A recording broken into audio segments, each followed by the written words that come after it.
Chapter 1 Escape to Qinglan City. Asiafine continent, Qinglan City. A bolt of lightning tore through the sky, splitting space and time. The people of Qinglan City were astonished. How could there be thunder on a clear day? But this thunder was indeed real.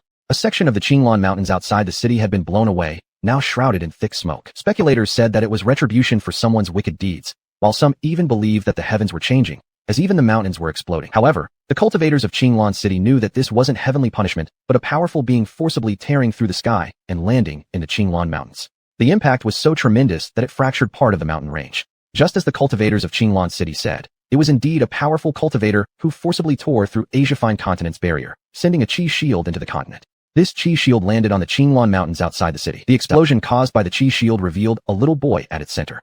Thanks to the protection of the chi shield, he remained unharmed amidst the blast's intense shockwave. Uncle Iof, why did you leave me alone? The little boy shouted towards the sky. Prince Vinny, the pursuers are relentless and possess formidable strength.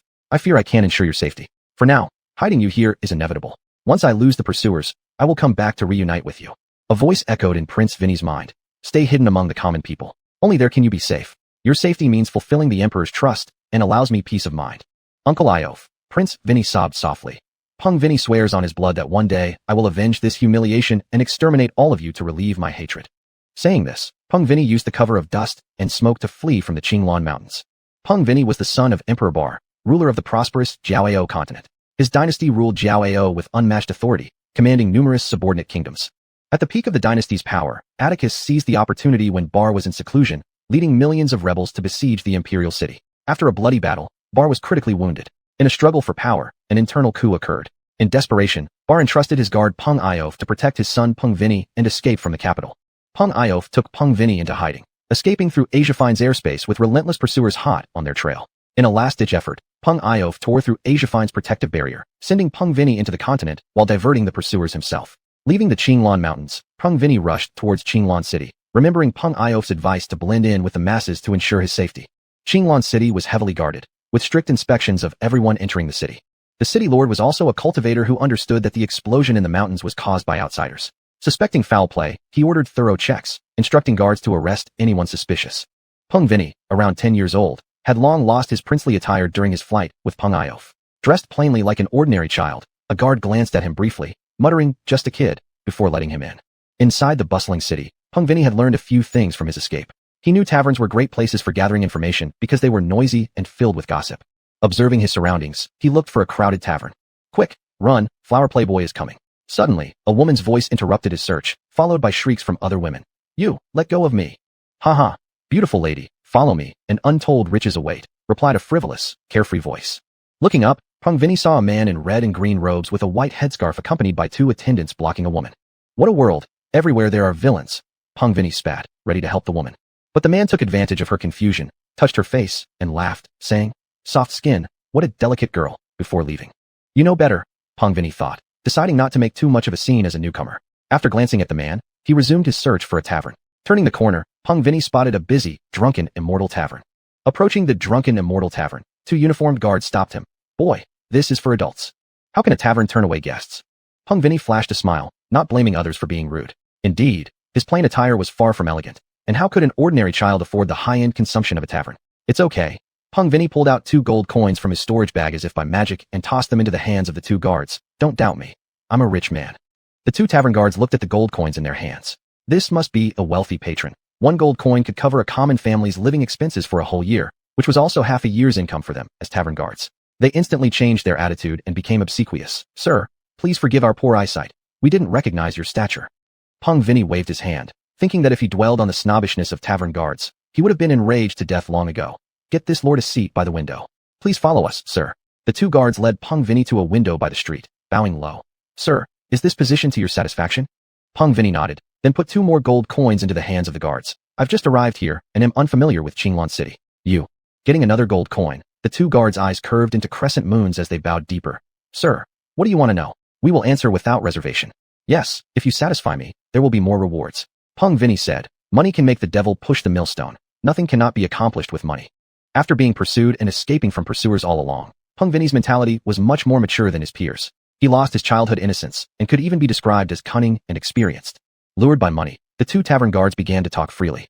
As Peng Vinny listened to the chatter of the previously dismissive guards, he did not feel disgusted. It was from these rambling words that he obtained the information he wanted.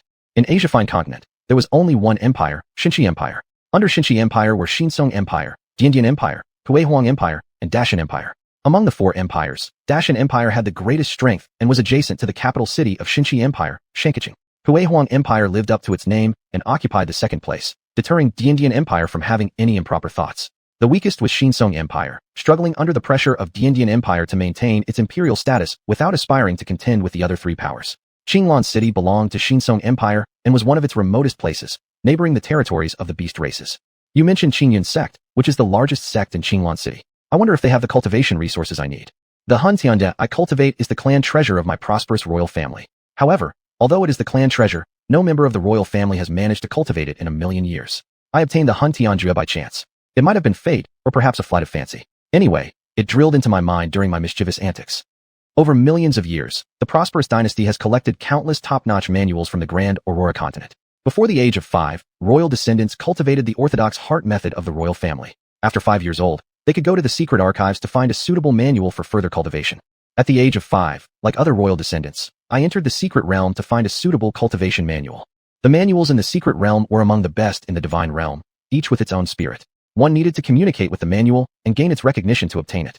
Walking through, I didn't find any type I liked until I came across Han Tianya. I couldn't help but glance at it and said, "Shameless to call yourself the clan treasure. No one has been able to cultivate you for a million years. It serves you right to be lonely." As soon as I finished speaking, Han Tianya drilled into my mind, hiding deep within. With it choosing me, other manuals dispersed. Thus, I wasted an opportunity to enter the secret archive. In these past 5 years, no matter how hard I tried, Han Tianya ignored me, acting like a grandpa in my mind. Later, after reviewing many documents, I found a way to cultivate Han Tianya. Finding something that interests it would activate it automatically. What a hassle. Han Tianya had been acting like a grandpa in my mind all along. So, I'll go to Qingyun sect. Peng Vinny decided and gave the 2 guards 2 more gold coins. Who knows Qingyun sect? Take me there. Sir, are you going to Qingyun sect? The 2 guards were somewhat doubtful. Idiot. The time for Qingyun sect to recruit disciples has passed. If you want to join, come next year. A voice behind Peng Vinny chimed in. Who's the fool now? Peng Vinny turned to see who spoke. It was a young man around 16 years old. You there, the young man replied. This was none other than the ruffian who harassed decent women on the streets of Qinglan City. It was indeed a small world. Peng Vinny couldn't help but frown. Flower. The 2 tavern guards seemed to realize something was amiss and quickly changed their tone. Young Master Yang. Humph. Young Master Yang hummed with dissatisfaction. This gentleman does not change his surname when sitting, nor his name when walking. I am surnamed Yang, single-named you. As in the U that means pleasure, not the U that means jump, known by the beautiful title of Playboy. Indeed. Peng Vinny nodded affirmatively. Truly a playboy, red shirt, green pants, white hat, plus a pink fan, living up to the name. Boy, you're asking for it. Peng Vinny compared him to a coquettish beauty, which enraged Apsel so much that he rolled up his sleeves, clenched his fists, and charged at Peng Vinny. Peng Vinny took a glance at the charging Apsel, purely displaying the fighting style of a city scoundrel. Just a petty thug. With a casual wave of his hand, he slapped toward Apsel. Apsel saw Peng Vinny's slap coming faster than his own fist, and hastily stopped, dodging to the side. Chapter 2. A Gambler's Risk. The slap came too fast, from an unpredictable angle. No matter how Apsel tried to dodge, a sharp smack echoed as he clutched his cheek. This slap left Apsel dazed, spinning like a top on the spot. Master. Apsel's 2 attendants were alarmed at seeing him spin helplessly. If anything happened to Apsel, no matter the reason, they would both face severe consequences. They quickly stepped in front of him, shielding him. Who are you? Daring to harm our young master? You'll regret it. Get out of the way.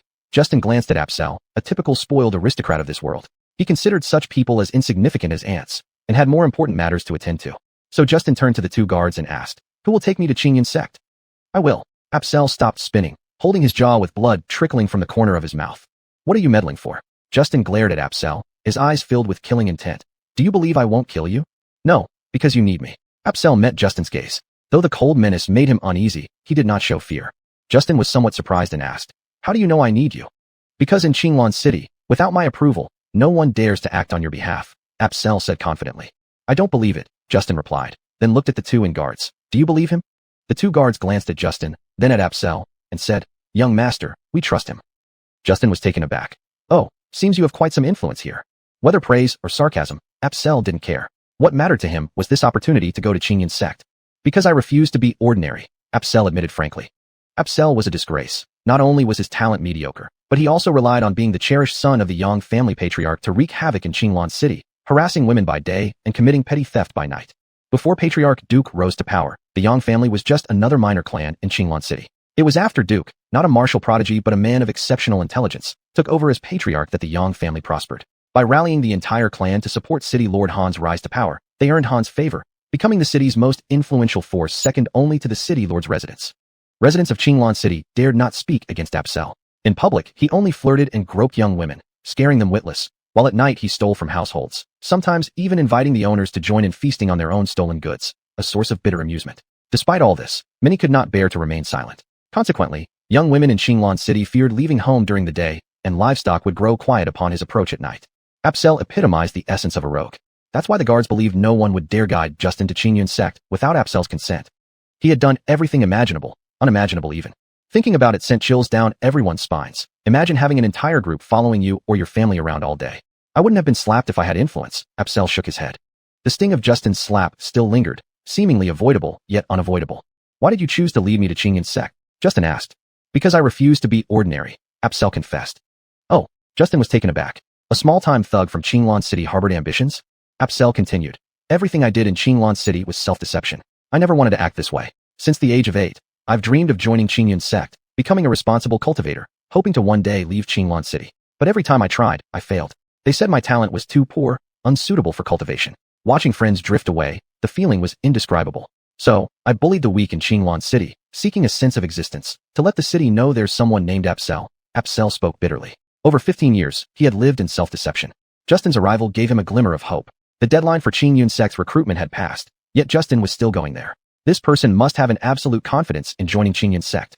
Moreover, Justin was generous, offering storage bags and gold coins, indicating he came from a distinguished background. Taking you to Qingyun's sect, perhaps you will pity me and believe in your abilities. A bit of pity can change my fate. Are you sure? Justin's tone was somewhat stiff. He didn't like being used by others. I'm gambling, Apsel said. He knew Justin was slightly unhappy, but this was his chance to change his fate, and he wouldn't let it slip away. Gambling? Justin was somewhat puzzled. Life is a gamble. Since that's the case, why not go all in? I'm putting myself on the line, betting on you. A small-time thug from Qinglan City could be so bold. Justin became interested.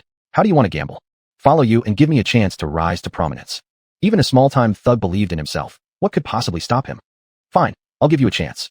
Follow me, and I will ensure your success. But if you ever betray me, you'll die without a burial ground. Think carefully, Justin warned. Willingly. If I ever turn against you, may I die without a burial ground. Apsel vowed confidently, hearing Justin agree to take him along.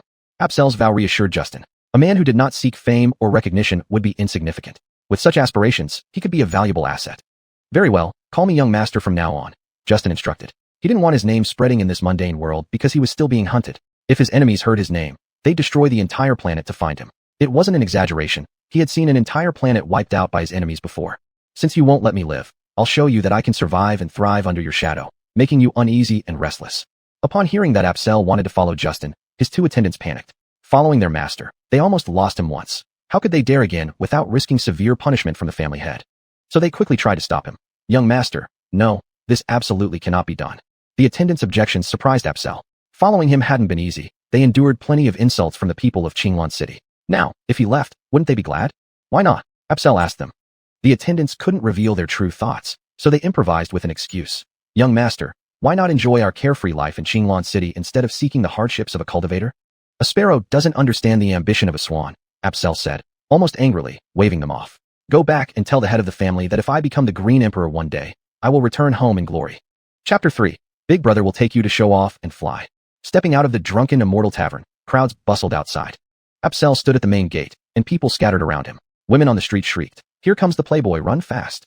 Looking at the panicking crowd on the street, Apsel burst into laughter. It turned out he was also charming in his own way, even if it was by being disliked. The playboy is gone. There will be peace under heaven in Green Orchid City from now on. Saying this, Apsel waved mockingly at the city tower. The setting sun elongated his shadow. Walking through the streets of Green Orchid City, with its blue stone-embedded roads, two lonely figures contrasted sharply against the rows of silent farewell crowds lining the streets. Don't bother to see me off, Apsel waved at the people on both sides of the street. Qingyun's sect wasn't in Green Orchid City, but over 100 miles away. Outside the city, besides an official road, mountains rose grandly, forming the magnificent Qinglan mountain range, which surrounded and embraced Green Orchid City like a protective shield. Qingyun's sect was located at the southern end of the Qinglan Mountains. Fox had descended from the northern end, in the opposite direction. Walking up the mountain path, despite it being a mountain trail, the stone steps were polished smooth due to the annual Qingyun sect's disciple selection event.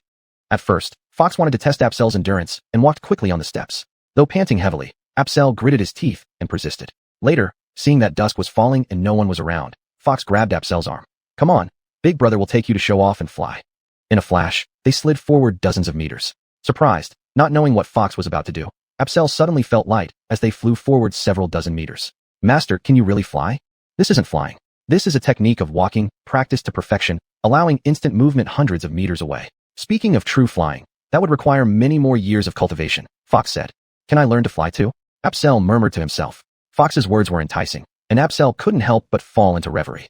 Following Big Brother, nothing is impossible. Like a bird freely soaring in the sky, how enviable. Apsel knew he had chosen correctly and admired Fox even more. The journey of over 100 miles vanished beneath Fox's feet. Seeing a magnificent mountain gate, Apsel said, Master, we've arrived at Qingyun sect. I also participated in this year's Qingyun sect recruitment ceremony, but failed the first round of tests. They said my talent was inadequate. Master, am I truly useless? Apsel sounded somewhat despondent. Heaven creates every man for some use. It's just a matter of finding the right path for yourself. Don't worry, as long as I'm here, everything is possible. Fox spoke confidently, and Apsel, admiring him, immediately felt hopeful about the future. Who dares to barge into our sect's entrance without permission? Don't you know this is Qingyun sect? A voice rang out in Fox and Apsel's ears. These two were Qingyun sect's gatekeepers, weapons in hand, glaring fiercely at Fox and Apsel. Apsel, who had longed to join Qingyun sect, upon hearing the gatekeeper's rebuke, forgot his image as the small tyrant of Green Orchid City, trembling legs almost ready to kneel. Fox could already feel Apsel's trembling body, but holding onto his arm prevented Apsel from kneeling. Fox gripped Apsel's arm tightly, and Apsel regained composure after realizing his behavior was inappropriate, taking a deep breath to steady himself. Feeling Apsel return to normal, Fox released his grip on Apsel's arm. Master, what should we do now? Fox was Apsel's pillar of strength. Not knowing what to do, Apsel asked. Just knock directly, Fox replied decisively. Just knock directly? Master, aren't we here to learn skills? Would this be improper? Did I say we're here to learn? Fox countered. Apsel thought for a while and answered. No, Master, you didn't. Well, then just knock directly. But how do we knock directly, Master? This was a dilemma. You go tell them to have their patriarch come and see me, Fox instructed. Oh, Apsel nodded in response. What? Have Qingyun sect's patriarch come to see Master?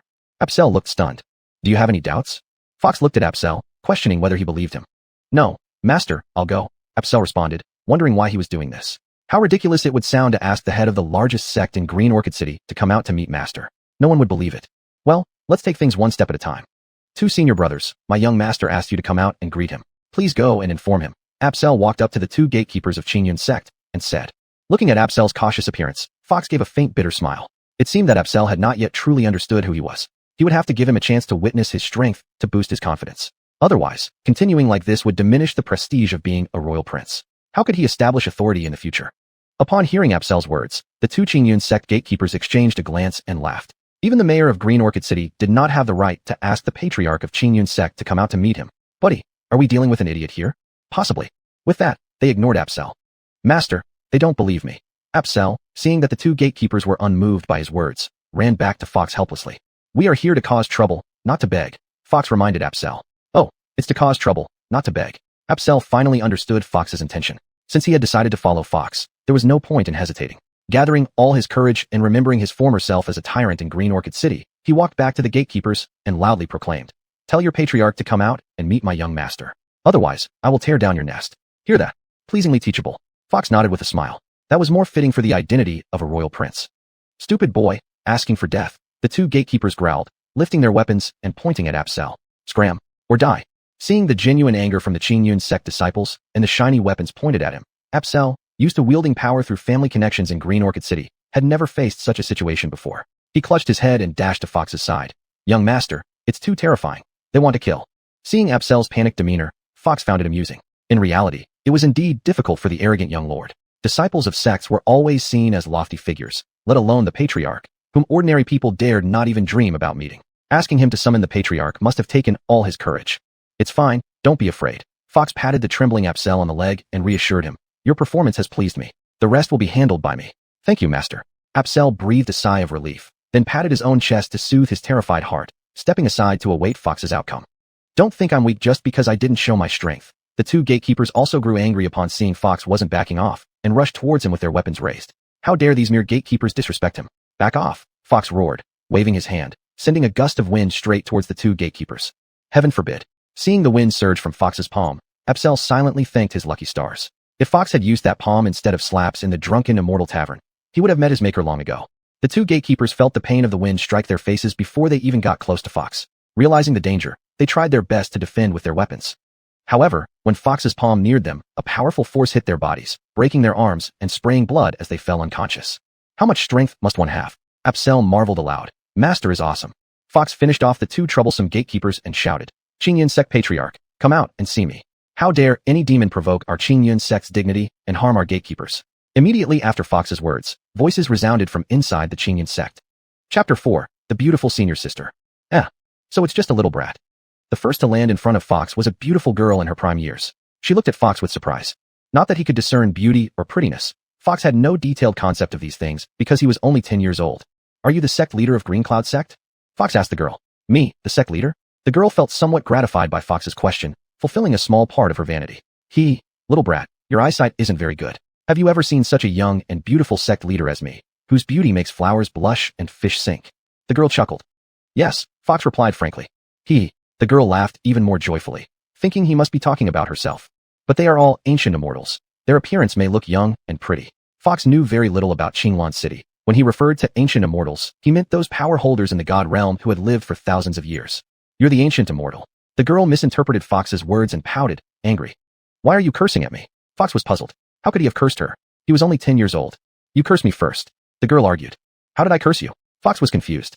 You said I am an ancient immortal. How can a young and beautiful sister be called that? When did I say you were an ancient immortal? You. The girl stamped her feet in anger, feeling bullied. Seeing the girl on the verge of tears, Fox suddenly realized. I really didn't mean to insult you. I indeed saw some sect leaders who looked like you, but they were all several thousand years old. They possessed profound strength, maintaining their youthful appearance through divine treasures or sheer power, willing to sacrifice their strength to preserve their youthful looks. So that was it. This explanation cleared the girl's doubts. She understood that Fox's term, ancient immortals, did not refer to her, but rather to others he knew. Thus, she felt vindicated. However, Fox grew irritated. You're not the sect leader of Green Cloud sect. Why did you come out? I need to find the real sect leader. To meet our sect leader is completely out of the question. You simply don't have the qualifications. The girl sneered with disdain. If anyone could see our sect leader whenever they wanted, wouldn't he be busy all day long? I'm Marianne, the senior sister of the outer gate of Green Cloud sect. If you have any business, you can talk to me. Senior sister of the outer gate of Green Cloud sect. Quite a big title, huh? But I doubt you can handle my matter. Call your sect master out. Call the sect leader of the sect out. Dealing with this stubborn and capricious girl left Fox speechless. He couldn't hit her or scold her. What do you mean? Are you looking down on people? The outer gate senior sister oversees thousands of disciples and miscellaneous staff of Green Cloud sect. Marianne glared at him fiercely. Speak if you have something to say, or else leave. This senior sister doesn't have spare time. I'm busy cultivating. Leave then. Fox was at a loss dealing with her capriciousness. Hearing she was leaving, he actually felt relieved, adding, replace her with the sect leader. Xiaoyi, what happened? At this moment, a middle-aged woman in her 40s appeared before Marianne. Master, you've been troubled too. The middle-aged woman was Marianne's master, Octavia. Little brat, you are truly despicable. There's nothing serious, master. It's just that this little brat wants to see the sect leader and even injured two gatekeeper junior brothers, Marianne respectfully answered. Little brat. Upon hearing Marianne's response, Octavia finally noticed Fox standing beside Marianne. Octavia glanced at the unconscious gatekeepers lying on the ground and briefly inspected Fox. Fox knew Octavia was secretly observing him and shot her a stern look. Fox's gaze left Octavia distracted, and she hurriedly closed her eyes to steady herself. Who dares to be so bold, to act so arrogantly in front of Green Cloud sect? Another figure landed at the entrance of the mountain gate. Jacques. Both Octavia and Marianne greeted respectfully. It was Hans, the Jacques of Green Cloud sect. Hans glanced at Octavia and greeted her. Elder 7 has also arrived. Then, he turned to Marianne and asked, what happened? Reporting to Jacques, this child says he wants to meet the sect leader. Moreover, he injured two gatekeeping disciples. Marianne did not dare to be impudent in front of Hans and respectfully answered, no longer calling Fox a little brat. Octavia had just probed Fox's strength and suffered a counterattack from him.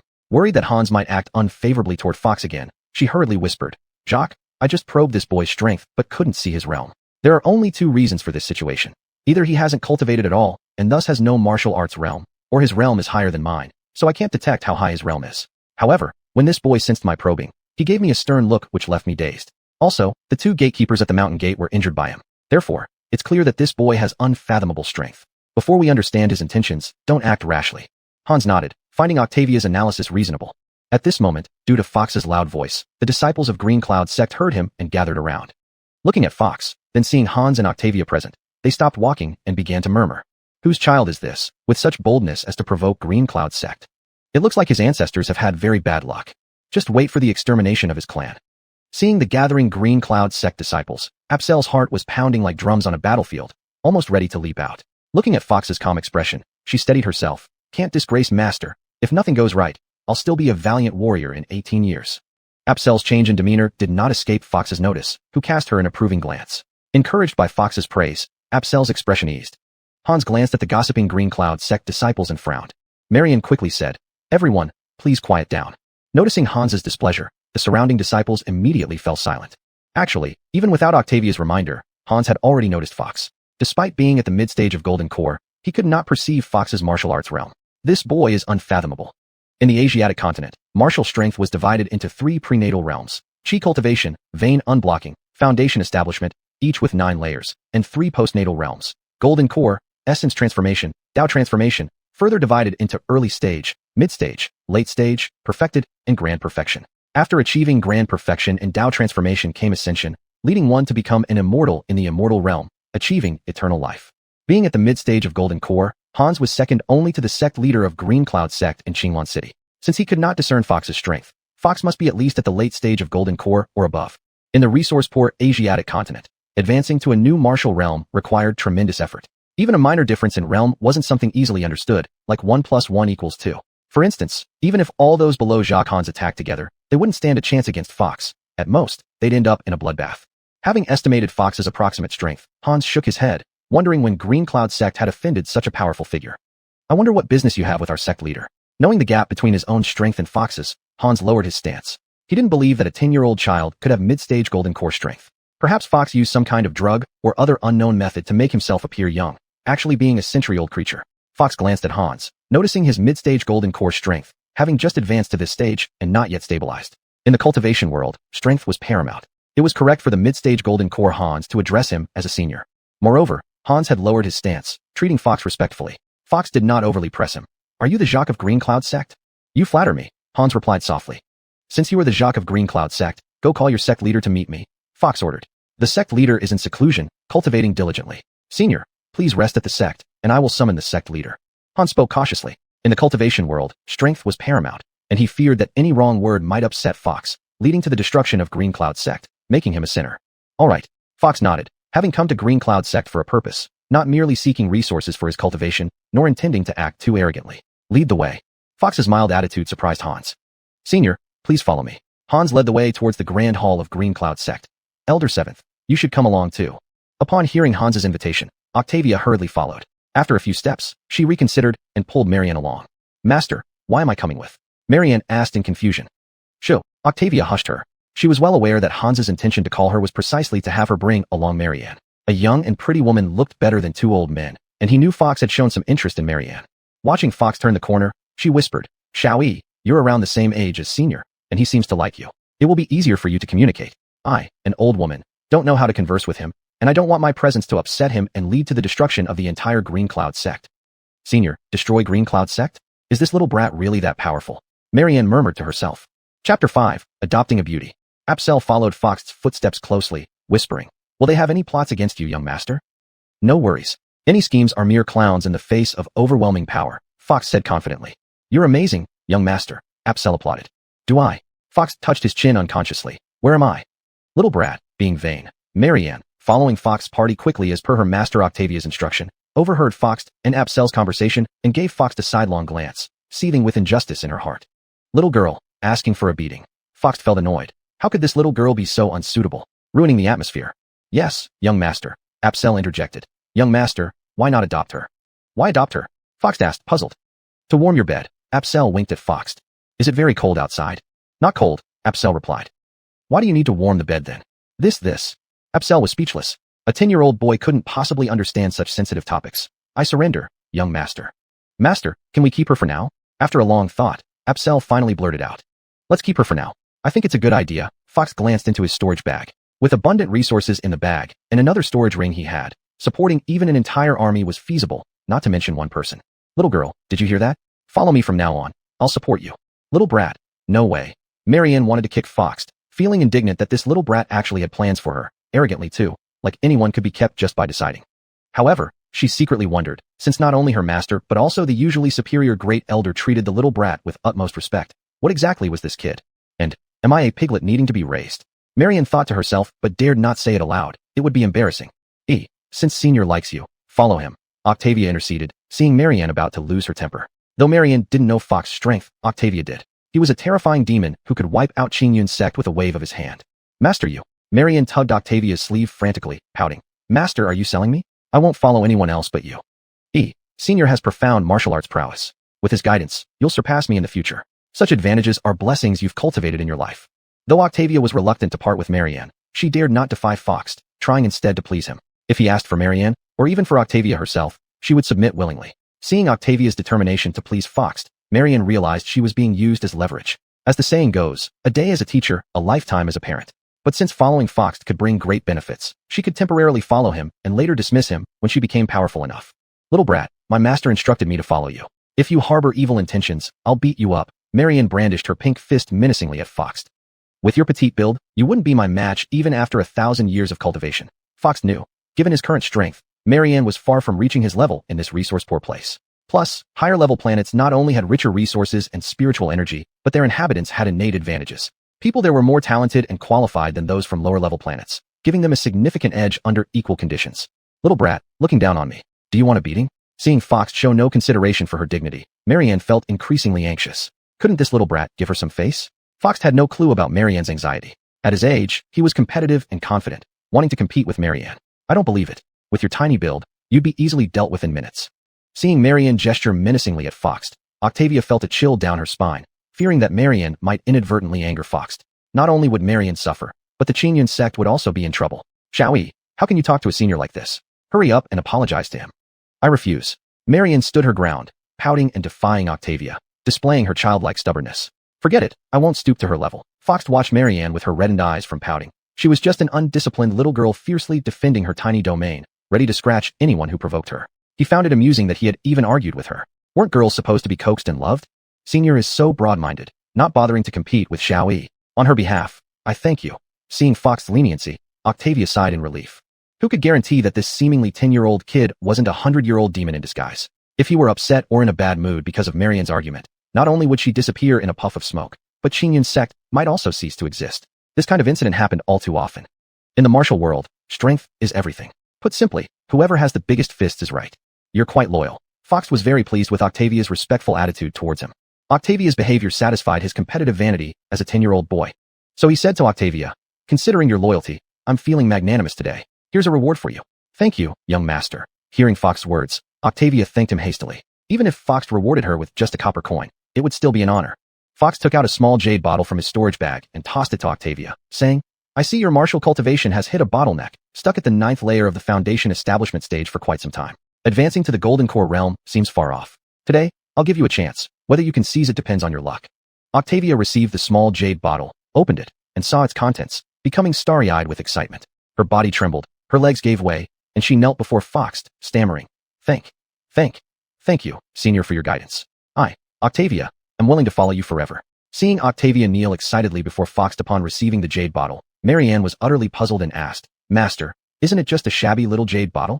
Is it worth kneeling to this brat? Hearing Marianne belittle his gift, Fox became displeased and said, Little girl, don't speak rashly about what you don't understand. How can you possibly know the value inside this humble jade bottle? In this resource-poor and spirit-depleted land, even your master would have a hard time finding such a thing in her entire life.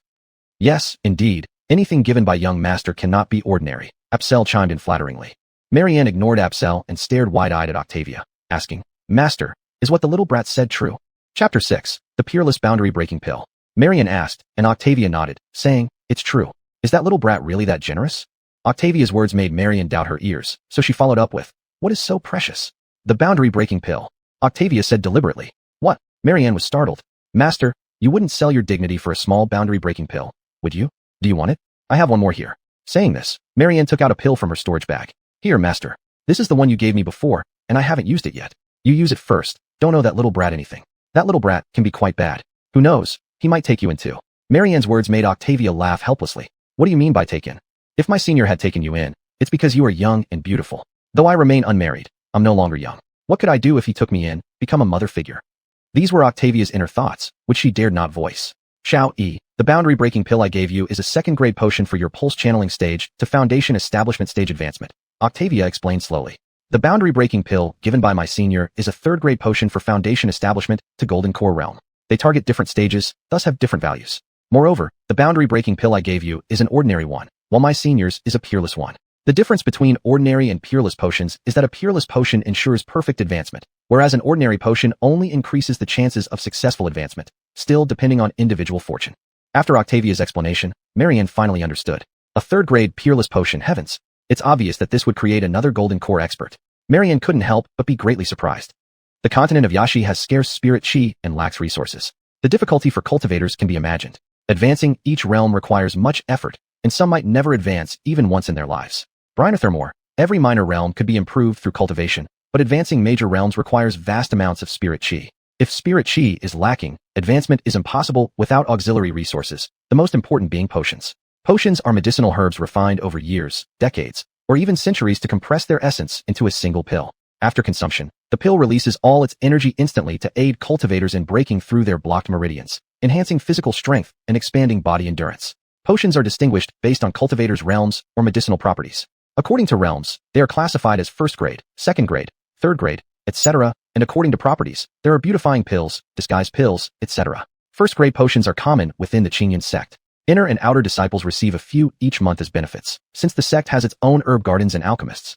Alchemists consume large resources, and even after 3 attempts, some may not succeed in creating a single batch of potions. Therefore, alchemists mostly belong to sects where even internally produced potions cannot meet demand. Outside the sect, cultivating alchemists is unaffordable, and potions on the market are those secretly brought out by sect disciples, hence the exorbitant prices, making them luxury goods beyond ordinary means. Second-grade potions in the Qingyun sect are available only to elite disciples and above. Elite disciples are the future pillars of the sect. Blessed with exceptional talent, they far surpass other disciples in cultivation speed. In this spirit chi-deficient area, they rely heavily on potions to enhance cultivation rapidly, better serving the sect.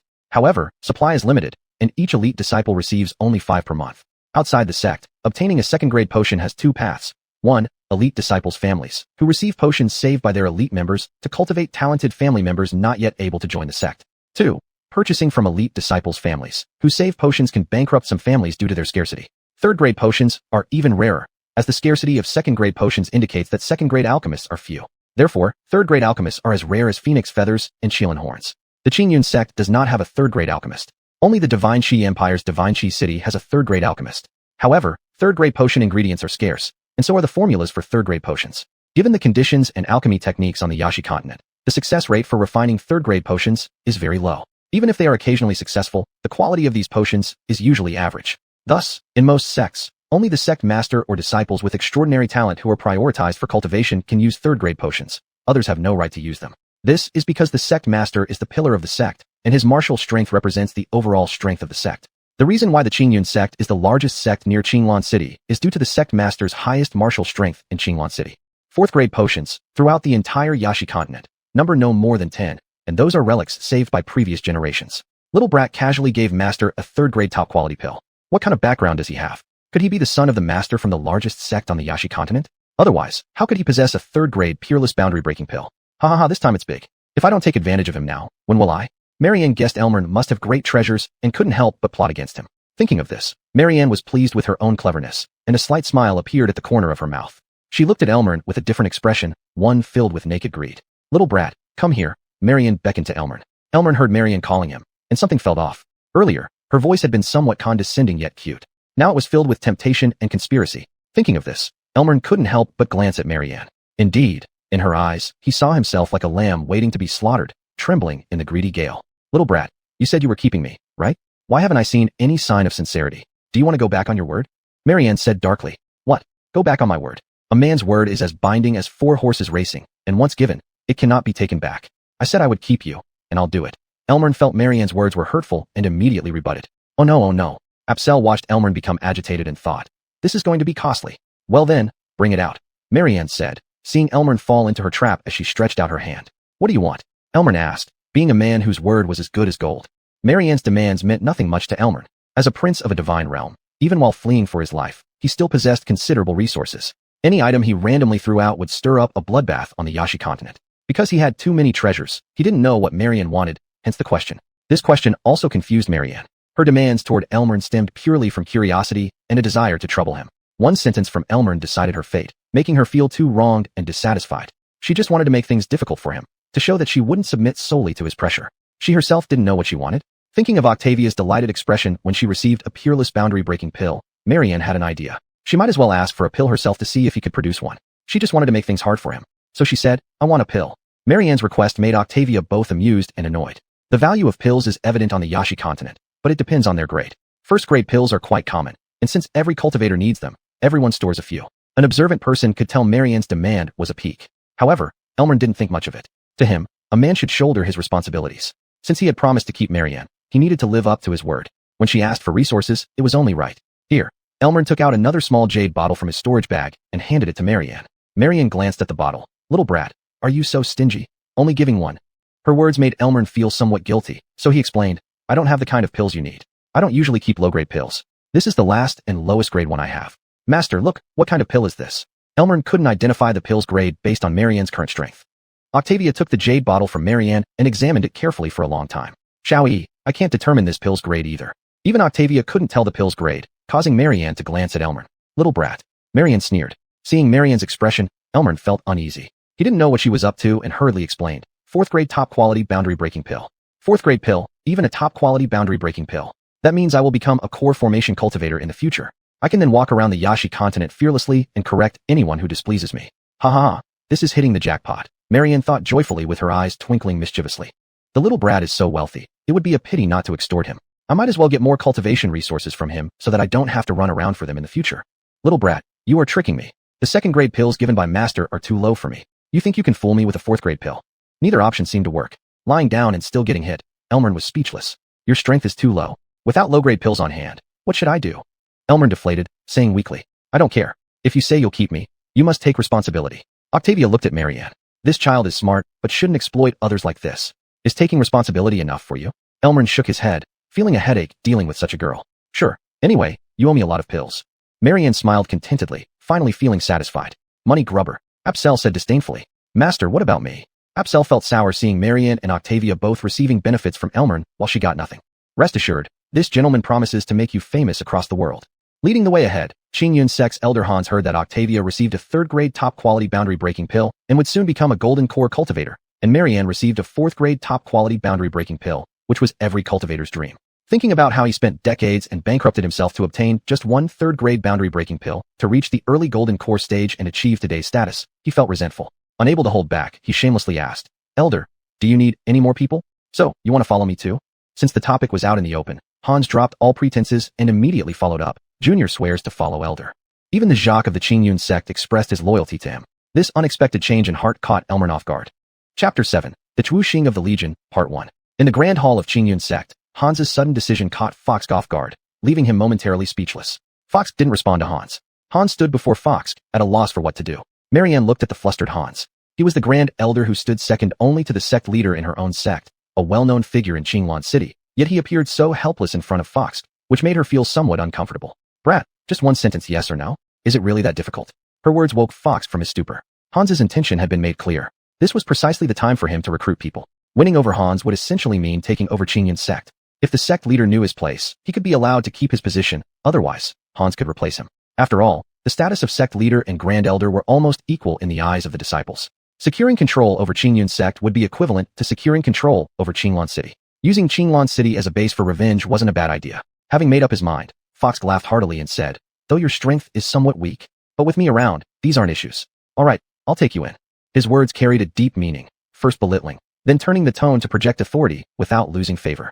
Hans, reassured by Fox's promise, knew that benefits wouldn't pass him by. Cheerfully, he went to find the sect leader of Qingyun's sect. As Hans left the grand hall, Fox strolled to the central throne where the sect leader sat and plopped down into it. "There's no special feeling." Fox shook his head. "Brat, how dare you sit on the sect leader's throne?" Marianne jumped up, shouting. She had entered Qingyun's sect at 11 years old, and in 5 years had risen from an ordinary outer sect disciple to become the senior sister of the outer sect, soon to qualify for the inner sect. In her heart, the sect held a sacred and inviolable position, and the sect leader was her lifelong goal. Fox actually sat there without hesitation and spoke arrogantly.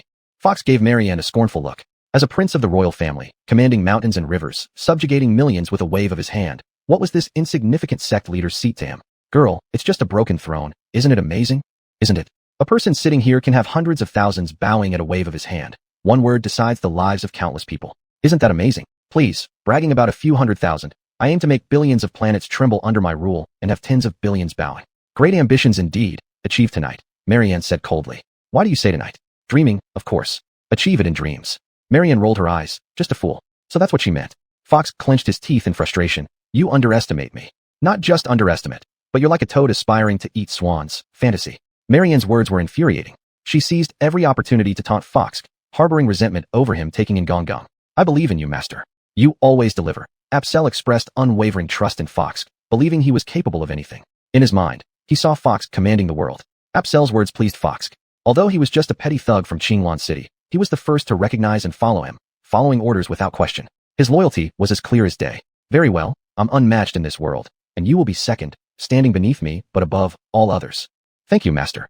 Apsel bowed respectfully and then winked at Fox, indicating that Marianne should also be considered. Apsel always thought ahead for Fox. Otherwise, it would be harder to persuade Fox to take in Marianne. Fox understood Apsel's gesture. Girl, be my maid. With the first and second positions filled, he hadn't considered more, but having maidservants attend to daily needs seemed fitting. Since Marianne was a girl, she would do well in this role, he mused. What, brat, you want me to be a maid? Already upset, Marianne exploded when Fox suggested she become a maid. I've been waited on hand and foot my whole life, always served by others. Make me a maid, just try and see what happens. Young master, let me be your maidservant, Octavia said. Seeing Marianne unhappy, she thought, at my age, I won't leave any impression on Fox. I will just pass by like a cloud in the sky. Since Marianne refuses to be a maidservant and has her own capital as a young and beautiful woman who can always catch Fox's attention, I don't have that advantage. But if I become his maidservant, the situation will be different. At least when Marianne gets meat, I can get the broth.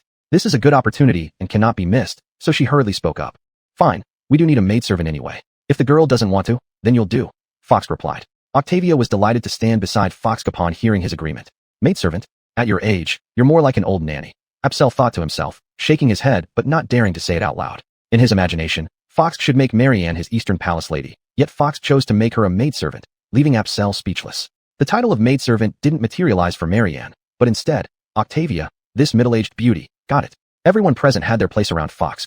Marianne felt somewhat excluded and, after some thought, said, How about I become the madam? Madam. Apsel almost burst out laughing upon hearing Marianne's words.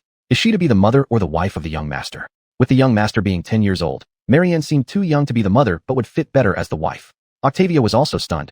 It's better you kept quiet. Aren't women supposed to be more considerate? Why? Marianne, wanting to be the madam, left Fox puzzled.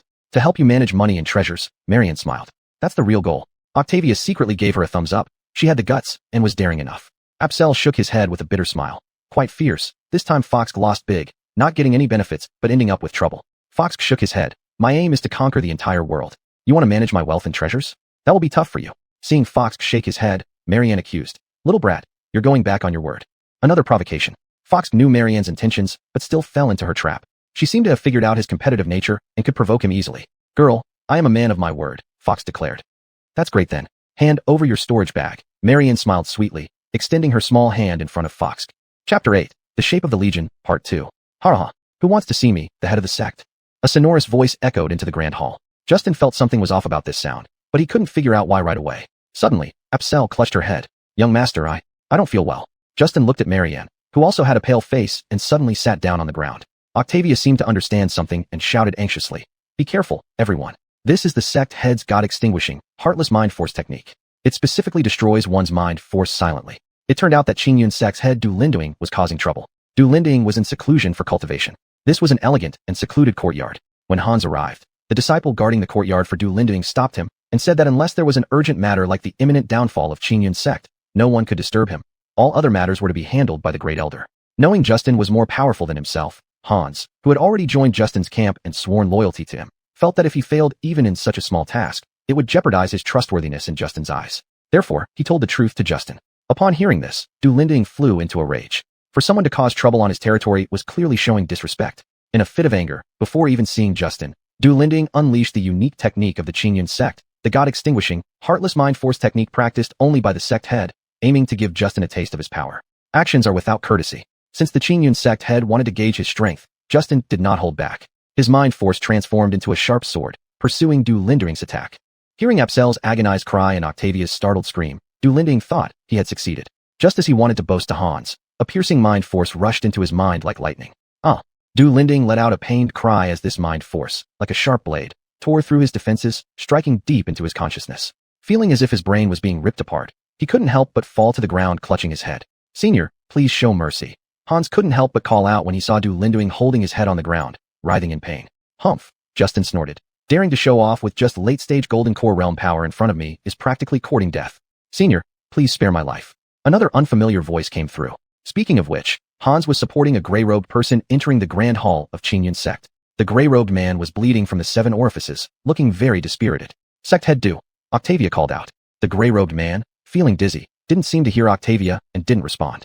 Apsel, the weakest in the grand hall, suffered the most severe injury from Du Linduing's mind force. Her head still buzzed. Seeing the blood-covered Du Linduing, she asked in confusion, "Young master, what happened to him?" Justin knew that Apsel was weak and might not know much about mind force. Perhaps she didn't even know what mind force was. Thus, her question could be considered innocent ignorance. "He was injured by my mind force," Justin explained. "Brat, really you injured sect head Du? How did you do it?" Marianne asked in surprise. Marianne also didn't know about mind force, which surprised Justin. Then he realized that perhaps Marianne's strength wasn't high enough yet, or maybe those who knew about mind force were too few, treating it as a secret technique, making it difficult for it to spread. Well, it's hard to explain, but basically, it's a profound martial arts skill. Once you cultivate your own mind force, I can teach you. All right. Although Marianne seemed a bit disappointed, she smiled and said, "Can you be sneaky? Do you want me to swear an oath?" Rarely did Marianne not try to set a trap for Justin. She said, "No need to swear, just remember." Gradually regaining his senses, Du Linduing was greatly surprised to see Justin's true appearance. Even though Hans had warned him about Justin's unfathomable strength, he refused to believe that a 10-year-old boy could possibly have any significant power, even if he started cultivating in his mother's womb. He had been skeptical of Hans's assurances. Now, having seen the outcome of his actions, realizing his mistake, Du Linduing admitted his folly. Instead of boasting in front of Justin, like Hans, he now respectfully addressed Justin as senior and obediently knelt down to beg for forgiveness. Impoliteness to this young master deserves death. However, considering you can admit your mistakes and the great elder pleading for you, I will spare your life, but not forgive your offenses. Justin, with his domineering character, had intended to. "Thank you, senior, for sparing my life. You have done me a great favor, Du Linduing. Speak if there is anything." Du Linduing would risk his life to fulfill any request. Du Linduing was now in awe of Justin after realizing he could live. "Transfer the position of patriarch to Marianne and support her diligently," Justin instructed. "Yes, senior." Comparing reputation to his life, Du Linduing chose the latter. The transfer of power was not unheard of in Qingyun's sect, especially when it ensured that someone competent controlled the sect's fate. Although Marianne seemed inadequate at the moment, she had Justin's backing, which counted as part of her strength. Thus, Du Linduing readily agreed. Hearing that Du Linduing was transferring the position to her, this sudden happiness overwhelmed Marianne. She did not know whether to cry or laugh. Blushing, Marianne tugged at Justin's sleeve. "Brat, is this real?" "Congratulations, Patriarch Chun," Apsel interjected awkwardly. "You wanted to be the boss lady, didn't you? This place is yours now."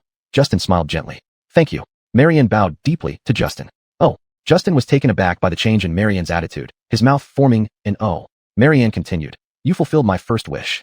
Tears trickled down Marianne's cheeks. Du Linduing, Hans, and Octavia congratulated Marianne. "She's crying." Apsel nudged Justin. "I know," Justin replied. Du Linduing, Hans, Octavia. Justin said, "Du Linduing will be deputy patriarch of Qingyun sect. Everything else remains unchanged. Support Patriarch Chen fully, and I won't let you down." "Yes, senior," they answered in unison. "That sounds too old-fashioned. Call me young master from now on."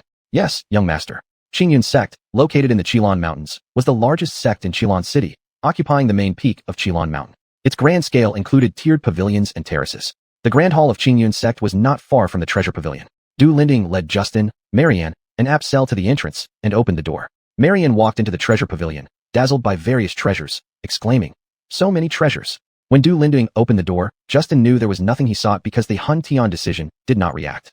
Apsel's eyes widened in envy. "Take whatever you like," Justin encouraged, noticing Apsel's eagerness. Justin's words calmed Apsel, who returned to standing quietly behind him, watching Marianne. As Marianne admired the treasures, she couldn't resist touching her favorites. "Brat, all these treasures are mine." Still transitioning from being the elder sister to the new leader, Marianne asked. "If you like them, they are yours," Justin smiled. He knew Marianne wasn't greedy. Her true nature was pure and innocent, living in a martial arts-dominated society where she craved strength to reach the pinnacle someday. Adequate resources were the source of power, so he gave her abundant resources to see how far she could go. "I want to see your limits since you're my boss lady." "Too beautiful. Brat, I love you to death."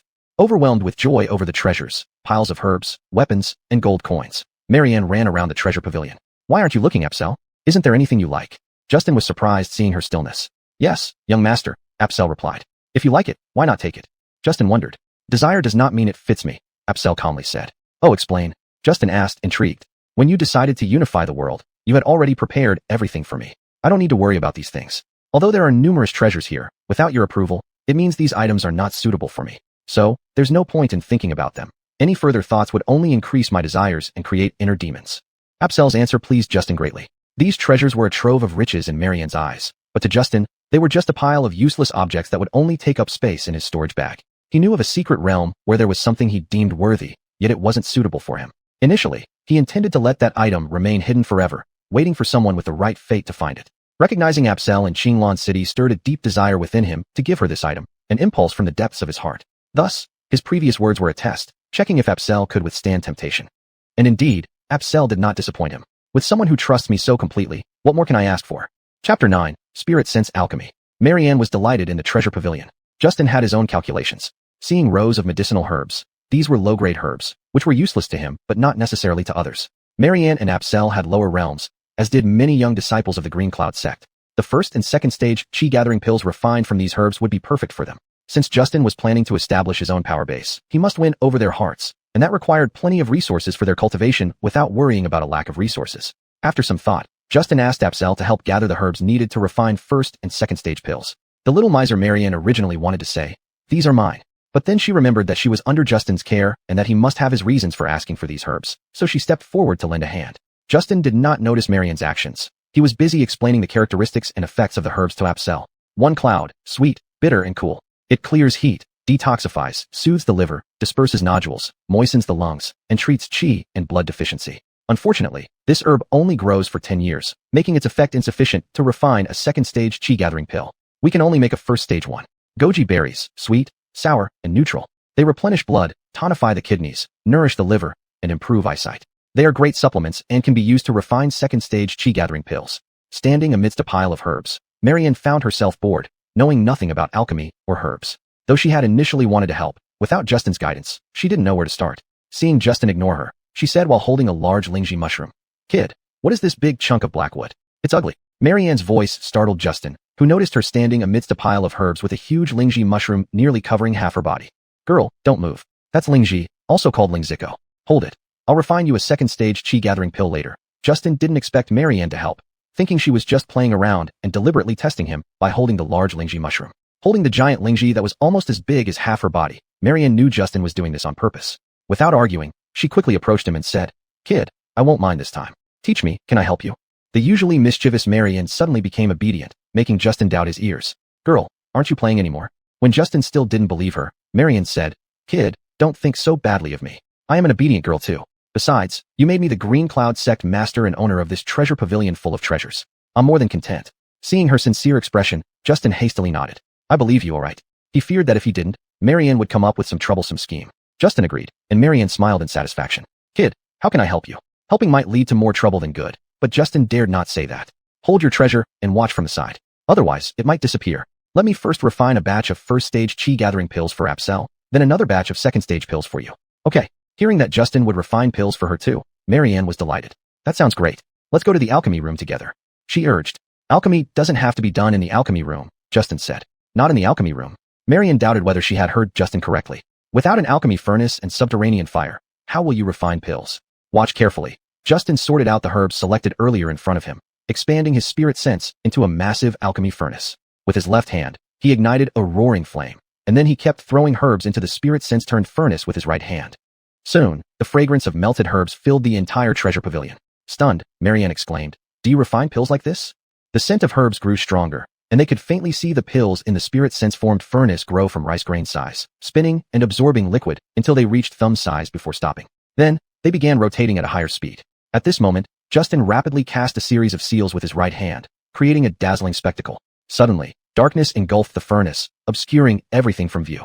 With a loud shout of, "Open!" Justin's spirit sense turned to suddenly dissipated, leaving behind floating, crystal-clear pills in the air. Justin waved his right hand, while holding a small jade bottle in his left. One by one, the pills fell into the jade bottle. In a short time, a large pile of small jade bottles accumulated in front of Justin. Marianne was dumbfounded, taking quite some time to regain her senses. Apsel remained calm, as if everything Justin did was expected. She carefully counted the pills. Each small jade bottle could hold 5 pills, and this batch from Justin contained 17 bottles in total, though one had only 4 pills. "Kid, I can't take it anymore," Marianne said, stuffing the lingji she held into Justin's arms. "I want to cultivate. I want the pills. Did you think about letting young master rest for a bit?" Apsel shot Marianne a glance, as if to say even as the boss, she shouldn't exploit him so much. I am the boss lady, and the kid belongs to me too. Whatever I want to do, I will do. You are just the second in command, stay out of it. Marianne was solely focused on enhancing her strength, thinking about the pills, disregarding Apsel's feelings. Justin understood Marianne's eagerness. She was naturally a money-minded person. Seeing the pills he refined for Apsel, she felt envious and anxious. Actually, she meant no harm. Justin stopped Apsel, took the lingji Marianne shoved at him, and gathered more herbs. Just like before, he placed them in front of himself and continued refining the pills. Being experienced now, Justin quickly refined second-stage qi-gathering pills. Seeing Justin finish refining the pills, Marianne grabbed several bottles. Can't wait anymore. I need to cultivate. What about all these treasures? Seeing Marianne's anxious look, Apsel teased her. Just as Marianne was about to leave the treasure pavilion, she turned around. Right, kid. Without my permission, you cannot take anything from here. I have numbers in mind. Such a little miser. Even in such a hurry, she didn't forget about the treasures. Justin shook his head, but thought her character was pretty good. With her managing the treasures, nobody would dare to take more than they should. She was an ideal candidate for a financial manager. Marianne left the treasure pavilion. Justin continued refining pills. The Green Cloud sect lacked a third-stage alchemist, so all third-stage pills were obtained by exchanging herbs in Divine Chi City. Previously, Du Lighting was in closed cultivation and didn't have time to exchange the collected third-stage herbs, which were stored in the treasure pavilion. Justin started by refining third-stage qi-gathering pills. These were essential auxiliary pills for every cultivator, capable of increasing the density of spiritual energy and accelerating cultivation speed. Seeing Justin refining pills, Apsel had nothing else to do, so she took a first-stage qi-gathering pill and sat in meditation. All the pills refined by Justin were top-grade pills. After consuming one, Apsel realized that the pills she used before were merely health supplements. Using them for cultivation would hinder progress. The powerful spiritual energy surged into her dantian immediately after taking the pill. Apsel hurriedly suppressed the energy, guiding it slowly to cleanse her unopened meridians again and again. After years of cultivation, Apsel's realm remained at the second stage of qi gathering, indicating average talent and lack of cultivation potential. Even with a top-grade pill now, the powerful spiritual energy kept flushing through, yet her meridians remained uncirculated, staying stagnant. Apsel did not give up, persistently impacting her meridians over and over again. Unconsciously, she forgot time, immersing herself in cultivation. Once Justin finished refining all the third-stage pills, he proceeded to refine second-stage pills, followed by first-stage pills. Seeing Apsel still in deep cultivation, he didn't wake her, but observed carefully. After a while, unable to endure any longer, Justin tapped Apsel's shoulder, channeling a powerful true qi directly into her meridians she was trying to open. Impact after impact, still unable to open the meridian, Apsel felt somewhat dejected. At this moment, Justin slapped her, sending a surge of true qi breaking through the meridian. It flowed smoothly within Apsel's body. Master, am I really lacking in cultivation talent? Apsel knew Justin had helped her, speaking with a dark mood. Didn't I tell you, everything is fine. Chapter 10, The Beast Tide Arrives. Apsel felt much more relaxed after Fox's words. Standing up, she asked, Young master, are we going to leave the treasure hall? No rush. Fox held Apsel's shoulders. Before we leave the treasure hall, I'll enhance your strength first. Otherwise, you're too weak. I will pass on to you a genuine cultivation technique, Heavenly Gate Divine Art from Heavenly Gate Divine Sect of the Divine Realm, which was imparted by one of my seniors. Open your mind. I'll transmit the mnemonic directly into your consciousness. Memorize it thoroughly, and then I'll help you improve your strength. Apsel opened her mind, and Fox's divine consciousness entered her sea of consciousness, imprinting the mnemonic in her mind before withdrawing. As Fox's divine consciousness withdrew, Apsel found the Heavenly Gate Divine Art in her sea of consciousness, carefully reading and understanding it, asking Fox about any unclear or doubtful points. With Fox's guidance, Apsel grasped the essence of the Heavenly Gate Divine Art in just the time it took for a cup of tea to brew, proving that her comprehension ability was not weak. With everything ready, Fox pointed at 2 bottles of pills in front of him. Take them. Without hesitation, Apsel swallowed the first-rank qi-gathering pills one by one. 12 top-grade first-rank qi-gathering pills activated simultaneously, sending a powerful wave of spiritual energy straight into her dantian. She felt incredibly comfortable, even her capillaries opening to absorb the spiritual energy. Apsel couldn't help but let out a moan. It felt so good. Focus your mind, Fox reprimanded when he saw Apsel slightly distracted. Startled by Fox's stern rebuke, Apsel realized her carelessness. This wasn't a game, but a matter of life and death. She quickly steadied her mind and silently recited the Heavenly Gate Divine Art mnemonic. The effect of the top-grade pills was extraordinary, especially with 12 such pills acting together. The massive amount of spiritual energy surged like waves within Apsel's dantian, washing over every meridian. Her dantian expanded bit by bit, and her meridians grew stronger. The change inside her body was obvious, far different from her previous cultivation. Previously, it felt like pushing a cart uphill with many setbacks, but now it was like a strong horse galloping freely across vast plains. When the dantian and meridians reached their limit, the effects of the top-grade qi-gathering pills continued relentlessly. Unable to bear it any longer, Apsel endured the tearing pain inside her body, desperately controlling the flow of spiritual energy. bloodlines began to show faintly in her dantian, and blood seeped out of her meridians. Seeing that Apsel had reached her limits, Fox knew he had to act. He pressed his hand on Apsel's shoulder, sending a surge of powerful true chi through her body to suppress the chaotic spiritual energy from the pills, guiding the flow directionally through her Rin meridian, then Du meridian, and finally the 8 extraordinary vessels. Amazing! Apsel felt an incredible sense of relief as her strength soared rapidly. 3rd layer chi refinement, 4th layer chi refinement, 5th layer chi refinement, 9th layer chi refinement, reaching the peak, and then advancing to the 1st layer vein passage. At the 1st layer vein passage stage, the 1st rank chi gathering pills were no longer effective. Fox then produced 2 bottles of 2nd rank chi gathering pills. Having reached the 1st layer vein passage, Apsel now possessed the strength of an inner sect disciple of Azure Cloud sect. Seeing this, Fox provided more 2nd rank pills, knowing that her strength could still be enhanced further, filling her heart with joy. Just as before when she advanced to the vein passage stage, Apsel's strength skyrocketed to the Foundation Establishment 1st layer. At Foundation Establishment 1st layer, she already had the strength of an elite disciple of Azure Cloud sect. Little brat, hurry up and come out. Marianne's worried voice echoed from afar. Let's go. You've improved too quickly and need some time to settle. Something seems wrong with the girl's tone. Let's see what happened, Fox said. Just as Fox and Apsel stepped out of the treasure hall, Marianne rushed up to them. Little brat, sect leader Dell requests you to head to the sect hall. He says there's something important to discuss. Marianne looked anxious, having been awakened from her cultivation by Octavia, who told her that sect leader Dell urgently needed to consult her. Marianne thought of Fox since he made her the sect leader of Azure Cloud sect and knew certain matters required his decision, thus seeking him immediately. What could have made Dell overreact like this, requiring the sect leader's personal intervention? Fox pondered, expanding his divine consciousness to investigate the Azure Cloud sect hall. The Azure Cloud sect hall was bustling with people. Apart from Dell, Hans, and Octavia, none of the others were known to Fox. Sensing someone observing, Dell knew it was Fox. Nobody in Blue Orchid City had such formidable divine consciousness. He said, Senior, large-scale wild beast activity has been detected around Blue Orchid City, possibly indicating a major invasion by the demon race. Now, all the major sect leaders and vice leaders in Blue Orchid City have gathered here to discuss countermeasures. Fox acknowledged this and led Apsel and Marianne toward the Azure Cloud sect hall. Fox and the others arrived at the main hall of Azure Cloud sect, where people were bustling about, discussing in groups. Dell, Hans, and Octavia saw Fox and the 2 others, and hurriedly came forward to greet them. Greetings, Senior, Sect Leader Chun. Senior, Sect Leader Chun. Dell had an extraordinary status in the main hall. To everyone present, he not only represented Azure Cloud sect, but was also the idol of all cultivators in Blue Orchid City. Hans, as the Jacques, and Octavia, as the 7th Elder, were both formidable figures. The words from the 3 surprised everyone in the hall. Dell welcomed Fox and Marianne to the seats of honor and stood by. He cleared his throat and said, Now I will introduce Senior of Azure Cloud sect. Dell pointed at Fox and Sect Leader Marianne. This time Sect Leader Chun has ascended to this position and should have invited each of you, but the beast tide is coming, making it too urgent for a formal invitation. We will discuss that later. Dell's words were polite and measured, and the surprise on the faces of the audience slowly faded as they realized this was internal Azure Cloud sect business and not to be questioned.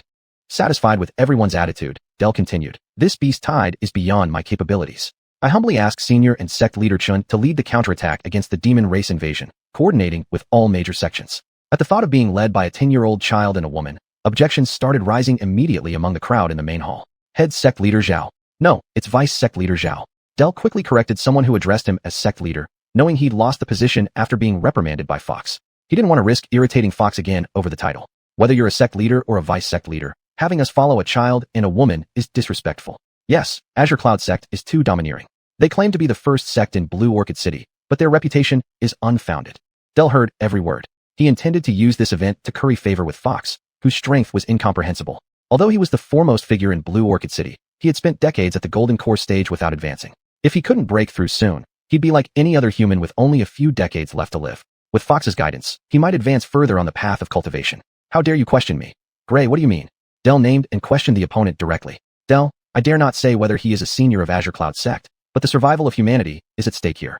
By convening here, we are already showing respect to Azure Cloud sect.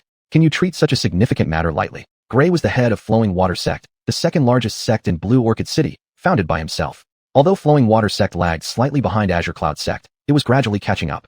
Feeling irked by being overshadowed, Gray seized the opportunity when Dell recommended 2 unknown individuals, especially children, to lead the defense. He saw a chance to take the spotlight. By gaining leadership in dealing with the demon's attack, Flowing Water sect could rise to prominence. Thus, he capitalized on the dissenting voices to protest, hoping to gain favor among other sects and enhance his own reputation. Although the heads of the other sects didn't know Gray's calculations, none of them wanted to be led by children either. It would be a loss of face. They echoed Gray. Vice Sect Leader Zhao, please reconsider. Faced with opposition, Dell felt betrayed and embarrassed, especially in front of Fox. Enraged, he decided to assert his authority.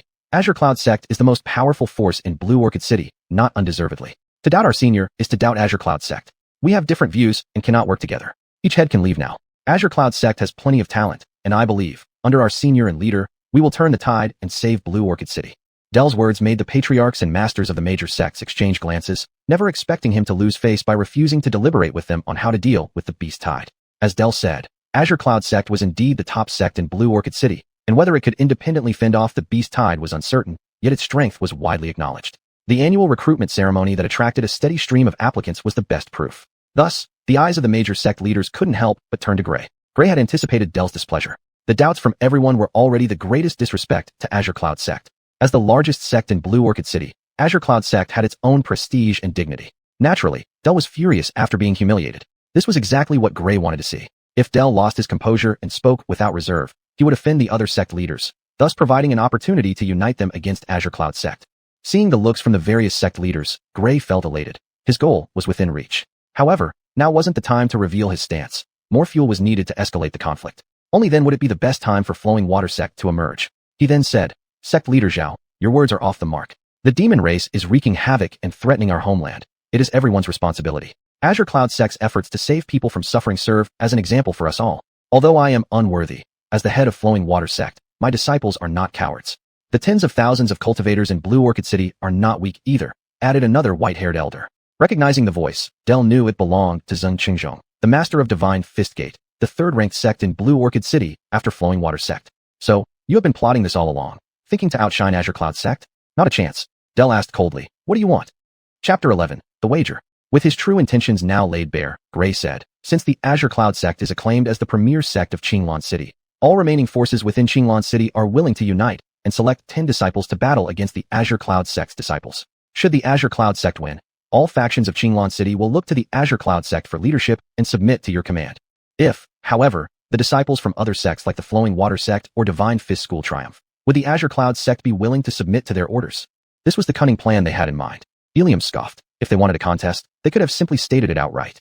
Why take such a roundabout approach? The Azure Cloud Sect had a profound foundation and numerous disciples, among whom were many prodigious geniuses. They feared no one. Gray ignored Ilium's mockery. His lifelong ambition was to promote the Flowing Water Sect. Since its founding, the Azure Cloud Sect had consistently overshadowed his sect, leaving him deeply frustrated as if a fishbone was stuck in his throat. This time, with an opportunity to suppress the Azure Cloud Sect, he would spare no effort, saying, "Lord Sect Leader Zhao seems very confident in his own disciples. Is Lord Sect Leader Luo lacking confidence in his own disciples? Otherwise, why compete at all? Might as well concede defeat to avoid humiliation." Ilium shot a glance at Gray, unwilling to engage in verbal sparring, but finding Luo persistent and antagonistic. Even Ilium, normally composed, felt irritated by Luo's jabs. Since Lord Sect Leader Zhao is so confident in his disciples, how about we add an extra condition to this wager? What do you think? Gray watched Ilium like a hooked fish, speaking calmly and confidently. He knew Ilium would agree because men's pride often mattered more than anything, especially those of high status like Ilium. Upon hearing Gray's words, Ilium suddenly realized that everything Luo did before was setting up for this moment, luring him into a carefully crafted trap. Knowing Luo had detailed plans and thorough arrangements, Zhao hesitated. A loss or a victory was unpredictable. Not fighting, however, would tarnish the Azure Cloud Sect's reputation. As deputy sect leader, some matters were beyond his authority. He glanced at Justin. Though Marianne was the official sect leader, she was merely Justin's puppet on stage, with Justin being the actual decision-maker. Justin observed everyone's actions closely. Gray's scheme wasn't perfect, but tightly linked, making it hard to resist. Noticing Ilium's hesitation, Justin stood up, clapped his hands, and said, "Since Lord Sect Leader Luo is enthusiastic, the Azure Cloud Sect, being the largest sect in Qinglan City, would naturally accept the challenge. However, I have a condition. Will Lord Sect Leader Luo agree?" Lore. Ilium only introduced Justin as a senior member of the Azure Cloud Sect, without further details. Gray felt calling a child around 10 years old a senior was inappropriate, so he held his tongue. Justin understood Luo's thoughts and introduced himself. "I am straightforward. My surname is Peng, and my name is Bada." Previously, he hadn't revealed his true identity to Apsel out of fear of his enemies. Now he had changed his mind. Hiding his identity wasn't the way of the great Peng clan. "Peng Lord, please speak," said Gray. He harbored a competitive spirit and wasn't worried about Justin's conditions. To him, adding one more term didn't make much difference. "Let's hear your conditions first. Rules must follow in order," Justin said. "Agreed." Gray clasped his hands. Although he was initially displeased with Justin being introduced as a senior, he admired Peng's straightforwardness and said, "If the Azure Cloud Sect loses, hand over Tosha to my Flowing Water Sect." Tosha. Justin was unfamiliar with the name. Marianne, sensing Justin's confusion, explained hastily, "Brat, Tosha is a second-rank alchemist in our sect. Her surname is E. Her name is Baochan. She has exceptional talent in alchemy and is nicknamed Tosha due to her petite figure. Second-rank alchemist? Justin understood Gray's intention. An alchemist was not just a profession but the backbone of any sect. A sect without an alchemist faced a bleak future. Young Master Peng has no objections, right? Gray was worried Justin might renege. In fact, when he proposed this condition, he knew the chances of Justin agreeing were slim. Seizing another sect's alchemist was as serious as destroying that sect. No objections. To everyone's surprise, Justin agreed without hesitation. Since young Master Peng has no objections, please state your conditions. Gray was extremely satisfied with Justin's straightforwardness. The Flowing Water sect lacked a second-rank alchemist, which had always been a thorn in his side. Part of his purpose for coming here was to obtain Tosha. My conditions are simple. If the Azure Cloud sect wins, the Flowing Water sect will merge into the Azure Cloud sect, Justin said. F***K. Gray wanted to curse. You're too ruthless, Justin.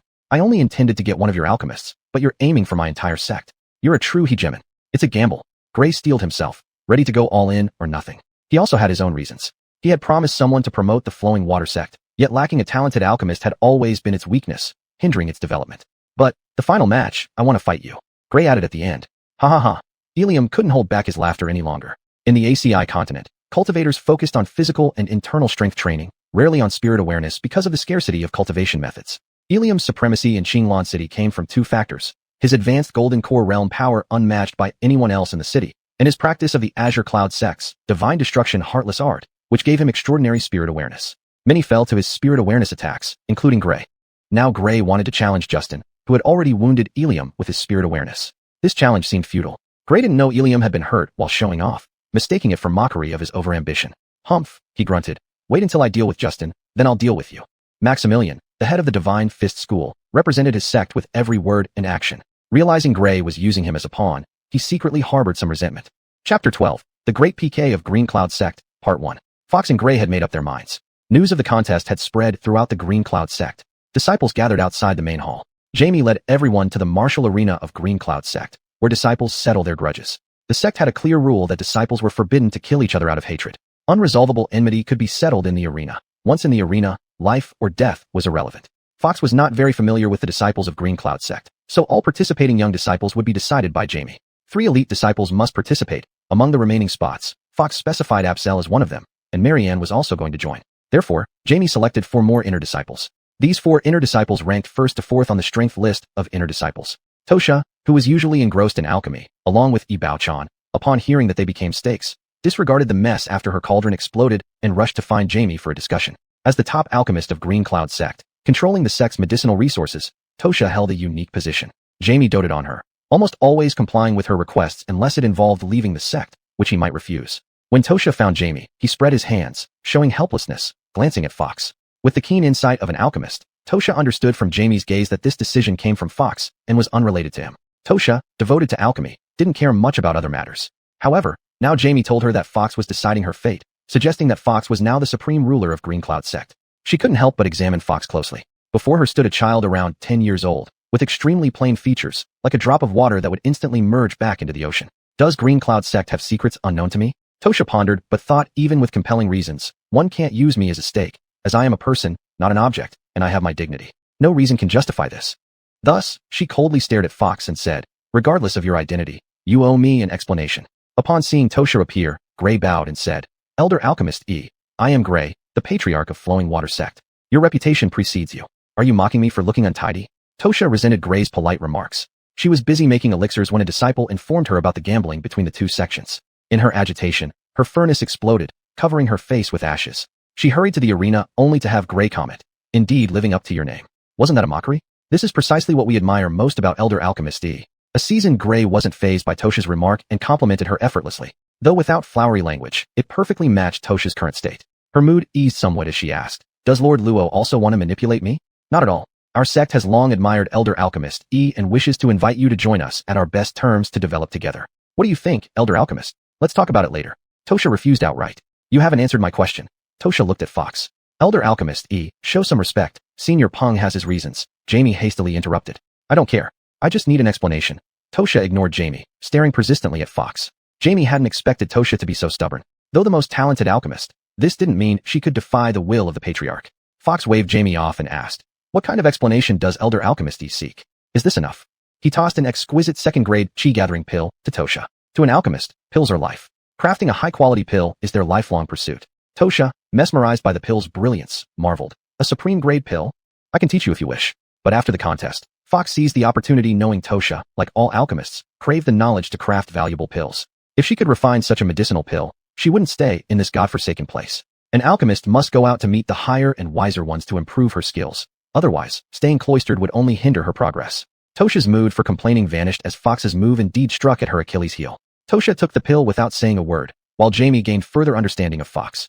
Back then, he only knew that Fox was incredibly wealthy from Hans and Octavia's accounts, spending lavishly on 3rd and 4th grade boundary-breaking pills, and personally experiencing Fox's terrifying mental prowess. Now, seeing a single pill pacify the proud and solitary Tosha, Jamie inwardly marveled at Fox's depth. With Tosha settled, all disciples participating from Green Cloud sect were present. The 3 elite disciples were Truman at Foundation Establishment 1st level, Zhou Brianjian, and Zhang Huai at Foundation Establishment 2nd level. The 4 inner disciples were all pulse connectivity cultivators, 2 at 9th level, and 2 at 8th level. As they were unaware of the opposing lineup, Fox decided that Zhou Brianjian should be the first to fight, hoping to secure an opening victory. Though unaware of Fox's identity, Zhou Brianjian dared not take it lightly after seeing how Jamie followed his orders meticulously. A loss in the first match would surely damage the morale of the Green Cloud sect disciples. Drawing his long sword, he leaped onto the arena platform. Seeing Zhou Brianjian leap onto the stage, Gray realized Fox wanted to win the first round. Since you want to win, I'll give you what you want. Standing up, he said, young Master Zhou has unmatched martial prowess. None in our flowing water sect can rival him. The first match, victory goes to the Green Cloud sect. Without a fight, the Green Cloud sect won. Fox quickly grasped Gray's strategy, a do-or-die tactic. Sure enough, after Zhou Brianjian stepped down, Gray again conceded the second match where Zhang Huai was supposed to compete. 2 Foundation Establishment 2nd level victories by Zhou Brianjian and Zhang Huai boosted the confidence of the Green Cloud sect disciples significantly. In contrast, the disciples from Flowing Water sect, Divine Fistgate, and other forces in Qilin City looked dejected. A few tried to step forward but were stopped by Gray. For the third match, just as Zhang Huai stepped down, a Flowing Water sect disciple named Autumn jumped onto the platform and respectfully said, Flowing Water sect disciple Autumn requests combat. Autumn's appearance was unexpected by Gray, who had planned for Autumn to serve as a main player in the 9th match, with himself facing Fox in the final. Since Autumn took the initiative, stopping him was impossible. Gray gave him a gesture for a sure win. Autumn, a Foundation Establishment 1st level cultivator, was known as the top disciple of Flowing Water sect. Earlier, when Zhou Brianjian challenged, both being young representatives of their sects, one the top disciple of Green Cloud sect and one of Flowing Water sect, the city had been buzzing about who would come out on top despite Zhou Brianjian's slightly higher realm. Autumn wanted to challenge him, but was told by Gray that now wasn't the time for pride. So, Autumn gave up challenging Zhou Brianjian. Now, only Truman, also at Foundation Establishment 1st level, remained among the Green Cloud sect disciples. Truman leaped onto the platform, bowing politely. Brother Xia, Truman seeks your guidance. Gray's plan worked as intended. Avoiding conflict with Zhou Brianjian and Zhang Huai, letting Truman face Autumn, he said, Brother Liu, nobody will question my win against you, so be careful. Autumn's words infuriated Truman, who already felt inferior to Zhou Brianjian and Zhang Huai within Green Cloud sect. He retorted angrily, Brother Xia, boasting might backfire. We'll see who prevails. Then let's settle this with actions. This match was a make or break for Autumn. With Green Cloud sect already winning 2 matches, if he lost, their chances of victory would increase significantly, leaving almost no hope for the others in Qilin City. Chapter 13. The Great PK in Qingyan City, Part 2. Autumn knew the heavy responsibility on her shoulders and did not hesitate to attack. In a flash, she punched straight toward Truman's chest. Seeing Autumn's punch as swift as lightning, Truman knew that the Lu Shui sect was famous for its boxing techniques and did not dare to compete with Autumn in that regard. He drew his long sword and slashed it backward, aiming for Autumn's wrist.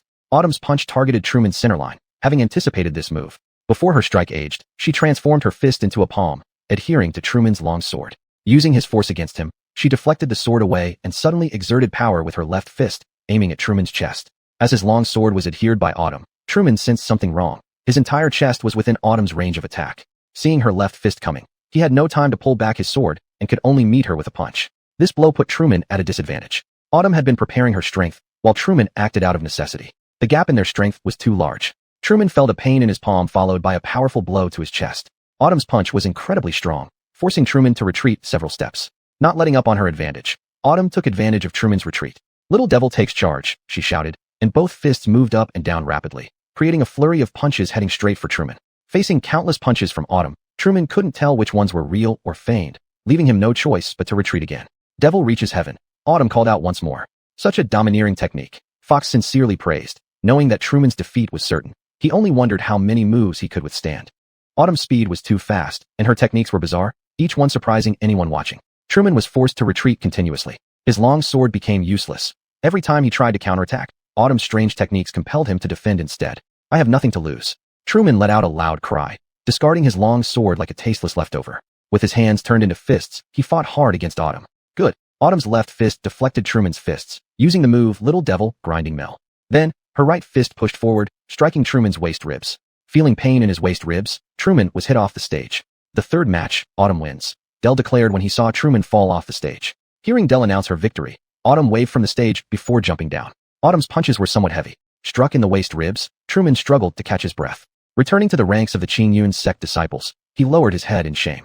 Victory and defeat are common in war. Don't take it to heart. Autumn's boxing style is unconventional and extremely aggressive. If not for her limited strength, none of you would stand a chance against her. Fox said, perhaps realizing why Gray dared to challenge him. Autumn's sudden rise boosted the confidence of the Qinglong City Alliance disciples. Amen, ranked second in strength among the Lu Shui sect, challenged on the stage. This 9th stage Pulse Pass cultivator defeated Qingyun sect's inner sect disciple Yu Hao, who was also at the 9th stage Pulse Pass, with his bizarre boxing style. The Qingyun sect and the Qinglong City Alliance ended 2 victories, each in a tie. Tosha glanced at Dell, who understood her look and signaled her not to worry. Knowing Fox's confidence in betting on this fight, Dell felt assured. For the 5th battle, the Qinglong City Alliance sent out Kanal, a disciple of the Divine Fist sect. Having lost 2 consecutive matches, the remaining Qingyun sect inner sect disciples were cautious. Kanal was an elite disciple of the Divine Fist sect, a personal student of the sect master Chao Zhong, and had reached the 1st stage foundation establishment, making him formidable. The Qingyun sect inner sect disciples hesitated, unsure of their chances. Fox, sensing their lack of confidence, telepathically passed some secret instructions to Apsel, urging him to step up. Apsel memorized Fox's transmitted instructions, walked to the central arena, and slowly climbed onto the stage. As Apsel ascended the stage, a wave of shouts echoed throughout the arena. Apsel was well known in Qinglong City. Those who recognized him said, "Ha ha ha, the playboy made it into the Qingyun sect? Amazing." Those who didn't know him commented, "Look at that dog-crawling posture, yet he dares to step on the stage? Amazing." Seeing Apsel, Dell felt mixed emotions. When he first met Apsel, he was merely a 2nd stage Qi practitioner. But now, after just 2 days, he had reached the 1st stage foundation establishment, a significant leap that must be attributed to Fox. Dell found Fox increasingly unfathomable. Upon seeing Apsel, Gray had previously not paid much attention to the young man beside Fox. Now, witnessing Apsel on the stage and noting his 1st stage foundation establishment, Gray realized that a 15-year-old foundation establishment cultivator was unprecedented in Qinglong City. Most present foundation establishment cultivators were in their 30s or 40s. The unexpected appearance of Apsel troubled Gray, as this was not part of his plan. Apsel climbed onto the stage in a dog-crawling posture, which made Kanal laugh uncontrollably. This guy was just too funny. Clearly without any strength, he still wanted to show off here. Had he come to the wrong place? "Brother, do you need some help?" Kanal extended his arm and said, looking at Apsel, "Thank you. I'm already up." Apsel knew Kanal was mocking him, but didn't care. Such petty sarcasm was nothing compared to the ridicule he faced as a small-time thug in Qinglong City. "Brother, why did you come up here? Didn't you take a wrong turn?" Kanal continued to mock and ridicule. Apsel didn't mind the first mockery, but with the second, he started to feel irritated and retorted. "How about we change the rules and decide the winner through verbal sparring?" Upon hearing this, Kanal's face turned red like it was painted with rouge, embarrassed that the chief disciple of the Divine Fist sect was being mocked as a street-scolding woman. "Brother, since you're so uncooperative, let's settle this with our fists."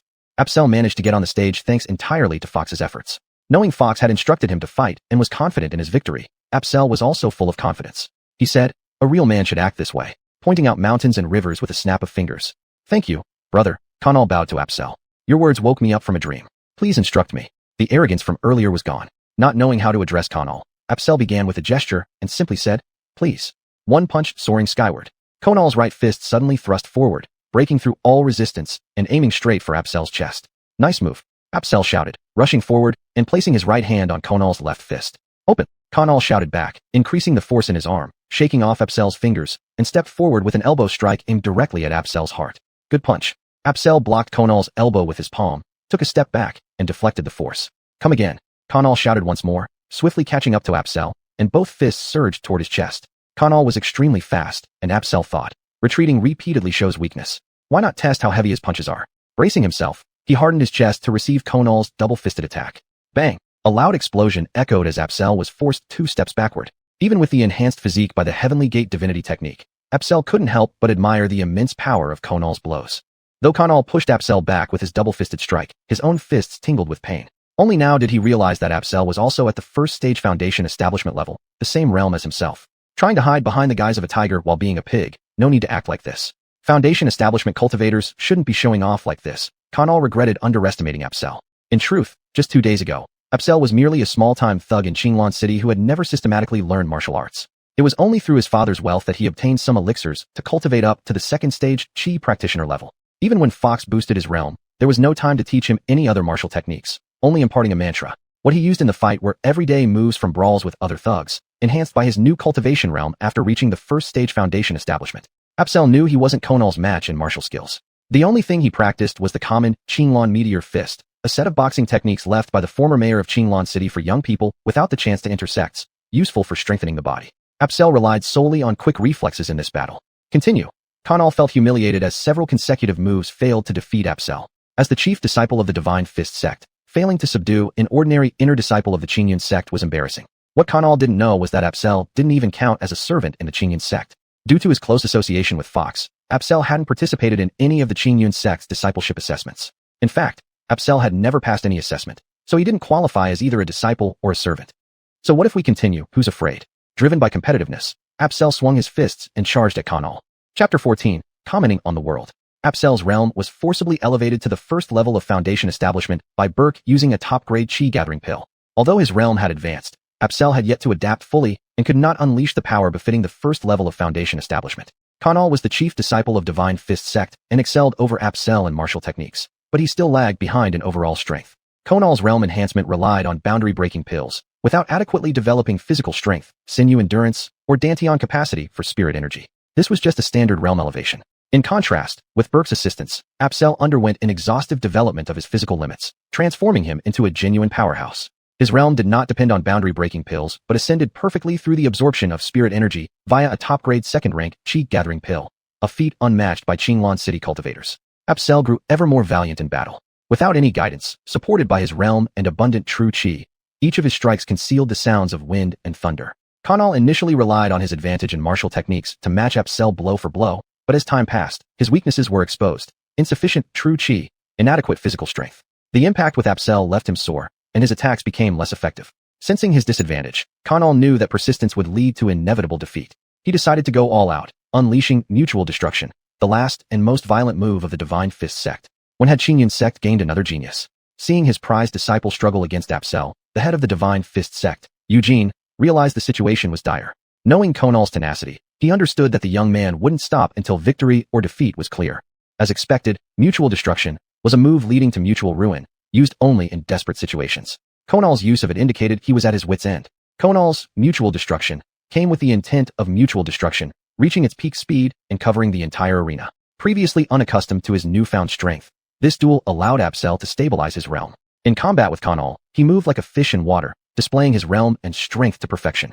Apsel was immersed in the battle with Konal, treating him as a sparring partner. Having similar realms made it quite ideal. What he didn't anticipate was Konal's all-or-nothing strategy. As Konal charged fiercely, Apsel discovered there was nowhere safe around him. Who's afraid of whom? Initially unafraid of Konal, who he saw merely as a practice partner, Apsel had gained deeper insight into the Heavenly Gate divine technique. Now he silently recited the incantation, accelerating its circulation and concentrating true Qi at his chest to bolster his defense. He considered using Burke's advanced technique but decided against it, fearing that if he still couldn't overcome Konal after practicing it, he would lose Burke's favor. Apsel remained calm, focusing solely on accelerating the Heavenly Gate divine technique, creating numerous overlapping layers in front of his chest, forming a white mist. True Qi shield. Burke was surprised. Apsel had accidentally mastered the true Qi shield in such a short time, purely by chance while resisting Konal's finishing move. Just as Apsel formed his true Qi shield, Konal's mutual destruction struck. With a loud boom, half the platform collapsed, enveloped in a cloud of dust. Everyone in the arena was astonished by the intensity of their match, wondering who had emerged victorious. As the dust settled, Apsel's true Qi shield, rapidly generated by the Heavenly Gate divine technique, was shattered by Konal's mutual destruction. Apsel stood alone at the edge of the platform. Konal, unable to evade his fate, was repelled by Apsel's shield, the force knocking him unconscious in the center of the arena. After a moment, Apsel moved his stiff body. Konal's attack not only shattered his shield, but also sent him reeling to the edge of the platform, nearly falling off. Konal remained motionless on the ground. Qingyun sect won the fifth bout. Having achieved 3 victories out of 5, Marianne leaped onto the platform. Marianne of Qingyun sect challenges anyone willing to face me. When Burke saw Marianne leap onto the platform, he thought, now as the leader of Qingyun sect, if Marianne wins, it's indeed beautiful, but if she loses, it would be a huge loss of face for Qingyun sect. So he stood up and said, Leader Luo, I have a suggestion. With the beast tide approaching and time tight, let's skip the matches of other disciples. A single battle between you and me can decide the victory. How about that? Gray originally planned to have his stronger disciples bully the weaker ones. Qingyun sect had 3 elite disciples, 2 at the second level of Foundation establishment and 1 at the first. Shu Williamin did not have any disciples at the second level of Foundation establishment, but they had 1 at the first. He intended to have Zhang Brianjian and Zhang Huai fight against Qingyun sect's elites, and then match their higher-level disciples against Qingyun sect's weaker intersect disciples. However, Apsel's unexpected appearance disrupted his plan. Apsel's victory over Kanal further tilted the balance towards Qingyun sect, who now led with 3 wins. Gray knew that if he lost another round, it would put him in an even more passive position. Therefore, he agreed to Burke's proposal to end it in one decisive battle. Since Mr. Peng suggests this, I respectfully agree. Gray weighed the pros and cons and decided to accept Burke's suggestion. Gray agreed to the challenge, and Burke slowly climbed up to the martial arts platform like Apsel. Burke's deliberate actions didn't make Gray underestimate him. Since Ilium respected him as a senior of Qingyun sect, he must have extraordinary abilities. This was just his modest way of presenting himself. Gray also ascended the platform from the opposite staircase. The two stood at the center of the platform. Gray clasped his fists and bowed, asking, Mr. Peng, shall we engage in a civil or martial duel? What's the difference? Burke asked in surprise. In a civil duel, we each endure one blow from the other until one admits defeat. In a martial duel, we use various techniques until one concedes defeat, Gray explained. After listening, Burke smiled faintly. Let's go with the civil duel. It wouldn't look appropriate for 2 leaders to engage in a fierce battle in front of all the disciples. Just as I wished, Gray looked at Burke, a child around 10 years old, who acted so maturely. He was clearly no ordinary child, which explained why even the prestigious Ilium called him a senior. Very well, you attack first, and I will defend. Burke looked at Gray, deciding it was just one blow. Better to let Gray go first to avoid any regret later. Gray shook his head. Mr. Peng is young and vigorous. You should go first. He originally wanted to say that as a child, having an elder attack first might make people think he was bullying him. Burke understood Gray's implication and smiled again. If I strike, you won't have a chance. You should go first. His words were clear, implying that Gray couldn't withstand his blow. Burke's words left Gray rather uncomfortable. Though not furious, he could feel his anger rising. Since Mr. Peng is so confident, let's change the rules. We both attack simultaneously and see who cannot endure it. Agreed. Your idea sounds good. Burke casually assumed a stance and waved at Gray. Come on. Burke's arrogant demeanor infuriated Gray, who roared, Ghost and God's ultimate strike. His true chi surged dramatically, carrying a chill that made the platform feel like an icy tundra. Marianne had jumped onto the platform to challenge earlier, but Burke intervened, making her uneasy. As Burke challenged Gray, she stepped back, pouting and silently grumbling about how she would deal with this brat later. Marianne muttered to herself when suddenly a cold wind blew by, causing her to shiver. It's so hot. Where did this cold come from? Worried about Burke, she couldn't help but glance at the platform. Chapter 15. Unifying Qinglong City. Marianne saw a frosty bloom spreading over Fox's body and was shocked, exclaiming, You little brat, you. Unexpectedly, as soon as the words left her mouth, the frost blooms on Fox's body instantly melted away like withering flowers in an instant burst of splendor. Ghost deity, absolute kill. Fox was startled upon hearing this. The martial arts moves Little Ghost in charge, Little Ghost upends heaven, and Little Ghost grinds that Autumn had used before sounded familiar to him. They seemed both like and not quite like what he remembered. Fox could not be sure until Gray now mentioned Ghost deity, absolute kill. Since Gray was the head of Lu Shui's sect and Autumn, the top disciple of Lu Shui's sect, had learned most of her skills from Gray, Fox was now certain of his suspicion. If it were true, Ghost deity, absolute kill, I would have some concerns. But performed by you, if the master of Guaishan's sect knew, he would be surprised you're still alive. According to Fox's knowledge, Ghost deity, absolute kill is one of the 18 styles from the sect's secret technique manual, the 18 Ghost deity styles. When used, it brings forth eerie winds and cries that are chilling and terrifying, not only mesmerizing but also physically harmful due to its chilling winds. Gray's 18 Ghost deity styles did not produce those cries or eerie winds. Instead, they formed into cold and chilling energy. Ilium, watching Gray on the arena, couldn't help but feel secretly alarmed. At this point, Gray was no longer someone he could compete against. This move surpassed Ilium's imagination. It could instantly freeze him. Now it was to see how Fox would respond. If Fox lost, it would be as if heaven itself had forsaken the Qingyun sect. The master of Divine Fistgate, Herbert, was secretly astonished as well. He had always wanted to seize the chance to replace the Lu Shui sect. Thankfully, he hadn't acted rashly. Facing the current Gray would be completely futile. The cold energy emanating from Gray grew increasingly intense, enveloping the entire combat arena in a chill. Looking at Gray's cold expression, Fox knew the Ghost deity absolute kill was fully prepared and ready to explode at any moment. He said, I will make you lose willingly. With that, he casually released a palm strike that whistled through the air. Come on. Gray unleashed all his inner energy, spiraling upward. Instantly, all the surrounding cold energy converged towards him, roaring toward Fox. With a boom, the arena which was already half collapsed by Apsel and Kanal suffered another heavy blow, leaving no trace. The entire arena was shrouded in chilling energy. Marianne clicked her tongue, surrounded herself with a ball of true energy, retreated to a distance, her heart pounding. Even though Gray's 18 Ghost deity styles was executed clumsily, it still possessed formidable power far beyond imagination. This was the reason Gray dared to challenge Ilium of the Qingyun sect. As the cold energy slowly dissipated, Fox appeared before everyone, standing amidst the ruins, while Gray vanished. Everyone thought Gray would end up like Conall before, lying at Fox's feet. However, Gray wasn't there either. Just as everyone was bewildered, a familiar voice came from outside the arena. "Thank you, young Master Pong, for sparing my life." Immediately afterward, Gray reappeared before them.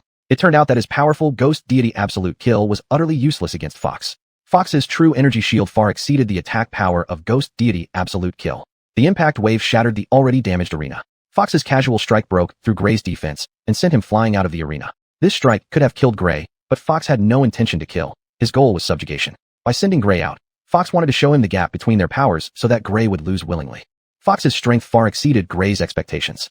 He didn't expect such a complete defeat. Years ago, he had accidentally acquired the 18 ghost deity styles, and after years of practice achieved some success.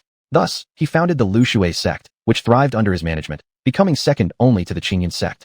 Unsatisfied with being second, he perfected the 12th style, ghost deity Absolute Kill, significantly increasing his power, aiming to surpass Ilium and establish Lu Shui sect as the dominant force in Qingyun City. However, he met Fox of the Qingyun sect. "I lost." Gray was disheartened. 60 years of effort had come to nothing. "Senior Pong, I accept the terms of our bet. Today, Lu Shui sect ceases to exist, and all its disciples will join the Qingyun sect." Seeing Gray's depressed mood, Fox smiled slightly and said, "Master Luo, the old man lost his horse. How do you know it's not a blessing in disguise? A new beginning is a new opportunity." Gray was also an intelligent person. Otherwise, he would not have cultivated to the late Golden Core stage without any guidance. Although the Lu Shui sect no longer existed today, joining the Qingyun sect meant having Fox, whom he could not withstand for even one move, as a senior guide. With his guidance, his strength would inevitably increase greatly, perhaps offering him a chance to take the last step of a cultivator, reaching a place everyone dreamed of. "Thank you, Senior Pong." This "thank you" came from the depths of Gray's heart. "Senior Pong, we are also willing to join the Qingyun sect, hoping Senior Pong will accept us." The various sect leaders and masters said one after another. Everyone had seen Gray's formidable strength, witnessed his defeat at Fox's hands firsthand, and heard Fox's words personally. Gray was clever, and the various leaders were not fools either. Very well, this was precisely what Fox wanted to see. "Master Zhao, please arrange it." Although Marianne was the head of Qingyun sect, she lacked experience compared to deputy head Ilium. Besides, Ilium had served as the head for many years, making such arrangements effortlessly. "But I have one request," Fox added. "Please speak, senior." Ilium respected Fox more and more, almost worshipping him. Defeating him with a single divine consciousness attack and defeating Gray with a casual palm strike proved Fox's unfathomable strength. Ilium willingly served Fox, believing that if Fox offered guidance one day, he could make immense progress and might even achieve the final step of cultivation. "Organize the profiles of the gifted disciples from all the major sects and give them to me. I have great use for them," Fox said. "Of course, senior. I'll do it immediately," Ilium replied. Ilium promptly convened the leaders and masters of various sects to discuss the integration of their disciples into the Qingyun sect. Marianne looked at Fox with admiration in her eyes. "Little brat, what level of power do you have? Don't admire me. I'm just a legend." Fox smiled, feeling carefree and stress-free around this lively and adorable girl, reminiscent of childhood innocence. "TCH, getting so full of yourself over one compliment. What can you do if you get more praises?" Marianne scoffed, intending to say something serious, but then found Fox acting mischievous again. "Girlie, let me tell you the truth. There's no one here who can be my match," Fox said, yet inside he felt hollow. In this remote place, he could cover the sky with one hand, but reality was far different. His enemy's strength was overwhelming, their influence vast, they could easily destroy his home. "TCH, one day I will definitely defeat you. Little brat, I believe that day won't be far off." Marianne raised her fist, vowing both to Fox and to herself. "Girlie, cheer up. I won't stay in this place for too long." Fox sighed deeply. "Little brat, where are you going? Is it far? Will you take me along?" Even Marianne didn't understand why she always felt like bickering with Fox whenever they met. Now, hearing that Fox might leave, she felt unusually anxious. "We'll see. If your strength can keep up, I'll take you along. If not, you'd only be a burden and put yourself in danger. It might be better to stay here and live a peaceful life." Fox was despondent, feeling powerless to protect those he loved. "TCH, I won't become a burden. You wait and see." Marianne clenched her fists, encouraging herself. "Marianne, cheer up." Chapter 16, Disciple of the Ghostly Divine Sect. Marianne busied herself with cultivation, and Justin then recalled what he was going to do. He transmitted his voice to Gray. "Lord Luo, may I borrow your ghostly divine absolute killing technique for a look?" The disciples who were expelled from the Flowing Water sect had all joined the Azure Cloud sect, leaving Gray momentarily with nothing to do. He sat in a chair, eyes closed, resting. Suddenly, he heard Justin's voice transmission and hurriedly replied, "Senior, yes." He took out a parchment from his storage bag and handed it to Justin. "Senior Pong, this is something I obtained from a stone chamber." Now that Gray had joined the Azure Cloud sect, Justin was his senior, and senior's words could not be disobeyed. However, He also thought that given Justin's profound strength, he might uncover the mysteries within the secret manual and provide guidance, which would greatly benefit him. Justin took the parchment from Gray's hand and glanced at it. It was indeed the Ghostly Divine Sect's secret manual, 18 movements of Ghostly Divine, but without the cultivation incantations. Lord Luo, do you still remember the location of that stone chamber? Justin asked. I do. Gray nodded and said. Senior, are you planning to go and take a look? That's my intention. I'll trouble Lord Luo to lead the way, Justin said. The stone chamber is far from the Azure Cloud sect. It will take a lot of time to come and go. I'll have someone prepare mounts, Gray said. No need. Just indicate the direction, and I'll handle the rest, Justin replied. In fact, with his strength, crossing the entire ACI continent wouldn't take much time, but Gray didn't know that. Northwest of Qinglan City, Gray pointed out. All right. Justin brought Gray to a secluded place. He grabbed Gray by the waist with his right hand, leaped into the air in one swift motion, and immediately flashed toward the northwest of Qinglan City. Lord Luo, pay attention to the direction, Justin said, occasionally taking out pills to refine and replenish his internal true chi. With Justin's support, Gray kept flashing through the sky, the surrounding scenery changing in an instant. This was truly Senior Peng's strength. On the martial arena platform, he hadn't shown even a fraction of his true power. Gray regretted having wanted to compete with such a person. At the same time, he secretly rejoiced that he had joined the Azure Cloud sect, where he could receive guidance from a senior with such abilities, allowing him to progress further in martial arts. The scenery around him changed rapidly, and Gray anxiously observed the scene below, afraid of missing the location of the stone chamber and displeasing Justin. Senior, it's not far ahead, between two connected mountain peaks in the valley, Gray suddenly said. Justin stopped, landing in the valley. Before them was a dense forest, with several rank 1 spirit beasts, monkeys, jumping around on trees. Justin walked forward, and the monkeys in the forest felt the overwhelming aura from Justin and fled hastily. Through the forest, Justin saw a cave. Senior, inside this cave is a hidden chamber. I stumbled upon it back then and obtained the manual inside, Gray explained. Justin nodded and entered the cave, finding a hidden chamber at the end of it. Senior, I've already emptied everything out of the chamber, Gray said apologetically. There must be something I haven't discovered yet, Justin thought, feeling this strongly. Justin extended his divine sense, carefully examining every corner of the hidden chamber, not letting any suspicious spot pass. Illusionary array. Justin scrutinized a corner of the chamber and found something peculiar. Indeed, it's here. He stepped into it. You finally came. Hey, it's just a little kid. A voice from within the illusionary array first expressed surprise, then turned to astonishment. So what if I'm a little kid? Did I annoy you or amuse you? Justin was somewhat irritated. Age wasn't his fault, so why did people always bring it up? Marianne was young and adorable, but you're an ancient relic, thousands of years old. How clueless can you be, revealing others' age like that? You deserve the scolding. Not too old, but quite temperamental. Do you believe I'll beat you? The divine consciousness retorted. Beat me? You're just a strand of divine consciousness. This young master can beat you until you're crawling around looking for your teeth and don't know east from west, Justin sneered. How did you know I'm a strand of divine consciousness? The divine consciousness asked in surprise. Your voice gives it away. You sound weak and frail, about to dissipate at the slightest touch, Justin mocked. The tone of the divine consciousness was lacking in energy, primarily due to its long stay in this place without resources to sustain it, nearing the point of dispersion. Even if I am about to die, I can still extinguish you before dying. The divine consciousness, angered by Justin's mockery, threatened. Are all ghostly divine sect disciples as short-sighted as you?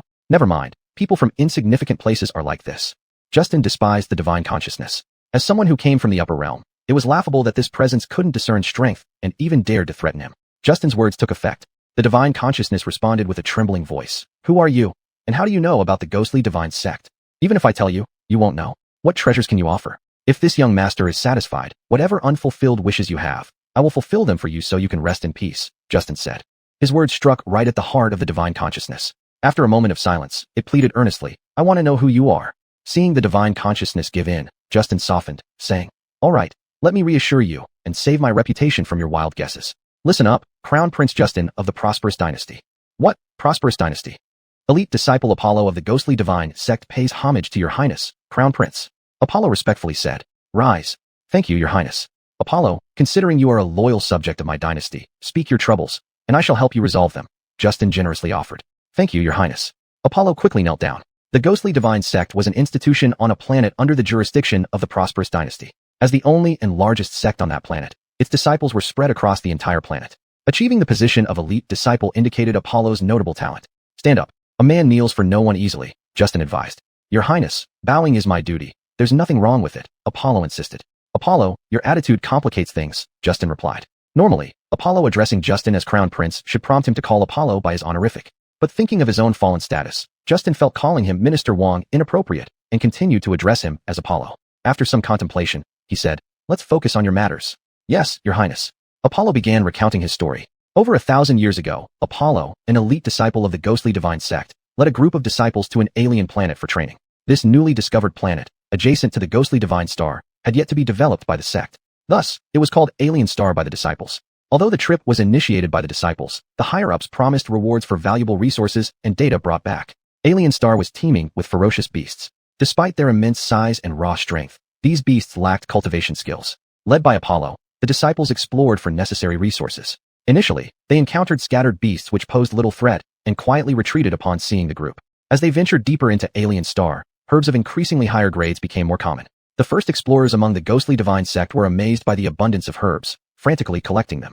Chasing after high-grade herbs, Apollo gradually distanced himself from his fellow disciples. When he realized he was alone, surrounded by towering alien trees in eerie silence, fear crept into his heart. Thinking of retreat, he retraced his steps. Signs of resource collection were everywhere. Just as he began walking back, sudden vibrations erupted from the ground, followed by distant rumbles.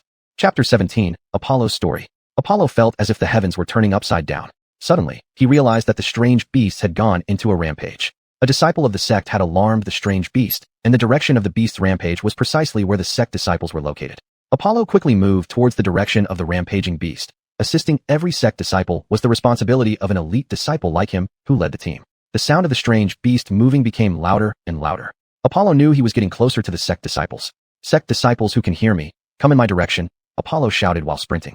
The voice of Apollo startled the Gui Shun sect disciples, and those who heard his voice started moving towards Apollo. Seeing more and more sect disciples gathering around him, most of the sect disciples were present, but a few were still missing. Apollo did not have time to inquire about the whereabouts of other disciples, leading the group of disciples to rush towards the outskirts of the alien planet. Apollo and his party attracted the attention of the strange beasts due to their large number, with the beasts pursuing them one after another. Despite their massive sizes, these beasts were remarkably agile, able to cover dozens of meters in a single step. Sensing the situation turn unfavorable, Apollo loudly said, "All sect disciples, continue retreating towards the outer area of the alien planet. I'll lure them away." Finishing his words, Apollo halted and yelled at the beasts, "Come, chase me if you dare." Occasionally, he would strike back to help the disciples being pursued by the strange beasts, drawing their attention. His actions infuriated the strange beasts, causing them to abandon their current targets and pursue Apollo instead. More and more strange beasts joined the pursuit behind him. Seeing all the Gui Shun sect disciples safely out of danger, Apollo desperately fled in the opposite direction of the Gui Shun sect disciples. While the sect disciples headed for the outskirts of the alien planet, Apollo delved deeper into its interior. The scenery around him kept changing. Apollo did not know how long he had been running when he suddenly felt a hollow sensation underfoot. An immense suction force pulled him into a vast abyss. During the fall, Apollo struggled continuously, yet within the abyss, his true chi was entirely out of control, causing his body to keep sinking. Using his hands and feet, he broke countless dead branches until finally stabilizing himself, hanging on a dead tree. It was pitch black inside the abyss. After resting for a long time, Apollo slowly adapted to the darkness, gradually making out his surroundings. This abyss appeared to be bottomless, with dead branches scattered all around. From the looks of it, this place was once lush and green before some unknown reason caused the trees to die off. After exploring for a long time, Apollo finally spotted a large protruding rock nearby. His true chi being completely uncontrollable, Apollo cautiously tried climbing over the dead branches, slowly approaching the rock. It was the best resting place he could find. Hanging from a dead branch was far from ideal as it consumed energy and couldn't support his weight for too long. As he got closer to the rock, his hand almost touched it. Finding a place to rest in this dark abyss seemed like a tremendous stroke of luck. Suppressing his joy, Apollo reached out toward the rock. Just as his fingers touched the rock, there came a sudden gurgle sound. In the silent darkness, the unexpected sound made Apollo startle. As he instinctively put a bit more strength into his foot, the dead branch snapped with a crisp crack. Apollo fell like a kite with its string cut. Crap, Apollo spat. Finally, Apollo grabbed onto a rock and stopped his fall. Pulling himself up onto the rock, Apollo let out a sigh of relief. His clothes were torn into shreds by the dead branches, leaving him battered and bruised, though fortunately, his storage ring remained intact on his finger. Wiping the sweat off his face with his sleeve, Apollo leaned back against the rock wall to rest. Shortly after, he sensed something was amiss. The rock wall felt unusual, warmer than the cold stone outside. Apollo turned over to examine the area. Not far away, faint heat vapor seeped from a crack in the rock. Climbing over to the crack, he widened it, only to find a natural cave inside. Where there are anomalies, there must be extraordinary things. This ancient truth never fails. Following the cave's path, Apollo continued his exploration, noticing the temperature gradually increasing as he went deeper. After some time, the cave grew exceedingly hot, with occasional sparks floating through the air. "There's a magma pool here," Apollo concluded confidently. "What a pity, I lack fire attribute talent. Otherwise, cultivation here would be highly efficient." Feeling a bit dejected, Apollo turned several corners. The magma pool was now close, and the temperature was so high it exceeded what Apollo could bear, scorching his clothes. The magma pool was bubbling with hot bubbles, and Apollo glanced at it again, unwillingly. A small ball-like object floated above the lava, hidden earlier by the thick heat vapor. Is this the treasure? Apollo was overjoyed but puzzled on how to retrieve the ball floating over the fiery magma. He pondered deeply.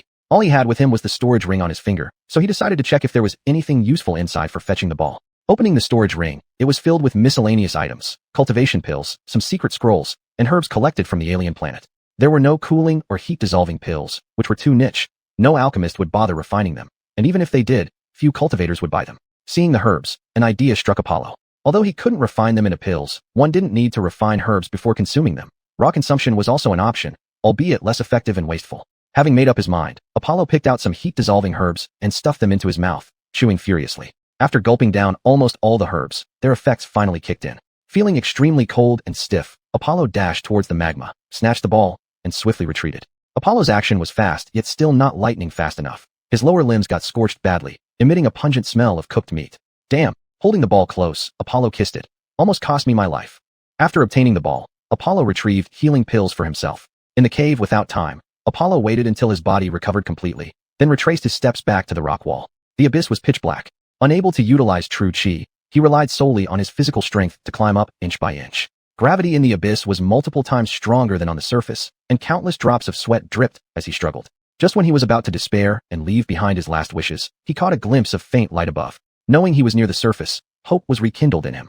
After another strenuous climb, when Apollo finally stood on the land of the alien planet, tears welled up uncontrollably. I'm back to you, alien beasts.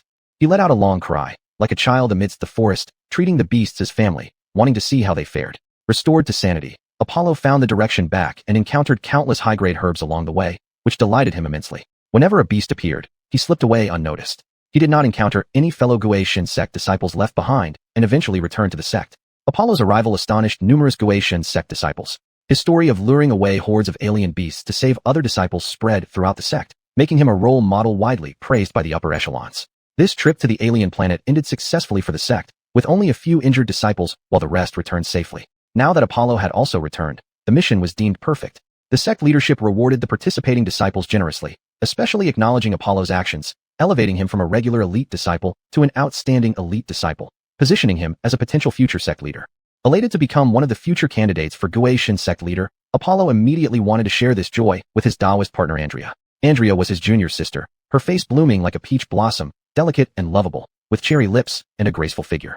Part of his motivation in the alien abyss came from his longing for Andrea. Finding Andrea at her residence, Flowing Water Pavilion, she blushed and fell into Apollo's arms, whispering her longing for him, even contemplating martyrdom upon hearing his false demise. But recalling Apollo's wish for her survival, she persevered, determined to hone her skills to avenge him someday. Destiny had brought Apollo back. Never part again, okay? Andrea murmured in Apollo's arms. Huh. Elmer couldn't help but laugh upon hearing this. You. Annoyed by Elmer's laughter, Apollo initially wanted to lash out, but remembered he was the crown prince of the prosperous dynasty and swallowed his anger. Do you know, the time spent with her was the happiest period of my life. Her appearance made me joy intoxicated. Her every frown and smile fascinated me. In short, I was lost in her shadow. Chapter 18. Apollo's melodramatic love. Returning to the ghost spirit sect, apart from his cultivation time, Apollo spent his free time with Sheila, being intimate and affectionate. The experience of being trapped in the abyss on another planet, the loneliness and helplessness in the darkness, made him deeply fearful and nostalgic for family warmth. Thus, he cherished every moment spent with Sheila. Happiness always seems fleeting for two people in love. One day, Darian, Apollo's senior fellow disciple, came looking for him. He told Apollo about a secret realm he had discovered and invited several other fellow disciples to join an expedition, asking if Apollo wanted to go along. With Sheila by his side, Apollo enjoyed life thoroughly. He had led an expedition on the alien planet successfully, earning rewards from the sect's upper echelons. Moreover, he traded the herbs he collected for many elixirs within the sect. Therefore, they had no shortage of cultivation resources in the short term and didn't need to take such risks. So he flatly refused.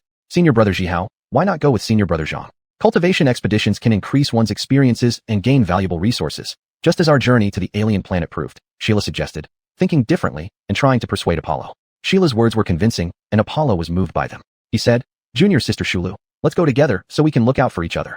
Sheila shook her head and said, Senior brother Jihao, I won't go. My strength is still very weak. I would only be a burden. Next time, when my strength improves, I will join you. Then you must take good care of me. Sheila had recently advanced to become an elite disciple, but her strength was still one major level below theirs, which Apollo knew well. He did not press her further and left her many cultivation resources, keeping only some healing pills for himself. He knew that during this secret realm expedition, there would hardly be time for cultivation, so he left all the cultivation assisting pills with Sheila. However, injuries were inevitable, thus he must carry healing pills. Joining Apollo and Darien on this cultivation expedition were two other elite disciples of the Ghost Spirit sect, who were stronger than Apollo. Apollo called them seniors. Following Darien and the two elite disciples, Apollo arrived at a planet not far from the Asian continent. Apollo often went on cultivation expeditions and was familiar with the nearby planets. Seeing this one, he said, "Senior Brother Zhang, this is a low-grade planet. It won't produce any resources we need for cultivation." Apollo's doubts were already anticipated by Darien. Knowing Apollo would eventually ask, Darien answered, "Junior Brother Zhihao, the secret realm I found is right here on this low-grade planet, and we're almost there." Resources from low-grade planets were generally of low quality and offered no help to cultivators at their level. Even if it were a secret realm, it might only contain legacies left behind by high-level cultivators who died after failing to advance further, hoping someone would discover and inherit these legacies. Upon hearing that the secret realm was nearby, Apollo adopted a take things as they come attitude and didn't ask further questions, closely following Darien. After this brief interruption, the four continued their journey. Not long after, Darien suddenly stopped Apollo and pointed ahead, saying, "Junior Brother Zhihao, look what's over there." Apollo followed Darien's finger and saw nothing but a vast expanse of mountains and valleys. "We don't see anything either," the two elite disciples commented. "Could I have been mistaken?" Darien, hearing the same response from all three, began to doubt his eyesight. "It's unlikely. Among us, Senior Brother Darien has the highest realm and strongest spiritual awareness. Why don't we go and check? We'll know for sure then," one of the elite disciples suggested. "All right, given our combined strength, it won't take much time for a round trip. Let's go and see what it is," Darien agreed. Apollo thought it over. Darien was right. It wouldn't take long for them to check. But leaving this question unanswered would leave everyone uneasy. So, he also agreed to investigate further. In agreement, Darien took the lead again and sped off into the distance. Apollo followed closely behind. The two elite disciples hesitated slightly, but quickly caught up with Apollo. The four traveled at high speed. Suddenly, while racing forward, Darien stopped and drew his sword. Apollo, unaware of what was happening, stopped abruptly as well.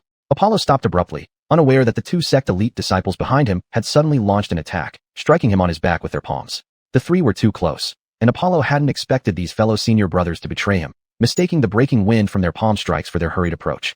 The two sect elite disciples were at higher realms than Apollo and far more powerful. Unprepared, Apollo let out a terrible scream and spewed a mouthful of blood. Struck from behind, Apollo turned and looked at the two Ghost Spirit sect elite disciples, asking in anguish, "Senior brothers, why?"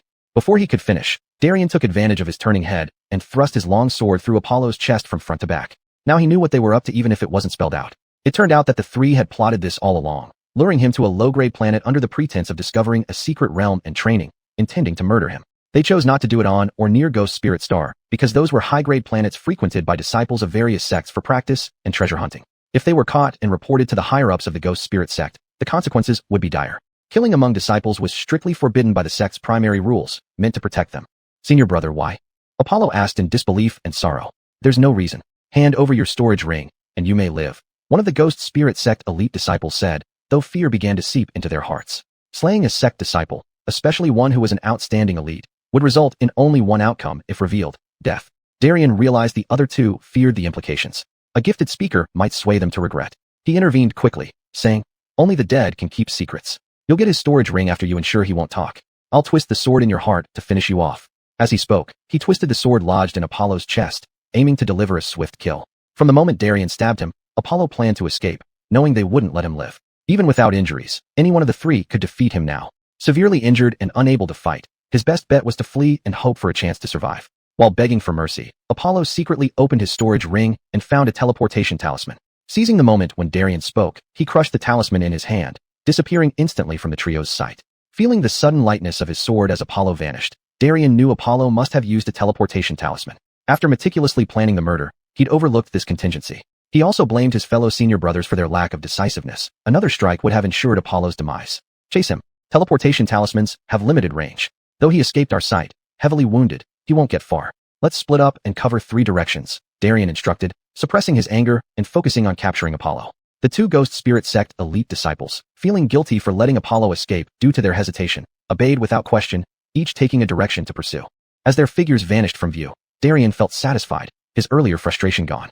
2 palms and a sword strike. This damage is too severe. I don't believe he can fly away. He set off in another direction to hunt Apollo down. Teleporting thousands of kilometers away, Apollo felt temporarily safe. Even with Darien's superior realm and advanced divine senses, such a distance exceeded his exploration range. Apollo took a few healing pills and simply tended to the wound on his body caused by Darian's sword. The teleportation talisman was a reward from the Ghost Spirit Sect's higher-ups after the successful completion of an interstellar mission, which Apollo had specifically requested. He knew that the resources allocated by the sect were just enough to maintain their daily cultivation. If he wanted to stand out among the many disciples, he needed enough resources to cultivate and enhance his strength.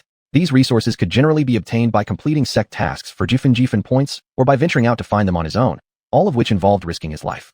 The teleportation talisman could instantly transport him thousands of kilometers, offering a way to save his life when it was threatened. It was Apollo's caution that saved his life this time, as he had exchanged for a teleportation talisman. After this betrayal, Apollo became even more cautious. Knowing that Darian and the other two had long planned to harm him and would never let him go, they wouldn't be satisfied until they saw his dead body. Right now, they must be searching everywhere for him.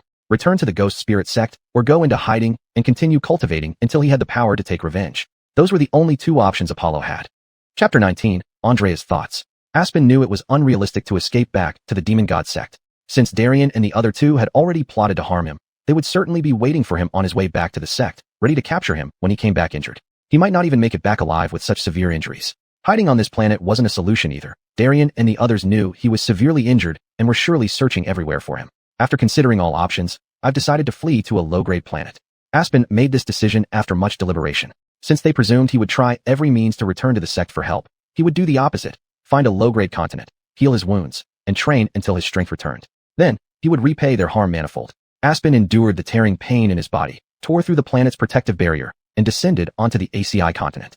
Predictable drama, Fox chuckled. Your Highness is joking, Aspen said with a forced smile. Regardless of how Fox mocked him, Aspen dared not refute because of Fox's high status. Besides, Aspen needed Fox's help now more than ever. Even if Aspen had objected, it wouldn't have changed anything. The events had become facts long ago. Continuing, he said, I came here only to discover that the spiritual energy here is so scarce that it can barely sustain my basic cultivation. Aspen's back meridians were shattered by the blows from two elite disciples of the Demon God Sect. Darian's sword missed his heart by half an inch, intentionally or otherwise, sparing his life, but just barely. The wound left by the sword could heal quickly with treatment, but the shattered meridians could not recover without centuries of cultivation. Aspen wanted to leave the ACI continent, but his remaining true chi was insufficient. All his true chi had been used up when tearing through the planet's barrier earlier. Is fate against me? Aspen thought. If you want me dead, I will not let you have your way. Aspen was not one to accept his fate, especially as a cultivator who strove to challenge the heavens. So, he began a series of protective measures. First, Aspen found a cave and transformed it into a secret chamber. He searched for medicinal herbs suitable for use and cultivated many low-grade herbs near the cave. Although these were all native low-grade herbs, they could enhance his spiritual energy once matured. Secondly, he engraved the secret techniques of the Demon God Sect onto animal hides, hoping someone who obtained them would cultivate them. If Demon God Sect disciples came to search for him or practice here, they would recognize the techniques and trace his whereabouts. Thirdly, he instructed whoever acquired the hide to establish the Flowing Water Sect. The sect was named after his Tao companion Andrea, using the last two characters of her name, Flowing Water. The purpose was to attract attention. If Andrea saw Darian return to the sect without him, she would search for him. Upon finding someone on the ACI continent who had established a sect in his name, she would investigate, eventually tracing him down. After hearing Aspen's plans, Fox couldn't help but praise them. There was no reason why these methods wouldn't lead to Aspen's discovery. Your plan is perfect. If Demon God Sect disciples or your Tao companion Andrea come to the ACI continent to look for you, they'll find you, Fox said. Thank you for your praise, Your Highness. Aspen replied. Having taken these precautions, Aspen continued to cultivate while waiting for news. Centuries passed. Aspen did not receive any word from the Demon God Sect disciples or Andrea. His injuries worsened due to the lack of high-grade elixirs, and eventually, his physical body died. Before death, Aspen left behind his divine consciousness, still waiting, hoping for a miracle where someone from the Demon God Sect or Andrea would find him and bring his divine consciousness back to the sect for salvation. Decades ago, Gray accidentally stumbled upon the cave, discovered Aspen's legacy including the secret techniques of the Demon God Sect, and established the Flowing Water Sect after cultivating the techniques. After listening to Aspen's story, Fox smiled helplessly and said, Aspen, I must admit your luck. Your Highness, what do you mean? Aspen asked, surprised. Obtaining treasures on a foreign planet and meeting the prince on ACI continent. Your survival on both occasions is not just luck. These encounters, including meeting me, the prince, are all due to your good fortune, Fox explained. Aspen was stunned, puzzled by the praise. Isn't it so? Let me enlighten you a bit, Fox said. I wouldn't dare to comment on the journey to the foreign planet. That's your karma. But on ACI continent, you've truly had great luck. Think about it. You were an elite disciple of the Demon God Sect, yet Darian and the others, knowing full well they could kill you for treasure and cover it up, didn't. This suggests they lacked the capability or willingness to hide the truth from the higher-ups. Secondly, your arrangements on ACI continent seem flawless but are riddled with flaws. It's normal for sect disciples to spend centuries away from the sect on training missions. The sect's leadership won't go to great lengths searching for a disciple who hasn't returned after a few hundred years unless that disciple has influential backing or sends a distress signal. You lack both, so the demon god sect's leadership certainly won't dispatch people to search for you. Aspen nodded, acknowledging the logic. Your Highness, your analysis makes sense. Moreover, ACI continent is a low-grade planet. Disciples from high-grade planets wouldn't come here for cultivation opportunities. They prefer equally high-grade or better planets.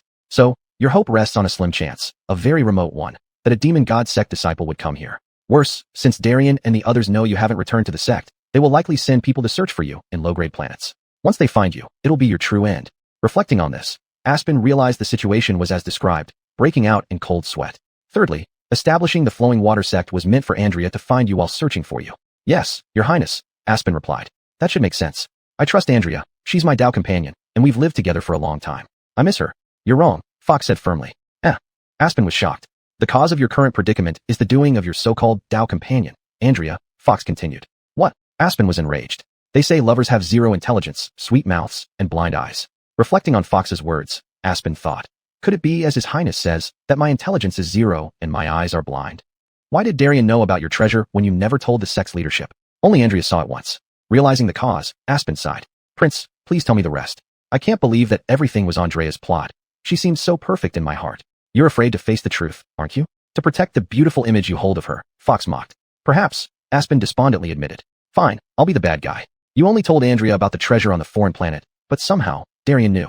This means Andrea had already betrayed you and allied with Darien, leaving you in the dark. Darien, lusting for the treasure, and Andrea, aiming to be with Darien openly, conspired to eliminate you. They plotted this trap together. You unknowingly fell into their scheme, driven by Darien and incited by Andrea. Why didn't she join Darien and the others? When I invited her to explore the secret realm, it would have been a perfect excuse, and her presence would have raised no suspicion at the time, Aspen asked, puzzled. That's precisely her clever move. Darien and his group were more than capable of killing you without her involvement. By staying out of sight, if they failed, you'd naturally turn to her first. She could then stall you and alert Darien, ensuring your doom. I don't believe it. I can't believe she'd be so ruthless. Aspen refused to accept, collapsing under the weight of the explanation. Fox glanced at Aspen and calmly said, believe what you will. Unfortunately, these are facts. Your Highness, I beg you. You must have a way to let me live. You must have the ability to help me. Right. Aspen was in tears, realizing that the person he loved the most had hurt him the most. I need to ask her why she did this to me. Chapter 20, Fox's Promise. Fox looked at the sobbing Apollo and said, why should I save you? Apollo was taken aback. Indeed, why should anyone save him? Was it because he was an elite disciple of the ghostly divinity sect, or because he was a subject of the prosperous dynasty? Saving him wasn't others' duty. Not saving him was their choice. However, Fox's words gave Apollo hope for survival. What could be more meaningful than staying alive? Apollo then understood what Fox meant. For a reputable, renowned crown prince of the prosperous dynasty to end up in such a barren place, it must have indicated that significant upheavals had occurred within the dynasty. Fox might have fled here as well. In that case, why not swear loyalty to Fox, serving him faithfully? Fox would surely treat his injury then. After thinking this through, Apollo declared, I, Apollo, hereby swear allegiance to your Highness the Crown Prince. If I betray you one day, may heaven strike me down and let me not die well. Apollo's oath was within Fox's expectation, but the fact that Apollo understood without being prompted was unexpected. Still, upon reflection, it made sense. As an outstanding elite disciple of the ghostly divinity sect, Apollo must possess extraordinary talent and mind.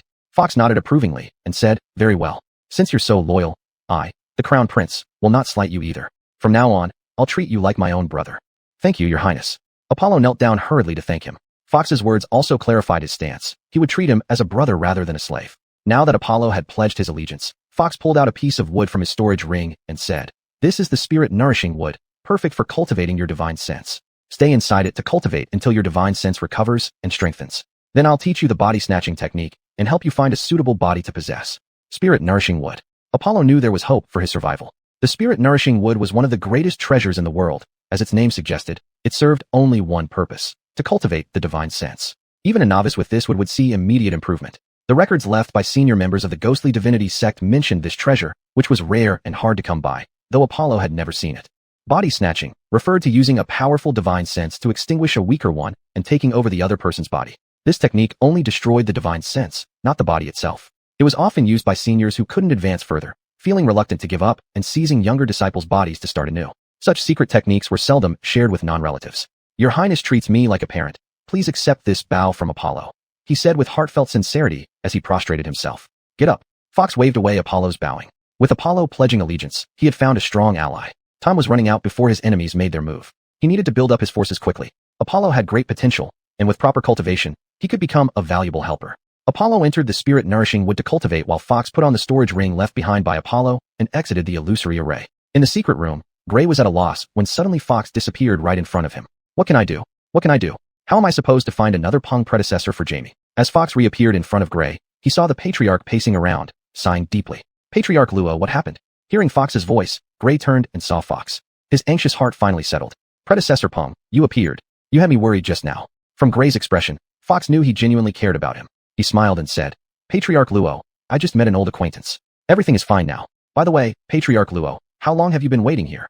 Predecessor Pung, for more than an hour, replied Gray respectfully. Fox was concerned he had spent days in Apollo's illusionary array and missed dealing with the beast tide invasion. But it turned out it was just over an hour. Adding travel time, it wouldn't exceed 3 hours. That was acceptable, not enough to miss any critical tasks. He said, all right, let's go back, and took Gray back to Azure Cloud Sect. Seeing Fox, Jamie handed over a list. Here is the list you asked for, predecessor. Fox recalled instructing Jamie to tally up all the exceptionally talented disciples from every sect in Qinglan City. He nodded and said, Chairman Zhao has worked hard. I don't need to look at the list, just gather them at the main hall of the sect, and invite the heads of major sects as well. Predecessor, all the major sect leaders have already submitted to Azure Cloud Sect. Now in Qinglan City, there is only Azure Cloud Sect left, Jamie said happily. At this moment, Azure Cloud Sect's power was at its peak, all due to Fox's efforts. But he, Jamie, had also benefited greatly. That's wonderful, you've brought Azure Cloud Sect to even greater heights. Congratulations. Fox was somewhat surprised that all the forces in Qinglan City had submitted to Azure Cloud Sect. This is all thanks to you, predecessor. Wuji dares not take any credit. You are the benefactor of Azure Cloud Sect, Jamie said. If Chairman Zhao doesn't mind, I, Fox, am not one to make idle boasts. I will certainly make Azure Cloud Sect stand atop Asia continent. Jamie's words struck a chord with Fox, stirring his ambition, and thus began a bout of grand rhetoric. No one would believe the grand ambitions of a child around 10 years old, but Jamie believed it without doubt, because Fox's abilities were beyond their comprehension. There was no problem he couldn't solve. Jamie went out to gather people while Fox sat on the Patriarch's throne in the Azure Cloud Sect main hall. Since Peng Briangwei sent him into Asia continent for refuge several days ago, although he didn't have time to practice and made no progress in cultivation, what he had done over these few days was valuable. First, subduing Azure Cloud Sect, then conquering all factions in Qinglan City. Though these factions' current combat strength was negligible, as the crown prince of prosperous dynasty, he could, with the resources at hand, create a first-class army. Next, he met Apollo, an elite disciple of ghostly divinity sect who came from the upper world. This was the highest realm Fox had encountered so far. Although now he was only a strand of divine consciousness, Fox felt confident about helping him recover his peak state. Because I am the crown prince of the prosperous dynasty and bear a blood debt, only by standing at the pinnacle of this era can I achieve the best outcome for Fox. Fox silently swore. Prosperous dynasty, I will surely return. Jamie quickly returned after notifying the various sect leaders. A large crowd stood in the Azure Cloud Sect main hall, which was less than 100 meters long and wide, looking quite crowded. Fox stood up from his position on the throne and looked at the bustling scene before him, nodding in satisfaction. From the start of his escape until now, experiencing constant fleeing day and night, he finally tasted the joy of success for the first time. Today is a great day for our Azure Cloud Sect. First, I congratulate everyone on joining the Azure Cloud Sect. Saying this, Fox led the applause. Following Fox, applause filled the hall like waves. After the applause subsided, Fox continued. Secondly, I, Fox, pledge here that I will never let anyone down. Once again, applause filled the hall. Thirdly, you are all elites of Azure Cloud Sect, destined to become leaders. To be a leader, the primary condition is powerful strength. Therefore, Azure Cloud Sect will provide unlimited resources. You can take as many resources as your capabilities allow. I set a short period for you to cultivate and reach the peak. Then I will lead you into the immortal world. Into the immortal world. The entire hall was in an uproar. Predecessor, is this true? Tears welled up in Jamie's eyes. All the hard work, diligent cultivation, was for the day when they could enter the heavenly paradise of cultivators, the immortal world, and attain immortality. Yes, that's my promise to you all, Fox declared loudly. Great. Applause once more filled the hall, even more intense this time. Senior Peng, now the beast tide is upon us. Demons are ravaging and harming our families. They wait for us to rescue them. A voice echoed in the hall. Rest assured, I will handle the beast tide, Fox said loudly. Thank you, Senior. Once again, applause filled the hall. Chairman Zhao, you are now the deputy head of Azure Cloud Sect. No other positions will be arranged for you. You will manage all the resources of Azure Cloud Sect, and the disciples' cultivation needs will be handled by you, Fox said, handing several storage bags to Jamie. These medicinal pills were refined by Fox using herbs from the Azure Cloud Sect stockpile. Yes, Senior. Knowing that his chance of ascension was promising, Jamie admired Fox even more and agreed with Fox's arrangements without question. He loudly answered, taking the storage bags from Fox's hands. Master Luo, now that Lu Shui's sect has joined Qingyun sect, you are promoted to Deputy Patriarch of Qingyun sect, and will continue to lead the original members of Lushui sect. Here is the cultivation technique from Guatian sect. Pass it on to the disciples, and have them abandon their old techniques to cultivate this new one. Fox knew that Gray's Guatian sect techniques lacked authentic methods, so he had Apollo transmit them to him, and now he passed the knowledge via his divine consciousness directly into Gray's mind. Carlton, the leader of Xinquan sect, your disciples will also join Xingyun sect, and you are promoted to deputy patriarch as well, continuing to lead the original members of Xinquan sect. Chapter 21 Relief for Disaster Victims. Purple Cloud sect's alchemy master, Edan, listen to my command. Baochan shall be the vice sect master of Purple Cloud sect, Fox said again. TCH, no way. You want to tie me down to Purple Cloud sect? Not a chance. Tosha pouted, still sulking over Fox's unfulfilled promise and now feeling he was trying to deceive her again. Fox understood Baochan's, Tosha, thoughts and transmitted a wave of divine consciousness into her mind, pouring all his knowledge about alchemy into her head. Tosha felt something added to her mind. She glanced at it and immediately froze in astonishment. Her pout turned into an agape mouth. If you don't want to do this, I can take it back instantly, Fox whispered telepathically. Fine, fine. Hearing Fox would withdraw the information, Tosha could not bear to let go. This was a treasure any alchemy master longed for. How could anyone give up after finally obtaining it? With this knowledge, she couldn't help but become a high-level alchemy master.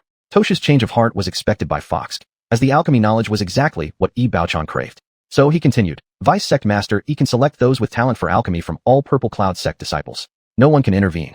Alchemy masters were the foundation of a sect, so Fox bestowed Tosha unprecedented privileges. The remaining newly joined sect masters, patriarchs, and disciples of each sect can freely choose to join under one of the 4 vice sect masters. Positions will be negotiated amongst yourselves.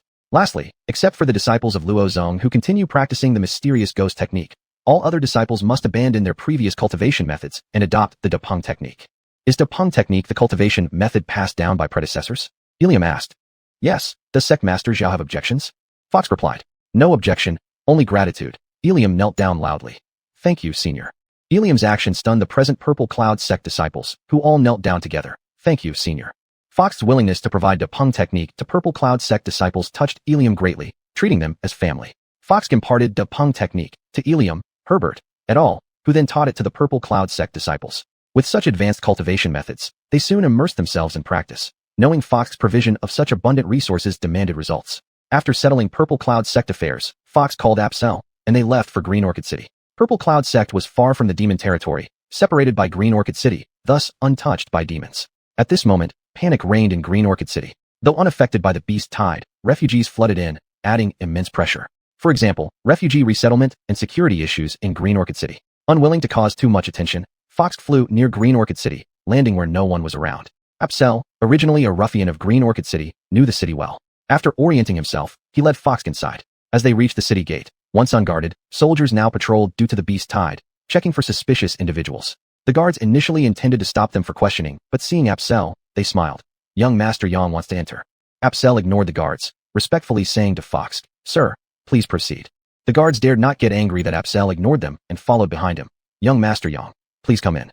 Walking into Green Orchid City, Apsel told the guards, Go to Yang residence later for your reward. Say it's from Sir. He followed Fox into the city. Thank you, Young Master Yang, echoed the guards behind. Green Orchid City was overcrowded with standing, squatting, or lying people, all ragged and gaunt. Seeing this, Apsel felt sympathy and said, Sir, I'll go home and ask Father to aid these refugees. Fox nodded. These refugees truly needed help. On the road, refugees were everywhere. Arriving at Yang residence, they found its doors closed. Apsel pounded on the door. Open up, open up. This young master is back. Having been gone just a few days, servants hurriedly opened the door, hearing Apsel's voice. Why close the gates during daytime? Apsel scolded. Young master, this was the master's instruction. He said there are too many refugees outside, and he doesn't want to be disturbed, the servant explained. Since it was my father's instruction, I won't blame you. Remember, keep the gate open from now on. You, go tell master and mistress that I've returned, Apsel instructed the servants. The 2 servants hurried off to report, while Apsel led Fox towards the main hall of Yang residence. Just as they reached the main hall, a series of hurried footsteps broke the tranquility of the courtyard. Where are my child? You finally returned. Your mother missed you so much. A gracefully dressed woman rushed over and hugged Apsel, followed by a crowd of maids. Mother, I'm no longer a little boy, and you're still hugging me, Apsel said. No matter how old you are, you'll always be my beloved child. What's wrong with hugging you? Mother, we have a guest here. Please give me some face, Apsel pleaded with his mother. Only then did Apsel's mother notice Fox standing beside him, a courteous young boy around 10 years old. Little boy, come give Annie a hug, she said. Then, without waiting for Fox's consent, she scooped him up into her arms. If Fox hadn't allowed it, Apsel's mother wouldn't have been able to hold him. However, seeing Apsel and his mother embrace made Fox feel a sudden longing for his own family. If it weren't for those damned rebels, perhaps he would also be lying in his mother's arms right now. In Apsel's mother's embrace, Fox felt like he was back in his mother's arms. Tears uncontrollably streamed down his face. Why are you crying, little boy? Apsel's mother was puzzled by his sudden tears. Auntie, I'm not crying. Just got some sand in my eyes, Fox explained. There's no need to explain. Annie understands. If you miss home, stay here. I'll take care of you like your mother would, Apsel's mother said. Her words touched Fox deeply, and more tears streamed down his face. Thank you, Auntie. It's Yuer who has returned. Apsel's father, Yang Brianjai, came rushing over after being informed by the servant. Father, since you're here, let's talk about the refugees outside. They're in such dire straits. You should help them, Apsel said. Yuer, you know our family's finances aren't abundant. Yang Brianjai hesitated after hearing Apsel's words. Father, do what you can, Apsel replied, knowing that most of the money their family earned went to support the city lord's residence. All right, Yuer, I'll arrange for people to help, Yang Brianjai said. Fox had been listening to the conversation. Wait, uncle. Fox called out to Yang Brianjai and said, I have some money here. Please use it to assist the refugees. Only now did Yang Brianjai notice Fox. Yuer, you should introduce our guest first, he chided. Caught up in discussing the refugees, Apsel had forgotten to introduce Fox until his father reminded him. Father, Master Pong is my idol, and I am his follower, Apsel introduced him. Yang Brianjai was taken aback when he heard this. Immortal Master. He quickly prostrated himself on the ground. Pay respects to Immortal Master. Fox hadn't expected Yang Brianjai to perform such a grand salute and hurriedly helped him up. Uncle, please don't do that. Learning that Fox was an Immortal Master, Apsel's mother was equally startled. She thought about how she had just hugged him moments ago. Seeming to understand his mother's concern, Apsel reassured her. Mother, Master Pong is very kind-hearted. There's no need to worry. Hearing Apsel's comfort, she finally calmed down. Fox pulled out a large pile of gold coins from his storage bag and placed them on the table, totaling nearly 100,000. Uncle, although this amount may be a drop in the bucket, something is better than nothing. On behalf of the disaster victims, thank you, Immortal Master. Yang Brianjai understood Fox's intentions and didn't hesitate to take the money, instructing the servants to pick up the gold coins. A group of people left to prepare aid for the refugees. After Yang Brianjai exited the hall, Apsel sighed. If everyone in Green Orchid City contributed a little, the disaster victims wouldn't have to suffer so much. Hearing Apsel's words, Fox had a sudden idea. He could enlist the help of the wealthy people in Green Orchid City. Come, Apsel, take me to the Green Orchid City Lord's residence, Fox said. Going to rob them? Apsel joked. Don't be silly. We're asking the wealthy in Green Orchid City to help with the refugee relief efforts. As they left Yang residence, several large pots were already set up at the front gate. Outside the city lord's residence, a large crowd of refugees had gathered. The guards were armed and on high alert, ready for anything. Apsel approached the guards and said, Go and inform the city lord immediately that I, the Immortal Master, require an audience.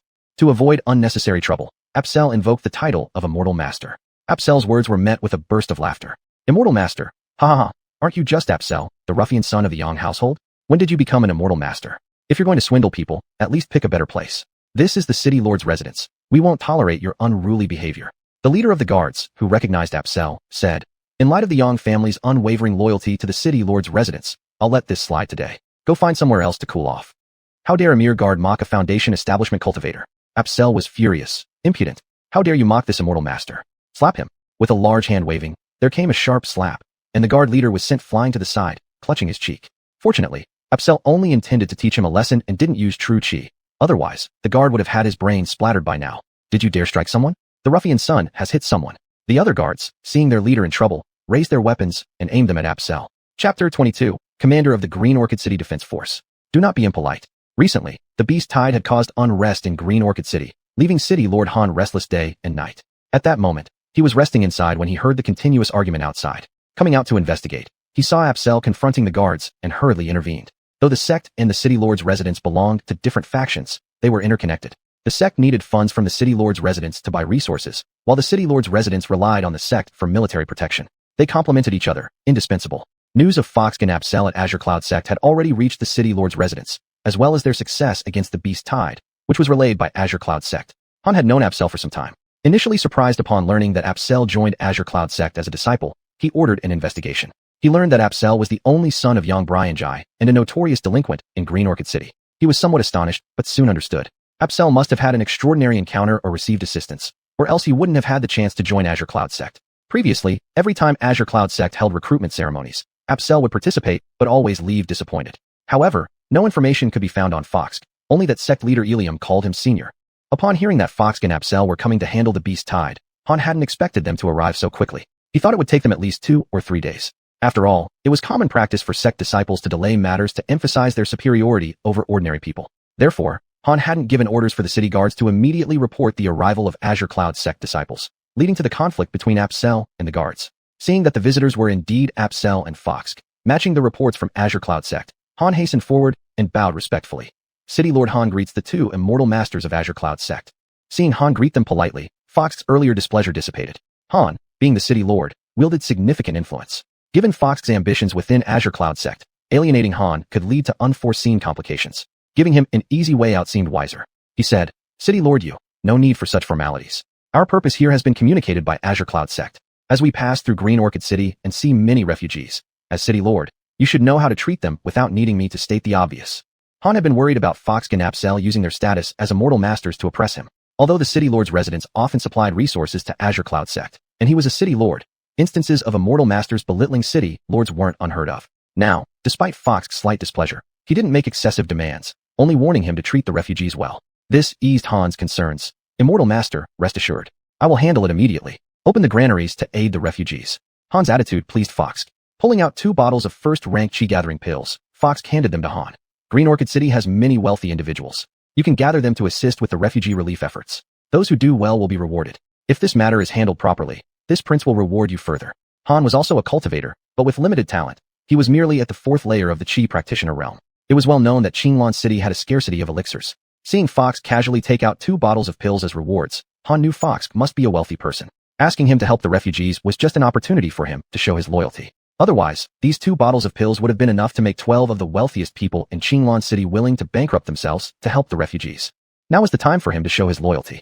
Han instructed his subordinate soldiers, immediately send orders to gather all capable people in Qinglong City at the City Lord's residence, especially notifying the Wantong Auction House and Zue Xian building personally. Han's attitude pleased Fox. Notifying the auction house and wine shop was a way to maximize the value of the pills. If it were only the capable people of Qinglong City, the value of the pills might not have been fully demonstrated. With the matter of the pills settled, Fox also wanted to resolve the Beast Tide issue quickly so he could focus on his own affairs, like advancing his cultivation. Thus, he took his leave from Han. Fox's generous personality won over Han. Before leaving the City Lord's residence, Han said, Immortal Master, in Yunjin Town under the jurisdiction of Qinglong City, demonic beasts have been rampant. You can go there and help. As Fox and Apsel vanished from Han's sight, he murmured softly, This is all I can do to help you. It's up to you whether you can grasp the opportunity. Yunjin Town was located at the edge of Qinglong City, not far from the territory of demon races. It was the most frequented place by cultivators, where they could hunt demon beasts and exchange them for resources needed for cultivation. Demon beasts were treasures all over. Their meat could fill one's belly and enhance physical strength. Demon blood could strengthen the body and alter bloodlines. Demon hides could be made into protective gear, and demon bones could be crafted into weapons.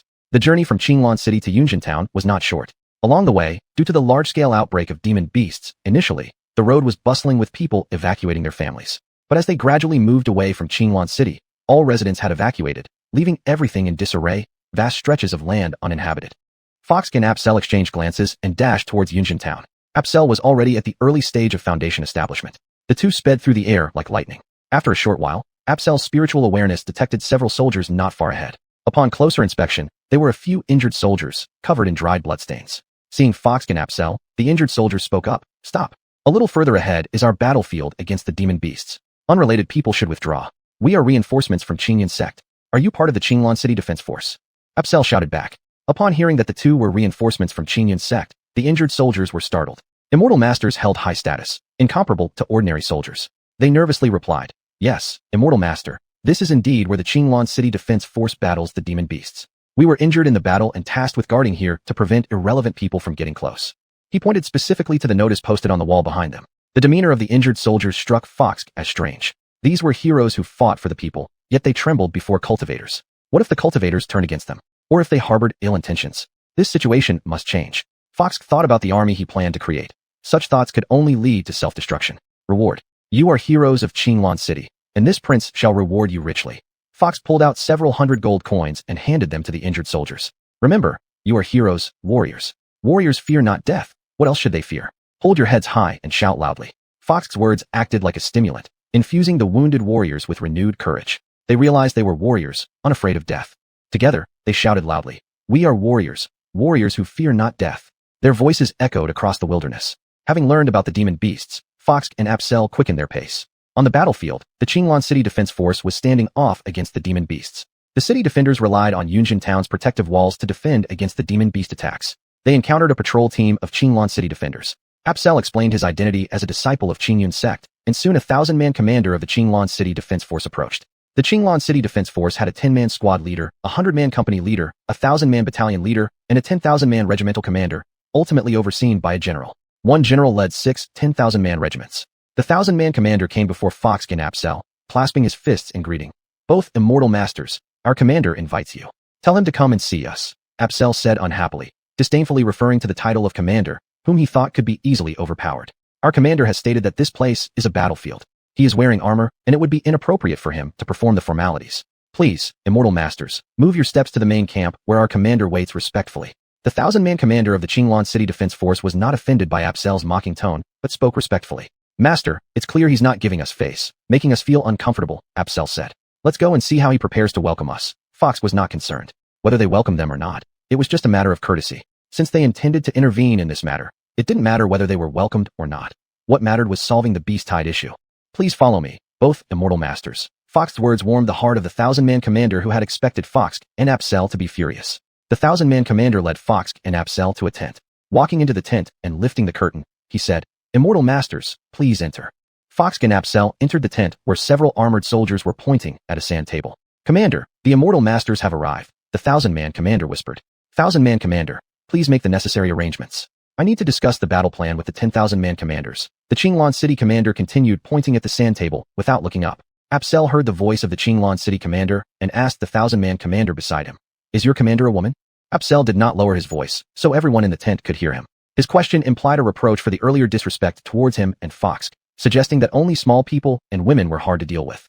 Chapter 23. The Beautiful Maid. What's wrong with women? The commander of the city guard of Qinglan City heard the meaning behind Apsel's words and knew he was retaliating for their previous disrespect. Anger burned fiercely in his heart. Every year, the city lord's residents of Qinglan City spent a great deal of resources to pay tribute to Qingyun sect so that they could receive help from Qingyun sect when Qinglan City was in trouble. But it had been several days since the message was sent, and no assistance had arrived. The city guard, composed of ordinary people, suffered countless casualties in front of the fierce and vicious beasts. Thinking about those innocent people who died made her furious. Now, someone from Qingyun sect finally came, bringing her immense surprise. But when the head of 1,000 households reported that there were only 2 people, she grew even angrier. She thought Qingyun sect was sending just 2 people to fool her, ignoring Harris and Apsel. Hearing this from Apsel, her anger flared up again. "It's you useless men who have forced me to go to the battlefield myself."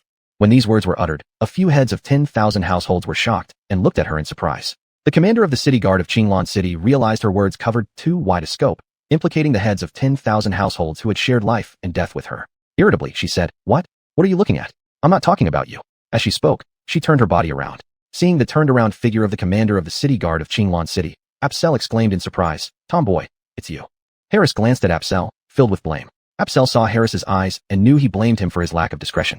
He explained, "Sir, she is the palm pearl of the city lord of Qinglan City, Odessa. When we were little, she treated me very badly, leaving psychological trauma." Odessa also saw Apsel and said, "Hey, little rascal, when did you become a celestial master? If you dare to swindle anymore, I'll beat you to death." "Tisk, if you can be a commander, why can't I cultivate into a celestial master? Which logic is that?" Apsel retorted indignantly. "Just because I am the palm pearl of the city lord's family, and you're the rascal who troubles Qinglan City," Odessa said, arguing sophistically. "Still the city lord's palm pearl? Just a tomboy." Apsel taunted back without being intimidated. "Tomboy." Odessa got angry. "As a girl, you keep calling me a tomboy, ruining the reputation of the commander of Qinglan City's guard. Guards, arrest him." Outside the tent, Odessa's guards rushed in upon hearing the commander's order, surrounding Harris and Apsel. With spears and swords pointing at them, Apsel became upset. Ignoring his own identity for now, his young master was an unparalleled senior of Qingyun sect who had never endured such humiliation. "So," he said, "Tomboy, are you serious? What do you think?" After a bout of anger, Odessa realized she had lost composure but couldn't afford to lose face as the commander of the city guard, representing Qinglan City. Odessa's firm stance didn't make Apsel back down. To him, an ordinary army wasn't worth taking seriously, and even an army entirely composed of cultivators wouldn't make him retreat. Representing both Qingyun sect and Harris's dignity, he asked, "What do you think?" Then, a flame roared up from his palm. It was the fireball technique Harris had previously taught him in Qingyun sect, meant to use against Autumn, but unfortunately, Autumn was defeated before he could use it. The appearance of the fireball scared the heads of 10,000 households. Anyone hit by it would suffer severe injuries. "Master Yang, please calm down," the heads of 10,000 households hurriedly persuaded. "Ha ha, little rascal has come a long way to become a celestial master." Odessa, curious about the fireball in Apsel's palm, said, "Why don't you teach me?" Harris was startled by Odessa's actions. The former female military god, commanding thousands of troops with her masculine charm and grace, had suddenly transformed into a curious, lively little girl. The change was too fast. Looking at Odessa's pleading eyes, Apsel didn't know how to respond. He sent a mental voice to Harris, asking, "Young master, what do you think?" Harris hadn't thought of an answer yet. "Why not take her in?" Apsel suggested through mental voice. Harris was stunned. "Is that okay?" Apsel nodded. Then he told Odessa, "Tomboy, if you want me to teach you, come and meet young master. If you become young master's person, you can learn anything. Otherwise, forget it." Clearly 2 words, not 1. "Are you bullying my ignorance of numbers?" Odessa replied, "To become young master's person? Little rascal, what are you thinking, treating me like some kind of person?" Apsel knew that Odessa had misunderstood him and said, "Manly woman, you really have a dirty mind. Young master has many followers. He's peerless and the best in the world. I'm the second best in the world. There's also the proprietress, an attendant, and all of Qingyun sect are young master's people." So young master's people referred to those who followed young master. With Apsel's explanation, Odessa understood. Then, what status would I have if I became young master's person? An attendant. Young master still needs an attendant. Apsel thought for a moment and replied, "You want me, the commander of thousands of troops, to be an attendant?" Odessa suspected she had misheard Apsel's words. "What do you want to do then?" "Be the steward. I want to be a steward." Odessa asserted firmly. "Fine, you can be a steward." Several heads of 10,000 households stared dumbfounded. It was as if they were haggling at a vegetable market. "Apsel, now I'm the steward. You should listen to me." Odessa grinned slyly. "Yes, steward," Apsel replied. "Now, you should teach me how to create a fireball." Odessa laughed. This was what Apsel had promised Odessa. Still, he sought Harris's opinion as a sign of respect. Harris nodded. Odessa's physique tended toward fire attributes, making her a perfect match for this cultivation method. With Harris's approval, Apsel tried to enter Odessa's mind with his consciousness. Odessa was waiting for Apsel's response when she suddenly heard another voice in her mind. "Apsel, what trick are you playing? How did you get into my mind?" Odessa said angrily. "Don't move. I'm transmitting the mantra to you. The mantra is too long, and I'm afraid you won't accept it all at once, so I directly imprinted the mantra in your mind, so you will never forget it." Apsel transmitted telepathically to Odessa. After passing on the mantra, Apsel withdrew his consciousness from Odessa's mind. "Young master, the task is completed. It's your turn." Harris glanced at the several heads of 10,000 households. Apsel said, "The commander wants to cultivate. You may leave first." Since Apsel had spoken, the heads of 10,000 households obediently walked out of the large tent without waiting for Odessa's instructions. Familiar with the routine, within 2 hours, Harris advanced Odessa's strength to the initial foundation establishment stage. "So, this is how you cheat." Odessa laughed after feeling her enhanced power. "This isn't cheating, it's young master's capability." Apsel corrected Odessa's statement. "Whatever it is, ha ha ha. Now I can also produce a fireball." Odessa made a hand seal, and a fireball appeared in her palm. Odessa was only focused on her happiness as the fireball grew bigger. "Apsel, my fireball is larger than yours. Why don't you try making one?" Looking at Odessa's fireball, Apsel had to admit that her talent was greater than his. The fireball he created not only lacked vibrant color, but also wasn't as big as hers. "Ah, I can't control it anymore." Before Odessa finished speaking, there was a loud explosion as the fireball in her hand exploded. Hearing Odessa's scream, Harris knew something was wrong. He gathered his true chi to form a protective barrier around himself and Odessa. Apsel also gathered his true chi to protect himself. Instantly, the large tent was completely blown apart by Odessa's fireball. The heads of 10,000 households and Odessa's personal guards outside the tent were thrown tens of meters away by the blast. Harris withdrew his true chi, and the protective shield vanished. "Ha ha ha, I'm fine." Odessa looked at the people who had been blasted away and laughed heartily. After laughing, Odessa saw the empty ground where the large tent had stood and came up with an idea. "Since the tent is destroyed, I hereby order all soldiers of the Qingyun City Guard to launch a full assault. Capture the demon beast leader alive." Her clear and melodious voice echoed over Chuyun Town. After receiving Odessa's order, the Qingyun City Guard in Chuyun Town hurriedly prepared. "Report to Commander, Tiger Camp assembled. Report to Commander, Dragon Camp assembled. Report to Commander, Archer Camp assembled. Report to Commander, Wolf Camp assembled. Report to Commander, Reserve Camp assembled. Report to Commander, Medical Camp assembled. Report to Commander, Logistics Camp assembled." In less than the time it takes to drink a cup of tea, the Qingyun City Guard was fully assembled. Standing on the city wall of Chuyun Town, Odessa looked proudly at the Qingyun City Guard below, flags flying, troops ready, and said, "Apsel, how about it? Do you envy me? Sis, you're satisfied with just 60,000 troops? You're too easily pleased." Looking at the highly spirited Qingyun City Guard, Apsel's heart stirred with excitement, but quickly returned to calm. All cultivators in Qingyun City prostrated themselves before young master. Even Harris showed no expression, and as the second best in the world whom he was titled by young master, this small burst of passion was nothing. Humph. Odessa complained that Apsel didn't understand the thrill. At the prime age of 18, while other girls were wives or mothers, she commanded thousands of troops. It was a great honor. So she ignored Apsel and turned to face all the soldiers of the Qingyun City Guard, shouting loudly, "The demonic beasts are ravaging our homeland. As soldiers, what should we do? Kill, kill, kill." The Qingyun City Guard responded in unison. Chapter 24, First Display of Might. "Now the demonic beasts are right in front of us. What should we do?" Odessa stood on the city wall, her heart surging with excitement. "Kill, kill, kill." The Qinglan city guards were brimming with passion. Good. Open the city gates. Brave tiger camp, fierce dragon camp, and combat wolf camp. Follow me into battle. Divine archers hold the rear, the rest follow after. Odessa commanded as she walked down from the city wall to the city gate. Yes. The soldiers of Qinglan City Guard responded in unison. The Yunjin town city gates slowly opened under the effort of the Qinglan City Guard soldiers. Without waiting for the gate to fully open, Odessa raised her spear high and shouted, "Charge!" dashing out of the gate towards the demon beast camp first. Odessa's action inspired the Qinglan City Guard soldiers, who followed closely behind her charging out of the gate. Yunjin town was less than a kilometer away from the demon beast camp. Odessa quickly rushed to the front of the demon beast camp, firing fireballs one by one toward the camp, which she had just learned how to use. Each fireball exploded among the demons, like blossoming fireworks. Instantly, countless demons were injured. Odessa's actions enraged the demons. Her speed earlier was too fast for them to stop her. Now that she plunged deep into the demon cluster, demons immediately surrounded her, leaving no gaps. Seeing Odessa besieged, the weapons in the hands of the Qinglan City Guard soldiers flew up and down, desperately trying to reach her side. Bloody traces splashed up, heads fell one by one. The Qinglan City Guard soldiers fought with red eyes. Odessa, surrounded deeply by demons, every time her spear slashed, a demon died. Her initial Foundation establishment stage power made her formidable among the demons. The demons went mad as well. As soon as one batch fell, the next batch filled the gap without giving Odessa any chance to break free. Demon corpses piled up underfoot into small hills. New waves of demons kept pouring in without fear. Odessa became covered in blood, her armor soaked in it. She could not tell if it was hers or the demons. The madness of the Qinglan City Guard soldiers was no less than that of the demons. It was their shame that their commander, Odessa, was surrounded and attacked by these demons. They would be laughed at by other military units if they let this happen. The large knife swung out and back. The long spear thrust out and pulled back. The splashes of blood lit up the sky. Yet, they were still blocked outside the demon circle. Apsel had never participated in such a massive fight before. When he was a hooligan in Qinglan City, fights were more of a slap here, a punch there, ending with both parties' parents intervening over a meal of reconciliation. Or else, they would go their separate ways without further conflict. The biggest fight he had seen was in the Qingyun sect arena between Chief Disciple Autumn of the Ghost God sect. But that was purely martial arts practice without deadly intent. Now Apsel was dumbfounded, with blood splattering everywhere, heads falling, cries and howls mingling together. Apsel instinctively covered his ears. Fox did not join the battle. These demons' realms were too low for him to bother with, standing alone at the edge of the battlefield.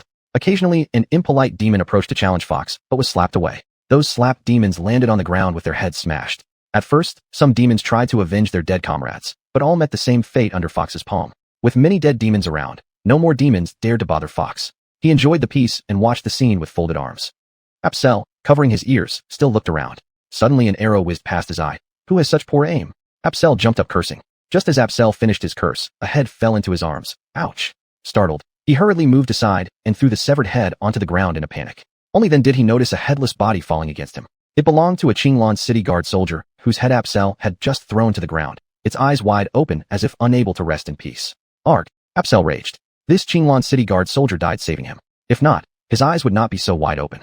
Just now, a Qinglan City archer saw his danger and shot the arrow as a warning, but Apsel failed to notice it, even cursed the archer, leading to the death of the nearby Qinglan City Guard soldier who took the fatal blow for him, having his head taken off by a demon. On his deathbed, he probably wondered why a master like Apsel still needed him to save, dying with unresolved regrets. The demon that killed the Qinglan City Guard soldier snarled and lunged at Apsel with fangs bared. Die! The unclosed eyes of the Qinglan City Guard soldiers seemed to mock Apsel's incompetence.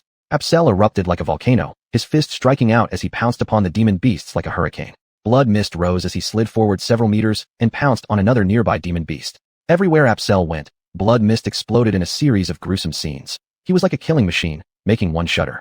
He has been stimulated. Seeing Apsel's ghost-like figure, a Qinglan City Guard soldier remarked.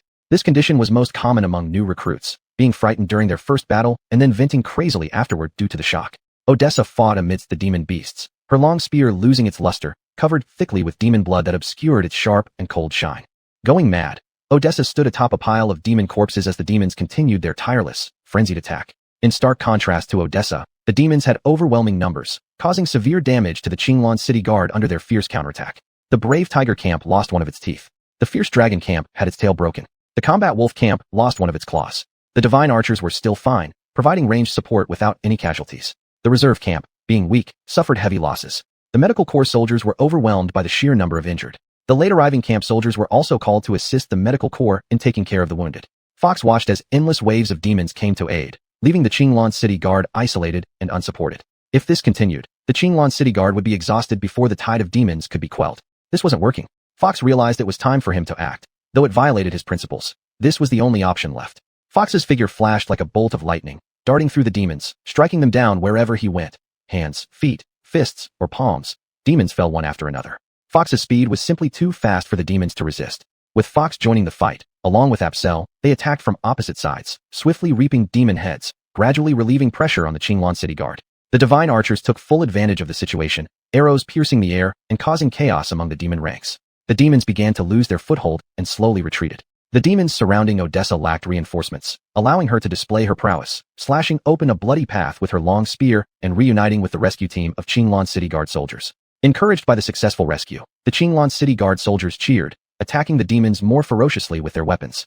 The divine archers also gathered around, sending a barrage of arrows that caused numerous demons to fall. Kill! Odessa wiped the blood from her face, raised her long spear high, and lunged at the demons. Odessa's cry ignited the enthusiasm of the Qinglan City Guard soldiers, who followed her lead, charging at the demons. Fox's speed was so fast that each arrival brought about a sea of corpses, striking fear into the hearts of the demons, who retreated in panic. Quick, report to the leader. Humans have highly ranked cultivators fighting, we can't hold on. Having engaged in combat, Fox did not hesitate, relentlessly chasing down and ending every demon's life. Before he knew it, there were no more demons around him. Where am I? Fox suddenly realized that the Qinglan City Guard soldiers were nowhere to be seen. All around were dense forests. I must have entered demon territory, but is it on the edge or deep within? Fox surveyed his surroundings, speaking to himself confidently. Since he was here, he decided to explore a bit. Perhaps there would be some unexpected opportunities. The deeper Fox went, the more puzzled he became. He walked for what felt like a long time without encountering a single herb plant.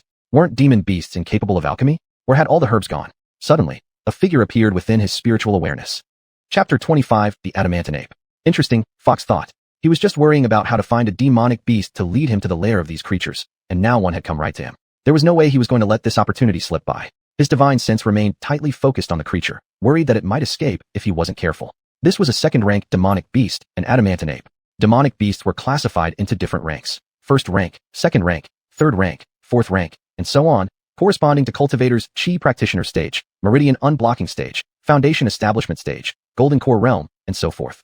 The adamantine ape zigzagged through the dense forest, weaving left and right as if very familiar with its environment. Fox followed closely behind. Eventually, the adamantine ape disappeared into a patch of dense woods and never reappeared. Fox rushed over, finding a well-hidden cave entrance within the thick foliage. The adamantine ape had ventured inside the cave's passage. Fox entered the cave and found a hidden chamber at the end of the passageway. He stepped inside. Seeing a shadow enter, the adamantine ape was startled and shouted, "Who's there?" Fox walked opposite the ape and said, "Telling you wouldn't make any difference anyway, so I won't bother. Instead, who is that old adamantine ape to you?" "Human." Upon seeing Fox, the adamantine ape moved to stand in front of the deceased adamantine ape, shielding it protectively, and warned suspiciously, "What do you want?" Fox glanced at the adamantine ape. It was merely a second-rank beast, nothing much to his eyes. "Nothing special. I thought you might be hiding some treasure, but all I found was an old, dead adamantine ape. Not much use to me." Fox shook his head. "However, don't you dare have designs on her." Fox's words made the adamantine ape retreat a step, adopting a defensive stance, ready for any attack from Fox. Fox found the adamantine ape's actions both amusing and exasperating. It was funny because he held no malice, yet the ape treated him like an imminent threat. It was frustrating because he could easily overpower such a weak second-rank beast if he chose to act. Fox paid no heed to the adamantine ape's movements and continued. "She has traces of divine blood. Don't think of laying a hand on her. She has cared for me ever since I can remember. She is my closest kin," the adamantine ape protested. "If you try to harm her, I'll die before letting you succeed." To see such filial piety in a demonic beast, one that understands gratitude, touched Fox somewhat. He continued, "Her divine blood holds no value to me because she is a demonic beast, and it would only be useful to another beast. She's called Dolly Adamantine Divine Ape. Normally, divine apes should only appear in the divine realm, not here. Perhaps." Fox couldn't help but take a closer look at the adamantine ape again. There was nothing particularly extraordinary about it, just an ordinary adamantine ape. "Not giving up yet," Fox persisted, "but her divine blood has deteriorated quite a bit. If you want, I can extract it for you." "No need," the adamantine ape refused Fox's offer outright. "She is my dearest kin, and no one shall touch her. Let her rest in peace. Seeing her every day brings me great joy and fulfills my wish."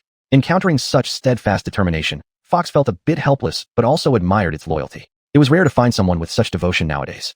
Though feeling a bit at a loss, Fox still considered his initial plan and mustered up his energy. Patiently, he continued, "I understand your feelings, but have you ever thought about hers? Did she raise you with the expectation that you would honor or repay her?"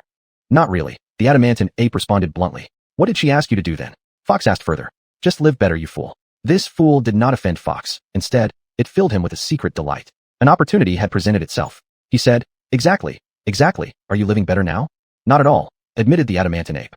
Ever since the passing of its elder, everyone in the clan considered him strange. Demonic beasts ate meat, not grass and tree bark. Gradually, everyone grew distant from him, excluding him from clan activities. Living alone became boring, and apart from scavenging for food daily, he spent his leisure time visiting the hidden chamber to converse with her quietly. This place was built specifically for her. Exactly, Fox seized the moment. If you possess her divine blood, you will not only improve your life but eventually rise to prominence. Wouldn't that fulfill her wishes? The adamantine ape thought for a long time and said, "There's no such thing as a free lunch. If you help me extract the divine bloodline, what do I need to do for you?" "Very simple. Follow me and submit to me," Fox said. "Submit to you? You're not asking me to do bad things, are you?" The adamantine ape asked. "Do bad things? What do you call doing bad things?" Fox was quite surprised. "Killing people. That's what she said," the adamantine ape replied. "What? You say you haven't done any bad things? How did you cultivate to become a second-rank demonic beast then?" "Eating medicinal herbs. She always made me eat medicinal herbs. Gradually, I reached the strength of a second-rank beast without realizing it," the adamantine ape explained. "So that's why all the medicinal herbs here have been consumed by you?" Fox nodded. "Pretty much. When others were killing, I was looking for medicinal herbs," the adamantine ape said. Now it made sense to Fox. He hadn't seen any medicinal herbs on his way because they had all been eaten by the adamantine ape. "If someone tries to kill you, what would you do?" Fox asked. "Defend myself, of course. That's not called killing, but self-defense." "Are you stupid to ask such an easy question?" "At least it has a sense of self-preservation," Fox thought, still considering it better than expecting the ape to be completely clueless. He continued, "What if someone tries to kill me? What will you do?" "I'll protect you so no one can hurt you." The adamantine ape thought for a moment before replying. "That's settled then. Submitting to me means protecting me from harm." Fox clapped his hands and said, "Submitting to you means protecting you?" The adamantine ape asked with some doubts. "Yes, it's that simple," Fox confirmed. "All right, I submit to you." The adamantine ape agreed happily. It seemed like an easy deal. If no one tried to hurt Fox, he wouldn't need to do anything at all. "Now that you've submitted to me, I'll help you extract the divine blood." Fox felt relieved. After talking him into submission, he decided to get it done right away. Fox used his divine sense to enter the bone marrow of the adamantine ape, compressing all the marrow into a ball. He slowly stripped away the useless parts, leaving only the divine blood. He extracted it and handed it to the adamantine ape. "It's done." Fox, who had taken a rest after consuming a pill to recover his strength, said while sitting beside the exhausted ape. Fox took a restorative pill and practiced for a while until he recovered, then said, "Yes, it's that simple." In fact, Fox mused privately. If not for his powerful divine sense and training in extracting techniques, it would have been nearly impossible to accomplish this task. For others, obtaining divine blood would simply be out of the question. After consuming the divine blood, the adamantine ape commented after a while, "This divine blood doesn't seem very effective." "Human, are you tricking me?" the adamantine ape asked, feeling deceived. "Damn," Fox sighed. "This is divine blood. Even though it's just a small amount, it can allow you to reach the divine realm. Many demonic beasts dream of acquiring this power. If they knew about this, they would skin you alive and eat your flesh just to get the divine blood." Encountering such a fool was really frustrating. Fox shook his head and reminded himself not to argue with the fool. Instead, he asked, "Do you feel your strength has increased several times over?" "Is having great strength useful?" The adamantine ape widened its eyes and asked in surprise. "Why is the adamantine ape called Great Adamantine Ape?" "It's known for its immense strength, causing the heavens to collapse and the earth to crack wherever it goes. Without strength, how can it still be called Great Adamantine Ape?"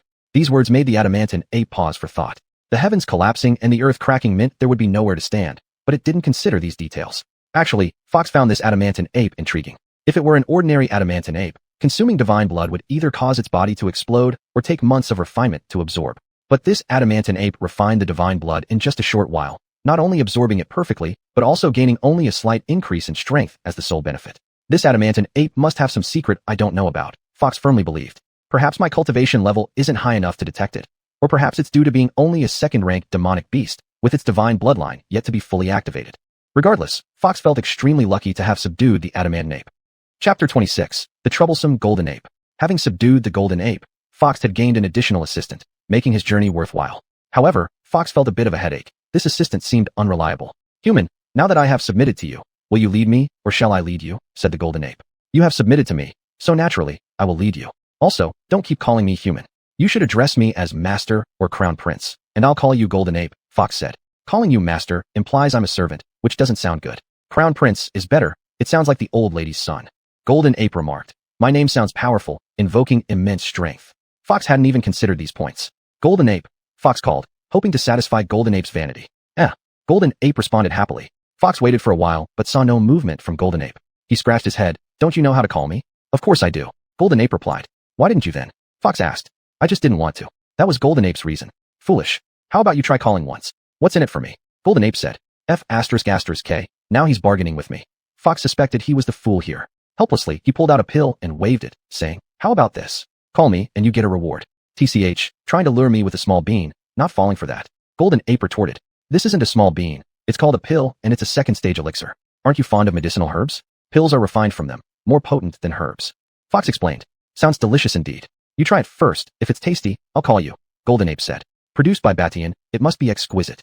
Fox was confident in his elixir-making skills, tossing the pill to Golden Ape. Golden Ape swallowed the pill, feeling a surge of powerful spiritual energy flooding through his organs. He shuddered, praising. This small bean called a pill is truly a good thing. Crown Prince, Golden Ape called. Ah. Fox responded cheerfully, finally satisfying his wish. Do you have more of those small bean pills? Give me some more. Golden Ape continued. Fox knew that Golden Ape wouldn't easily utter this title. Pulling out several jade bottles and tossing them to Golden Ape, conserve them.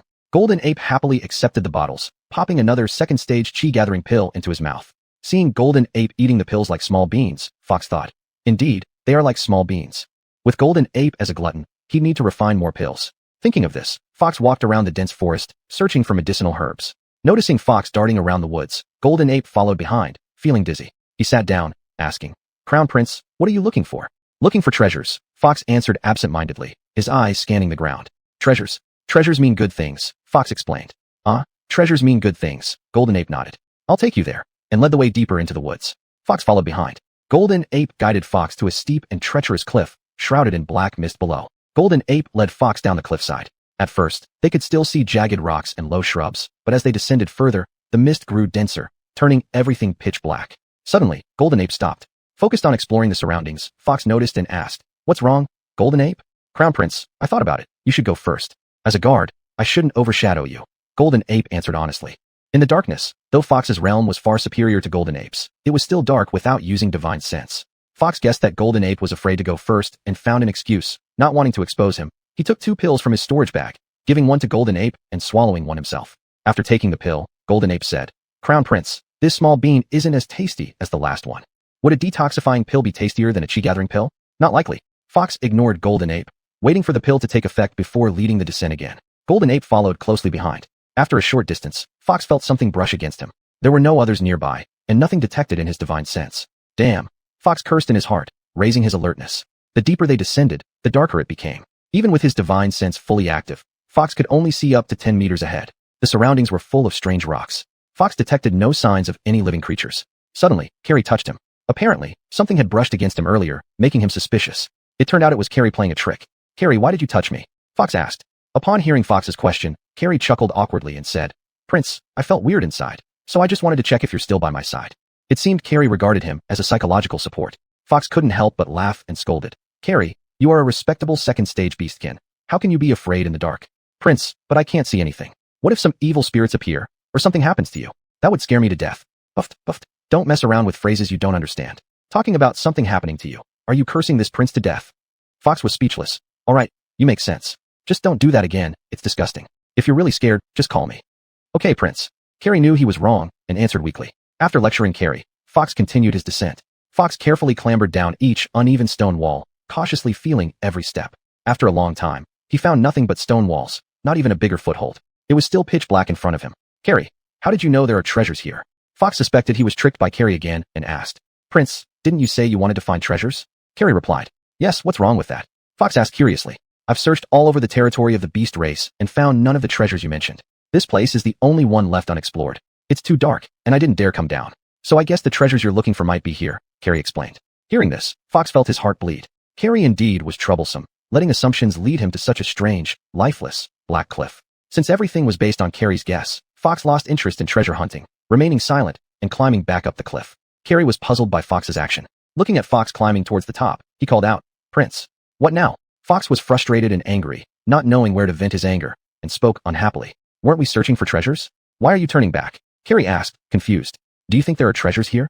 Mentioning the treasure hunt made Fox even angrier. Show me the treasures. How do you know there are no treasures here? If I knew where the treasures were, wouldn't I have directly given them to you? Although he didn't understand why Fox was angry, Carrie truthfully answered. Yes, if there were treasures here, would it still wait for him, Fox? It would have been taken away by others long ago. Treasures belong to those who have an affinity for them. Without such an affinity, one can miss out on them. Since he was brought here through Carrie's guidance, this could be the fate Carrie offered him. Fox suddenly realized that nothing in the world comes without effort. Only hard work could bring what belongs to oneself. Clarifying this reason, Fox said, Carrie, continue. Continue, but where? Fox's words left Carrie utterly confused. He had to ask, Prince, up or down? Down. As you said, how do you know there are no treasures here? We need to thoroughly explore to uncover the truth. Finding treasures is ideal, but if we don't find anything, it doesn't matter. Let's treat this as a trial, Fox said confidently. Sure thing. Fox's confidence boosted Carrie's morale, making him eager as well. Carrie, stick close and don't get lost in the dark, Fox said. Prince, wait for me. I'm scared of the dark, Carrie called. In the darkness, Fox carefully observed the surrounding environment. The stone walls became steeper, and he meticulously examined every foothold. Where are we heading? What will we encounter? Fox thought to himself. Suddenly, Carrie screamed in agony. Prince, save me. Fox's heart skipped a beat. Turning his gaze behind, he saw Carrie falling like a meteor into the depths of darkness. Only then did Fox realize that the gravity here was more than 10 times stronger than on the surface. Fox's strength and realm were far superior to Carrie's, and he was fully focused on observing the surroundings. Unconsciously, he used his strength to resist the gravitational force from the depths of darkness, so he didn't notice the abnormality of this place. Carrie was different. His second-stage beastkin strength was insufficient to resist such gravity. He couldn't withstand the pressure of the darkness and was sucked into it. Seeing Carrie fall into the darkness, Fox hesitated not a moment, leaped forward, and pursued Carrie closely where he had fallen. Since Carrie decided to follow him, he became his subordinate and would be his future assistant. Fox could not let him vanish from his sight. Chapter 27. The Blood and Valor of a True Man, Part 1. Apsel unleashed his power and wreaked havoc among the beast horde. His flesh palms sliced through the beasts in front of him like two sharp battle axes. At the early Foundation establishment stage, he was equivalent to a third-stage beast. Killing first- or second-stage beasts took no effort at all. Odessa broke through the encirclement, her long spear dancing as she slaughtered the beasts without mercy, scattering them in all directions. Seeing the fleeing beasts, Odessa raised her spear high and ordered, all soldiers of Qinglan City's guard army listen up. Apsel smashed a beast's head with a punch, seeing Odessa emerge victorious and strike fear into the hearts of the beasts. He couldn't help but give her a thumbs up. Sis, you're awesome. Little brother, do you even know who your sis is? I'm the daughter of the city lord of Qinglan City, a commander of thousands. Odessa laughed heartily. All right, one compliment, and you get so full of yourself. A few more, and you'll be flying. Apsel couldn't help but make a face at her. Don't fall for me. Sis will always be your unattainable wish. Odessa smiled at Apsel and twirled her spear, making it hum loudly. Soldiers, do not loosen your armor. Do not dismount from your steeds. Follow me and we'll march straight ahead, capturing the beast leaders alive. The early Foundation establishment Odessa shouted with vigor, her melodious voice echoing across the battlefield. Yes, Commander. The soldiers of Qinglan City's guard army responded loudly. Their shouts combined into a powerful roar that stirred the blood of everyone present. Report. An untimely voice suddenly came through, as a messenger soldier rushed to Odessa, panting. Scouts have reported that a large group of beasts are heading towards Chuyun town. Our vanguard has suffered heavy losses. Well, they've come just in time. Odessa helped the breathless messenger to his feet. Guard army soldiers of Qinglan City. The beasts are massacring our brothers and taunting us as weaklings. What should we do? Kill them, kill them, kill. The army responded, their cries piercing the air like the howling of ghosts and wolves, sending chills down spines. This was exactly what Odessa wanted. She raised her spear high and bellowed. Soldiers, attack. Attack, attack, attack. The morale of the Qinglan City Guard army soared. Odessa's spear lifted the spirits of the troops. Several commanders announced, listen up, soldiers. Kill 10 men, and become a captain of 10. Kill 100, a captain of 100. Kill 1,000, a captain of 1,000. And if anyone kills 10,000, we shall step down and let them take command. Under such generous rewards, the courage of the soldiers was fully roused. They charged toward the beasts with roaring screams, sounding like an unholy chorus of wails. Odessa stood stunned. These were the soldiers under her command? Why hadn't she noticed before? She had always treated them as rowdies, eating and drinking, taking salaries without merit, bullying the weak, deceiving each other for petty gains. But deep down, they had valor that only surfaced in dire moments. This was true valor, the essence of a passionate man. Apsel believed himself to be one, filled with passion that had nowhere to go, thus becoming a ruffian in Qinglan City. He thought this way, people would recognize his existence and not overlook him. But now he realized his past actions had nothing to do with true passion, merely self-deception. Odessa roared, her spear gleaming. Apsel roared, his eyes turning bloodshot. The soldiers of Qinglan City's guard army roared too, shaking the heavens and earth. News that higher-ranking cultivators joined the fight against the beasts spread quickly among the management of the beast horde. Since the human high-rank cultivators have violated the agreement, we need not follow the rules. Pass on my order. Increase the scale of the beast tide. Add 10 third-stage beast warriors to each location, and give special attention to the direction of Qinglan City. Command Elder Hui to lead personally and give these humans a taste of their own medicine for breaking the agreement. Many years ago, before the dawn of history on the Asian continent, demons and beasts were powerful, ruling over the Asian continent, with humans being nothing more than livestock for demons and beasts to feed upon. Under their cruel dominion, humans lived a difficult life. Fortunately, humans were far smarter in mind than demons and beasts. The intelligent humans endured humiliation and accumulated strength over many years, eventually initiating an uprising against the rule of demons and beasts. The war between humans and demons/beasts lasted several thousand years, during which all high-level human cultivators and demons/beasts fought and died. Many human cultivation techniques and martial skills, as well as demon/beast body tempering methods, disappeared due to lack of inheritance, almost severing the lineage on the Asian continent. Eventually, the surviving human cultivators and demon/beast warriors signed an agreement. Henceforth, any conflict between humans and demons/beasts was forbidden from involving high-level cultivators or demons/beasts. This agreement has been passed down among high-level cultivators and demons/beasts. The beast tide was merely part of this agreement. Every 500 years, when both humans and demons/beasts reached a certain level of development and resources became insufficient, a massive number of lower-level cultivators and demons/beasts would clash under the pretext of a demon/beast rebellion, reducing excess population. High-level cultivators and demons/beasts were hard to cultivate, and their loss would be difficult to compensate for, so they were spared from such battles. Elmern didn't know the reason, and Apsel and Odessa had just ascended to the Foundation establishment stage. Their current strength was artificially boosted by Elmern using elixirs, so they couldn't understand these matters. Their participation enraged the higher echelons of demons and beasts. Hundreds of third-stage demons/beasts headed to various battlefronts, and Demon Elder Flynn, a fourth-stage demon in the form of a golden-striped white tiger, led 10 third-stage demons/beasts toward Qinglong City. The 10 third-stage demons/beasts included Ernan, Dayton, and Deshawn of the Barbarian Ox clan, Jackson, Aiden, and Brandon of the Black Snake clan, Lang Yi and Lang Kwang of the Wolf clan, along with Bao Bei and Qi Bei of the Hyena clan. Third-stage demons/beasts could transform into human form, with Flynn appearing as a tiger-headed humanoid figure, leading the first and second-stage demon/beast warriors towards Chuyan Town. Behind him marched the 10 third-stage demons/beasts, including Ernan, Dayton, Deshawn, and others. As Flynn's group approached Chuyan Town, they met fleeing demon/beasts pursued by the vanguard of Qinglong City's guard army.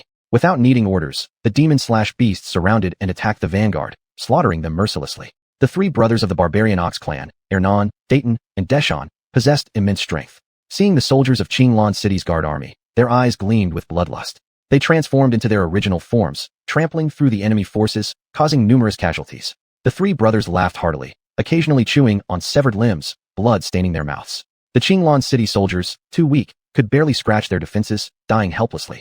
The three brothers of the Black Snake clan, Jackson, Aiden, and Brandon, spat out highly toxic venom. Soldiers who failed to dodge suffered severe burns on exposed skin. Wolves and hyenas teamed up viciously. While Lang Yi and Lang Kwang targeted the head and chest of the soldiers, Bao Bei and Qi Bei struck the abdomen and legs. Unable to fend off attacks from both ends, Qinglong City's soldiers suffered heavy losses. Flynn, seeing victory at hand, laughed loudly. Humans are born weak, destined to be food for demons and beasts. Sons, kill them, exterminate these prey. Demons/beasts surged forward. Faced with slaughter by third-stage demons/beasts, the Qinglong City soldiers retreated hastily. Capture Chuyan Town and attack Qinglong City, Flynn laughed. Let humans become our slaves and livestock. Just as he reveled in his success, reinforcements from Qinglong City arrived. Odessa's icy voice pierced his ears. You're dreaming. Banners waved and shouts echoed behind the retreating Qinglong City's guard army vanguard. Odessa led the main force. Odessa and Apsel charged forward, blocking the pursuing demons and beasts. Seeing Odessa, the vanguard halted their retreat and rallied around her. The demons and beasts stopped their pursuit, staring at the approaching Qinglong City army. Delusional fools. You are just food waiting to be slaughtered. Flynn sneered at the reinforcements. What do you think we should do? Kill them, the demons and beasts chorused. Ernan licked his tongue, threw away the arm of a Qinglong City guard army soldier he was holding, and looked at Odessa, saying to Dayton and Deshawn, Brothers, look at this tender skin. It must be delicious. Dayton swallowed his drooling saliva and said, Good eye, elder brother. You go first or shall I? Deshawn looked at Odessa as if she were a delicious dish, his mouth watering. He smiled awkwardly and said, Both elder brothers, don't quarrel with your little brother. It's natural for you to take care of me, so thank you both in advance. This delicious food belongs to me then. TSK, the kid's share is still behind, Dayton said. Among the three brothers, he was the second, with elder brother Ernan above him and younger brother Deshawn below. When outside, people respected the eldest son. At home, they relied on the youngest. As the second son, he felt neglected by their parents. What he hated most was Deshawn, who relied on being the youngest to receive all the favors from their parents, always grabbing the best things. Among the three brothers, Deshawn was the most favored. Dayton was domineering, and as the eldest brother, he had to consider them first in everything, fearing any dissatisfaction from them. How can you be such a brother? Would corner him without a way out. Now, hearing Dayton say something fair like, kid's share is still behind, he was delighted. Second brother is right. The kid's share is still behind. I won't be courteous anymore, then. Dayton's words pleased Ernan greatly. It was rare for Dayton to say something flattering about him. Among the three brothers, Deshawn was the favorite. Dayton was assertive, and as the elder brother, he had to consider everything for them first, for fear that they might be dissatisfied. A single phrase like, "How can you be such a brother?" would leave him cornered. Now, hearing Dayton speak fairly and say, "Kid's share is still behind," he was very happy. Second brother is right. Kid's share is still behind. I won't be courteous anymore, then. Chapter 28. The Blood of True Men, Part 2. Hernan's words suddenly enlightened Dayton. By calling Deshawn a child, he had dug a pit for himself, now used by Dayton against him. Brian with rage, he said, "Hernan, you," but found himself at a loss for words. As if not noticing Dayton's fury, Hernan clasped his fists and said, "Second brother's humility makes this elder brother ashamed. Indeed, I am unworthy to refuse. After this matter, elder brother will surely be courteous to second brother." His audacity was embarrassing. Deshawn felt like vomiting as he watched the performance of Hernan and Dayton. Their actions and words seemed to disregard him entirely. The delectable food was just an excuse. Everyone harbored other sinister motives that, if revealed, would make no one willing to back down. To achieve his goal, Deshawn would not yield either. He said, "Elder brothers, both of you are old. Sumptuous food means nothing to you. Instead, let it go to Deshawn, who is in the prime of youth and will be forever grateful." With these words, Dayton found an excuse to oppose Hernan. "Elder brother, since third brother disagrees, why don't the three of us brothers have a little contest? Whoever has the stronger fist shall own this delicious meal." Being the youngest, Deshawn was most energetic and powerful among the three brothers. Hearing his elders were to compete, he inwardly gloated. This beautiful girl would clearly belong to him. Thinking about how to quickly win the fight and claim her, he blurted out, "If we're going to compete, I'll start first. Which elder brother comes first, or do you both come together?" Hernan and Dayton exchanged glances and laughed. Since Dayton proposed the challenge, he said, "Third brother wishes to challenge both of us simultaneously. As elders, we cannot deny him that." One less person meant less competition. Though Hernan hesitated to openly team up with Dayton against Deshawn due to their brotherly status, Dayton's words fit perfectly. Defeating Deshawn would still maintain appearances. He nodded. Since third brother desires this, elder brothers will certainly oblige. Seizing the initiative, Hernan transformed into his bull form, his bull head lowered and horns glowing faintly blue. With great force from his limbs, he charged at Deshawn. Seeing Hernan act, Dayton thought, "My elder brother has already moved. If I do not, the other beasts will mock me." Transforming as well, he also rushed toward Deshawn with his sharp horns ready. Deshawn, relying on his youth and higher realm, had hoped his elders would back down. However, they shamelessly exploited his words, ignoring their honor to join forces against him. His fiery temperament wouldn't let him explain. He transformed and, with a flick of his bull head, knocked aside Hernan's horns before tangling with Dayton. Hernan, hit by Deshawn, felt pain in his scalp. Indeed, third brother is stronger than elder brother and second brother, he marveled inwardly. Seeing Dayton entangled with Deshawn, he feared his younger brother might be disadvantaged. He stopped, then pounced on Deshawn's rear, the only weakness. Fighting Dayton fiercely, Deshawn forced Dayton to retreat, but his effort left his hindquarters exposed. If struck there by Hernan, not only would he lose leverage, but he might even fall. Hernan saw his chance. Yet, noticing no reaction from Deshawn, he grew cautious. Such an obvious flaw, anyone trained would know. Surely third brother has another move ready. Moreover, even if I defeat him, won't it just benefit second brother? He needed to be careful. Unknown to Hernan, Deshawn waited until Hernan's horn was inches away. Suddenly, his long tail whipped out between his legs, aiming directly for Hernan's eyes. Simultaneously, he released his grip on Dayton, retreating several meters backward. This unexpected move caught Hernan off guard. Who knew tails could be used like that? Though surprised, Hernan had anticipated some countermove. He steadied himself and stopped attacking, knowing Deshawn's tail couldn't reach him. Thus, he ceased his assault on Deshawn. Seeing Hernan's attack, Dayton knew that by entangling Deshawn, it was the perfect time for Hernan to strike. Indeed, Hernan did not disappoint Dayton and seized the opportunity. As Hernan's attack got closer to Deshawn, Dayton secretly rejoiced, thinking that if he increased his strength, Old 3 would surely counter with more force. This way, their elder brother had a greater chance of winning. However, if he and Deshawn exhausted too much energy in combat, how could they possibly be a match for their elder brother? Thus, he became more cautious, trying to minimize his energy expenditure. Unexpectedly, Deshawn's tail suddenly lashed out, forcing Hernan to retreat. A tremendous force erupted from Deshawn, pressing down on Dayton. Startled, Dayton involuntarily unleashed the strength he had conserved. Yet after Deshawn fiercely burst forward, he abruptly withdrew his power and sidestepped, avoiding Dayton's counterattack. With his counterattack failing, Dayton knew something was wrong. If he couldn't control his own strength, he would undoubtedly crash into Hernan. At that moment, if Deshawn struck while he was at a disadvantage, defeat was inevitable. Therefore, he reared up on his front limbs, using the ground's rebound force, while his hind legs firmly gripped the ground to prevent himself from lunging forward and colliding with Hernan. Observing the actions of his two elder brothers, Deshawn understood their intentions. Both hoped that by engaging him, they could create an opening to gain advantage over each other. He sighed inwardly, knowing this was a regrettable situation. Hernan's defense was impenetrable, and though Dayton was slightly at a disadvantage, if Deshawn attacked him, Hernan would also take the chance to strike back. Thus, none of the three brothers wanted to make the first move, leading to a deadlock. Price of the Black Snake clan looked at the three brothers of the Wild Bull clan deadlocked, and said to his younger brothers, Dominic and Teddy, "Those three foolish bulls can't even control themselves around a woman. They have disgraced all demon beasts." Dominic nodded and said, That's the typical behavior of the Wild Bull clan, physically strong but simple-minded. I don't understand how such fools manage to cultivate to the third rank. Perhaps it's a case of being fortunate despite their foolishness, Teddy replied. It must be so. Atli, Longquang, Beiki, and Beibao, hearing the conversation of the three Black Snake brothers, chimed in unanimously. Tiger Wei watched the fight between the three Wild Bull brothers without uttering a word to stop them. He thought to himself, I've spent over a century cultivating and haven't even touched a woman's hand. Today, seeing this beautiful human woman stirred my desires, and I wished to add her to my harem. But these fools started fighting over her. If you want to fight, go ahead, it doesn't matter who kills whom. Best if all three die, saving me the trouble of looking at them. Christy and Apsel were bewildered, wondering why the Wild Bulls were fighting among themselves when they were supposed to be attacking humans. The soldiers of Green Orchid City, originally filled with fervor, now watched the brothers brawl in silence. It was an interesting spectacle, and regardless of the outcome, it temporarily relieved the pressure on humans, allowing injured soldiers time to receive treatment. Price glanced at the three Wild Bull brothers and then at Tiger Wei, thinking, this mission places us under your command, and your strength is the highest among demon beast warriors. Why don't you stop their fighting? Even saying a word would do. But he didn't know what Tiger Wei was really thinking. If he did, he would certainly curse. Your behavior isn't fit to command us. Seeing Tiger Wei's indifference, Price turned to Dominic and Teddy and said, brothers, those three stupid bulls are quarreling over a woman. It's unlikely they'll resolve anything soon. Let's take the young couple ourselves. They seem to be the highest-ranking humans here. Are you sure about that? That young couple's strength is not below ours, Dominic asked. Don't worry. I've considered it carefully. You and Teddy deal with the man, and I'll handle the woman. After you subdue the man, help me. The longer this drags on, the sooner others will finish their battles and ridicule our inability, Price replied. Fine, we'll follow brother's plan, Teddy said. What about you, Dominic? Price asked. Whatever brother says, I have no objections, Dominic nodded.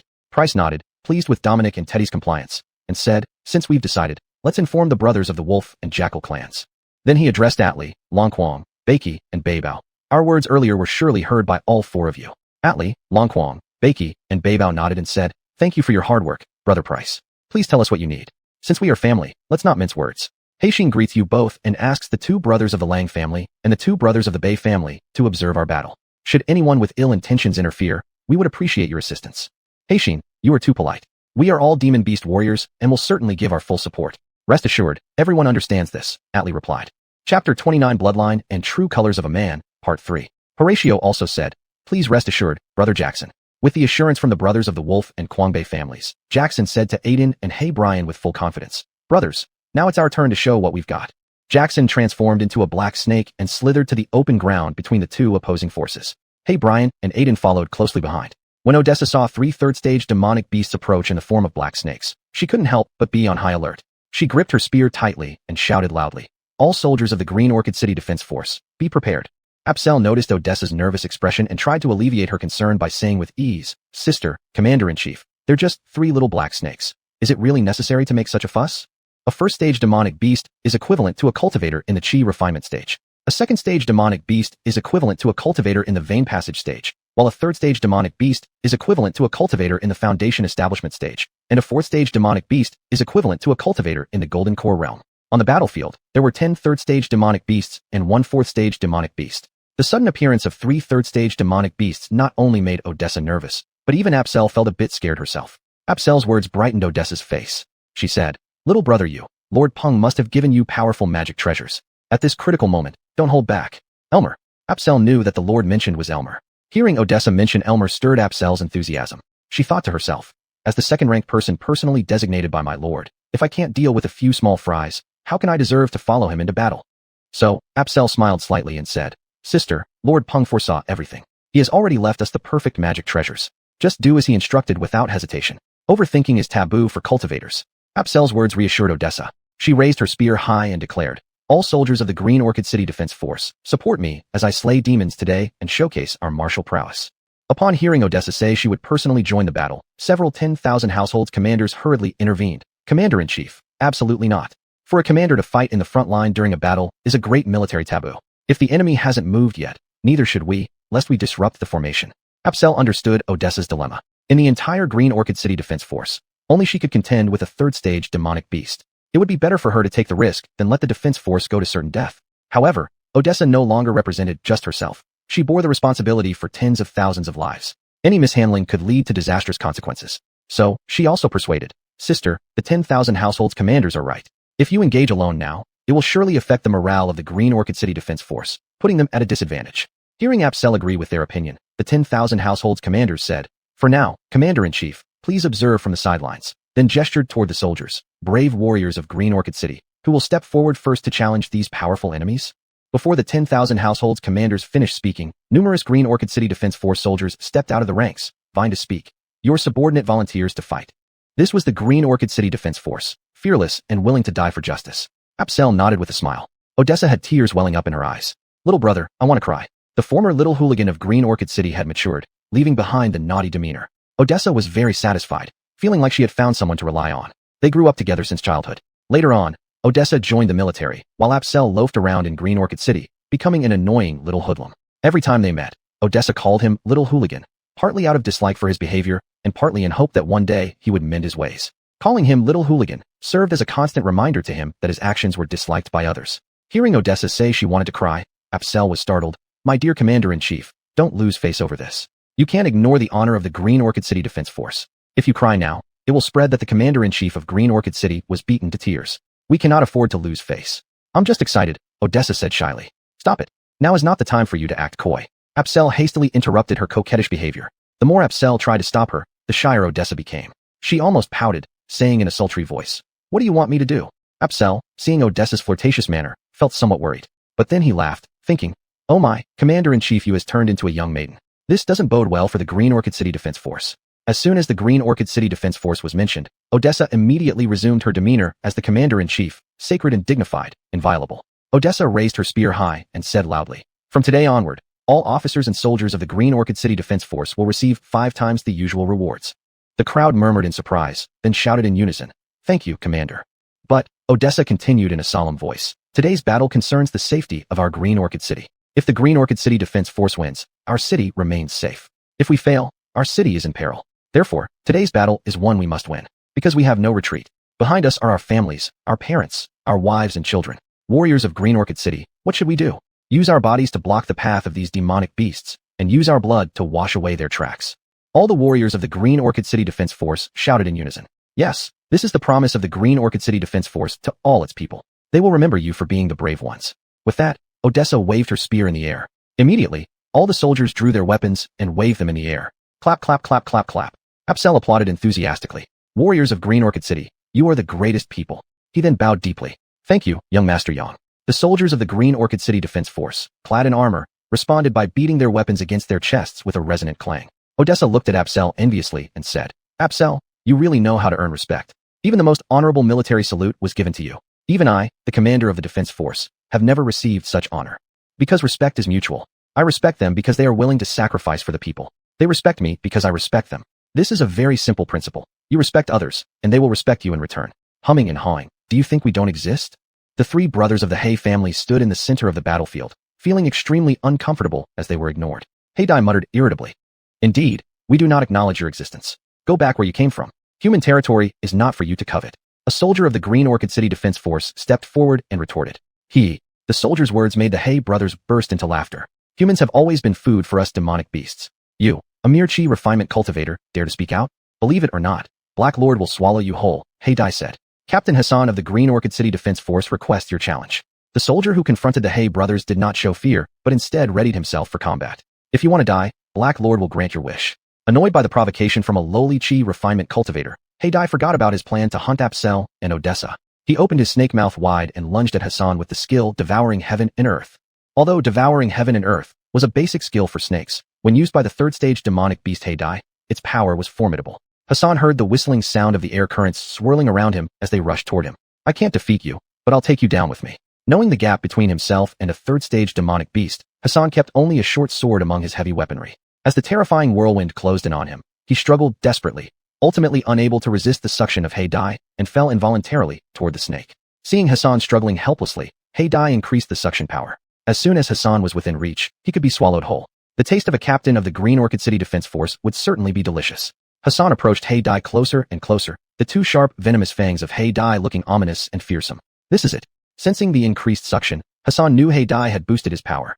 Seizing the moment, he pushed off the ground with both feet, transforming into a meteor, drawing his hidden short sword, forming a sword flower, and stabbing into Heidai's mouth.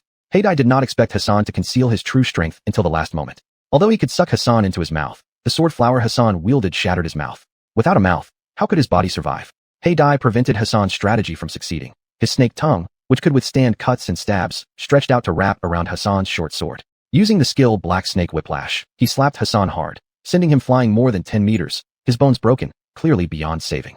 All the soldiers of the Green Orchid City Defense Force watched Hassan. From start to finish, there was no sound of agony. Lying on the ground, his eyes filled with smiles, he seemed to say to his comrades, "I have fulfilled my mission, see you ahead."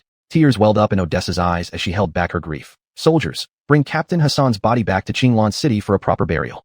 Several soldiers of the Qinglan City Defense Force ran over, covering Hassan's body with the military flag of the Defense Force, and carried him to the front of the Qinglan City Defense Force. "Brother, may you rest in peace. We'll take you home when we win." Chapter 30, Bloodline, The True Colors of Men, Part 4. Hassan left without a trace of regret, leaving behind. Alexander, the commander of a 100-man unit in the Qinglan City Guard, bowed deeply before Hassan. "Brother, you go first, and I will catch up with you soon." With that, he leaped forward toward Brandon. Brandon had killed Hassan with 2 moves, boosting his confidence. He raised his finger to boast before the Qinglan City Guards, only to find Alexander suddenly right in front of him. "Alexander, commander of a 100-man unit from Qinglan City, comes to challenge you. Please enlighten me," Alexander said, bowing respectfully. Though his eyes blazed with anger, Alexander maintained proper decorum, a basic principle of being human. The beast, being a creature of the wilderness, knew nothing of this. Pointing at Alexander, it said, "Another one seeking death? I'll grant your wish." Hardly were the words out when it lunged at Alexander with its swallow heaven devour earth move, just as it had with Hassan. Alexander had already seen Brandon use this move earlier. He sidestepped quickly, letting the vortex pass by, and slashing his greatsword towards Brandon's vital point. Aim for the snake's weakest spot. Alexander's thought was noble. There was a bang, and the greatsword hit Brandon's head squarely, sparking a shower of sparks. But Alexander's sword couldn't even pierce through Brandon's snake scales. Though Alexander's attack didn't harm Brandon much, it damaged the beast's pride. A third-stage demon beast being struck on the head by a mere human warrior of the Chi cultivation stage. Where would Brandon have any face left? Infuriated, Brandon attacked again with wriggling snake tail followed by twisting vines. Alexander knew he wasn't a match for Brandon, so he avoided direct confrontation, trying to buy time and let Brandon reveal more of its skills. This would allow the Qinglan City Guards to prepare and eventually find Brandon's weakness to strike decisively. Thus, he retreated quickly, tapping Brandon's tail with his greatsword to counter wriggling snake tail. Then he threw the sword at Brandon, whose snake tail wrapped around it, breaking the twisting vines move as well. Unprepared for Alexander to throw his weapon away, and seeing his 2 moves countered again, Brandon stared at the unarmed Alexander, then unleashed whirlwind sweep once more. "Now what will you do?" This move was filled with Brandon's hatred. Moving at lightning speed, it swirled up gales and pounced on Alexander. "Brother, I'm coming," flashed through Alexander's mind. Both he and Hassan were commanders of a 100-man unit in the Qinglan City Guard, each responsible for about 100 soldiers. Privately, they often arranged for their men to train together to improve combat skills. In this beast tide, their subordinates fought bravely, almost all perishing. They had planned to merge the 2 units into a single 100-man team, one as commander and the other as deputy, managing them together. But Hassan had already gone ahead. Alexander pulled out a small porcelain bottle from his storage bag, crushed it, revealing 2 blood-red pills. He swallowed them both. Elixir of steel, muscle, and power. Odessa, spotting the pills in Alexander's hand, exclaimed in alarm. What is he going to do? She knew the elixir of steel, muscle, and power. It was a standard issue for the Qinglan City Guard, used to temporarily boost a warrior's strength during battles against demons or to defend Qinglan City. It increased strength by 30%, but left the user incapacitated for half a month afterward. Taking 2 pills at once boosted Alexander's strength significantly, pushing him to the early pulse unblocking stage. However, the pressure on his dantian and meridians grew visibly, reaching his limit. Still, the expansion continued. Endure. Now isn't the best time yet. Alexander gritted his teeth against the tearing pain in his dantian and meridians. As Brandon approached Alexander, watching him stagger, it taunted. Where do you think you can run now? Suddenly, Alexander released the contained power of the elixirs. His entire dantian swelled explosively, bursting open with a boom. Alexander vanished into thin air like smoke. Black Fae was laughing wildly, certain that Alexander would die from his attack. Just as he was reveling in his triumph, there was a loud explosion as Alexander self-detonated his dantian, releasing an immense amount of energy that blasted Black Fae several meters away. Black Fae barely held back the spurt of blood at the corner of his mouth. The energy released by a pulse unblocking cultivator's self-destruction was not something even a third-stage demon beast like him could endure without significant injury. Black Fae returned to the demon beast camp and found a secluded corner to sit down and meditate, recovering from his injuries. Hassan had left behind his body, while Alexander's remains were scattered everywhere. Odessa watched the 2 Qinglan City Guard commanders vanish before her eyes, a wave of pain surging through her heart. Must it really come to this? She asked the several battalion commanders beside her. The battalion commanders all looked helpless. If there were a better way, we wouldn't have chosen this path. But was there a better option? There wasn't. Even if they sought reinforcements, they still had to hold on until help arrived. But how could they endure the current crisis? Not only did the demon beast camp have 10 third-stage demon beasts, But there was also one fourth-stage demon beast. On their side, they only had Odessa and Apsel, both Foundation establishment cultivators. How could they possibly stand against such odds? Where is young master? Odessa couldn't help but think of Elmern. This big child who said, "I'll keep you," could instantly elevate her cultivation level to early Foundation establishment. He must have a way to save the Qinglong City Guard. Black Fei's injury took Black Exiled by surprise. He had boasted about dealing with 2 young humans, yet Black Fei was injured without even engaging them. This failure struck Black Exiled hard. A third-stage demon beast was considered top tier among demon beasts, and now it had been wounded by a novice Qi cultivation stage warrior. The dignity of the He brothers was trampled beneath everyone's feet. Brianrius beyond words, Black Exen roared at Black Gone. "Second brother, Black Fei is already injured, leaving only you and me. Otherwise, the status of the Black Snake clan in the demon race will plummet. We'll become the sinners of our clan." Black Gone stared at the Qinglong City Guard soldiers, a cold light in his eyes. "Brother, rest assured, I know what needs to be done." The 3 brothers of the Mantine Bull clan were locked in a bitter rivalry. Ernan skillfully executed the Mantine Bull clan's fist techniques, every move, punching the southern mountain, bullhand heart grab, aimed at Deshawn's vital points. Dayton's fists were cunning and precise, using bullhorn heart pierce and divine bulltail whip to strike at Deshawn's weaknesses, catching him off guard. Deshawn fought alone against his 2 older brothers, striking Ernan with punches and kicking Dayton, weaving between their attacks with grace and increasing courage. The 3 bulls formed a unique spectacle in the center of the battlefield. As the fight intensified, Deshawn grew increasingly pressured. The brothers knew each other's strengths and weaknesses well. While Deshawn had a slight edge in cultivation, when facing both brothers together, he was at a disadvantage. Now it was Ernan and Dayton who grew bolder, attacking Deshawn from both front and back, targeting his head and tail in a coordinated assault. As a result, Deshawn found himself struggling more and more. The brothers noticed Deshawn's declining stamina and exchanged a knowing smile. They had been waiting for this moment, intensifying their attacks.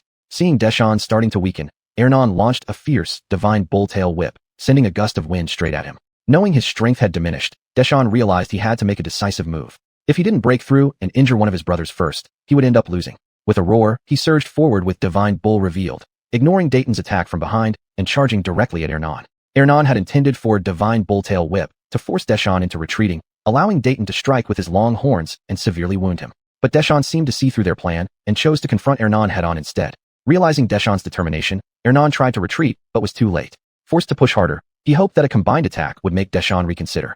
Determined to injure one of his brothers first, Deshawn dodged Hernan's critical blow and rammed his hard head into Hernan's soft abdomen, sending him flying several meters away. Ernan let out a painful cry as his soft abdomen was struck by Deshawn, collapsing onto the ground and convulsing, ribs likely broken. Although Deshawn had critically injured Ernan, he was not in a good state either.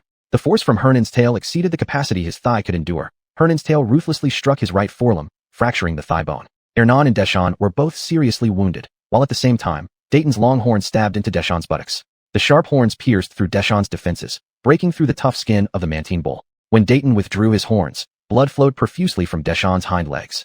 In the end, the winner of the fight among the 3 brothers of the Mantine bull clan was Dayton. Ernan had broken ribs from Deshawn's collision, and Deshawn had fractured leg bones from Hernan's tail strike, leaving Dayton unharmed. Ha! Flynn saw that Ernan and Deshawn had both suffered severe injuries and secretly rejoiced. Find an opportunity to get rid of Dayton, and see who will dare to compete with me for women in the future. Chapter 31. The Valor of True Men, Part 5. Jackson and Aiden rushed to the center of the battlefield, where they were met by 2 centurions from the Qinglong City Guard. Jackson and Aiden of the Black Snake clan. "We do not fight nameless opponents. Step forward and declare your names," Jackson and Aiden said. Centurion Cullen of the Qinglong City Guard. Centurion Dimitri of the Qinglong City Guard. "We request to learn the skills of the He brothers." Cullen was the younger brother of Hassan. In battle, kinship was everything. His elder brother's murder weighed heavily on his heart. If he did not avenge him, he could not find peace. Although his strength was inferior to the He brothers, taking action felt different from doing nothing. By fighting, he would have no regrets. Therefore, Cullen challenged the brother or sibling who had killed his elder brother. Dimitri was just an ordinary centurion in the Qinglong City Guard. Several comrades had already fallen one after another. It wasn't that they didn't cherish their lives, it was because of their faith. Protecting home and country, the responsibility fell on them. As soldiers, it was time for them to contribute. Thus, he stepped forward and stood before the He brothers. "Cullen and Dimitri, remember this well. This day next year will be your anniversary." With that, Jackson lunged at Cullen, while Aiden lunged at Dimitri. Having seen Brandon's combat prowess earlier, Cullen and Dimitri knew their weaknesses and had switched to long weapons. Each wielded a long broadsword as they met their opponents. Cullen's broadsword spun, emitting a cold gleam as it cleaved toward the advancing Jackson. Dimitri, however, held his broadsword at shoulder level, pointing it with one hand at Aiden, his eyes never wavering as he watched for any move. The injury of Brandon rankled Jackson deeply. Filled with murderous intent, he thought, "Only by swiftly killing my opponent can I wash away the humiliation inflicted upon the He clan by Brandon's injury." Ignoring Cullen's incoming strike, He let the broadsword slash against his body. Aiden did not yield either. When facing an unmoving enemy, Dmitri intended to use a common defensive tactic, predicting the opponent's movements and responding accordingly to remain undefeated. Disregarding Dmitri's broadsword, Aiden aggressively charged forward. When Cullen's broadsword hit Jackson, there was a dull thud sound, like striking a torn quilt. Cullen knew something was amiss. This seemingly simple strike contained all his strength, yet it couldn't even breach Jackson's defense. With his brother dead in battle, every blow carried Cullen's hatred, hoping to honor his brother by slaying the enemy. Realizing the danger, Cullen quickly retreated to get out of Jackson's attack range to ensure his safety. Seeing the incoming Aiden without any defensive stance, Dmitri was bewildered by the numerous openings. With so many exposed spots, he didn't know where to start. These many openings almost made it seem like there were none at all. Jackson did not give Cullen a chance to retreat. As Cullen's broadsword struck his body, Jackson unleashed his snake-like tongue, which wrapped around Cullen's neck at lightning speed. Die, Jackson sneered. Thinking he could treat me like my idiotic brother, you are mistaken. Then, retracting his tongue, he ripped off Cullen's head with brute force. With Cullen slain, Aiden had already reached Dmitri. Dmitri acted, his broadsword flashing like lightning towards Aiden, aiming straight for his vital point. It seemed Dmitri had the upper hand, but only he understood his despair. Aiden's speed was too fast. If he didn't act now, Aiden would reach him. This desperate strike, though fierce, probably wouldn't harm Aiden. Die! Aiden roared, his snake head tilting back to avoid Dmitri's critical blow. Then his snake tail rose abruptly from below, piercing Dmitri's abdomen. The impact from a third-stage beast shattered Dmitri's abdomen, and it was clear he wouldn't survive. With a clatter, Dmitri's broadsword fell to the ground. This clattering sound pierced Odessa's heart like a sharp blade. Is this your plan, to send our soldiers to die one by one? Odessa asked angrily, her mood filled with immense sorrow, addressing several senior officers of the Qinglan City Guard. The senior officers understood Odessa's pain. They too were not at ease, for these soldiers were their subordinates and their carefully nurtured forces. But sometimes, sacrifices had to be made for certain interests. Only by giving up could they gain. Commander, do we have a better plan? Facing these powerful beast demons, we will all die sooner or later. Whether early or late, it is the same end. But by choosing this way of dying, first, they can delay the battle and increase the chances for rescue. Second, they allow the survivors to learn more about the enemy's tactics, thus discovering opportunities for survival. Third, their deaths are to ensure more people can live. Isn't this too cruel? Odessa asked tearfully. Should soldiers be like this, using their heads to withstand the enemy's butcher knife, trading their lives for the chance for others to live? Apsel asked herself. Who's next? Jackson and Aiden, after killing Cullen and Dmitri, pointed at the ground with their thumbs, roaring in the center of the battlefield. Eris, commander of 1,000 of Qinglan City Guard, requests to fight. Aaron, commander of 1,000 of Qinglan City Guard, requests to fight. Before Jackson and Aiden's words even faded, Eris and Aaron had already stepped forward. Commanders? That seems to be a slightly higher rank than Centurion. Aiden said to Jackson, but I wonder if they'll be as pathetic as the last ones. You'll find out if you try. Eris knew what Aiden meant. For a third-stage beast demon to kill 2 Qinglan City Guard Centurions was nothing to brag about. Feeling indignant, he shot back a retort. I hope your skills match your eloquence. A Qinglan City Guard commander without even the qualifications of a second-stage beast demon dared to boast before a third-stage beast demon. Jackson found it grating on his ears. Relying on his tough skin, after finishing his sentence, he charged straight at Eris. Eris's weapon, a standard 5-foot blade, had been prepared with a strategy. Cullen's death had revealed that Jackson's defense was extremely strong. As a renowned swordsman in Qinglan City Guard, famous for swift sword strikes, this was partly why Eris chose to engage now. Using rapid sword techniques, he aimed to control Jackson, denying him any respite. Jackson attempted the same trick, assuming that since he could easily kill Cullen, Eris would be no different. Seeing Jackson charging directly, Eris knew his intention, to overwhelm him with superior defense. Aware of this, how could Eris give him the chance? He executed the sword technique, Path of Immortals, pointing his long sword towards Jackson's weak spot, the Jolming acupoint. Knowing that an injury to the Jolming point could impair vision, something vital for a warrior, Jackson couldn't afford to be careless. He swiftly closed his eyes and used his tail to rapidly retreat. Eris knew this strike wouldn't hurt Jackson but took the opportunity to slap his cheek. This slap enraged Jackson, who leapt around furiously. His snake head darted left and right, his forked tongue flashing as it lunged at Eris. Having planned ahead, Eris wielded his 5-foot blade with such speed that it created a whirlwind, preventing Jackson from getting close. No opportunity? Then I'll create one. Confident in defeating his opponent, being a third-stage beast demon placed Jackson among the elite of beast demons. He intensified his attacks on Eris. Eris, as commander of 1,000 in the Qinglan City Guard, had the power of Qi Cultivation Stage 9, just one step away from Pulse Passage Stage. Once reaching Pulse Passage Stage, he'd have the chance to become the commandant of 10,000 in the Qinglan City Guard. Therefore, Eris was a key figure cultivated by the Qinglan City Guard. Naturally, Eris wasn't easy to defeat either. Under Jackson's fierce attack, he dodged skillfully, countering Jackson with ease. Aaron's weapon was a specially designed elongated sickle, double-edged for cutting and thrusting, a peculiar external martial weapon. Its unique shape looked cold and menacing, causing extreme discomfort. Blackgon did not dare take him lightly and circled Aaron, looking for an opening. Aaron's strength was not much weaker than Eris's, at Chi cultivation stage 8. Unlike Eris, Aaron originally favored daggers for their proficiency in assassination and close combat. The peculiar large sickle was designed and crafted specifically for battlefield needs after joining the Qinglong City Guard. Typically, users of short, precise weapons excel in stealth kills and close-quarters combat.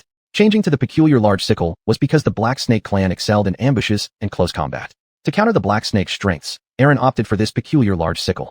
The blade was darkly black, its edges glowing with a ghastly white light, evoking disgust and trembling.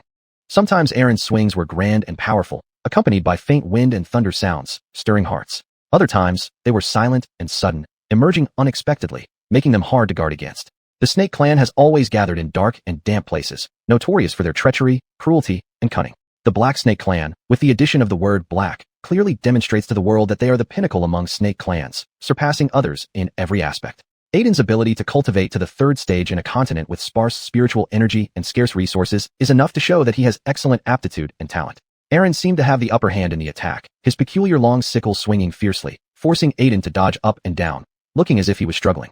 However, there were two reasons for this. First, to familiarize himself with Aaron's peculiar long sickle and try to find its weaknesses. Second, to look for an opportunity to deal a heavy blow to Aaron. Chapter 32, A Strange World. It was pitch black all around, with dark fumes occasionally surging up. After descending for what felt like an eternity, Jeffrey still did not see the figure of Hamlin. Is this cliff so deep? Jeffrey couldn't help but feel puzzled. He had been descending for a long time and should have reached the bottom by now, yet he kept falling. This doesn't make sense. Thinking about this, Jeffrey became cautious. He expanded his divine sense to the highest point, trying to discover any adverse situation as much as possible. His body also used various means to slow down his descent. Just when Jeffrey was most tense, he suddenly felt as if he broke through something. Then everything brightened before his eyes, allowing him to vaguely recognize the scenery in front of him. Although it wasn't as clear as an Asia continent, it was far better than being enveloped in darkness. Jeffrey carefully examined the surroundings. What stretched before his eyes was a vast expanse, with nothing entering his sight. Where am I? His body continued to fall, suddenly realizing he was still in midair, constantly plummeting, like a fast-moving bomb creating a series of sparks while colliding with the airflow at high speed. At some point, gravity returned to normal, without the heavy pressure he had felt earlier. Jeffrey controlled his form and found a place to land, finally landing gently on a pile of dry grass. Ouch, who has such poor eyesight to step on me? A tiny voice suddenly came from under the dry grass, where Jeffrey stepped. This voice startled Jeffrey. He had probed the area with his divine sense, finding no signs of life activity here. So why did a child's voice suddenly appear? He pondered over it without reaching any conclusion. Jeffrey quickly leaped back and turned to look at the dry grass. At that moment, a small skeleton hand emerged from the grass, brushing off the dry grass covering its body, then stood up. Jeffrey was shocked. What kind of creature is this? Clearly, it was the skeleton frame of a child, except it still had a pair of rolling black eyeballs. The little skeletal child was also frightened upon seeing Jeffrey. Jumping up, he said, "Oh my, what kind of monster are you? Ghost." Then he turned and ran away. Hearing the words of the skeletal child, Jeffrey was also startled, wondering if he had really turned into a monster. Hastily touching his face, he breathed a sigh of relief. It was still warm and fleshly, just a regular person. While checking his face, Jeffrey didn't notice when the skeletal child ran away. By the time he regained his senses, the skeletal child had vanished. Where exactly am I? Jeffrey looked around, seeing only boundless emptiness and complete desolation. Jeffrey couldn't help but smile bitterly. It seemed there was only one path forward, which was to chase after the skeletal child. The skeletal child was the first living being he saw. Although just a skeleton, it possessed its own thinking ability and understood the language he spoke. Perhaps only this child could answer many of his questions. Despite the skeletal child running very fast, there was only one road ahead. No matter how far it ran, following this road would eventually lead Jeffrey to the skeletal child. Putting aside other thoughts, Jeffrey focused on catching up with the skeletal child, following the mountain path. As he pursued, the scenery along the mountain path continuously flashed past, turning several bends. Jeffrey finally spotted the figure of the skeletal child. Seeing the skeletal child running ahead, swaying its bone structure, Jeffrey became concerned. If it kept running like this, would the skeleton eventually fall apart? Looking at the back view of the skeletal child ahead, Jeffrey shouted loudly, "Child, wait for me." Upon hearing Jeffrey's shout, the skeletal child hesitated. How does he know my name? Could it be a ghost? He screamed again, rolling and scrambling towards the foot of the mountain, screaming all the way, "Ghost! There's a ghost, please help me." Gradually adapting to the light here, Jeffrey's divine sense detected a small village at the foot of the mountain, with scattered stone huts within. The skeletal child's loud cries alerted the people in the stone huts, causing them to come out one by one. Skeletons appeared one after another in Jeffrey's divine sense. Unconsciously, the main road beside the stone houses was filled with skeletons. These skeletons were dressed in clothes, and their attire distinguished them as male, female, old, and young. Seeing these skeleton people, Jeffrey was embarrassed to continue chasing the skeletal child and slowly descended the mountain path. The skeletal child rushed to a woman, throwing himself into her arms. Crying, He said, Mommy, Mommy, I will never leave you again. You often warn me that there are ghosts outside and not to run around. Wailing, I finally saw a ghost today, and he even knew my name. Scary. The skeleton woman, hugging the skeleton child, saw Jeffrey's figure and said, Brinley, don't be scared. He is not a ghost. He is human like us. Upon hearing his mother's words, Brinley turned around and found Jeffrey already standing in front of everyone. Children's tempers come and go quickly. Brinley walked up to Jeffrey and said, Big brother, my name is Brinley. I misunderstood you just now. I'm sorry. Just as Jeffrey was about to speak, an elderly dressed skeleton stepped forward and pulled Brinley aside, saying, Honorable guest, this humble one is Giannis, the honored village chief of Heishan village. On behalf of all the villagers, I welcome you to our humble village. Thank you, village chiefly. My name is Jeffrey. Passing by your honorable land, I wish to stay for a few days. Would that be convenient? Jeffrey, having just arrived, was unfamiliar with the place and wanted to understand its customs before making further plans. Well, Giannis hesitated upon hearing Jeffrey's request. Do you have any unspoken concerns, village chiefly? Jeffrey asked curiously, noticing Giannis's hesitation. Since you've asked so directly, let me be honest. It's not that we do not welcome you, but the Lord of Adon City has decreed that any guests within his territory must report to Adon City immediately. Anyone who offers shelter will face the punishment of clan extermination. Thus, we dare not take you in, Giannis explained. Oh, is that so? May I ask why the city lord issued such an order? Jeffrey inquired with surprise. The exact reason is unclear to me. However, the decree from the city lord is very clear, Giannis replied. In that case, I shall not impose further. Before leaving, may I ask if you have a detailed map of Adon City? If so, could I trouble you for it? Jeffrey asked. Honorable guest, we do not possess a map of Adon City. These are all secrets. Therefore, I cannot fulfill your request. However, the way to Adon City is straightforward. Just follow the main road outside Heishan village for about a month, and you'll arrive there, Giannis said. Since you've shown me the way to Adon City, I shall not disturb you further. Farewell, village chiefly. Jeffrey said. Safe travels, honorable guest. Giannis waved to Jeffrey. Brinley had been pulled back into his mother's arms, but, seeing Jeffrey leaving, ran to him. Big brother, can you take me to Adon City? I've never been there. Hearing this, Brinley's mother quickly pulled him back. I'll take you when you grow older. Jeffrey felt a liking for Brinley, but understood that Brinley's mother thought he was too young for such decisions. He waved goodbye. Farewelling the villagers of Heishan village, Jeffrey followed the main road toward Adon City. With no information obtained from Heishan village, he decided to head to Adon City as Giannis suggested. The journey ahead is long and arduous, but I shall strive onward. Jeffrey left the boundaries of Heishan village and looked back, unable to see the villagers. Suddenly, several skeletons jumped out from the hillside, shouting, This road is mine. This tree is mine. Pay the toll, or you shall not pass. Hey, Jeffrey laughed. Robbers. A slightly taller skeleton stepped forward, apparently their leader. Wielding a gleaming large knife, he menacingly ordered, Hand over your money, or I spare your life. Money. Jeffrey had no idea what currency was used here and wondered what to give them. So he asked, Gold coins, silver coins, copper coins, or spirit stones? The robber leader stared blankly at Jeffrey, counting on his fingers. Gold coins, silver coins, copper coins, spirit stones. What are these? Jeffrey was also stumped. He shrugged helplessly. All right then. Jeffrey took out a gold coin and said, This is a gold coin. I don't have silver or copper coins because their value is too low for convenient carrying. 1 gold coin equals 100 silver coins or 1,000 copper coins. He then took out a spirit stone, and this is a spirit stone. The robber leader glanced at the gold coin and spirit stone, but shook his head. What strange things are these? We don't need these. Do you have anything else? Not recognizing gold coins or spirit stones, they must use something different. Jeffrey took out a medicinal pill and a medicinal herb, but the robber leader still shook his head. If you don't want anything, why rob travelers? You might as well go home and farm. At least you'd have food, Jeffrey said disdainfully, questioning the logic behind such actions. Being robbed yet still speaking so boldly, the bandit couldn't help but give Jeffrey a thumbs up, saying, It's not our fault. It's just because you're too poor. You don't even have a single coin of Vingbi on you, and you don't have anything worth of Vingbi. To live to this extent, you might as well find a piece of tofu to die against, so as not to waste air while alive or land when dead.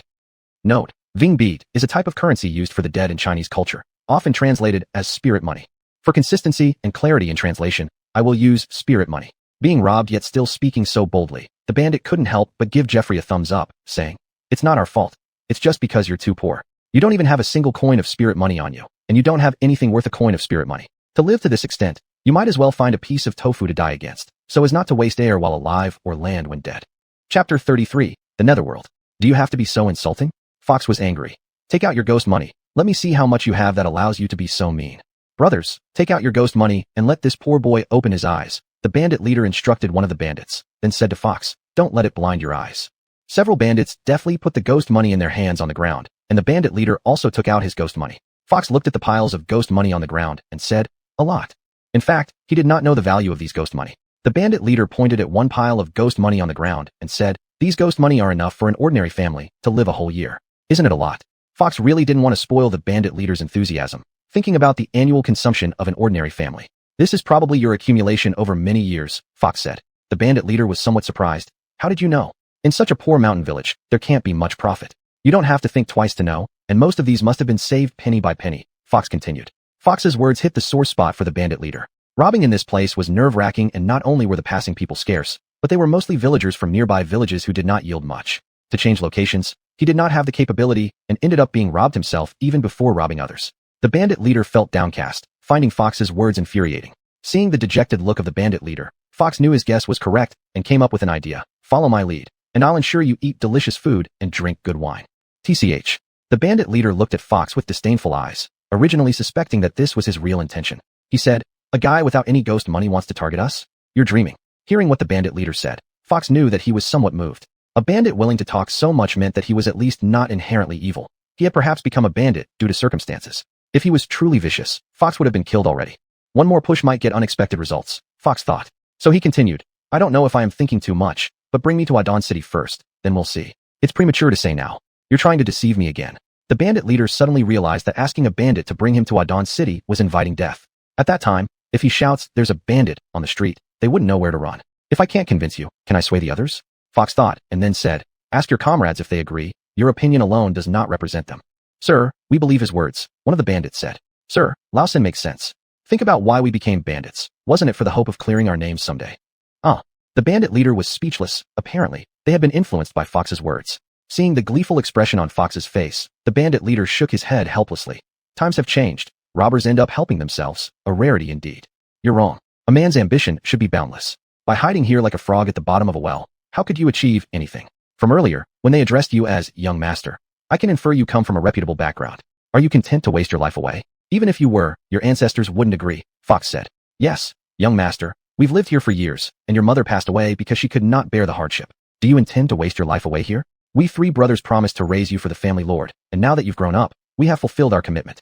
However, seeing you do nothing, we worry. For 10 years, our enemies have enjoyed peace while we barely fed ourselves, forced into robbery for a living. If your ancestor knows this, what would he think?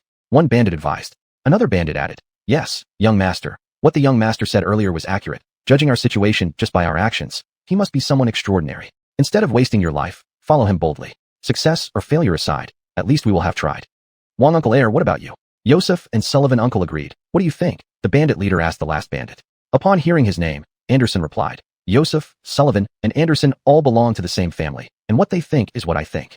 Upon hearing Anderson's words, the bandit leader felt a surge of desolation. He had always lived in his own world, believing that by ensuring their comfort and sustenance, he was repaying them for raising him. But what they truly wanted wasn't this. After 10 years, their anger hadn't faded.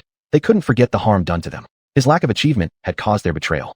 The bandit leader looked lost and broken. Yosef said, "Young master, the family lord would not wish to see you like this."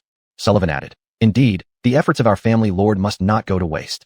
Anderson concluded, "Young master, there are still many things awaiting your action. Temporary humiliation is insignificant. What matters is fighting back after being humiliated. Please, stop talking, let me think." The bandit leader's heart was in turmoil. Every word stabbed deeply into him. With determination, the bandit leader slapped his knee, thinking how could he, from a reputable background with noble blood, remain idle? The slap hurt his palm, but Yosef, Sullivan, and Anderson just watched him without understanding why he slapped his knee so hard. Fox also paused, wondering if hitting bones together didn't hurt.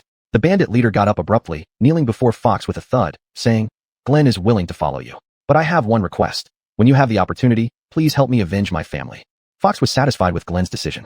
Having a few helpers in this unfamiliar place would multiply efficiency. Fox helped Glenn up, saying, "Since you have chosen to follow me, your matters are now mine. I will help you avenge your family. However, I am new here and know little about this place. Who can tell me which realm we are in? Why did the villagers panic when they saw me?" Inform the young master. This place does not belong to any specific realm but exists independently, known as the Netherworld. The Netherworld? Fox heard it for the first time. The Netherworld lies between the world of spirits and the underworld, neither governed by the world of spirits nor controlled by the underworld. It has its own laws and principles. No one knows exactly how the Netherworld was formed, but there is a legend that it was created by the falling of the Spirit Bead. Spirit Bead. Fox remembered the name from before. There were 6 great treasures in the world: Life Spirit Bead, Death Spirit Bead, Wind Spirit Bead, Thunder Spirit Bead, Water Spirit Bead, and Fire Spirit Bead, all believed to be naturally formed treasures during the opening of chaos, incredibly precious. It seems I've come to the right place. I must obtain the Death Spirit Bead, Fox thought. Mentioning the Death Spirit Bead, Fox couldn't help but recall Hamlin, an ordinary member of the Golden Ape clan with incredible luck. Not only did he get the divine blood of the mighty golden ape, but he also led Fox to the netherworld and gave him news of the death spirit bead. I wonder how he is doing now. Fox missed Hamlin. I must find him. Is there reliable information about the death spirit bead? Fox asked Glenn. Glenn shook his head and replied, no, there is no record in our clan's books. Moreover, the story of the death spirit bead is just a legend, and no one knows if it truly exists. If there's a legend, someone might know. Some legends are not fabricated out of thin air. I believe the death spirit bead exists. It has simply been passed down through generations orally, turning it into a legend due to its age, Fox explained. He truly believed the death spirit bead existed, along with the life spirit bead, wind spirit bead, thunder spirit bead, fire spirit bead, and water spirit bead. Since other places didn't have legends about the death spirit bead, but the netherworld did, it meant the death spirit bead must exist within the netherworld. I hope your guess is correct, and you achieve your goal of obtaining the death spirit bead, Glenn wished, understanding Fox's longing from his tone. Chapter 34, Waterwatch City. The netherworld not only has the legend of the spirit pearl, but also has 3 types of inhabitants. The first type is the original residents, the skeleton people, who live at the very bottom of society without status or identity. The second type is those who have practiced and reached a certain realm, recovering part of their flesh. They're called half-skeleton people, who possess superior martial skills and form the managerial class of the netherworld. The third type is like Fenwick, those referred to as outsiders. After Glenn's explanation, many of Fenwick's doubts were resolved. Sir, you must have accidentally entered the netherworld, as you do not bear any characteristics of the skeleton people, Glenn said. Fenwick nodded. Not only did Glenn see it, but the villagers of Crane Mountain Village noticed as well. Even Giannis refused to stay in the village. You're right. My companion and I were exploring Black Mountain Cliff when he fell into the abyss by accident. To save him, I jumped down too, only to find myself inexplicably in the netherworld. That's quite common. The netherworld has many pathways and unstable elements. So many people enter by mistake. This is why the term outsider exists in the netherworld, Glenn explained. My companion is a golden ape and one of my followers. We got separated. Glenn, can you help me find Golden? Fenwick asked. Glenn pondered for a moment before replying. Sir, the quickest way to find someone in the netherworld is through official channels, unless the outsider hasn't reported to the City Lord's office. However, an official announcement states that all outsiders must register with the City Lord's office or face being treated as intruders. Is that so? Fenwick contemplated Glenn's words. Officially hunted outsiders. Why would the netherworld leadership treat outsiders this way? Were they worried about invasion and usurpation of their power? What benefit did having power give them, except for enjoying high salaries and oppressing the people? After some thought, Fenwick exclaimed, I understand. It was clear that the leadership held crucial information about the Spirit Pearl. They feared outsiders might target it, so they enforced registration to monitor and investigate, aiming to nip any threats to the Spirit Pearl in the bud. With clues about the Spirit Pearl, Fenwick felt excited. Now he had 2 urgent tasks, finding Golden and obtaining the Spirit Pearl. To find Golden, he needed to visit the City Lord's office to check for any records. If there were, he could locate Golden quickly, otherwise, he would have to search slowly. As for the Spirit Pearl, it was likely held by the higher-ups in the netherworld. He would need to investigate further to find out exactly who had it. These matters required assistance. Currently, he only had Glenn, Yosef, Sullivan, and Clark, but their abilities were too low to handle many tasks. Fenwick felt helpless. Glenn, I don't know much about the netherworld. Since you lack dantians and meridians, I cannot enhance your strength as I would for humans. Improving your strength depends on your own efforts, and I can only assist as much as possible. The original inhabitants of the netherworld are skeleton people, made entirely of bones, so their cultivation focuses on bone refinement. The realms of cultivation are divided into 3 innate stages: Bone Hue Stage, Dark Light Stage, and Iron Light Stage, levels 1 to 9, and 3 acquired stages: Copper Light Stage, Silver Light Stage, and Gold Light Stage, early, middle, late, perfect, and grand perfect substages. The highest stage is where bones become multicolored and naturally form a protective layer of light, the Rainbow Light Stage. This stage is merely legendary now, as no one in the netherworld has reached it. The highest achieved is only the late Silver Light Stage, not even reaching the Gold Light Stage. Glenn knew Fenwick spoke the truth. Cultivation methods in the netherworld differ from others. They refine bones rather than human flesh, lacking dantians and meridians, making human cultivation techniques impossible. Without beast-like bodies, they cannot practice physical enhancement techniques of beasts either. To increase strength, they must earnestly follow the netherworld's cultivation methods.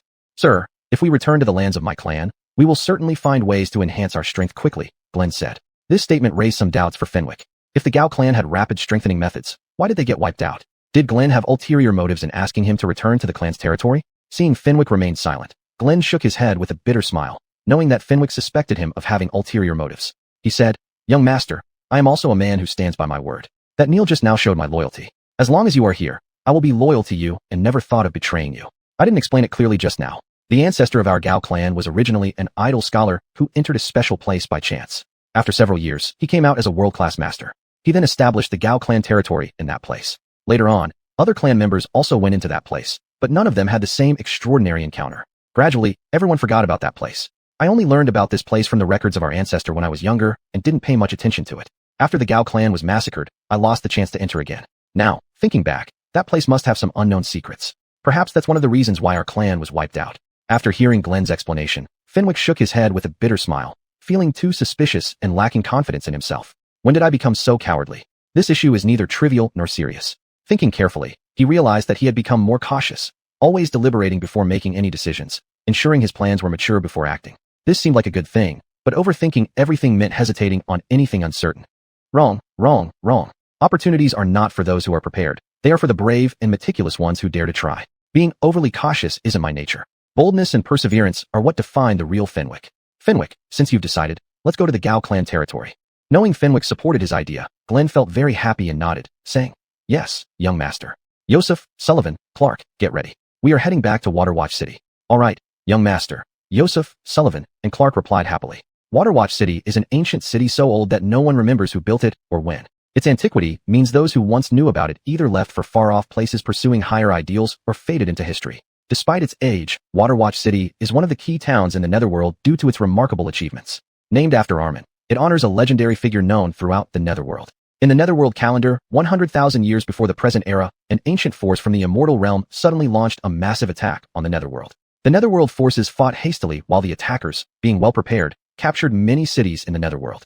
The Netherworld was in dire straits. At this critical moment, Armin emerged and drove out the Immortal Realm invaders with overwhelming force. In memory of him, his birthplace was renamed Waterwatch City. This is the origin of Waterwatch City. Fenwick and his party arrived outside Waterwatch City. A statue of Armin stood tall in the city center, visible from a great distance. "Is this Armin?" Fenwick looked at the skeleton statue of Armin, finding it eerie. Glenn gazed at the statue with admiration, thinking, "One day, I can achieve the same heights as you." Yosef, Sullivan, and Clark looked at the statue of Armin, laughing through their tears. Waterwatch City. We're finally back. It had been 10 years since the destruction of the Gao clan. This was their first time stepping into Waterwatch City, as previously only Glenn would enter to trade daily necessities and loot from their raids. The guards at the city gate held their shiny weapons and watched vigilantly as people entered the city. "Hold it." A guard noticed Fenwick differed from the skeleton people and stopped him. Seeing the guard pointing at Fenwick, Glenn quickly stepped forward to shield Fenwick, gently moving the guard's hand away and secretly slipping a few hell coins into it, smiling apologetically. "Sir, this is our young master." The guard checked the hell coins in his hand, nodded, and patted Glenn on the shoulder, slowly saying, "Who did I think you were? So this is your young master. Why haven't I seen him before? Gowie, are you deceiving me?" Understanding the guard's intentions, Glenn hurriedly took out a few silver coins and placed them in the guard's hand, saying, "Sir, I, Gowie, can deceive anyone but not you." The city guard looked at the hell coins in his hand, put them in his pocket, and nodded to Glenn, satisfied with his attitude. He waved to Fenwick and said, "Since you are young Master Gowie, you may enter the city." Glenn led the way ahead, and Fenwick followed him into Waterwatch City. Yosef, Sullivan, and Clark trailed behind Fenwick and also entered Waterwatch City. The city guard, noticing Yosef, Sullivan, and Clark, couldn't help but glance at them several times. Watching them walk into the city, he suddenly realized the remnants of the Gao clan: Yosef, Sullivan, Clark, Gowie, Glenn. Could Gowie be Glenn? Big catch. The city guard, as if Columbus had discovered a new world, slapped his thigh and gave some instructions to a few nearby soldiers. Then he secretly followed behind Yosef, Sullivan, and Clark into Waterwatch City. Chapter 35. The True Colors of a Brave Man, Part 6. Eris and Jackson were locked in fierce combat. Grayson was also engaged in battle with Aiden. Jackson's strength exceeded Eris's, gradually giving him the upper hand. The innate advantages of the snake tribe were displayed to the fullest extent by him.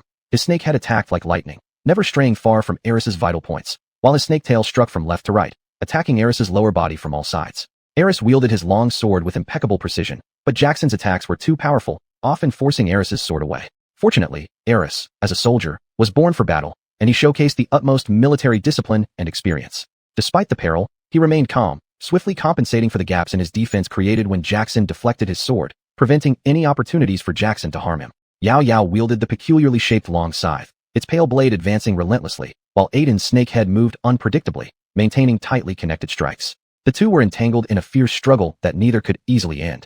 Several captains of the Qinglan City Guard heaved sighs of relief. Finally, someone was able to withstand the onslaught of the He brothers, somewhat salvaging the pride of the Qinglan City Guard. The captain of the Qinglan City Guard released a breath of relief, yet Commander Odessa was not as ignorant as the other captains. All this was merely a superficial phenomenon. In reality, it was a prelude to the complete downfall of the Qinglan City Guard.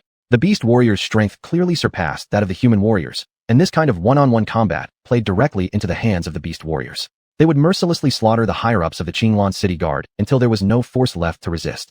Odessa exchanged glances with Apsel, who understood what she meant. The loss of each warrior here was futile. The earlier sacrifices were meaningless, and such pointless losses would only make the Qinglan city guard lose their will to fight, feeling they were nothing more than scapegoats. Apsel gave a nod to Odessa, sending her a mental message. When I give the signal, we'll attack the He brothers together. Killing one is better than none. This will ease the pressure on our soldiers. Odessa, unable to use telepathy, gently nodded to Apsel, indicating she understood and was waiting for his move. After discussing with Apsel, she kept her eyes fixed on the battlefield. Eris's weapon was a long sword. Although Jackson's moves were ruthless and cruel, Eris's swift and impenetrable swordplay managed to keep him alive. Eren wielded the peculiar long scythe in a sweeping, aggressive manner, as if both would be mortally wounded. Normally accustomed to short, sharp daggers for ambushes and assassinations, he found it awkward to handle a long weapon. Under Aiden's underhanded and poisonous techniques, he was barely holding on. That's him. Apsel gestured to Odessa, flashed forward, and lunged at Aiden from behind, striking at his back. Seeing Apsel's gesture, Odessa quickly cast a fireball spell, which followed Apsel's strike, and aimed at Aiden. Aiden, seeing Eren wielding the peculiar long scythe fiercely, knew Eren was already exhausted and had no real power to harm him. He saw through Eren's intentions to fight to mutual destruction, thus avoided direct confrontation with him, moving even faster around Eren and looking for an opportunity to launch an ambush. Feeling dizzy from Aiden's rapid movements, Eren found his weapon increasingly heavy and struggled to keep up with Aiden's pace. Noticing Eren's disordered swings, Aiden rejoiced, thinking he saw an opportunity. Using the black snake emerging from the cave technique, he aimed straight for Eren's heart. If this strike landed, Eren would surely die with a shattered heart. Eren also sensed Aiden's intent and tried to deflect him, but his speed couldn't match. Watching helplessly as Aiden approached, he closed his eyes in despair. Just as Eren prepared to meet his fate, and Aiden felt triumphant, Apsel lunged at him from behind, targeting his back. As Aiden was about to strike Eren, a strong palm wind aimed at his vital back point forced him to rethink. Knowing he would be injured by the attack from behind, Aiden sidestepped, retreating to avoid the strike. Before Aiden could retaliate against Apsel, Odessa's fireball followed immediately after Apsel's palm strike, hitting him.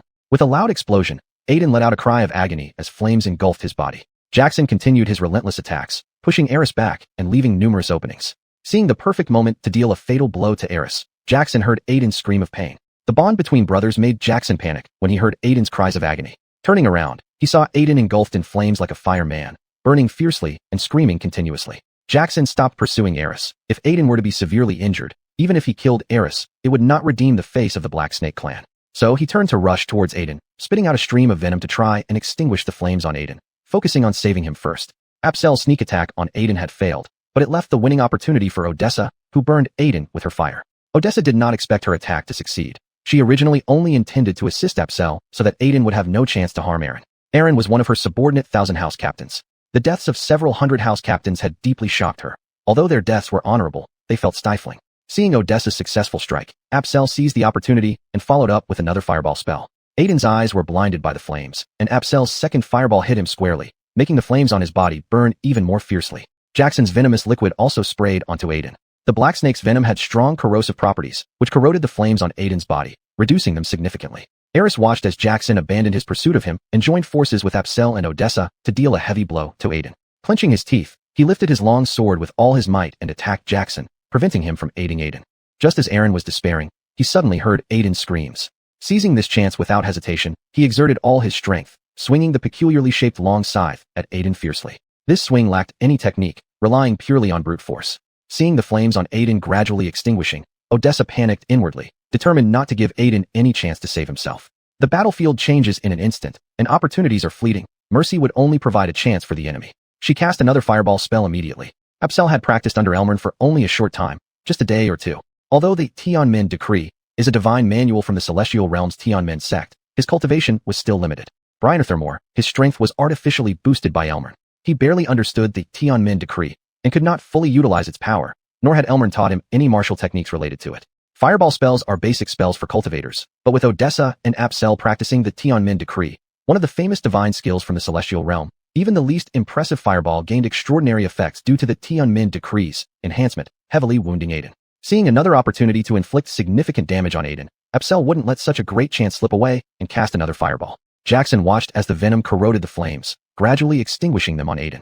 Knowing that the corrosiveness of the venom counteracted the fireballs, he spat out another mouthful of venom to continue dousing the flames. Just as the venom exited his mouth, Eris's long sword struck him from behind. Having trained in swordsmanship for many years, Eris's control over the sword was not yet perfect, but he was well into the early stages of proficiency, making his sword deadly. Sensing Eris's sword inches from his heart, He knew it would seriously wound him if struck, forced to turn back to avoid it. As Jackson defended against Eris, Aiden lost assistance, and Absel's fireballs reignited the flames on Aiden again. Consecutive severe burns and being surrounded by roaring flames left Aiden unable to resist any longer. Aaron's long scythe split Aiden in two with a ferocious slash. Before they knew it, the killing of Aiden was an instant matter. Lang Kuang, Lang Yi, Bao Bao, and Chi Bao had been watching the battlefield. Seeing the Black brothers gaining the upper hand, they were triumphant. But suddenly Odessa and Absel struck, killing Aiden instantly. Startled for a moment, they then roared in anger. The human race has no honor. They suddenly attacked us. What are we waiting for? Attack together, kill them. Chapter 36, Bloodline, The True Colors of a Man, Part 7. The soldiers of the Green Orchid City Guard were elated as they saw Odessa and Absel team up to instantly kill the third-rank demon beast Black Gone, avenging the four centurions Hassan, Alexander, Cullen, and Dimitri. Seeing the demon beasts stirring restlessly, they all drew their weapons and surged toward the center of the battlefield. A fierce battle was about to break out. Odessa raised her spear high and shouted, "Soldiers of the Green Orchid City Guard, listen up. This is our battle for honor. Fight for the belief of warriors." She spun her spear in a dazzling flourish and met the charging wolf wild head-on. After the initial victory, Absel gained a better understanding of his own strength and felt more confident. Though there was still a fourth-rank demon beast that hadn't acted yet, he couldn't worry about that now and faced the rushing wolf clan's Wolfmad.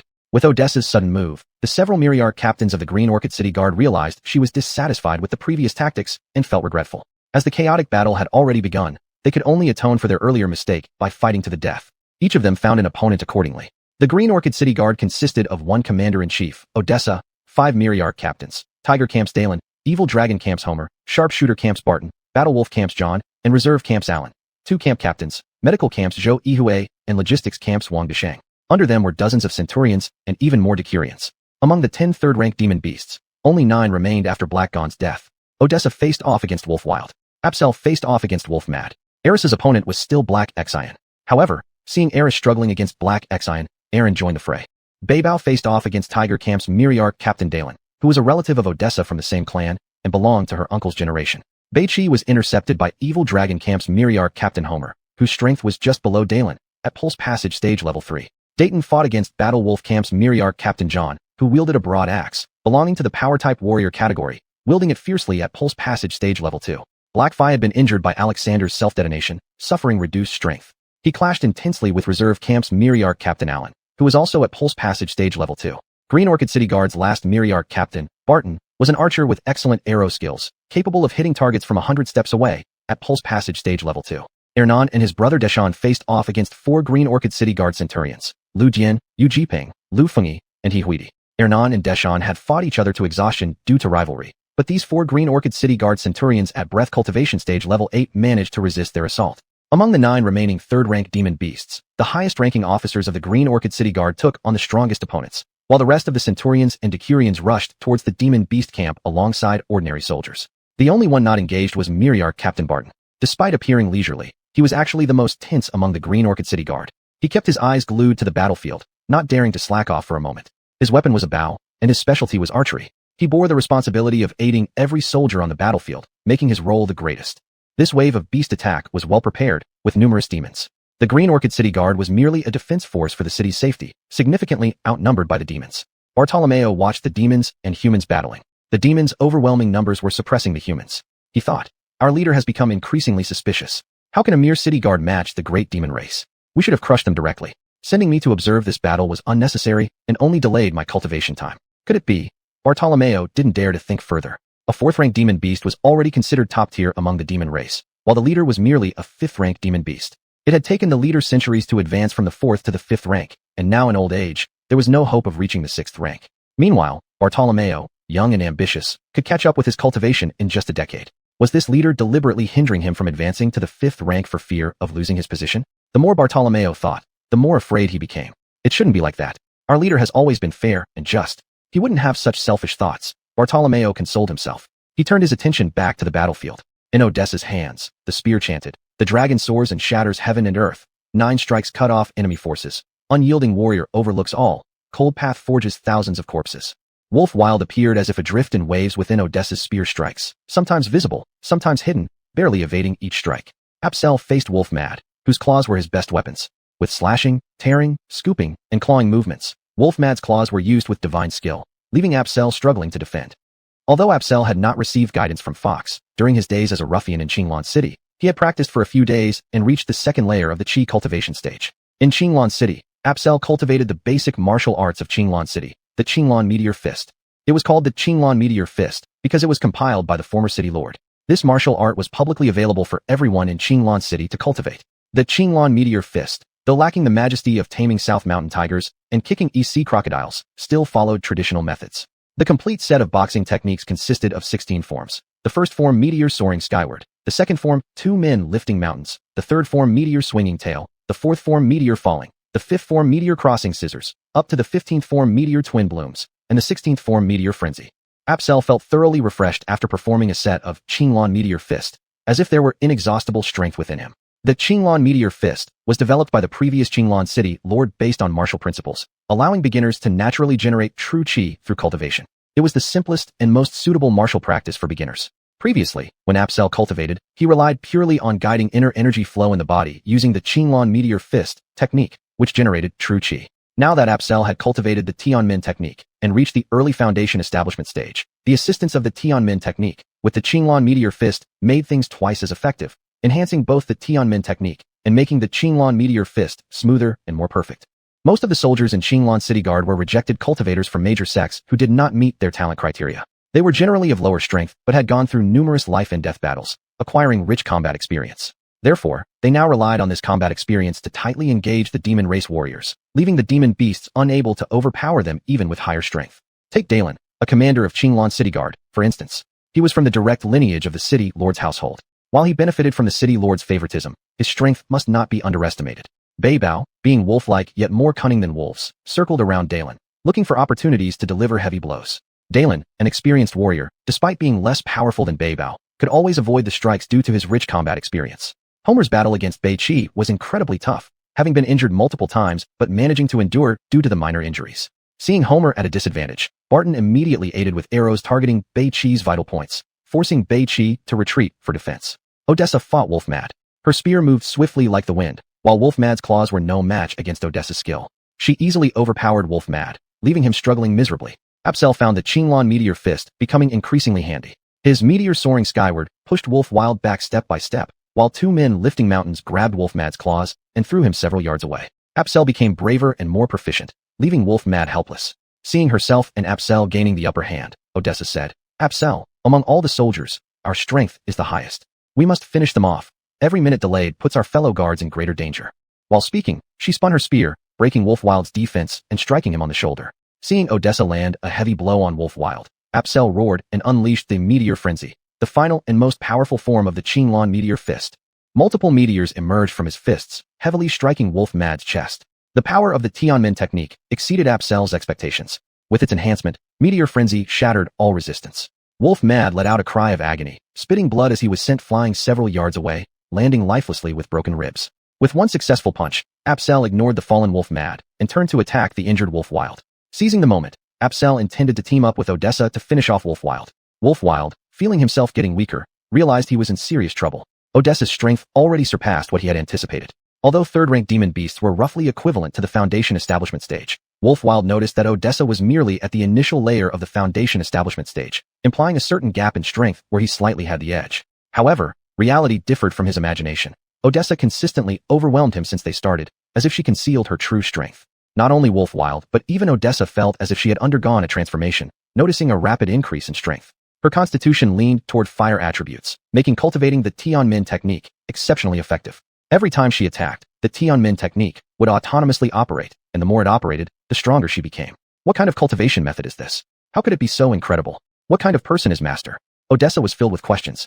Despite her questions, Odessa continued her relentless attacks on Wolfwild without any discrimination. As the commander of the Qinglan City Guard, Odessa relied on her own strength. With her talent, she could have entered any major sect. As the beloved daughter of the city lord of Qinglan City, she chose to join the military because she yearned for a life full of passion. Having been influenced by the military life since childhood, it made her blood boil with excitement. Although her position as commander was appointed by the city lord, her strength far surpassed that of other commanders, evident when she defeated her uncle Dalen, who was at the 4th layer of the pulse unblocking stage, while she was only at the 2nd layer. Her position as commander was well-deserved.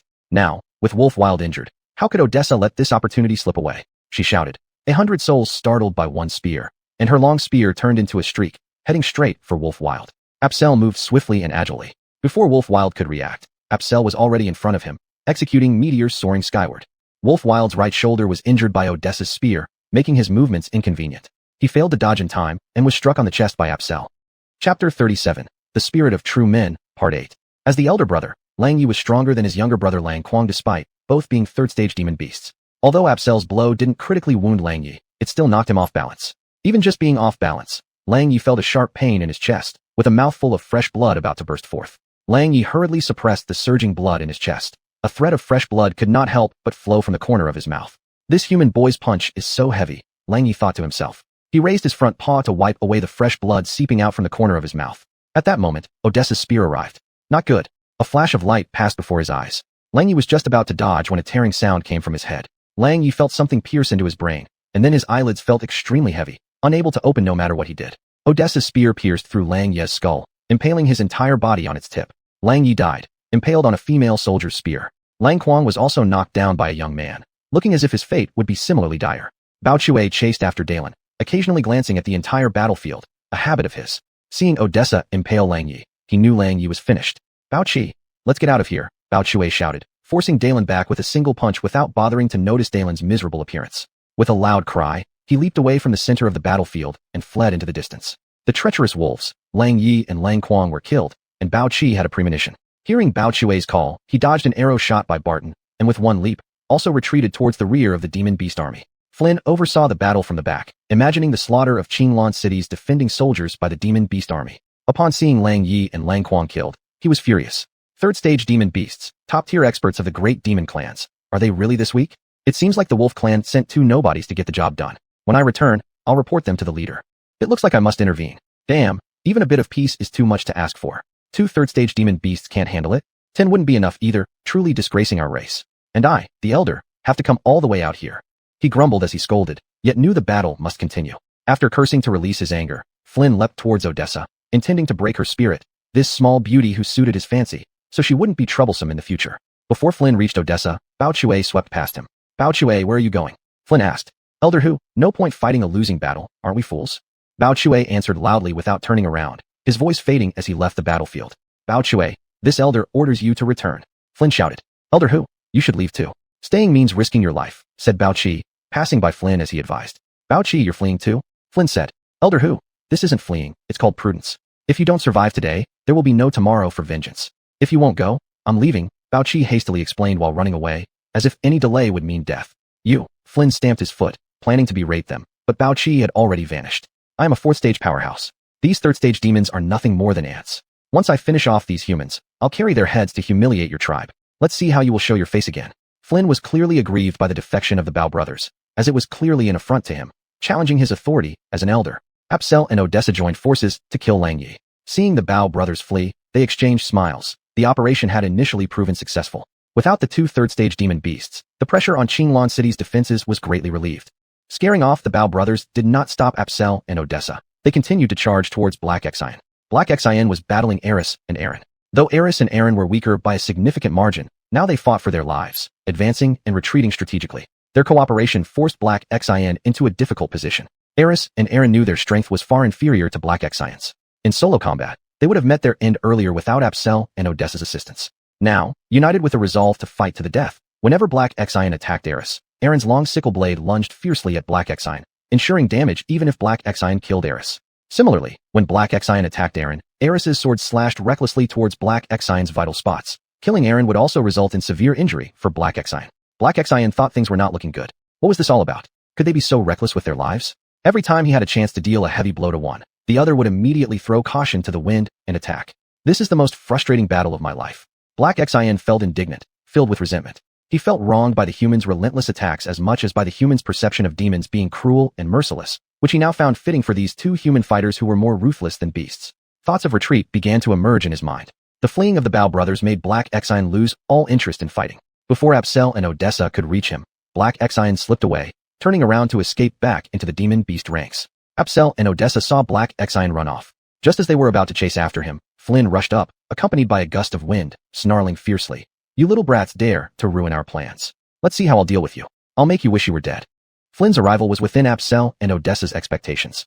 The only regret was that they hadn't been quick enough. With a bit more time, They might have scared off the remaining third-stage demon beasts, securing victory for Qinglan City's guards. Whether you come early or late, a fourth-stage tiger demon, do I fear you? Apsel clenched his fists, the bones cracking, charged with fighting spirit. Odessa, who led the city guard, was known for her boldness. She laughed heartily. Brother, a fourth-stage demon beast is nothing for us. A few more wouldn't be too bad. Sister, well said. Apsel clapped her hands in agreement. How exactly is it well said? Odessa had just blurted out those words to bolster their courage, knowing that fourth-stage demon beasts were no easy opponents, equivalent to a golden core realm cultivator among humans, top-notch beings on Asialia continent. One steamed, one boiled, one stir-fried, one braised, Apsel joked. Sister, following your plan, we'd need 4 of them, Odessa remarked. But there's only one here, what should we do? Their banter infuriated Flynn. Facing the 2 youths, Flynn's face turned livid, veins popping. Young lady, I plan to add you to my harem and love you. Now that Tiger Lord is enraged, I swear I will violate you and bear a line of tiger cubs with you. Looking for death, daring to have designs on my sister. Tiger demon, prepare to die. Flynn's words angered Apsel. How dare this beast speak such insolence? Apsel transformed into a blur and lunged at Flynn. Bastard. Odessa spat angrily, her spear becoming a bolt of lightning rushing towards Flynn. Only killing him could relieve her anger. Fox and his group entered Adon City, bustling with people. Glenn led Fox straight to the Gao clan territory. Initially, Glenn wanted to enter Adon City more discreetly due to his powerful enemies. Fox shook his head. It wasn't in his nature to avoid confrontation. Crushing opposition underfoot, that's what a true man does. Passing through the bustling parts of Adon City, Glenn guided Fox to a quiet street leading to grand buildings. At the end of the street stood an imposing mansion adorned with a sign reading, Xiao Family Manor, guarded by stone lions on either side of the gate. Is this the Gao clan territory? Fox asked, noticing no other way forward. Seeing the familiar structures, Glenn teared up. After 8 years, he finally returned openly. For 8 years, he longed to return to this place where his father once scolded and his mother smiled. Master, yes, it's the Gao family residence. But it has been taken over by our enemies, Glenn answered, wiping his eyes. Real men don't cry easily. Fox patted Glenn's shoulder. Leave this to me. Thank you, master. Glenn bowed to Fox. Walking towards the Chiu family gate, Yosef, Sullivan, and Clark closely followed Glenn. Just as Glenn stepped onto the stairs leading to the Chiu family gate, it creaked open, revealing a crowd of skeletal figures led by a large skeleton. Glenn, hi master, what a pleasant surprise, a skeleton greeted, bowing respectfully. Glenn recognized the figure, one of Adon City's guards, and warmly embraced him, saying, Is everything settled? He signaled with his right hand, mimicking counting money, asking, Where's my share? The guard paused, confused. What do you mean by your share? Glenn's face darkened. The reward. We agreed to split it 50-50, didn't we? Do you intend to keep it all? You? The Adon City guard could not imagine Glenn playing this card. His face turned pale, and he warily retreated a few steps. Glenn, don't talk nonsense. When did I ever make a deal with you? He turned to the large skeleton and said, Lord Xiao, don't listen to his nonsense. Damn. The large skeleton was enraged by this, and the Adon City guard had just retreated to his side. With a casual slap, the large skeleton broke every bone in the guard's body. I, Dean, despise those who betray me the most. Chapter 38. Killed with one slap. Dean killed the guard of Adon City with one slap, then turned to look at Glenn, his face breaking into a broad smile. He laughed heartily and said, Brother, you're back. It's good that you're back. He moved forward, intending to embrace Glenn. Glenn avoided Dean's outstretched hands, his face as cold as ice, and said, You dare call me brother after avenging my father and destroying our clan? I'm not worthy. Ha ha ha. Look, Dean pointed to the magnificent buildings behind him. These are all mine. Then he gestured toward the group of servants behind him. These are mine too. Finally, he looked at Glenn. You say I'm not worthy? Ha ha ha. Do you even have the right to judge me? These are all yours. Glenn pointed at the gate bearing the plaque inscribed with Chiu Manor. Did you ask them if they agree? Phew, what nonsense. Glenn spat. Yosef, Sullivan, and Clark saw Dean and spat in unison. Dean, you ungrateful traitor. Have you forgotten how Lord Gao treated you? How he raised you from childhood despite all difficulties? Is this how you repay your benefactor? Benefactor? Indeed, Ailby was my savior. Without him there would be no Dean. But Yosef, Sullivan, Clark, do you know how long I waited for this day? 10 years exactly, said Dean. 10 years. They exchanged glances, recalling that 10 years before the extermination of the Gao clan was when Dean first entered the Gao household. In the year 1919 on the Wanyan calendar of the Ghost World, it was winter when Jackson took over as the city lord of Adon City and hosted a banquet for the city's elite. Ailby, as the head of the Gao clan and the foremost martial artist in Adon City, was invited to attend. After the banquet, while returning home, he found a child unconscious in the snow outside his door. Noticing the boy's handsome features, Ailby brought him inside to care for him. The boy eventually regained consciousness. After questioning, they learned he was surnamed Chiu, had lost both parents, and lived by begging. Seeing the child's loneliness and lacking children of his own, Ailby adopted him as his foster son, naming him Dean. In 1921 on the Wanyan calendar of the Ghost World, Ailby had his own child, Glenn. In 1929, while training outside, Ailby was suddenly attacked by a group of unknown assailants. He returned to Adon City gravely injured. After informing the clan of his encounter and instructing them to strengthen their defenses, he retired to heal. However, his adoptive son Dean unexpectedly betrayed him, launching a surprise attack on the already wounded Ailby. The latter could barely withstand the blow and fell dead with a loud cry. Dean, having shown excellent martial talent, reached the Middle Copper Glow realm in just 10 years under the Gao clan's guidance, higher than the family head Ailby's early Copper Glow realm. After killing Ailby, strangers attacked the Gao clan, wiping them out due to their superior strength. At only 8 years old, Glenn was frail and often sought medical help from Lu Qinghuan, a renowned doctor in Adon City. On the day Ailby was betrayed, he happened to be at Lu Qinghuan's clinic with his mother Gao Qianshi and guards Yosef and Sullivan. Clark heard Ailby's cries during Dean's betrayal and managed to escape the slaughter, finding Glenn and others. Upon hearing Clark's account, Gao Qianshi led Glenn and the others out of Adon City, hiding in a small village near Heishan village. So, you planned this from the start to take over the Gao clan. I feel pity for my father who treated you like his own. He raised a wolf in our midst, Glenn said angrily. Wolf in sheep's clothing? Even if I am, what can you do about it? Ha ha ha. Dean laughed wildly. One slap is enough. Justin said. Very well. Dean clapped approvingly. Thinking of myself as arrogant and invincible, ruling Adon City with an iron fist, someone dares to talk about slapping me to death. I want everyone to witness just how I'll be slapped to death. Dean waved his hand. People of Chio Manor, drive away all irrelevant individuals within 3 miles of Chio Manor grounds. Send messages to all the influential families and powers in Adon City, including the city lord's residents, giving them an hour to reach Chio Manor. Yes, master. The disciples, servants, and miscellaneous staff of Chio Manor rushed off. Justin and company stood at the entrance of Chio Manor, blocking the way. Glenn whispered something into Yosef's ear. Yosef nodded knowingly, signaled Sullivan and Clark, and together the three of them entered the step-by-step Ascension tavern nearby the Chio Manor. Before long, Yosef carried a grand chair used by the tavern keeper and placed it right at the entrance of Chio Manor. He then jogged over to Justin's side and said, Young master, please take your seat. Justin nodded in approval, praised Yosef a few times, and sat down. Just as Justin sat on the grand chair, Sullivan brought over a tea table and placed it in front of him. Clark held a teapot and a teacup, pouring a cup for Justin, and said, Young master, this is the special old tree tea unique to the Netherworld realm. Please try it. Oh, is there anything special about it? Justin remarked, thinking that since it was a specialty of the Netherworld realm, he should give it a try. Young master, I'm not sure either. They say this tea can only be enjoyed by officials and nobles. I've never tasted it, so I don't dare make any false claims, Clark replied. Justin lifted the teacup, gently placing it to his lips, and took a sip. Oh, a distinct tea aroma filled his mouth, leaving a fresh and bitter aftertaste on his tongue. Is there really tea this bitter? Justin wanted to spit out the tea water. As the tea slowly went down his throat, a gentle stream of spiritual energy seeped through his flesh and bones, gradually permeating them. What a treasure! Justin detected the flow of spiritual energy with his divine sense, then picked up the teacup and finished it in one go. Young master, if you like it, have more cups. There's plenty. Just ask the keeper if we need more. Clark refilled Justin's teacup as he spoke. For such high-quality tea, the keeper would not simply hand it over to Clark without being forced to do so. Such treasures, might as well get all of it. Justin instructed Clark. Anderson, go tell the keeper how much stock they have left. We'll buy all of it with money. Yes, young master, I'll go right away. Clark cheerfully entered the tavern. Moments later, Clark emerged from the tavern carrying an earthen jar, with the keeper following behind, tugging at his sleeve. Sir Wong, at least leave me some. It took years to accumulate this much, and you're taking it all now. How can my tavern continue running? I rely on this tavern for my livelihood. Keeper, what are you talking about? It's just a bit of old tea. Once young master unifies Adon City, a word from him will suffice. No need for you to work so hard. You'll be able to enjoy leisurely days at home. Clark protected the tea jar with one hand, while trying to shake off the keeper's hand pulling his sleeve. Third, sir, please judge for yourself. The keeper turned to Yosef for help when he saw him approaching. Keeper Foam, it's just a bit of old tea. Must you be so fussy? Haven't you thought about where this tavern came from? Go back and prepare. We'll be dining here soon. Still dining. Keeper Foam looked bewildered. Charge it to me. Glenn, standing beside Justin, impatiently waved his hand.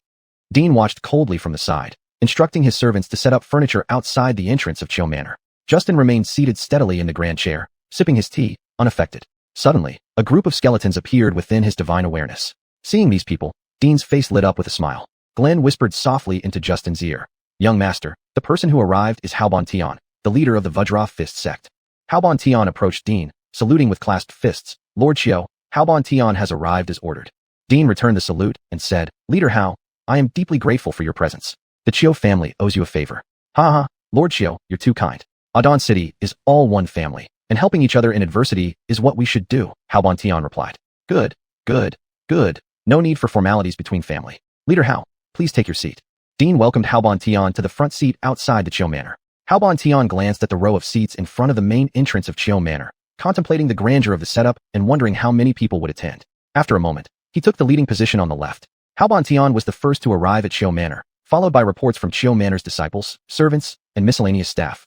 Lord, the leader of the Jade Maiden sect, Goldie, has arrived. Lord, the leader of the Divine Dragon sect, Hoyt, has arrived. Lord, independent cultivator Theodore has arrived. Lord, the city lord of Adon City has arrived. Chapter 39, the city lord of Adon City. When Dean heard the announcement, the city lord of Adon City has arrived, he walked down the steps in front of the Chio residence. The city lord of Adon City, Zared, had already arrived at the gate of the Chio residence.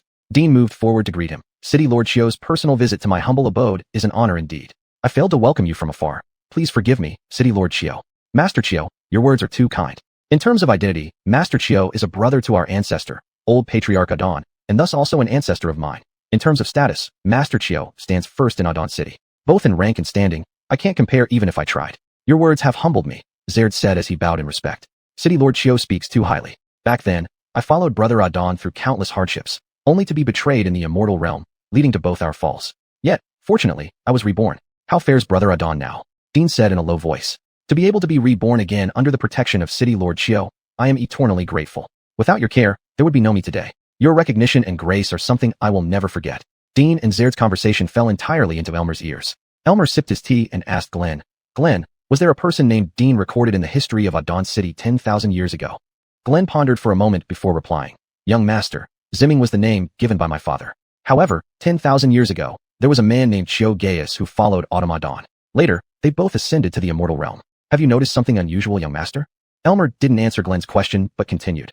Glenn, tell me more about this city lord Zared. Very well, young master. Zared is a descendant of Adon.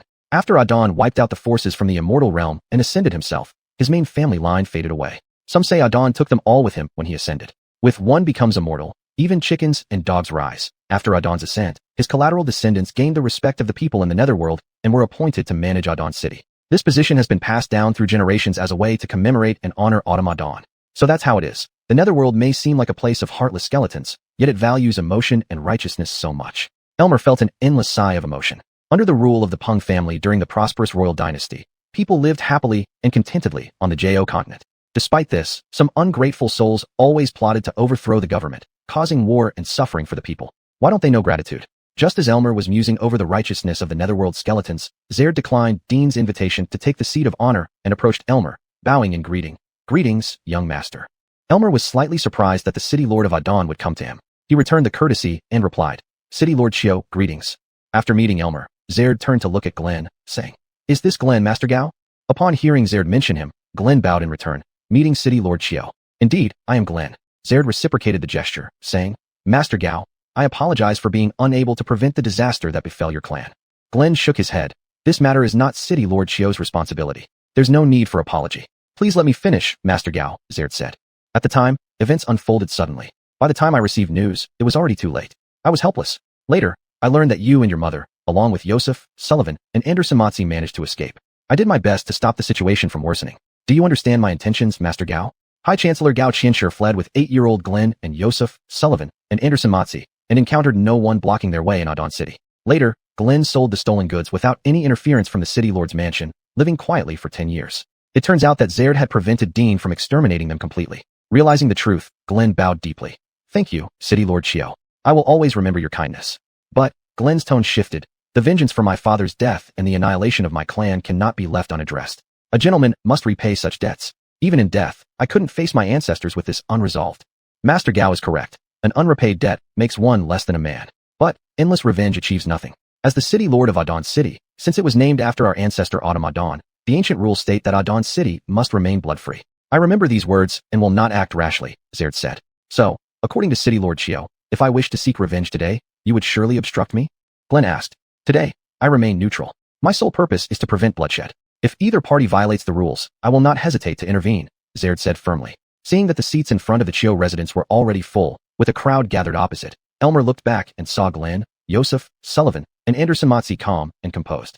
Remember what City Lord Chio has said. Glenn, Yosef, Sullivan, Anderson Matzi, who among you wishes to challenge first? Elmer asked. Hearing Elmer's intention for them to challenge, even before Glenn, Yosef, and Sullivan could act, Anderson Matzi darted forward in one swift movement to stand boldly before the Chio residence gate and loudly proclaimed, You have all heard our young master. Who will step forward first? As Anderson Matzi issued the first challenge, his mere second-layer baseline realm strength was not impressive enough to draw much attention from those assembled in front of the Chio residence. They turned away, pretending they did not see him. Anderson Matsi circled around once in front of the Chiyo residence, but no one came out to accept his challenge. He thought to himself, this won't do. The reason young master sent us out to challenge them is to embarrass Zared. Without anyone accepting the challenge, how can young master's plan succeed? I need to think of something else. Anderson Matsi furrowed his brow, then hit upon an idea. He pointed at Dean and began insulting him. Dean, you heartless wolf, you traitor to your teacher and ancestors. If you've got any guts, come down and fight me one-on-one. I guarantee you'll be so beaten up you won't know which way is north. With Anderson Matsi naming and shaming him like this, Dean lost his composure. As a late-stage Copper Light Realm expert, first person in Adon City and a renowned expert in the Netherworld, a mere second-layer baseline realm novice dared to challenge him directly and insulted him thoroughly. If he did not exact revenge today, how would he hold his head up again? Enraged, Dean pointed at Anderson Matsi and yelled, Anderson Matsi, given our acquaintance, I chose not to deal with you before. But now you push it too far, constantly challenging my limits. You're just asking for death. Seeing Dean losing his temper, Anderson Matsi knew his provocation was working. He decided to press on further and taunted Dean. If you've got the guts, eat me. Otherwise, stay where it's cool. Don't ruin Anderson's mood. Oh, what was I saying just now? You said Dean will die miserably, Yosef timely added. Elder brother 3, you heard wrong. It should be Dean eats dog shit, Sullivan said. Brothers 3 and 4, was it dying miserably or eating dog shit? Anderson Matsi asked. Now thoroughly humiliated, Dean couldn't endure it anymore. Which fellow Taoist will help me teach this old dog a lesson? His barking makes me uneasy. Hardly had Dean finished speaking when a voice beside him said, Chiyo brother, don't worry. Let me take care of this old dog and show him why some roses are red and some people are untouchable. Dean recognized the speaker as Hoyt, the Dragon Gate's patriarch. Though the Dragon Gate wasn't one of Adon City's top organizations, its leader Hoyt was at the 8th layer Iron Light Realm, a listed figure in Adon City, more than sufficient to deal with Anderson Matsi, a mere 2nd layer baseline realm. So Dean bowed and thanked him. Ram brother, I leave it to you. Hoyt swept forward and stopped before Anderson Matsi. Anderson Matsi looked at Hoyt, knowing he was the Dragon Gate patriarch. Back when Ailby, the head of the Gao family, was alive, he often spoke highly of Hoyt, praising his talent despite his temper, saying he might enter the Copper Light Realm, but had little chance of reaching the Silver Light Realm because his explosive temperament prevented focused cultivation. Realizing that his strength was no match for Hoyt's, Anderson Matsi feared that if Hoyt defeated him without breaking a sweat, not only would young master's plan fail, but Zared would block any attempt to avenge the Gao clan, making him a sinner.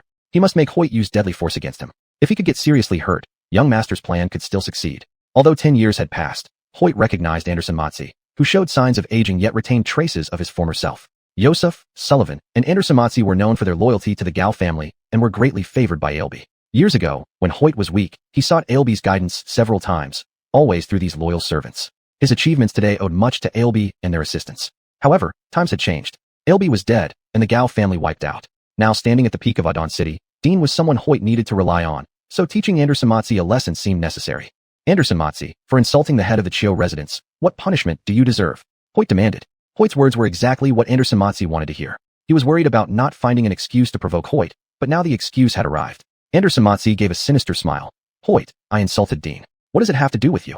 If he isn't worried, why should you be so anxious on his behalf? Is he your father or something? As soon as Anderson Matsi's words were out, the entire Adon City was enraged. They had been invited to join the Chiyo residence camp. Did that mean they all became Dean's sons? They cursed Anderson Matsi profusely. Hoyt, being the person involved and being named and cursed by Anderson Matsi, was infuriated. Anderson Matsi, you are asking for death. With that, he sent a fierce palm strike toward Anderson Matsi. Seeing Anderson Matsi and Hoyt getting into a heated fight, Elmer smiled slightly. Elmer's smile struck Zared, who had been watching him, with a sense of alarm, as if he himself had fallen into a hunter's trap. Suddenly, he realized that it wasn't just him but everyone present had fallen into an invisible snare. Chapter 40, Brook. He dashed into the fighting arena between Clark and Hoyt, shouting hurriedly. Patriarch ran, please show mercy. However, as they say, actions are quicker than words. With his full strength at the 8th level of Copper Glow Realm, Hoyt's attack was beyond the defense of Clark, who was merely at the 2nd level of True Color Realm. As Hoyt's palm hit him, Clark let out a miserable scream, spitting out blood, flying several meters away, hitting the wall of Lord Chiyo's mansion, rebounding, and falling to the ground. All of Clark's bones were broken. He was only breathing out without drawing breath in. It was clear he wouldn't survive. Yosef and Sullivan glanced at Clark with no sign of attempting to save him. Glenn picked up the teapot and poured hot tea for Burke. Burke held the teacup and took a shallow sip. Zared looked at the unconscious Clark on the ground, saying, so ruthless, challenging my bottom line with your life. Was it really worth it? Unfortunately, Clark could no longer hear this. You won, said Zared, his heart filled with desolation. Zared's move stunned everyone present, causing a flurry of discussions. Hoyt, after flinging Clark, saw Zared suddenly appear before him, puzzled, asked, City Lord Chiyo, why are you so alarmed? Zared looked at Hoyt with disappointment. Stupid like a pig, I don't know how you achieved this realm. City Lord Chiyo, although you are the City Lord of Adon City, our Divine Dragon sect isn't easy to bully, Hoyt retorted angrily. What are you looking at? Look again and I'll slap you to death. Zared replied, showing no fear towards Dean but clearly disregarding Hoyt. Who fears who? Hoyt stood firm, taking a stance. Though the Divine Dragon sect was just a third-rate sect in Adon City, it couldn't afford to appear weak when faced with such bullying from the city lord's mansion. Patriarch Ran, do not be disrespectful, Dean intervened. He ignored everyone else but showed respect towards Zared, not only because Zared represented official undead power, but also as he was of the Chio lineage and offspring of Armin. Seeing Dean restraining Hoyt, Zared stopped fussing over Hoyt, glancing at everyone and speaking to Dean. Since the incident has occurred, as an elder brother of Ancestor Adon, I can't stop your actions. You must consider carefully. After that, Zared sighed and retreated behind the city hall people, saying, all personnel of the city hall, follow me. This is beyond our control. Adon Ancestor, I have failed, bringing disgrace to you. Zared sighed toward the sky. You indeed are incompetent, Burke remarked. Even seeing through my plan, you still have no solution. This shows you aren't a very smart person, indecisive and lacking in resolve. However, you are undeniably a good city lord, a filial descendant. The spirit of Armin would be proud of you. Thank you for understanding my hardships. I only have one request. I hope you can show mercy and leave some hope for the undead realm. 10,000 years ago, the undead realm suffered heavy losses in battle with the immortal realm. Many sects lost their lineage. The undead realm cannot bear any more harm. At this point, everyone realized that Clark's challenge was actually a deliberate provocation by Burke to Zared. Zared, as city lord, repressed Burke under the guise of maintaining peace. Clark's actions exposed the false peace of Adon City. Just then, someone patted Zared's face. Your scheme is commendable, said Dean, admitting his own mistake though he knew he would make the same choice again. However, have you considered that any plot is futile against absolute strength? Burke smiled upon hearing this. The implication is clear. You're confident in your strength, Burke chuckled. Burke's demeanor disgusted Dean. Right at this moment, a figure flashed before Burke. Miss Brooke would like to exchange a few moves with you, sir. I hope you can guide me. Brooke, what a beautiful name, Burke said, looking at the tall skeleton in colorful clothing before him. Brooke, the only daughter of Goldie from the Jade Maiden sect and a representative of the younger generation. She has reached the 9th level of Blacklight realm and is on the verge of advancing to Copper Glow realm. Glenn whispered this introduction to Burke. A girl challenging him made Burke reluctant to lose face. He replied honestly, I've never fought with a girl before. Could we find someone else? Brooke was an ambitious young woman, outstanding among her peers in the Jade Maiden sect. Her mother, Goldie, had extremely high expectations for her, grooming her as the next leader. Under Goldie's strict tutelage, Brooke's martial arts skills were exceptional. She stood out in the Jade Maiden sect and was often praised as the best disciple after the sect leader. Many elders and guardians were no match for her. When Harley extended the invitation, Goldie intended for Brooke to broaden her horizons and understand that there were always people stronger than herself.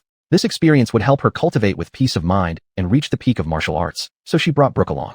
Harley's message to the Jade Maiden sect did not specify the reason, only stating, an enemy has come seeking revenge at the Cho residence. Lady Goldie's assistance is desperately needed. Upon receiving the request for help, Goldie immediately summoned Brooke, who was in meditation, and hurried to rescue them. Upon arriving at the Cho residence, Brooke saw Burke sitting brazenly in front of the Cho gate, blocking their way. She thought to herself, could this brat be the enemy Harley mentioned? Uncertain, she remained silent, standing behind her mother and observing the situation. As Clark started to provoke under Burke's instruction, Brooke confirmed Burke as the real enemy of the Cho residence. Initially, when Burke directed Clark to challenge the Cho faction, Brooke noticed Clark was only at the 2nd level of True Color Realm. It was obvious he was just a common servant, responsible for protecting the estate and handling trivial matters. This brat is just wasting time. Isn't he sending people to their death? Sure enough, Hoyt struck Clark down, leaving him unconscious on the ground. Brooke became even more contemptuous of Burke, feeling sorry for Clark. She thought to herself, had Clark chosen to follow Harley, it would have been better than lying here in an uncertain state. While she was criticizing Burke in her heart, Zared stepped forward to stop Hoyt. The ensuing words left Brooke puzzled, as if she was seeing illusions in a dream. It wasn't until Zared's final statement and Harley's insolence that Brooke realized everything that happened was part of Burke's scheme. Clark used his blood to perfectly play the role of a pawn. I didn't expect this brat to be so calculating. A new curiosity arose within Brooke. I wonder if your strength matches your intelligence. Without waiting for Harley's response, she flew forward to challenge Burke. However, Burke refused her challenge, saying he did not fight with girls. Determined to test Burke, Brooke was not about to be dissuaded by his refusal. Brat, are you afraid? Brooke taunted. Hearing Brat called again, Burke felt a pang of sadness. 2 girls had once called him Brat, Marianne and Odessa. Both were in Chilon City on the Asiatic continent, which was facing a beast tide. Meanwhile, he found himself mistakenly entering the undead realm. If they were hurt or injured in any way, he would be tormented by guilt. Brooke, unaware of Burke's concerns, assumed he was afraid and gloated further. Scared, huh? Scared? Call me sister, and I'll protect you. Goldie was shocked by Brooke's words and immediately intervened. Xiang, you don't. Young and inexperienced, Brooke lacked the worldly wisdom her mother possessed. Goldie knew the world's dangers well. Burke dared to challenge the Cho family openly because he must have significant strength. As for Zared, he represented the city lord's power, which held sway over Adon City. Even the Jade Maiden sect dared not easily provoke the city lord's mansion. How could Brooke, a mere girl at the Copper Glow realm, dare to boast in front of Burke? This was simply courting death. Chapter 41, Brooke's Challenge. Her mother's words tried to stop her, and Brooke also felt that she had overstated herself. She then whispered, "Brat, let's talk it over. Can you not oppose Master Chiyo? Even if you call me sister, I can't fight them either." Ella's face lost even more composure at Brooke's words. How could I have given birth to a daughter with a pig brain? She thought this in her heart, but did not dare to say it out loud. If she did, she would lose face as well. "Xiangyu, come here first. We need to have a word," said Ella. Despite her growing anxiety, she didn't pull Brooke back, knowing this was Brooke challenging Fox, and by doing so, it would be disrespectful and might provoke Fox further. "Mother, let's talk later. I'm negotiating terms with the brat now," replied Brooke. Hearing this, Ella grew even more anxious. Life is more important than face. With a swift movement, she flashed beside Brooke, turned her palm into a claw, grabbed Brooke's arm, and pulled her towards herself. Brooke was already deeply regretting what she had said before. Words spoken were like water splashed out. Ignoring Fox now would not only damage her dignity, but also leave a knot in her heart. She hoped Fox would yield and cease opposing Harley. In this way, she would not only salvage her dignity but also gain honor, a win-win situation. Just as Ella grasped Brooke's wrist, Fox flicked his finger slightly, sending a sharp finger wind directly towards Ella's Higu point on her palm. Startled, Ella knew that while Higu was an ordinary acupoint often touched for its effectiveness in treating acute abdominal pain or gastroenteritis, such a powerful finger wind could shatter the Higu point and harm her hand. With no time to change tactics, she retracted her palm to avoid Fox's finger wind and retreated to the side. The finger wind passed through Ella and shot into the wall behind her, creating a soft tearing sound almost inaudible to anyone. Fox, having pushed Ella back, looked at Brooke with a sweet smile, childishly suggesting, "Call me brother. You cannot protect me, but I can protect you." Seeing her mother grab her wrist, Brooke was about to struggle, but Ella suddenly released her grip, making her think her mother had given up interfering. Unbeknownst to her, it was Fox's finger that had forced Ella back. When Fox asked her to call him brother, Brooke blushed. Calling someone unrelated to her brother would give others the wrong impression. "Nonsense, little brat. Do brothers your age exist?" Fox was taken aback. Indeed, Brooke, being a few years older, made the brother title unsuitable. Moreover, "Are you sure you can protect me?" Brooke suddenly added. Worried about becoming Brooke's brother, Fox became annoyed at her question. Raising his voice, he retorted, "Who dare say I can't protect you? Come out." Seeing Fox getting agitated, Brooke continued teasing. "Well, little brat, looks like you're pretty confident about your strength. How about?" Repeatedly calling him little brat set Fox's teeth grinding. He interrupted her loudly. "And no more calling me little brat." "Why not?" Brooke questioned, confused. 10-year-olds aren't adults yet. What should I call you if not a little brat?" "For no reason. But everyone who calls me little brat, boys end up dead, girls become my wives, kept by me," Fox threatened. "How terrifying." Brooke mockingly clapped her chest. "Little brat, you need proof for what you say? Don't make unfounded claims. Don't call me little brat again," Fox shouted once more. Seeing his anger, Brooke laughed. "Okay, not calling you little brat, fine. But you have to accept my challenge and beat me, then I'll stop." "Don't call me little brat, or I'll keep you," Fox roared angrily. "Come on, if you can really beat me, you can do whatever you want," Brooke challenged, determined not to believe in this nonsense. Retreated by Fox's finger, Ella gained a new appreciation for Fox's strength. His effortless display of power was enough to challenge the Cho family, the largest force in Adon City after the city lord's residence, and even made Harley seek aid from all directions. Ella did not dare underestimate Fox. She looked at Asia with worry. Asia was her only daughter, a late child whom she doted on. Now she just hoped Asia would not provoke Fox further. It was fine if Fox just gave her a beating, but under no circumstances could it end in losing her life. As Asia and Fox conversed, every word fell into her ears. She couldn't stay seated any longer. "You foolish girl, you're seeking your own death." "Xiang'er, don't," Ella urgently intervened. With Ella's intervention, Fox found an opportunity to back down. He truly didn't want to get into a fight with a woman, so he said, "Go back, don't make her worry." As he spoke, Fox felt oddly uncomfortable. His mother once cared for him this way too, but now they might no longer be in the world. Fox's words were well-meaning, but they left a bitter taste in Asia's mouth. "Shut up." Asia raised her voice. Her shout shocked Ella. Fox was also startled. "Don't talk nonsense. State your terms. I will accept them all." "The purpose is to have you accept my challenge," Asia said. Straightforward as Asia was, Fox greatly admired her frankness. Keeping her around wouldn't be bad either, he thought. "All right, I accept your challenge, but as punishment for calling me a brat, if you lose, you become my woman." "Is that all?" "You should have said that sooner. No need to waste words." Asia immediately agreed without hesitation.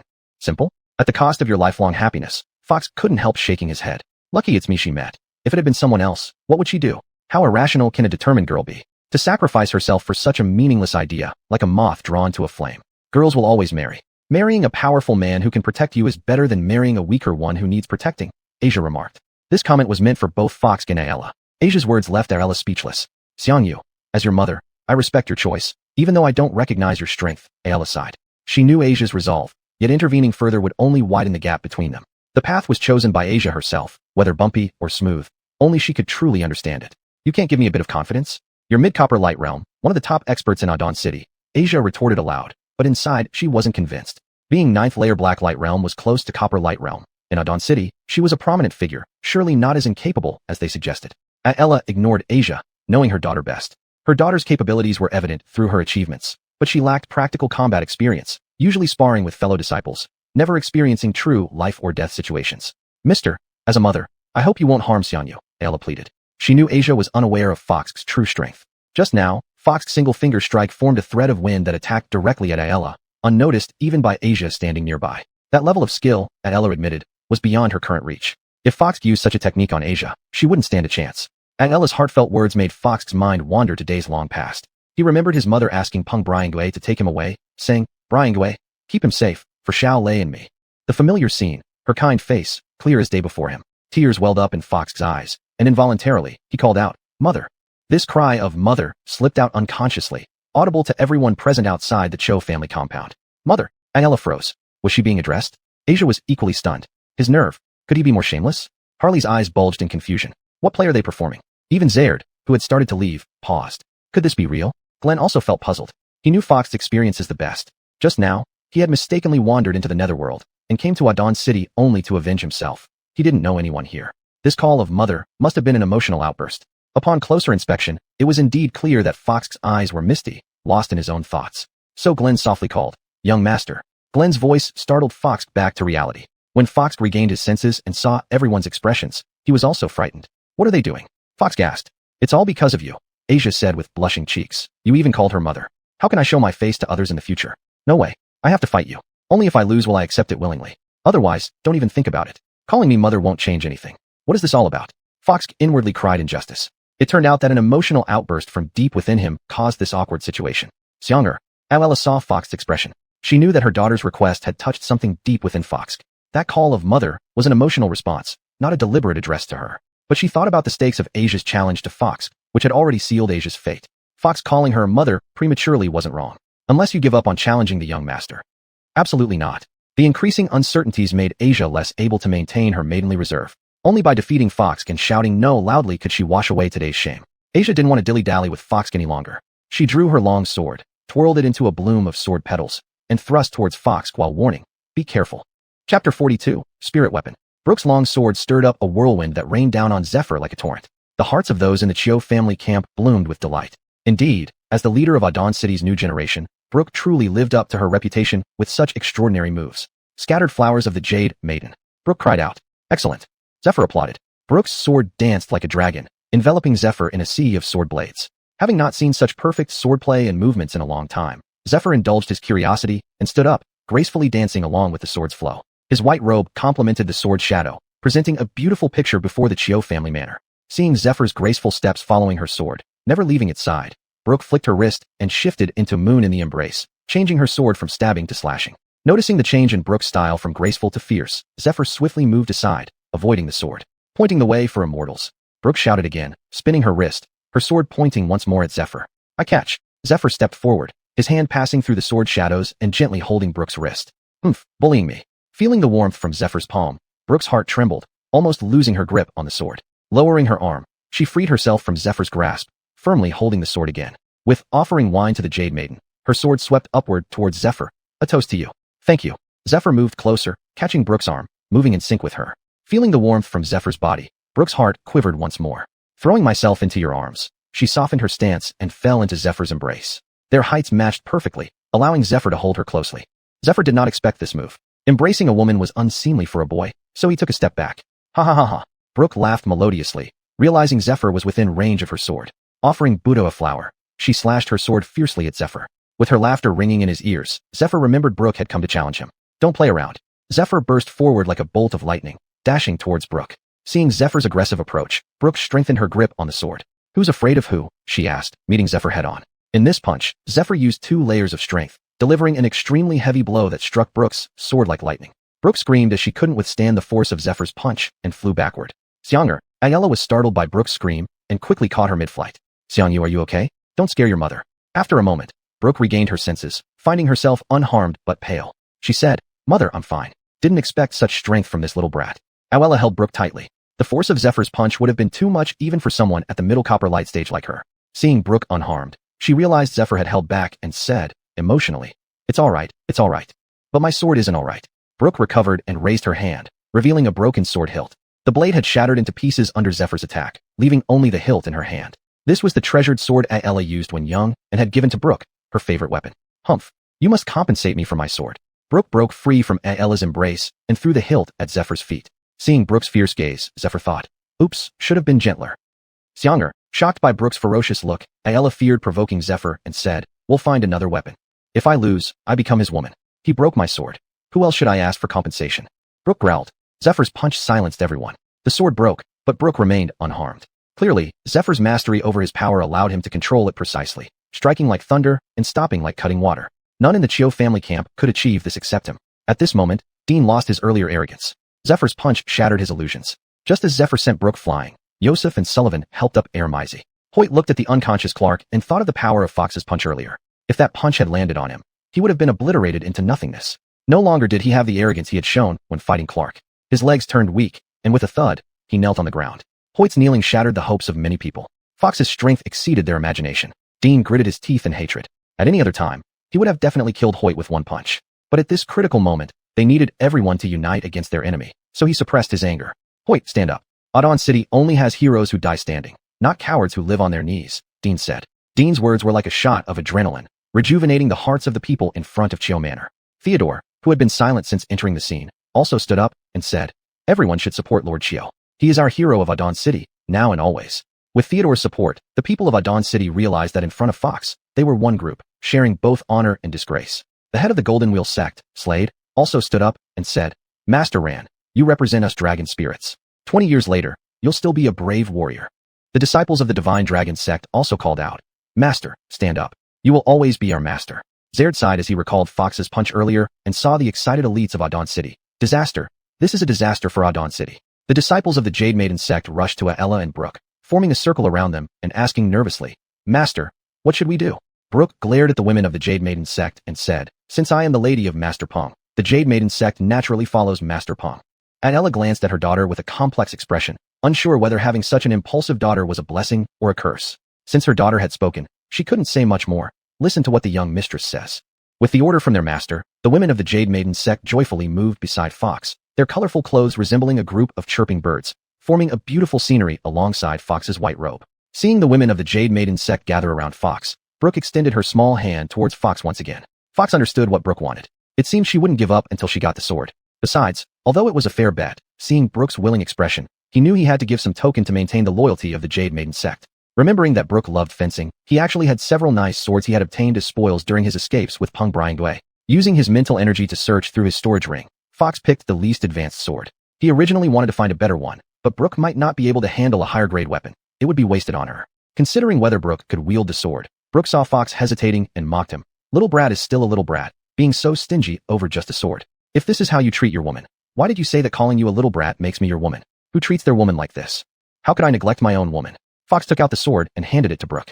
Don't trick me, Brooke said as she received the sword from Fox. The sword was slender and graceful like a willow leaf, 2 feet and 8 inches long, made of dark iron, thin yet light, radiating a faint cold light. The handle was elegant, resembling a flower bud about to bloom, playful yet dignified. It was clearly a sword designed specifically for women. Ha ha ha. Seeing such a fine sword, Brooke forgot her sorrow from being defeated by Fox and returned to her lively and adorable self, jumping around like a little bird, laughing.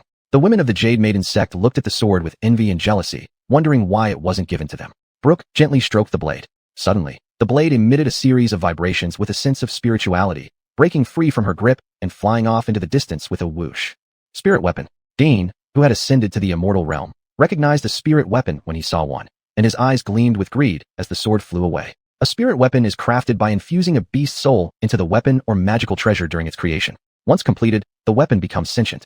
This method of infusing innate essence into a weapon was said to be mastered only by divine beings and had an extremely low success rate. Thus, spirit weapons were rare treasures. It was impossible for Dean not to feel envious. Even during his days in the immortal realm, he never owned a spirit weapon.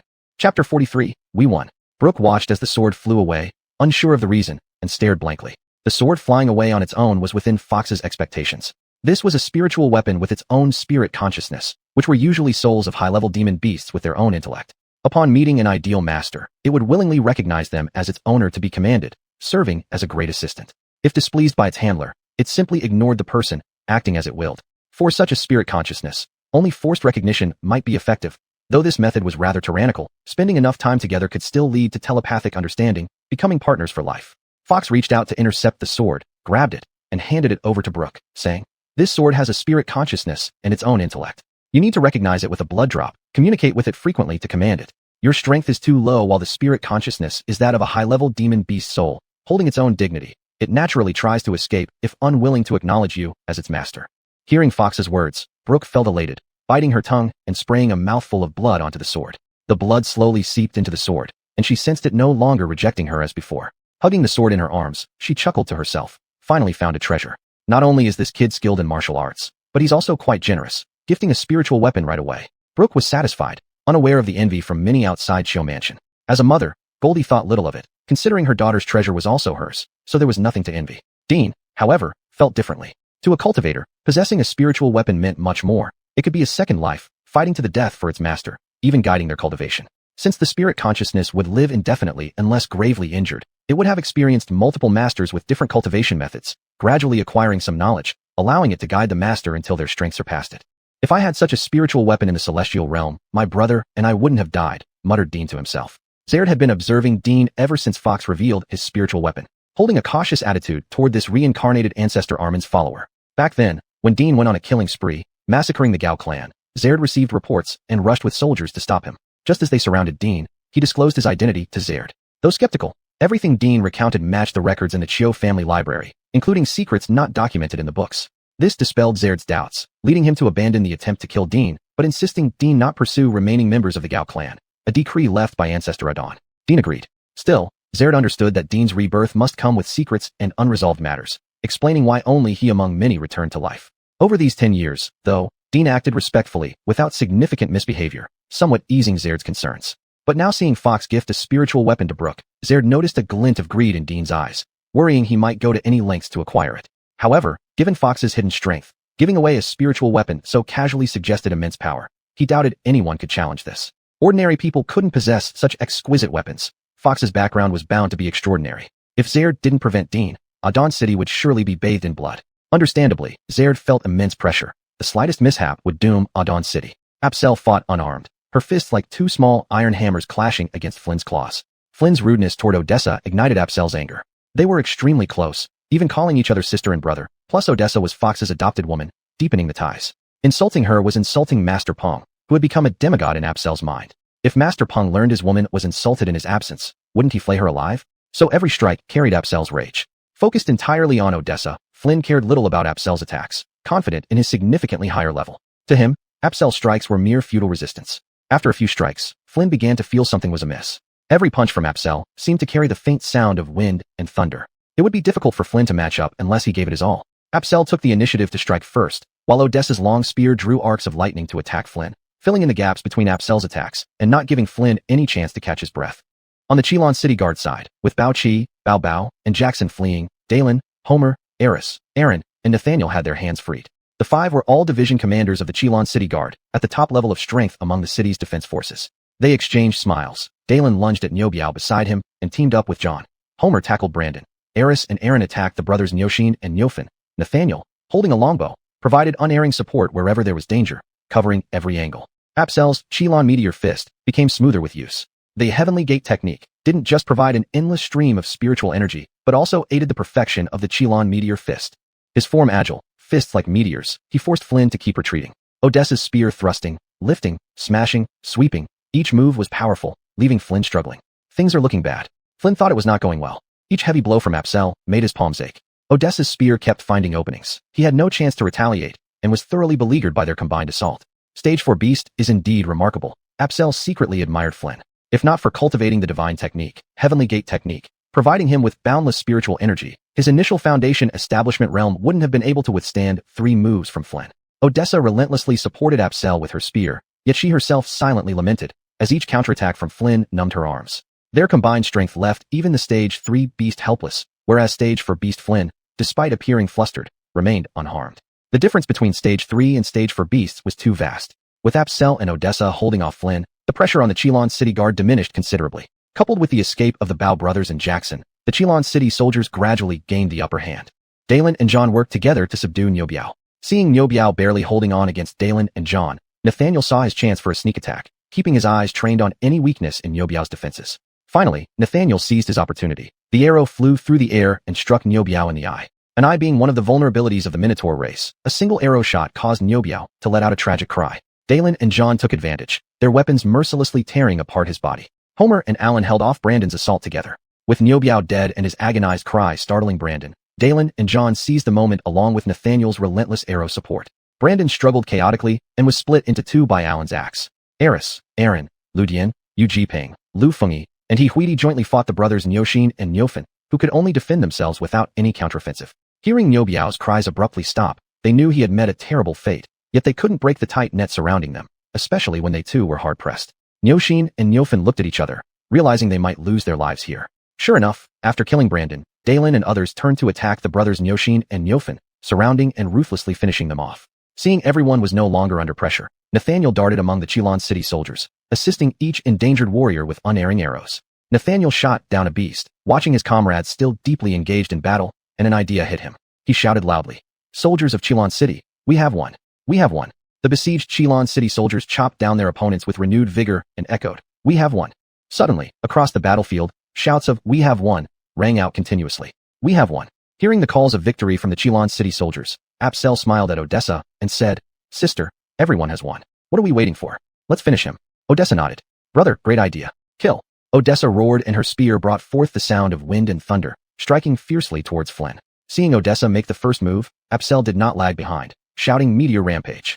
Countless fist shadows turned into meteors, trailing sparks, rushing towards Flynn. Tiger Wei, who was in the midst of a fierce battle, upon hearing the cries of the Qilin City Guard, knew that his beast army had already failed. His will to fight was long gone. Now, with Apsel and Odessa giving it their all, he did not dare to contend with them any longer. In a flash, using all his limbs, he turned into a blur and vanished from everyone's sight. With Tiger Wei's escape, the morale of all the beast troops scattered, fleeing in disarray. Charge! Odessa made her signature move, waving her spear in the air, chasing after the fleeing beasts.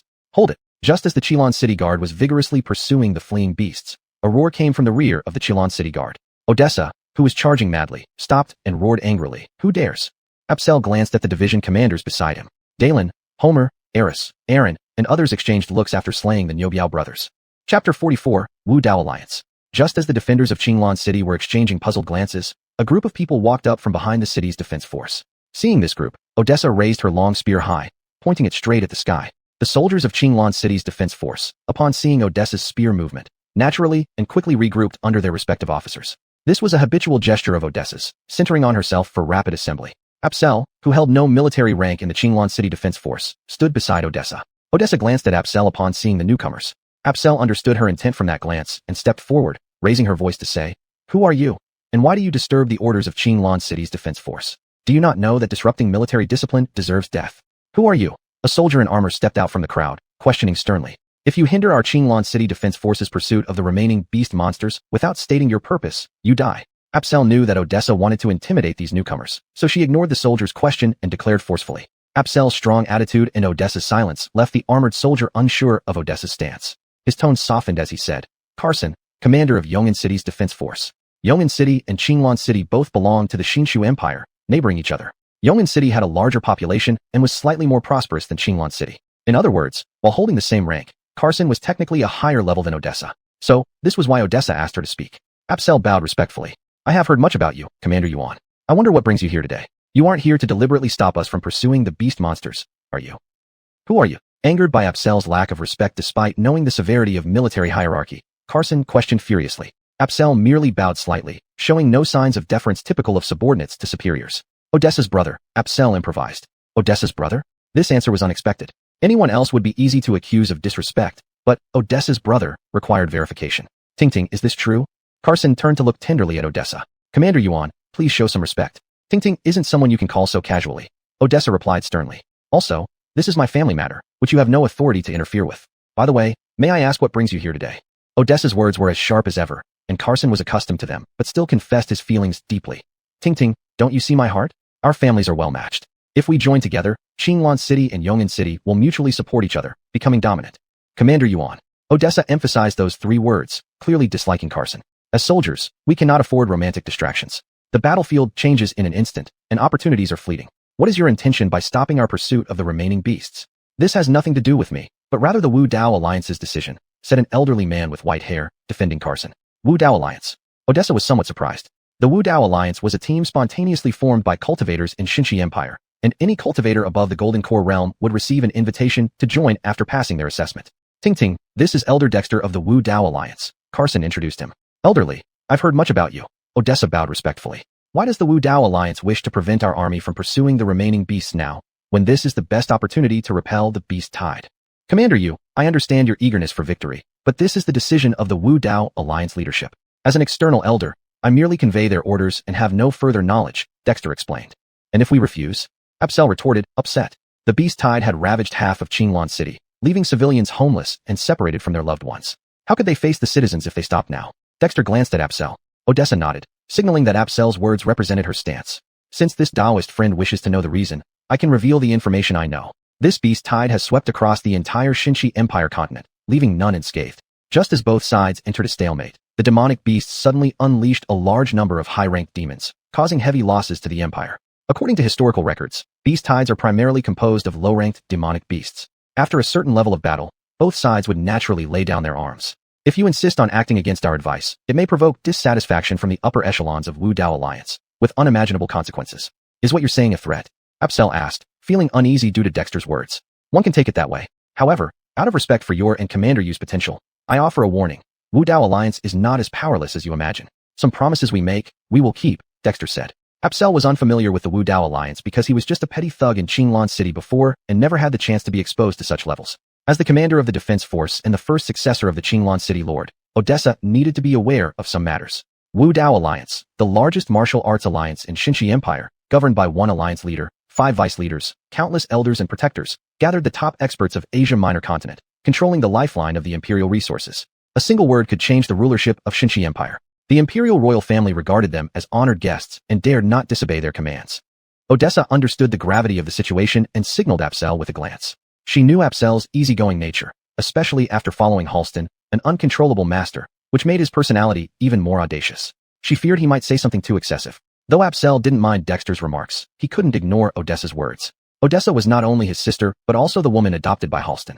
Since Wu Dao Alliance has better strategies for dealing with the beast tide, brother, let's follow their arrangements, Odessa said. Apsel nodded and replied, Sister, I'll listen to you. But let me make it clear, if Qinglan City hears of another beast tide invasion, I won't be lenient. Elderly, my brother speaks his mind. His opinion is also mine, Odessa said. Very well, I will report Commander Yu's words to the higher-ups of Wu Dao Alliance. Dexter gave a slight bow and added, Commander Yu, shall we discuss some personal matters now that official business is done? Odessa was surprised. Personal matters? Do I have any personal affairs to discuss with Elderly? Odessa's expression showed her astonishment. Dexter realized his impertinence and laughed self-mockingly. Odessa, I apologize for being unclear. You know I am an elder stationed in Xinshu Empire by Wu Dao Alliance. My duty is to find talented individuals and invite them to join Wu Dao Alliance. Earlier, I noticed that you and your brother have reached the foundation establishment stage, which meets the requirements for young talents to join Wu Dao Alliance. I invite both of you to join Wu Dao Alliance. What do you think? So, it's an invitation to join Wu Dao Alliance. Odessa asked. Elderly, isn't it true that cultivators above the Golden Core realm can apply to join Wu Dao Alliance? That's merely a rumor outside. There are 2 conditions to join Wu Dao Alliance. One is what you mentioned. One must have reached the Golden Core realm to apply. That's for those with average talent, as 5 martial gates are not charitable institutions and don't have the funds to cultivate too many people. Only at the Golden Core realm does it become worth cultivating. The second condition is for exceptionally talented individuals. Once such geniuses are discovered, Wu Dao Alliance will spare no effort to support them. According to our information, Commander Yu was still at the Meridian opening stage half a month ago. Today, I see you are already at the Foundation establishment stage, having advanced several minor stages in just half a month. Clearly, you possess extraordinary talent, precisely the kind Wu Dao Alliance seeks to cultivate. Therefore, I've taken the liberty to invite both of you to join Wu Dao Alliance. How did Elderly know my sister was previously at the Meridian opening stage? Apsel asked, somewhat astonished. Dexter smiled gently. Apsel, age 15, young master of the Yang family in Qinglan City, at the second level of Qi practitioner stage, known as Playboy in Qinglan City. Even the information about a small rogue like me is known to you. Apsel laughed bitterly, secretly alarmed by the pervasive reach of Wu Dao Alliance. As a top-tier power on the continent, acquiring certain intelligence is part of our duty, Dexter explained. May I ask if Elderly could allow my sister and me a moment to discuss this? Odessa had been watching Apsel closely, knowing him better than anyone else. His immaturity over 15 years had caused chaos in Qinglan City. Now, after following Halston, he became an absolute master overnight, and he might not have adjusted to his new role yet. He might speak impulsively and inadvertently reveal what shouldn't be revealed. Commander Yu was right. If you accept immediately, I'd even doubt my own judgment. It's reasonable for you two to discuss it. I assure you that the doors of Wu Dao Alliance will always be open to you. Dexter laughed heartily. Campbell was left standing on the sidelines. Learning from Dexter that Odessa was already at the Foundation establishment stage made him feel disheartened. She had ignored him when she was at the Meridian opening stage, and now there was even less hope for him. Thinking about it, he felt unwilling to let go. When Dexter invited Odessa to join Wu Dao Alliance, Campbell glanced at her beautiful face with a flicker of interest in his eyes, deciding to keep an eye on her. After leaving a message inviting Odessa and Apsel to join Wu Dao Alliance, Dexter bid farewell and turned to leave with his group. Campbell walked last. Looking at Odessa, he said, "Ting Ting, give me a chance." Then, he winked desperately at her and quickly drew a "be careful" footprint on the ground with his foot. Chapter 45, Dean's Trap. Dean coveted the spiritual weapon in Brooke's hand and was calculating how to get it. Hoyt stood up from the ground, walking to Dean with embarrassment. "Governor Chiu, I." Hoyt's actions deeply hurt Dean's dignity, but he needed people at this critical moment. He dared not reprimand Hoyt. One misstep could destroy everything. "Brother Ran." Dean patted Hoyt on the shoulder. This was where Dean showed his adeptness. Previously calling him Master Ran was respectful, but now elevating him to Brother Ran indicated a brotherly relationship. This call of Brother Ran left Hoyt astounded, nearly kneeling before Dean. A prestigious governor, someone even the city lord respects, addressing him as a brother. It was an honor beyond words. "I have wronged you, Brother Ran." Dean held Hoyt's hand emotionally, tears forming in his eyes. With a touch and tears, Hoyt, already profoundly moved, could no longer contain himself, kneeling on one knee. From today onwards, Hoyt will follow Brother Chiu, willing to brave fire and water. Hoyt's response was exactly what Dean had anticipated. He quickly lifted Hoyt, saying warmly, "Brother Ran, please rise. You mustn't do this." After lifting Hoyt, Dean continued, "You have shown me such deep affection. I swear to heaven that while I live, so shall Brother Ran. Whether we are born or die on the same day is less important than dying together in loyalty. Brother Chiu." Tears filled Hoyt's eyes as he hugged Dean tightly. Dean embraced Hoyt just as tightly. Clap, clap, clap. Applause rang out at the entrance of the Chiu residence. Theodore stood up, leading the applause. "Congratulations, Governor Chiu, and best wishes to Master Ran." Slade also stood, clapping. "Governor Chiu, you are truly a hero. This shows the mutual respect between heroes," Theodore added. Dean led Hoyt back to their seats. "To all Taoist friends present, today is a grand occasion for my residence. Many heroes gather here, and I am honored. From now on, the Chiu residents will share life and death with these heroes, enhancing the reputation of Adon City." Zared watched coldly, every expression of Dean falling into his eyes. Watching this remarkable performance, he couldn't help but admire Dean's acting skills. If he weren't the city lord, burdened by responsibilities, he too might have been blinded by admiration. Thus, he paid even closer attention to Dean. Burke also admired Dean's acting. Each word and gesture seemed to bind people loyally, regardless of shame.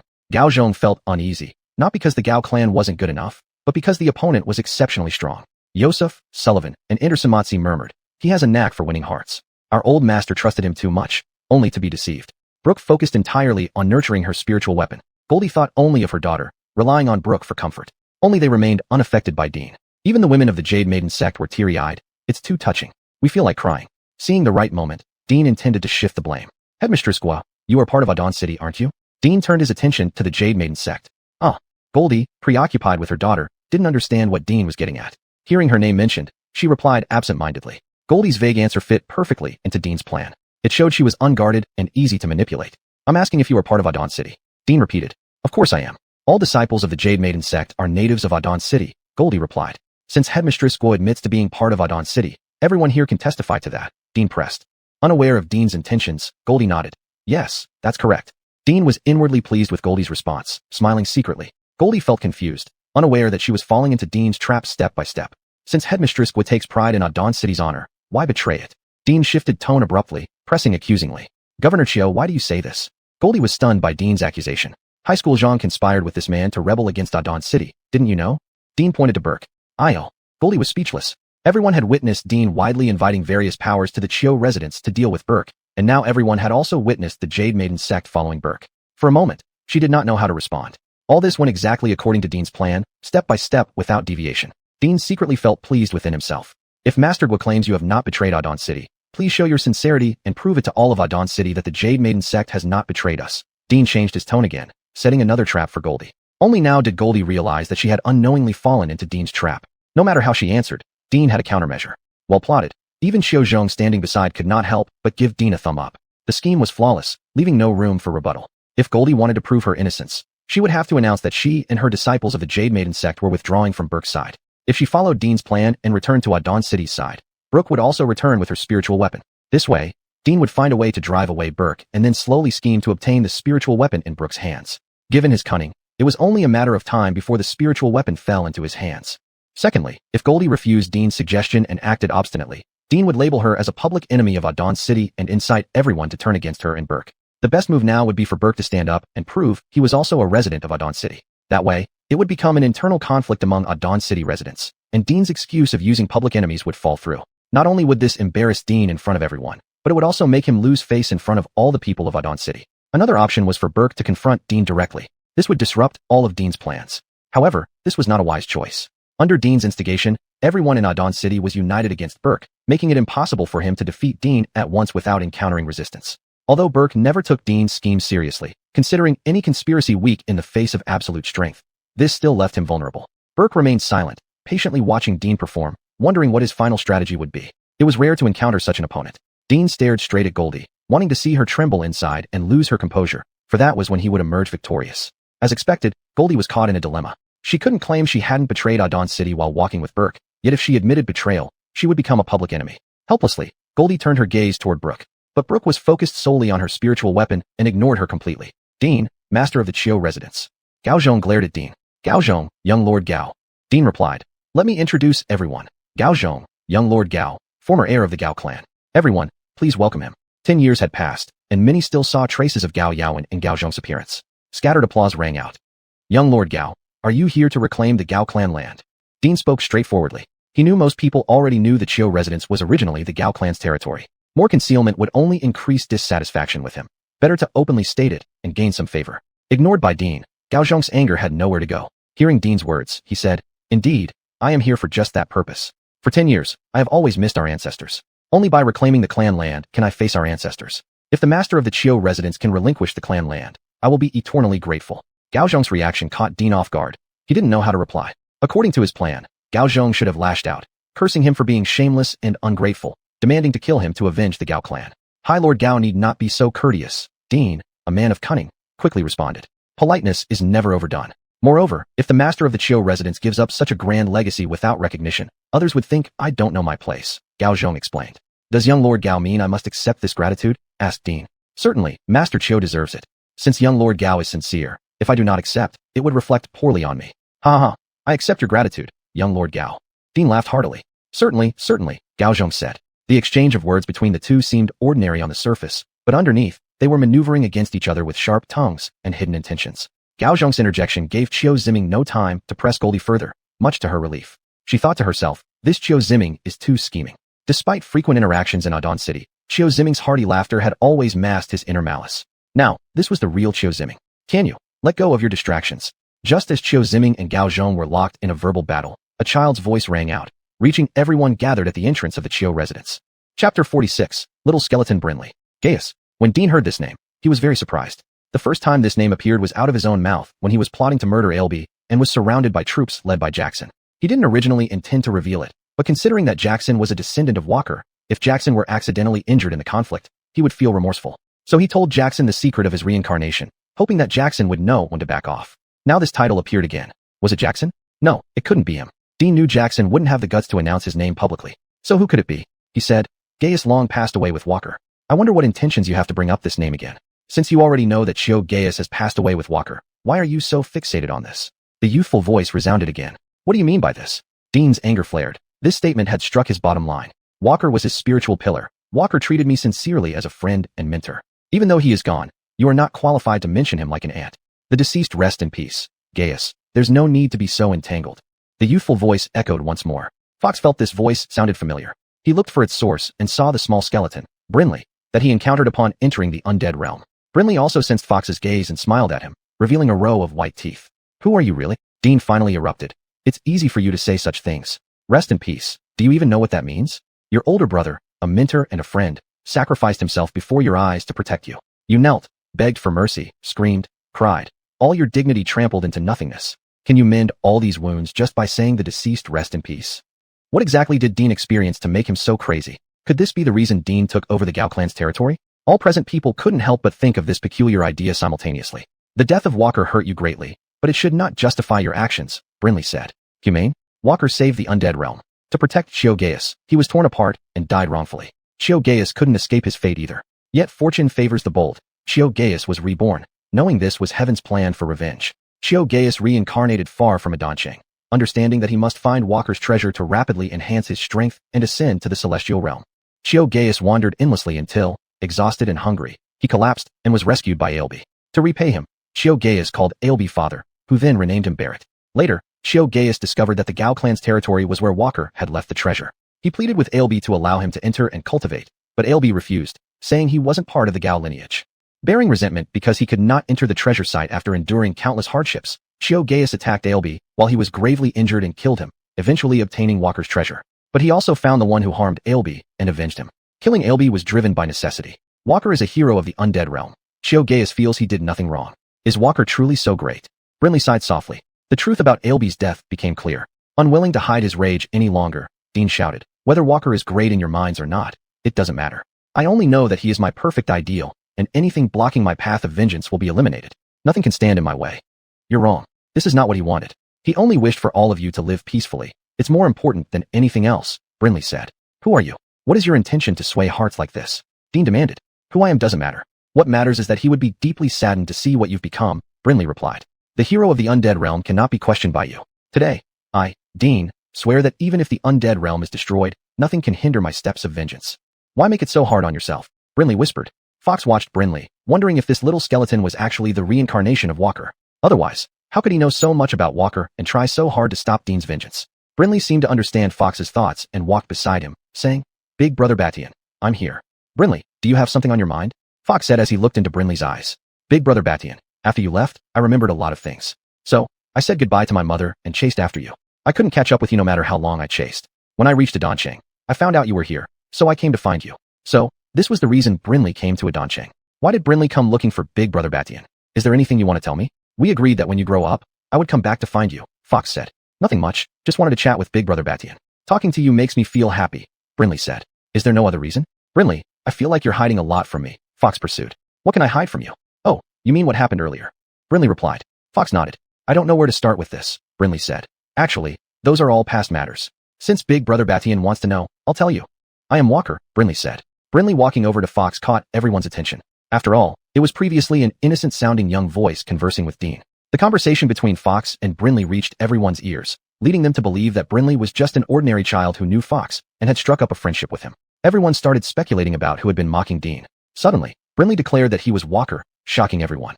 "Do you know that saying that has committed a great taboo?" Fox asked.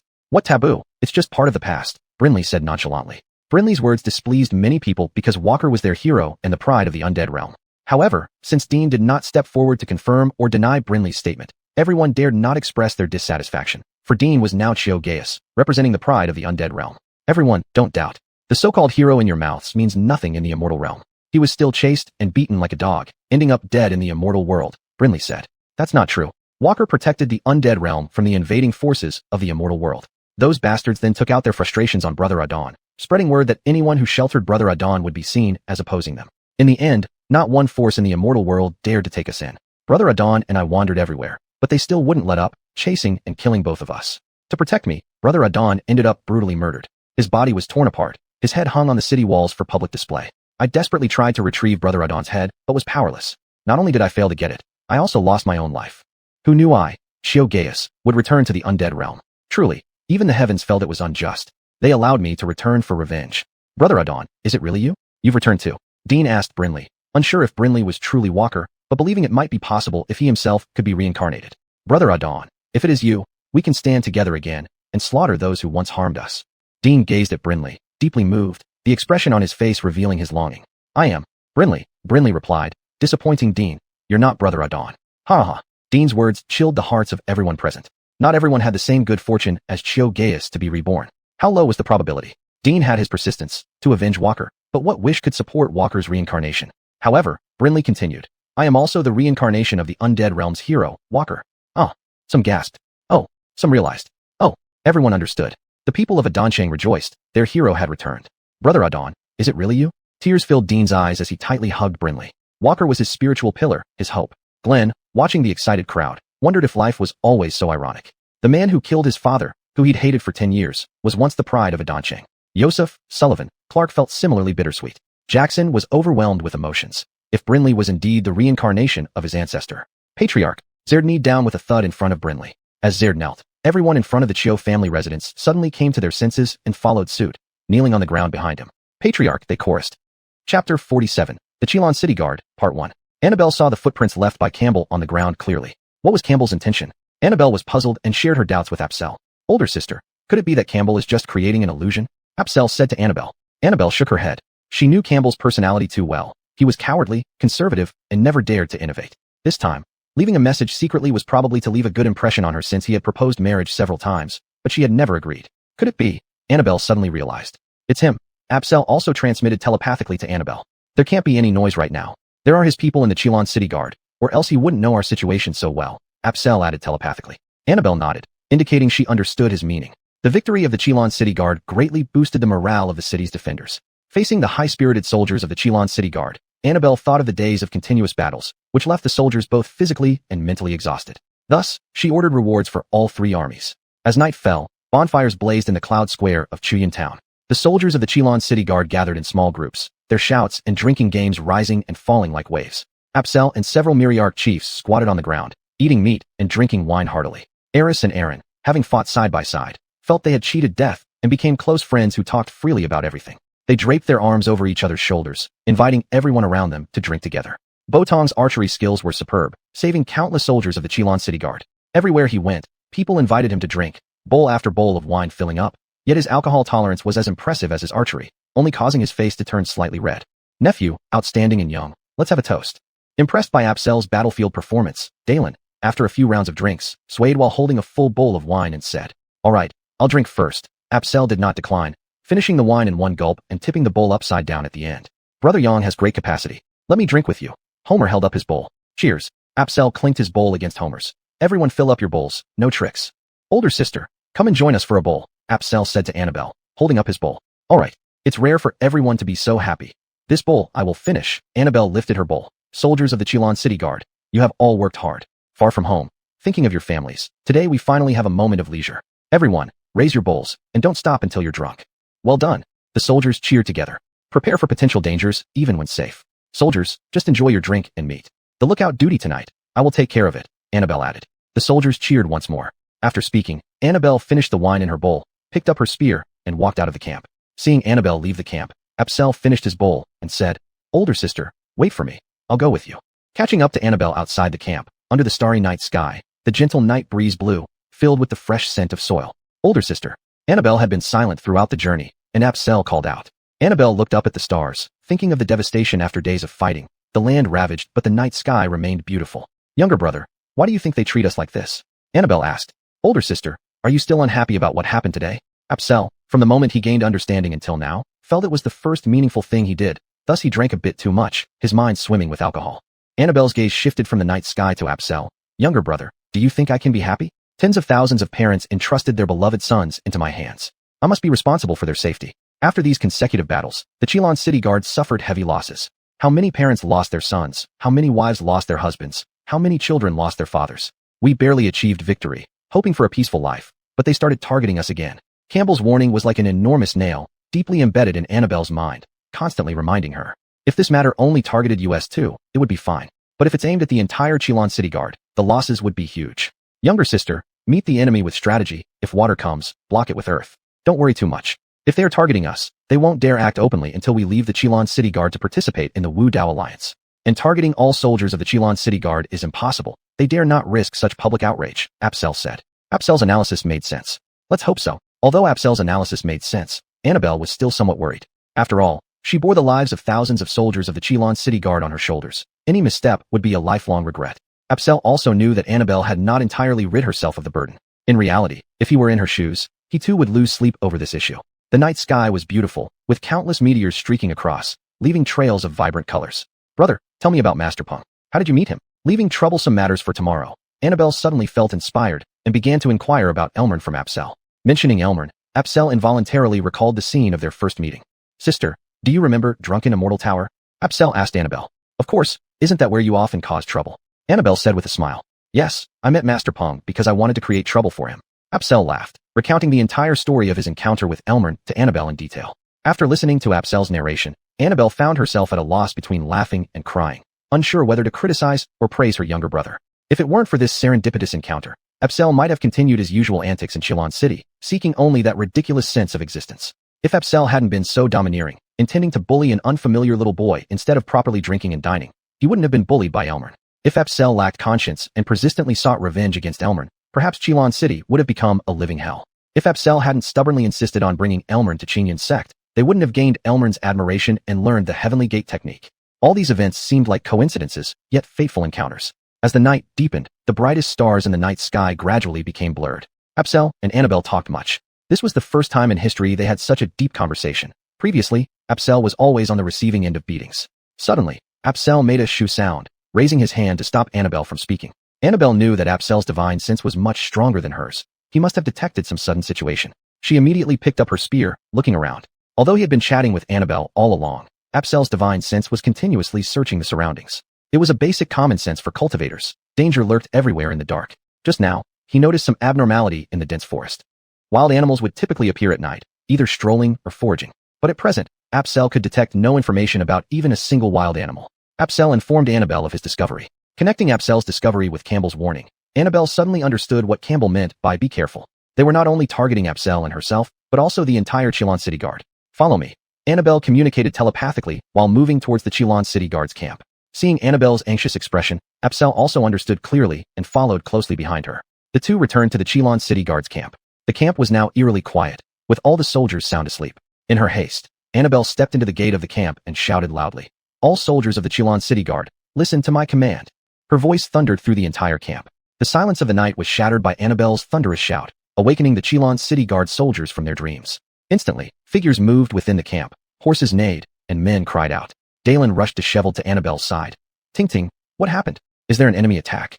"Uncle, the situation is dire. We'll discuss it later. Command all soldiers of the Chillon City Guard to carry their weapons, travel light, and speed towards Chillon City," Annabelle instructed anxiously. Seeing Annabelle's serious demeanor and the urgency in her words, Dalen realized she had discovered something potentially life-threatening for the Chillon City Guard soldiers and hurriedly relayed the orders to his subordinates. The vanguard of the Chillon City Guard turned into the rear guard, and the rear guard into the vanguard, quickly moving toward Chillon City. Not long after setting out, a soldier reported, "Reporting, Commander. Our scouts have sent word that there are signs of a beast migration to the left front. Avoid the beast herd and accelerate forward," Annabelle commanded swiftly. Soon another report came in. "Reporting, Commander. There are signs of beasts to the right front. Continue accelerating forward. Discard everything except weapons and armor." Annabelle's voice had grown hoarse. They were racing against time with the beast herds. Signs indicated that the purpose of the beasts was to surround the Chillon City Guard. Time was running out for the Chillon City Guard. The soldiers now understood they were in an unfavorable position and silently accelerated their withdrawal toward Chillon City. "Reporting, Commander. A beast herd has been spotted behind our army," another scout reported. This left no room for the Chillon City Guard to survive. Annabelle's mood became incredibly heavy. "Accelerate forward once again," Annabelle ordered. Chapter 48, The Green Orchid City Guard, Part 2. Darkness shrouded the sky. The urgent footsteps of the Green Orchid City Guard broke the tranquility of the night. Apsel walked beside Odessa. Without needing to see her face, one could tell from her voice that Odessa was now very anxious. Apsel felt helpless. He couldn't do anything to help with this matter. Time ticked away, and the city of Green Orchid seemed infinitely far off. The darkness before dawn was most tense. Odessa opened her mouth to remind everyone. "Soldiers of the Green Orchid City Guard, the beast race has better night vision than humans. Everyone, be on your guard for a surprise attack." Odessa's reminder made the Green Orchid City Guard more vigilant, alert to any strange movements around them. Ha ha ha. At that moment, a burst of laughter rang out. The Great Beast clan would never stoop to such petty thievery. "Rest assured, we won't attack until dawn. You can escape as you wish." Ha ha ha. Odessa was startled, and the soldiers of the Green Orchid City Guard were also stunned. It turned out they had already fallen into the encirclement of the beasts. The beasts didn't want to act yet. They just wanted to see their pathetic fleeing figures. All the Green Orchid City Guard soldiers looked at Odessa. "I was too careless." Odessa was dejected. If she hadn't insisted on ignoring Dexter and others' objections and pursued the remaining beasts forcefully to catch them off guard, they wouldn't have ended up in this predicament. The Green Orchid City Guard remained silent, watching Odessa in silence, waiting for her orders. To flee, since the beasts had given their word and it was still some time before dawn, they could use this time to rush toward Crescent Town, which was closest to Outcloud Village. To fight, the soldiers could take advantage of the time before dawn to recover their strength and prepare for a final battle. "Great Elder, Bartolomeo needs nothing but that little girl. Bartolomeo can't sleep or eat unless he defiles her and breeds a litter of cubs." Bartolomeo's voice came angrily while Odessa was undecided. Relax, no one will compete with you. There are plenty of beautiful human girls in Green Orchid City. Ha ha ha. Brothers, let's go feast and play with the human women in Green Orchid City. Hoo hoo hoo. In Green Orchid City, to play with women. Hoo hoo hoo. In Green Orchid City, to eat meat. Hoo hoo hoo. Green Orchid City is leaving. Hoo hoo hoo. Wave after wave of beast cries echoed through the air. Thank you, Great Elder. Bartolomeo's joyful voice mixed with the cheers of the beasts. This was an outright threat. Apsel became furious. Bah, if I don't kill you, I would be disloyal to my sister, not to mention my conscience. Apsel swore loudly. Human brat, we haven't settled accounts for what happened earlier. Now you're blabbering again. Do you think I, Grandpa Bartolomeo, won't butcher you now? Old rogue, show yourself. See if I won't beat you into a pulp. Apsel responded loudly without retreating. Ha ha ha, little human brat, trying to provoke me? Impossible. Great Elder just said no killing before dawn. If you want me to break his order, forget it. Little human brat, wait calmly for dawn and death. Ha ha ha. Bartolomeo's laugh sounded in the distance. All soldiers of the Green Orchid City Guard, head towards Crescent Town. Use the town walls to hold back the beast's assault. Odessa commanded after thinking deeply. Head towards Crescent Town. Odessa's order was passed down soldier by soldier.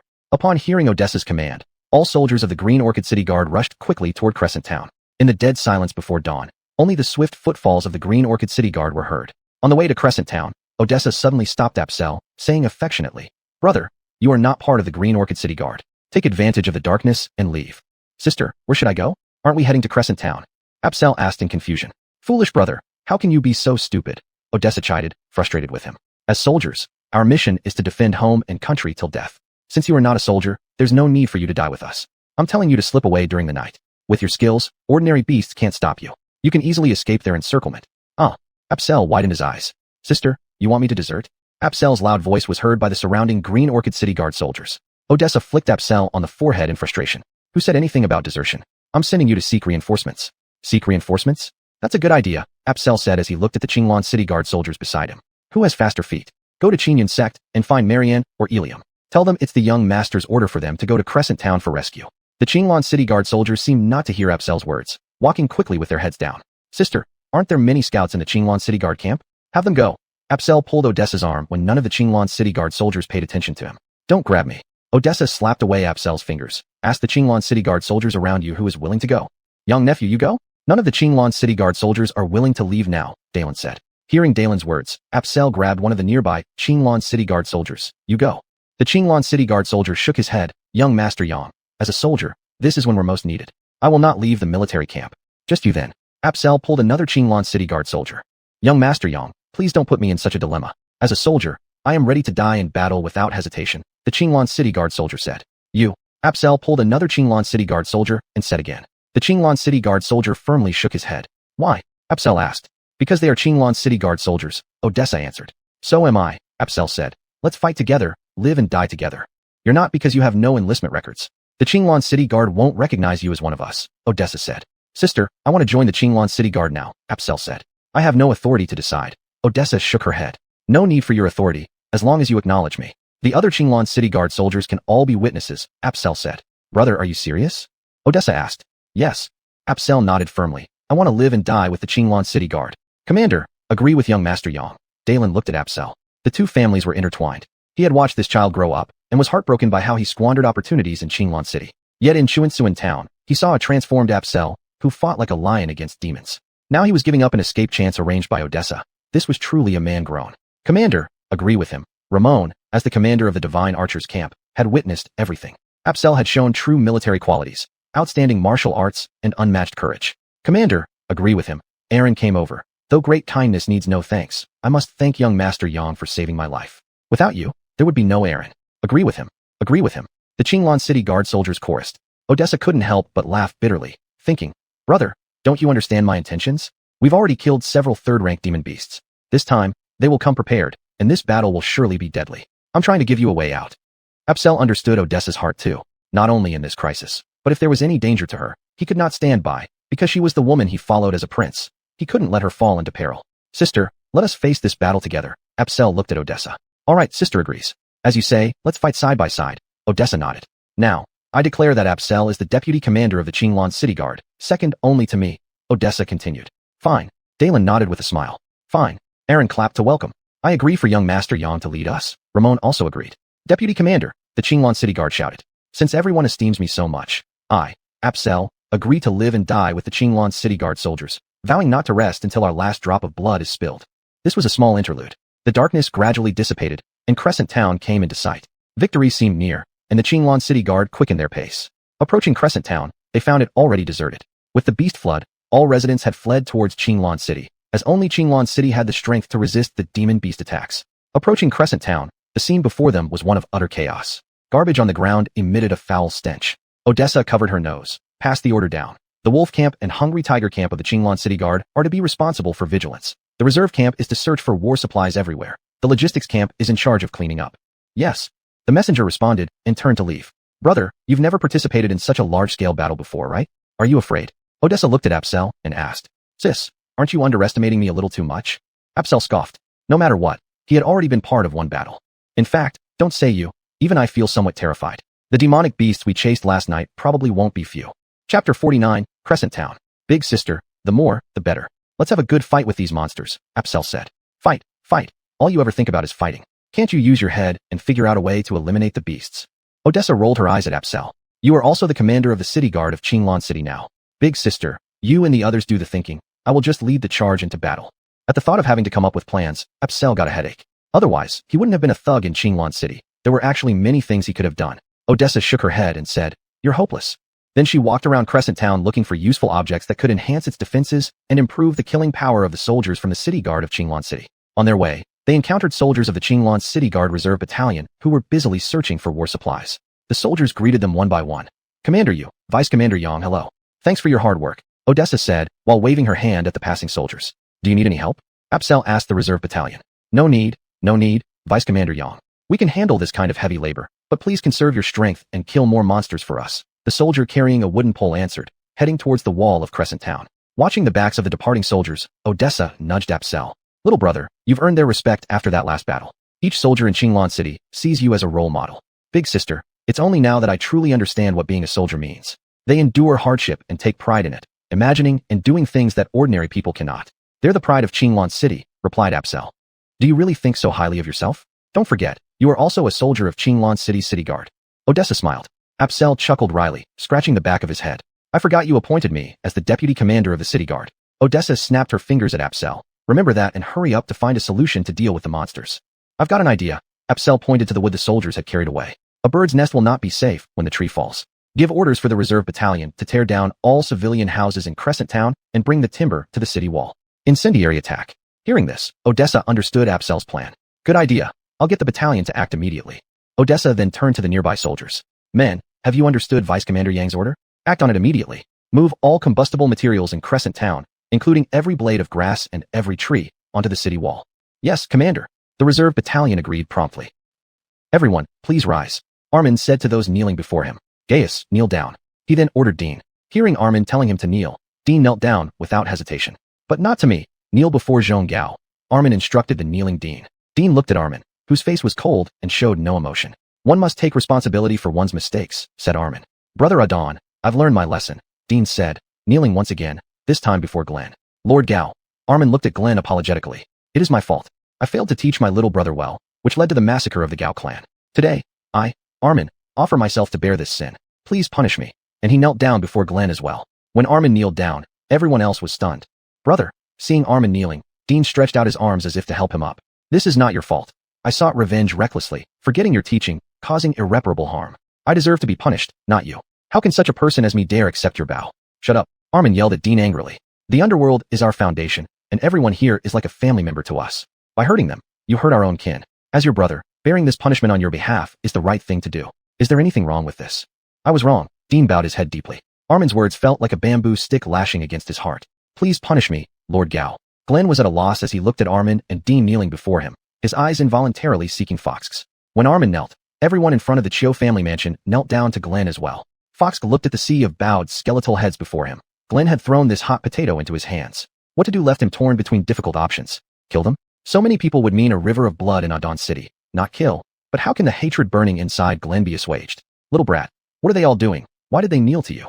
From the moment Armin told Dean to kneel, everything went silent where it was usually noisy. Brooke took a moment to adapt. Upon realizing the situation, she said, let them get up, Fox constructed Glenn. Glenn nodded.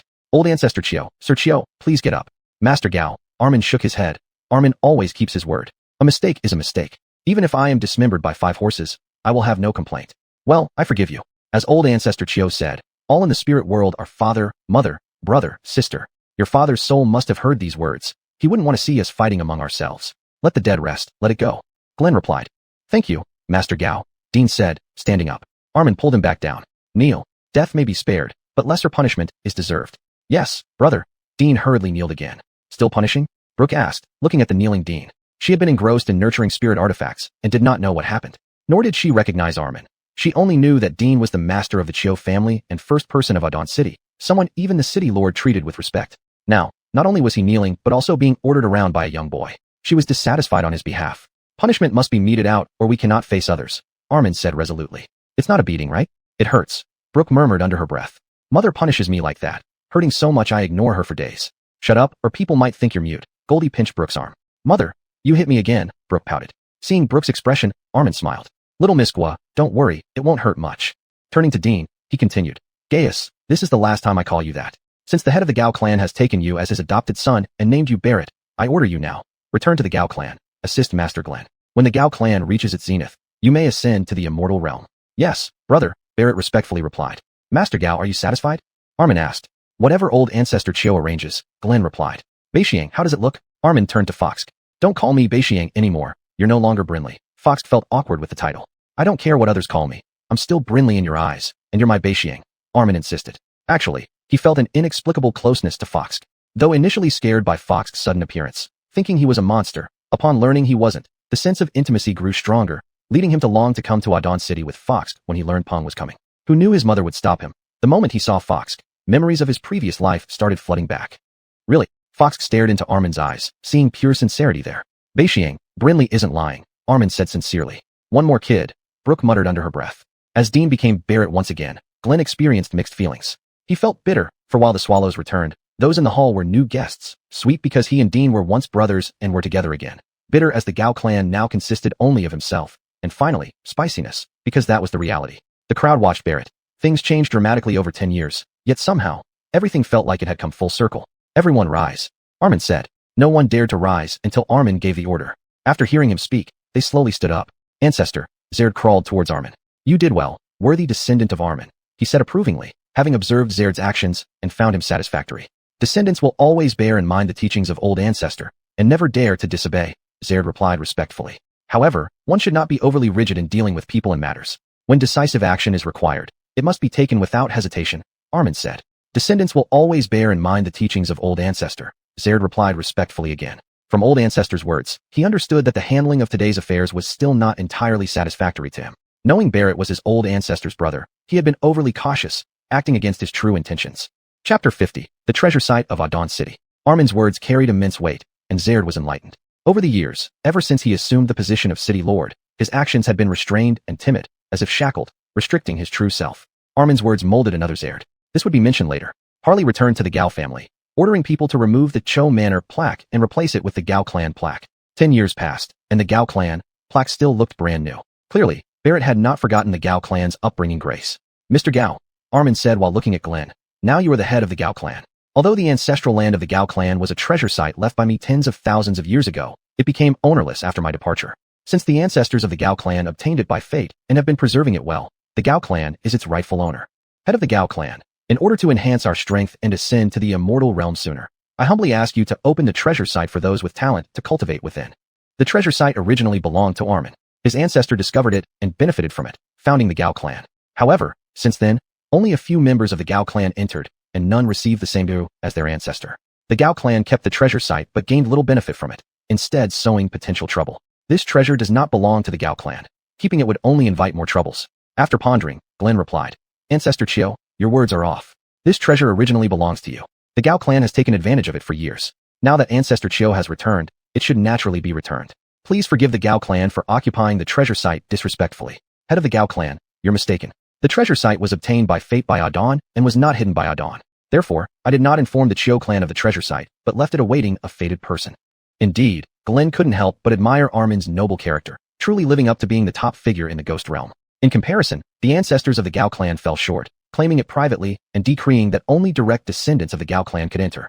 Head of the Gao clan, Armin continued, I have a suggestion. Shall I speak? Please go ahead, Ancestor Chio, Glenn replied. The Gao clan has managed the treasure site for many years. Let us issue an announcement in the name of the Gao clan, opening the treasure site to everyone in the ghost realm for cultivation, but requiring a certain fee for maintenance. This way, the Gao clan gains both fame and profit while benefiting the ghost realm. Meanwhile, the Gao clan also receives resource subsidies. Thank you, Ancestor, we will follow your advice. Glenn replied with delight. Good. I entrust this matter to you, Zhong. Using the City Lord's office channels is better than others, as they are more authoritative in the ghost realm. Yes, I will follow your instructions, Ancestor. Zerd said. Oh right, Zhong. Remember, starting today, the treasure site will open every 10 years. Armin added. After speaking, Armin held Fox's hand and said, Brother Badian, how do you think I did? Fox didn't understand why Armin acted so affectionate toward him. Could it be because he mistakenly entered the ghost realm and triggered Armin's awakening? That wasn't a reason. Armin would inevitably awaken after reincarnation. His mistake just sped up the process. As Fox was lost in thought, Armin spoke again. All the people of Adon City will follow me into the treasure site today. Whether or not they have the fate to gain from it depends on their individual luck. The skeleton people of Adon City were hearing about the treasure site for the first time. Knowing that Armin and the rise of the Gao clan were related to the treasure site, they envied them greatly. If they had a chance to enter the treasure site, they would not disappoint. Now hearing that Armin would take them in, they were overjoyed, saying together, Thank you, Ancestor Chio. Don't thank me, this is what you deserve. Follow me, Armin said, and then he walked toward the ancestral land of the Gao clan. Entering through the main gate of the Gao clan, they faced a row of exquisitely beautiful pavilions and terraces. Barrett led the way, with former servants of Cho Manor, now serving the Gao clan, greeting them politely. Passing through the pavilions, Barrett led them to an even grander tower. This is it, Armin said. Despite the significant renovations by the Gao clan, traces of the scene from tens of thousands of years ago remained, marked by strange forests and rocks, the most obvious sign of the treasure site. Seeing people march into the forbidden treasure site confidently, several guards of the Gao clan tried to stop them, recognizing Barrett leading the group. They respectfully called, Lord Manor. Barrett glanced at the guards but did not acknowledge them, saying, All of you step down. Also, remember this, there is no longer a Cho Manor. It's now called the Gao clan. This is our clan leader. Barrett pointed at Glenn as he spoke. Lord Manor, we. One of the guards who had been loyal to Barrett for many years said, confused. Smack. Before the guard could finish his sentence, Barrett slapped him. Who's in charge here, you or me? Of course it's Lord. The guard caught himself mid-sentence, realizing why he had been slapped. Hastily changing his tone, he said, Of course it's you. Good. Learn from this mistake and call him clan leader next time. Barrett instructed. Yes. The guards exchanged glances before responding in unison. Clan leader, they whispered. Speak up. Make sure the clan leader knows you're all part of the Gao clan. Barrett scolded. Yes, clan leader, they replied louder. You may leave. Actually, follow us in. Initially, Barrett thought of dismissing them as usual, but then remembered that Armin had made it clear that all skeletons from Adon City could enter the treasure site today to seek their own destiny. Dismissing them now would be disrespectful to Armin. He changed his mind and added this order. Barrett led everyone through the strange forest and peculiar rocks. They came upon a rugged mountain path with cliffs carved as if by knives and axes, indicating that the path was man-made. Following the mountain path, which gradually ascended, they turned a corner. The scenery suddenly opened up into a vast space, with a staircase standing prominently in the center. This is, Fox asked, feeling a sense of familiarity. Brother Batian, when I was young and inexperienced, during my trials, I discovered an artificially constructed passage. Out of curiosity, I followed it and found this place. I climbed the stairs and encountered a mysterious wind that increased in intensity with each step higher. But with every step, unexpected benefits were received. The dense spiritual energy seemed to flow through me, greatly enhancing my strength, Armin explained. In this world, anything is possible. Fox believed Armin's words. With rebirth and reincarnation happening to both Armin and Barrett, what else couldn't happen? Let's go. Since drinking the ancient tree tea of the ghost realm, Fox had become fascinated by its strengthening effect on his bones. Training the body, tendons, and dantian were familiar concepts, but training bones was a first for him, and he found it exciting. Barrett often trained here and was already accustomed to the strange winds on the staircase, quickly climbing upwards. Armin, with his past memories awakened, knew this staircase well despite never having climbed it in this life, and also began ascending. The crowd of skeletons from Adon City, encouraged by Armin's explanation and seeing him and Barrett take the lead, eagerly followed suit, climbing the staircase. Goldie glanced at Brooke beside Fox, sighed softly, and then led the women of the Jade Maiden sect to ascend the staircase. Brooke stood beside Fox and said, Kid, what are you up to? Fox reached the staircase first, paused at its base, and, struck by inspiration, suppressed his urge to climb immediately. Instead, he examined the surroundings of the staircase. There must be a reason this thing is here, he thought. Seeing Fox inspecting the area around the staircase, Brooke understood his intentions and hurriedly stopped him. Kid, don't even think about tampering with this treasure of the ghost realm. Shoo. Fox covered Brooke's mouth with his hand. Never having been touched by any man before, Brooke felt like she had been struck by lightning. Her bones went limp, nearly collapsing into Fox's arms. Kid you. She blushed deeply and murmured. Though just a skeleton, she was adorned in vibrant red and purple attire, elegant and free-flowing. Fox whispered in her ear, Don't let anyone else hear us. They'll think I'm a thief. You won't try to steal this treasure? Brooke asked softly. I have plenty of treasures in my storage ring. I wouldn't bother with this. I'm just curious how it ended up here, Fox replied. All right, I trust you. Brooke clutched her clothes and whispered. Take your time examining it. I'll wait for you. No, we've fallen behind the others too much. If we don't catch up soon, they'll be out of sight, Fox said after hearing Brooke's words. This thing has its reason for being here, he thought. Hearing Fox's words, in just this short while, Brooke looked up and saw that the people from Adon City were already several steps ahead of them. Would you like me to help you? Fox asked, noticing the slightly disappointed look in Brooke's eyes. Upon hearing Fox offer his help, although she had publicly agreed to be his woman, when it came time for him to actually assist her, a part of her heart felt awkward. It was her nature as a woman, so Brooke blushed and spoke softly, her voice barely audible even to herself. Let's go. Hearing Brooke agree to his offer, Fox stood up and took Brooke's small skeletal hand, stepping onto the first step. Feeling the warmth transmitted from Fox's palm, Brooke felt a wave of comfort in her heart and unconsciously gripped Fox's hand tightly.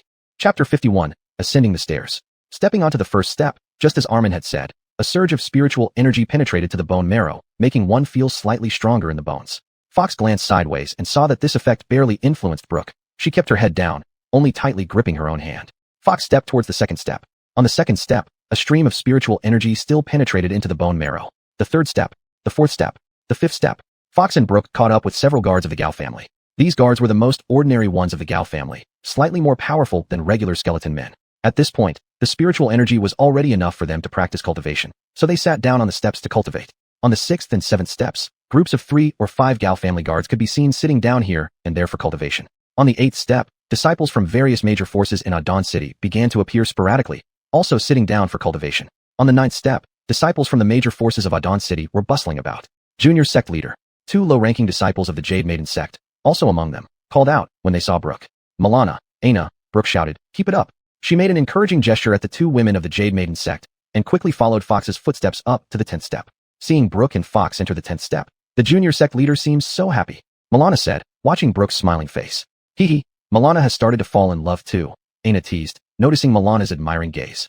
I wish I could meet such a man too. I would be willing to die for him. Milana sighed deeply. Fox's domineering and generous nature, who presented a spiritual weapon as a gift, had profoundly touched her heartstrings. In fact, I wish the same. Fox's image had long entered the hearts of the Jade Maiden sect women, and Aina echoed Milana's sentiment. You silly girl, you're feeling lovesick too. Milana thought she was the only one moved, but didn't expect Aina to have similar feelings. Recalling how she previously mocked Milana, she couldn't help but chase after Aina, continuously tickling her ribs. Aina retaliated by tickling Milana back, and the 2 girls laughed joyfully, their laughter echoing on the 9th step. The disciples from other major forces on the 9th step watched the 2 girls chasing each other with disdain, calling them 2 crazy women. On the 10th step, people were packed tightly. Fox pulled Brooke's small hand to avoid the disciples of the various major forces of Adon City and moved towards the 11th step. Seeing Fox holding Brooke's hand and stepping onto the 11th step, someone among the disciples of the major forces of Adon City remarked disparagingly, the flower of Adon City has been plucked. Humph, what a beautiful flower stuck on a pile of cow dung. Another voice chimed in angrily. Envy, jealousy, and hate. A skeleton pounded its chest, bones cracking.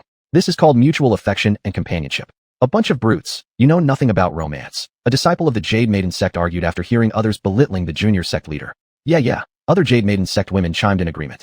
Fox led Brooke up to the 11th step, leaving behind the voices of the Adon City major forces disciples far behind. On the 11th step, Yosef, Sullivan, and Anderson Matzi stood swaying. The 11th step had long exceeded their limits, but they managed to reach here by sheer determination. Over 10 years, they endured humiliation, and their steadfastness was unmatched. Now, deciding to follow Fox, as the first batch of willing followers in the undead realm, seeing the gap between themselves and others, they realized they must cultivate diligently to keep up with Fox. The 3 supported each other, stumbling onto the 11th step.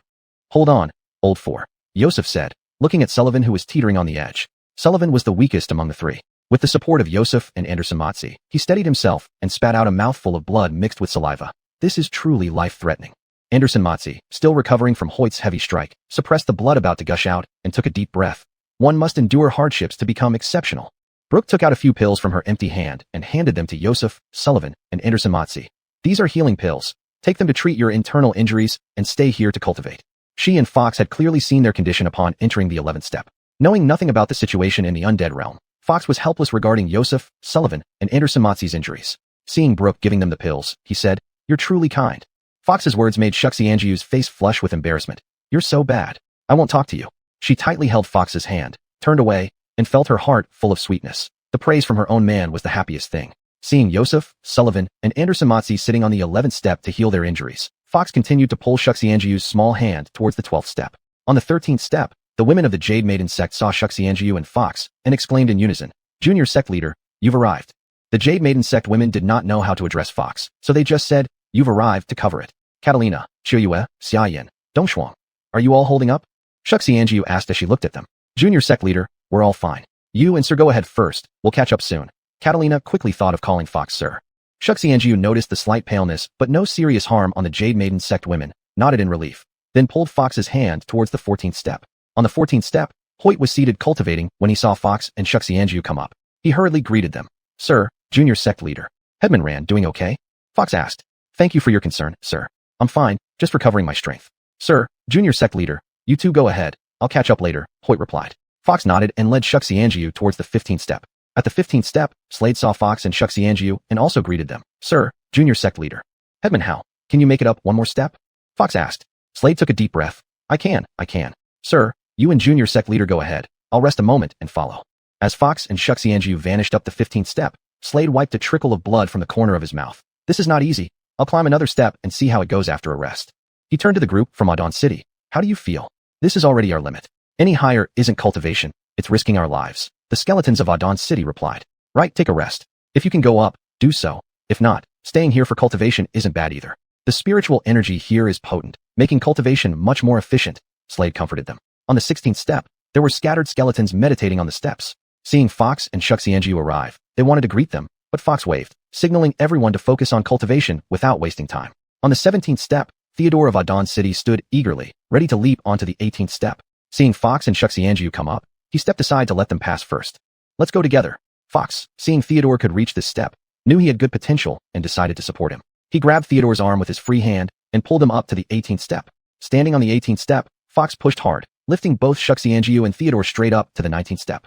"Come on." On the 19th step, he pushed again, taking them directly to the 20th step. The 20th step was empty, with abundant spiritual energy rushing towards them. Fox felt a heavy weight in his arms as Shuxianjiu spewed out a mouthful of blood and fainted against his arm, followed by Theodore spitting out blood as well. "Sir, this is our limit," Theodore struggled to say, suppressing the surge of blood in his chest. "All right." Fox let go of Theodore, who immediately swallowed a pill and sat down. "Sir, give one to Miss Shuxianjiu too." Theodore handed over another pill to Fox. Fox gently pried open Shuxianjiu's cherry lips, placed the pill inside, and used true chi to dissolve it slowly into her stomach. Theodore sat cross-legged on the step, breathing deeply, gradually entering a state of cultivation. After giving Shuxianjiu the pill, her breathing steadied significantly. The spiritual energy on the 20th step had become a visible current, moving gently with each breath. After meditating for a while, noticing Shuxianjiu showed no signs of waking, Fox thought, "This isn't working. It might cause her permanent damage." Then he had an idea. He put his finger in his mouth, biting down hard, letting sharp teeth break through his skin and drawing blood from the wound. Fox quickly placed his finger into Brooke's mouth, channeling a bit of true chi to shoot a jet of blood into her mouth. In her unconscious state, Brooke felt a liquid flow into her mouth and began to suckle on Fox's finger without realizing it. "This time I've lost big." Brooke held onto Fox's finger, drawing a continuous stream of blood into her mouth. Fox hurriedly fished out a few pills, shoving them into his own mouth. Now the priority was restoring his blood so as to wake up Brooke first, leaving other matters for later. After some moments of sucking, Brooke seemed satisfied and stopped. Fox swallowed the pills and started refining them while also absorbing spiritual energy to strengthen his bones. Unknowingly, he fell into a meditative state, still keeping his finger in Brooke's mouth. Sucking on Fox's blood, Brooke's complexion soon returned to normal, and she gradually regained consciousness. Opening her eyes, Brooke saw Fox's young jawline and was startled. She then noticed an extra object in her mouth. It turned out to be Fox's finger. Suddenly, it dawned on her that during her unconsciousness, the feeling of nectar flowing into her mouth came from Fox cutting his finger for her to suckle his blood. "Where can you find such a good person?" Brooke continued to suckle on Fox's finger. The following content appears to be unrelated poetry or lyrics and is not translated here as it diverges from the narrative context established previously. Chapter 52, Challenging Limits. Lying quietly in Fox's arms and looking at his youthful face, Brooke felt content. This little rascal was the man she had chosen to entrust her life to. Not good. Brooke felt a surge of internal energy, indicating she was about to advance to the bronze light realm. If this happened now, it would surely wake Fox, and she couldn't stay in his warm embrace anymore. To lose this chance to lie in the arms of the one she loved would be a great regret in her life. The intense flow of energy in Brooke's body woke Fox. He opened his eyes and saw her dark eyes twinkling. He couldn't help but be startled. Brooke giggled. "It's all my fault for waking you up. I wanted to lie here a while longer, feeling so warm." Saying this, she gently kissed Fox on the cheek. "Lie some more." Fox nodded toward Theodore nearby. Immersed in thoughts of Fox's virtues, Brooke forgot about Theodore and that they were on the 20th step. Shameful. Brooke quickly left Fox's embrace, stood up, and ran aside, covering her blushing face with her hands. I'm ascending. Calmly, and with the assistance of the abundant spirit energy of the stairs and Fox's blood, her second stage black light realm strength was breaking through to the bronze light realm. She exclaimed excitedly, barely making sense. What? Fox was taken aback. Wasn't it just the passage of internal energy, supplying some fresh blood, and being kissed? Why did she say she was about to give birth? What should we do? What should we do? Fox was anxious like an ant on a hot stove, pacing back and forth on the 20th step. Seeing Fox's worried look, Brooke ran to him, holding his arm. What's wrong? Her tone was full of concern. I still have vengeance to exact, and now you're about to give birth. What are we going to do? Fox said, can we not rush this and let it wait? How long can it wait? Brooke looked at Fox and asked. At least 100 years until we cultivate to the divine king realm. Fox said, wait 100 years until we reach the divine king realm. Brooke pondered Fox's words and suddenly understood. So, Fox thought she was going to have a child. TCH, who said I was going to have your child? You find someone else, Brooke said with a crimson blush, giving Fox a gentle tap on the head and running to the side. Inwardly, she felt elated, realizing he cared about her too.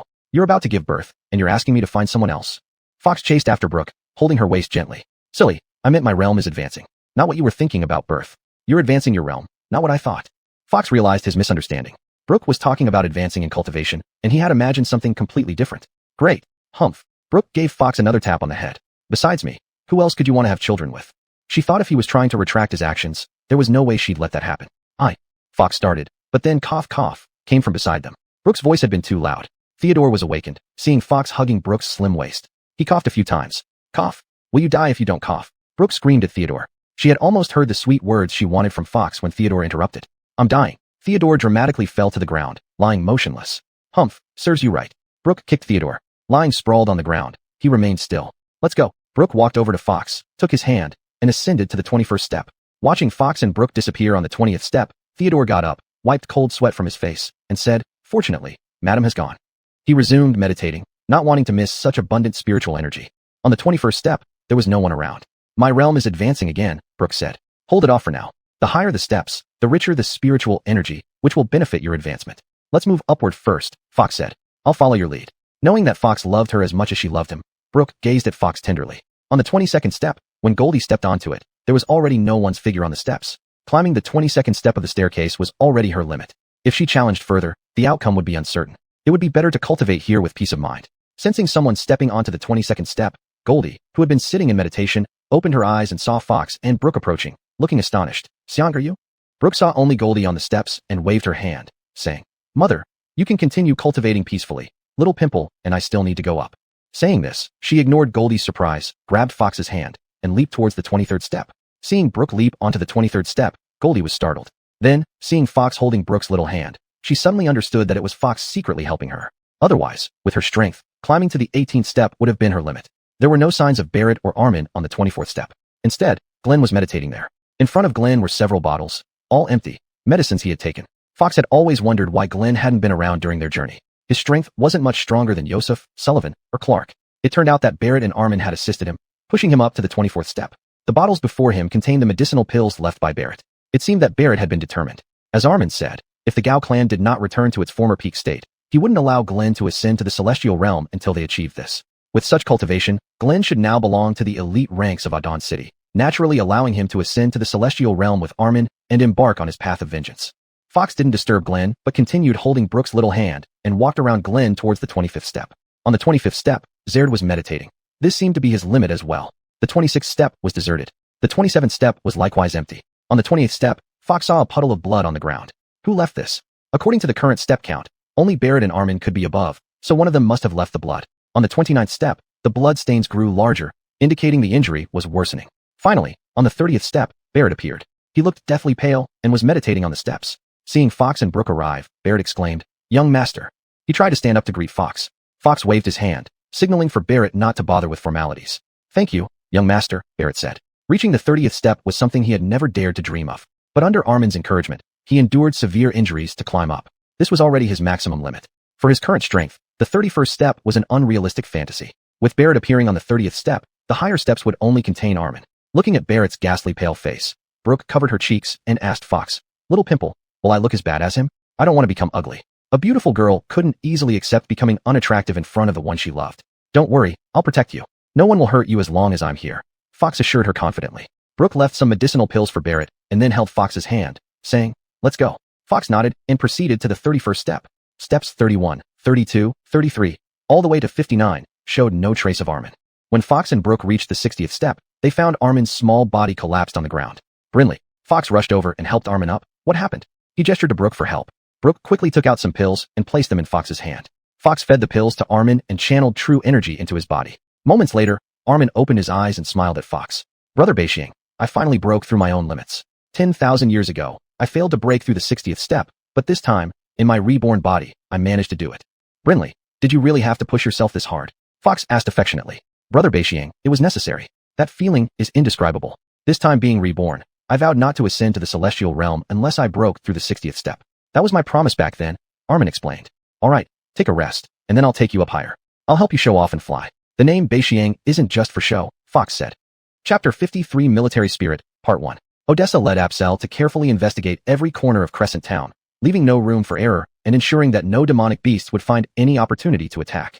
Any carelessness could lead to irreversible losses for the city guards of Qinglan City. Crescent Town's terrain was wide open, making it easy to attack but hard to defend. However, with Qinglan City backing them, their families were right behind them. The city guards had nowhere else to retreat. The soldiers knew their situation but had no choice. They could only do their best to complete each task assigned to them, ready to shed the last drop of blood for their loved ones back home. Arriving at the logistics camp with Apsel, Odessa asked, "Little brother, do you need a weapon?" Apsel understood that Odessa saw him fighting the demon beasts barehanded. The beasts were naturally strong and powerful, putting him at a disadvantage. Having a weapon would make it less strenuous to fight them. However, he recalled what Fox had told him. "Thank you, sister. Master Peng has already prepared weapons for me. There's no need now. For these low-level demon beasts, my fists are enough," said Apsel. Hearing Apsel mention Fox, Odessa felt a pang of melancholy. A 10-year-old brat had taken her in with just one sentence and gave her the position of housekeeper. Was she momentarily bewitched, or did she have genuine feelings? Just as Odessa was troubled by her own thoughts, a messenger rapidly arrived at the logistics camp of Qinglan City's defense force. Report. Commander, the demon beasts have appeared outside the walls of Crescent Town. The district commanders request your presence for a discussion. The messenger announced loudly as he quickly reached Odessa and Apsel. Military matters were urgent. Knowing that military intelligence meant orders, Odessa put aside her concerns. "Little brother, let's go," she shouted at Apsel, and before her words faded, she was already 100 meters away. As the deputy commander of Qinglan City's defense force, even without systematic military training, Apsel also knew the importance of military intelligence. "Sister, I'm coming," he said, instantly appearing behind Odessa. The two rushed towards Crescent Town's city gate like the wind. When they arrived at the city gate, the demon beasts were already close. However, the gate had been blocked by large blocks of bluestone, and armed soldiers were vigilantly watching from behind. If the demon beasts breached the gate, the waiting city guards would strike at their heads with axes and swords. Seeing Odessa and Apsel on the city wall, Dalen, Homer, John, Alan, and Park Tongxing greeted them. "Commanders, how is the situation with the demon beasts?"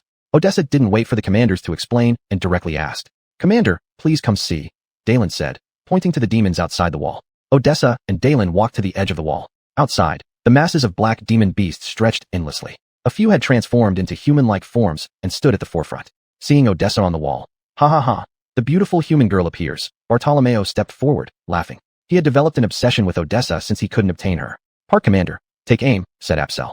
In his heart, Odessa was an insurmountable barrier, and Bartolomeo's taunts were openly insulting her. Apsel became furious. Knowing Park Tongxing's unmatched archery skills, he instructed him. Without waiting for Apsel's order, "Humiliating Commander, you was humiliating the Qinglan City guards." Park Tongxing had long wanted to shoot Bartolomeo to reduce his arrogance. Hearing Apsel, he replied, "Yes, Deputy Commander Yang," then turned to his nearby troops, saying, "Bring me the giant bow."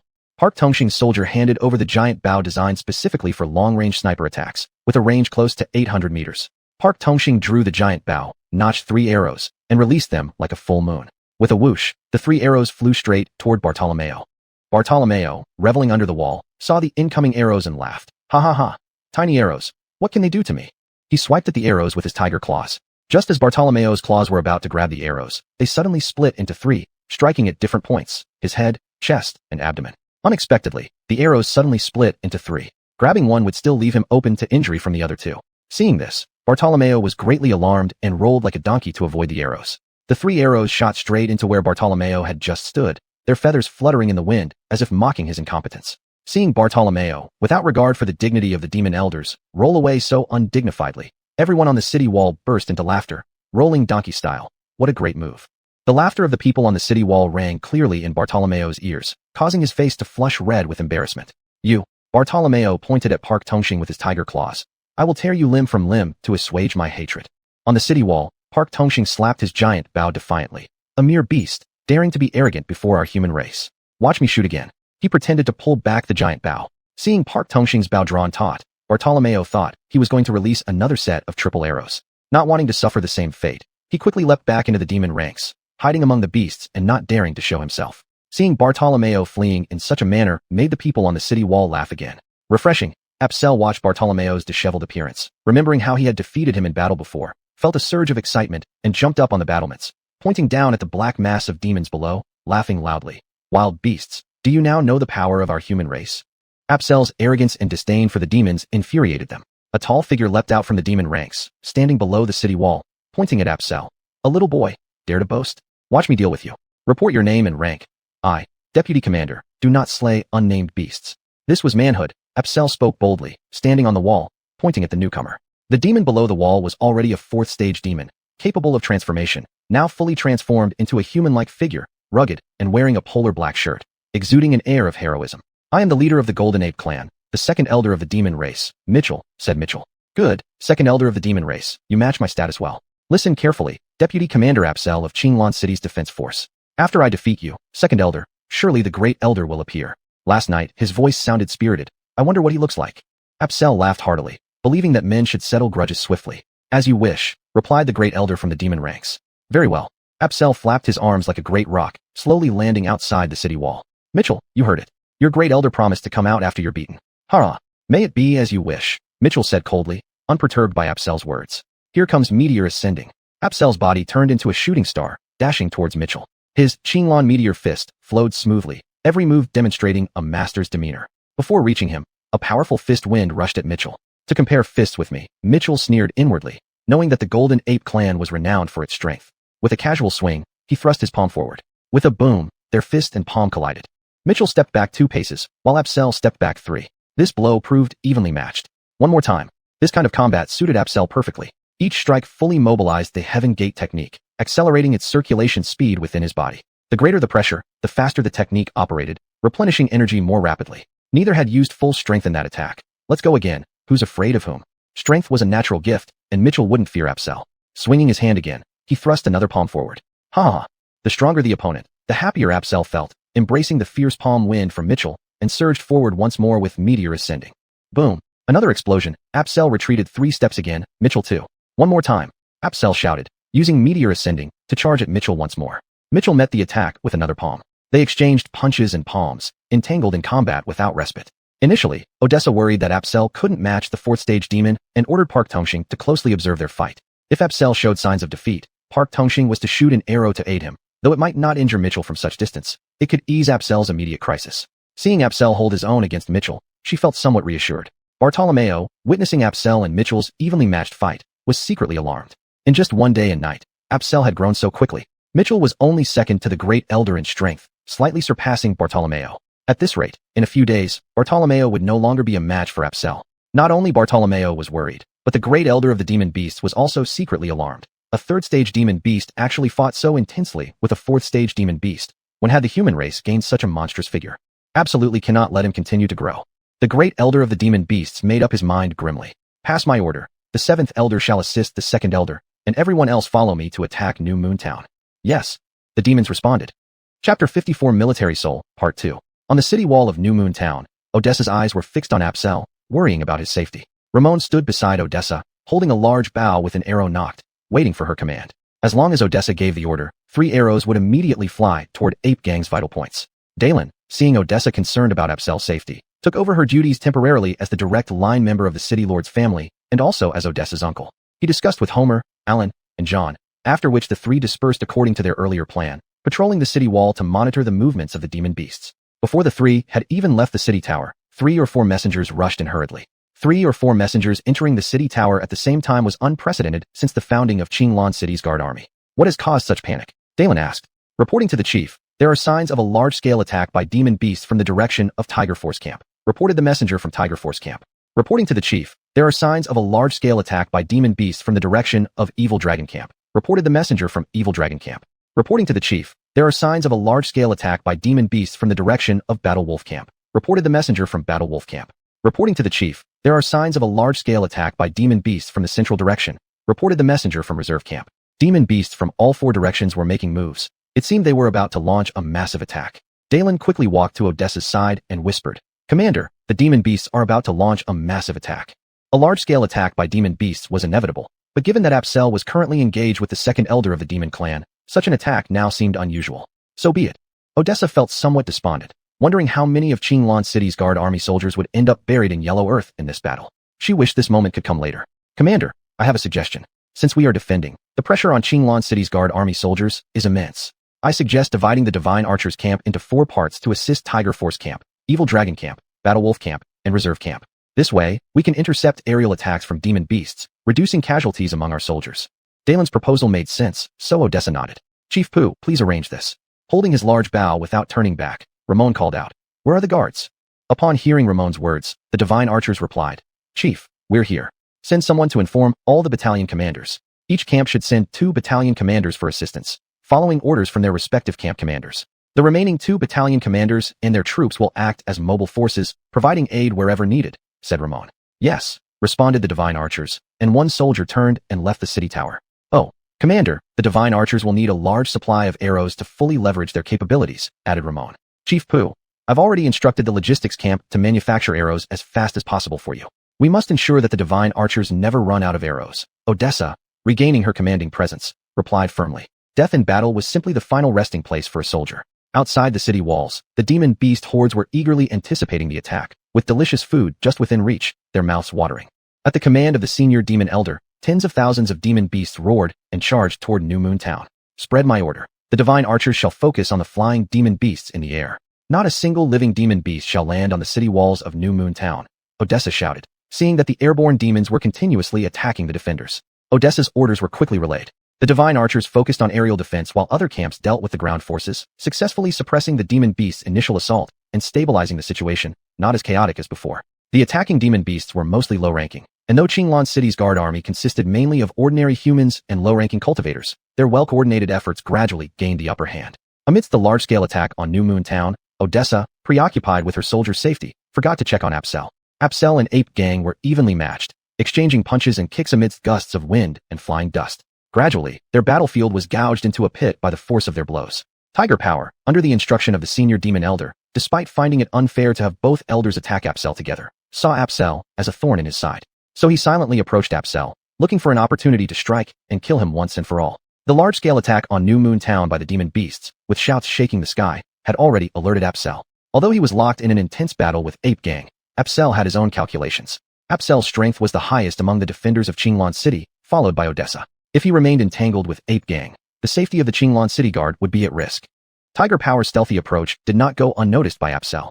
He secretly held back during the fight with Ape Gang, reserving a portion of his strength to deal with Tiger Power's sudden assault. Tiger Power, unaware of Apsel's intentions, thought that Apsel had not detected his attempt to ambush him. He crept closer to Apsel step by step. The Qinglan City Guard managed to suppress the demon beast attacks, but the demon beasts suffered heavy losses as they tried to break through New Moon Town's defensive walls. Great Elder, the Eagle Clan leader, complains that the ground troops are attacking too slowly, giving the enemy more time to counterattack. Our aerial advantage has turned into a disadvantage. A demon beast ran to report. Increase the intensity of the ground attack. I don't believe a few 10,000 humans can stop the advance of our vast demon army, the Great Elder said through clenched teeth. Yes, Great Elder, the demon beast replied and turned to face the beast horde. The Great Elder orders all to attack continuously without letting the humans catch a breath. The words of the Great Elder were like military commands. The demon beasts rallied, abandoning their earlier frustration and charged towards the walls of New Moon Town with loud cries. The greatest advantage of the Qinglan City Guard was the artificial defense provided by the walls of New Moon Town. If these walls were breached, the defenders of Qinglan City would be in grave danger. Odessa also understood the importance of the walls for the Qinglan City Guard. Protecting the walls meant protecting the lives of her soldiers. From the start of the battle, Odessa instructed the logistics camp to assign people to monitor the condition of the walls closely. Any damage found was to be repaired immediately. After dealing with these tasks, Odessa looked towards Apsel. Amidst the dusty battlefield, she noticed that Tiger Power had joined the fray, fighting alongside Ape Gang against Apsel. Tiger Power had approached Apsel step by step, watching his every move. Seeing Apsel retreat from Ape Gang's palm strike and lose his balance, Tiger Power seized the opportunity and lunged at Apsel with hungry tiger pounces. Apsel was well prepared for Tiger Power. Seeing him charge over, he channeled the Heaven Gate technique rapidly within his body, feeling his realm approaching the brink of breakthrough. Well done, Apsel shouted, unleashing Meteor Madness, striking out fully at Tiger Power. Instantly, countless fist shadows rained down upon Tiger Power. Channeling all his strength, the Heaven Gate technique reached its peak, breaking through the barrier of the second stage of Foundation Establishment. Apsel's realm advanced from the first stage of Foundation Establishment to the second stage. With this small realm advancement, Apsel felt his inner energy surging. He followed up with Crossing Meteor Kick, forcing Ape Gang's incoming punch back. Tiger Power, seeing his claws close to Apsel, thought victory was within reach. However, Apsel suddenly erupted, sending a barrage of punches at him. Recalling their previous battle where Apsel and Odessa used this move to repel him, he knew its power. Pulling back just before impact, he flew back several dozen feet, reducing the force of Apsel's blows significantly. Flying backwards several dozen feet, Tiger Power broke out in cold sweat. Damn, how has he become so powerful?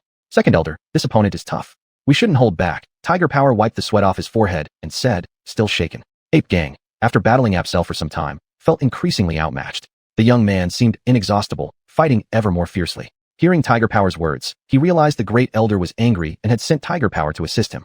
As the second elder of a great demon clan, losing to a mere human seemed to shame the entire clan. Kill him. Ape Gang hardened his resolve. Only by killing this human could he secure his position as second elder. Good. Ape Gang's words aligned perfectly with Tiger Power's intentions. Without giving Apsel a chance to breathe, he lunged forward with hungry tiger pounces. Seeing Tiger Power attack, Ape Gang did not hesitate. With Golden Ape Steel's Peach, he aimed straight for Apsel's chest. The two of them lunged at Apsel one after the other. The members of the Tiger Clan and Ape Clan were much more robust than those of the human race. Although Apsel's build was somewhat stronger than the average human, it paled in comparison to the imposing figures of Flynn and Ape Gang, just like a child being surrounded by two adults. Seeing the two of them relying on their height and the power of their fourth-stage demonic beasts to charge at him without any hesitation, Apsel felt his fighting spirit rise. Two fourth-stage demonic beasts would be perfect for pushing himself to his limits. Roaring loudly, he said, "Let's see if your claws are harder or my fists are." Unleashing Meteor Parallel, his fists turned into twin meteors, meeting the oncoming punches of Flynn and Ape Gang head-on. Chapter 55, Military Spirit, Part 3. Brother, come back, it's dangerous. Odessa saw Apsel's small figure dodging and weaving between the massive bodies of Flynn and Mitchell, barely escaping one peril after another, and she called out urgently. Although it was just a minor enhancement in realm, Apsel felt elated. He had actually managed to advance his cultivation during the battle. Indeed, the Heaven Gate technique lived up to its reputation as a divine realm practice method. Hearing Odessa's call, the meteor twin punches collided with Flynn and Mitchell's claws. Using the momentum, Apsel retreated several steps. "Sis, I'll fight for a bit longer. It's good practice," he said before his fists met Flynn and Mitchell's incoming punches once again. "Just good practice." Apsel's words infuriated Mitchell, who began beating his chest with both hands. Flynn roared loudly. "I'll kill you." Mitchell's form grew larger, towering even taller than before. His palms were like huge basins, sweeping towards Apsel from all directions. Flynn transformed back into his original form, a colossal white-browed golden tiger. Roaring mightily, he became a blur of motion, charging at Apsel while stirring up a violent wind. Using two fourth-ranked demonic beasts as sparring partners, especially ones that ranked among the best in the demon race, could be tolerated by an uncle but not an aunt. In their fury, Mitchell and Flynn pulled out all the stops. Suddenly, dark clouds gathered. "Ha ha ha, I won't play with you anymore." Seeing that Mitchell and Flynn were raging uncontrollably, Apsel knew that if he continued fighting, the best outcome would be a stalemate, which wasn't what he wanted. The Qinglan City guards were already in a tough battle, desperately needing help. If he also got caught in a bitter struggle, it would undoubtedly dampen the morale of the Qinglan City guards. It was better to know when to quit and preserve his strength. So Apsel turned and fled. How could someone escape unscathed under such anger? Determined not to let Apsel leave intact, Mitchell and Flynn pursued him hastily. Apsel dashed swiftly, leaping over the attacking demons, each step trampling them beneath his feet. Seeing Apsel getting closer to Crescent Town City Gate, Mitchell and Flynn grew increasingly anxious. If he reached the city gate, they would lose the chance to severely injure him. Ignoring the lower-ranked demons around them, they shouted, "Get out of the way," pushing past the blocking demons, causing many to scream in agony as they were hurled away with broken limbs. The demons attacking the city, witnessing this scene, stopped their assault and scattered to either side, clearing a path. Blocked by demons in front and pursued by two enraged fourth-ranked demonic beasts behind, Apsel desperately fled toward Crescent Town City Gate. "Brother, this way." Odessa had been keeping an eye on Apsel. Seeing that the enraged Mitchell and Flynn relentlessly pursued him, she stood on the city wall waving her hand and shouting. Mitchell and Flynn closed the distance rapidly. The palm wind created by their movements made Apsel's black hair flutter wildly. "Commander Pooh, shoot now." Concerned about Apsel's safety, Odessa pointed at Mitchell and Flynn, ordering Ramon. "Ramon, bow always in hand and arrow always ready. Let loose 3 arrows in quick succession the moment Odessa spoke." They whistled through the air, hurtling towards Mitchell and Flynn. Flynn had already experienced the power of Ramon's arrows. Seeing the arrows coming at him, he didn't dare meet them head-on and dodged to the side. Seeing the incoming arrows from Ramon, Mitchell slapped the first one away with a large hand. The second arrow shot at his face, and Mitchell opened his mouth wide, clamping the arrow firmly between his incisors. The third arrow struck his abdomen. Due to his earlier growth, his Arctic black robe had already been torn open by his expanded body. The exposed dark skin of his belly deflected the arrow, which fell to the ground. It was the first time anyone had countered his arrows in such a manner, and Ramon marveled internally. Drawing another 3 arrows, he released them in quick succession. Again, Mitchell slapped the first arrow away, and for the second one, he didn't dare bite it. Instead, he turned his face, letting the arrow graze his cheek and leave a bloody gash. The third arrow hit his belly and was deflected again. Skillful indeed. Ramon sincerely praised. Others might not know the power of his mighty bow. It could pierce trees and stones, but he did. A competitive spirit welled up within him, and he released another set of arrows. If you can counter my arrows like this again, even a third time would be too much. I wouldn't have the face to shoot a 4th arrow, Ramon sighed. He knew that the strength of a 4th-ranked demonic beast was beyond his match. Ramon's arrows whistled towards Mitchell again. Mitchell shook his head sadly. After deflecting 2 arrows in a row, his palms ached slightly. His gums had bled from biting the first arrow, and the 2 heavy strikes to his abdomen left him bent over in pain. Worst of all, the arrow that grazed his face had caused him to bleed in front of other demons. Could he withstand a 3rd arrow? Mitchell leaped far away, unwilling to intercept Ramon's 3rd arrow any longer. Yes. Seeing Mitchell escape the arrow's attack range, Odessa knew that Apsel was saved and couldn't help but jump up and exclaim. Mitchell stopped pursuing Apsel. With the spare time, Apsel killed the attacking beast demons around the city tower, only to see his fists and kicks fly. Wherever he went, the attacking beast demons were forced to dodge, their figures rising and falling. Unknowingly, a large number of dead beast demons lay under the city wall, either with broken heads or ruptured bellies. Apsel's bravery frightened the surrounding beast demons. When they saw Apsel approaching, they scattered in all directions. Seeing this situation, Apsel killed the attacking beast demons outside the city wall. One after another, the beast demons retreated as he advanced. Watching Apsel's agile figure weave through the crowd of beast demons, forcing them to retreat wherever he went, Odessa on the city tower couldn't help but give him a thumbs up. Brother, you really have it. Seeing the beast demons in disarray, Apsel laughed loudly and leaped onto Crescent Town's protective city wall, coming to Odessa's side. Sis, these beast demons are not as invincible as rumors suggest. Brother, hero. Odessa, full of admiration, praised Apsel. His bravery had once again repelled the attacks of the beast demons, so she gave him a thumbs up. Seeing that the 3rd arrow finally drove off Mitchell, Ramon felt a great weight lifted from his heart. I'm still in my prime. Being the first archer of Qinglan City has not let me down. The beast demons fled like sandcastles collapsing under a storm. Seeing the panicked beast demons, the senior elder of the demon race grew furious. He leaped forward, catching up to the fleeing beast demons, smacked one to death with a slap, and roared, "Get back here. You're making our great demon race lose face." The senior elder's fierce demeanor frightened the escaping beast demons, causing them to look at each other in uncertainty. Charge! If we don't eliminate the human race, none of you can return. The senior elder shouted at the beast demons, spittle flying from his mouth. Seeing a fellow demon lying brain-splattered under the senior elder's feet, the beast demons were horrified. This was the outcome of defying the senior elder's will. Dead is dead. Might as well taste human flesh before dying than starve to death at home. Brothers and sisters, charge! Someone suddenly shouted among the beast demons. It made sense.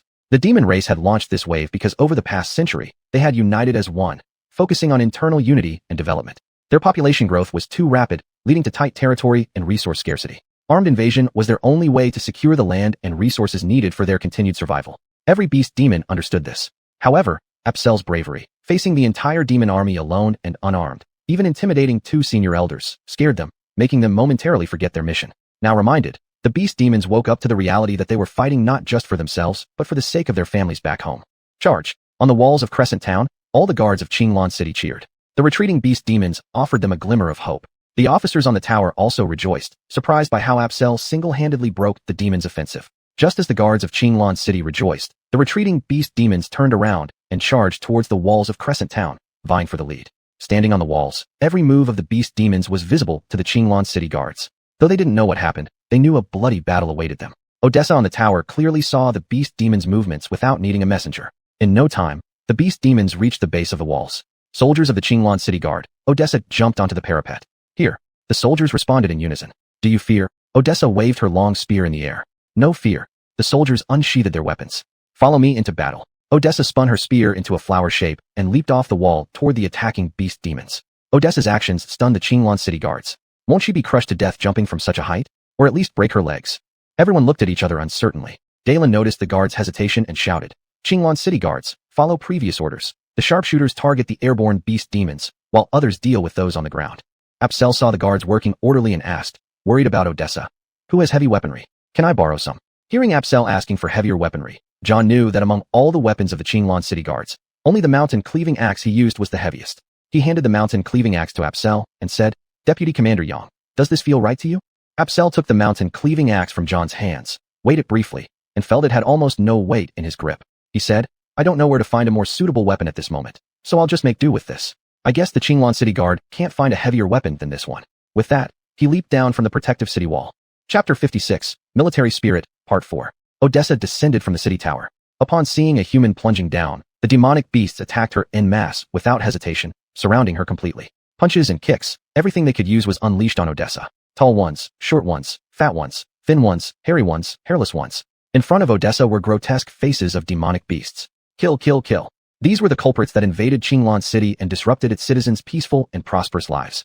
Only by killing them would the people live in peace. This was the only thought Odessa had. She chanted continuously as she thrust and stabbed forward with her spear, smashing and jabbing left and right, each strike causing splashes of blood. The demonic beasts also showed determination, rushing one after another. As the ones in front fell, those behind stepped over their corpses to continue charging at Odessa. Apsel wielded John's battle axe, despite having no experience with weapons. Relying on her second-level foundation establishment realm and formidable true force, she swung the axe so fiercely that it appeared impenetrable like a snow-white orb rolling through the demonic beasts, leaving destruction wherever it went. Apsel moved towards where Odessa was fighting. The orb rolled closer and closer to Odessa. Odessa, engrossed in slaughtering demonic beasts, saw the glowing orb roll through her attackers. Shocked by the sight of blood flying and limbs scattered everywhere, she thrust her spear at the orb.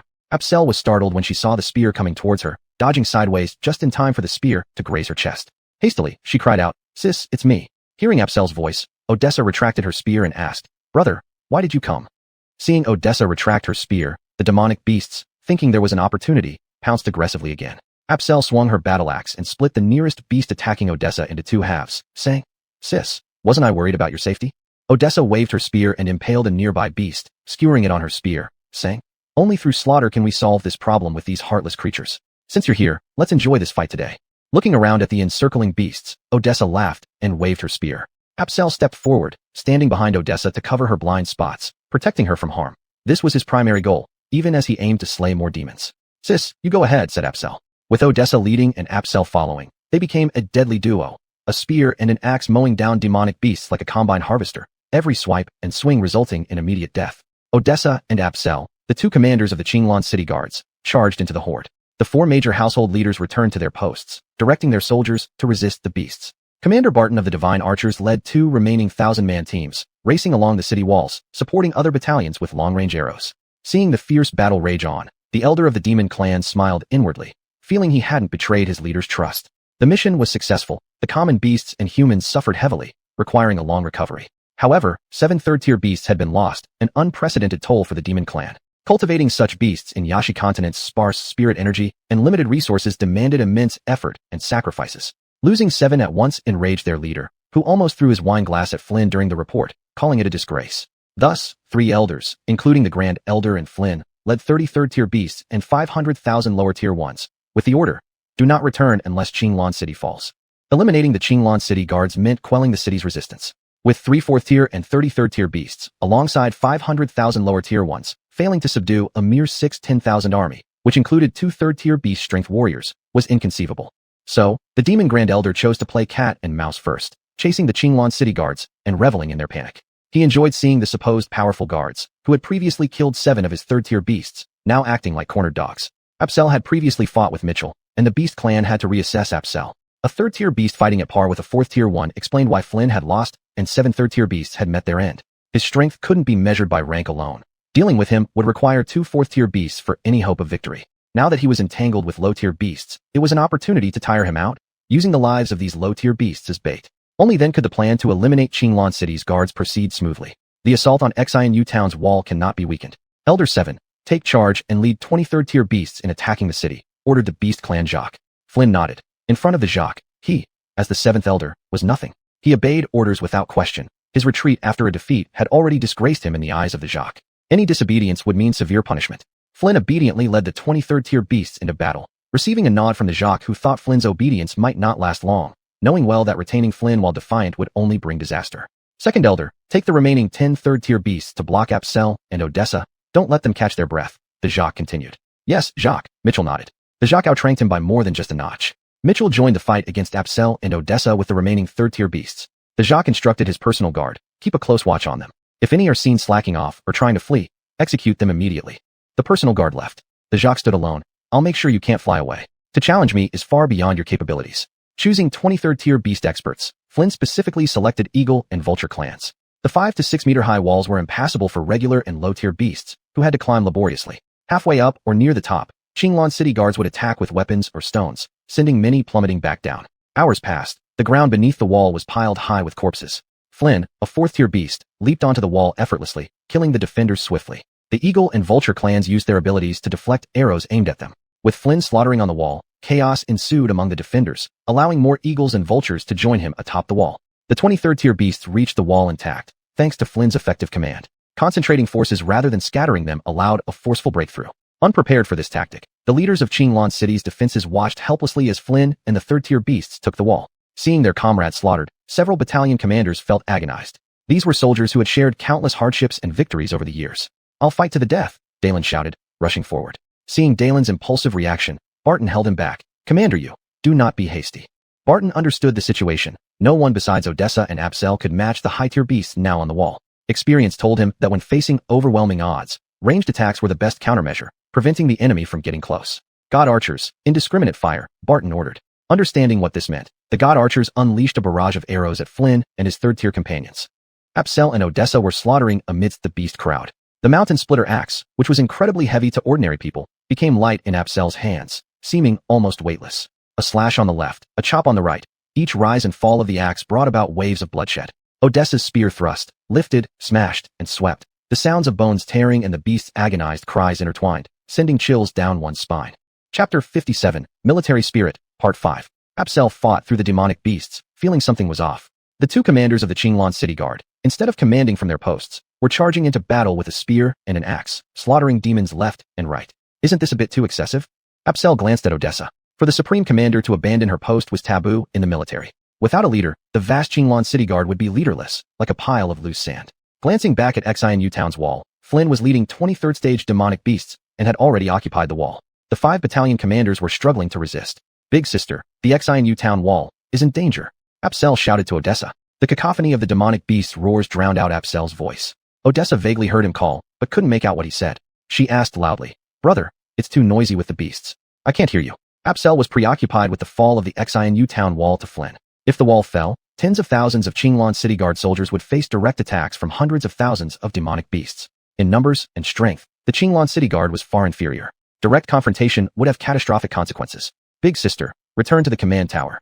In his earlier agitation, Apsel had momentarily forgotten everything. He then remembered and transmitted telepathically to Odessa. Hearing Apsel's message, Odessa recalled her duties. "How careless of me." She slapped her forehead, wondering how she could have lost focus and even rushed into the fray to fight low-ranked demonic beasts. "Brother, we must recapture the Exiled Town wall at all costs. Only by holding onto it can we control the battlefield." Odessa understood the significance of the wall for the Qinglan City Guard.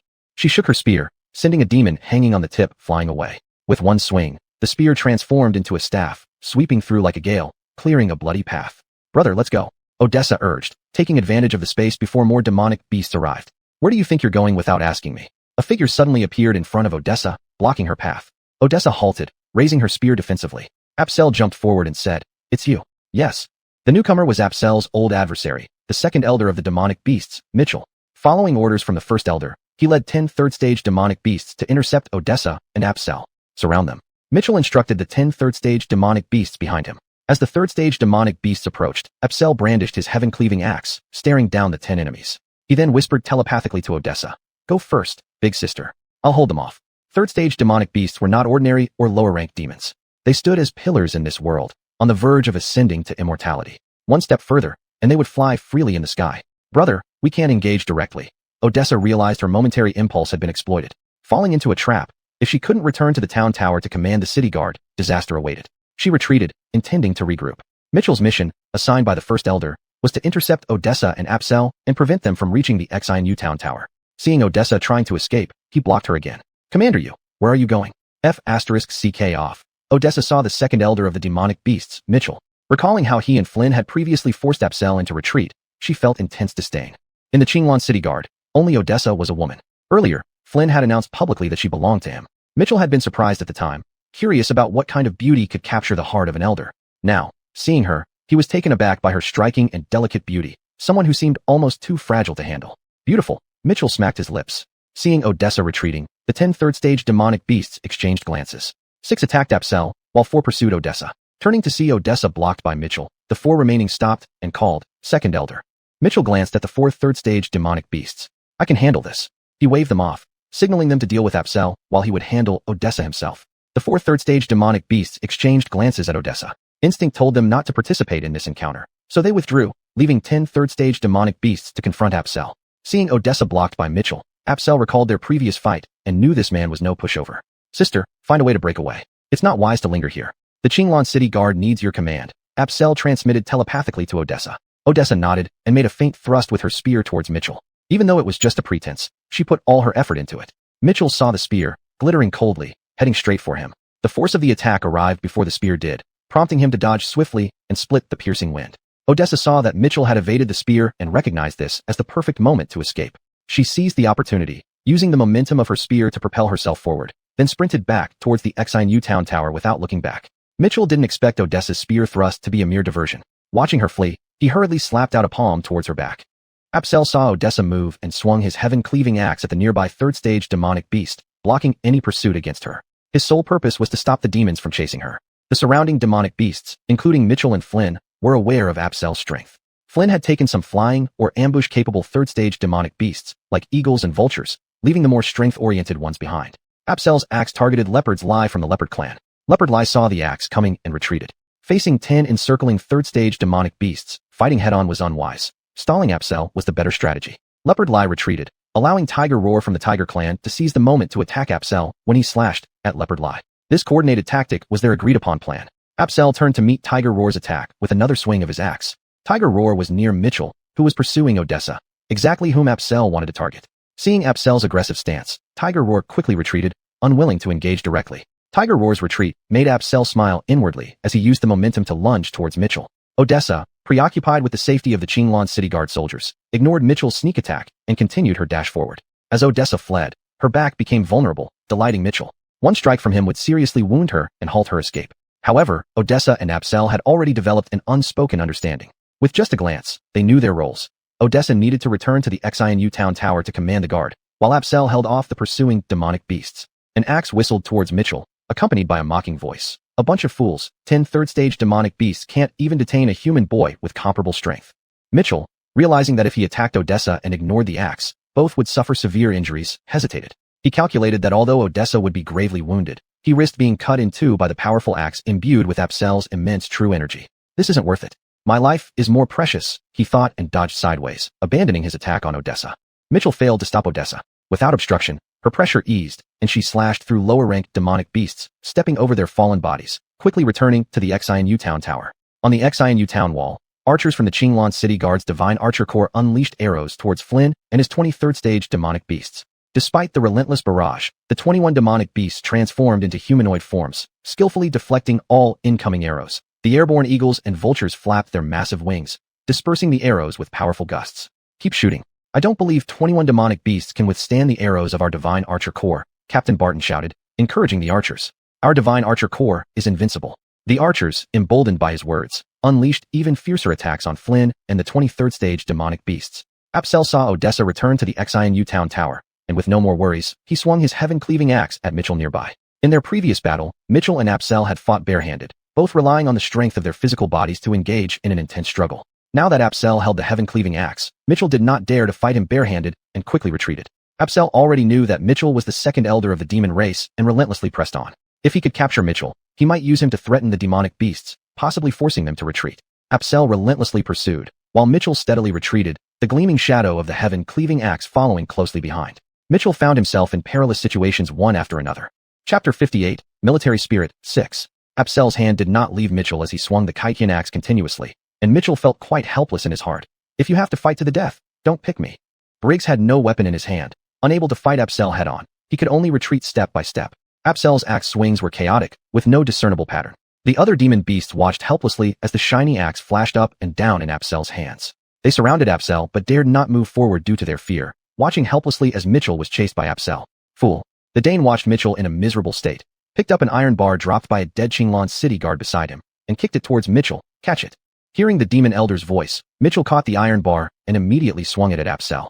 Several consecutive axe strikes failed to hit Mitchell. Apsel inwardly lamented.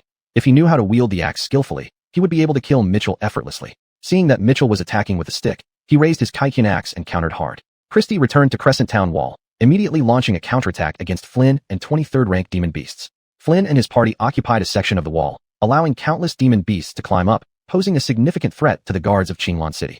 Christie rushed to the front line. Taking advantage of the moment when the defenders' archers shot their arrows, she struck unexpectedly. With the safety of Qinglan City's guards at stake, Christie went all out, ruthlessly piercing her spear into every target. While defending against the arrows of Qinglan City's elite archers, the third-rank demon beasts on the wall had to watch out for Christie's sneak attacks, causing chaos among them. Seeing Christie return to the wall, the pressure on Qinglan City's guards slightly lessened. Piao Tongxing switched from using regular bows back to the giant bow he used earlier to shoot at Mitchell. You've been suppressing us all along. Now let you taste what my giant bow can do. Raising the giant bow, Piao Tongxing aimed first at Flynn, firing an arrow. Being a fourth-rank demon beast, Flynn posed the biggest hidden danger, and he was one of the targets Piao Tongxing most wanted to eliminate. Leading 23rd-rank demon beasts occupying the wall of Crescent Town, Flynn faced the counterattack of Qinglan City's elite archers. He had previously suffered from Piao Tongxing's sharpshooting skills, and thus kept an eye on his actions. When he saw Piao Tongxing not use the giant bow, his heart eased somewhat, focusing on fending off feather arrows while occasionally killing nearby guards. Seeing Piao Tongxing aiming the giant bow at him now, realizing the impending attack, Flynn turned and jumped off the wall. Piao Tongxing did not expect Flynn to take this action. The arrow whizzed past him, shooting right into the head of a demon beast that just climbed up the wall. The impact was so powerful that it blew the demon beast's brain apart, splattering blood everywhere, and the headless demon beast tumbled down the wall. Hearing the sound of the arrow hitting its target, Flynn looked back and saw the decapitated demon beast fall next to him, breaking out into cold sweat. Too close. Almost killed me there. Flynn jumped off the wall, and the rest of the third-rank demon beasts, seeing the situation going downhill, also ignored the incoming arrows from the elite archers, turning to jump off the wall. Some screamed in agony, as some of them had arrows stuck in their arms, bodies, or even buttocks after returning to the base of the wall. The elite archers' burst of gunfire drove back the demon beasts, prompting a collective cheer, having been in perilous conditions earlier where they nearly lost control of the wall. Seeing Flynn and his party forced to retreat from the wall, the Dane slapped his thigh. A pity. If these fools had held on a bit longer, more demon beasts would have climbed up to support them. Retreating to the base of the wall after the failed assault, Flynn, fearing the wrath of the Dane, led the third-rank demon beasts to surround Apsel, hoping to intercept him and restore a bit of dignity in front of the elder, avoiding severe punishment. Flynn vented his frustration on Apsel, as 23rd-rank demon beasts surrounded him, ready for a beating. Apsel, wielding the Kaitian axe, was engaged in a tug-of-war with Mitchell holding an iron bar. They exchanged blows, each matching the other blow for blow. Watching this scene left the surrounding demon beasts speechless. Earlier, both men were fighting barehanded, exchanging punches. Now, armed with weapons, they were still doing the same thing, striking with staff and axe. It was such an odd pair indeed. The other demon beasts could only shake their heads. Let them fight if they like. Known for their strength, the demons admired those who were powerful. Seeing Apsel struggling fiercely with Mitchell, who was merely second to the Dane and leader, they could not help but admire Apsel's power.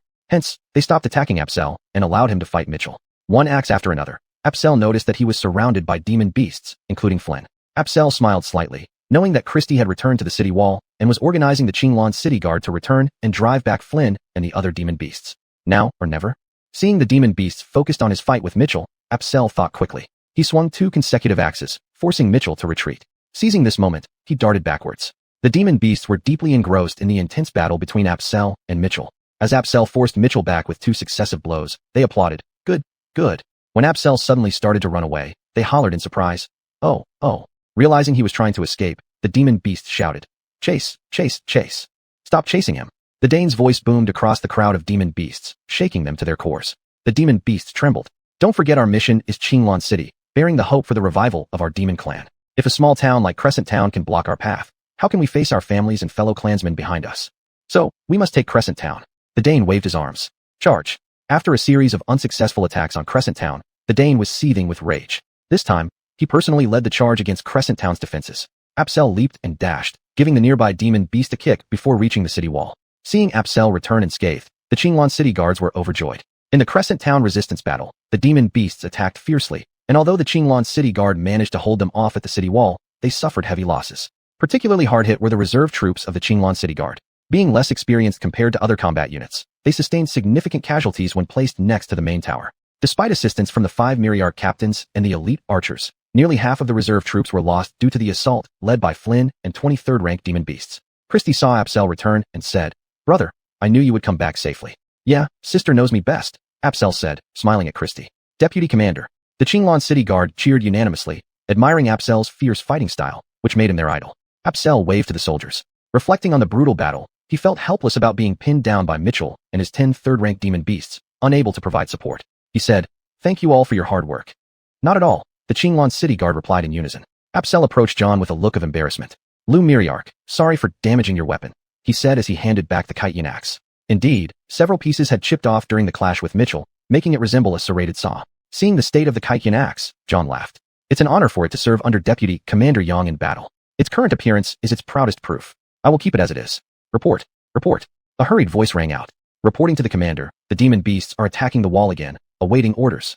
A messenger appeared before everyone. Looking down, they saw a sea of demon beasts slowly advancing towards the city wall. "It seems the demon beasts are going all out," Dalen remarked. "Are you afraid?" Christie addressed the entire Qinglan city guard. "Not at all," they responded in unison. "Then let the storm come even stronger." Christie waved her spear and shouted. Chapter 59, Military Spirit, Part 7. Outside the defensive wall of New Moon Town. Several consecutive attacks on the defensive wall had proven futile, tarnishing the reputation of the Bart. Leading a 50,000-strong demon beast army to conquer Blue Orchid City, he was halted and soundly defeated by 6,000 troops from Blue Orchid City's defensive forces at New Moon Town. If this incident were known, it would surely invite ridicule from all the demon beasts. Determined to redeem himself, the Great Elder personally led his forces in another fierce assault on the town's defensive wall. This time, every demon beast capable of fighting joined in. Only those severely injured stayed behind. The Bard had analyzed the reasons for the previous failures. First, the demon beasts lacked unity and acted like scattered sand. Second, they lacked unified command and fought individually. Third, they lacked a spirit of determination. Having identified the causes of their failure, the Bard formulated corresponding strategies.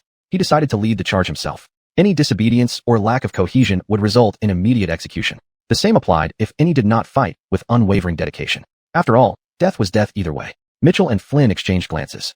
It seemed the Great Elder was not willing to accept the recent setbacks and was determined to succeed this time. "Let's go," Mitchell said to the third-stage demon beasts beside him, then led the charge toward New Moon Town. Seeing Mitchell move, Flynn did not want to be left behind. "We're going too," he said, leading 23rd-stage demon beasts forward.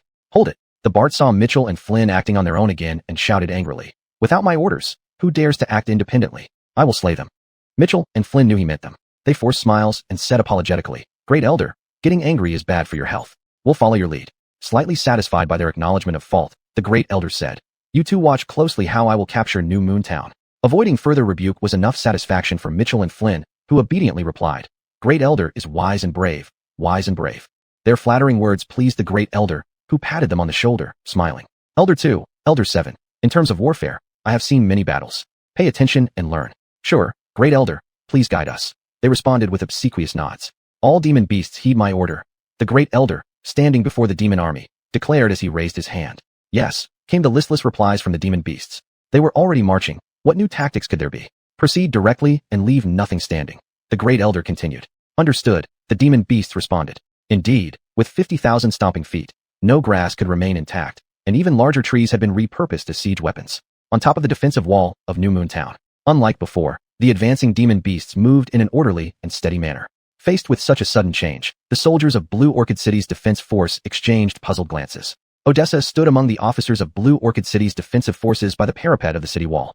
"It seems this battle cannot be avoided," Odessa murmured. "We are not afraid of death," the entire Blue Orchid City's defense force said together. Blood boiled within their chests. "From the moment we donned our uniforms, our fates were sealed." Blood boiled within their chests. "Our rifles remind us that we are sacred soldiers, unafraid of bloodshed, unafraid of sacrifice. True men have ambitions far and wide. Fine young men dedicate themselves everywhere." Blood boiled within their chests. "Would rather spill blood than shed tears on the battlefield." Blood boiled within their chests. "Would rather blunt our guns through slaughter than let them rust. Unafraid of bloodshed, unafraid of sacrifice. True men have ambitions far and wide. Fine young men dedicate themselves everywhere." The powerful military song echoed along the defensive wall of New Moon Town. "Good," Apsel slapped his thigh. "True heroes die bravely, and in 20 years, they will be mighty once more. When the wind rises and clouds fly, returning in glory after subduing the seas, may valiant warriors defend all directions." Apsel sang aloud. Blue Orchid City's defenders lifted their weapons, singing along with Apsel in rhythm. Below the defensive wall of New Moon Town, the strong voices atop the defensive wall rose into the sky. The demon beasts did not know what the Blue Orchid City Defense Force was singing, but the loud songs gave them a feeling of mental refreshment. They stood still for a moment, carefully savoring it. bewitching minds," said the Bard, seeing the demon beasts stop and hesitate. Frustrated, he said, "Cover your ears, all of you." "Great Elder, that won't work," Mitchell said. pointing at the demon beasts who were lost in the song. It doesn't work? The Bart roared with anger, shouting, "All demon beasts, listen to me." With his voice like thunder, the Great Elder woke up the dazed demon beasts. "Attack New Moon Town." The Great Elder commanded again. "Attack New Moon Town," Mitchell also echoed. Shaken by the two elders' roars, the demon beasts rushed toward New Moon Town. Originally 50,000 strong, now 40,000 plus demon beasts besieged New Moon Town so tightly that no water could seep through. Seeing this scene, the Great Elder laughed loudly. "You insignificant Blue Orchid City defense troops. Let's see how you can resist the iron hooves of my demon beast army." Then he picked up a long sword left by the dead Blue Orchid City soldiers from the ground and shouted, "Charge forward, leave none alive." On the defensive wall of New Moon Town, Apsel watched as the demon beasts approached the defensive wall and grinned. "Sis, it's time for our magic treasures to shine." Hearing Apsel mention the magic treasures, Odessa also smiled. Using these treasures against demon beasts was perfect now. "Listen up, soldiers of Blue Orchid City's defense force. Light up the wood around you, set blazing fires. Listen to my orders. When I say throw, all throw them down," Odessa instructed. "Yes," replied the soldiers of Blue Orchid City. Having moved the wood to the defensive wall with great effort, they lit the wood happily. Immediately, thick smoke filled the air above the defensive wall of New Moon Town. Below the defensive wall of New Moon Town, the Bart saw the thick smoke on the defensive wall and asked Mitchell, "Elder 2, what are the Blue Orchid City defenders doing?" Mitchell, seeing the thick smoke, was also puzzled. After thinking for a moment, he replied, "They might be sending signals to Blue Orchid City to seek help." Hearing that the Blue Orchid City defenders were seeking aid, the Great Elder laughed and said, "Seek help? We killed 7 third-stage demon beasts, and Blue Orchid City is our compensation. Who would come to their rescue? Perhaps it's the last-ditch struggle of the Blue Orchid City defenders," Mitchell speculated. "Ha ha ha. Good. Let them struggle a little longer," the Great Elder said. "When they're desperate, they'll surrender willingly." "Continue attacking," he commanded. "Yes, Great Elder," the demon beasts answered in unison. "Elder 2, don't stay idle. Charge with me and admire their look of despair." "Yes, Great Elder," Mitchell responded. On the defensive wall of New Moon Town, demon beasts surged toward the defensive wall like an overwhelming tide. "Now is the time. Pick up the torches and throw them," Odessa said as she threw a large piece of burning wood toward the bottom of the defensive wall after seeing the demon beasts gathering below. Upon her command, tens of thousands of Blue Orchid City defenders held flaming torches and threw them down one after another. In an instant, wooden pieces flew through the air amidst thick smoke. The Bart and Mitchell had just reached the edge of the defensive wall when burning torches started falling down rapidly. Soon, a wall of fire formed beneath the defensive wall, trapping many demon beasts who hadn't managed to retreat in time. Screams continued endlessly. "Great Elder, retreat quickly." Mitchell urgently pulled the Great Elder backward as the flames spread closer due to the continuously falling wood. So, this was the purpose of setting off the dense smoke, the Great Elder realized, looking at the struggling demon beasts in the fire. "I thought they were calling for reinforcements." "Great Elder, forget about them. Retreat first." "The fire is getting bigger," Mitchell advised hastily, seeing the Great Elder staring there. "Fire knows no mercy." A breeze blew past, bringing the smell of burnt fur and the aroma of roasted meat. The Great Elder stepped back gradually as the dense smoke enveloped everything. It was impossible to hold any longer without retreating. Escaping from the smoky area, some demon beasts already outside had their furs burned off and turned pitch black, while others emitted the scent of roasted meat from their charred skins.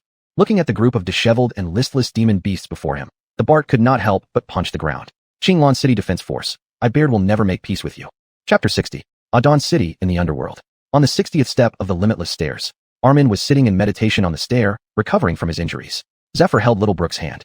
"Brat, once I cultivate to the Silver Glow realm, I will have flesh and muscle," Brooke murmured softly as she looked at Zephyr with tender affection. "Sure," Zephyr nodded. Having flesh and muscle was better than not having it. He held onto Brooke's small hand which felt warm but remained a little skeletal hand, making him feel somewhat odd. "Then, I can be with you. Body brother, I'm fully recovered." Brooke was just about to whisper some sweet nothings to Zephyr when Armin woke up from his cultivation practice and jumped up happily. "You," Brooke shot Armin an angry glare. "You chose the perfect moment to recover, right before I could confess." "TSK." Seeing Brooke's fierce look, Armin asked puzzled, "Young Master Gua, what did I do?" Brooke didn't want to admit this in front of Armin and glared at him again. "Ignore you." Zephyr couldn't understand why Brooke was angry with Armin, but judging from her expression, it wasn't true resentment but rather a hint of displeasure. So he said, "Come, let me take you both higher." Hearing Zephyr wanted to take them higher, Brooke nodded obediently and gripped Zephyr's hand tightly. "Body brother, what should I do?" Armin asked Zephyr. "Simple." Zephyr reached out to hold both Armin and Brooke, one each side, and started moving toward the 61st step. The 61st step exuded intense spiritual energy. Upon stepping onto it, Armin stumbled and said, "Body brother, give me a moment." Zephyr let go, and Armin sat down, gradually suppressing the influx of spiritual energy. Armin's skeletal face changed colors between black and brass as he absorbed the spiritual energy. "He's about to advance to the Bronze Glow realm," Brooke commented quietly. Her tone carried a hint of envy. Zephyr squeezed Brooke's hand and said, "Are you envious?" "Not really." Brooke looked up at Zephyr confidently. I believe in my man. Zephyr flicked her nose gently, clearly envious but won't admit it. You hurt me. Brooke gritted her teeth and looked reproachfully into Zephyr's eyes. Body brother, I've advanced to the bronze glow realm. Armin stood up from the step, joyfully announcing. How annoying. Brooke looked at Armin disdainfully. Why are you so insensitive? Young Master Gua, did I upset you again? Armin was completely baffled. I don't want to talk to you. Brooke glared at Armin, squeezing Zephyr's hand even tighter. Let's go. They quickly moved up to the 62nd, 63rd steps, all the way up to the 79th step. On the 80th step, Armin smiled bitterly, saying, Body brother, I'm advancing again. Can't you wait a bit? Brooke snapped. Why are you so whiny like a girl? Every step climbed brought unimaginable benefits. In his previous life, climbing up to the 59th step had granted him the power to ascend to the immortal realm. In this life, he reached the black glow realm by the 50th step using memories from his past life. With Zephyr's help, he advanced to the bronze glow realm at the 61st step, and now he was advancing to the silver glow realm again. Where else could such good fortune be found? Armin hesitated and glanced at Brooke, saying, Body brother, why don't you and your sister-in-law go ahead while I catch up later? Despite his reluctance, he knew that Brooke despised him and didn't want to make Zephyr uncomfortable. Hearing Armin call her sister-in-law, Brooke was delighted and said, No need, we'll wait for you. Zephyr and Armin exchanged glances. Zephyr smiled and said, Brinley, we'll wait for you. With Brooke's agreement and Zephyr's words, Armin felt reassured and nodded. Body brother, I'll start my advancement then. Armin sat down in meditation on the step. Since Zephyr took Brooke's hand, she hadn't let go. She held Zephyr's hand tightly and asked worriedly, He's advancing so quickly, won't his foundation be unstable? No, he has the memories of his past life and knows what to do and what not to do, Zephyr said. My little man is just awesome. Brooke leaned her head against Zephyr's chest, murmuring softly. Don't you need to cultivate? Zephyr asked. No need. Having a little man to rely on is enough. Brooke lounged lazily in Zephyr's arms. How comfortable it is. As Brooke was about to fall asleep in Zephyr's embrace, a sudden gale swept across the steps. Brooke abruptly woke up, staring in surprise at her surroundings. After the gale passed, everything returned to normal. What just happened? Brooke asked Zephyr, leaning back in his arms. Brinley's promotion to the silver glow realm alarmed the heavens, bringing down the lightning tribulation, Zephyr explained. The lightning tribulation was an ancient term for any unforeseen calamity. Creatures practicing Taoist techniques would turn into spirits and monsters, which, without virtue or righteousness, were not tolerated by the heavens, leading to lightning strikes that aimed to eliminate them. Passing it could allow continued cultivation with greatly increased powers. Failing it might mean losing cultivation levels, or even death. For cultivators aspiring to immortality, this often meant defying natural laws, hence the heaven-sent tribulations that hindered their path. And some cultivators became immortals by complying with heavenly principles, facing the tribulation as a test of their sincerity. Countless Taoists through history turned to ashes under these tribulations. As the young mistress of the Jade Maiden sect, all this information was documented in their archives, which Brooke had read and knew. Why did it disappear? Brooke asked Zephyr, puzzled. This is a treasure space. Although the heavens sensed someone challenging fate and sent down the lightning tribulation, this treasure space forms its own world with its own spirit. The artifact spirit detected the arrival of the lightning tribulation and blocked the challenger's information, causing the tribulation to return without finding its target, Zephyr explained. Good, Brooke laughed. I never thought such treasures existed in the underworld. If everyone can transcend here, wouldn't the underworld be filled with high-level cultivators? Zephyr admired Brooke's imagination. She had thought of a clever idea. To ascend to the immortal realm, one must overcome the ascension tribulation. But if it wasn't the ascension tribulation, undergoing tribulations here wasn't a bad method either. Without the lightning tribulation, Armin smoothly advanced to the silver glow realm. Zephyr led the two of them further up the stairs. Up to the 99th step, Armin was about to advance again. Armin's advancement made Brooke envious to death. It was strange. Ever since she drank Zephyr's blood, Armin had advanced 2 major realms, while she hadn't moved even a minor level. Sitting in meditation, Armin started advancing to the golden glow realm. Zephyr surveyed the area. Only one more step remained above, beyond which was a vast whiteness. Let's go ahead first. After Brinley advances, he can come up later. There's only one more step left. It shouldn't be too difficult for him, Zephyr said, pulling Brooke towards the final step. Brooke was now completely compliant with Zephyr. Hearing his words, she nodded. Taking this step, Zephyr felt something odd. No matter how he tried, there was always something blocking his foot from moving forward. What's wrong? Brooke noticed Zephyr retracting his leg after each attempt, concernedly asking. Someone doesn't want us to go up. Zephyr released Brooke's hand and gently pushed her to the other side of the steps, near Armin. Open! Zephyr shouted, moving like a dragon and dashing towards the last step in a flash of blue light. Chapter 61, The 8th Rank Beast Soul. Apsel's loud shout sounded like a thunderclap in Brooke's ears, sending a shiver through her heart as Daryl's fury exploded. Little man, be careful. Brooke stood on the other side of the stairs, pondering what existence on the last step could enrage Daryl so. Armin was also startled awake by Daryl's roar, bewildered. He stared at Daryl, not knowing what had happened. Daryl shot toward the last step like an arrow from a bowstring. He shouted, You think I'm a weak cat because the tiger hasn't shown its claws. As Daryl unleashed his strongest attack, his figure flashed into the final step and vanished into the mist. Brooke watched Daryl closely. This was the man she loved. Although she was a few years older, it meant little in this world of cultivation where one's time in seclusion could span years, decades, or even centuries. What mattered most was meeting the right person at the right time. Seeing Daryl step onto the final stair, hooray! She clapped her hands, cheering for her beloved. Just as she celebrated, Daryl's figure suddenly disappeared into the mist, sending her heart into panic. Worried about his safety, she rushed toward the final step. Armin, who had yet to cross the barrier into the golden light realm, felt anxious seeing Daryl vanish and followed Brooke, shouting, "Big Brother Battensky." Brooke took a step first and was just about to reach the last step when a golden light erupted, bouncing her back to the 99th step. Armin hesitated momentarily upon seeing Brooke repelled by the sudden burst of golden light. Though they had no prior connection and he had initially been frightened by Daryl, a deep yearning drew him after awakening past memories, leading him relentlessly to Waterview City. It was a call from the depths of his soul, now urging him forward once more.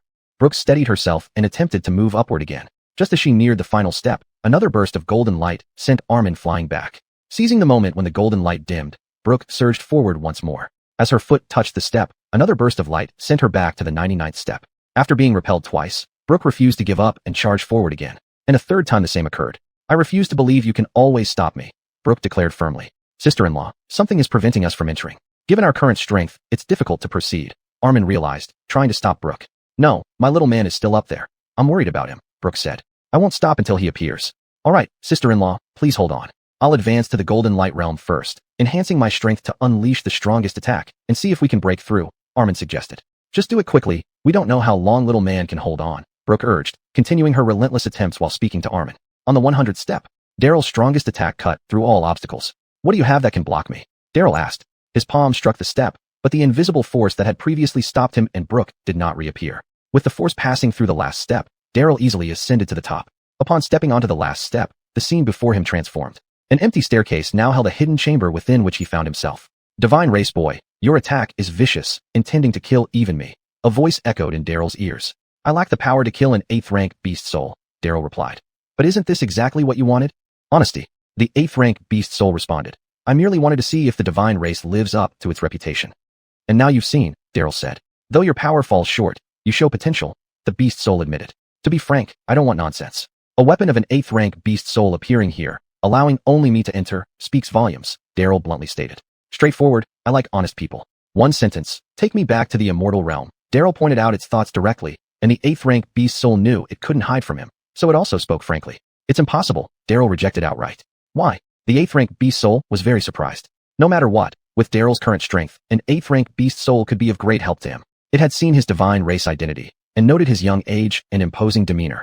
A young divine child far from home. His situation was much like its own. Now he needed help, and with some sweet words, it might be taken back home. "Because your help is minimal. Most importantly, I promised a person that I wouldn't harm you. My word is my bond, so I cannot take you away," Daryl said. "Because of the skeleton woman outside?" The 8th rank beast soul probed, having witnessed Daryl's close interaction with Brooke on the stairs. "Yes, she is my woman. I promised her not to have designs on you, so I won't break my promise to her," Daryl replied. "All right, I know how to proceed," the 8th rank beast soul said. Brooke repeatedly charged toward the final step, but suddenly felt her body being pulled, appearing beside Daryl in an instant. Seeing he was unharmed, she couldn't help but hug him tightly, tears welling up. "Little man," she sobbed. Daryl felt a warm surge in his heart, instinctively embracing Brooke and gently wiping away her tears. "I'm fine. I was so worried about you." Brooke looked up at Daryl. "Kiss me. There are others here," Daryl reminded her. I don't care, Brooke twisted in his arms. Cough, cough, cough. The 8th rank beast soul coughed a few times. "Cough, cough, what are you coughing for? I knew it was you causing trouble. You made me worry. You should compensate for my tears." Brooke glared at the beast soul angrily. The 8th rank beast looked at Brooke in surprise. "Divine race bloodline?" "Yes, I gave her my blood to improve her lineage," Daryl explained. Brooke was utterly confused by their conversation, asking, "What do you mean by divine race bloodline?" Daryl smiled without answering. Seeing this, the 8th rank beast soul understood Daryl did not want to say it himself. "Let me explain. Having divine race bloodline means one can reach the divine realm at minimum. In the underworld, cultivators' realms were divided into 2 sets of 3 stages. The prenatal stages of pure essence, black light, and iron light, and the postnatal stages of copper light, silver light, and golden light. Reaching the divine realm was something Brooke had never heard of. Seeing Brooke's puzzled look, the 8th rank beast soul continued. Ordinary planet cultivators ascend to the immortal realm after cultivation. Then comes the immortal realm itself, divided into earth immortal, human immortal, heavenly immortal, mystic immortal, great law immortal, and finally great law golden immortal before entering the divine realm. You mean I can ascend to the immortal realm and become an immortal, then even advance to a deity?" Brooke exclaimed in surprise. "Yes," the 8th rank beast soul nodded. "Little man, I love you to death. I want to bear your children," she declared. Chapter 62, The Linglong Pagoda. Brooke leaned in Fox's arms. Why are you so good to me, little man? She murmured. While the skeletons of the netherworld struggled desperately to ascend to the immortal realm, she had already become a god high above all. This happiness came too suddenly. Cough, cough, cough. The 8th-rank demon beast soul coughed again. Still coughing. Brooke raised her head from Fox's chest and said, Yes, Missy, I have something to discuss with you. The 8th-rank demon beast soul said. What can we possibly have to discuss? Brooke asked in surprise. Yes. Not only do we have something to discuss, but it is also a matter of great importance, said the 8th-rank demon beast soul. An early-stage Copper Light Realm skeleton cultivator equated to a 4th-rank demon beast. Compared to an 8th-rank demon beast, the difference was like heaven and earth. Ordinarily, the 8th-rank demon beast soul would not bother with Brooke. But now that her attitude could affect his future, he had no choice but to humble himself and say, All right, go ahead. Seeing how serious the 8th-rank demon beast appeared, Brooke believed it might be true. You and your little man have a deal where he won't take me away. What I want to ask is, can you release him from this agreement so he can take me away? Do you want to leave the netherworld and for your little man to bring you? No way. You're a treasure of the netherworld. I'm counting on you to cultivate more talents here. Brooke exclaimed as soon as she heard this. The 8th-rank demon beast soul looked at Fox pleadingly. Fox shrugged, indicating there was nothing he could do. Missy, what if I don't leave with your little man, but when you leave, can you take me along? The 8th-rank demon beast soul quickly proposed. Since you won't let me leave with your little man, what if I plan on leaving with you instead? This way, surely you wouldn't refuse, right? But Brooke shook her head vigorously. No. You're a treasure of the netherworld, belonging to everyone here. I can't take you for my own benefit. That didn't work either. Really not taking me with you? The 8th-rank demon beast soul asked firmly. Not taking. You must stay in the netherworld. Brooke quickly refused before Fox could change his mind, leaving no room for negotiation. Don't rush to refuse. The 8th-rank demon beast soul sighed. Just hear me out before making any decision. At the dawn of chaos, the heavens bestowed 6 treasures, stabilizing the cosmos. The Wraith Pearl fell into the hands of an elder from the netherworld. With such an extraordinary treasure, one deserved punishment. Knowing this, the netherworld elder hid with the Wraith Pearl, eventually returning to his birthplace, the netherworld.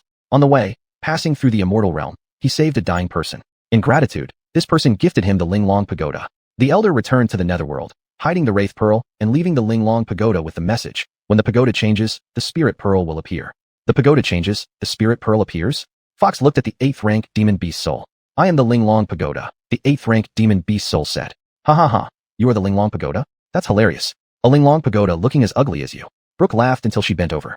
Missy, does it sound so funny? If I weren't the Linglong Pagoda, could you or your little man have taken me away? The 8th-rank demon beast soul asked. Brooke paused. Yes, just climbing these steps took days. How could they carry it away? That does make sense, she admitted. When the pagoda changes, tens of thousands of years ago, the highest achievement was by a person named Armin 10,000 years ago, who passed the 59th step. Until today, no one has surpassed him. Today, your little man passed all the steps, standing on the 100th step. The transformation has already begun in him, said the spirit of the Linglong Pagoda. When the pagoda changes, the Spirit Pearl appears. Does that mean after today, the Wraith Pearl will appear? Brooke asked. These were the words left by the netherworld elder. Since he said it, there must be a reason, replied the spirit of the Linglong Pagoda. This netherworld elder sounds interesting. Fox marveled inwardly. Having come to the netherworld and knowing about the Wraith Pearl, he intended to take it away. It was astonishing that the elder predicted this day over 10,000 years ago. Perhaps it would be worth meeting him if the opportunity arose. Little man, what should we do? Someone wants to get their hands on the Wraith Pearl, Brooke said anxiously, holding Fox's hand. We just need to find it first. Fox patted Brooke's little hand and comforted her. Little man, you must find it. We can't let the villains succeed. Brooke looked into Fox's eyes with a pleading tone. Yeah, let's go find it together. Fox felt a bit embarrassed since he was the one who had intentions for the Wraith Pearl, thus making him the bad guy in Brooke's eyes. It seemed taking her along would be the best way to reassure her, so he replied. Okay, little man. Once we find it, you keep it safe. That's how I'll feel reassured. Brooke clenched her fist and said, Why don't you take the Linglong Pagoda? Fox thought that since Brooke was still at a lower stage of cultivation, the Linglong Pagoda, an 8th-rank demon beast soul vessel, could provide her good protection. Yes, Missy. Your little man is very powerful and doesn't need my help, but I can help you. The Linglong Pagoda's spirit jumped on board with Fox's suggestion, hoping to stick close to someone related to Fox since she couldn't stick directly with him. Both Fox and the Linglong Pagoda's spirit made sense. Brooke did consider taking the Linglong Pagoda but then paused and asked, However, there are so many people on the steps. What will happen to them if I leave with you? It's fine. I'll release them when we're ready to leave. Then, they can continue their cultivation later. This was one of the abilities of the Linglong Pagoda. It could be used as a weapon or to assist in cultivation, although it could not carry living beings inside while functioning in either mode. All right, I'll listen to you too. Brooke nodded and agreed. On the 99th step, Armin successfully advanced to the Golden Light Realm and opened his eyes. Not seeing Brooke by his side gave him a fright. Batine lost, and now sister-in-law is gone too. Armin rushed like an ant on a hot pot. No, this can't be happening. Armin strained himself to reach the 100th step. Being at the Golden Light Realm was completely different from his previous Copper Light Realm state. Armin was like an arrow shot from a bow, charging towards the 100th step like an unbridled wild horse. Earlier, the Linglong Pagoda spirit had stopped Fox and Brooke from ascending together to the 100th step, and also prevented Brooke and Armin from searching for Fox because it needed to discuss something important with Fox. Now, after all was settled and the spirit decided to follow Brooke, there was no resistance to Armin. Leveraging his golden light realm strength, he quickly reached the 100th step. Appearing in the chamber, Armin saw Fox and Brooke standing unharmed beside a beast spirit, startling him into pulling them back, yelling, "Brother Batine, sister-in-law, be careful." Seeing Armin's actions, Fox and Brooke felt warmth in their hearts. The Linglong Pagoda spirit gave him a sharp look. Is there really a need for such panic? Hearing the spirit's comment and noticing the calmness of Fox and Brooke, Armin asked curiously, "Brother Batine, sister-in-law, you too?" Fox patted the small hand grabbing him and explained, "Brinley, don't worry. This is the Linglong Pagoda spirit. It has pledged allegiance to your sister-in-law. From now on, we're family."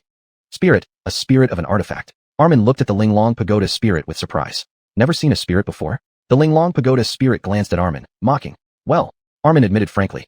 Tisk. The Linglong Pagoda spirit sighed, lamenting the lack of discernment among the Netherworld residents. Chapter 63, A New Journey. The group from Adon City was practicing on the steps when they suddenly felt a bright light, and then found themselves back on the open ground where they had first stepped onto the staircase. What's happening? They looked at each other in confusion. They were in the middle of cultivation, so why did they end up here all of a sudden? At this point, everyone noticed that the staircase in front of them had vanished without a trace. Who did this? The people from Adon City cried out. This was an extraordinary treasure. Cultivating on the steps significantly improved one's efficiency. Many individuals had advanced in their realm, with even the least fortunate among them brushing against the barrier of a higher realm. Elmer, Brooke, and Armin appeared within the crowd. The Linglong Pagoda was stored in Brooke's storage ring, but now wasn't the time to reveal it. If everyone knew, they would surely tear apart her storage ring to take out the Linglong Pagoda. Elmer and Brooke exchanged glances. Brooke understood what Elmer meant and pretended nothing was amiss as she walked over to Goldie, joining the women of the Jade Maid sect in playful chatter. After seeing Brooke leave, Elmer glanced around the crowd to avoid arousing suspicion from the people of Adon City. Glenn and the trio Yosef, Sullivan, and Clark saw Elmer and approached him. "Young master," the three called out joyfully. Yosef, Sullivan, and Clark, who were originally at the 2nd level of intrinsic realm, had all ascended to the 8th level of intrinsic realm in just a few days. Glenn, after being forcefully brought to the 30th step by Barrett and Armin, skyrocketed from the 3rd layer of intrinsic realm to the 9th layer of black light realm. Elmer nodded in satisfaction. It turned out he hadn't let them down. He had fulfilled his promise to enhance their strength. Zerd ran to Armin's side, kneeling down with a thud, and said, "Ancestor, everyone hopes you will visit the clan." Zerd's actions pleased Armin. Whether it was the conflict outside the enemy mansion or cultivation inside the Linglong Pagoda, Zerd always performed flawlessly. Upon hearing Zerd's words, Armin gave a bitter smile. Times have changed. There's no meaning in me returning. What could I say to them? Tell them that I'm not happy? That I'm their ancestor? Wouldn't that be boring? After some thought, he said, "Tell them I will return when I have the time." Since the ancestor had spoken, Zerd didn't dare insist any further and respectfully replied, "Yes, ancestor." With that, he left with the rest of the city hall entourage. Frustrated about the disappearance of the trial steps, the crowd vented for a while. Everyone knew that whoever took it wouldn't return it, but they needed to vent their frustration. With Zerd's departure, Barrett returned to the Gao family clan. Due to Brooke's reason, the Jade Maid sect followed Elmer, leaving the people of Adon City to bid farewell to Barrett. After all, they came at Barrett's invitation, and bidding farewell was a matter of courtesy. As everyone gradually departed, Brooke skipped over to Elmer, taking his hand, and said, "Little man, let's go back to the Jade Maid sect together." Elmer looked at Brooke. She was such a lovely girl, kind-hearted, lively, and sweet. Being around her, he felt warm and comfortable, not pressured at all.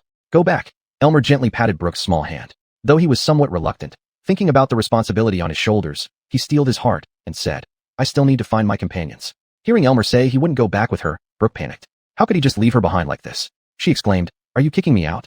Seeing her worried expression and feeling how important he was to her, Elmer felt touched and said, "Who says? I'm afraid you won't come back if you leave, leaving me all alone." Brooke gazed into Elmer's eyes, looking dejected. She had deeply fallen in love with this boy, and she couldn't imagine life without him. Just as Brooke felt despondent, she suddenly remembered something, shaking Elmer's hand excitedly and saying, "I don't have to leave you anymore. We promised to find the soul crystal together." Tears welled up in her eyes, thankful that she still remembered this. "Don't cry, crying doesn't suit you." Elmer gently wiped away the tears from her eyes, saying tenderly, "I'll go with you." Yes, yes, yes." Brooke nodded vigorously. "I never want to leave you again." Goldie glanced at Brooke, knowing her daughter well. Her own child had a stubborn streak, never giving up until she saw the outcome. She shook her head and said, "Moth to a flame." Then she turned around and left with the other women of the Jade Maid sect. Walking out of the trial grounds and back to the Gao family's welcoming hall, Glenn invited Elmer to take the main seat, followed by Armin, then Brooke, Glenn, and Barrett. Yosef, Sullivan, and Clark stood to the side. Everyone settled down, and servant girls brought in tea. Elmer picked up the teacup, sipped gently, and then put it down, saying calmly, "Glenn, Now that you have returned to the Gao family clan territory, my promise has been fulfilled. I need to leave. My companions are waiting for me. Hearing Elmer say he was leaving, Glenn panicked and said, Young master, take Glenn with you. Though I can't do much, I can attend to your needs. Elmer shook his head and said, This journey is uncertain, and your cultivation realm is too low, which could be disadvantageous. You should stay here and cultivate diligently. If we meet again in the future, you can assist me. Yes, young master. Glenn realized that following Elmer now would only be a burden on him, so it was better to cultivate diligently as suggested. If they met again, he could offer his help. Later on, Glenn indeed helped Elmer, but that's another story. Knowing that Armin admired Elmer greatly and would follow him, Barrett, who was like a brother to Armin in his past life and had even died saving him, said, Adon, now Glenn can handle things in Adon City independently. Can I accompany you on this journey? Armin understood Barrett's intentions. Everything Barrett did was for the sake of avenging him. Such loyalty was evident. He nodded and said, To have a brother like you is enough for a lifetime. Moved to tears, Barrett swore, Adon, in my past life, you died for me. In this life, I will stand in front of you. With everything arranged, Elmer finished his tea, waved his hand, and said, Let's go, start a new journey. The underworld had 5 major cities: Adon City, Lianheng City, Yongding City, Kongning City, and Zhoutian City. Zhoutian City was the central city of the underworld. Armin suggested they head there. Elmer knew nothing about the underworld and had no suggestions, while Brooke, having grown up in Adon City, mostly interacted with the Jade-Maid sect women and had never traveled far before. Barrett always followed Armin's lead, so his suggestion prevailed. There was a direct road from Adon City to Zhoutian City. Leaving Adon City, Elmer, Brooke, Armin, and Barrett, for travelers, walked along the road. Elmer held Brooke's hand, walking behind Armin and Barrett towards Zhoutian City. Like other realms, the underworld had its own mounts, such as skeleton horses. However, Brooke didn't want to ride a mount. She wanted to talk more with Elmer, so she insisted he not use one. Brooke firmly refused to ride, and Elmer couldn't insist, so Armin and Barrett followed suit on foot. The wide road was flanked by endless mountains. The underworld differed from the outside world in that everything seemed dead and lifeless. Black mountains, withered trees, and dried grass made up the distinctive features of the underworld. Adon, after we pass this mountain, Kongning City isn't far ahead, Barrett mentioned. In his past life, he had followed Armin to battle invading immortal forces, starting their counterattack in Kongning City. After reincarnation, he roamed around, searching for memories of those days, always reminding himself that avenging Armin was his lifelong goal. Batai, let's stop by. Hearing Kongning City wasn't far, Armin recalled that it was where he first gained fame resisting the immortal invasion in his past life, a place of good fortune for him. Back then, he had entered the Linglong Pagoda by chance and cultivated within it for over 30 years. When he reached the peak of Golden Light Realm, he could no longer sense the opportunity to ascend to the immortal realm, so he emerged to travel and seek such an opportunity. After exiting the seclusion and returning to Yongla City, the people there were in a state of anxiety. Upon inquiry, it was learned that for unknown reasons, an ancient family from the immortal realm had launched an invasion into the underworld. Of the 5 major cities in the underworld, Zhoutian City, Yongding City, and Lianheng City had fallen, leaving only Kongning City and Yongla City untouched due to their remote locations on the fringes of the underworld. The various powers of the underworld had gathered in Kongning City to discuss strategies against the invading force from the immortal realm. Armin, upon hearing this news, thought of the saying, every citizen has a responsibility in times of national crisis. He immediately set off for Kongning City. Kongning City was surrounded by mountains on 3 sides, with only one official road leading directly to its gate. When Armin arrived at Kongning City, the city gates were tightly closed. Banners waved atop the walls, and the city guards stood ready, including many cultivators. Chapter 64, Tears of a Man. The city guards of Kongning saw Armin approaching the city gate alone, his figure agile and swift. Not knowing who he was or what he intended to do, they were greatly alarmed. They drew their swords and strung their arrows, shouting, Halt! Armin, a grand complete gold light realm cultivator about to ascend to the immortal realm and the first among the undead world's ranks, felt an urge to slap this common soldier for questioning him, if not for the urgency, in the undead world. He wanted to teach him a lesson that not everyone could be questioned so easily. Suppressing his anger, Armin said, I hope this is the last time you point an arrow at me. I don't wish for it to happen again. Armin's tone was strong and domineering. The guards hurriedly withdrew their weapons, saying, Senior, please forgive our ignorance. May we know your purpose? Armin from Yongla City. Armin said, Please report immediately. Yongla City, Kongning and Yongla cities were neighboring cities, and notable people were mostly known to all. But Armin's name seemed unfamiliar to the guards. Hesitation arose whether to report or not. After 30 years of seclusion, no one recognizing him was reasonable. 30 years was almost enough for 2 generations. Thinking thus, Armin didn't blame the guard and ordered, Why haven't you reported yet? Can you bear the delay in military affairs? Realizing the gravity, the guard instructed another soldier to watch Armin closely and then went to report. Before long, the reporting soldier returned, glancing at Armin and saying, Our city lord says that everyone bears responsibility in times of national peril. Now, the undead world is in critical danger. Many have come forward to help. He is busy receiving guests now. Please wait. What does that mean? Disrespectful. Hearing the guard's words, Armin was enraged. Although Yongle and Kongning cities were neighbors, he rushed straight here after breaking his seclusion with earnest intentions. To be treated this way, he was about to confront them when a sudden clatter of horse hooves was heard from behind. Who are you? The guard had been scolded by the city lord for reporting someone insignificant, and now felt reluctant to express the city lord's true sentiments directly, instead relaying the message tactfully. Upon hearing this new voice, he replied disdainfully. F***ck, a mere guard talks big. Your city lord won't be any better. Let your city lord see me. Otherwise, I'll tear down his den. The newcomer on horseback threatened, pointing a whip at the guard arrogantly. You're bold. This man spoke bluntly, and Armin felt invigorated. He wished he could confront the city lord as directly as this man did. Bowman, prepare. The guard wasn't going to back down. Disobedience and insults against the city lord were intolerable. Brother, step aside. Accidents happen in battles. If anything happens to you, I'd feel responsible, the newcomer said, concerned that Armin might get hurt since he was unaware of Chio's strength. Armin, being in the grand complete gold light realm, nearly an ascended immortal, couldn't be harmed by ordinary weapons. He smiled and replied, Don't worry about me.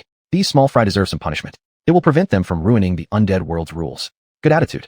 After this fight, I'll treat you to drinks in Kongning City. The newcomer laughed heartily, finding Armin congenial. He then turned to the Kongning wall guards and declared, Cho Gaius from Yongding City requests to witness the archery skills of Kongning's guards. As he finished speaking, he leaped over his horse towards Kongning City. Seeing his lightning-fast approach, the guards also readied their bows fully, prepared to rain arrows upon him. Hold! A voice rang out just as both sides were about to engage. Several figures had already approached Kongning City's wall while speaking. Brother Chio, calm down. Landon has taught his soldiers poorly. Please forgive them, and don't take it to heart. The person who arrived was none other than Landon, the city lord of Kongning City. He was of average height, wearing a battle robe which gave him a heroic appearance. This must be Armin from Yongle City. Welcome to Kongning City. Landon saw only two people at the gate. One was Cho Gaius, and the other had to be the Armin the soldier had reported. He greeted Armin with clasped hands. Armin knew Landon was just making perfunctory conversation. A common army plus a mediocre city lord. They couldn't see through his cultivation level. Underestimating people was inevitable. So he casually returned the greeting and said, City Lord G, I have disturbed you. Then he shifted his gaze to observe the others. Among the arrivals, the only one Armin recognized was a woman in her mid-40s to early 50s, dressed simply but gracefully. She was Michelle, the leader of the Jade Maiden sect. Michelle, at the peak of her silver light realm, noticed Armin's attention on her and shifted her gaze to him. Earlier, when the guard had reported Armin's arrival, she was familiar with the Chio family but didn't know much about Armin himself. She knew he had great talent and had reached the 8th layer of the Black Light realm at a young age. After 30 years without sight or sound of him, considering the speed of cultivation in the undead world and his own talents, Armin should be at the mid to late Bronze Light realm due to the limited resources of the Chio family. When Landon asked about Armin's realm, she honestly recounted what she knew and speculated. At the time, a mid to late Bronze Light realm cultivator wasn't noteworthy in Kongning City, where there were plenty of silver light cultivators. Thus, everyone paid little attention, and Landon busied himself entertaining the guests, leaving Armin outside the city.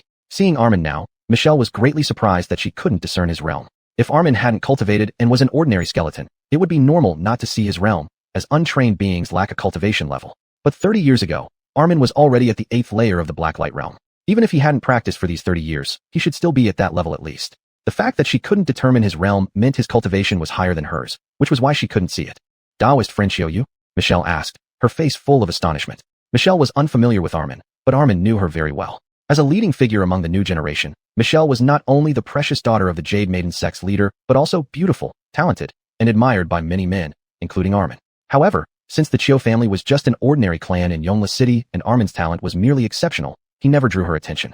Thus, he buried his love deep in his heart. Although they were both middle-aged now after 30 years apart, seeing his old crush still stirred some emotion within him. Hearing Michelle ask him, Armin smiled faintly at her, blushing slightly as he responded, Lady Gua, just some fortunate opportunities.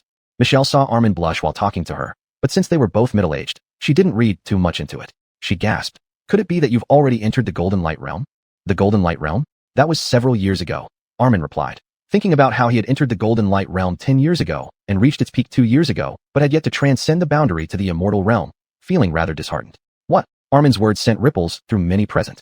Landon fell to his knees with a thud. Following Landon, all the Kongning City guards knelt with a rustling sound. Cho Gaius rubbed his head awkwardly, chuckling wryly. Earlier, I was worried about him getting hurt by the city guards' arrows. Seems like my concern was misplaced. Senior. Upon realizing Armin was a Golden Light realm cultivator, all the cultivators knelt and called out in tears of joy. Golden Light realm cultivators in the undead world were few. During this celestial invasion, 2 Golden Light realm cultivators, July and Jonathan from Jodion City, had been killed. Everyone thought the undead world no longer had any Golden Light cultivators left, until now. Little did they know, there was still a pillar of strength in Yongle City. Everyone, please rise. Seeing everyone weeping, Armin felt a surge of heartache. never imagining that the undead world had deteriorated to such a state. Thank you, Senior. The cultivators all shouted in unison. You may also rise.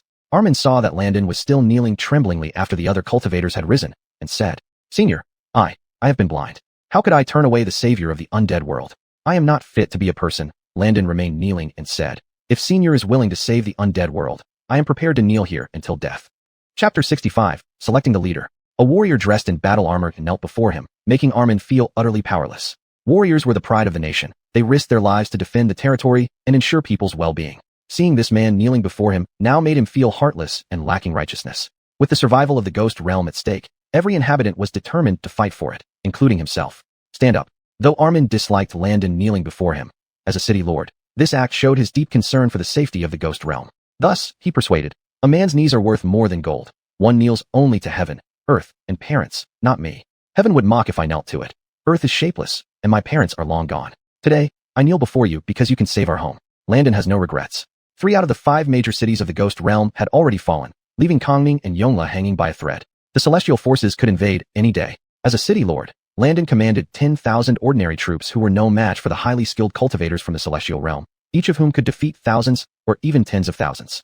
Armin, a cultivator at the Golden Light stage, had strength comparable to those from the celestial realm. Despite Alaric and Jonathan also being Golden Light cultivators but falling to their deaths, cultivators at this level were still the ghost realm's hope and had the power to challenge the celestial invaders. When you said that you could save our home, Armin felt his blood boiling. Knowing greater strength meant greater responsibility. Fine, I agree with you. People trust you not out of pity, but because you have the ability. After saying this, Armin felt an immense burden on his shoulders. Landon felt reassured by Armin's response and bowed deeply again, saying, This bow is on behalf of our imprisoned kinsman. Very well, I accept it. For a near celestial like Armin, receiving such a bow at this critical time was not inappropriate. Thank you, leader. Upon hearing Armin agree, Landon felt immensely relieved and stood up, addressing him as leader. Leader. Confused by this unexpected title, Armin looked at Landon, puzzled. Seeing Armin's puzzled expression, Landon smiled awkwardly. Director Gua, why don't you explain?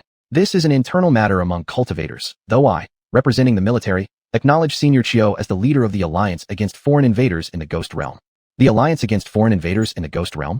This was the first time Armin heard of such an organization. Alaric and Jonathan fell one after another, leaving the Ghost Realm leaderless. Each faction fought independently, forming a chaotic mess that couldn't stand up to the celestial invasion force. Following the fall of Lianheng and Yongding cities, with 3 cities lost in succession, only Kongming and Yongle remain among the 5 major cities of the Ghost Realm. The fate of the Ghost Realm hangs by a thread. Thus, the alliance against foreign invaders in the Ghost Realm was born. Many cultivators spontaneously gathered in Kongming City to plan a joint defense against the celestial invaders. Many patriots have been coming to Kongming to choose a capable leader to lead the resistance.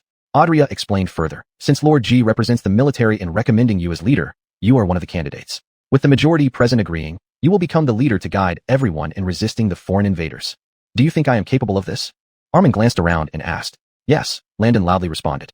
Because you are a Golden Light cultivator, one of the top experts in the Ghost Realm. Landon emphasized experts to remind everyone of Armin's unparalleled strength. I agree too. Cho Gaius, standing beside them, added after pondering over the situation. It seemed appropriate for Armin to be the leader given his strength. Well, this needs the approval of more than half of the people in Kongming City, Adria said, sticking to principle despite her support. Let's head back to the city hall, Landon said. Since the issue of the alliance leader couldn't be decided here, this problem should be left for everyone to solve. Because all the valiant individuals who spontaneously came to Kongming City to offer assistance were gathered at the city lord's residence. Choosing a qualified alliance leader as soon as possible to lead everyone in resisting the celestial invaders would be a boon for the Ghost Realm's skeletal people, for they could not wait any longer. The city lord's residence was located in the center of Kongming City, and when everyone arrived, it was bustling with voices. Entering the city lord's residence, pavilions and terraces stood everywhere, crowded with people. Armin from Yongle City and Cho Gaius from Yongding City have arrived. The messenger standing by the entrance announced loudly as Landon's group walked into the city lord's residence. Few people inside the city lord's residence knew of Armin, so there wasn't much attention paid to him. Cho Gaius, the pride of Yongding City, had exceptional talent and possessed great completion of silver light stage strength. This person was generous and loved traveling through the martial world, making friends with heroes far and wide. Most people inside the city lord's residence recognized him. Even if they didn't know him personally, they had heard his name. Upon hearing Cho Gaius's arrival, those inside the city lord's residence became agitated, applauding enthusiastically. Welcome, Hero Cho. Cho Gaius glanced at the excited skeletal beings around him, shaking his head with a bitter smile. Brother Adon, look at them. Brother Gaius has good interpersonal relationships. Armin smiled slightly. But they are blind to greatness and mistake a bear for a hero, Cho Gaius said mockingly. Hearing Cho Gaius's words, Adria chuckled. No one referred to themselves as a bear. Cho Gaius had indeed set a precedent. Please invite Hero Cho to give us a few words. A loud voice called out from the excited crowd. Please invite Hero Cho. Another wave of applause erupted. Hero Cho, please say a few words, Audrey also suggested. Fine, since Director Gua has spoken, I'll reluctantly speak a few words, Cho Gaius nodded. Please, Audrey gestured. Cho Gaius cleared his throat. Instantly, silence fell over the city lord's residence. I am unworthy, but honored by your favor. Before speaking, let me introduce a fellow Taoist to everyone. He is Armin beside me. Brother Chiu is a remarkable talent, reaching the golden light stage at a young age. He is another great cultivator after Alaric and Jonathan in the Ghost Realm. Everyone, welcome him.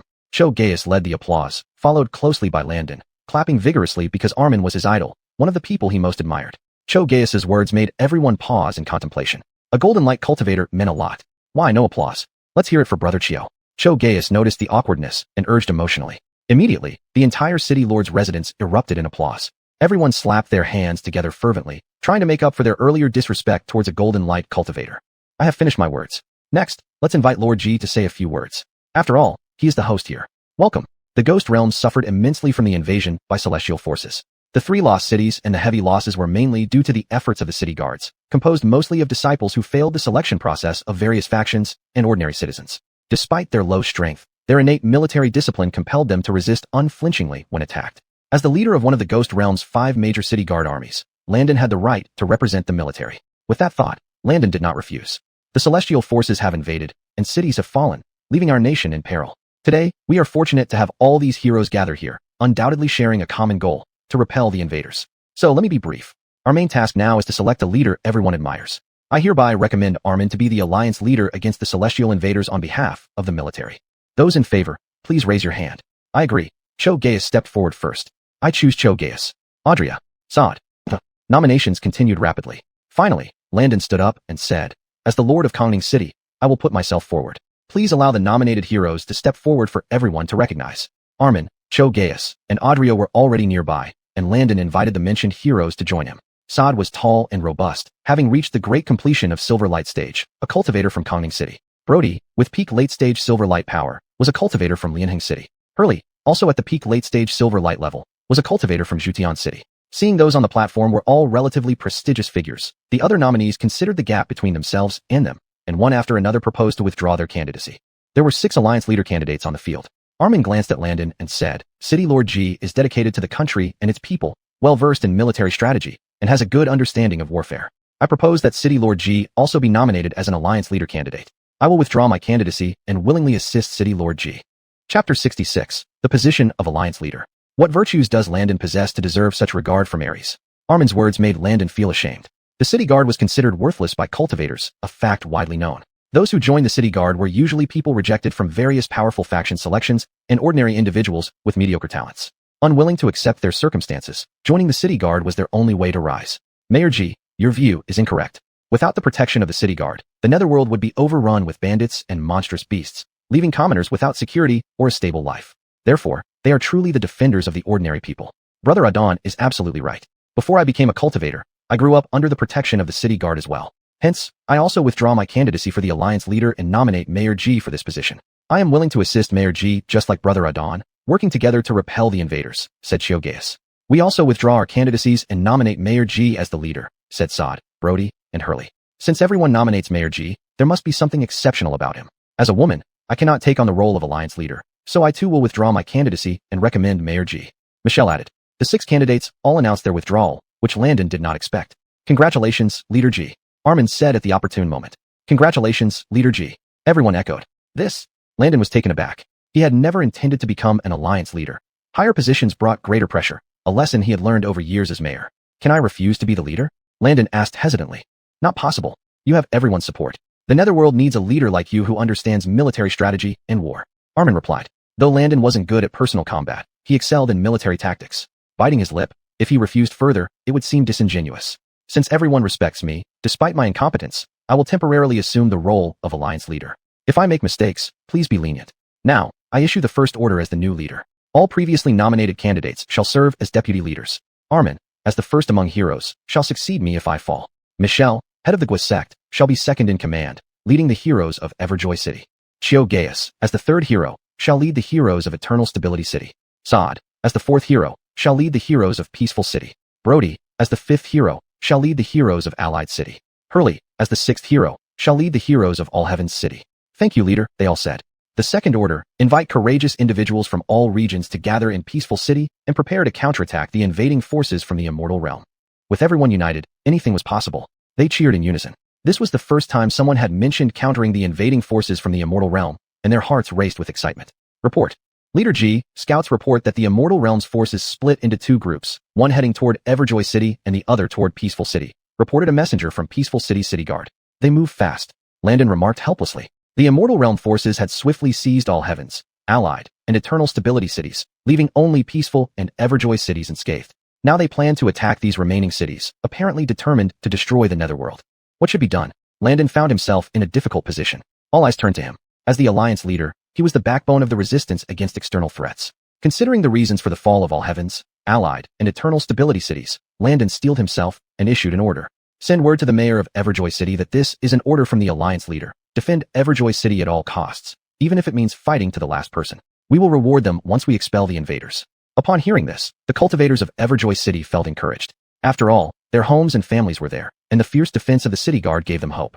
Thank you, leader. We request reinforcements for Everjoy City, said the cultivators from Everjoy City. Not allowed. Landon firmly rejected. When Landon denied their request to aid Everjoy City, the cultivators from Everjoy City began protesting loudly. Leader, our families are in Everjoy City. How can we let them fend for themselves without our help? It's a death sentence for them. Chaos ensued. Everyone, please calm down. Armin intervened to stop the commotion. He continued, there must be a reason for Leader G's decision. Please remain calm.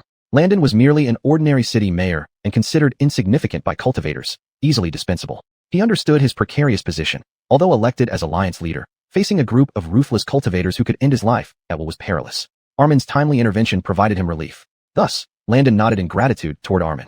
Everyone, the fall of Zhoutian, Lianheng, and Yongding cities can primarily be attributed to our inferior combat abilities compared to theirs. Individually, we stand no chance. It's like one chopstick is easily broken, but a bundle of chopsticks cannot be broken. We must unite tightly to defeat the invaders from the Immortal Realm.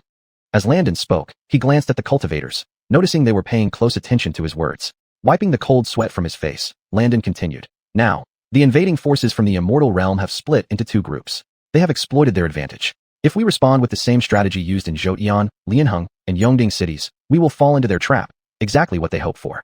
Therefore, we must act differently and concentrate our forces to deliver heavy blows and defeat them one by one. Only then do we stand a chance of victory.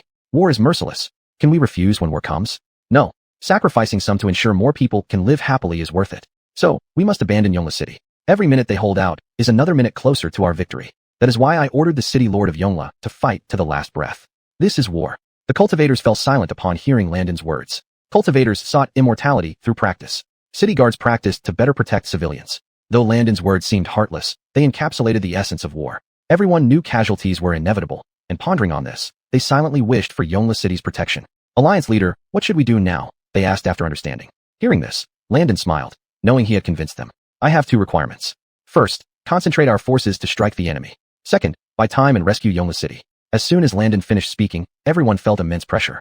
These 2 points sounded simple, but were extremely challenging to execute. Gentlemen, Alliance leader G has laid out the tasks. Now it's up to us. Follow me, Armin said, leading everyone towards Kongning City's city wall. Arriving at the city wall, they saw several dark figures rapidly approaching Kongning City.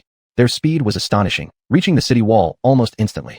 Ha ha ha, looks like they are well prepared, said a man in black. The better, saves us from chasing them around. The family head is already impatient, added a woman in leather armor. A few skeletons, really not much gain. Wonder what the family head sees here, spending so much effort, commented a man in gray. 7th brother, don't talk nonsense. If the family head finds out, you'll regret it, warned the man in black. 7th brother, heed 3rd sister's warning. It's for your own good, the woman advised.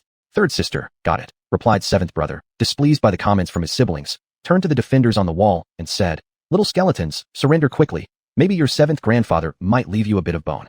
Armin watched the dozen or so figures below, noting that among them, 3rd sister, 6th brother, and 7th brother were at the peak of the Golden Light Realm, while the others were early Golden Light Realm.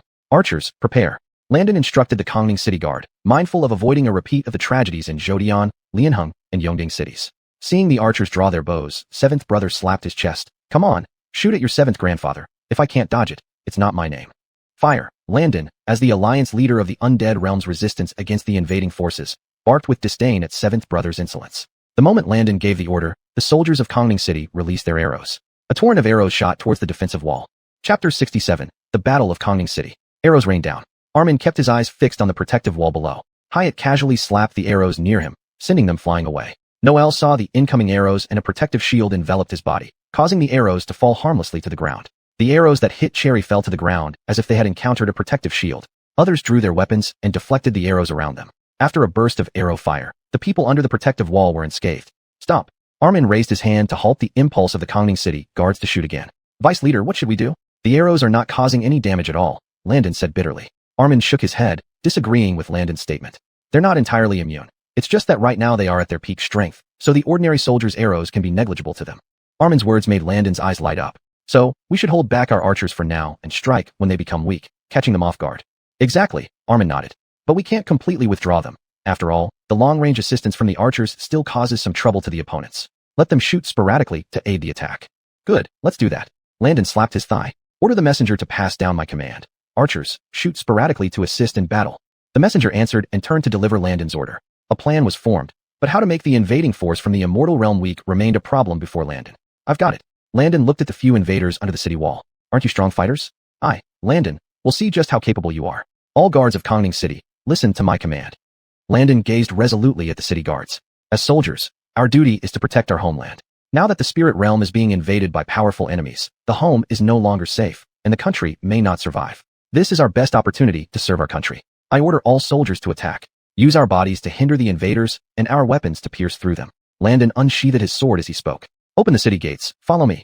He rushed towards the gate first. On the stairs leading up the city wall, Landon's war robe fluttered in the wind, followed closely by the guards. Armin did not expect Landon to be so passionate, and the Kongning City guards he led were equally zealous. On one order, even knowing they were marching to their deaths, they charged without hesitation. Leader G, you mustn't go, Armin shouted. Armin's voice was loud, but Landon didn't turn back. Vice Leader Chio, please forgive me for passing the responsibility to you. Saving the spirit realm depends on you.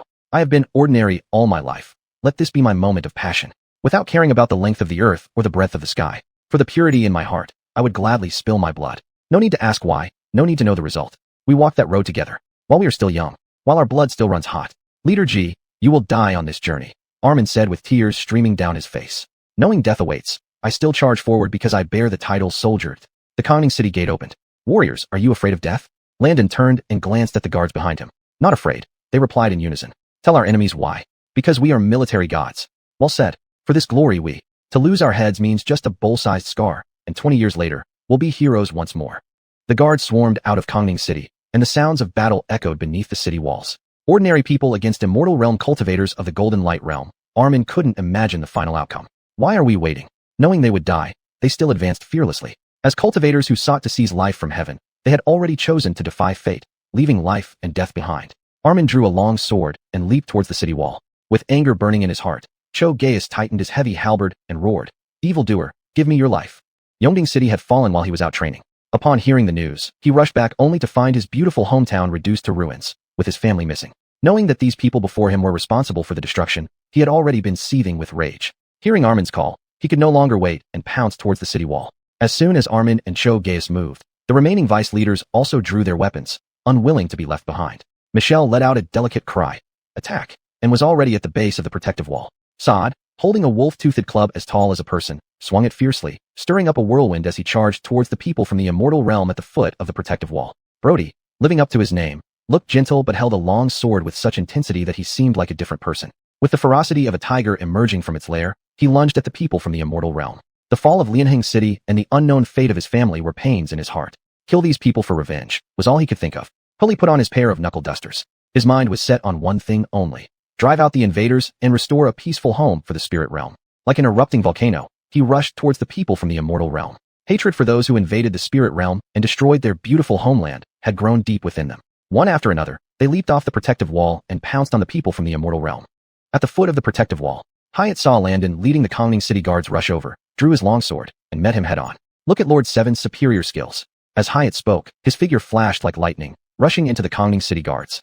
The Kongning City guards were all skeletal, and wherever Hyatt went, bones flew everywhere. How many can you kill?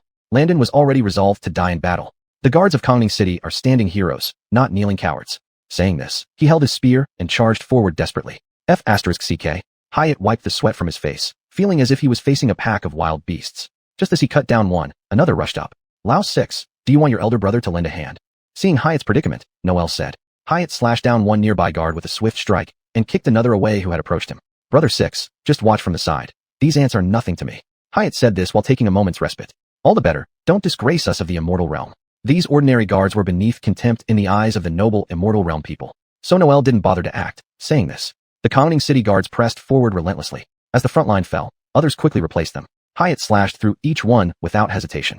Soon, a pile of skeleton bones formed in front of Hyatt. Lao 6, this situation is not good. Cherry saw the conning city guards still showing no sign of retreating and remarked. These mortals are maddeningly determined, Noel also noticed. In their previous battles against Jutian, Lianheng, and Yongding cities, they had never encountered such tenacious resistance. Hearing the title People of the Immortal Realm usually terrified them, and after slaying 2 Spirit Realm Golden Light cultivators, the mere mention of them now caused fear. Lao 6, I have an ominous feeling. Cherry murmured, her first such sensation since entering the Spirit Realm. This unease made her feel vaguely unsettled. Just some insignificant skeleton's resistance. Sister 3, there's no need to worry too much. Noel laughed heartily. Sister 3, you command the rear. I'll go kill a few more skeletons. Your worries will vanish soon enough. With that, Noel pulled out his weapon and rushed toward the conning city guards. Seeing someone charging in, the conning city guards surrounded Noel. He cut down several guards in succession.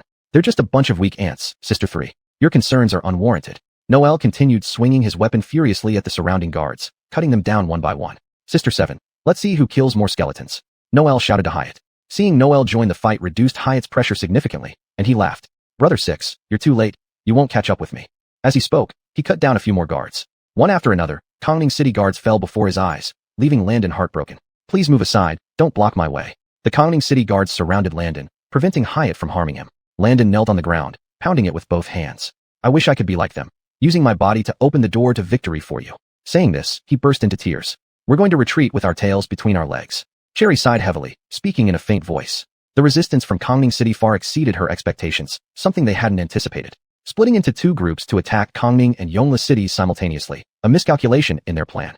According to past experiences of conquering Jutian, Lianheng, and Yongding cities, killing a few leaders would cause the rest to scatter in all directions. Then it would be a one-sided Feng Dixalu by the invading forces from the immortal realm, with no significant resistance encountered. But now, Kongning City was different.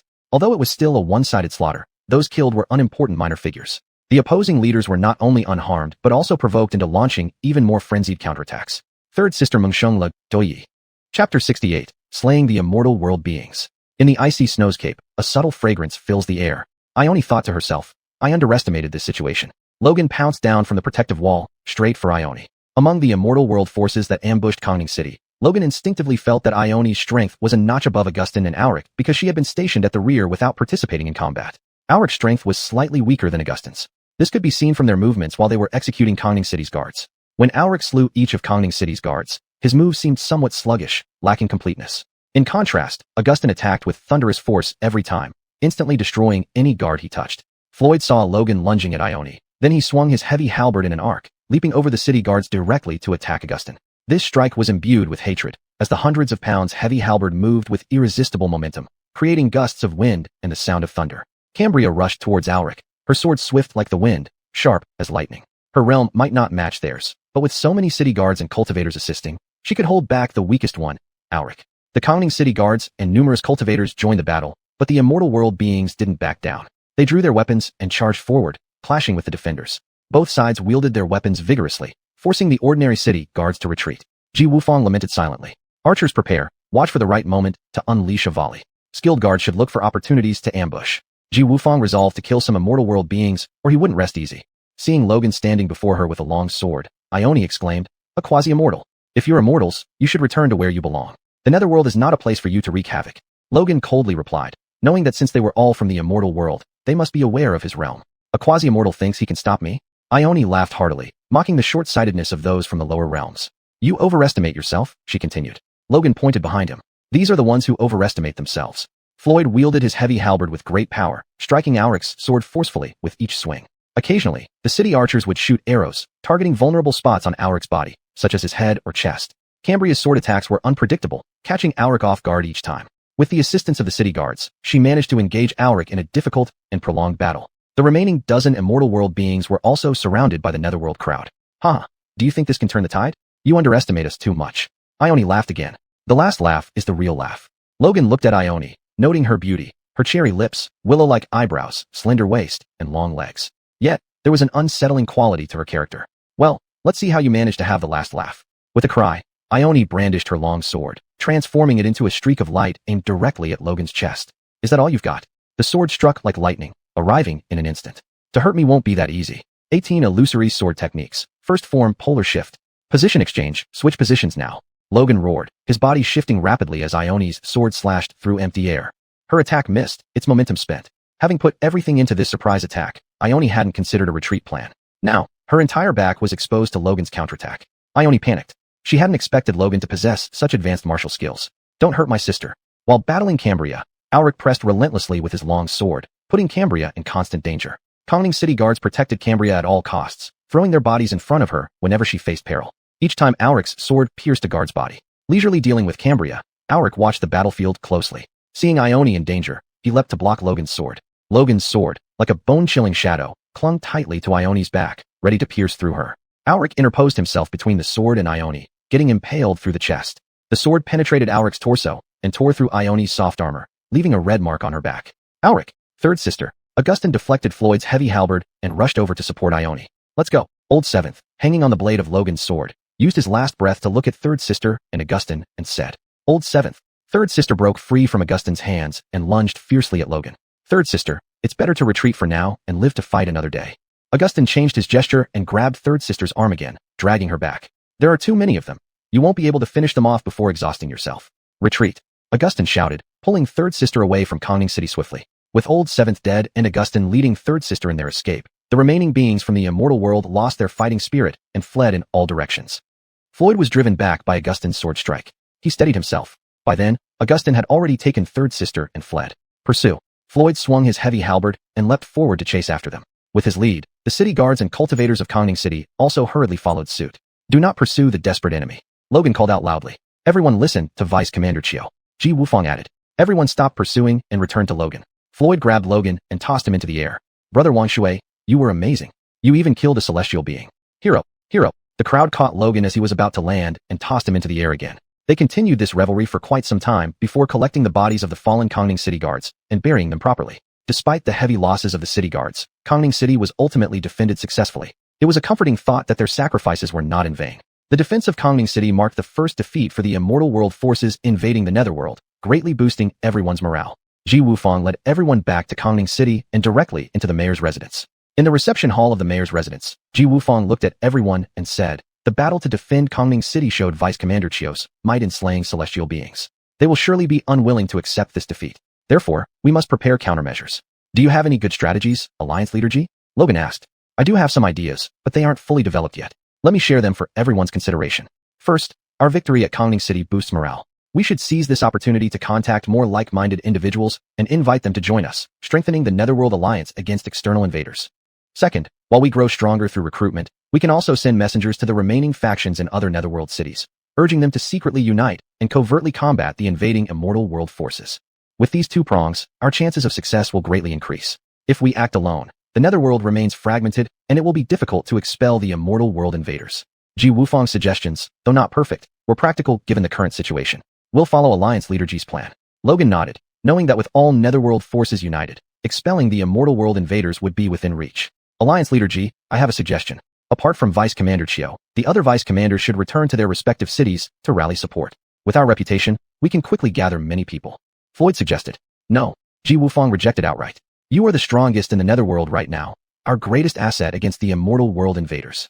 Your main task is to train and advance in rank. Moreover, there is an excellent mentor right here. If you don't cherish this chance, you're wasting a great opportunity. Ji Wufang's reminder awakened everyone. Their gaze is focused on Logan. There isn't much I can teach, but sharing some experience is feasible, Logan said. Thank you, Vice Commander Chiu. Everyone replied in unison. In the following days, everyone trained fervently. Under Logan's guidance, Floyd, Cambria, and Hung Ufa advanced from the peak Silver Light Realm to the initial Golden Light Realm. Thunder flashed outside Kongning City as the thunderclouds gradually dissipated, signaling their successful ascension to the Golden Light Realm. The Netherworld gained 3 new Golden Light cultivators. With 3 more Golden Light cultivators, Ji Wufang couldn't stop smiling. Zhang Yong and Li Hao each advanced a minor rank, reaching the peak Silver Light Realm, just 1 step away from the Golden Light Realm. While busy guiding everyone's training, Logan suddenly noticed many unfamiliar faces in Kongning City when everyone's realms improved.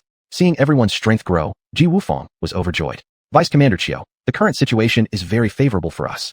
The news of you slaying celestial beings has spread throughout the netherworld. Everyone now knows that celestials can be defeated, and many have stepped up to resist the invading immortal world forces. Take this opportunity. The Alliance will issue a proclamation and plan to counterattack the immortal world forces invading the netherworld in 3 days. A counterattack against the immortal world forces invading the netherworld in 3 days, based on the current strength of the netherworld cultivators, makes the outcome uncertain. However, this is a great start that can inspire more people to resist the invading immortal world forces. So be it. Logan nodded, knowing that with all netherworld forces united, expelling the immortal world invaders would be within reach. Chapter 69 Blood Splatters Crescent Moon. The town of Crescent Moon was engulfed in flames, infuriating Baird, the elder of the demon clan. The sudden loss of nearly 10,000 out of 50,000 demon beasts, added to previous casualties, left only 40,000. The blazing fire temporarily held off the demon beast's attack below the city walls. After continuous battles over a month and a half, from the initial beast tide to the current defense of Crescent Moon, the 6,000 soldiers of Green Orchid City's guard were now down to fewer than 4,000. This time, the demons are determined to wipe out the Green Orchid City guard. 50,000 demons versus 6,000 guards. The intention of the demons was clear. Can you hold on any longer, soldiers of Green Orchid City? Odessa looked at these iron-willed men. All of them were in tattered clothes, covered in wounds, their eyes bloodshot. After endless days of fighting, they were utterly exhausted. Defending our homeland is an honor worth dying for. The soldiers of Green Orchid City roared in unison, their voices shaking the sky. Apsel stood beside Odessa and joined in the roar with the soldiers. Over the past month and a half, Apsel's perception of soldiers had shifted from disdain, back when she was a hooligan in Green Orchid City, to deep admiration. These were the most adorable people, willing to risk everything, even their lives, to protect their home. Timber from demolished civilian houses in Crescent Moon and wood gathered by reserve soldiers burned continuously for a day and night, turning the sky above Crescent Moon red with flames. On the third morning, under Baird's urging, the demon beasts launched a new wave of attacks. A vast sea of roaring demon beasts charged toward Crescent Moon. Green Orchid City Guard, prepare. Seeing the demons approach the city wall, Odessa shouted. The raging fire halted the demon beasts' assault. Exhausted, the soldiers of Green Orchid City relaxed against the wall, drifting into sleep unknowingly. Odessa's shout woke them up instantly. They tightened their weapons and stared at the demon beasts below the wall. Repeated failed sieges had cost countless lives. Nearly 10,000 bodies lay on the ground, and Baird fumed. 6,000 soldiers of Green Orchid City blocking 50,000 demon beasts outside Crescent Moon. If this news got out, his reputation as an elder would be ruined. I swear I will not rest until Crescent Moon is leveled. Let the flying creatures, pangs, eagles, vultures, attack from the air, apes, tigers, leopards, charge from the ground. I refuse to believe that 6,000 soldiers can stop my 50,000 strong army. Baird hardened his resolve, his face dark and terrifying. Failure at Cloud Peak had not only tarnished his reputation, but also jeopardized his status. Having endured ridicule for incompetence, Baird felt miserable. Brooke knew better than to anger him, so he hurriedly urged the demons to intensify the attack. Both elders looked grim, like borrowed rice returned as chaff. The demons dared not breathe a word, only charging forward silently. 33rd-tier demons, who had intended to sit back and enjoy the fruits of others' labor, now joined the low-tier demons in the charge without complaint. Below the city wall of Crescent Moon, residual flames still flickered, marking the site of the intense blaze. Above the city wall, Odessa quietly gave orders. Archers, prepare your arrows. Wait for my command. Strike when they get closer. Her command echoed through every archer on the wall. The demons drew near, 100 paces, 50 paces, 30 paces, 20 paces, 10 paces. Their faces were now clearly visible. Odessa seized the moment. A volley at such close range would severely wound the demons and disrupt their attack. She commanded, fire. Odessa's voice rang clearly. Unleashed, the archers of Green Orchid City sent a barrage of arrows that darkened half the sky. The injured demons fell to the ground one by one. Unhit demons continued charging towards the city wall. One more round, Odessa bellowed. Again, a barrage of arrows shot forth. After 2 volleys, the demons in the sky were reduced by half. Third round, Odessa shouted again, and another rain of arrows followed. After 3 rounds, all the airborne demons fell onto the city wall. Mighty Tiger Camp, Vicious Dragon Camp, Warwolf Camp, Reserve Camp, soldiers from all 4 camps, attack.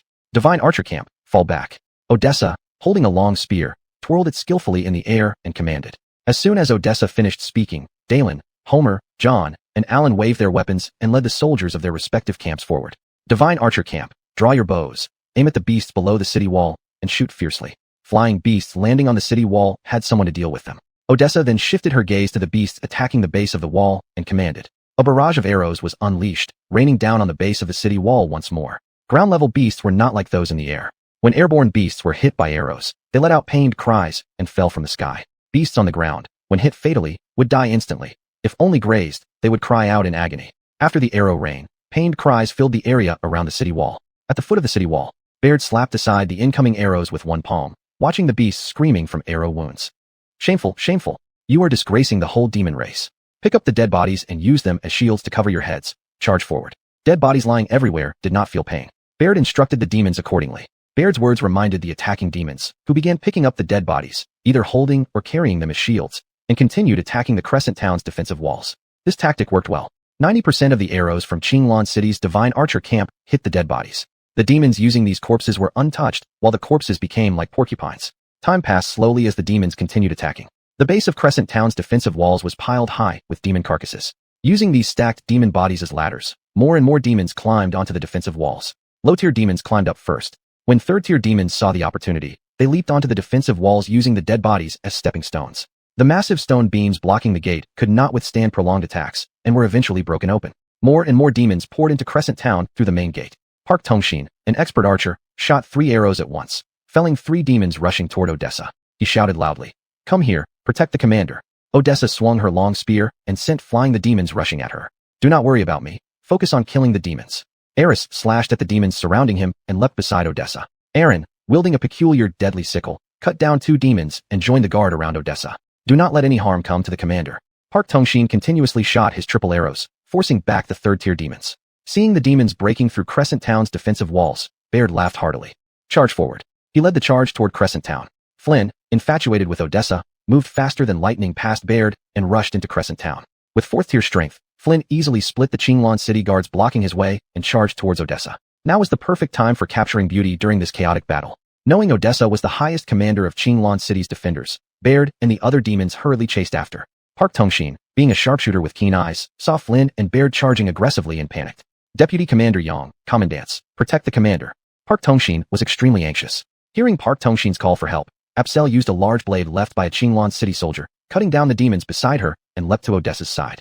Dalen, Homer, John, and Alan, upon hearing Park Tongshin's shout, ignored the demons they were fighting and quickly reached Odessa. "Divine Archer Camp, hurry over here." Park Tongshin, seeing everyone already protecting Odessa, called to his fellow archers. By now, Qinglan City soldiers were engaged in close combat with the demons. The divine archers, lacking melee skills, hid in corners and attacked from a distance. Responding to Park Tongshin's call, they rushed to his side. Seeing everyone gather around Odessa, Baird laughed heartily. Now that the Qinglan City leaders were gathered, it was the perfect time to finish them off. "Third-tier demons, join me." Baird called loudly. "Little Beauty, where will you run this time?" Flynn looked at Odessa with lust, having thought of her often. Baird and Flynn led the demons closer. Dalen brandished his spear. "Ting-ting, retreat. Lead the soldiers away. I'll hold them off." "Uncle," Odessa called out. "If we're leaving, we all leave together. If we're staying, we stay together. I won't abandon any of you. Hurry, it's too dangerous to stay." Although quite a few soldiers from the Qinglan City Guard were blocking Baird, Flynn, and the 3rd-tier demonic beasts, they were no match for the 3rd and 4th-tier demonic beasts, who could kill them with a single swipe. Seeing them getting closer, Dalen became increasingly anxious. Chapter 70, Breaking Through the Encirclement. Deputy Commander Yang, head of 10,000 households Kutongxing. "The safety of Commander Yu is now in your hands." Homer, John, and Alan bowed to Apsel and Nathaniel. "You?" Apsel looked at the 3 of them, puzzled. The 5 heads of 10,000 households of Qinglan City have worked together for many years, like brothers. How can he bear this crisis alone today? Moreover, we are all old. Living a few more years would be meaningless. It's better to die gloriously. Nathaniel, you are young and full of promise with a bright future ahead. We entrust Commander Yu to you. The 3 men adjusted their weapons and charged into the crowd of beasts. Xiao Xiao Shi Yi Stun, Zhangshi Yi Chi Shi Bu Fu Huan, Tangu Shi Shi Ru Jiao Gong, Yang Tian Hu Chi Shi Cheng Bai Gong. Go! Nathaniel unleashed arrows from his longbow, carving out a bloody path. Apsel watched the 3 leave. "I will definitely avenge you," he shouted loudly. The divine archers' corps soldiers of Qinglan City's city guard formed a circle around Odessa and Apsel. "Let's go, sister." Apsel moved forward following Nathaniel's footsteps. Eris and Aaron followed behind Odessa. Last were the divine archers' corps soldiers of Qinglan City's city guard, holding longbows, continuously shooting arrows to fend off pursuing beasts. With Nathaniel leading the charge and the divine archers blocking behind, Odessa and company rapidly headed towards Qinglan City. Screams of anguish could be heard from behind, piercing Odessa's heart. Many of the city guard soldiers who were killed were her longtime comrades in arms. "We will avenge them." Apsel, seeing Odessa's sorrowful face, said. "But they won't come back." Odessa replied. "That's the destiny of soldiers. To die on the battlefield, wrapped in horsehide. It's the highest honor for a soldier." Nathaniel's arrows never stopped, felling the obstructing beasts one after another. The divine archers' corps also didn't cease firing their arrows. Every second counted. Escaping a minute earlier meant less danger for the city guard. Adele was held back by Dalen, Homer, John, and Alan, along with the city guard soldiers. Nathaniel led the divine archers' corps, clearing a bloody path to escort Odessa out of the Crescent Town gate. "Encircle them tightly, don't let them escape." Adele struck with both fists, repeatedly sending city guard soldiers flying. Get out of my way. Hui was similarly held back by the city guard soldiers, unable to advance. Of the remaining 4,000 city guard soldiers, each was determined to die. Their primary task was to delay the high-ranking beasts and allow Odessa to break through the encirclement. As one soldier was knocked down, another group rushed up. Odessa's party gradually moved further away. Where's Mitchell? Adele looked around but saw no sign of Mitchell. Hui charge. 500,000 beasts couldn't stop a single city guard commander, making it the most humiliating moment in Adele's life. If we can't stop the city guard commander, there's no point in going back. Adele continued to strike with both fists, then transformed into a gigantic rock bird, spreading its wings to chase after Odessa. Seeing Adele transform, Hui, understanding his anger, transformed into a golden-striped white tiger and leaped over the soldiers, chasing Odessa through the air. Dalen, Homer, John, and Alan knew it was impossible to stop the two now and exchanged glances. Break through, everyone for themselves. Weapons flashing, the four fought desperately against the attacking beasts. Our mission is complete. Commander, you have successfully broken through. Your names will be remembered forever. Now, let's fight our way out and survive. You are the sparks that will one day ignite the entire Asia continent. Remember your mission.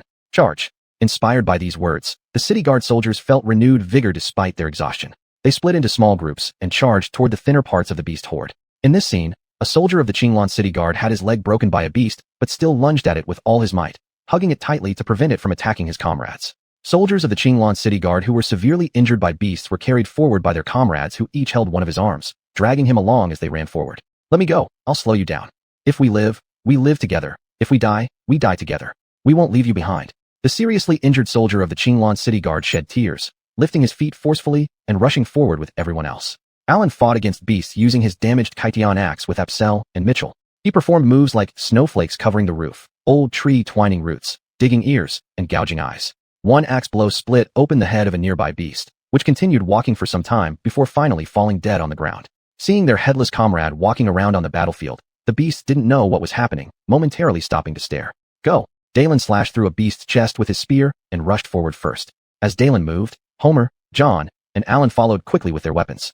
You think it's that easy to escape? Just as they had walked a short distance without managing to follow Adele and Hui in pursuit of Odessa's party, a third stage beast blocked their path. You go. Dalen charged up with his long spear to intercept the third stage beast blocking their way. Homer wielded his long sword and forced back a beast, noticing that the beast on the right seemed relatively weaker, so he advanced there. Follow me. The group immediately followed Homer's lead. Adele, in a fit of rage, spread his wings and flew straight into the sky, flapping his wings towards Odessa's party.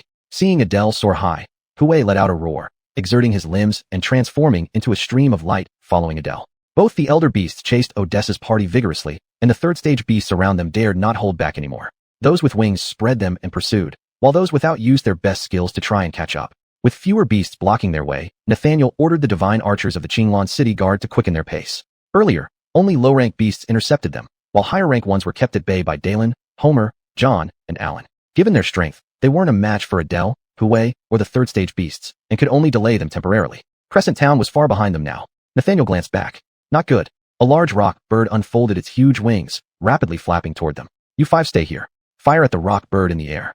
The rest, follow me. The five named soldiers of the divine archers stayed and hid. Nathaniel led the others forward at a rapid pace. After taking 500 steps, Nathaniel ordered another 5 divine archers to stay. After another 500 steps, he left 5 more. Dispatching the divine archers 5 by 5, the shadow of the rock bird fell far behind, and Nathaniel sighed in relief, leading everyone onward. 9 days and 9 nights passed. Crescent Town was long gone from sight. Qinglan City loomed in the distance. Of the few remaining divine archers, it was once a force of 60,000 soldiers, 10,000 households' heads, 2 battalion commanders, a truly glorious sight. But now, they had suffered complete defeat. Though they had escaped danger, Odessa showed no joy. Instead, her face was full of worry. How can I face the people of Jiangdong? Odessa was emotionally low. Sis, when we return to Qinglan City, we can start over. Enroll the disciples of the Qingyun sect into the Qinglan City Guard. What do you think? Apsel knew Odessa well from childhood. She tended towards masculinity, and her greatest wish was to command an army on the battlefield. Only when discussing the military did she forget her worries. Indeed, Apsel's words stirred something within Odessa. The Qinglan City Guard is too weak. If we enlist the disciples of the Qingyun sect into the guard, that would be wonderful. Brother, do you think this can be done? Odessa hesitated. Why not? They are all under Lord's command. One word from Lord, and you'll remain the esteemed commander of the Qinglan City Guard. Recalling their first visit to Qingyun sect with Fox, they subdued Marianne, Octavia, Hans, Ilium, later Gray, and Zheng Chongzhong, unifying the entire Qinglan City sect. Fox was omnipotent in his mind. Really, Odessa was completely moved. Of course, because you are Lord's woman. Sis, let's go back to Qinglan City. Lead the disciples of the Qingyun sect and crush these bastard beasts into smithereens. As she spoke, Apsel turned her head to look at Nathaniel. Commander Bo, what do you think? Nathaniel glanced at the quiver on his body. The whole way, he had been running for his life with his spirit taut like a drawn bowstring. He carried 3 quivers. Both the one on his back and the right side were completely empty, while the left one was still full. Nathaniel switched the left quiver to the right and secured it. Deputy Commander Yang, the situation is not looking good. As a seasoned veteran, Nathaniel had very rich combat experience. As soon as Nathaniel said this, the divine archers immediately became alert to their surroundings. Chapter 71. Great Changes in the Green Cloud Sect. Apsel looked at Tu Tongxing. Park Wuhu Chong, what do you mean by that? Pu Tongxing fastened the quiver and held the bow in his hand. Feel it. It's too quiet here, quiet enough to be terrifying. As Gao Tongxing spoke, he glanced at the divine shot camp soldiers. Everyone, stay alert. Apsel was startled when she heard this. Just as Gu Tongxing said, everything around was silent except for the sound of a gentle breeze brushing against their faces. This wasn't normal. Abnormal situations must have a cause. Suddenly, 3 or 5 black dots came from the direction of Blue Orchid City, speeding towards everyone like the wind. On guard, Pu Tongxing issued a low order. The bow in his hand opened like a full moon, the arrow fixed tightly on the newcomers. The divine shot camp soldiers also had their arrows ready. Odessa gripped her long spear tightly. Indeed, as Ku Tongxing had guessed. Don't worry. Apsel, who was at the second level of the Foundation establishment stage, unfolded her divine sense and felt that the faces of the newcomers seemed somewhat familiar. The people racing towards them saw Odessa and her group. Is Apsel ahead? A clear voice reached Odessa's ears. Apsel was very familiar with this voice. It even called her name directly. Beautiful maid. Apsel flew over to meet her. Apsel, it's really you. Marianne rushed up to Apsel and then stopped abruptly. Where's the brat? Marianne, out of breath, asked hastily before catching her breath. The newcomer was an 18-year-old girl, looking as beautiful as a flower, extremely adorable, and a pure white gown accentuated her tall and graceful figure. Odessa, hearing the girl call Apsel by her name, knew they were acquainted. Her previously tense mood disappeared instantly. However, upon hearing the term little brat, she felt somewhat puzzled. Justin Tian had entered the City Guard military camp of Blue Orchid City under Apsel's guidance. Justin Tian was just 10 years old. Could the woman's reference to little brat be Justin Tian? Speaking of someone related to herself, Odessa couldn't help but pay extra attention. Upon seeing that the newcomers knew Apsel, Pao Tongxing sighed in relief. Continuous battles had made him nervous and edgy too. He put down his bow and sat on the ground to rest. Seeing Pu Tongxing so relaxed, the divine shot camp soldiers followed suit and sat on the ground to meditate. Beautiful maid, what happened? Apsel noticed Marianne's anxious expression and asked urgently. Since Justin Tian went missing, as one of the earliest followers, not only was she personally bestowed the title of the second strongest person by him, but also possessed the highest strength among them. It seemed all matters should be handled by her. You should tell me, where's the little brat? Ignoring Apsel's question, Marianne continued to inquire about Justin Tian's whereabouts anxiously. Looking at her worried expression, he got lost. Odessa, being straightforward and honest, couldn't bear to see Marianne so worried and spoke up. What? The little brat got lost. How could such a big person just get lost? Hearing that Justin Tian had been lost, Marianne became more anxious. Why did he have to get lost right now? She paced back and forth in front of everyone like an ant on a hot pot, sometimes clapping her hands. What are we going to do? What are we going to do? Is the little brat so unreliable? Finally stopping her pacing, Marianne stomped her foot and complained. Just tell me what's wrong already. Marianne was pacing back and forth in front of Apsel, making her dizzy. Seeing Marianne finally stop walking, Apsel asked urgently. After learning from Odessa that Justin Tian had gone missing, Marianne realized that no matter how anxious she was at the moment, it wouldn't solve the problem. She stopped and surveyed the people around Apsel. Odessa wore leather armor and held a long spear. Pu Tongxing wore battle robes. Other soldiers from the City Guard of Blue Orchid City were dressed in battle attire. Are you all City Guard soldiers from Blue Orchid City? Marianne asked. Odessa nodded. Pointing to Bu Tongxing, she introduced. This is Park Wuhu Chong, the commander of the Divine Shot Camp of the City Guard. These are the soldiers of the Divine Shot Camp. These two are the battalion commanders Eris and Aaron of the City Guard.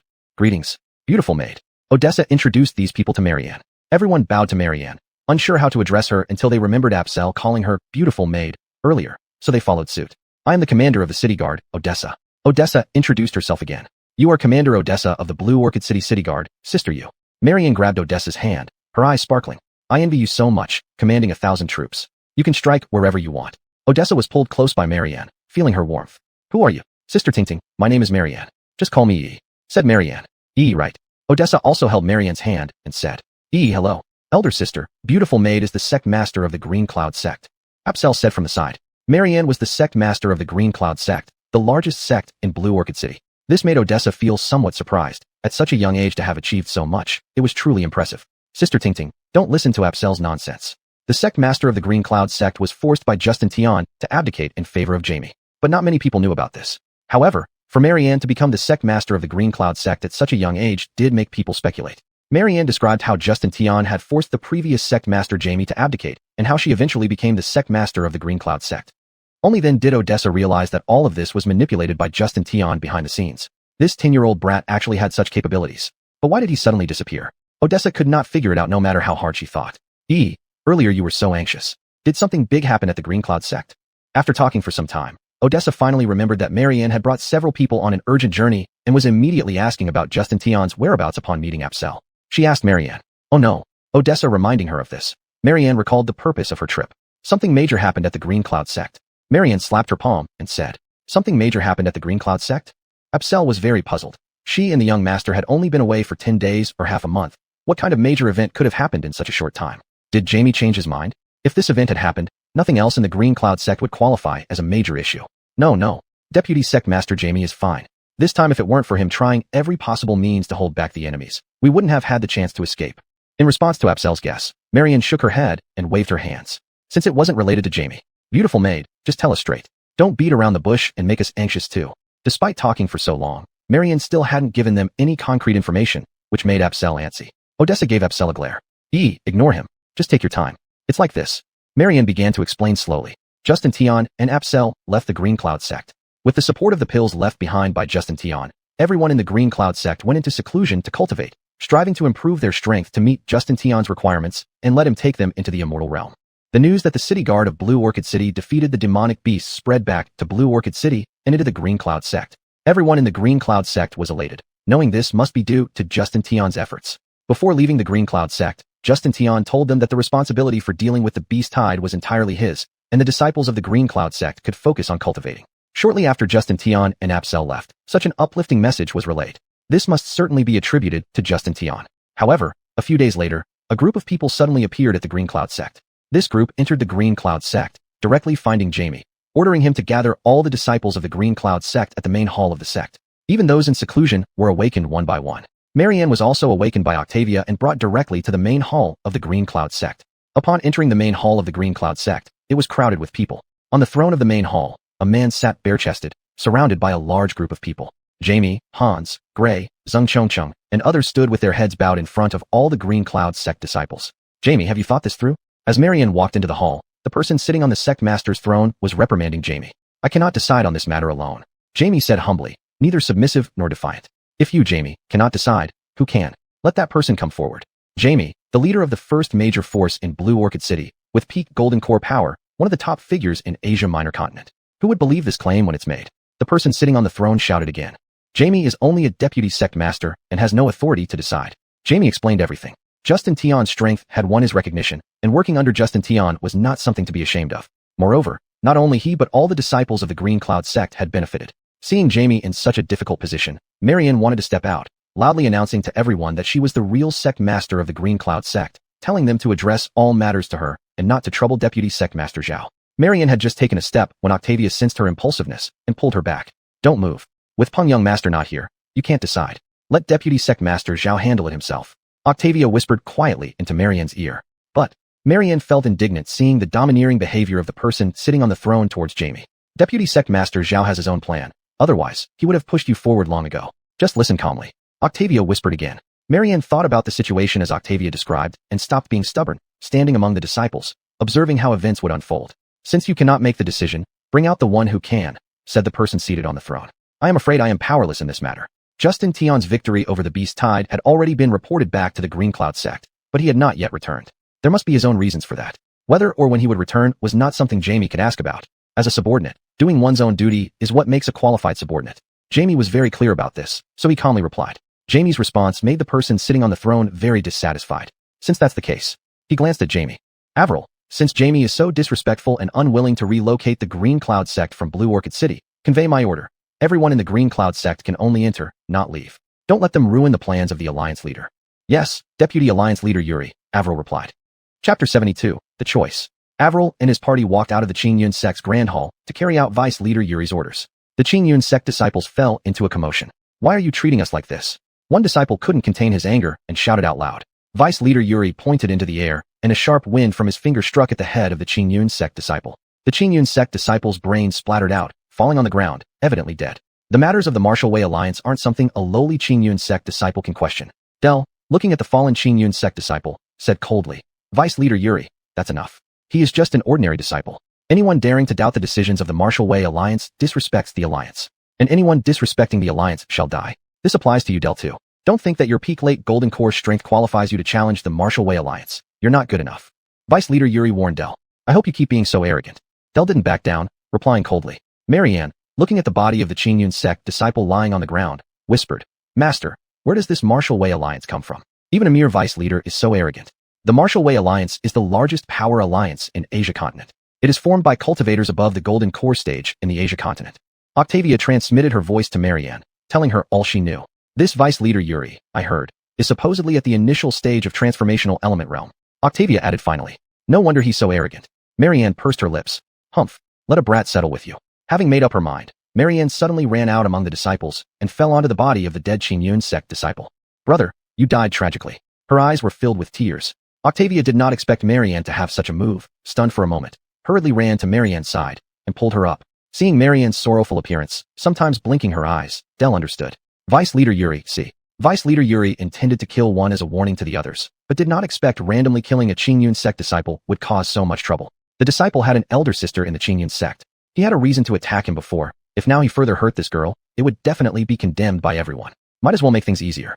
Dell, my actions were based on reasons earlier. Blame not this Vice Leader, only that the action was a bit severe. Now handle this matter yourself. With one sentence, Vice Leader Yuri threw the responsibility over to Dell. Unsure of Marianne's intention, Dell gave an ambiguous response. Wah. Marianne cried. Headmaster Zhao, I want to take my brother back home for burial. It was his wish. It turned out Marianne wanted to go out, which was her aim. Dell couldn't help admiring Marianne's intelligence. A few of you come and give a hand. Dell said. You, and you, just the four of you. Bury the person and return as quickly as possible without any delays. Dell randomly picked 4 youths from the crowd. Kanal, Zhou Brianjian, Autumn, and Jiang Huai came forward. Looking at the selected young disciples, Vice Leader Yuri felt how all chosen were Foundation Establishment stage disciples. However, words were spoken and hard to retract, could only say, beware, there's rampant beasts in Blue Orchid City, hurry back after dawn. Yes. Kanal, Zhou Brianjian, Autumn, and Jiang Huai replied. So, the 4 carried the body of the dead disciple, and Marianne, weeping and sniffling, followed them out of the Qingyun sect Grand Hall. Reaching the entrance of the Qingyun sect mountain, Avril, who previously accompanied Vice Leader Yuri, led a group guarding the gate, glanced at the 5 and the dead Qingyun sect disciple, looked away, pretending not to see. They already knew this must be another act of Vice Leader Yuri, killing as a warning to others. The 5 looked at each other, carried the corpse, left the Qingyun sect gate, and rushed towards Blue Orchid City. Approaching Blue Orchid City, the 5 chose a scenic spot to bury the deceased Qingyun sect disciple. Headmaster, where should we go now? Asked Zhou Brianjian. We find the brat, Marianne casually mentioned. Brat, Kanal, Zhou Brianjian, Autumn, and Jiang Huai paused, wondering who it was. Seeing their expressions, brat means young Master Pong, Marianne hurriedly explained. Oh, the 4 murmured, seemingly understanding. That wasn't important anymore. Led by Marianne, the 4 entered Blue Orchid City. Blue Orchid City was crowded, people nervous and tense. Wasn't it said that the beast tide had been quelled by Justin? Why hadn't the refugees in Blue Orchid City dispersed yet? With this question in mind, Marianne headed straight for the mayor's residence. Knowing that Marianne and her 4 companions were masters from the Qingyun sect, Mayor Han did not dare to be negligent. He told them that the beast tide was attacking again, and the city defense force of Blue Orchid City was trapped in Crescent Town. The city of Blue Orchid no longer had soldiers to send for support, and Han's requests for assistance had all been denied.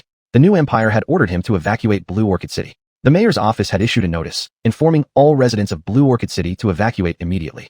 However, the citizens found it hard to leave their homeland, and were waiting to see if the city defense force could win a great victory and protect Blue Orchid City. Hearing what Han said, Marianne suddenly understood the reason why the Qingyun sect was surrounded. It seemed like this was all planned by the Martial Way Alliance. They worried about the Qingyun sect sending troops. The Qingyun sect gathered all the cultivators in Blue Orchid City, a force more powerful than the city defense force of Blue Orchid City. If the Qingyun sect sent aid, they would surely be able to drive away the demons. Thus, the Qingyun sect was surrounded, forcing them to move out of the territory of Blue Orchid City. Dell refused, leading to a stalemate. Thinking clearly about these reasons, Marianne felt a bad premonition and said, Mayor, you arrange for the evacuation of the residents of Blue Orchid City. A small incident occurred at the Qingyun sect, so we can't provide support to the city defense force. The dispatch of Qingyun sect's forces was Han's greatest confidence. Now that even the Qingyun sect couldn't take care of itself, he knew the fate of Blue Orchid City was sealed. He instructed everyone to organize the evacuation of the city residents. After arranging the evacuation of the city residents with Mayor Marianne, along with Zhou Brianjian, Kanal, Autumn, and Jiang Huai rushed towards Crescent Town. And then they met there. Marianne quickly explained their purpose. Apsel finally understood the situation with the Qingyun sect and no longer blamed them for not providing help. It turned out she had misunderstood them. Damn it. Apsel wiped the cold sweat from her face. Since the Martial Way Alliance wants to play, I'll play with you too. A thought rose in Apsel's heart. This idea scared her even as she considered it. But first, she needed to ensure Odessa and the others were safe before implementing her plan. So, she said, Sister, I have a suggestion. Since the Martial Way Alliance has sent us an invitation, you lead Beauty Butler, Kanal, Autumn, Jiang Huai, and Zhou Brianjian into the Martial Way Alliance for cultivation. Odessa, Marianne, Kanal, Autumn, Jiang Huai, and Zhou Brianjian didn't notice Apsel's agitation. What about you? Apsel's arrangement made sense. Since the disciples of the Qingyun sect were under house arrest by the Martial Way Alliance, they wouldn't be in danger for now. By joining the Martial Way Alliance, the elite disciples of the Qingyun sect could utilize its resources to train. Odessa also agreed with this idea, but asked what would happen to Apsel since they would all be leaving. As for me, I will cultivate outside, waiting for Master Pong to return. This plan wasn't bad. When Justin eventually came back, he could find their whereabouts. It was the most practical idea for now. After a discussion, everyone decided on this course of action. Odessa led Marianne, Kanal, Jiang Huai, and the others into the Martial Way Alliance while Apsel and Santiago stayed near Blue Orchid City, waiting for Justin's return. Since they had decided to join the Martial Way Alliance, they abandoned the plan to head directly to Blue Orchid City and instead chose to go to Yong'an City, taking a direct route to the capital of the New Book Empire, New Book City. Before leaving, Santiago had a few Divine Arrow Battalion soldiers swap their military uniforms with Kanal, Jiang Huai, Zhou Brianjian, and Autumn, giving Odessa an excuse when entering the Martial Way Alliance. Additionally, Santiago instructed the soldiers to leave marks around the area so that any surviving members of the city defense force could find their way here if they managed to escape. Having made all the arrangements, they set off toward Yong'an City. Due to the earlier defeat, everyone was in low spirits, each lost in their own thoughts, walking silently with heads down. The beast tide had yet to subside, and the surroundings were in ruins. All the people had fled to towns, leaving the land desolate, passing through villages with broken walls everywhere. Looking at all this, Marianne clenched her teeth in hatred and cursed the demons endlessly. As the leader of the Blue Orchid City Defense Force, Odessa had long gotten used to this and occasionally comforted Marianne. Thus, some of the loneliness of the journey was relieved. Turning a corner of the mountain, they left the territory of Blue Orchid City. Odessa looked back and let out a long howl. I will come back. Apsel and Santiago exchanged a smile. Ting, is that you? Just as Odessa finished her howl, a voice echoed from the other side of the hill. Immediately after, Campbell appeared in everyone's line of sight. Commander Juan, why are you here? Odessa asked in surprise. Ting, since that day I left, I've been waiting here. I knew you would come back one day, but I didn't expect to wait so long, Campbell said. All this turned out to be their conspiracy. Knowing it was all planned by the Martial Way Alliance, Odessa remained calm and asked, Commander Juan, what do you need from me? Ting, Elderly promised me that I could join you to cultivate in the Martial Way Alliance. I've been waiting here for you to go together, Campbell said happily. If Campbell could go to the Martial Way Alliance, he must have his own way. Odessa didn't want to ask more, but thought having more people on the journey would be safer. So she said, since that's the case, let's go. With that, she led the way forward. Seeing Campbell with a large group of soldiers following, Apsel no longer worried about Odessa and the others being few in number and possibly bullied by others. Big sister, I'll see you off to here, Apsel said. Justin had been away for so long without returning. Odessa was worried he might not find them upon return, feeling reassured that Apsel going back might meet him, so she nodded and said, Brother, be careful. Commander Juan, can you give me some arrows? Santiago saw Campbell's soldiers carrying full quivers of arrows, and they were just short of arrows. Without arrows, how could archers be called archers? So he asked. Santiago was part of Blue Orchid City's defense force, directly under Odessa's command. Her soldiers asked her for arrows. Could she refuse? Leave your quivers behind. Campbell instructed the soldiers carrying quivers. Yes, Commander, the soldiers answered, unhooking their quivers. Santiago and the others joyfully received the quivers. Odessa and the others gradually faded into the distance. Apsel clapped her hands. Everyone, let's get to work. Chapter 73, Rallying the Troops. As Odessa and her companions vanished from sight, Apsel felt energized. He had full confidence in Elmer's strength. Even a demon clan elder couldn't do anything to him, let alone the unfathomably powerful Elmer. Young master, rest assured, if you're delayed by something, I, Apsel, will carry out your mission. The actions of the Martial Way Alliance deeply hurt Apsel's heart. Previously, Elmer accepted Odessa not only because she was beautiful, but more importantly because accepting Odessa would mean controlling the entire Blue Orchid City Guard. Now, the Blue Orchid City Guard had been severely damaged by the Martial Way Alliance. The 50,000 demonic beasts had beaten the city guard until it could barely hold together. This disrupted Elmer's plan to subdue the Blue Orchid City Guard. I will find all the surviving city guard soldiers who lived through this catastrophe and settle our scores thoroughly, Apsel thought. As the commander of the Divine Shooter Corps under the Blue Orchid City Guard, Nathaniel also felt bitter. In just a few days, the 10,000-strong Divine Shooter Corps was reduced to these few dozen soldiers around him, a heart-wrenching pain. Deputy Commander Yang, which part should we target first? Knowing that Apsel wanted revenge for the city guard soldiers, Nathaniel became riled up. As a man, he believed in repaying grievances and debts promptly, living life without regrets. Not yet. Let me find the scattered soldiers first. They are the foundation of our great cause. We can't accomplish anything without them.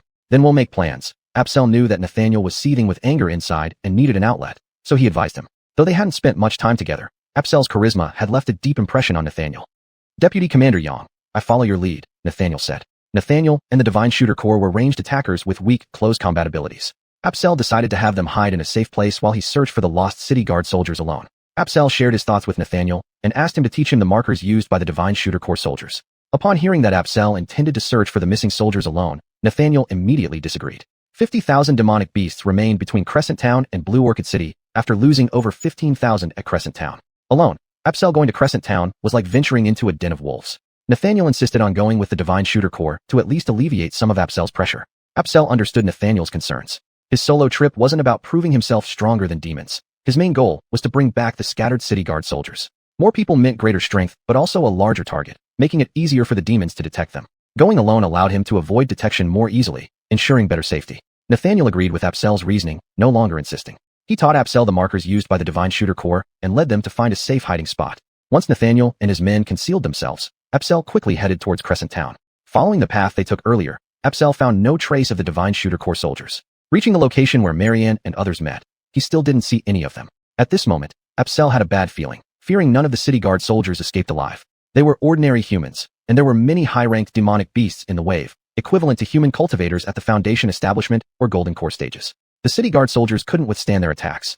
I don't believe not a single person survived. Thinking no demonic activity had been seen here, Absel continued searching towards Crescent Town. Rushing along the official road, Absel stretched his divine sense to its limits, the nearby scenery appearing clearly in his mind. Approaching the last ambush site set up by Nathaniel, Absel felt a surge of joy when his senses detected 5 city guard Divine Shooter Corps soldiers, 2 hidden in dense trees watching Crescent Town, the other 3 concealed among the ruins of a village. Absel continued moving towards Crescent Town. Encountering these 5 city guard Divine Shooter Corps soldiers boosted Absel's confidence, indicating the demonic beasts hadn't passed through this area. Absel swiftly appeared before the ambushed Divine Shooter Corps soldiers. An arrow flew past Absel's ear, making a whistling sound. Absel knew the soldiers recognized him and were greeting him. Grabbing the arrow midair, he signaled them to stay hidden. After moving forward another 200 steps, Absel discovered 5 more Qinglan City Guard Divine Shooter Corps soldiers 300 steps ahead. Absel focused his gaze, seeing the 5 men vigilantly watching the front. In the front, a group of demonic beasts was slowly walking towards this area. Observing the slow movement of the demonic beasts, frequently stopping to look around cautiously, it was clear they had suffered greatly from ambushes by Qinglan City's Divine Shooter Corps. The 5 soldiers were part of a squad that kept launching surprise attacks with arrows, striking fear into the hearts of the demonic beasts. Flynn and Baird did not appear in the herd. The ones overseeing were several third-stage demonic beasts. The few third-stage demonic beasts cursed at the back, but the regular demonic beasts, frightened by the arrows from Qinglan City's Divine Shooter Corps, hesitated and moved slowly, barely budging despite any urging from the third-stage demonic beasts. Absel quickly reached the side of the Qinglan City Divine Shooter Corps soldiers. With the demonic beasts' morale high, brute force would be ineffective. His goal was to get these soldiers out of danger. Absel reminded himself. Seeing Absel, the Qinglan City Divine Shooter Corps soldiers looked surprised. Deputy Commander Yang. Shoo! Absel hushed them. Follow me. Absel spoke, crouching low and leading the Qinglan City Divine Shooter Corps soldiers back along the previously scouted retreat path. After retreating to a safe distance and seeing the herd of demonic beasts still hesitating where they were, everyone smiled with satisfaction. Deputy Commander Yang, why have you returned? One of the Qinglan City Divine Shooter Corps soldiers asked. I was worried about your safety. Now that the Qinglan City guards have suffered heavy losses, you are the spark of hope for the city's guard. You can't afford any further losses, Absel said honestly. He was also considering how to spread this spark of hope throughout Asia continent. Thank you, Deputy Commander Yang. But what about Commander Yu's safety? The Qinglan City Divine Shooter Corps soldier hesitated. Thank you for your concern. Commander Yu is safe. She asked me to come back and find all of you, Absel said. Upon learning that Odessa was safe, the Qinglan City Divine Shooter Corps soldiers felt relieved, feeling that their sacrifices were not in vain. Bringing the 5 Qinglan City Divine Shooter Corps soldiers back to the last ambush site and joining up with the other 5, Absel led the group of 10 to rendezvous with Nathaniel as agreed. Seeing Absel bring back 10 more Qinglan City Divine Shooter Corps soldiers, Nathaniel was delighted. These were soldiers he had trained with great effort, each one a precious asset. Absel had now brought back 10 Qinglan City Divine Shooter Corps soldiers, adding to the 8 who had escaped with him earlier, leaving only 20 Qinglan City guards remaining. Looking at the 19 enthusiastic faces before him, Absel felt confident. Although they were few in number, they were elite, and he believed he could create a miracle, forming a brand new Qinglan City guard. With Elmer absent, Absel took it upon himself to teach the Heavenly Gate technique to Nathaniel and the 18 Qinglan City Divine Shooter Corps soldiers. The Qinglan City Divine Shooter Corps soldiers were too weak, and without improving their strength, it would be difficult to survive in this era where power was everything. After teaching the Heavenly Gate technique, Apsel warned them repeatedly that they must not pass it on to anyone else without his approval, or there would be severe consequences. Nathaniel and the 18 Qinglan City Divine Shooter Corps soldiers, seeing Apsel's serious attitude, swore not to reveal it without his permission. Now they had a cultivation method, but where would they find resources to aid their practice? Simply relying on meditation and drawing in air spirit energy in this spirit-deficient continent, it would take decades to reach Apsel's current level, by which time it would be too late. Nathaniel and the 18 Qinglan City Divine Shooter Corps soldiers were puzzled. Apsel had advanced his realm through top-grade chi-gathering pills provided by Elmer, and he understood the importance of medicinal pills for cultivation assistance. Resources are not your concern, I will take care of it. Your main task is to focus on cultivation and try to improve your abilities as soon as possible, Apsel reassured Nathaniel and the 18 Qinglan City Divine Shooter Corps soldiers. But, despite his words, Nathaniel was still troubled. Commander Bo, don't worry, but there is something I need you to do. Please tell me, Deputy Commander Yang, Nathaniel answered, feeling comforted by Apsel's instructions. After the battle at New Moon Town, although the Qinglan City Guard suffered a severe blow, according to their rich combat experience, many soldiers must have escaped the disaster. How to gather these soldiers was what Apsel was most concerned about. Therefore, he said, Commander Bo, try to let more surviving Qinglan City Guard soldiers find you. Don't let them wander outside without support. They are all elites of the Qinglan City Guard. Deputy Commander Yang, this point Nathaniel can guarantee. Any living Qinglan City Guard soldier, I will definitely find him, Nathaniel promised confidently. Nathaniel had served as a commander in the Qinglan City Guard for many years, and Apsel believed he could do it. He nodded. Commander Bo, this heavy responsibility is entrusted to you. Deputy Commander Yang, Nathaniel guarantees the completion of the task. Nathaniel gave a standard military salute of the Qinglan City Guard. Apsel patted Nathaniel on the shoulder. Commander Bo has guaranteed the completion of the task. Now it's Apsel's turn to guarantee the completion of the task. Commander Bo, I'm leaving. As he spoke, Apsel's figure was already 100 steps away. Where is Deputy Commander Yang going? Deputy Commander Bo, I know where there are resources the soldiers need for cultivation. I'll go borrow some. Apsel's voice came from afar. Chapter 74, The Simian Bandit. Yongin City, one of the 4 major cities under the New Book Empire, has a level of prosperity slightly higher than that of Qinglan City, but below Jining City, ranking 3rd. Zinshuqing, the capital of the New Book Empire, is the most prosperous city in the empire. Brian Yuan Pharmacy is the largest pharmacy in Yongin City. Here, there is not only a complete variety of medicinal materials and various types of elixirs, but also goods can be exchanged for other items. Medicinal materials and elixirs can be consigned here as well. There's nothing it cannot do as long as you can imagine it. Thus, cultivators come here one after another without interruption. On this day, a man dressed in bright and splendid attire entered Brian Yuan Pharmacy, casually tossing a gold coin onto the counter. A single gold coin means little to cultivators, but to ordinary people, it could cover an entire year's expenses for a family. The shop boy ran over joyfully. Young master, if you like something, I'll fetch it for you. Call out your shop manager. Sure, young master, please wait a moment. As the shop boy spoke, he turned around and walked to the counter. Manager, we have a big customer who needs your personal service. How big of a customer? The manager was busy organizing accounts, calculating his commission for these past few days. He asked impatiently upon hearing the shop boy's words. Manager, he tipped with a single gold coin casually. The shop boy waved the gold coin in his hand. The shop boy's monthly salary was 10 taels of silver, 12 months making up 120 taels of silver, which equates to a bit more than a gold coin per year. No wonder he called the man a big customer. The shop boy might not have much experience, but it didn't mean the manager lacked experience either. A single gold coin meant nothing to him, considering the amounts of money, thousands, or even tens of thousands of gold coins, that passed through his hands. Little second, tell your manager to bring out all the best elixirs from the store, the elegantly dressed man loudly said. The best elixirs from the store. Upon hearing this, the manager hurriedly came over. The best elixir at Brian Yuan Pharmacy could cost tens of thousands of gold coins each. If the deal went through, he would earn a substantial commission. Indeed, this was a major customer. The manager cast an appreciative glance at the shop boy. Second, prepare the side hall for our esteemed guest. Bring our finest tea. The side hall was a small lounge specifically set aside for VIPs to rest and conduct business negotiations, as the main hall was too crowded for discussions. Yes, sir. Grateful for the manager's praise, the shop boy happily served the elegantly dressed man, hoping that if the business was successful, the manager might reward him with some extra pay. Young master, this is our finest tea. Please try it. The shop boy, holding a cup of hot tea, flatteringly welcomed the elegantly dressed man into the side hall of the pharmacy. What are the benefits of your best tea? The man asked. Since ancient times, tea has been known to refresh the mind, enhance beauty, and offer other less-known benefits. Well, it's said to improve men's performance in a certain area, the shop boy said, trying to sound mysterious. Upon hearing this, the elegantly dressed man became interested.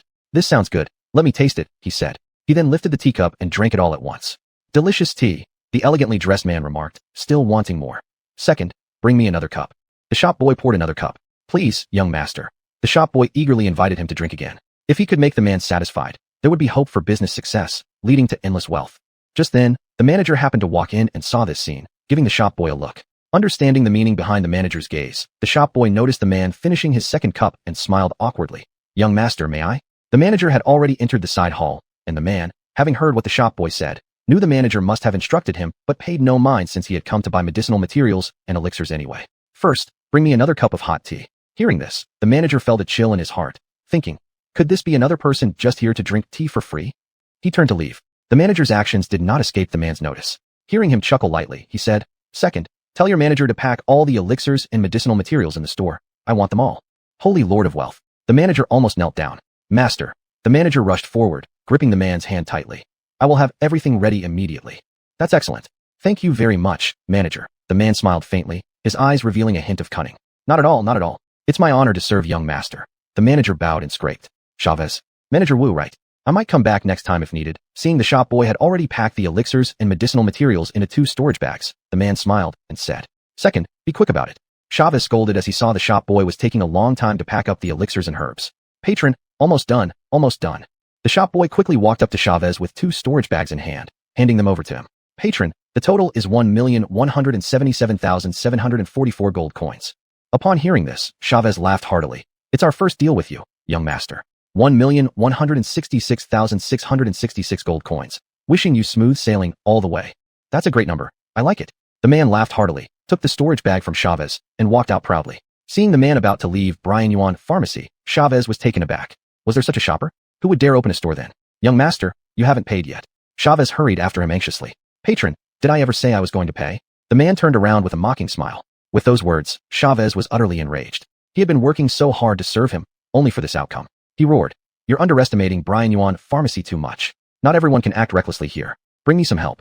At Chavez's roar, 4 muscular men rushed in from outside Brian Yuan Pharmacy, surrounding the elegantly dressed man. "Chavez, you think these few can stop me? You underestimate me too much," the man said, eyeing the 4 burly men. To a cultivator, they were just ordinary people who ate a few more bowls of rice. "Second, please bring out our benefactor," Chavez instructed the shop boy without worry. The shop boy quickly walked into the back courtyard of the pharmacy, shouting, "Benefactor Liu, come quickly, someone wants to shop without paying." Hearing Chavez calling for reinforcements, the elegantly dressed man fastened the storage bag securely on his body. He couldn't afford to lose what he worked so hard for. "Hey, guys, be a bit more generous. Treat me like a guest. Bring a chair for me to sit down," the man calmly suggested after securing the bag. "Give him a stool," Chavez ordered harshly. How could anyone dare to scheme against Brian Yuan Pharmacy? They didn't know who owned it. One of the muscular men brought a wooden stool and placed it in front of the man. "I hope you can sit still," Chavez said, filled with disdain at the audacity of the man. This was the first time since he became the manager that someone dared to provoke the pharmacy. Chavez had to admire the man's boldness. "Thank you," the man said to the man bringing the stool. "I won't slap your face because of your kindness." He smiled sincerely. The man's words left the muscular man holding the stool both amused and puzzled. The manager hadn't spoken, so how could he, a mere guard, respond? He withdrew and stood tightly beside the man. Just as the man sat down, a voice came from behind. "Who dares to make trouble at Brian Yuan? Do you not respect Hermes?" The voice was loud and clear. The man turned around to see the shop boy leading a middle-aged man into the pharmacy. Hermes, upon seeing the man, turned and walked back into the courtyard. "What? Not impressed, Hermes?" the man asked, looking at Hermes. Hearing his name called, Hermes had no choice but to stop. "Senior, forgive my disrespect. I have offended you unknowingly," Hermes said humbly, trembling before the man. The man walked up to Hermes and patted his shoulder. "I won't mind if you are respectful. It's the disrespectful ones I dislike." Hearing this, Chavez's legs went weak, and he fell to his knees with a thud. Those words clearly referred to him. The man blamed him for being tactless. It was just some elixirs and herbs. Why make such a fuss? "Senior, spare me. It's my fault for not recognizing Mount Tai when I see it." Chavez kept slapping his own face while begging for mercy. Seeing Chavez's pathetic state, the man felt some compassion. "All right, ignorance is bliss. I won't blame you," the man said, standing up and patting the dust off his clothes. "Tell your master that I've taken the elixirs and herbs. Simeon Senior, if you need anything else, just take it," Hermes said eagerly as he watched the man called Simeon prepare to leave. "No need. Taking too much would be troublesome for you. That's enough for today. I'll go now." With that, Simeon walked out of Brian Yuan Pharmacy. The figure with the jade face disappeared into the depths of the street. Chavez looked at Hermes. "Master Liu, who was that senior just now?" Hermes shook his head. "I don't know. Why did you call him senior?" "Damn, I can't even see through his realm with my pulse passage 6th layer cultivation. If I were to call him a junior, wouldn't he just slap me to death?" Hermes said, patting Chavez's shoulder in exasperation. Done for, done for. Over 1,000,000 gold coins worth of goods were taken, and I don't even know the name of the robber. How can I report this?" Chavez complained. "He called himself Simeon, didn't he? Just report it as it happened," Hermes suggested. "Master Liu, You must be my witness, Chavez said.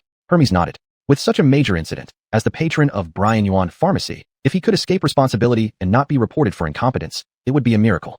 Chapter 75, Wansheng Auction House. The sky was somewhat gloomy. The weather in June was like a child's face, changeable at any moment.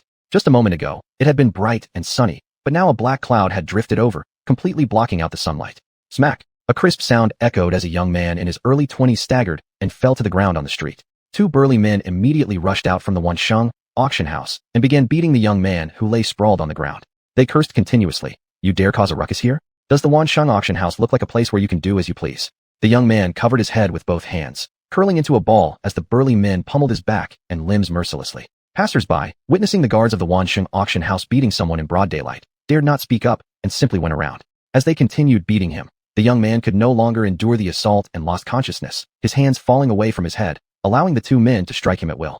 Finally, one passerby could no longer bear to watch, shouting, "He's almost dead. Are you still going to hit him?" The two burly men glanced at the unconscious young man, still feeling unsatisfied. They spat on the ground and brushed their hands off before walking back to stand at the entrance of the Wansheng auction house, chatting and laughing as if nothing had happened. The sky grew darker, and suddenly thunder roared as heavy rain began pouring down. Seemingly stimulated by the icy rain, the unconscious young man opened his eyes. Feeling intense pain all over his body, he struggled to move forward, crawling along the ground and leaving a trail of blood behind. The rain intensified, and the bustling street was soon empty of people. In the heavy rain, the young man crawled painfully on the ground, his vision obscured by the downpour. "Someone, save me," he whispered weakly, his voice drifting away in the storm. The rain poured down relentlessly. "Who can save me? I don't want to die," he called out again. Through the curtain of rain, he saw no one. "Heaven, why did you let me be born only to treat me so cruelly?" Sob. The young man wept, realizing that in the vast city of Yongin, there was no one who could help him. "Unjust heavens, your eyes are blind. Why do you turn a blind eye when I am wronged? I hate your unfairness, and I curse you for it." After saying this, the young man closed his eyes in despair. The sky continued to pour down torrential rain. Having closed his eyes, he waited for what seemed like hours. Was the rain stopping? How come no drops fell on his face anymore, and the rain that had been drenching him was gone? Yet, the roar of the storm was still heard nearby. Curious, he opened his eyes. A pair of beast leather boots appeared before his eyes. He slowly lifted his head. A man dressed in bright, elegant attire stood before him. Beyond 3 feet from his body, it was still pouring rain, but within those 3 feet, there wasn't a single drop. A celestial being, it must be a celestial being. My words of blame to heaven have been heard, and he sent a celestial being to help me, the young man murmured. You are the celestial being heaven has sent to save me, the young man mumbled. Get up, the man said. But I have no strength left, the young man replied. Heaven cannot save you. Only you can save yourself. Get up, the man insisted. But aren't you the celestial being sent by heaven to save me? Indeed, I am not a celestial being now, but soon I will be. I aim not just to become a celestial being, but also a god. If you're not a celestial being, then who are you? The young man asked, bewildered. My name is Hugh, Hugh said. You are Hugh, not a celestial being. But why does the rain flee at your presence, keeping such a distance? Because I am a cultivator. A cultivator? Cultivators defy the heavens, seizing life from them. Do cultivators really defy the heavens, seizing life, as you say? Can I become a cultivator too? Everyone can become a cultivator. Really, it depends on your determination. I am determined, the young man said, lifting his head and struggling to stand up, even though every movement caused excruciating pain. Sweat dripped from his forehead, but he didn't make a sound. Seeing the young man steady himself, Hugh cast an approving glance. Wait for me here in 3 days. Yes, Senior Hugh. Heal your injuries, Hugh said, handing him a pill. With that, he slowly walked into the ring. Hugh's figure disappeared into the storm. The young man swallowed the pill in one gulp and staggered off in another direction. The rain finally stopped. After the downpour, Yongin City returned to its usual bustling scene, filled with people and traffic once more. In front of the Wansheng auction house, the two burly men had taken shelter from the heavy rain that had been pouring earlier. As soon as the rain stopped, they returned to their guarding positions. Huh? Where did he go? The two burly men looked at the spot where they had beaten the young man before the rain started, but the young man was nowhere to be found. He must have been washed away by the rain, one of the burly men said. The rain can wash away an adult. The other burly man didn't believe it, but it was a fact that the unconscious young man had disappeared. Forget about it, the other burly man replied. For the Wansheng auction house, this kind of incident was a daily occurrence. A day without such an event would be unusual. 3 days passed in a blink. The pill Hugh left behind had healed the young man's injuries long ago. He arrived early in front of the Wansheng auction house. Senior Hugh said he would come today, and he will surely come. The scene 3 days ago was still vivid in his mind, and the young man believed firmly. Today, the Wansheng auction house was bustling with people entering in 2s and 3s. The two burly men stationed at the entrance continuously nodded respectfully to those entering the auction house. As noon approached, the young man, who had been constantly watching the people coming and going, felt his eyes tired and rubbed them. Senior. When the young man put down his hand after rubbing his eyes, he noticed that Hugh had already appeared in front of him. Very good, you are punctual. I see potential in you. Hugh patted the young man on the shoulder and said, follow me. With that, he walked toward the Wansheng auction house. Yes, senior. The young man quickly followed. The two burly men saw the well-dressed Hugh approaching and bowed, saying, sir, please. Seeing the young man, their expressions changed instantly. Andre, it's you. They reached out to block him. You dared to come back after we almost beat you to death a few days ago? Slap. There was a sharp sound. The burly man blocking Andre clutched his cheek, looking at Hugh innocently. Sir? You dared to stop my person. Truly despicable, Hugh rebuked angrily. Sir, Andre is one of the most unwelcome people at the Wansheng auction house. You are making things difficult for us, the burly man explained. Stopping my person makes things difficult for me. Hugh raised his hand again and slapped him. Hugh's arrogance caught the attention of the crowd waiting outside the Wansheng auction house, who paused and watched the commotion. What's all the noise about? The clamor attracted the attention of the auction house's management. A middle-aged man dressed in fine clothes stepped out and asked the two burly men. Anchor, that little brat Andre has come. The burly man holding his cheek exclaimed upon seeing the manager, feeling like he had backing. To see an ordinary person make the Wansheng auction house guards look so helpless, Anchor felt embarrassed. Drive him out, he said coldly. Yes, Anchor. With his words, the two burly men regained their confidence. Andre, did you hear what Anchor said? Do you want to leave voluntarily, or should we kick you out? The two burly men pointed at Andre.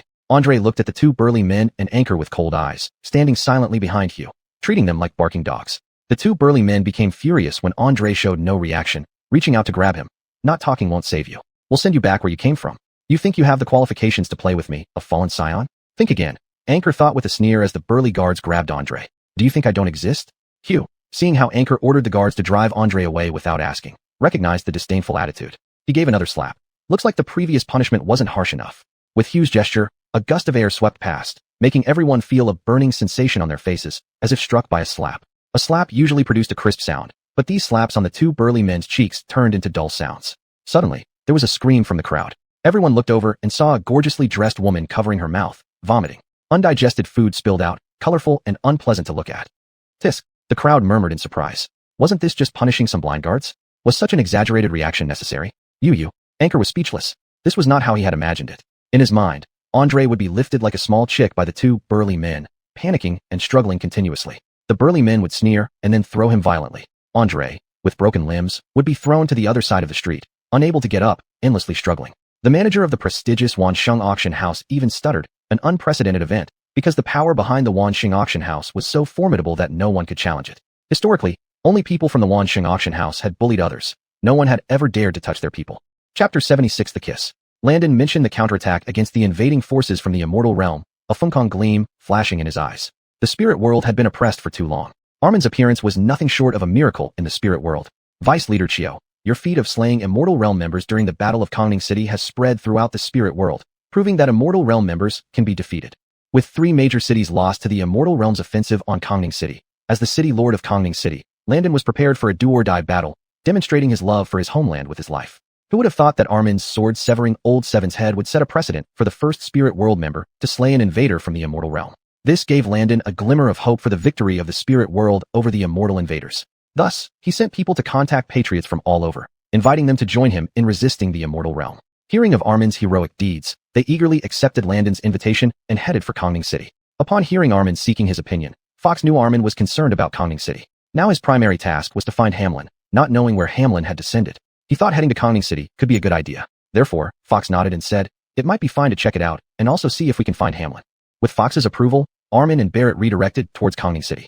Brooke held Fox's hand tightly as she followed behind Armin and Barrett. As they turned onto the main road leading to Kongning City, Brooke leaned into Fox, making their pace leisurely. They enjoyed sightseeing along the way. It took them 3 days to reach Kongning City. Like Adon City, Kongning City also had guards at its gate checking those entering or exiting. The guards waved at Fox and company as they approached. Knowing what the guards expected, the 4 exchanged glances and walked forward. You don't look like you're from the spirit world. Have you registered with the Lord's mansion? A soldier who seemed to be a squad leader asked menacingly. Seeing the guard treat Fox so disrespectfully, even heroes recognized by the spirit world 10,000 years ago respected him highly. Brooke felt protective of him and angrily shouted, are you blind? Didn't you see he's my husband? The guard didn't expect such audacity from a woman, openly questioning his decision. While he couldn't decide everything, the city guard held significant sway in Kongning City. So he retorted, questioning my decision? You want me to arrest all of you too? Feeling the captain's anger, other guards joined in, brandishing weapons threateningly. For years, no one dared challenge their authority. Now someone dared question them openly, akin to plucking teeth from a tiger's mouth, clearly asking for trouble. Fox, Brooke, Armin, and Barrett locked eyes with the guards, immediately drawing a crowd. Noticing these strangers, onlookers sensed their disadvantage and advised, Youngsters, take a step back. Admit your mistake to these officers, and all will be forgiven. Yeah, apologize, it costs nothing. All urged Fox and company not to offend the guards. What's going on here? Why the noise? Suddenly, a voice came from afar. Hearing this, the guards called out, "Report to the Chuck. We found a suspicious person." Immediately after, hoofbeats grew closer, revealing a skeleton riding a towering black-blooded steed at the gate. Seeing this, the crowd dispersed in panic, leaving only Fox and company standing there. "Chuck, it's him," the guard pointed at Fox. The Chuck glanced at Fox and his companions, raised his whip, and pointed at Brooke. "You, raise your head." Riding the most majestic, black-blooded horse of the spirit world, notable for its towering stature and rarity, the Chuck towered over Brooke, seeing only her hairline from above. Hearing this command, Fox huffed loudly. Fox's snort made Brooke feel elated. Her man cared about her so much, he was jealous. She couldn't help but press her head against his chest. To Armin, Fox's snort sounded like a bolt of thunder out of the blue. He glanced at Barrett beside him, eyes full of anger. Feeling Armin's fury, Barrett raised his hand and pointed at the Chuck, shouting angrily, "Damn. Ha ha ha." The Chuck on the towering black-blooded steed laughed heartily, unaware that one foot had already stepped into the gateway of death. With his horsewhip pointing directly at Barrett, he ordered the city guards, "Lock up the men and send the women to my room." This was the first time someone treated his woman this way. Even if the uncle could tolerate it, the aunt could not. Fox covered Brooke's eyes and said, "They're all the same. Eliminate them all." The moment Fox spoke, everything seemed to freeze. Armin nodded. "Sister-in-law, I'm sorry to have startled you. Brother Badian, take sister-in-law away. There might be some bloodshed, and I fear she may be frightened. Leave it to me." Without a word, Fox swept Brooke into his arms and carried her aside. The Chuck's whip flew towards Barrett. Barrett caught the other end of the whip with his right hand and pulled tightly, yelling, "Die." He sprang forward, punching the Chuck in the head. Instantly, blood and brains exploded. The headless Chuck fell off his black-blooded steed. Barrett seized the now masterless black-blooded horse. With the death of the Chuck, the city guards panicked. Armin flicked his palm, sending the first guard flying in a spray of blood. He moved swiftly to the second, third, and fourth guards. The fourth guard only saw a palm coming towards him before feeling a sudden pain and collapsing. The fifth guard, seeing his comrades instantly turn into headless corpses, turned to flee. As he turned, he felt a skeletal hand emerge from his chest. The sixth guard cried out, "Help! Someone is attacking the city guards." His cry was cut short as a palm struck down, and he knew no more. Having killed 6 city guards in succession, Armin walked calmly to Fox and said, "Brother Badian, let's go into the city." Fox nodded, still covering Brooke's eyes, and walked through Kongning's gate. Behind them, a scene of carnage remained, with several headless bodies lying on the ground, evidence of a brutal battle. Held by Fox, Brooke felt the warmth of his body. Without needing her eyes covered, she closed them, enjoying the intimate moment in his embrace. After passing through Kongning's gate, the city no longer resembled its appearance from 10,000 years ago. Armin stopped walking. "Zimming, how do we get to the city lord's mansion?" Though not a frequent visitor to Kongning, Barrett had been there several times over the past decade and was relatively familiar with the city. He led the black-blooded steed forward and said, "Brother Badian, you and sister-in-law ride. I'll take you to the city lord's mansion." Although Fox didn't recognize the black-blooded steed, its impressive stature assured him that riding it would not be beneath him. Holding Brooke, he leaped onto the horse. Opening her eyes, she saw bustling streets and exclaimed, "Kongning is much busier than Adon City." The Battle of Kongning 10,000 years ago had made the city famous throughout the spirit world, becoming many people's dream place to live due to the presence of Armin, who could slay immortals. Seeking safety, they brought their families to Kongning. Landon recognized this opportunity and opened the gates, welcoming all comers. This contributed to Kongning's prosperity compared to Adon City. The bustling streets, teeming with people and lined with colorful merchandise, made Brooke's eyes sparkle green with excitement. She jumped down from Fox's arms, "Baby, I love it," and ran to a trinket stall. Moments later, she held a jade butterfly hairpin and joyfully exclaimed, "Baby, look how beautiful." At that moment, she lost the demeanor of a high-level cultivator and acted like a happy little girl. Fox took the jade butterfly from her hand. "Let me put it on for you." Brooke nodded and pressed her head against Fox's chest. Fox pinned the jade butterfly on the edge of Brooke's hat and gently kissed her skeletal face. This was the first time Fox had initiated such an action, making Brooke blush and cover her face. Embarrassing, so embarrassing. Suddenly, Brooke sensed something different about her face. "Baby, Brooke cried out in surprise. Chapter 77, A Smile That Dazzles the City. Elmern gazed at Brooke, a sweet smile constantly adorning his face. Brooke looked back at Elmern. "Little man, you knew?" Elmern shook his head. "No, I didn't." He playfully pointed upward. "They knew you're a good girl, so they granted your wish." "Not true. It must have been your doing." Brooke blushed deeply, realizing that her wish, which she thought would take over a decade to come true, had miraculously materialized after just a few days. The vendor of the jade butterfly stall was about to praise Brooke for wearing the jade butterfly when he suddenly shrieked, "A ghost!" and hastily crouched beneath his stall, shivering all over. At that moment, muscle could be seen visibly growing on Brooke's previously skeletal face. Pink skin slowly covered the bones. Eventually, new flesh entirely covered the skull, presenting an entirely new face before everyone. Large round eyes, arched eyebrows, a high nose bridge, cherry lips, and a head full of jet black long hair. Elmern was dumbfounded. "Brother-in-law looks stunning," Armin exclaimed. "Don't chatter. Brooke glared fiercely at Armin. Having transformed from a skeleton into a complete human form, what she most wanted to hear first was Elmer's praise. But Armin spoke too soon and deserved a scolding. Brinley, pinch me. Unable to describe this kind of beauty, Elmer felt as if Brooke were ethereal and breathtakingly beautiful, almost surreal, so he said to Armin, "Ha ha." Armin burst out laughing and then pinched Elmer's waist. Brother Bethane is enchanted by brother-in-law's beauty. Even he's lost himself. Hearing Armin's words, Brooke was elated. Is that right, little man? Looking into Elmer's eyes, where lies cannot hide, his gaze was clear and bright. When Armin's finger slid across his waist, Elmer finally believed this was real. At that moment, Brooke was dazzlingly beautiful. Xianyu, may I hold your hand? Elmer felt himself lose confidence before Brooke's charming beauty and hesitantly asked, "Little man, I'm your woman. If you don't hold my hand, who will?" Brooke secretly rejoiced. Recovering her human form made her happy. Had she become ugly, she wouldn't know how to face her beloved, preferring to remain a skeleton with an excuse. "Little man, can you hold my hand?" Why should one make their beloved beg? Since ancient times, men stood tall and strong, providing support for women. Leaning into her beloved's embrace is the happiest moment for a woman. Brooke smiled slightly and asked. That smile made Elmer's heart tremble. In the rainy flower lane, the lanterns just lit up. Who stands in the center of Peony Pavilion? The melodious music echoes through the stone walls. For whom is this sorrowful tune played? Never forget your bashful appearance. That pure and flawless kindness. The lake ripples, seeping into whose heart, wishing only to adorn you with red makeup. I sing for you one song. Your Ching Ching Yi Shao is silent. Your zither playing surpasses the beauty that makes geese fall from the sky and fish sink. I write for you, penning lines. You resemble a pear blossom adorned with raindrops. By Westlake Shore, we meet. I sing for you one song. Your Ching Ching Yi Shao is silent. Leaning against the door, looking back, your face like polished jade. I write for you, penning lines. You resemble a pear blossom adorned with raindrops. Your beauty goes beyond mere poetry. Xiangyu, you shall be my empress.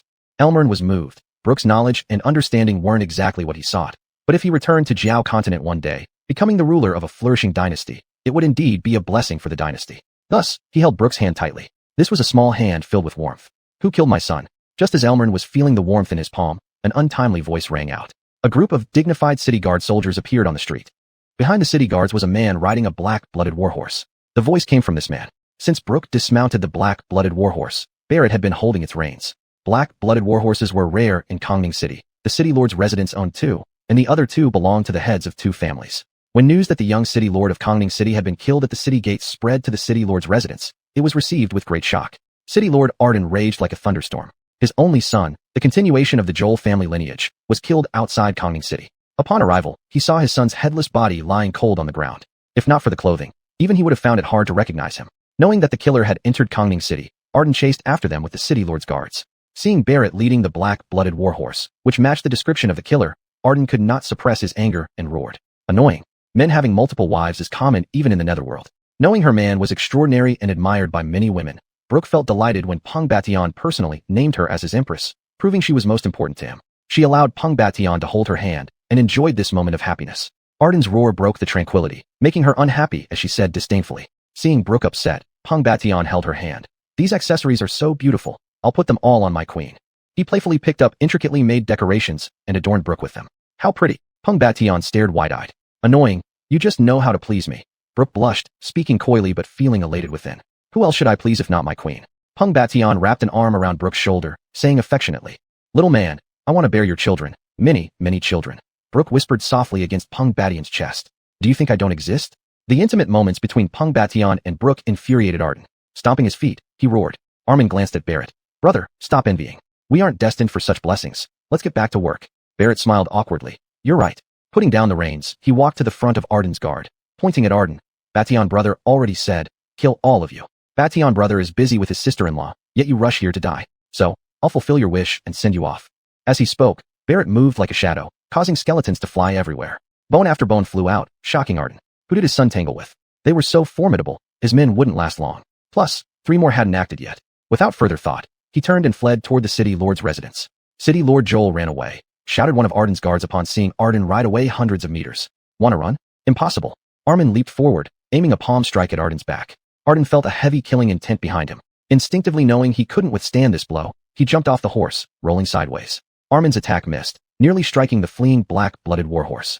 Recalling earlier when Barrett captured the warhorse for Peng Bation and Brooke, and now needing one for himself, he quickly retracted his strike and mounted the horse. Avoiding the strike, Arden landed and kept running without looking back, shouting, block the bandits behind. Rewards will be given generously. Steadying the horse, Arden was already several paces ahead. This street was one of Kongning City's main thoroughfares, bustling with people. Striking Arden directly would risk harming innocent civilians among whom he weaved. If I let you escape, wouldn't that make me lose face? A Golden Light Realm cultivator allowing a mere city lord to slip away right in front of him would not only be a huge joke, but also cast doubt on the legitimacy of his realm. Armin leaped from the horse, using his toes to push off from a passerby's head, and sprinted after Arden. Covering several dozen yards in one breath, Arden panted heavily. Ever since he took over as the city lord of Kongning City, he indulged in feasts and revelries daily, neglecting exercise, which led to his body becoming somewhat corpulent. He no longer had the robust physique he once did. This intense sprint had already exhausted him. Passers-by seeing Arden pausing to catch his breath diverted around him. Is there no one who can help me? Arden shouted at the passers-by who were all bypassing him. Chapter 78. All the good cabbages have been snatched by pigs. Brooke nestled in Fox's arms. Looking at herself adorned with all kinds of ornaments, she smiled slightly. Little man, you treat me like a merchandise stand. Fox gently stroked her nose. Who can blame me for having such a beautiful queen? Look, this jade butterfly hairpin makes you look like a fairy from heaven. And this string of pearl and carnelian necklace around your flawless neck makes you my most beautiful bride-to-be. You're just good at pleasing girls. Brooke picked up a headscarf from the stall and put it on her head. Am I now the mother of your child with this headscarf? Fox clapped his hands. My queen understands me so well. Ugh, I won't talk to you anymore. Brooke turned away but felt delighted inside. Thinking Brooke was angry, Fox grabbed her arms and turned her around. Are you mad at me? Yes. Brooke pouted but her face was full of smiles. Her little cherry mouth was right before him, tempting yet innocent. Fox was astonished and grateful to God for giving him the best gift in the world. Unable to resist, he kissed her cherry lips. This made Brooke even more bashful. You're so annoying. She stomped her feet and waved her hand as if to hit Fox. Fox laughed heartily and ran away. Don't run.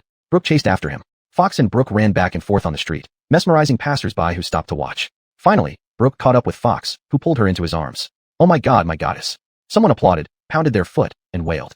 That boy, let go of my woman. Someone pointed at Fox and started scolding. Tisk. All the good cabbages have been snatched by pigs. Someone scoffed. The crowd erupted in a chorus of disapproval. Nestled in Fox's arms. Little man, I am so happy. Brooke whispered. I want you to be the happiest person in the world. Fox whispered into her ear. Uh-huh. Brooke nodded vigorously. Barrett chased the fleeing guards from the mayor's mansion.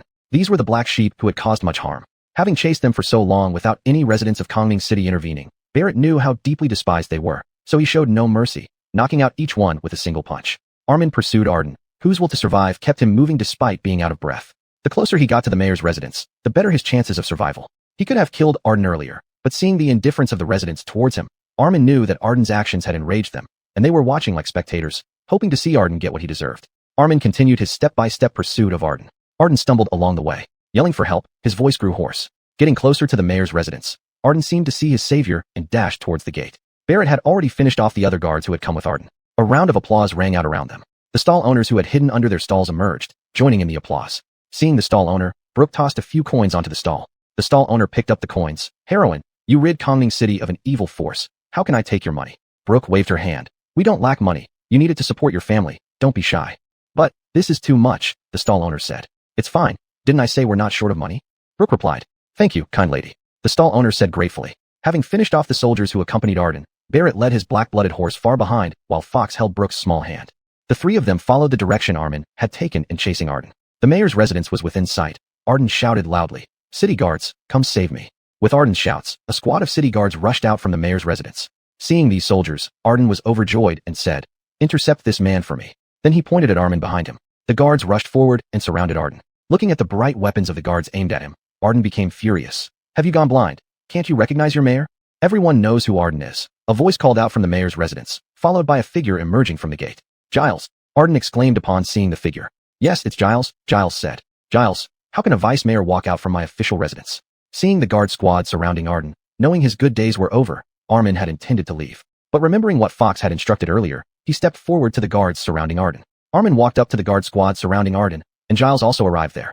Hero, Giles saluted Armin with clasped fists. No need. Armin waved his hand, not putting a mayor in his eyes. He could kill Arden, and wouldn't mind killing one more vice mayor. May I ask for the hero's esteemed name? Giles didn't care about Armin's discourtesy and asked respectfully. My name is of little significance.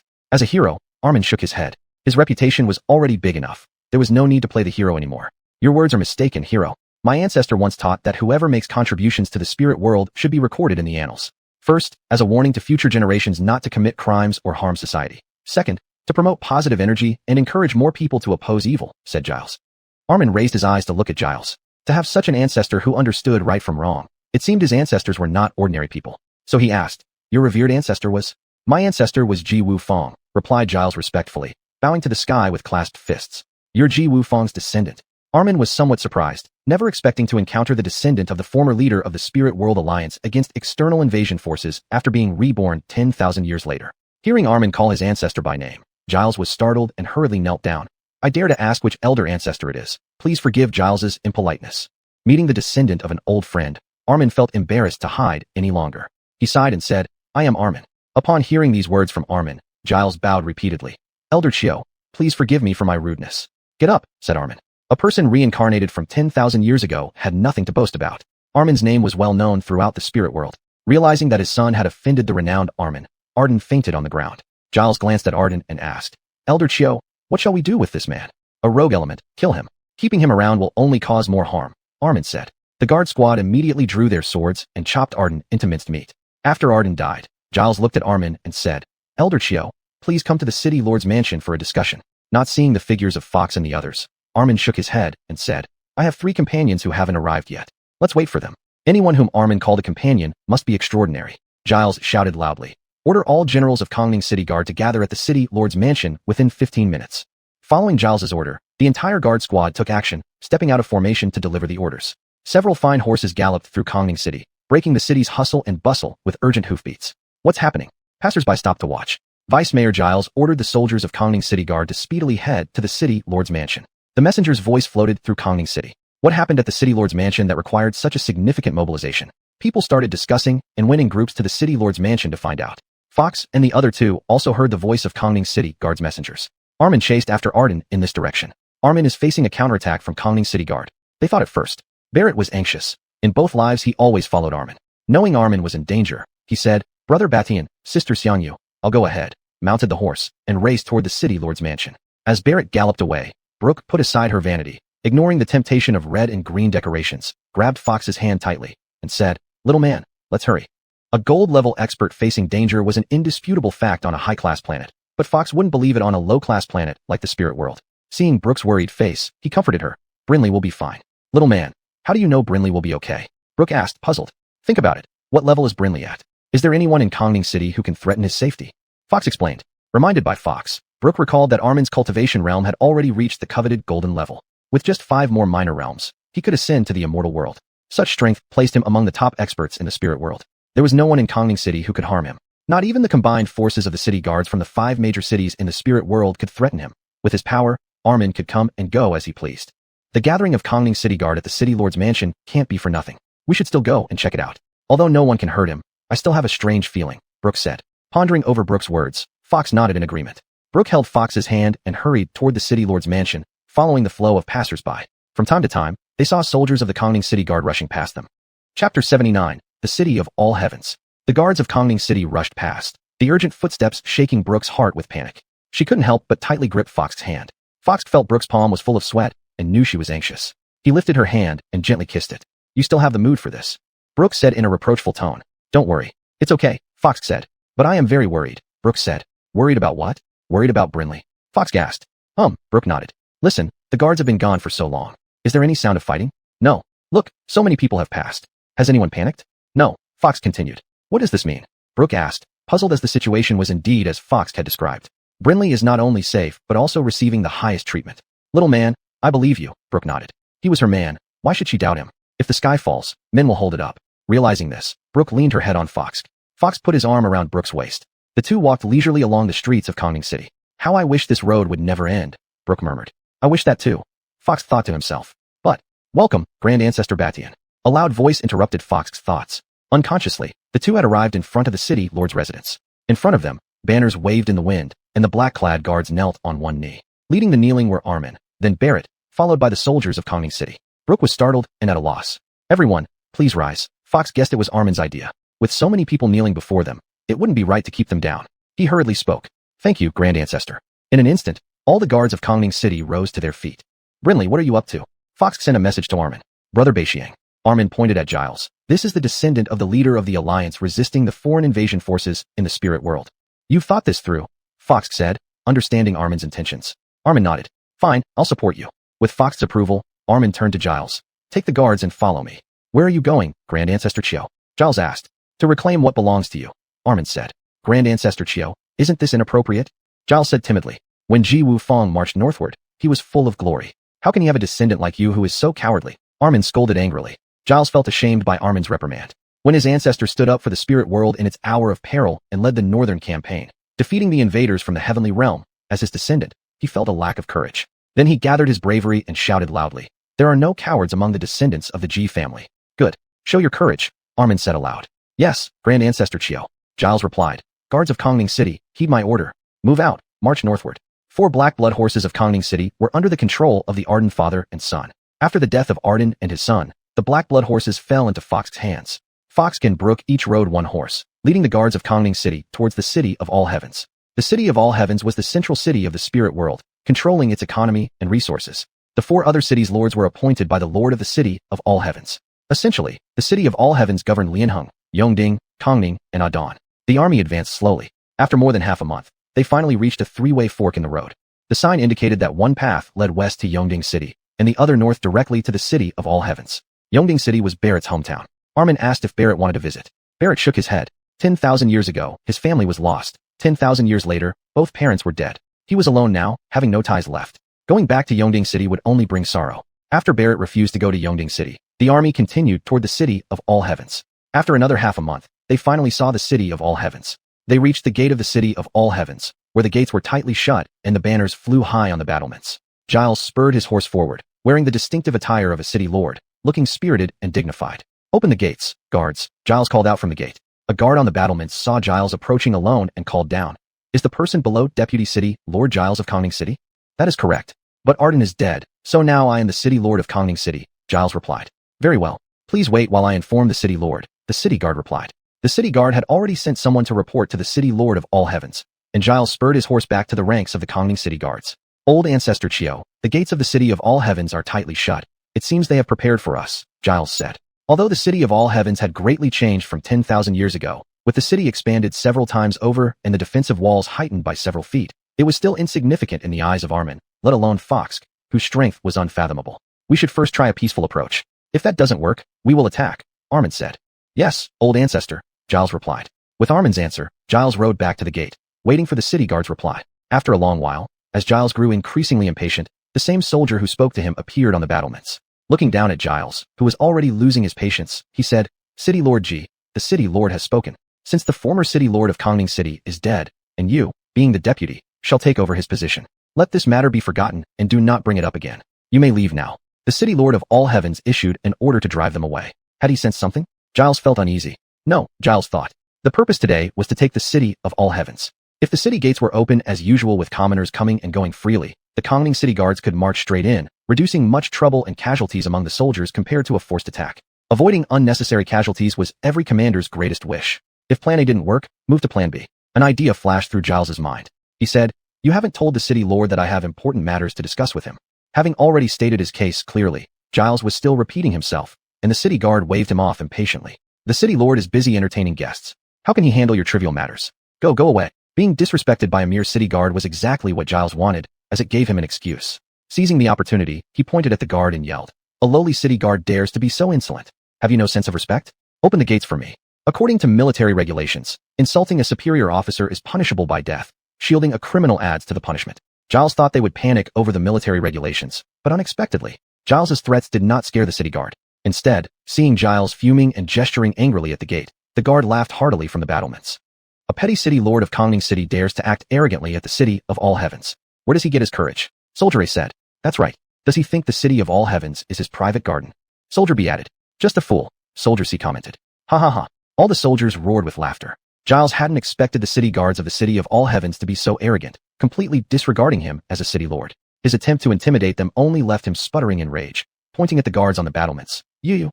Giles was incoherent with anger, while the guards laughed loudly on the battlements. Armin nodded, finding his disciple capable. Fox had previously worried that Armin might have misjudged Giles, but Giles's actions now made him reconsider the descendant of the former Alliance leader who resisted the foreign invaders. City Lord G, how have you been? Just as Giles was fuming and furious, a voice called out from afar. Hearing this voice, Giles nearly shed tears.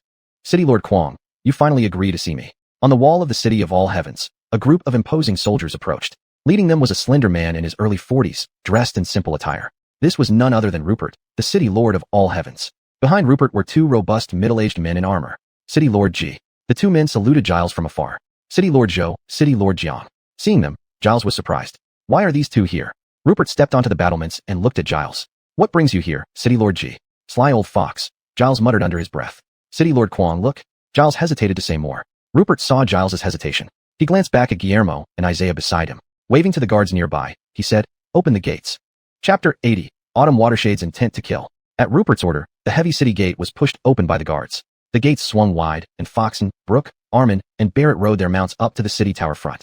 Seeing Armin come alongside him, Giles whispered, Ancestor, should we bring the city guards as well? Armin shook his head, replying, if so many people enter the city all at once, it will certainly raise Rupert's suspicions. Let us go in first, and then make a decision based on the situation. 5 riders entered All Heaven City. Seeing only 4 escorts with Giles and no sign of Kongning City's guards attempting to follow through the gate, Rupert said from atop the tower, City Lord Ji, your guards can enter as well. Standing there outside like guardian gods might make someone think Kongning is about to attack us. Rupert having spoken thus, Giles was glad to wave to the men beyond the gate, calling out, soldiers, follow me into the city. All Heaven City consisted of an outer city and inner city.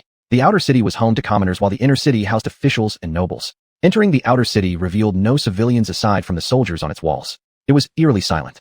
With all 5 men inside the outer city, Kongning's troops had also neared the entrance. Surprised by the empty streets, Giles waved for them to hold back temporarily. Receiving this instruction, Kongning's guard halted at the entrance. This move angered Rupert, who appeared on the wall and asked, City Lord Ji, why do you have your soldiers blocking our gateway? Giles ignored the question and instead said, City Lord Quang, I wonder where all the millions of commoners living in the outer city have gone. I ordered them away, Rupert replied nonchalantly. To relocate millions? Giles felt the air of conspiracy. Probing further, he asked, why would City Lord Quang move them? Could it be there are secrets you fear they'd uncover? City Lord Ji worries too much. What secrets could All Heaven City possibly have? Have your soldiers enter. A feast awaits, it only lacks guests. A chill struck Giles's heart. Rupert must have known of the plan to attack and prepared a trap. Let me thank City Lord Quang on their behalf. Giles bowed slightly toward Rupert atop the wall. Turning back, he instructed, Kongning's troops retreat from All Heaven City. We won't bother City Lord Quang any longer. Following this order, Kongning's guards reversed formation and slowly left All Heaven City. City Lord Ji Hole, Rupert exclaimed as Kongning's guards retreated. This confirmed Giles's suspicions. He shouted, troops of Kongning, hasten our departure. We cannot accept City Lord Quang's invitation. Ha ha ha, since you've come, City Lord Ji, why leave? Rupert laughed. Everyone, appear and extend warmest hospitality. On Rupert's command, All Heaven's guardsmen emerged on the walls, each holding longbows fully drawn, arrows ready. With just one more order, thousands of arrows could rain down. So, Rupert had indeed been waiting for Kongning's guard to fall into a trap. Reacting instantly, Giles called sharply, form ranks. The highly trained Kongning troops raised their shields in circular formations, retreating slowly. Fire. Seeing them nearing safety, Rupert ordered. A hail of arrows flew toward Kongning.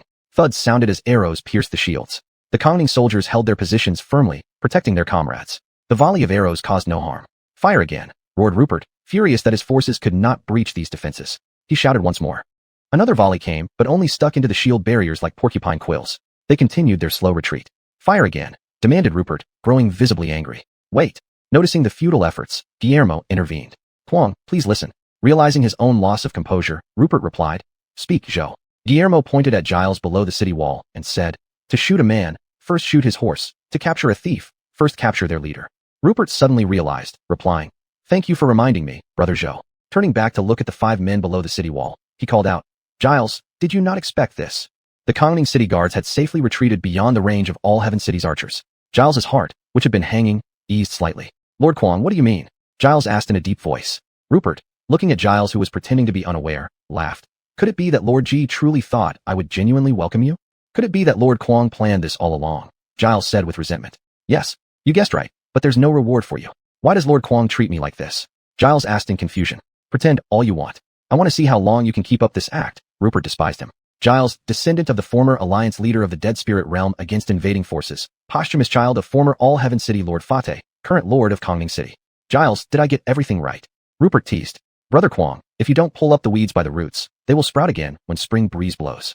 Guillermo said, damn, who would have thought that old Fate would fancy a maid, making her pregnant, then fearing the Empress's anger, left her to fend for herself in Kongning City.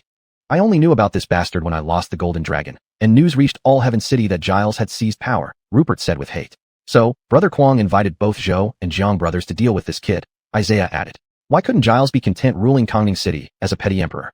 With his fame and status, even knowing he is from the Ji family, I wouldn't dare do anything to him. But this boy doesn't feel at ease and keeps thinking about my position. He doesn't realize, if I dared to wipe out his entire clan, would I fear him? In today's battle, I will remove the root and must not leave any unhidden danger behind. That's why I invited brothers Zhou and Jiang to eliminate Giles. With Giles dead, Kongning City will fall under our control. Kongning City is a rich prize. I alone cannot swallow it. Let's divide it among us three. Do you mean it, Brother Kwang? Guillermo asked. I do. Then what are we waiting for? Let's kill Giles and divide Kongning City sooner, Isaiah urged. After hearing Rupert, Guillermo, and Isaiah's words, Armin could not help but admire their deep planning. Attacking All Heaven City was his spur-of-the-moment decision, never imagining that Rupert was so meticulous, vigilant of Giles since he became Lord of Kongning City. Facing the enemy responsible for annihilating his clan, Giles felt that he had been too careless. The combined forces of 3 cities were far more than Kongning City's guard could resist. His own death was not important, but he would drag down Armin and others. Giles felt deeply aggrieved. Ancestors Chio and Peng, when the time comes, escape as best you can, Giles said. This was all he could do now. Little man, he wants us to run away, Brooke exclaimed, shocked. In her mind, Peng Bation was omnipotent. You think very little of little man, Brooke said to Giles, word by word. Giles smiled helplessly. Giles respects each of you venerable ancestors, but the enemies are too numerous. 3 times the number of guards in Kongning City can't possibly match 10 times their strength. Even if they stood there for us to kill, our hands would tire before we finished them. Little man, do they seem so powerful? Should I give it a try? Brooke blinked, eager. Every word of Rupert's fell into Armin's ears. Thinking of Landon's illustrious name, his descendants should not come to such an end. His heart burned with anger. Killing Rupert was necessary to relieve his hatred. Rupert, aren't you afraid the Alliance members will seek revenge on you? Armin suppressed his anger. Today he wanted Rupert to die understanding his mistake, and said. Armin was younger than Peng Bation and barely reached his waist in height. When Armin stepped forward, Rupert looked at him for a while before recognizing his voice and replied. Where did this wild child come from? What business is it of yours, young one? Hearing this, Barrett's fury flared, pointing at Rupert. Boy, are you asking for death? He lunged toward Rupert, but Armin quickly pressed down on Barrett's shoulder, immobilizing him. Barrett looked at Armin in puzzlement. Armin ignored Barrett, keeping his eyes firmly on Rupert. Is it honorable to destroy the lineage of the former Alliance leader who defended against external invasion? Rupert felt Chia Don's gaze like 2 sharp swords, staring intently at him, making him feel extremely uneasy. Back then, Landon led the Alliance against the invading celestial forces. How valiant he was. He was his hero. What does it have to do with me? You not only killed his descendant Fateh, but also took over his position as city lord. The Emperor's throne can be taken by anyone capable enough. I don't know why the Alliance hasn't made you pay for it. That's because wise men know when to yield. Now I don't want to know anymore. Because soon, you will be apologizing to Lord G. Ha ha, you wish. You will know very soon. Set up the formation for me. Chapter 81, Defection at the Last Moment. At Rupert's command, the archers from the 3 cities, Zhutian, Yongding, and Lianheng, who had been prepared for a long time, released their arrows simultaneously. Arrows fell like rain, whistling directly towards Armin. Be careful, Ancestor Chio, Giles shouted anxiously. The overwhelming shower of arrows shot towards Armin instantly engulfed his small figure. Rupert grinned maliciously and shouted, Kill. Leave none of them alive. In the deserted outer city, countless soldiers suddenly emerged from the crisscrossing streets, brandishing weapons in their hands. Whoever kills Giles will be rewarded with 10,000 taels of gold. On the city tower, Rupert waved his fist. Giles was the thorn in his side. Without killing Giles, he could neither eat nor sleep peacefully. Although they knew Rupert had plotted beforehand, no one expected him to act so ruthlessly. Archers on the city walls stood ready with bows, while foot soldiers were ambushed below the wall. He never intended to leave any survivors among Kongning City's guards. Clearly, Rupert was indeed a ruthless strategist.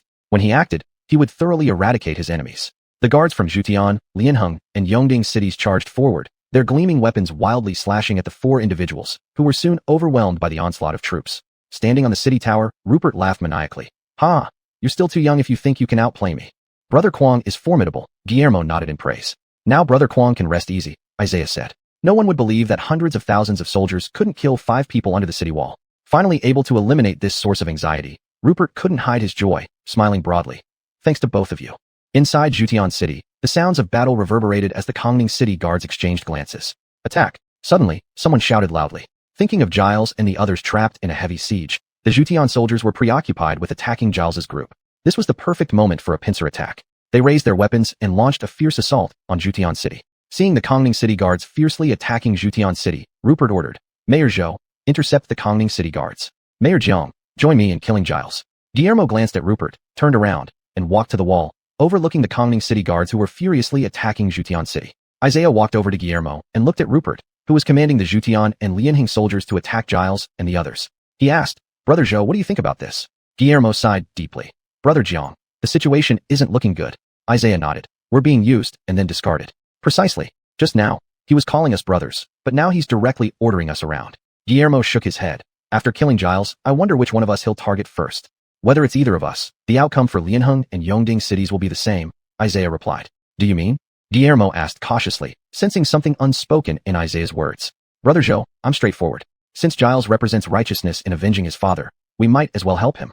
Rupert is cruel. After killing Giles, he'll surely eliminate us to cover his tracks, Isaiah added. If he's going to betray us, we shouldn't hold back either, Guillermo responded. Right? By helping Giles, we not only save our lives but also gain a good reputation, Isaiah said. The righteous army, Guillermo echoed. Both men laughed heartily. Guillermo jumped onto the wall, waving his hand. Listen up, everyone. Rupert betrayed Mayor Fateh, seizing control of Jutian City. He deserves to die. Isaiah also jumped onto another section of the wall, shouting in agreement. We must stop aiding the wicked. Kill Rupert and avenge Mayor Fateh, Guillermo declared. Support Giles as the successor of Jutian City, Isaiah added. Caught off guard by the defection of Guillermo and Isaiah, Rupert pointed at them with trembling fingers. You. Finally managing to spit out. I'll tear you apart to quench my hatred. With that, he waved his hand. Jutian City soldiers, kill them. With 150,000 guards in Jutian City, 60,000 in Lianheng City, and 50,000 in Yongding City, Jutian City had more guards than the combined forces of Lianheng and Yongding. Even adding Kongning City's 50,000 guards, Jutian City remained overwhelmingly powerful. Who will win is yet to be seen. Rupert was confident in the strength of Jutian City's guards and charged towards Guillermo and Isaiah first. As long as these two were eliminated, the guards of Lianheng and Yongding cities would surrender without a fight. Knowing Rupert's intentions, Guillermo and Isaiah saw this as a perfect opportunity to prove their loyalty. Even if they were to fight Rupert to the bitter end, they would gain a reputation as righteous warriors. Thus, Guillermo and Isaiah waved their weapons and faced Rupert. The soldiers from Jutian, Lianheng, and Yongding cities, seeing their lords engaged in battle, also chose targets among the Jutian soldiers and swung their weapons. The guards of the three cities clashed into one chaotic battle, while the Kongning city guards stormed into Jutian City. Lord, what should we do? Weapons were wildly swinging everywhere. The soldiers of Jutian, Lianheng, and Yongding cities were familiar with each other and knew the differences in armor color, which allowed them to selectively target Jutian soldiers. However, the Kongning city guards had never encountered soldiers from these three cities before and could not distinguish between Jutian soldiers and those from Lianheng or Yongding. Fighting indiscriminately might cause confusion. Everyone, observe carefully. If you see two soldiers in different colored armor attacking someone in the same color, help the one being attacked, Giles said. Giles's plan was sound. The soldiers followed his advice and soon joined the battle. Armin charged at Rupert, deflecting all the arrows shot by the archers from the three cities with his protective true chi. Halfway through his charge, Guillermo and Isaiah defected, causing chaos among the three city forces. Armin easily made his way to the city wall. Fox, seeing the time was right, recalled the strategy of Pak Tong from Qinglan City and shouted loudly, Rupert has been killed. The Jutian city guard has lost. Lay down your weapons, and you will be spared. Fox's voice echoed powerfully throughout Jutian City. Lord Kuang is dead. Hearing this, the Jutian City soldiers lost their will to fight and dropped their weapons with a clatter. Rupert, caught between Guillermo and Isaiah, though slightly superior in martial arts, struggled fiercely against both men who fought for their lives. Suddenly hearing Fox's words, Rupert realized the situation was dire and quickly said, Jutian City soldiers, do not believe these lies. I am here. But it was too late. The collapse was like a landslide, and soon every Jutian soldier abandoned their weapons. Seeing Guillermo and Isaiah surround Rupert, Armin flew forward and struck Rupert with all his might, saying, let's see if you can survive this. A dazzling golden light streaked towards Rupert, shocking Guillermo and Isaiah into cold sweats. What the hell? Is he human? They secretly thanked their lucky stars for defecting, or else they would have faced certain destruction under such a blow. Who are you? Rupert did not expect Giles to bring such a powerful expert. Though untrained himself, he understood cultivators well enough to know that after assassinating Fateh, he bought off the Alliance members with treasures and promised extra resources annually to pacify their anger. As Rupert spoke, a wave of palm force struck him. He felt a sudden release, then nothing. A living person vanished before their eyes, and Guillermo and Isaiah fell to their knees. Elder. This display was intentional, to secure Guillermo and Isaiah's allegiance. Armin knew his time in the Netherworld was short. Although he helped Giles take Jutian City, without strong support, securing the position of City Lord was uncertain. With Guillermo and Isaiah's backing, the City Lord's position would be secure for 100 years.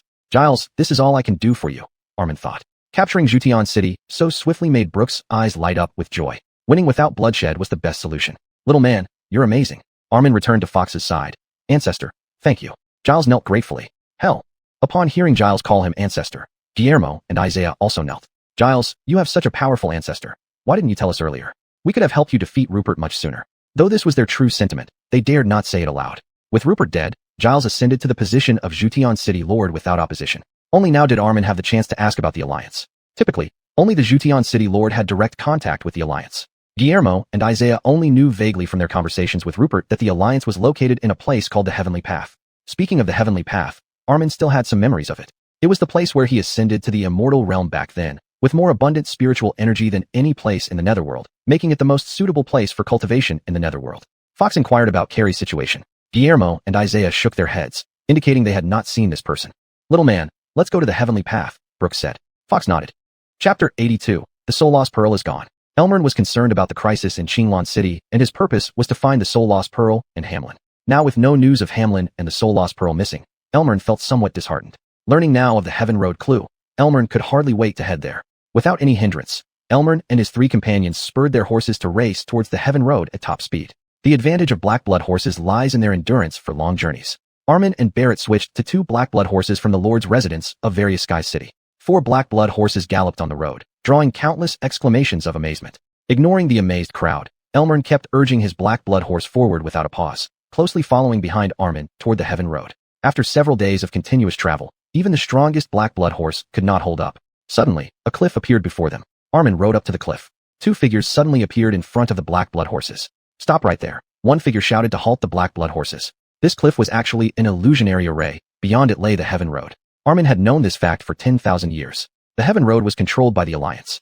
Armin knew these 2 must be guards sent by the Alliance to protect the entrance. We want to enter the Heaven Road. Have your leader come out to meet us? Barrett urged his horse up to the cliff and said. Armin looked like a child, while Barrett had a robust build. The 2 guards glanced at Barrett and said, please state your names. If you qualify to see our leader, we will notify him. Do you mean we don't have this qualification? Barrett was angry. Barrett's anger did not affect the 2 guards. One guard said, our leader has many duties and can't meet just anyone. Smack. Barrett slapped one guard across the face, angrily saying, do you believe I won't kill you right now? The slap stunned the 2 guards. This was the first time in the history of the Heaven Road that its guards had been slapped. You. The slapped guard covered his cheek. Help. The other guard called for help when he saw his companion bullied. With the guard's cry for help, a group of people appeared before the cliff. All members of this group were at the Bronze Glow stage, the lowest being early stage Bronze Glow, the highest late stage Bronze Glow. A late stage Bronze Glow cultivator, who was at the pinnacle nearing the Silver Glow stage, which was 1 rank higher than himself, startled by Barrett, quickly approached, bowed and greeted. May I ask for this Taoist brother's esteemed name? Barrett. Respecting Armin more than himself, Barrett hit the guard out of anger, but seeing the newcomer's courteous behavior, he wasn't as upset and answered. I'm Solomon. Taoist brother Gao, please calm down. What brings you here? Solomon asked. Don't play dumb. Brooke was tired from travel, nearly ready to enter the Heaven Road, when suddenly stopped by the group. She retorted angrily. Early stage Bronze Glow realm. Hearing Brooke's voice, Solomon turned back and glanced. What wind blew today? Why are all experts coming through? After drinking Elmern's blood, Brooke transformed into a perfect human image due to the divine bloodline of Elmern. Although her realm was only early stage Bronze Glow, Solomon dared not underestimate her transformation, since transforming from the skeleton form in the Soul Lost realm into a perfect human image usually required late-stage Golden Glow realm and assistance of precious materials. An early-stage Bronze Glow Brooke had achieved this perfect transformation, meaning there was definitely some substantial force backing her. Solomon, realizing this, dared not underrate her. Thus, Solomon respectfully greeted. And this Taoist friend is? Brooke, she replied lazily. There was only one clan of the Gua surname in the Soul Lost realm. May I ask what is your relationship with Senior Brooklyn? Solomon queried. That you know too? Brooke exclaimed in surprise. My family elder once fought alongside Ancestor Gua in repelling the invaders from the immortal world, deeply moved by Ancestor Gua's heroic appearance. So there are records in our family, Solomon explained. Oh, is that so? Brooklyn is my family ancestor, Brooke said. Little man. Brooke turned back. According to the testament of Ancestor Brooklyn, women of the Gua family after marriage, if they bear a daughter, the daughter follows the mother's surname. One is fine, but not more, Elmern firmly stated. How many do you want me to bear? Brooke blushed slightly, but the question needed clarity. The more, the better. Little man, what do you think I am? Bearing children is a great responsibility. I can't grow that many. 2 will suffice, 1 boy and 1 girl. Not enough, at least 10. No way, just 2. 8. 2. 6. 6 should be fine. 6? Let me think about it. 6 plus us 2 makes a perfect table. All right, I agree. Thank you, my queen. You're not allowed to bully me from now on. Yeah, can't wait to pamper you. Come here for a kiss. Not in front of so many people. I'm shy. As the direct descendant of the deputy leader of the League defending the underworld against invaders was so devoted to one person, Solomon couldn't help but look closely at Fox. Fox did not have any features of the underworld on him. Is this Taoist friend from the outside world? Solomon asked. Sharp eyes. I wonder what brings this Taoist friend to the underworld. There was some alertness in Solomon's tone as the underworld held a certain wariness towards outsiders. The others understood what Solomon meant, while those from the Heaven Road looked approvingly. Brooke, Armin, and Barrett, however, were visibly angry. Asshole. Armin swore. Armin, being an early-stage Golden Glow realm cultivator, was 2 levels higher than Solomon, who failed to discern his strength. Moreover, Armin still looked like a child, which made Solomon underestimate him entirely.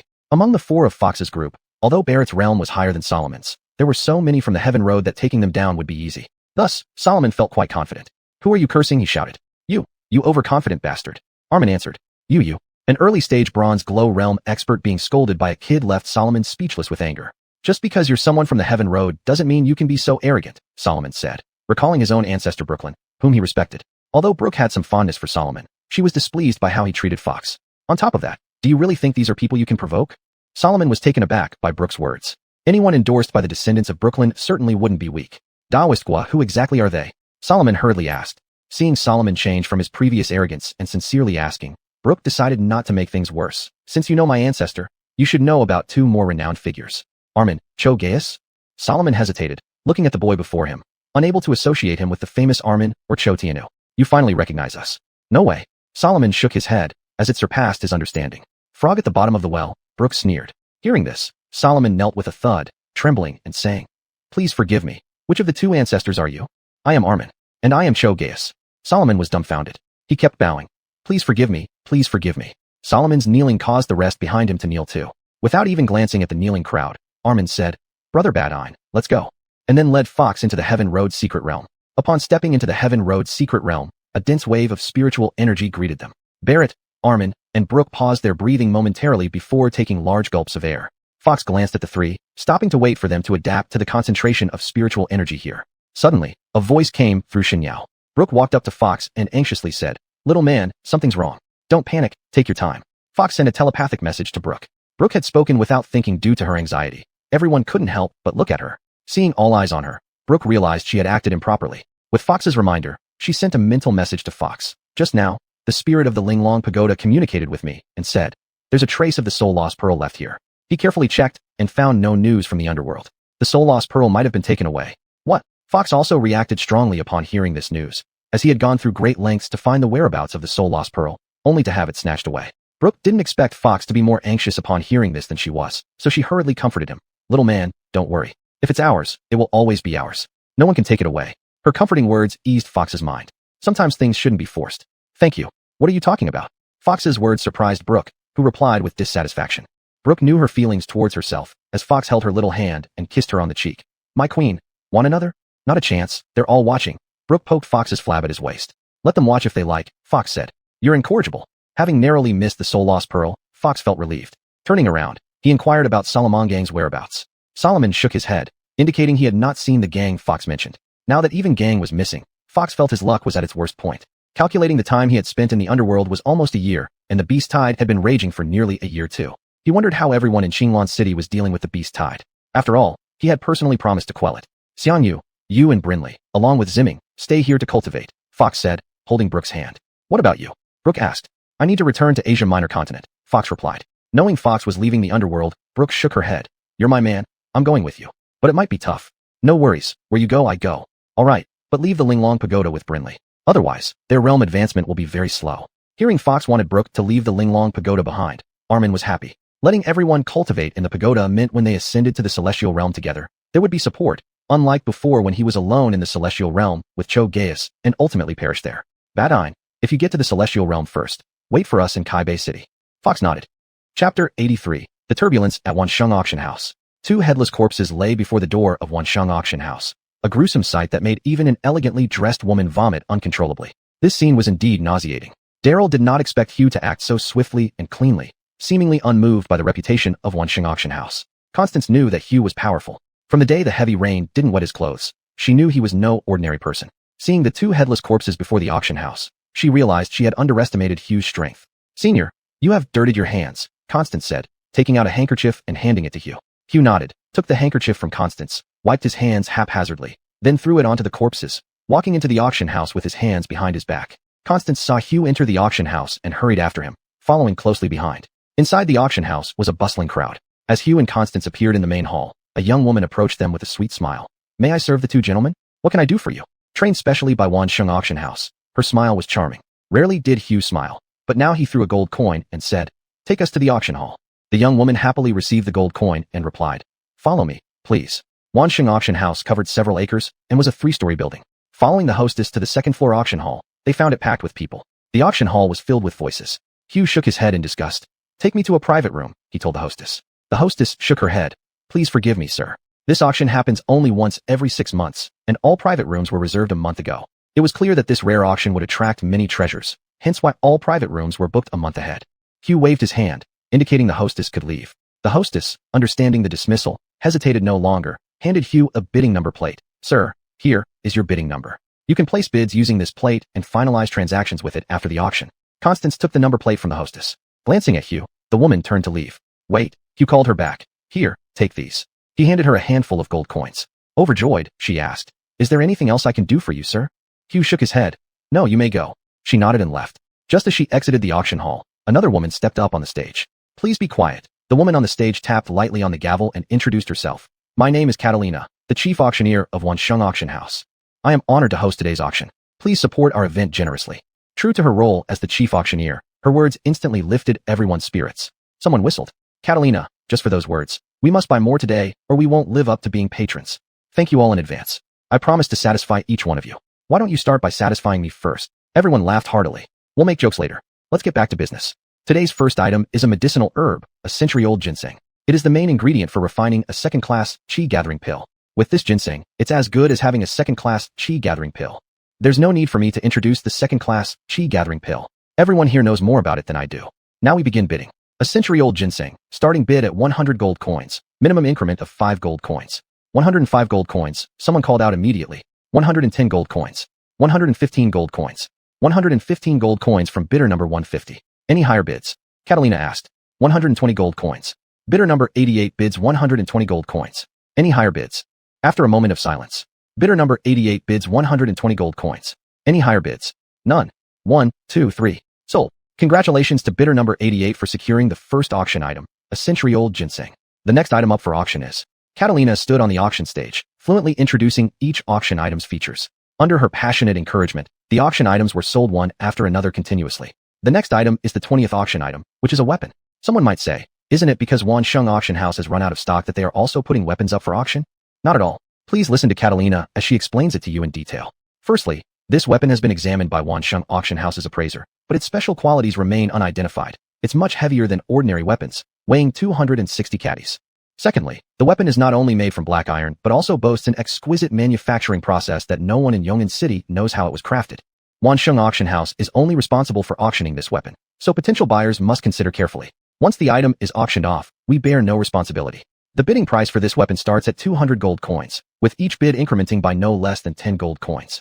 Catalina pointed to a large halberd beside her and said, 210 gold coins, someone immediately offered. A weapon that even Wansheng Auction House's appraisers couldn't identify immediately caught everyone's attention, and someone promptly spoke up. Before Catalina could announce which bidder had placed the bid, someone immediately countered. 210 gold coins can buy a weapon that even the famous appraisers of Wansheng Auction House can't identify? How naive. I'll offer 300 gold coins. 300 gold coins seem like a lot. I'll offer 400. Another person joined in the bidding. 410 gold coins. The first bidder felt belittled and angrily bid again. 410 gold coins. The second bidder followed suit. 510 gold coins. Another person chimed in. A halberd combines the functions of a spear and a dagger, capable of both thrusting and sweeping, suitable for large-scale battles and frontal assaults. The bidding was heating up. Yumian noticed Constance's low mood and said, "You like this weapon?" Constance shook her head, looking dejected. Actually, this large halberd was passed down through my ancestors. With the decline of our family fortunes, I had to pawn family heirlooms just to make ends meet. That day when I brought the halberd for valuation, they turned evil intentions and stole it from me, then drove me out. Now it all made sense. How despicable. Yumian spat. I'll get it back. At this moment, the halberd's bidding price had reached 610 gold coins. I'll offer 1,000 gold coins, Yumian declared. 1,000 gold coins. This price far exceeded the auction house's expected price. Catalina was overjoyed and happily announced. Bidder number 360 offers 1,000 gold coins. Is there anyone willing to offer more than 1,000 gold coins? Those who previously bid continuously did so out of spite. They were curious, but they wouldn't spend their own money in anger. Yumian's offer of 1,000 gold coins far exceeded their willingness to pay, providing them a convenient way to back off. Suddenly, everyone fell silent. 1,000 gold coins once. 1,000 gold coins twice. 1,000 gold coins thrice. Sold. Congratulations to bidder number 360 for acquiring the 20th auction item, the large halberd. The next item up for auction is the 21st item. Catalina paused intentionally to build suspense. Everyone knew that Wansheng Auction House exclusively auctioned high-quality items. All were eager to know what the 21st item would be.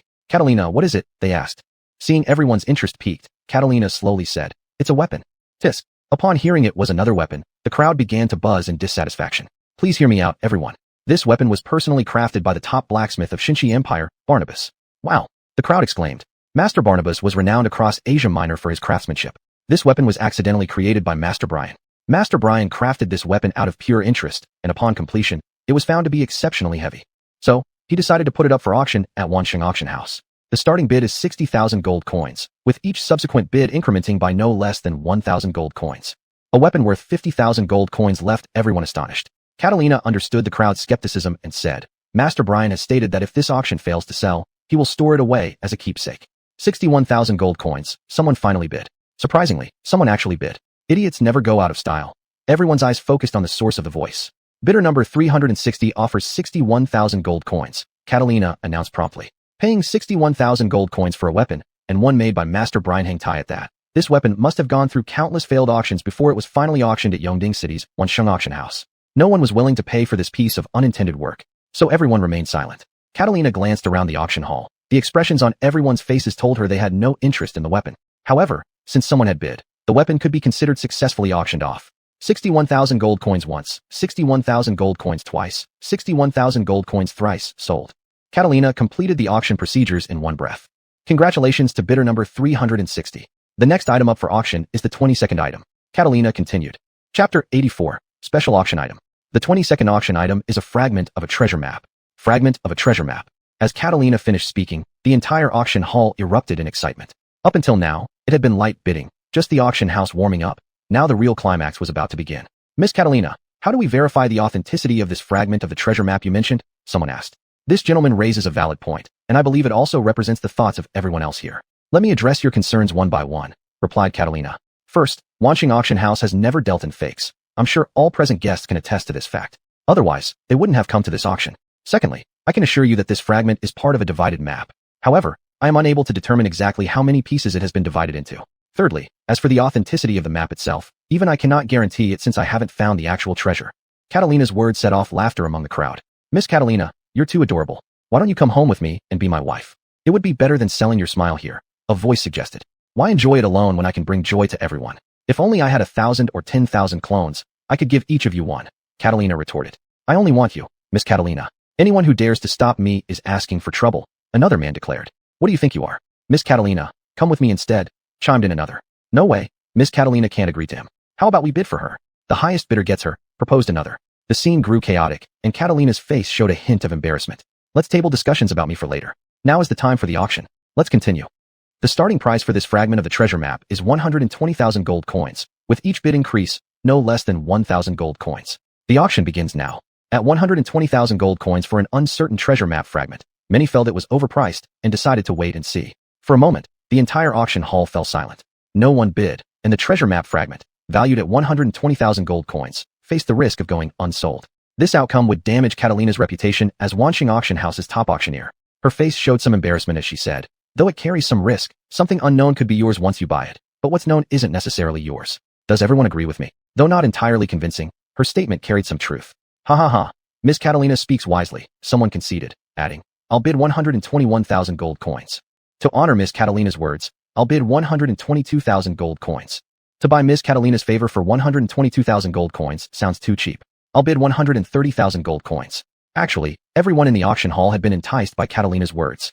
An old saying goes, investment always comes with risks.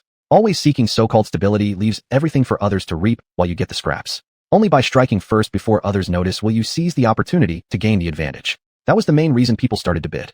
Interacting with wealthy clients, Catalina well understood their psychology. Knowing they were using her as a pretext for their self-serving interests, she inwardly despised such behavior, but realized their bids maximized her profits. Thus, she remained silent as they continued bidding. Without further prompting from Catalina, the bidding for the treasure map fragment had already reached 200,000 gold coins. At this new bid level, many began to reconsider. Seeing the auction stalling again, Catalina knew it was time to step in. If the auction continued to lag, the price for the treasure map fragment would remain fixed at 200,000 gold coins, short of her expectations. She said, Lot 30 bids 200,000 gold coins. Is there anyone willing to offer more? This is a rare opportunity. Gentlemen, think carefully. This could mean a fortune within your reach. 250,000 gold coins. Finally, someone raised the bid. A heavy weight lifted from Catalina's heart. Bid number 360 offers 250,000 gold coins. Any higher bids? She asked. 251,000 gold coins. Lot 30 offers 251,000 gold coins. Any higher bids than 251,000 gold coins. 300,000 gold coins. 300,000 gold coins. Upon hearing this, Catalina nearly jumped for joy. This price had already exceeded her expected target of 250,000 gold coins by 50,000. The higher the auction item's price, the higher her commission. Thus, she said with delight, bid number 360 offers 300,000 gold coins. Is there any higher bid? I think 300,000 gold coins is not worth it. I withdraw my bid. Bid number 30 said. 300,000 gold coins, first call. 300,000 gold coins, second call. 300,000 gold coins, third call. Sold. Congratulations to bidder number 360. The next item up for auction is the 23rd piece. The auction continued. Hugh glanced at Catalina on the auction stage, speaking passionately. Each auction item was described vividly by her. Indeed, Catalina, the top auctioneer at Wanqing Auction House, lived up to her reputation. Constance, have you set your eyes on anything? If so, just bid for it, Hugh asked Constance, who stood quietly beside her. Senior, I will be content if we can recover the family heirloom halberd. I dare not ask for more, Constance replied. Men who are easily satisfied tend to be quite decent, but this wasn't what Hugh wanted to see. She decided to help Constance rise, admiring his strength in standing up despite being bruised all over. If someone couldn't face such a minor challenge, they were beyond help. Lifting them once or twice wouldn't make any difference because they would still be cowards at heart. You're wrong. Take what you like. That's what a true man should do, Hugh scolded. Yes, senior, I understand, Constance replied loudly. Hugh felt that Constance hadn't fully opened up. Indeed, letting someone from the lowest rung instantly release their inhibitions required time and adjustment. What I want isn't for you to remember this. I only care about your actions, Hugh said. At this point, the auction had reached the 41st item. Catalina announced on the stage. Our next auction item is a very special one. What makes this item so special? Allow me to explain to all our esteemed guests. This item is special because it can change a person's life. Perhaps you are now an unknown nobody. Perhaps you are successful in your career. Perhaps you are a notorious bandit. Perhaps you have committed countless murders. With this item, the unknown you can instantly become famous worldwide. The successful you can reach even greater heights. The notorious bandit won't have to worry about being hunted. And no matter how many lives you've taken, the authorities will be powerless against you. After all this talk, you might be curious about what exactly this item is and how it holds such power. Now, let me reveal the mystery. This special item is an invitation to the Wu Dao Alliance. With this invitation, you become a disciple of the Wu Dao Alliance, enjoying unlimited privileges. The starting price is 1 million gold coins, with each bid increase, no less than 10,000 gold coins. The auction begins now. As the largest and most influential alliance in the Xinqi Empire, backed by the empire itself, the Wu Dao Alliance could indeed offer the benefits Catalina mentioned. When Wanqing Auction House announced they had an invitation to the Wu Dao Alliance discipleship, everyone was stunned. This was practically an unbreakable talisman, leading to a flurry of bids. I bid 1,100,000 gold coins. 1.5 million. 2 million. 3 million. The bidding soared. 5 million gold coins. 6 million. I bid 10 million gold coins. Constance suddenly interjected. The bid skyrocketed by 4 million gold coins, catching everyone off guard. Catalina had specified that the minimum increment was 10,000. Jumping directly to 1 million was shocking enough, and now to leap by 4 million left everyone speechless. Seeing that no one was speaking, and considering that 10 million was a reasonable price given the circumstances, Catalina quickly hammered down the deal, saying, sold.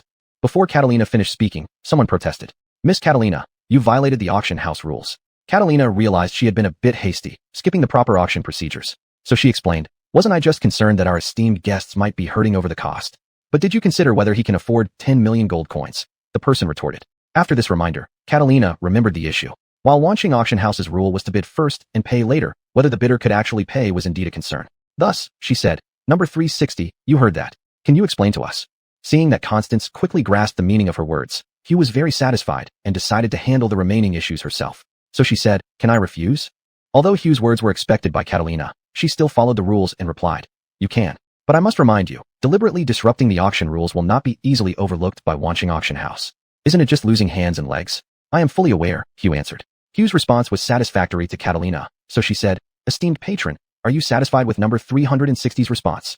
Although Catalina did not name names, her words clearly referred to someone specific. Humph, that person grunted. I bid 11 million gold coins. 15 million, Constance said again. 15 million gold coins had already far exceeded his capability, so that person said, you win this time. With the person who raised the objection admitting defeat, Catalina said, congratulations to bidder number 360 for acquiring this special item. Chapter 85, I'm just picking a quarrel. The top auctioneer of the Wanqing Auction House, Catalina, announced who won the 41st item, signaling that the auction was coming to an end. Today's auction is hereby concluded. Thank you, esteemed patrons, for accompanying Catalina through this wonderful day. On this note, Catalina wishes you all success and prosperity. Please proceed to the counter to settle your payments and collect your items if you've won any in today's auction. As the biggest winner of this auction, Catalina led Adelard and Constance up to the third floor of the Wanqing auction house. Noticing they were heading in a different direction from everyone else, Constance hesitated slightly. Walking ahead to guide them, Catalina heard footsteps slowing behind her. Knowing Adelard and Constance had questions, she quickly explained, "This time, the transaction amounts are quite large, so the manager will be personally attending to you."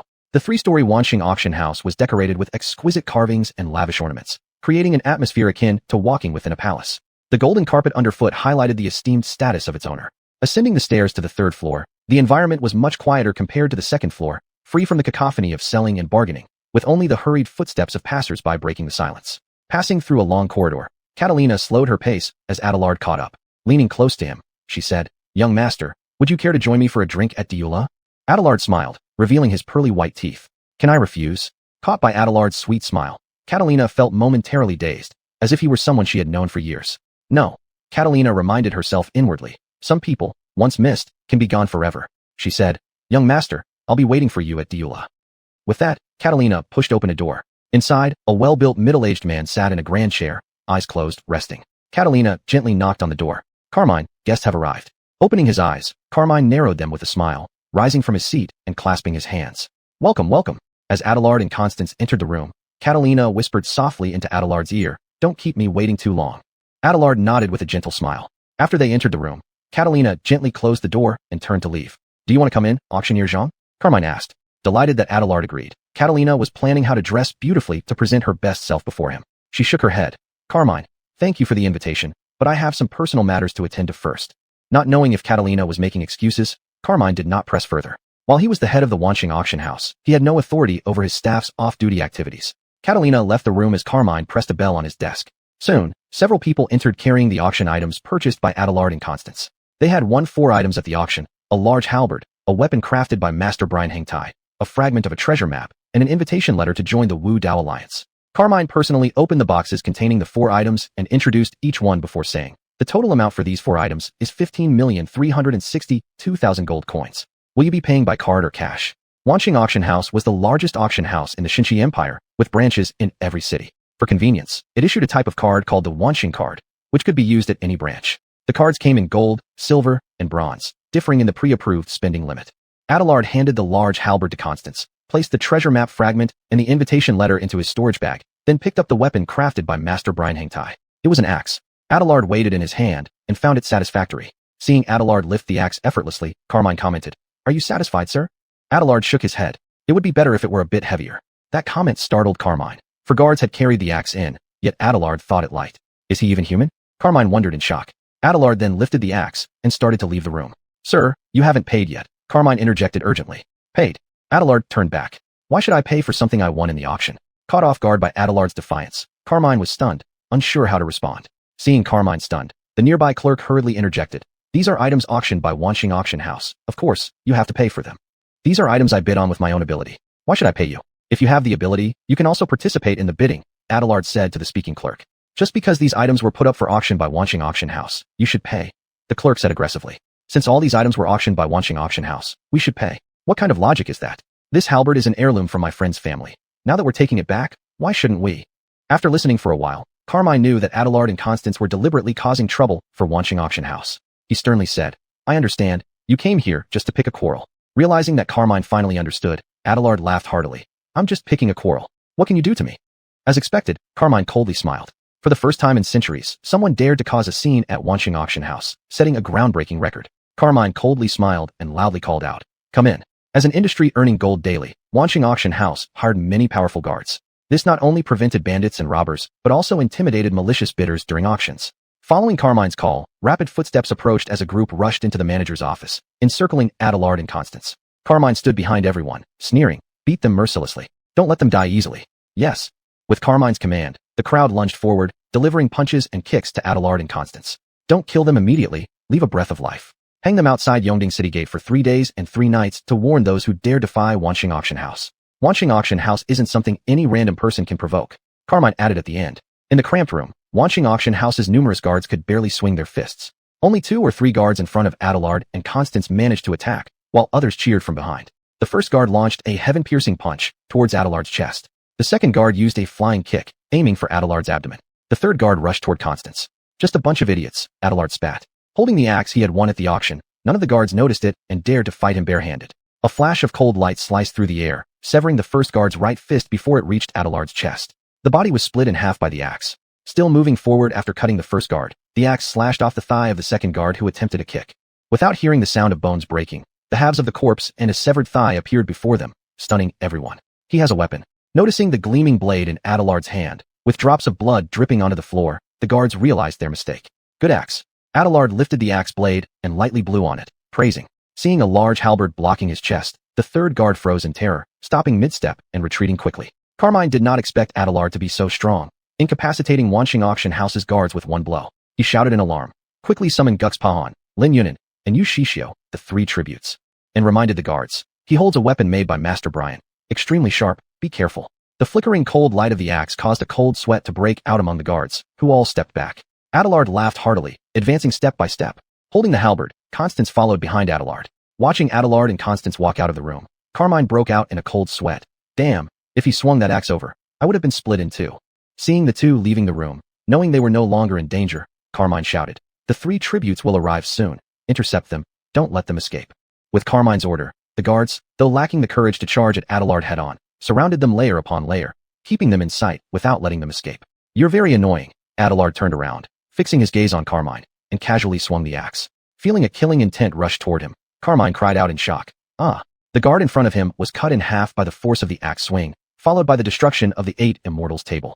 Seeing his turn coming, finished, Carmine knew he couldn't avoid this blow and closed his eyes, thinking, who would have thought I, Dwayne, would die here? Chapter 86, Golden Core Rank Tribute. Just as shopkeeper Sue was in despair, he felt his body become light, and he floated into the air. The wall behind him where he had been standing was now split open by an axe blow, leaving a large hole. Shopkeeper Sue, are you alright? A voice sounded beside Hanley. Realizing he was out of danger, Hanley wiped the cold sweat from his forehead and said, thank you, Mr. Gu. I'm fine. The newcomer was none other than Calhoun, one of the 3 great tributes of Wanxing Auction House, also known as Mr. Gu Tribute. Seeing Hanley's perilous situation, Calhoun had broken through the wall to save him. Calhoun placed Hanley on the ground and stared at Gerard, saying, it seems this friend doesn't have much respect for the Wanxing Auction House. Hearing Calhoun's words, Gerard shook his head and said, why should I respect it? Gerard's words made Calhoun hesitate. It seemed Gerard was like a rash fellow who didn't know the background of the Wanxing Auction House, or its owner. Purely driven by jealousy over the immense profits, he had harbored improper intentions. I take it seriously, Gerard added. Gerard's last sentence left Calhoun utterly puzzled, asking, what do you mean by that? Looking at the bewildered Calhoun, Gerard smiled and said, a good dog doesn't block the path. He then gestured with the axe in his hand towards the guards, saying, step aside, don't get in my way. I'm leaving. No need to see me off. Calhoun did not expect Gerard to be so audacious, completely disregarding him, a Golden Core realm expert, and intending to leave just like that. Brianrius, he barked, hold it. What do you think this place is? You come and go as you please. If I don't leave, are you going to treat me to dinner? Gerard retorted. Calhoun was speechless. How could a 5th stage foundation establishment cultivator have the courage to show such disdain for a Golden Core realm expert? Whether pretending or genuinely lacking awareness of the consequences, it was baffling. With Calhoun's arrival, Hanley felt slightly more assured. The Wanxing Auction House had 3 Golden Core rank tributes, Calhoun, Tobias, and Corey. Calhoun, at the early Golden Core stage, excelled in swordsmanship and wielded the Primal Chaos sword skillfully. Tobias, at the mid-Golden Core stage, held a staff as tall as himself and possessed an unstoppable momentum. Corey, at the peak late Golden Core stage, wielded the 9-ring blade and used the cloak slash technique flawlessly, making him the most powerful among the 3. While named an auction house, the Wanxing Auction House also involved pawning, shopping, and sales, all highly profitable businesses that brought in vast sums of money daily. Without a powerful expert overseeing the establishment, many unsavory characters would eye it covetously. Therefore, the 3 Golden Core experts took turns overseeing the business. Today, it was Calhoun's turn to oversee Wanxing Auction House. After receiving Hanley's distress call, he arrived promptly and saved Hanley from imminent danger. Mr. Gu, this person dares to provoke the Wanxing Auction House. Not killing him would fail to assuage our anger, and we wouldn't be able to explain ourselves to the higher-ups. By higher-ups, Hanley referred to the actual owners behind the Wanxing Auction House. Calhoun understood Hanley's meaning. Hanley handled the business matters, while safety was Calhoun's responsibility. If something went wrong, Hanley couldn't escape blame, and Calhoun and the others would be held accountable even more. Calhoun disliked being directed like this. As a Golden Core expert, he shouldn't be taking orders from an ordinary person. Frowning, he said, Shopkeeper Sue, I will handle this matter myself. You needn't worry about it. This response suited Hanley well, though he dared not show it on his face, replying, Mr. Gu, please don't underestimate him. This villain has shocking strength and mustn't be taken lightly. How can the Sue family produce a coward like you? Calhoun said disdainfully, seeing through Hanley's thoughts clearly. Others might not know Hanley's background, but Calhoun knew it well. Hanley had ascended to the position of shopkeeper at Wansheng auction house due to his family's influence. Otherwise, such a coveted position wouldn't have fallen to him. Calhoun directly exposed Hanley's past, causing Hanley to lose face, turning his face dark as he snapped. What do you mean, Calhoun? You know what I mean. Don't quibble. I understand how to handle things. During the argument between Hanley and Calhoun, Gerard and Andre had walked up the stairs to the second floor, finding the entire second-floor hall already filled with guards from Wansheng auction house. Meanwhile, the first-floor hall was crowded with onlookers. Someone actually dared to challenge the Wansheng auction house, someone commented. Feels pretty impressive, another said. Do you want to give it a try? Someone else suggested. Ha.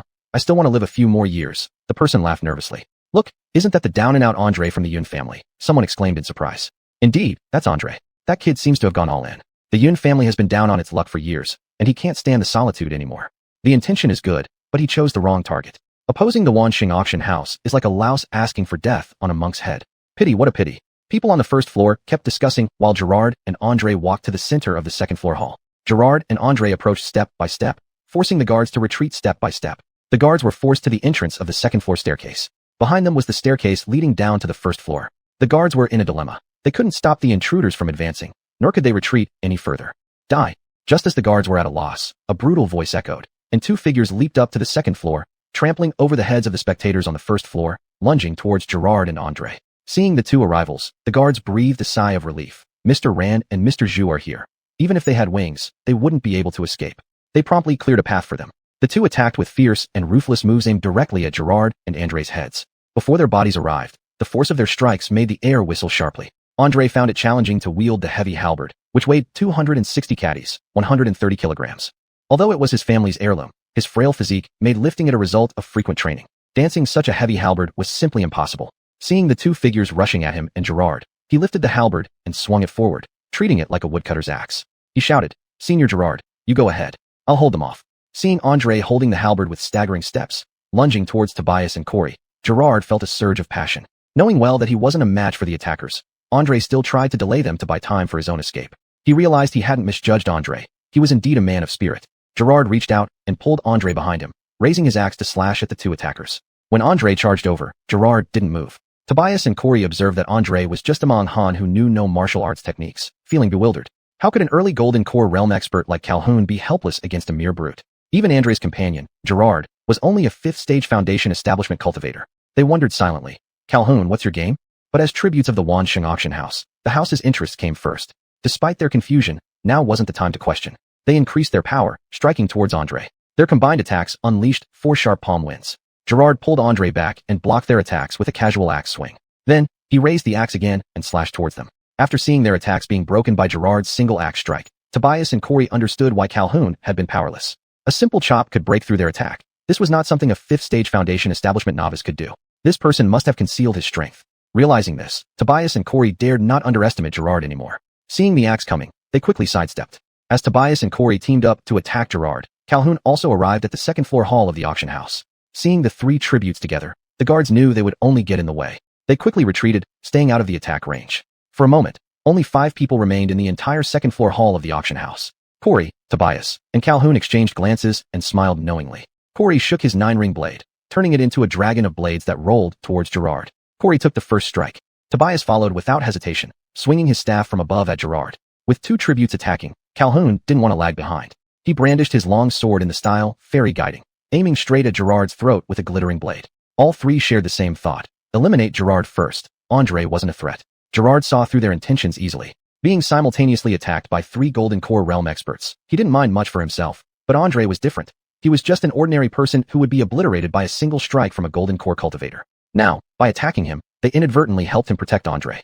Gerard waved his axe, summoning a gust of wind to meet their attacks. Corey, being closest, faced the first axe strike. Golden Core realm attacks carried extraordinary momentum, causing the air to roar loudly. Hanley hid near the staircase, watching the 3 Golden Core tributes launch their simultaneous attack. The whole auction hall was engulfed in a storm, with items scattered everywhere. 3 tributes, please hold your attacks, he called out loudly. Calhoun and Tobias stopped in their tracks. Corey deflected Gerard's axe and then returned beside Calhoun and Tobias, forming a line with them. Mr. Su, why is this? Corey asked, somewhat irritated. Mr. Zhu, please don't be angry, hear me out. If the 3 of you intercept and attack here, the auction house will suffer first. Hearing Hanley's words, Corey noticed the chaos around him. Just one move had already caused such a mess. A few more would turn the auction house into ruins. In that case, Even if they killed Gerard, the proprietors behind the auction house wouldn't let them off. Corey transmitted his voice to Calhoun and Tobias. Let's trick these two outside. Chapter 87 6 Golden Core Realm Experts. Calhoun and Tobias nodded. Only by luring the two out of the boundary of Wansheng auction house could the three unleash their full potential without restraint to intercept and attack them. If they acted within the grounds of the auction house, all three would be wary and hold back their true strength, significantly discounting their power. Would you dare to fight us outside the city?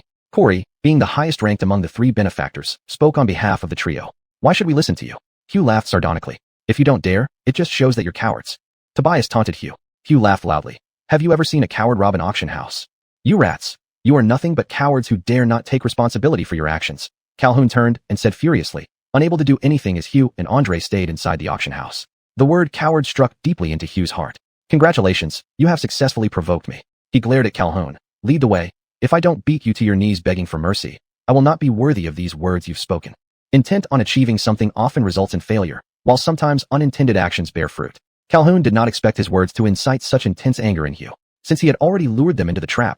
Leading the way as a mere Golden Core realm expert was nothing. Please, Calhoun said, and then walked towards the door of the auction house. People gathered in the first floor hall of the auction house, hearing about the five agreeing to fight outside Yongding City, started heading there.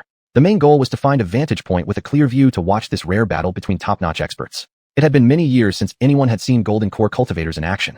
Calhoun led the way, followed by Hugh and Andre, then Corey and Tobias, and finally a crowd of spectators. They proceeded en masse towards the outskirts of Yongding City. Suddenly, the sound of galloping horses entered everyone's ears. Horses, known for their speed, can travel thousands of miles a day, familiar to everyone. Soon, 5 majestic horses came into view. It's Chavez, the owner of Brian Yuan Pharmacy, and their benefactor Lu Yifei, someone observant shouted. The 5 horses swiftly approached. Indeed, it was Chavez from the Brian Yuan Pharmacy, benefactor Lu Yifei, and 3 other unfamiliar middle-aged men. Chavez glanced at Hugh, rode up next to Hanley, and dismounted. He bowed slightly to Hanley, and said, Master Su. Seeing Chavez bow to him, Hanley pursed his lips. Master Wu, you're here to watch my humiliation. Not at all, not at all. Chavez shook his head, saying, I am not one to kick a man when he's down. Although Brian Yuan Pharmacy was robbed, and I once sought your help which you didn't extend, I understand your predicament. After all, you are responsible for the safety of an entire auction house. Thank you for understanding my dilemma, Master Wu. The 3 people you bring today must be reinforcements you requested. Chavez glanced back at the 4 behind him, then turned around and said, I reported the robbery of Brian Yuan. Someone dared to act against the law under the nose of authority, which angered the higher-ups. They dispatched 3 Golden Core realm benefactors to assist in investigating the robbers. After the bandits robbed the Brian Yuan Pharmacy, Chavez sought help from the Wansheng auction house immediately. Hanley had always looked down on Chavez and didn't want to get involved in Chavez's affairs, so he flatly refused Chavez's plea, leaving Chavez to solve the problem on his own.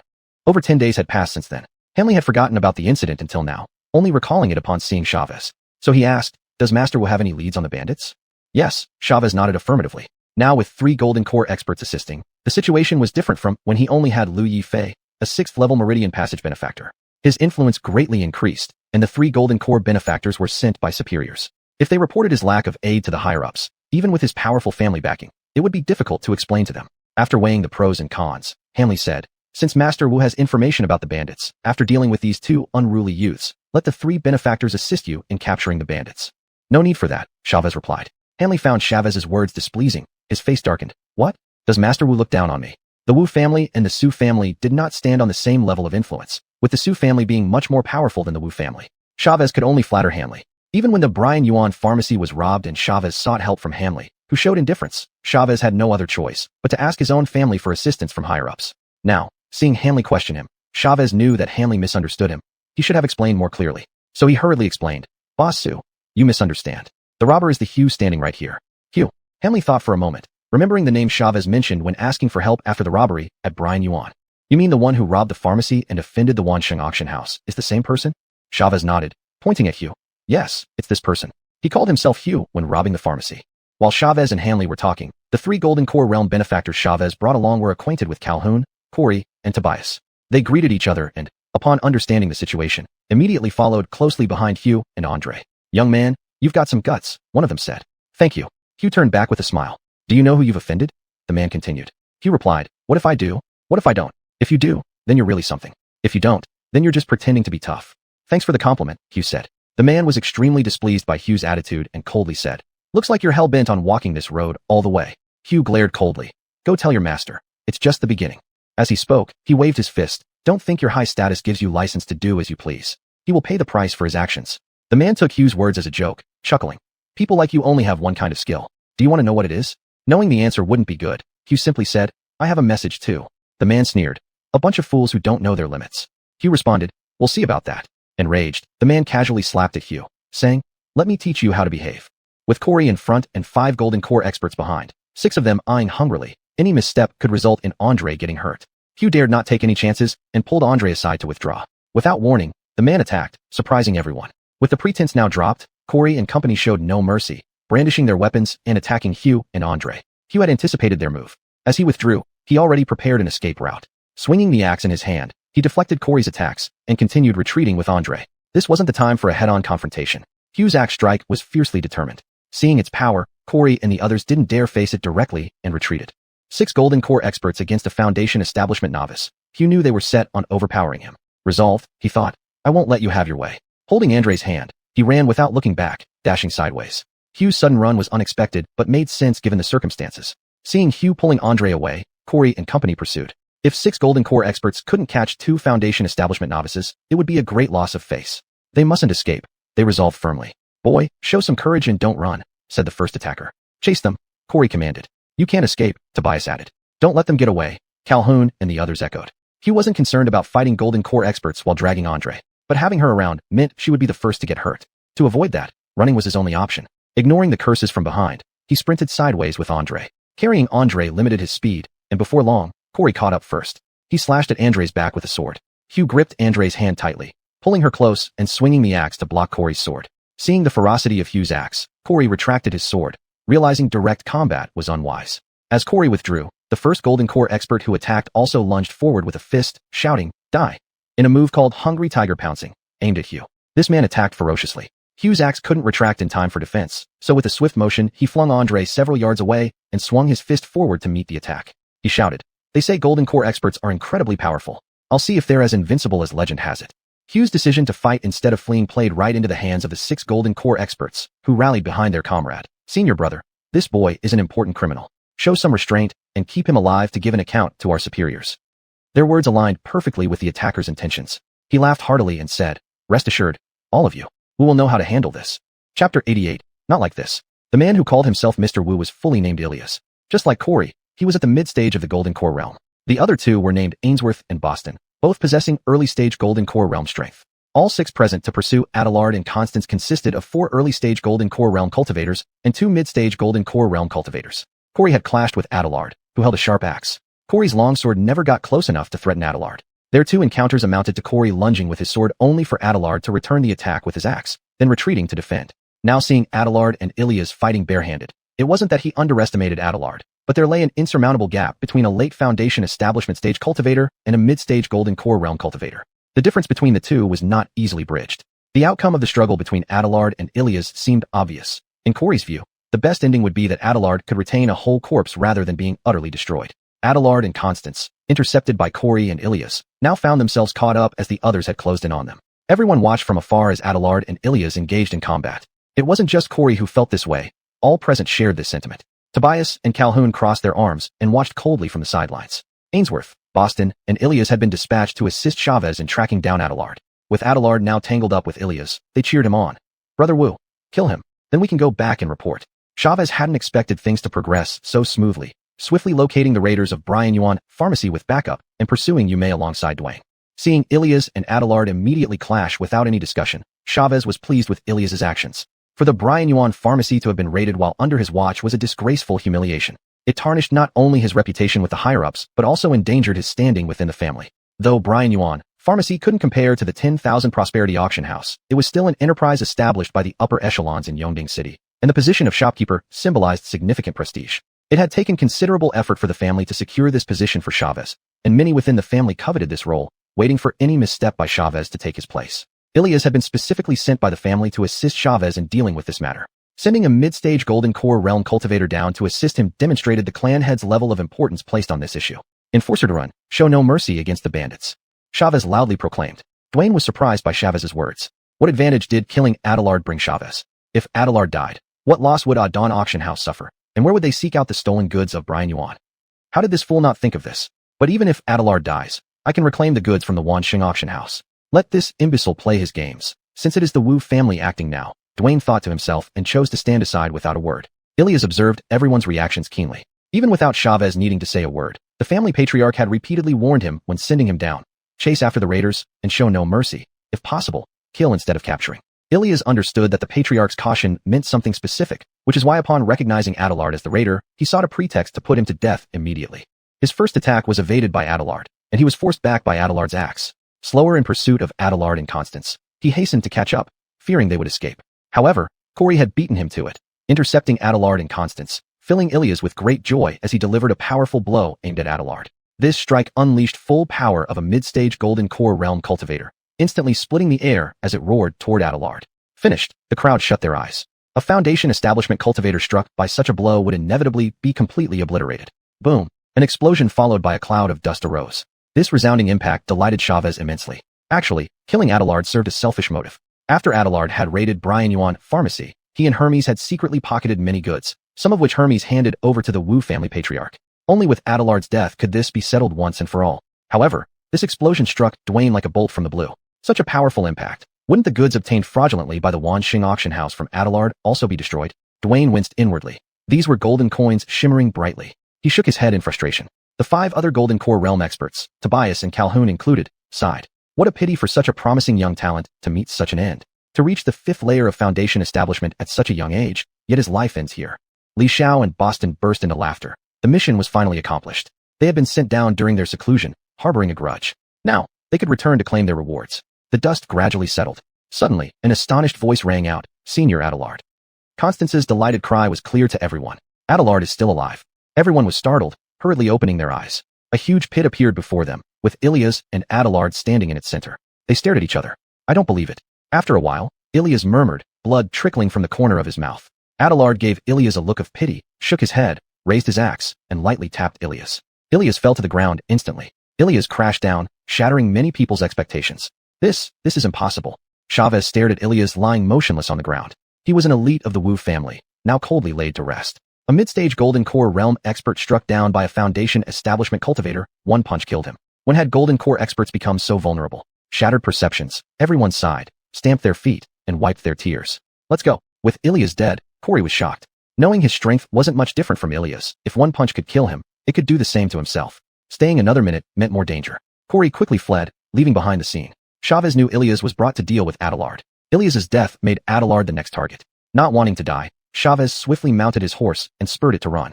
Next was Dwayne. Seeing the situation unfavorable for their side, he bolted away, though not as fast as Chavez's horse, his fat body jiggling humorously. Calhoun, Tobias, Li Xiao, and Boston watched Adelard.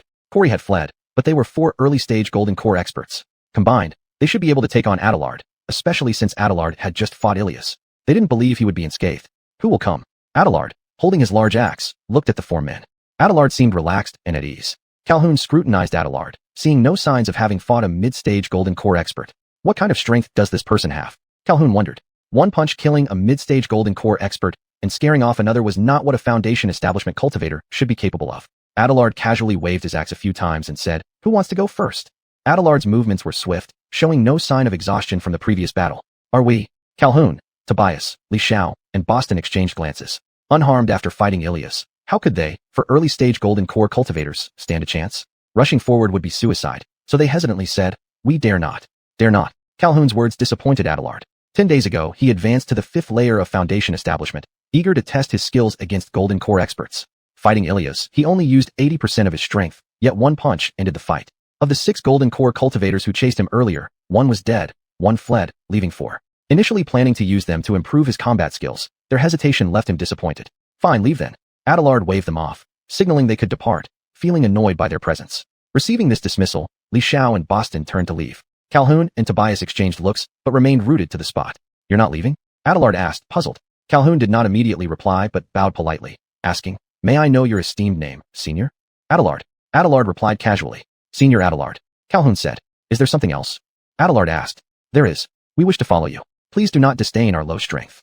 Why yield instead of fight? Calhoun's words surprised Adelard. Why? Adelard asked. Senior, it's like this. This time you raided the auction house, and the 2 of us can't escape involvement. Dwayne has the backing of his family's power. He will certainly shift all responsibility onto us too. And because our realms have already hit a bottleneck, unable to advance any further, We were dispatched to this remote place to be left to our own devices. If Dwayne shifts the blame for the auction house raid onto us, we are surely dead. Either way, we face death. Rather than being killed by others, we might as well take a chance with Senior. Perhaps there's a slim hope of survival. Now it all made sense. If you want to follow me, that's fine, but let me make one thing clear. If you betray me, your deaths will be worse than anything imaginable, Adelard said. Adelard's words indicated that he was willing to accept the two. Hearing this, Calhoun and Tobias hurriedly clasped their fists in salute. We swear to follow you until death. If we speak falsely, may we be struck by lightning. All right, just remember today's vow. Adelard was very pleased with the attitude of Calhoun and Tobias. Chapter 89, Bounty. In the city of New Books, the capital of the New Book Empire, this is the most prosperous city in the New Book Empire. In the busiest area of the city of New Books, a huge signboard bearing the words, Wanshing Auction House, hung prominently on the grand entrance of a magnificent 4-story pavilion. At the main gate, 8 guards at the Tongs My stage stood proudly and upright on either side of the entrance, 4 on each side. Walking through the main gate, the first thing that catches the eye is a row of counters directly opposite the entrance. A group of brightly dressed young women chatter lively, answering all sorts of strange and curious questions from customers. To the right is the shopping area. Not every item goes through the auction process. Only relatively rare or valuable items are auctioned, while other ordinary items can be purchased here. To the left, there are 2 sections, the leisure area and the trading area. The leisure area has many tables and chairs. If you feel tired after walking around, you can rest here. Once you enter this area, pretty young ladies will serve you tea and water. Their service is very attentive. The trading area is where guests bring items to sell. Selling can be done in 2 ways, consignment or direct sale. Consignment means the guest's items are put up for auction, with the auction house taking a commission on the sale price. Direct sale means the guest sells the item to the auction house at a negotiated price, after which the auction house handles the item independently. As the largest auction house in the New Book Empire, the luxurious trading hall was bustling with people. In a lavishly decorated room on the 4th floor of the auction house, Elder Dexter of the Marshall Path Alliance's external branch in the New Book Empire gritted his teeth and slapped a pile of documents on the table, muttering, "Damn it, damn it." In just a few dozen days, documents and files related to Hugh had piled up on the table. Robbing pharmacies, looting auction houses, killing middle-stage golden core experts. Brian Yuan Pharmacy and Wanshing Auction House were industries established by the Marshall Path Alliance in Yongding City. The Marshall Path Alliance has set up similar enterprises like Brian Yuan Pharmacy and Wanshing Auction House in major cities. Just as Wanshing Auction House in the city of New Books serves as the base for the Marshall Path Alliance's presence in the New Book Empire. The Marshall Path Alliance relies on these industries to acquire endless resources to maintain its daily operations. Dexter clenched his fists and barked at the guard. "Summon someone. I want to issue a nationwide bounty on Hugh. Those who provide information get a reward of 10,000 taels. Those who kill Hugh receive 1,000,000 taels. Those who capture Hugh alive get 10,000,000 taels." After speaking in one breath, Dexter caught his breath. "Hugh, what kind of demon are you? I've been in the New Book Empire for more than a decade and never discovered you. But it doesn't matter now. You've offended the Marshall Path Alliance. With so much space in the world, there is no place for you to hide. I don't believe an external elder of the Marshall Path Alliance would be helpless against a robber. With such a hefty reward, there will surely be brave men willing to take the challenge. I don't think you, little grasshopper, can jump around for long. Report to elderly. Shopkeeper Haskell from Jinning City's auction house wishes to see you." Dexter, who had finally calmed down from his anger and sat back in his armchair to rest for a moment, heard the voice of Reese, the shopkeeper of Wanshing Auction House in the city of New Books, from outside the door. Dexter was startled upon hearing this. Would it be more bad news? These past few days, Hugh had made him unable to sleep and suspicious of everything. A peculiar thought crept into his mind. "Let him in," Dexter said, straightening his clothes to maintain a dignified appearance in front of his subordinates. With a creak, the door opened, and Suning walked in with his head hanging low. Seeing Suning's disheveled appearance, Dexter felt a jolt in his heart and stood up immediately. Suning fell to his knees in front of Dexter, crying mournfully. "Elderly, something terrible has happened. The pharmacy and auction house in Jinning City have been robbed." Hearing this, Dexter plopped back onto his armchair, as if what he had feared had indeed come true. Looking up at the ceiling, Dexter took a long moment to regain his composure, then suddenly seemed to remember something and asked urgently, "How many people robbed the auction house and pharmacy? Was it Hugh again?" It wasn't Hugh, but another group. There were dozens of them, armed with guns, swords, and a few even held bows and arrows. Suning replied miserably. Relieved that it wasn't Hugh, Dexter felt slightly more composed. If it had been Hugh in Jinning City, it would have been a slap in his face. He had just issued a bounty on Hugh, and if he had struck Jinning City shortly after, it would have been embarrassing. "It's good it wasn't Hugh. It's good it wasn't Hugh," Dexter muttered to himself. What did those venerables do? Dexter was irritated. You could say that Hugh's ability to kill a middle-stage golden core expert like Ilias left no one able to resist, which was understandable. But how could a gang of young ruffians raid the Wanshing auction house in Jinning City? Were these golden core venerables just for show? Elderly, they stormed into the auction house and injured the venerables immediately. There were too many of them, and they had overwhelming force. The 3 venerables weren't even a match for them and didn't even have the chance to put up a fight before being beaten to the ground. Suning said with a mournful expression. "Fools." Dexter scolded loudly. How had these golden core venerables become so useless now, falling to their opponents as soon as they made a move? Daring not to respond to Dexter's reprimand, Suning lowered his head and said with a woeful look, "Elderly, what should we do now? How would I know what you should do? Your family members sure give you plenty of reasons to be proud. Dwayne was robbed in Yongding City, and now you've been robbed in Jining City." With this string of mishaps happening under his jurisdiction in the New Book Empire, there was no way he could avoid responsibility. He would try to push it onto them, at least lessening his own burden. So, Dexter's words carried a tone of accusation. For Dexter's accusations, Suning felt helpless. For years within the borders of the New Book Empire, everything had been peaceful. The pharmacies and auction houses had profited immensely, and every year he received commendations from both the Martial Path Alliance and his family. It seemed that during this period they must have offended some powerful figure, leading to repeated setbacks for the Su family. "Elderly, there's no point in talking about it now. Give me an idea of what I should do." Suning knew Dexter was cunning and wanted to shift the blame onto him. "You Dexter may be an old fox, but I Suning am not a rabbit either. If I'm going down, I'm taking you with me." The Su family held a significant position within the Martial Path Alliance, and Dexter knew that no member of the Su family was an easy target. Behind-the-scenes manipulation was one thing, but openly confronting the Su family would be like smashing an egg against a rock. The Brian Yuan pharmacy in Yongding City was robbed, and Chavez requested aid from headquarters. The Wu family dispatched a middle-stage golden core expert, Ilias, to assist in the investigation. "Shouldn't you report this to headquarters too? My forces are only enough to defend the auction house in the City of New Books. I can't spare any manpower to help you," Dexter suggested. The news of Ilias being killed by Hugh had already spread to Jining City. As Dexter said, besides Dexter himself, who was at the late-stage golden core level, the other venerables were merely early or mid-stage golden core experts. Their individual strength was no match for Hugh. The only way to contend with Hugh was through overwhelming numbers. "Elderly, I know what to do now." Suning nodded repeatedly. "Elderly, I will take my leave." Dexter knew that Suning was very concerned about the robbery of the pharmacy and auction house in Jining City. After all, such an event occurring on his territory meant that if the Martial Path Alliance investigated, the greatest responsibility would still fall on him. Therefore, he smiled and nodded. "Shopkeeper Su, go quickly and come back soon." "Yes, elderly." Suning gave Dexter a formal bow and turned to leave the room. Just as Suning walked out the door, a commotion arose from the first-floor trading hall. Neurotically, Dexter jumped up from his armchair, rushed out ahead of Suning, and shouted outside, "What happened? Did Hugh come?" His voice was filled with anxiety. Hugh had made him wary of everything. Dexter's shout reached the first-floor trading hall where a voice promptly replied, "Elderly, it's two drunk men causing trouble." Hearing the reply from Li Mingxiang, the manager of the first-floor trading hall, Dexter's anxious heart calmed slightly. "Damn, Hugh is putting too much pressure on me." Dexter wiped the sweat from his forehead. Hugh had become his nightmare. As long as it wasn't Hugh, knowing it wasn't his personal demon allowed Dexter to turn around and return inside. Those troublemakers would be dealt with by the auction house staff. Such minor issues didn't concern him. "Elderly." Just as Dexter reached the doorway, a voice sounded beside his ear. Dexter turned and asked, "Is there something else?" Elderly truly forgets easily, forgetting old friends. Dexter found the voice familiar and asked, "Who are you?" Elderly just mentioned me a moment ago. How could you forget so quickly?" The voice echoed again from the first-floor trading hall. "Just mentioned you?" Dexter was puzzled and hurriedly stuck his head out to look down at the first-floor trading hall, carefully scanning each possible familiar face. In the bustling trading hall, a young man stood in the center, carrying an axe over his shoulder. He was well-dressed and handsome, bearing an uncanny resemblance to the description of Hugh given in the bounty announcement. "Hugh!" Dexter exclaimed in shock. "It's Hugh." Hugh took the axe from his shoulder and held it in his hand, saying, "Everyone calm down. I'm only here for money. Hand over the elixirs and medicinal herbs, and I'll be on my way." As soon as these words were spoken, many people stopped panicking. Names create fear, just as trees cast shadows. The moment Dexter shouted Hugh, everyone in the auction house was shocked and scattered to both sides. Hearing Hugh's rude demands, Dexter flew into a rage, shouting, "Hugh, are you really willing to cross swords with the Martial Path Alliance?" "Crossing swords with the Martial Path Alliance? No, you've got it wrong. It's the Martial Path Alliance that's making things difficult for me, not the other way around." "Hugh, are you really determined to go down this dark path?" Dexter, who had previously feared that Hugh would come knocking, now felt less panic since he actually did show up, bellowed. Hugh knew that Dexter was so fearless in front of him because he relied on his status as an external elder of the Martial Path Alliance. He chuckled and said, "You, Dexter, don't have the qualifications to speak to me like that. However, I want to make it clear to you, this is just the beginning. The Martial Path Alliance will pay the price for its actions." Chapter 90, Rating the Martial Arts Alliance. "Fine, let me see how much you weigh, to dare speak so arrogantly." Dexter, a venerable elder of the esteemed Martial Arts Alliance, fumed with rage as he pointed at Trenton. "Everyone in the auction house, attack. 1,000 taels for an injured finger, 10,000 taels for a severed arm, and 100,000 taels for a severed limb. 1,000,000 taels for his head."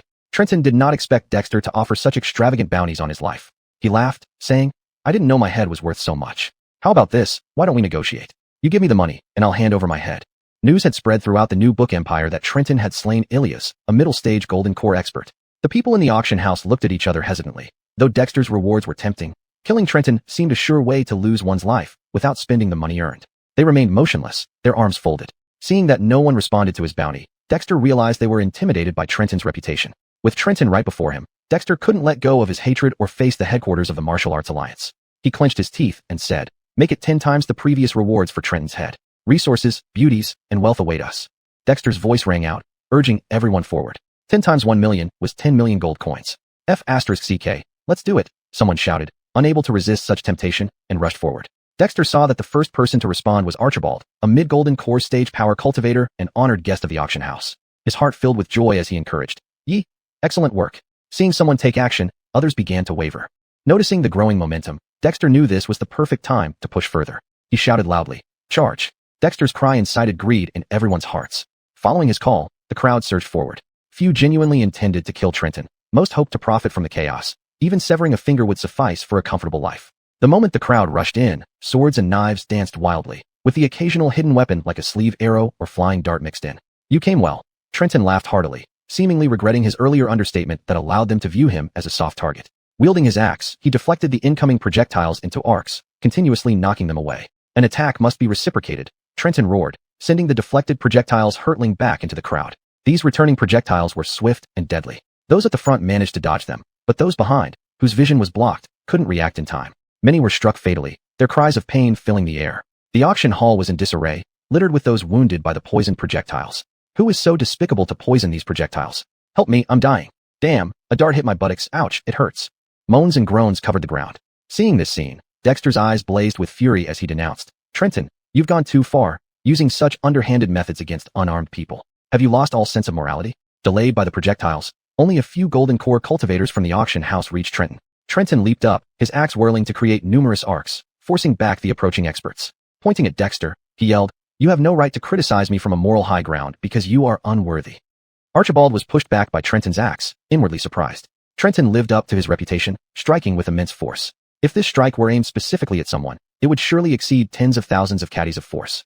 Such power could only be wielded by transformation stage cultivators, not golden core ones. Archibald shook his head, realizing why Trenton could kill Ilias in one punch. He couldn't match this level of strength and thus decided to retreat, inching backward. While Archibald backed off, the others, unaware, jumped over him and attacked Trenton. "What a bunch of reckless fools," Archibald spat, quickening his pace backward. Just as Archibald left the crowd, Trenton roared again. An attack must be reciprocated, followed by continuous cries of agony. Turning around, Archibald saw Trenton charging into the crowd like a mad lion, his axe slicing through flesh and bone, leaving a trail of severed limbs and body parts. Dexter watched Trenton's agile figure, and the people sprawled on the ground groaning in pain, dumbfounded and stuttering. You. The crowd was stunned by Trenton's ferocity. "Run!" someone shouted in alarm. This cry snapped everyone out of their shock, and those who were not injured fled in disarray. After venting his anger and seeing everyone avoiding him, Trenton retracted his axe and glared at Dexter on the fourth-floor corridor of the auction house, shouting, "Come down here too." He swung his axe at Dexter. A dozen meters was nothing to a cultivator. The gleaming axe blade cleaved down, startling Dexter, who drew his long sword to block the incoming blow. With a thunderous boom, the wooden corridor could not withstand Trenton's overwhelming force and collapsed entirely. Dust filled the entire first-floor trading hall of the auction house. "Trenton, if you destroy Wansheng Auction House, the Martial Arts Alliance will never let you off." Dexter's threatening voice echoed through the dust. "Ha, don't try to scare me with the Martial Arts Alliance. I wasn't raised in fear." Trenton's voice came from the dust. "Destroying Wansheng Auction House means disgracing the Martial Arts Alliance. Ha, no one can save you. Just wait for the Martial Arts Alliance to exterminate your 9 generations." Dexter laughed maniacally. "You don't need to worry about that. Unfortunately, you won't see it happen. The Martial Arts Alliance will soon be wiped out," Trenton said coldly, followed by a piercing scream that echoed in everyone's ears. Dexter was dead. The dust obscured the scene in the first-floor trading hall, but his scream of agony was unmistakable. Everyone knew he had been killed by Trenton's axe. What a ruthless man. The crowd shuddered with fear and fled in all directions. "Stop!" Trenton's voice rang out sharply. It was so stern it made people gasp for breath. Everyone obediently halted. "Pack up the pills and medicinal herbs in storage bags. You can divide everything else among yourselves." With Dexter dead, the New Book City Wansheng Auction House had lost its backbone. Hearing Trenton's words, they realized there were many weapons and other items besides the pills and herbs. Now Trenton only asked them to pack the pills and herbs and split the rest among themselves. What a great deal. They quickly sprang into action. In no time, a pile of storage bags was placed before Trenton. Trenton scooped up the bags, laughing heartily. "I'm leaving. If the Martial Arts Alliance comes after you, tell them it was me, Trenton, and it has nothing to do with you." Trenton's figure disappeared into the bustling streets of New Book City, and the crowd wiped cold sweat from their brows. What a ruthless man. Leaving the Wansheng Auction House, Trenton had raided it and gained substantial loot. As the largest auction house in the new book empire, it held the accumulated resources of the entire empire. Killing an outer appointed elder of the martial arts alliance, they definitely won't let me go. Trenton knew his cultivation level was still too low. Although his advancement had been fast, he was not yet a match for the martial arts alliance, which had countless transformation stage experts accumulated over millennia. I wonder how things are going in Jining City.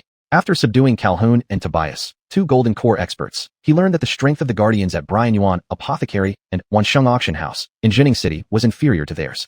Trenton had ordered them to raid these places while he attacked the new Book City branch. Now, not only had he raided the new Book City Wansheng Auction House, but he also killed the outer appointed elder Dexter.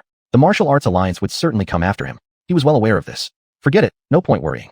Since Calhoun and Tobias are confident in their abilities, I trust they won't disappoint me. I'll head back to Yongding City first. With that thought, Trenton set off toward Yongding City. Chapter 91, Pursuit of Hugh. Hugh hurried back to Yongding City and walked straight to the place where he had agreed to meet Calhoun, Tobias, and others. The Brian Yuan Pharmacy and the Wansheng Auction House in Yongding City had been raided by Hugh. As soon as Hugh entered Yongding City, news of his appearance there immediately reached Dwayne's ears. Dwayne ordered the auction house gates to be closed and sent someone to contact Chavez. In Dwayne's eyes, Hugh was like a ferocious tiger that might come and bite this fat pig, the auction house, at any time. Before the guards could fully close the doors, Chavez arrived at the auction house. Seeing Chavez, Dwayne quickly welcomed him inside with a smile and said, "Brother Wu, please come in." Chavez felt greatly honored by Dwayne's words. The Wu family was less influential in the Martial Way alliance compared to the Su family. Although they had worked together in Yongding City for many years, Dwayne had always looked down on him, maintaining a high and mighty attitude in front of him and often ignoring him. Today, with Dwayne's sudden change of behavior, Chavez was still somewhat unaccustomed. However, he also felt quite content with how Dwayne treated him now. "Brother Su, please," Chavez hurriedly replied. Dwayne put his hand on Chavez's shoulder and walked into the hall, where a maid served them each a cup of hot tea. Before settling into their seats, Chavez bowed slightly and asked, "Why did Brother Su summon me this time?" After ensuring Chavez was seated, Dwayne took a sip of tea and calmly said, "Have you seen that scoundrel Hugh?" Chavez nodded and replied, "Yes, Hugh is indeed in Yongding City." Chavez couldn't guess what Dwayne's intentions were. Dwayne knew that Chavez still harbored some suspicion towards him, which was understandable since the Su family held more power in the Martial Way alliance than the Wu family. Given his usual indifference toward Chavez, it made sense for Chavez to be wary now. However, this did not affect what Dwayne intended to say. "Brother Wu, this is truly infuriating. He not only created chaos at Wansheng Auction House, but also looted the Brian Yuan Pharmacy, making things difficult for both of us." Thinking about Hugh's misdeeds, Chavez felt a surge of anger. Not only had the pharmacy been robbed, but a mid-stage Golden Core realm expert from the Wu family had been killed. Cultivating such an expert had required much effort from the Wu family. When they heard the news, the head of the Wu family flew into a rage and vowed to kill Hugh no matter what. They also stopped providing benefits to Chavez and ordered him to retrieve resources from the pharmacy to quickly cultivate another Golden Core realm expert. These decisions left Chavez in a dire situation, unsure how many years it would take to regain his former glory. "Brother Su, what do we do?" Chavez asked. Seeing the anger on Chavez's face, Dwayne knew he was willing to listen to any plan against Hugh. "Brother Wu, Hugh is right here in Yongding City. This is a perfect opportunity to deal with him. As long as we all work together, we can certainly kill Hugh to vent our anger," Dwayne said. Chavez saw the confidence in Dwayne's eyes and knew the chance to eliminate Hugh was near. He urgently asked, "Brother Su, what should we do?" "I will follow your instructions." Seeing that Chavez was ready to obey him completely, Dwayne knew his plan was working. He said, "Brother Wu, Vice Leader Alec and Avril Chung are currently stationed at Qingyun Sect. If they get involved, success will be guaranteed." The fact that Alec and Joel Chung were stationed at Qingyun Sect was a secret, but both the Su and Wu families were aware of it. They just didn't dare to spread the information. "Brother Su, even so, how can we possibly ask them to act on our behalf?" Chavez asked. "Brother Wu, Vice Leader Yuri has a good relationship with the head of the Wu family. If you plead with him, he will certainly help us," Dwayne replied. "Brother Su, are you sure?" Chavez asked. "Absolutely," Dwayne nodded. "All right, let's set off for Qingyun Sect immediately," Chavez exclaimed, almost wishing he could fly there instantly. "Yes, Brother Wu, we should bring plenty of gifts. We don't want Vice Leader Yuri to think we're poor," Dwayne suggested. This was the purpose of Dwayne seeking Chavez's assistance. Though Chavez didn't blame him, he understood that asking for help always came with a price. While Dwayne and Chavez were plotting against Hugh, Hugh arrived at Andre's home in Yongding City. It was an old house, large in area, suggesting that the Yun family had once been prominent. However, the peeling walls showed that the family had fallen on hard times. Hugh had agreed to meet Calhoun and Tobias here. He found a room and settled in casually. After causing chaos at the Wansheng Auction House in Yongding City, killing Ilias, expelling Ainsworth in Boston, and subduing Calhoun and Tobias, Hugh now felt that no one in Yongding City dared to challenge him. Hugh took out the storage bags he had looted from the new Book City's Wansheng Auction House. These storage bags were used by others to hold the medicinal pills and herbs for him. He didn't know what exactly was inside, as he hadn't had time to check them during his hurried journey. Now with some free time, it was time to organize them. In front of him lay a row of storage bags. Hugh separated the medicinal pills and herbs into two different storage bags. After sorting the medicinal pills and herbs, Hugh selected those useful to him and placed them into the storage ring on his hand. Then, he swallowed some pills and began meditating for cultivation. Time flew by, and the medicinal pills in his storage ring were nearly depleted. Hugh felt he had reached a bottleneck in his cultivation, just needing a breakthrough to reach the golden core realm. Continuing to cultivate would yield little benefit. So he stopped and left Yin Mansion to search for the opportunity to break through to the golden core realm. Outside Yin Mansion, the sun was shining brightly. Hugh stretched lazily. During these days of cultivation, he thought Calhoun and Tobias should have returned to Yongding City by now. He walked toward the city gate of Yongding City. Yongding City had 3 gates facing 3 different cities, one towards Qinglan City, one towards Jining City, and one towards New Book City. Hugh headed towards the gate facing Jining City. Yin Mansion wasn't far from the Wanqing auction house. As he passed by the auction house, its doors were tightly shut. Hugh sneered.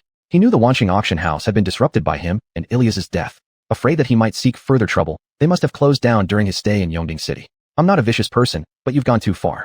I merely asked for interest. Continuing past the auction house's gate, Hugh proceeded towards the city gate. As he walked, he noticed something unusual. The streets, usually bustling with traffic, were now desolate. Am I really that terrifying? Hugh touched his face. With black hair cascading over his shoulders and rosy cheeks, he actually found himself quite handsome. While admiring himself, a voice echoed in his ear. Are you Hugh? Hugh looked up, searching for the source of the voice. On the tall city wall, a figure waved at him. Who are you? Hugh saw an unfamiliar face and asked. You don't need to know now. You'll find out soon enough, the man replied indirectly. Another coward, Hugh scoffed. So what if I am? Do you really care whether I'm brave or not? The man said. It's none of my business. But why should I follow you? What are you anyway? Hugh retorted. Repeated insults finally provoked even the most patient man. Pointing at Hugh, the man angrily rebuked. You're ungrateful. Don't think you can refuse and I won't do anything. Hugh laughed and teased. What can you do to me? The man smiled and turned around, leaping off the city wall. Before leaving, he waved at Hugh, saying, just wait there for their bodies. Ha ha ha. Whose bodies? Make yourself clear. Hugh demanded quickly. Ha ha ha. The man's voice faded away. Hugh stood there, puzzled. Oh no. Hugh quickly realized the meaning behind the man's words. They intended to threaten him with the safety of Calhoun and the others. Understanding the gravity of the situation, he immediately pursued the man. Within a few breaths, Hugh caught sight of the man. Roaring fiercely, he demanded, stop and explain yourself. Seeing Hugh chasing him, the man knew his goal was achieved. He deliberately slowed down to wait for Hugh, now laughing loudly. Try to catch me if you can. And with that, he quickened his pace. Recognizing this as a provocation designed to lead him somewhere, Hugh realized it was a conspiracy targeting him. He sped up, knowing only by catching him could he get the information he wanted. With renewed speed, Hugh chased after the man, moving like lightning. His swift movement caused objects beside him to blur and retreat rapidly, creating a strong airflow. The person in front, hearing the whooshing sound of the airflow, knew that he was chasing him at full speed and did not back down either, accelerating forward. The two figures, one after the other, appeared as 2 rapidly moving black dots. Damn, despite the pursuit, Hugh still couldn't close the gap between them and couldn't help but curse under his breath. If you have the guts, stop. Don't nag. If you have time to talk, hurry up, or use all your strength if you can't keep up, the man teased, looking back. Otherwise, I'm gone. Something's not right. Hugh thought to himself. This wasn't the official road to Jining City. Chapter 92, 2 parties on the move. Hugh felt more and more uneasy as he pursued. If this went on, even if he could catch up with this person, his strength would surely be more than half drained. If the other party were well rested and had someone waiting for him at peak condition, while he faced them with only half of his capacity left, he would definitely be at a disadvantage. Brian Thermore, using someone on par with him as bait, indicated that there must be a stronger opponent waiting for him in the shadows. If things continued like this, not only would he fail to save his companions, but he might also find himself in grave danger. I can't keep chasing. Weighing the pros and cons, Hugh glanced at the figure running frantically ahead and turned around to retrace his steps. The person being chased by Hugh hadn't expected him to suddenly stop pursuing and instead turn back. When he noticed that Hugh was no longer behind him, all he saw was Hugh's distant retreating figure. You're smart enough. The man stomped his foot and hurried away. As a pawn used to lure Hugh, he needed to return and report to his master. On his way back, Hugh pushed himself even harder than before, as if driven by an urgent desire to return. Someone tempting him meant that everything was meticulously arranged, and someone had been closely watching his every move. Although the robberies in Zinshuqing and Ziningcheng were far apart, a thoughtful person could connect them because both were targeting the Martial Dao Alliance. Moreover, up to now, only Hugh had the guts and power to specifically target the Martial Dao Alliance. Others lacked such audacity and capability. During the pursuit of the stranger, Hugh did not encounter Calhoun or anyone else. He knew that the group he chased didn't realize he and Calhoun were allies. Therefore, he had to find Calhoun before they did. Otherwise, once they realized the connection, Calhoun would be in peril. The person he had chased earlier wasn't weak. Calhoun wouldn't stand a chance against them. Hugh rushed madly back to Yongding City and finally stopped at the city gate. Hugh entered the city gate just like any ordinary person entering. The previously desolate streets were now bustling with activity. Just after entering Yongding City, the sound of rapid hoofbeats approached, and a group of horses charged in. Hugh, acting like any other passerby, was pushed to the eaves by the crowd. Oh, seeing some familiar faces among the riders, Hugh lifted his hand to greet them. then quickly lowered his head, pretending not to see them, realizing he was supposed to have another identity. The group dismounted in front of the Wanxing auction house. Hanley opened the door and welcomed them inside. Hugh walked across to the tea house opposite the auction house, choosing a window seat, and called out, "Waiter, bring me a pot of hot tea." It was noon, and the tea house was nearly empty. The waiter brought a pot of tea, wiped the table skillfully with a towel draped over his shoulder, and smiled. "Sir, your tea. This is our finest tea guinea." Satisfied with the service, Hugh tossed a gold coin onto the table. "Waiter, bring some tasty snacks. If you please me, there will be more rewards." Seeing the glittering gold coin, the waiter was delighted. It was the largest tip he'd ever received. Picking up the coin, he said, "Sir, please wait a moment," then hurried off. He whispered something into the innkeeper's ear at the counter. The innkeeper rushed out from behind the counter, carrying several plates of snacks with the waiter. He carefully placed the gold coin Hugh had given earlier on the table and said gently, "Sir, I didn't know it was you who graced us with your presence. Please forgive me." Hugh saw the cautious demeanor of the innkeeper and waiter and knew they recognized him. He waved his hand. "I can afford this tea. Keep the tips." "Yes, sir. You wish to enjoy your tea quietly without disturbance." "Exactly," nodded the innkeeper. "Please take your time, sir. As you've been rewarded by the sir, take it." The innkeeper instructed the waiter. Hugh fished out another gold coin and placed it on the table. "This is for the tea." "Sir, you are too generous." The innkeeper smiled, eyes twinkling. Noticing Hugh looking out the window, he quickly grabbed both coins, gave one to the waiter, and put the other in his pocket, pulling the waiter away. Hugh picked up the teacup and sipped the tea, observing the opposite Wanxing auction house where Hanley was bowing deeply, being scolded by a middle-aged man. Hugh glanced at it but showed no interest, instead savoring the pastries on the table. The pastries included a dish of osmanthus cake, a dish of crispy peanuts, a dish of red date paste cake, and a dish of popcorn cake. It had been a long time since he tasted such delicious pastries. Just as Hugh was immersed in their flavors, an urgent set of footsteps came from outside the window. Hugh looked out the window to see a group of people approaching the Wanxing auction house. Soon after, Hanley came out with the people who had entered the auction house earlier. "Vice Chairman Yuri, which gust of wind blew you here?" The middle-aged man who had scolded Hanley said. "Vice Chairman Su, aren't you here for Hugh's matter?" Vice Chairman Yuri replied. "Vice Chairman Su, Vice Chairman Yuri is here because Wu Keeper and I invited him to capture Hugh." Hanley knew that although both vice chairmen were from the Martial Dao Alliance, they did not get along well behind the scenes. He quickly mediated, saying this. The vice chairman Su in Hanley's mouth was none other than the head of the Su family, Levi. Hanley was arranged by Levi to manage the Wanxing auction house in Yongin City. After the robbery of the 3 Wanxing auction houses in the new empire cities, elders Li Baowen and Ilias were killed. The leader of the Martial Dao Alliance was furious and ordered Levi to lead the chase against Hugh personally. Upon knowing Alec was here to capture Hugh, Levi's expression improved as he clasped his fists together and thanked. "Thank you for your help, Brother Yuri." Alec lived a leisurely life overseeing Qingyan sect. Chavez had come to request his assistance in capturing Hugh. Given their deep relationship, Chavez sought his help, detailing Hugh's plundering of Brian Yuan medicine shop and Wanxing auction house. Alec was tempted by the prospect of not only gaining the spoils from those robberies, but also earning a favor from the Wu family. It was a win-win, so he brought Avril to Yongding City. When Alec's group arrived in Yongding City, knowing that Hugh resided in Yun Mansion, they planned to lure him away to a remote location for a quiet ambush. However, Hugh saw through Avril's plan and stopped chasing him halfway. Avril, realizing the plan failed, returned to the agreed meeting point with Alec to explain what happened. Since the covert killing plan had failed and the promise to Chavez couldn't be broken, Alec brought Avril back to Yongding City. Alec and his team went straight to the Wanxing auction house upon return. Despite his previous ulterior motives, he genuinely wanted to eliminate Hugh now, so he laughed and said, "Brother Su, there's no need for formalities between us." Alec's straightforwardness delighted Levi. Though they were both vice chairmen of the Martial Dao Alliance, differing opinions had created some friction between them. Knowing that Hanley managed the Wanxing auction house under his arrangement, and that such a major incident occurred, the alliance leader was furious and ordered him to handle it personally. Concerning the robbery at Wanxing auction house, blaming it on Hanley seemed far-fetched, but orders from the alliance leader left no room for argument. Who could challenge someone of higher rank?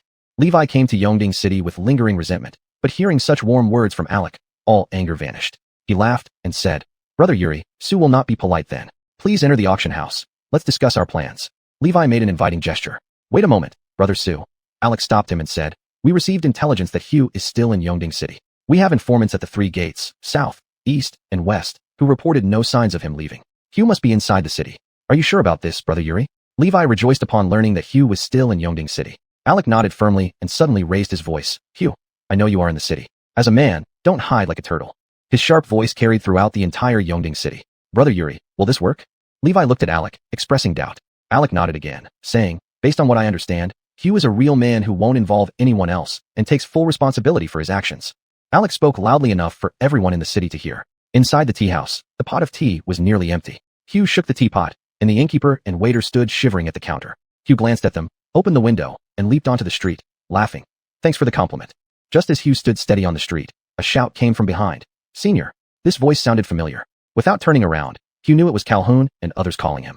It turned out that Calhoun and his group had just raided the Wanqing auction house in Jining City and returned to Yongding City when they heard someone calling Hugh's name. They hurried over and saw Hugh leap out of the tea house. Hugh turned his head, smiled slightly, and said, "Everyone okay?"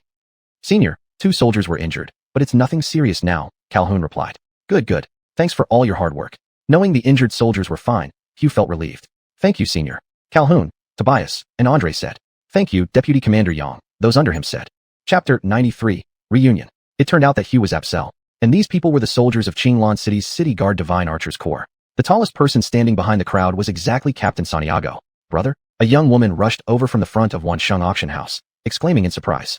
Following the young woman, a group of young men and women also ran to Apsel's side. "Sister." Apsel removed the mask on her face and shouted at Odessa, who stood in front of her. Marianne, Autumn, Kanal, and others followed closely behind Odessa. "Brother, it really is you." Odessa lightly punched Apsel's chest. "So, you didn't go with us to the Martial Arts Alliance just to get revenge on them. They made us lose our homes, forcing us to leave everything behind. How could I possibly swallow this anger?" Hugh said. "And if young master came back and saw us in such a pathetic state, without any will to resist, he would likely tear me apart." "Right, sister, weren't you all fine at the Martial Arts Alliance? Why did you think of coming back here? It's all because of you. You nearly turned the Empire upside down." The requests for help piled up on tables. The Grandmaster got furious and ordered the Vice Grandmaster to come here to suppress you. "Knowing we were from here and familiar with this area, useful for chasing you down, they let us tag along," Marianne explained. "Also, Apsel, you used to be a little rookie at 2nd level Qi condensation stage. How did you become so powerful now, where even a Golden Core expert can't match you? What level are you at now?" When Marianne asked about her strength, Apsel felt a sense of nostalgia. From meeting Justin, it had been almost a year since she wasn't called leader, and in this nearly 1 year, her changes were nothing short of earth-shattering. From a little delinquent whom no sect valued, she cultivated to an unparalleled level in less than a year, all due to Justin's guidance. However, as Justin had said, his time in Qinglan City wouldn't last long, and her current strength was still insufficient. She lowered her head and said, "Maybe I'm just not smart enough. I'm only at 9th layer foundation establishment and haven't even reached the Golden Core stage yet. If young master found out, I'd be too embarrassed." Upon hearing Apsel's answer, Marianne exclaimed in frustration. As the senior disciple of Qingyun sect's outer gate and nominal leader of the sect, she was still only at 1st layer foundation establishment. Even Odessa had reached 8th layer foundation establishment. "Brat, you'll explain yourself to me soon," Marianne angrily retorted, attributing the blame to Justin. "Well then, you're all spies," Levi coldly remarked while Apsel chatted happily with Marianne and Odessa. Upon hearing Levi's words, Apsel, Marianne, and Odessa suddenly realized that they were surrounded by hostile eyes. "Phew, what spies? If it weren't for your so-called righteous factions causing trouble, making us lose our homes, who would care about your martial arts alliance?" Marianne spat. "Exactly. It's people like you who waste martial arts alliance resources, then turn around and blame others. Today, I'll show you that the martial arts alliance isn't something anyone can insult. Spit out everything you've taken," Levi declared. "Who's afraid of who?" Marianne, bold as ever, lifted her head and replied. Odessa hurriedly pulled back Marianne, knowing that there were 2 major realms between 1st layer foundation establishment and transformation stage, making Levi far superior to Marianne. "Apsel, deal with him," Marianne demanded, aware of the gap between her and Levi but letting her temper get the better of her.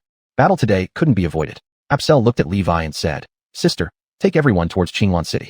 I'll cover the rear." Odessa understood Apsel's thoughts and agreed with the plan, urging everyone to withdraw towards Qinglan City. "Deputy Commander, we aren't leaving," the surviving soldiers of Qinglan City's City Guard insisted, unwilling to abandon their brothers after the heavy losses in Exiled Town. "Qinglan City Guard, listen up," Apsel commanded. "Yes." All the Divine Archer soldiers, including Odessa, immediately responded. "I order you to immediately retreat to Qinglan City," Apsel said, pulling out her axe and holding it firmly. "Yes," they reluctantly answered. "Now you want to run. Isn't it a bit late?" Levi sneered as he watched Odessa and the others retreating towards Qinglan City's gates. He waved his hand and ordered, "Surround them." As Levi gave the command, the people outside the auction house surged forward, surrounding Apsel and her group in the center. When Levi saw Calhoun and Tobias, he said, "The 2 of you were temporarily deceived. I'll give you a chance. Kill them, and I will not pursue your past actions." Since following Apsel, both Calhoun and Tobias felt their strength steadily growing under her guidance. Moreover, Apsel treated them as part of the inner circle, allocating resources based on needs, which was much better than being enforcers at Wansheng auction house. They had long been completely loyal to her. Now hearing Levi urging them to betray Apsel, they laughed and replied, "Levi, you can be the vice chairman of Martial Arts Alliance, and we'll remain her aides. Let's not interfere with each other. If you let us go today, we'll remember your kindness. If you block our path, it'll be a fight to the death." Levi did not expect Calhoun and Tobias to be so determined to stay with Apsel. He said, "Since that's how it is, then you are doomed." Reliant on his transformation stage prowess, believing 2 Golden Core cultivators couldn't harm him, he moved in barehanded to seize them. Knowing there would be no hope if they didn't resist, Calhoun and Tobias, fully aware of the consequences, did not back down. They swung their swords toward him, saying, "We don't know who will die first." Seeing Calhoun and Tobias engaging Levi, Apsel said to Odessa, "Sister, take them out of here." As she spoke, she wielded her axe and charged at Alec. "Let's go," Odessa shouted, brandishing her spear as she charged forward. "Don't forget to ask if I agree." Avril, seeing Odessa rushing towards him, found her 8th-layer foundation establishment strength insignificant, waving a slap at her. Looking for death. Seeing Avril attacking Odessa, Santiago loosened his finger, sending an arrow flying straight at Avril. Using a bow during close combat was something new to Avril. Archery, traditionally used as a ranged weapon, was mostly applied on battlefields. Santiago's arrow arrived before Odessa's spear. Humph. Avril smirked, changing his palm into a claw to snatch the incoming arrow, thinking this tiny projectile could do nothing to him. Just as his fingers were about to catch the arrow, it suddenly split into 3, targeting Avril's upper, middle, and lower sections. Damn, Avril was startled. How is this possible? Clenching his teeth, he grabbed the central arrow but couldn't avoid the one aimed at his head. Half his ear was torn off. The third arrow struck his lower abdomen without piercing through, yet it knocked him back several steps. As he retreated step by step, Odessa's spear followed closely, approaching his chest. A misstep in a minor matter. Realizing Odessa's spear attack would certainly pierce his chest, Avril had no choice but to continue retreating, moving backward rapidly to avoid the spear's threat. "Go now." Seeing Avril being forced back, Marianne urged everyone, recognizing it as the perfect time to leave. Seeing Odessa's technique wane and unable to severely injure Avril, Santiago shot another arrow and said, "Commander, withdraw." Everyone rushed forward, and the surrounding martial arts alliance disciples, witnessing the retreat of both the vice-chairman and the elder, did not dare stop them, offering slight resistance before pretending to be overpowered and retreating to the entrance of Wansheng auction house. A bunch of fools. Seeing Odessa's group break through the interception, Levi roared, strengthening his attacks against Calhoun and Tobias. Despite the 2-to-1 advantage, Calhoun and Tobias, despite their best efforts, could not withstand Levi's assaults. A transformation stage expert had already achieved the right to challenge fate, capable of overwhelming wind and rain with just a gesture. Although Calhoun and Tobias's strengths had increased significantly under Apsel's guidance, the gap between realms couldn't be easily bridged. Every punch and kick made Calhoun and Tobias stagger, appearing helpless and battered. Apsel's axe was the masterwork of Barnabas, the foremost blacksmith of Shinshi Empire, crafted from pure dark iron, incredibly heavy. With the divine cultivation method Heavenly Gate Sutra, enhancing her strength, Apsel wielded her axe vigorously, matching Alec evenly. While blocking Alec, Apsel kept her attention on the battlefield. She knew that among her allies, only she could withstand a transformation stage expert's attack. Others might be wiped out with a single strike. Thus, she noticed Calhoun and Tobias's dire situation. Alec, intercepted by Apsel, had heard rumors of her ability to slay late-stage golden core cultivators. An early Foundation establishment cultivator claiming to defeat a late-stage golden core expert was simply unbelievable to him. Initially, when Apsel blocked him, he mocked her ignorance. But after exchanging blows, he realized how ignorant he had been. Apsel's axe delivered each blow with the might of 10,000 men, steadfastly blocking his path and preventing him from making any further moves. The thought that a Foundation establishment cultivator could staunchly intercept him, a transformation stage expert, burned Alec with rage. If this continued, not only would his reputation be ruined, but he would also tarnish the face of the martial arts alliance. Chapter 94. Intense battle with a Huayuan realm expert. Apsel saw Alec's eyes glinting with a sinister light, while Calhoun and Tobias were barely holding their ground against Levi's relentless assault. Damn it, Apsel couldn't help but curse. "I don't believe I can't drive you back." The axe in his hand spun around him once, using the momentum from its rotation to slash fiercely towards Alec, shouting, "I don't believe I can't chop you to death." This axe came with an overwhelming force as if it could split the heavens and cleave the earth. If he were to meet this axe head-on, it would certainly lead to a lose-lose situation. Alec did not want such an outcome. This wasn't what he desired. Evade the sharp edge and come again another time. Dodging this axe would cause no loss to himself, while engaging in a direct fight would be the worst decision. "You think you can chop me to death? Dream on." Alec despised Apsel. How irresponsible, talking like that as an adult. Without waiting for the axe to reach him, he had already retreated several dozen feet away. Apsel's axe missed, chopping fiercely into the ground instead. Boom! A loud noise echoed as the axe split open a large pit, causing a burst of dust from the surface. Well played. Disciples of the Martial Arts Alliance watched the massive pit several dozen feet wide and several feet deep before them, their tongues clicking in awe. A gentle breeze swept through, leaving Apsel, who intercepted Alec, facing the gate leading from Yongding City to Qinglan City with his back turned, while Alec faced him directly. The breeze carried all the dust towards Alec, instantly enveloping him within the haze. No way. Alec's vision was obstructed by the dust, and if Apsel took advantage at this moment to attack, he'd surely be caught off guard. He quickly dodged, continuing to retreat to evade the cloud of dust. Heaven helps those who help themselves. Apsel's original intent was not to deal a heavy blow to Alec, only to drive him back so he could assist Calhoun and Tobias. Seeing the thick fog spread and Alec retreat, taking the opportunity, he swung his axe towards Levi. It seemed that just Calhoun and Tobias alone intended to stop him. What gave them the courage? Like Calhoun and Tobias, people who had lost their value in cultivation were found everywhere in the Martial Arts Alliance. They were exiled to shops established in the mortal world to earn resources for the Martial Arts Alliance's guards, euphemistically called venerables, which in fact exploited their last worth until they were left to fend for themselves in the end. Now that Calhoun and Tobias betrayed the Martial Arts Alliance, Levi acted without reservation. Each move aimed to kill. Huayuan realm experts weren't just boastful titles. They possessed genuine abilities. Two exiled disciples with average talent. How could they resist the full strength attack of a Huayuan realm expert? Wherever Levi's fists or palms landed, despite Calhoun and Tobias's desperate resistance, they couldn't withstand his attacks. Watching the two panting and struggling miserably, Levi sneered. This is the consequence of betraying the Martial Arts Alliance. Each punch and kick from Levi was astonishing. Calhoun looked at Tobias and asked, "Rand brother, do you regret it?" Struggling to defend against Levi's strikes, Tobias gasped for breath and said, "Death will come sooner or later. Living for oneself once is worth it. I don't regret it. What about you, brother?" Levi's fist struck, and Calhoun swung his long sword to block it, managing to deflect most of the force, but still suffering some impact on his body. Calhoun endured the pain inside his body and suppressed the turbulent chi within, saying, "Being called venerables was nothing but being cast aside like discarded pawns. From the moment we were exiled, we were already dead. So what if we die once more today? At worst, we'll be heroes reborn after 18 years. Exactly, heroes reborn after 18 years. Tobias swung his sword with all his might, laughing loudly. Next time, choose wisely to be someone great. Don't be cowards like this again. Another punch came from Levi, relentless strikes making Calhoun spit out a mouthful of blood. Wiping the blood from the corner of his mouth, he added, despite continuous heavy blows, neither of them succumbed. Levi felt humiliated, becoming increasingly enraged. Raising both fists, he lunged forward fiercely, roaring, "Die, both of you." Seeing Levi's ferocious advance, both half-wounded, they struggled to resist his powerful strikes. Both swung their swords to charge forward simultaneously, shouting, "To die, so be it. But before we die, we'll take a piece of your flesh." Seeing the two swing their swords to fight him, Levi was pleased, thinking that the two were dragging him down firmly, allowing others to escape from Yongding City. Only by quickly killing these two would he have time to chase the others. Thus, he increased the force of his attack, aiming for a decisive strike. This was exactly what he wanted. Just as he was filled with joy, a sharp gust of wind came from behind. Not good.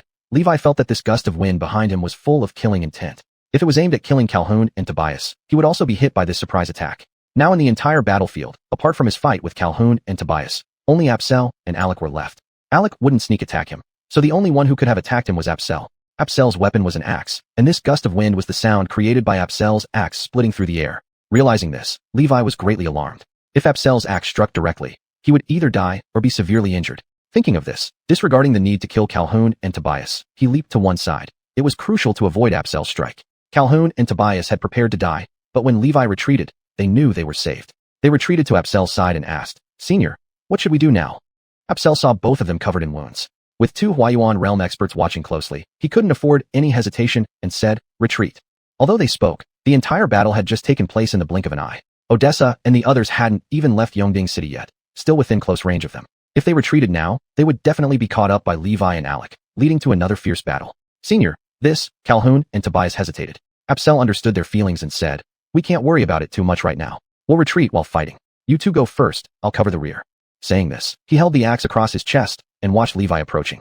A gentle breeze passed by, and Alec appeared before everyone, disheveled. Brother Sue blocked them. A Foundation establishment cultivator made him so embarrassed in front of everyone. Alec was filled with rage and shouted furiously. Finished speaking, he drew his long sword and pressed forward, saying, "I will kill you." Apsel ignored Alec's shouts and retreated towards Qinglan City behind Calhoun and Tobias. Alec caught up with Levi, saying, "Die." His longsword lunged out swiftly. Levi did not dare to be careless now. Previously, he had underestimated himself as a Huayuan realm expert, trying to fight Calhoun and Tobias barehanded. After being hit by Apsel's axe, he took out a short sword and wielded it, seeing Alec make a move. His longsword followed Alec's lead without reservation. Apsel swung his axe to block the two swords. The tremendous force transmitted from the swords shook his arms numb, but it blocked Levi and Alec's attacks. Again, Alec raged and said to Levi, swinging his longsword once more toward Apsel. Levi didn't expect Apsel to be so strong, actually able to repel the combined attack of two Huayuan realm experts. He thought to himself, if I don't use ruthless means, letting this kid escape will surely be a future threat. He quickly wielded his short sword, attacking Apsel alongside Alec's sword. The two swords approached successively, carrying the sounds of wind and thunder. Damn, this is to cut off all possibilities for survival. Apsel tightened his grip on the axe and shouted angrily, "Come, let the storm come more fiercely." Then he lunged forward, swinging his axe at both of them. "Brother." Hearing Apsel shout, Odessa turned back and saw Apsel trapped between Levi and Alec, facing imminent danger. She yelled, waving her long spear rushing back. Bo Tongxing, seeing Apsel surrounded, released an arrow which whistled towards Levi. Let's fight back. Marianne, seeing Apsel in peril, said angrily. Yes, charge back. Even if we die, we've died before. What's one more time? The rest responded, turning around and rushing back to the battlefield. Averil, seeing the fugitives return, rejoiced, kill. He commanded his people to charge forward. Apsel exerted all his strength, unleashing unprecedented power with this axe, cleaving Alec and Levi's swords apart and falling to the ground, squatting half down, breathing heavily. This boy has advanced to the Golden Core realm, Alec remarked upon looking at Apsel. Levi, holding his sword, deflected the arrow shot by Bo Tongxing, saying, this kid is truly tough, managing to advance under the attack of 2 Huayuan realm experts. But what's the use of advancing to the Golden Core realm? Does he think he can change reality by himself? Ha ha ha. Alec laughed madly. Odessa rushed to Apsel's side, lifting him up and anxiously asked, brother, are you alright? Caught between 2 powerful Huayuan realm experts, Apsel was struggling to breathe. The timely return of Odessa and others saved him from another attack by Levi and Alec, giving him a chance to catch his breath. As Odessa lifted Apsel, he had already recovered his breath. The feeling of advancing to the Golden Core realm was incredible, and Apsel couldn't help but let out a long howl to the sky. All he needed for his advancement was a breakthrough opportunity, which he got when he risked his life to protect everyone. This shattered the final barrier, leading him smoothly to the Golden Core realm. Odessa rejoiced for Apsel upon knowing about his advancement. Hearing his loud howl, she knew he had fully recovered. Brother, congratulations, Odessa said. Apsel nodded and happily replied, sister, from now on, I can protect you. Seeing the joy on Apsel's face, Odessa nodded and said, my little brother has finally grown up. Levi and Alec heard Apsel and Odessa's conversation. To them, such boastful words from a mere Golden Core cultivator were either youthful ignorance or sheer stupidity. With 2 Huayuan realm experts standing right beside them, they were still talking irresponsibly. Did they have no respect at all? As Apsel let out his long howl, everyone had already gathered around him. They surrounded him tightly, with the archers of Qinglan City's protective army standing guard with drawn bows, their eyes fixed on the approaching Wudao alliance members. Let's kill them all at once. Levi glanced at Apsel and the others. It didn't matter that there was only one Golden Core cultivator like Apsel. Even if there were more, it wouldn't make any difference. In the eyes of Huayuan realm experts, they were just a bunch of inexperienced novices, not worth mentioning. Brother Su, kill all the men. As for the women, keep them alive. I love doing cruel things. Alec grinned nastily as he looked at Odessa and Marianne, saying, Brother Yuri, your appetite is too big. There are 2 beautiful girls here. We can each have one. Alec's words made Levi notice the peach blossom-like beauty of Odessa and Marianne. Letting Alec monopolize both would be a betrayal of his conscience, he thought. Ha ha, who would have thought Brother Su, who claims to be a gentleman, also enjoys this? Since Brother Su likes it, let's follow your arrangement. One for each of us, Levi replied. Chapter 95, Dominant Return. Bold indeed. A voice echoed from afar. You dare to lay your hands on my woman? A gust of wind swept past the crowd. With a loud boom, a figure stood where Alec had been standing. Brat. Marianne gasped, hurriedly covering her lips. Master. Apsel fell to his knees. Finally, you're back. Odessa gazed at the familiar face before her. The person who arrived was none other than Fox, whom they had long awaited. Everyone has worked hard. Fox smiled slightly, his red lips parting. These words, everyone has worked hard, were like a warm breeze brushing over their chests, warming their hearts and making all their hardships seem worthwhile. Marianne rushed forward, pounding his chest with her tender fists as she sobbed. Why did you return so late? The Qingyun sect that you entrusted to me is gone. Fox allowed Marianne's fists to strike his chest as he consoled her softly. It's okay. If the Qingyun sect is gone, I'll give you an even bigger one. Master, not only is the Qingyun sect gone, but Qinglan City is also lost. I have failed you. I don't have the face to see you, Apsel murmured. Stand up. A man's knees are worth more than gold. If the Qingyun sect is gone, we will rebuild it. If Qinglan City is lost, we will take it back. Apsel felt as if a light had suddenly enlightened him. As long as there were green hills, there would always be firewood. He lowered his head in shame. Yes, master. Don't you have anything to say to me? Odessa looked at Fox, the unpredictable youth whose single sentence had captivated her heart and then disappeared without a trace, leaving her yearning day and night. Now, he appeared suddenly before her eyes, ignoring her. Fox extended his hand with a smile. Seeing Fox extending his wrist toward her, Odessa knew what he wanted and hesitated not to extend her arm. Fox held Odessa's fair wrist and said, Did you miss me? Odessa blushed and said, You're being improper. Fox grinned and said, Have you ever heard of a man who treats his own woman properly? Fox's boldness made Odessa feel uncomfortable. She pulled away from Fox's hand and said, I'm not talking to you anymore. But Fox wasn't willing to let go. He roughly pulled her into his arms, wrapping his arms tightly around her waist, and said, Did I let you go? Feeling Fox's passion, Odessa's heart warmed, and she stopped struggling, leaning against Fox's broad chest, drawing circles on it, and murmuring, During the days when you were away, it felt a bit strange. Hearing this, Fox felt a twinge in his heart. He gently rubbed Odessa's black hair and said, I swear, I won't let you suffer again. This promise from her beloved filled Odessa with joy. She looked up at Fox and nodded vigorously. I believe you. A sudden gust of wind knocked Levi off balance. When he steadied himself, he realized Alec had vanished, replaced by a stranger. A mere gust of wind threw a Yuan Transformation Realm powerhouse off balance, and an actual Yuan Transformation Realm expert had disappeared right before his eyes. This exceeded Levi's comprehension, and he stammered in panic. What did you do to Alec? Insulting my woman has only one outcome, to be obliterated into nothingness, Fox said coldly. Levi was greatly shocked. You killed Alec? You dared to kill a deputy leader of the Martial Path Alliance. The Martial Path Alliance? What is that? In the future, there will only be the Qingyun sect. Everything else will be wiped out, Fox declared boldly. Now Marian understood Fox's words about giving her a bigger Qingyun sect. Tears welled up in her eyes. This was the kind of man she admired. She waved her fist. Brat, I support you. Levi didn't know whether Fox was ignorant or truly brave. As the largest alliance in Xinshi Empire, the Martial Path Alliance gathered heroes from all over the world, boasting 7 deputy leaders and tens of billions of disciples. He sneered. Do you have the capability for such grand plans? You won't be around to see if I do. Because you're going to die. I said before that insulting my woman leads to one path, death. Go to hell now, Fox said, striking a palm towards Levi. Levi felt a powerful force heading toward him, shattering everything in its path, far beyond his ability to resist. He cried out in despair, I refuse. But before he could finish, Fox's palm had already struck his chest. After a fierce gust of wind, Levi was no longer on the ground. Calhoun and Tobias exchanged puzzled glances. What kind of people were these? Apsel, who was only at the Foundation establishment stage, had killed a mid-level Golden Core Realm expert with one punch, and Fox had obliterated a Transformation Yuan Realm powerhouse with a single palm strike. Where had these devils come from? Not only were Calhoun and Tobias astonished, but even Apsel, Odessa, and Marianne, who had been with Fox for so long, had never seen him in action before. Now they knew just how unfathomable Fox's martial path was. With one palm, Fox had extinguished Levi. Then he turned his head. A streak of light flashed from afar, and a woman appeared before the crowd. It was none other than Brooke, who had returned from the spirit world with Fox. Brooke walked up to Marianne and Odessa, carefully observing them, then approached Fox, took his hand, and said affectionately, Little man, these 2 sisters are very beautiful. Which one is the elder sister?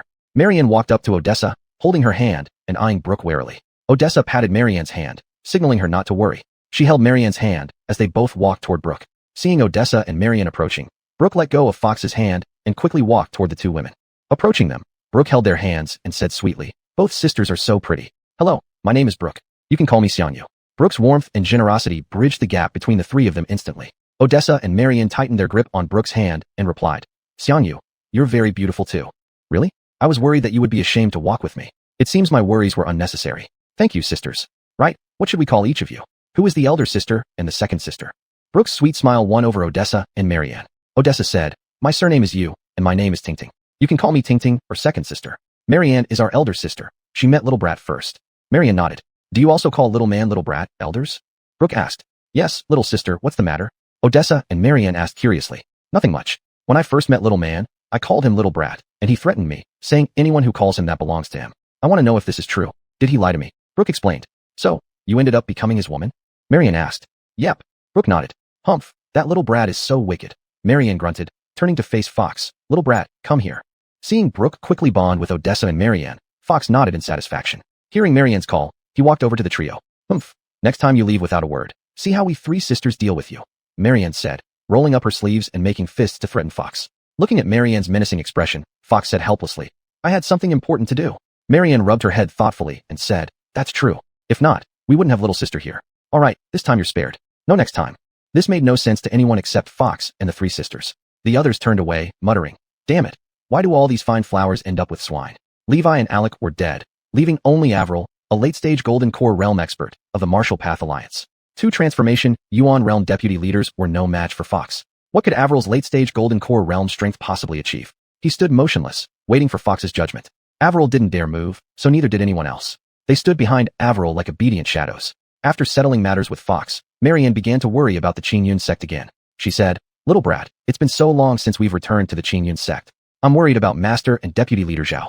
How are they doing? Seeing Marianne's anxious expression, Fox felt reassured. Entrusting the Qingyun sect to her had been a good decision. She was a responsible person. Under her leadership, the Qingyun sect would surely flourish. However, her current strength was too low to bear heavy responsibilities. But strength could be cultivated, while character was innate. Don't worry, I've already taken care of it. Fox followed the same route back to Chiyan Town with Brooke. By now, Chiyan Town had become demon territory, overrun by demon beasts. Fox knew that Odessa and the defense forces of Qinglong City had failed. Facing so many demon beasts, Fox hesitated to kill them outright. After all, they were living creatures too. So he led Brooke back to Qinglong City. Qinglong City was besieged by demon beasts so tightly that not even water could seep through.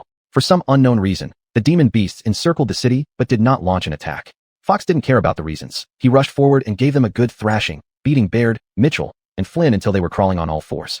In the end, the three beasts led the rest of the demon beasts away from Qinglan City in defeat.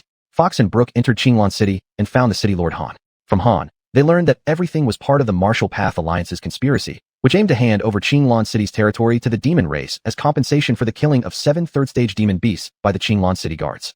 Fox and Brooke then hurried to Qingyun's sect and learned from Ilium that Marianne had fled the sect with Autumn, Jiang Huai, Kanal, and Zhou Brianjian, their whereabouts unknown. Alec and Avril had already left Qingyun's sect with people to pursue Yurue. Fox instructed Ilium to send men to assist Han in pacifying the residents of Qinglan City. He then set off with Brooke in pursuit of Alec. Chapter 96 Provocation Against the Martial Arts Alliance. Knowing that Qingyun's sect was now safe and sound, Marianne jumped up in joy. Foxdo had given this to her, and she felt deeply guilty for having lost it temporarily. Now, hearing that Foxdo had reclaimed it, her delight was self-evident. Little kid, thank you. Saying, thank you isn't enough. You need to show your gratitude through actions, said Foxdo as he saw Marianne's blushing face, feeling a surge of desire. No matter how dense Marianne might be, she understood the innuendo in Foxdo's words. Her face turned beet red as she retorted, You just want to bully me. She turned around, lowering her head, covering her eyes with her hands, and whispered softly, almost inaudibly, My 2 younger sisters are nearby. I'm afraid they'll laugh at me. With that one sentence from Marianne, Foxdo felt completely content. With such a wife, what more could he ask for? Foxdo stopped teasing Marianne and pointed to Avril, who was standing beside them. Go tell your precious Martial Arts Alliance leader to prepare how he plans on explaining the events in Qinglan City to me. Upon hearing Foxdo's words and realizing he might live another day, Avril nodded his head vigorously. Certainly, certainly. Scram. Seeing Avril bowing ingratiatingly, Foxdo felt disgusted from the bottom of his heart. Avril had been waiting for these words from Foxdo. The moment Foxdo spoke, he bolted away like a streak of smoke. Your sister. If you weren't stronger than me, do you think you'd be anyone? A pretty boy? Just wait. I won't believe that in the Grand Martial Arts Alliance, we can't find someone to deal with you. Running far away where he could no longer see Foxdo and company, Avril spat out hatefully. Avril left with a group of Martial Arts Alliance people, leaving Hanley and Chavez trembling on the spot. Avril could leave since he was part of the Alliance, but Hanley and Chavez weren't actual members. They were merely workers hired by the Alliance, expendable. The Martial Arts Alliance wouldn't fight for them.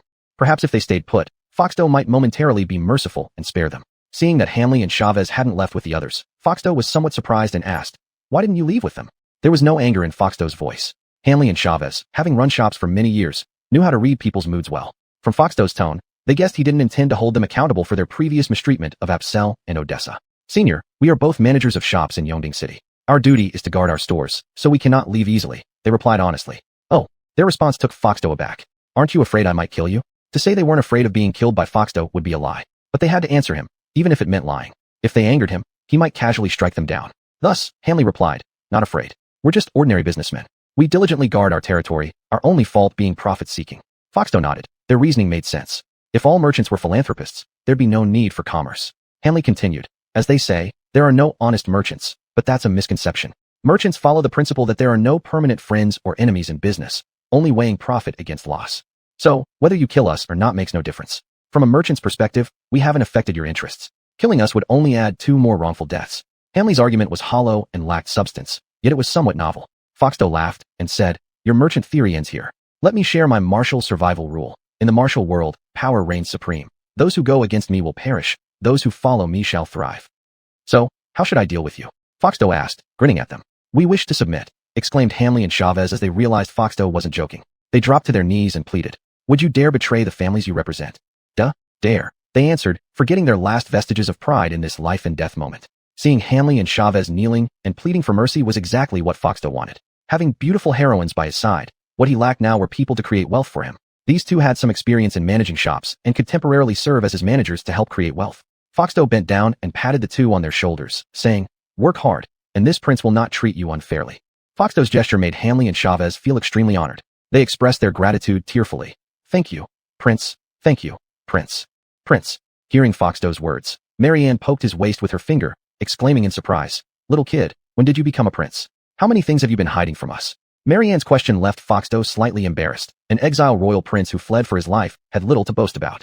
Brooke noticed Foxdo's awkwardness and said, Elder sister, I know something about little man's situation. Let me tell you. Marianne knew that Foxdo had been with Brooke for a while and must have told her his situation. She nodded and said, Third sister, tell us everything the little brat told you. Humph. Otherwise, we don't know how long he'll keep hiding things from us. Odessa was also curious about Foxdo and had never found the right moment to ask. Since Marianne had brought up the topic, she nodded in agreement. Third sister, I want to know too. See if there's anything we can do to help. Since they were now one family, Brooke felt there was nothing left to hide and recounted everything she knew in detail. As soon as Brooke finished speaking, Marianne exclaimed, Third sister, are you saying I'm now a princess consort?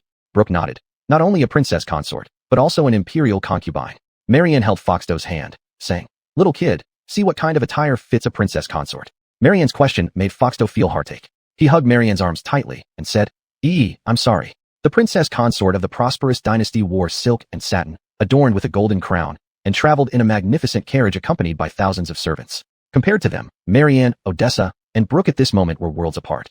Brooke understood Foxdo's predicament and embraced him from behind, saying, Little man, we will definitely build a brand new prosperous dynasty. Thank you. Chapter 97. Hamley and Chavez submitted to Elmern, who then decided to merge the Brian Yuan pharmacy and the Wanxing auction house into a large comprehensive shop integrating production, sales, and auctions. This new shop was named Qingyan Shop, after the Qingyan sect. Hamley became the head clerk in charge of auctions, while Chavez was appointed as the deputy clerk responsible for the sale of pills and collection of herbs. Apsel turned over the spoils obtained from previous raids to Elmern. The medicinal pills had been used by Apsel for his own cultivation and distributed among others. Only dozens of storage bags full of herbs remained. Apsel's plan was that if Elmern had no news, these herbs would be kept for Keisha, also known as Yulinglong, to refine pills. Keisha had received genuine teachings from Elmern and, originally being a second-rank alchemist, greatly improved her pill refining skills under Elmern's guidance. However, due to Alec's presence at the Qingyan sect, Apsel had never managed to hand over the herbs to Keisha, leaving many herbs still in his possession. Holding the herbs given by Apsel, Elmern spent almost 10 days refining all the pills. He instructed Chavez to sell the leftover low-grade herbs that could not be matched for refining on the counter. Elmern divided the refined pills into 3 portions, one for consignment and auction at the shop, one sent to the Qingyan sect for its disciples' daily cultivation, and the last portion reserved for those around him. The original Brian Yuan pharmacy was managed by the Wudioman Alliance, so most high-grade herbs acquired were taken back by the Alliance, leaving only later acquisitions. With few second and third rank Qi condensation pills, Elmern boosted everyone's realms to the Golden Core realm in one go. For those above the Golden Core realm, lacking 4th rank Qi condensation pills, Elmern couldn't improve their strength. Consequently, they stayed in Yongding City for nearly 2 months, with time spent refining pills and enhancing everyone's strength. Apart from boosting those below the Golden Core realm, Elmern also guided those above it in cultivation. Under Elmern's meticulous guidance, Apsel advanced fastest in these 2 months, reaching the mid-Golden Core realm. Calhoun moved from the early Golden Core realm to the mid-Golden Core realm, as did Tobias. Among all, Shuxianjiu made the quickest progress in realm advancement. After consuming Elmern's divine blood, her realm continuously rose. Cultivating unique necromantic techniques from the underworld, she had been at the Bronze Light realm before leaving. Now, she had risen 2 ranks, reaching the Golden Light realm, her bones shimmering brightly. If not for muscle coverage, she would look like a golden Buddha statue. With no news from the Wudioman Alliance for 2 months, knowing the Alliance was determined to oppose him, Elmern decided to launch an offensive against it. The 4 cities of the New Book Empire had already been raided by Apsel and others. Elmern's group headed directly for Dian City of the Dian Empire. Dian City bordered the New Book City. Passing through New Book City territory, they arrived at Dian City territory. Elmern's party rushed to the city center's Wanxing auction house in Dian City. Dian City was more than twice the size of Yongding City and far more prosperous. Upon reaching the auction house, they found its doors closed. Inquiring passersby revealed that 2 months ago, the auction house had urgently evacuated, with several large carriages carrying away all items. 2 months ago was exactly when Elmern killed Levi and Alec, releasing Avril. Since the Wanxing auction house was shut down by the Wudioman Alliance, it was assumed the Brian Yuan pharmacy faced the same situation. Giving up on visiting the pharmacy, they proceeded straight to Dian City, the central city of the Dian Empire. The cities in the Dian Empire were different from the New Book Empire. There were 4 cities, Edian, Erdian, Sandian, and Sidian, surrounding Dian City, forming a basin shape with Dian City in the center. Dian City mirrored Edian City, with iron gates barring them. It seemed Avril had informed the Alliance leader about Elmern's strength. Having killed 2 deputy leaders, Elmern could single-handedly defeat each of them without confidence. The remaining 5 deputy leaders retreated to the Alliance headquarters, waiting for Elmern to challenge them. Knowing the Wudioman Alliance had abandoned the Dian Empire, the group headed to the Dacian Empire. Dacian Empire was the 2nd largest empire in Asia Minor, neighboring the Xinqi Empire. Its terrain resembled Dian Empire, with 4 major cities, Shifang, Baiyuan, Qinxiu, and Wanzhou, all surrounding the central city, Dacian City, in a basin shape. Since they did not encounter any resistance from the Wudioman Alliance in Dian Empire, everyone guessed that the Alliance must have concentrated its efforts on Dacian City to ambush them. The group was halfway to Shifang City when Apsel suddenly said, "Young master, if the Wudioman Alliance launches a large-scale ambush against us in the Dacian Empire, the first choice city would undoubtedly be Shifang City. I have a plan, but I don't know if it's appropriate to mention it." Apsel was the first to follow him and had always been loyal without question. He faced the Wudioman alliance fearlessly during his time in Qinglan City, and surely he had valuable insights. Elmern said, "Tell me about it." "The Wudioman alliance will focus on ambushing us in Shifeng City, which means the other cities will have weakened defenses. I think that if we all go to Edian City, it will alert the people there and give them time to move items out of their shops. Instead, I suggest I take a team to raid them before they're ready. If we let so many resources slip away, it would be a loss for us." Apsel's strength had increased rapidly to late Golden Core stage, faster than anyone else. Elmern knew his path to vengeance was long, and if Apsel stayed by his side without experiencing the trials of life and death or navigating treachery, he could never become a capable leader. Therefore, Elmern approved of his proposal. "Your suggestion is good. You lead everyone to clear the other cities while I go alone to Shifeng City." Apsel knew Elmern would agree with his suggestion as it would help him grow and accumulate more resources for the Qingyan sect. However, he disagreed with Elmern going to Shifeng City alone, even though Elmern's strength was unmatched. So, Apsel said, "No, you should at least take 3 sisters with you." The 3 sisters referred to Marianne, Odessa, and Brooke. Elmern knew Apsel was worried about him being alone. Appreciating his concern, he replied, "I agree with your suggestion, but be cautious. If you face an opponent too strong, retreat instead of fighting. Any harm to any of you would be a significant loss." These Golden Core experts were cultivated rapidly by Elmern using high-quality pills. Apsel knew their importance to Elmern. "Rest assured, young master. I will bring them back safely," Apsel promised firmly. From this task, Elmern understood Apsel's commitment to protecting others around him and nodded in approval. He then waved a hand, saying, "Set off. I'll wait for your return in Dashan City." "Take care, young master." With that, Apsel turned and gestured to the others. "Everyone, follow me." Apsel's group disappeared from sight. Odessa's eyes lingered on their direction as Elmern smiled slightly, saying, "Don't worry, Apsel will be fine. Haven't I proven myself yet? Ordinary transformation stage cultivators can no longer match him." Odessa turned back, saying softly, "Though he's not my full-blooded brother, we grew up together, and I consider him as my brother. If I don't worry about him, who will? He's my only brother-in-law, so I'll need to treat him better in the future," Elmern teased. Odessa gave him a sharp look. "Shouldn't you?" Yes, Elmern laughed awkwardly. Marianne pinched his waist. "Bullying second sister? Do you want the 3 of us to teach you a lesson?" Elmern quickly raised his hands, saying mournfully, "I believe you, all right?" Marianne chuckled. "We've avenged second sister." Brooke stifled her laughter nearby. After a bit of playful banter, passers-by shot disapproving glances, muttering, "Men and women should not be so intimate in public." Marianne glared at them threateningly. "Look again, and I'll gouge your eyes out." Brooke tugged at Marianne's sleeve. "Sister, they are just ordinary people. Don't scare them." Third sister, "As a future princess consort, I wouldn't stoop to their level. I was just joking. Let's go, kids. G up, G up, G up." Came a series of urgent horsewhipping sounds. "Move out of the way quickly," followed by a crisp voice and the rapid clop of hooves. A mighty steed galloped from afar. Seeing the imposing momentum of the approaching horse, pedestrians on the highway hurriedly scrambled to both sides of the road. Fox also reached out to pull the 3 women in front of him. The steed raced past Fox at lightning speed. The rider wore a white robe, with a handsome face. He glanced at Marianne, Odessa, and Gu Xiangyu standing in front of Fox and exclaimed, "Oh," before riding swiftly away. Chapter 98, The White-Robed Youth. A galloping horse sped by, which did not catch Fox's attention at first. The road was bustling with pedestrians, riders, and those in sedan chairs, with no less than 10,000 passing through each day. But a sudden from the rider alerted him, causing him to look up. "What are you looking at?"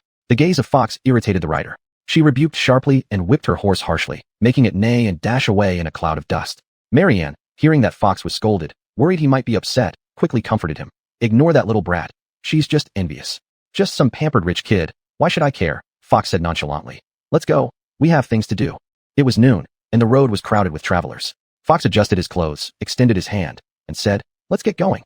Marianne held Odessa and Brooke's hands and briskly overtook Fox, leaving a trail of tinkling laughter behind. "We're not falling for your tricks. Naughty." Fox smiled faintly and caught up. Seeing Fox closing in, Marianne quickened her pace, laughing as she said, "Come on if you dare." Challenge accepted. Who's afraid of whom? Fox spread his arms wide and sprinted after them. Hurry, hurry, they're catching up." Fox's arms flailed close behind Marianne, who shrieked repeatedly. The 4 played and laughed as they hastened along the road, unaware that they were nearing a small town. At the entrance gate, the 3 ornate Chinese characters, Xiyun Town, were carved above. Xiyun Town was the gateway between the Dian Empire and the Divine Kingdom's 10-direction city. Fox and the 3 others arrived at the gates of Xiyun Town, where a long queue of people awaited inspection by the city guards. "Why were there no checks yesterday, but suddenly today?" asked the burdened traveler. Fox glanced at him. He seemed like a peddler, buying low-grade items from villages and selling them in the cities for profit. "The last check happened about a decade ago, supposedly chasing an escaped convict," remarked an elderly man with a white beard. "Did they catch him?" asked the peddler. "Don't know. It lasted nearly 2 weeks, creating much unease, and then it just ended without resolution," replied the old man. "Well, a fugitive would know about the checkpoint, wouldn't they? Who would risk appearing here?" argued the peddler. "Setting up these checkpoints seems futile and wasteful." "Wasteful?" The old man shook his head. "In this era, everything is done for profit. So, You think they can make money from this checkpoint? The peddler was taken aback. Wait and see, the old man said. I'll wait and see. I don't believe this world could be so dark, the peddler retorted sullenly. Fox queued behind the peddler, with Marianne right behind him. Marianne poked Fox's waist and whispered, Little brat, who do you think will win, the old man or the peddler? Marianne looked curious, but Fox simply said, We'll find out soon enough. Marianne shot Fox a glance and muttered, Humph, I shouldn't have asked. Knowing Marianne was sulking, Brooke, who was behind her, said, Eldest sister, don't be angry. Third sister, he's as wooden as a plank. Unable to say anything soothing, replied Marianne. As Marianne finished speaking, a clear voice rang out, Ridiculous. The front of the long queue suddenly stirred, with people on either side scattering. Unsure what was happening, Fox and the others watched as a white-robed youth reprimanded the guards checking people at the gate. This white-robed youth was none other than the same one who had ridden past them earlier, mocking Fox. With one hand holding the reins and the other brandishing the whip, the white-robed youth lashed out at the soldiers in front of him. One guard, too slow to dodge, was struck across the face by the whip. The guard staggered back, his face stinging and bleeding profusely. Enraged, he drew his sword and lunged at the youth. Startled by the guard's bold move, the youth momentarily froze. How dare you, in broad daylight, such blatant disregard for life. Fox couldn't stand it any longer. He leapt forward, grabbing the youth and delivering a sharp slap to the guard's face. This slap sent the guard flying. After several rolls, he flipped back to his feet. Fox had already brought the white-robed youth back to Marianne, Odessa, and Brooke. In the blink of an eye, the other guards realized what had happened. The guard previously struck by Fox had already picked up his sword from the ground and rushed toward Fox and the others. Mutiny. Capture these escapees. One of the guards, looking like a squad leader, bellowed, as the rest waved their weapons and charged forward. Bullying a boy, looking for death. Seeing the guards rush over fiercely, Brooke became enraged. She shouted and swung her longsword at them. The charging guards felt darkness before their eyes as a flash of cold light darted past. There was a thud sound as one fell to the ground. Murder. The peddler, hiding near Fox with his wares, was startled when a severed head rolled beside him. He dropped his burden and turned to run. Seeing the situation worsening, the squad leader blew a whistle. This alarmed the soldiers patrolling the town walls, who all blew their whistles in response. Suddenly, the entire town echoed with whistles. Young man, why are you still standing there? Run. An elderly man with gray hair hiding under a tree urgently said. People around the gate were scattering everywhere, but the elderly man remained under the tree. Fox found this strange and asked, Old sir, aren't you afraid? Why should an old man fear death? You young people have your whole lives ahead. Escaping is more important, the elderly man replied. Odessa, thinking of her role as the commander of the Qinglan City Guard, where some corrupt members inevitably existed, asked, Old sir, if we leave, won't they do something terrible? Killing a city guard is a serious crime. Someone will have to die. As long as someone takes the blame, it will end, the elder explained. Even a miserable life is better than death. Anyone can see that. Fox suspected the elder's motives. He frowned and said, Why would you want us to do this? The elder seemed to understand Fox's thoughts, smiling faintly and saying, Young man, I mean no harm. I just wish to connect with you in a good way. Fox shook his head and replied, Because you mean no harm, I treated you kindly. If you meant us ill, I would have killed you already. Speak, why did you involve us? The elder looked helpless and pleaded, Why can't you trust me? Marianne had never seen Fox so upset. She poked his waist and asked curiously, Little brat, the old man looks kind. Why don't you trust him? Odessa felt the same confusion and looked at Fox questioningly. Brooke, always obedient to Fox, tugged at Marianne's sleeve and said, Eldest sister, little man must have his reasons. Let's not interfere. Without acknowledging Marianne's question, Fox locked his hand around the throat of the white-robed youth he had saved from the guard, saying, I won't do anything for nothing. I know she's involved. If you don't speak, I'll kill her. Startled by Fox's actions, the elder hurriedly responded, Don't hurt her. I'll talk. When the elder spoke, Marianne exclaimed, Wow, little brat guessed right. How come I didn't notice? Brooke smiled and said, Told you little man could do it. With the elder finally talking, Fox knew his goal was achieved and released the youth's throat. Though only intended to frighten the elder, Fox's strength was too much for an ordinary person. Upon releasing her, the youth's face was flushed. The white-robed youth squatted down, coughing dryly and breathing heavily before slowly calming. Seeing the youth stabilize, Fox looked at the elder and said, Now you can explain. The elder sighed deeply and said, Before I tell you, I have a request. Please hear me out. Knowing the elder might try to manipulate him, Fox refused. No chance. Seeing the elder's helpless expression, Marianne felt pity and said, Little brat, the old man looks pitiful. Hear him out first before rejecting him. Fox knew that Marianne had an eccentric and mischievous personality, but was kind-hearted. This quality was one of the reasons he liked her. Hearing her plea, he said, All right, since he is pleading for you, I agree. Marianne, hearing Fox agree to her request, said, Thank you, little brat. Then she turned to the elder and said, Old sir, speak your mind. Little man has agreed. He will definitely handle your matter for you. Chapter 99, Princess Mariana. Thank you, sir. The elderly man with the white beard was overjoyed. Fox had dared to attack the city guards, and Brooke had slain one of the guards with a single sword strike. These were truly extraordinary young people. With his assistance, the task he aimed to accomplish would be half done. So he bowed deeply to Fox. Seeing the white-bearded elder performing such an elaborate bow, Fox knew he was plunging into another bottomless abyss. The more debts, the less fear. Fox smiled slightly. He had accumulated enough debt. What difference would one more make? Thus, he faced the elder's bow calmly, waiting until he finished before saying, "Stand up." The white-bearded elder straightened his body, cleared his throat, and was about to speak. "You pervert. I'll fight you to the death." Just as the white-bearded elder was about to speak, the white-robed youth who had been catching his breath on the ground stood up, raising his hands to claw at Fox's face. This sudden assault by the white-robed youth caught everyone off guard.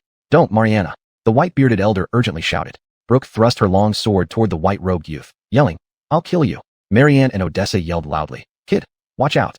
In that instant, the white-robed youth's fingers reached Fox's face. Fox smiled, reached out, grabbed the youth's shoulders, pulled him forward, and hugged him tightly. The youth's hand slid across Fox's face and weakly rested on his shoulders. Brooke's sword grazed past the youth's waist, slicing through a piece of his robe. Seeing himself embraced by Fox, the youth's hands rendered useless, he quickly thought, and opened his mouth, revealing a row of white teeth, then bit down on Fox's shoulder. Fox hadn't anticipated this move from the youth. Unprepared, the youth managed to bite down squarely. With Fox's strength, he could easily make the youth's teeth shatter and lips bleed, but given the youth's apparent ordinariness, Fox didn't feel right using his cultivation techniques against him. He endured the pain as the sharp teeth pierced his skin, causing fresh blood to seep through his robes. "You must be a dog, always biting people," Fox whispered in the youth's ear. As the white-bearded elder's voice reached the youth's ears, his teeth were already sinking into Fox's shoulder. Hearing the elder's voice, the youth released his bite, with Fox's blood still clinging to his teeth. Feeling a metallic taste in his mouth, the youth wiped his lips against Fox's robe and looked at the elder, asking, "Who are you? How do you know my name?" Fox gently supported the youth, helping him stand upright, then retreated to Brooke's side. Brooke held Fox's hand, leaning close to his ear, and teased, "Little man, was it fun?" Brooke's words left Fox stunned. He asked curiously, "Xiangyu, what do you mean by fun?" Brooke giggled, saying, "Little man, can't you tell that this white-robed youth is dressed as a woman?" Fox nodded. "I noticed when she rode past us earlier. But how does this relate to fun?" "You knew yet still embraced them," Brooke said with a smile. Mentioning this, Fox blushed, hastily defending himself. In the heat of the moment, he hadn't considered the consequences, saying, "It was urgent." "Little man, did you really not have feelings for her?" Brooke saw Fox's embarrassed expression but persisted, pressing him further. Fox realized Brooke was jealous. He wrapped his arms around her waist, pulling her close, looked into her eyes, and said sincerely, "You are enough for me. No matter how many others there are, I wouldn't have time for anyone else." Brooke tilted her head, gazing into Fox's eyes. "Only me? What about elder sister and second sister? Haven't you already divided your attention?" In Fox's eyes, Brooke saw her reflection. He chuckled awkwardly. "Isn't it different?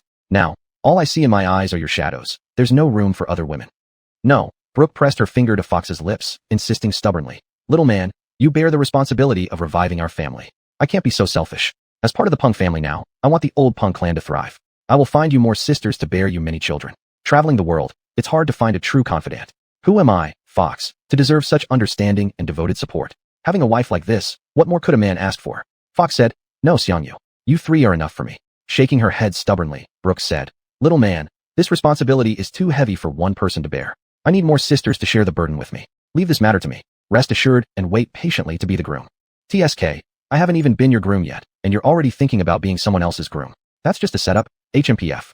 Fox grumbled in his heart, but did not dare voice it in front of Brooke, Marianne, and Odessa, thinking it was really annoying.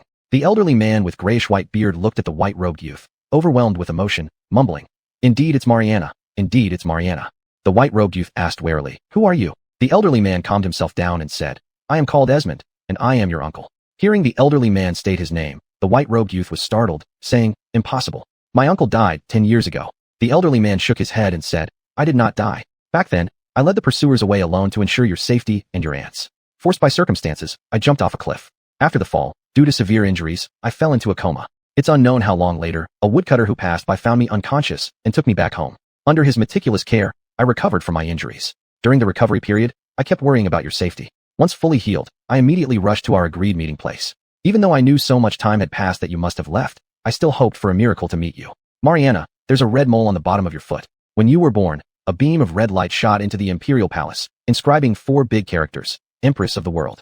The name Mariana comes from the last character of my name and the last character of your mother's name, Wei Qiyu. There are only 2 of us left in the Wei Qi family, and since I have no children, all hopes rest upon you, hence the name derived from the last character of our names." As the elderly man finished speaking, tears streamed down the white-robed youth's face. Everything he described was exactly what she had experienced before the age of 6. This grayish-white-bearded elder was indeed her long-thought-of Uncle Esmond. "Uncle." The white-robed youth ran up to the grayish-white-bearded elder and knelt down, sobbing quietly.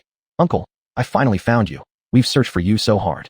The grayish-white bearded elder also knelt down with a thud and hugged the white-robed youth, both breaking into bitter sobs. Watching the grayish-white bearded elder and the white-robed youth crying together, Marianne felt a sour ache in her heart, also sniffling and saying, "How pitiful they are."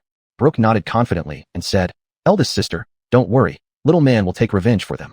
Marianne found Brooke's words strange and asked, "Third sister, why does little man need to seek revenge for them? Does he have ample time?" Brooke laughed. "Even if little man doesn't have time, he will squeeze some out. Because eldest sister and second sister are older, I also want to be an elder sister, so I need to find a younger sister. With a younger sister, I can be an elder sister." Confused by Brooke's words, Marianne asked, "Third sister, where did you find this younger sister, and why don't we know about it?" Brooke knew Marianne and Odessa hadn't noticed the white-robed youth's disguise. She smirked mysteriously, saying, "Just wait and see, soon we'll have one more younger sister." Marianne rolled her eyes at Brooke, saying, "I don't believe you." Knowing Marianne didn't believe her, Brooke laughed heartily and said, "Eldest sister, you'll see soon enough." Seeing Brooke's confident demeanor, Marianne turned to Odessa and asked, "Second sister, do you believe third sister?" "I certainly don't." Odessa was bolder and more perceptive than Marianne. She had been watching Fox closely all along. Although she hadn't heard the conversation between Fox and Brooke, she knew Fox rarely acted without assurance. Since Brooke's chat with Marianne, Fox had remained silent. Moreover, when Fox rescued the white-robed youth earlier, the youth called him pervert, perhaps hinting that this youth might indeed be a woman. Smiling, she said, "Eldest sister, you're going to lose." Without support from Odessa, Marianne pouted and said petulantly, "If you don't believe me, let's bet on it." "What shall we bet?" Brooke wasn't about to lose such a good opportunity. This girl named Mariana was held in Fox's arms, and with her uncle also needing help from Fox, she just needed to fan the flames a bit, and this girl would surely comply. Bet. Marianne pondered, what should they bet? An idea struck her, and she smiled coyly, saying, "Whoever loses will spend the night in the same room with little man." "You?" Brooke and Odessa blushed fiercely, unable to continue. Fox shook his head with a wry smile. "You three play your games, why involve me again?" But then he recalled how, at their first meeting, Marianne had said she wanted to be his boss lady, which had shocked both him and Octavia. Later, knowing that she was simply a straightforward person, it didn't surprise him anymore. However, hearing her words now still made him secretly pleased. At least it helped peel back the thin veil between them. Chapter 100, Tanya.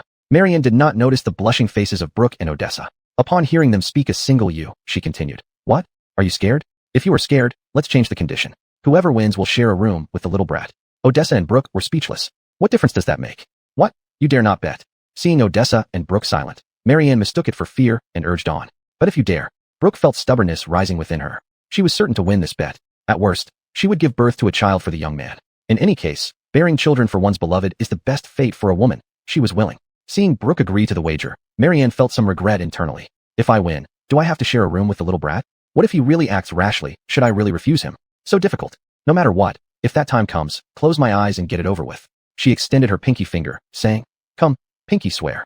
Brooke saw Marianne being so serious, also unwilling to back down, extended her pinky finger. "Pinky promise, best friends, 100 years without parting. Whoever cheats becomes a little dog."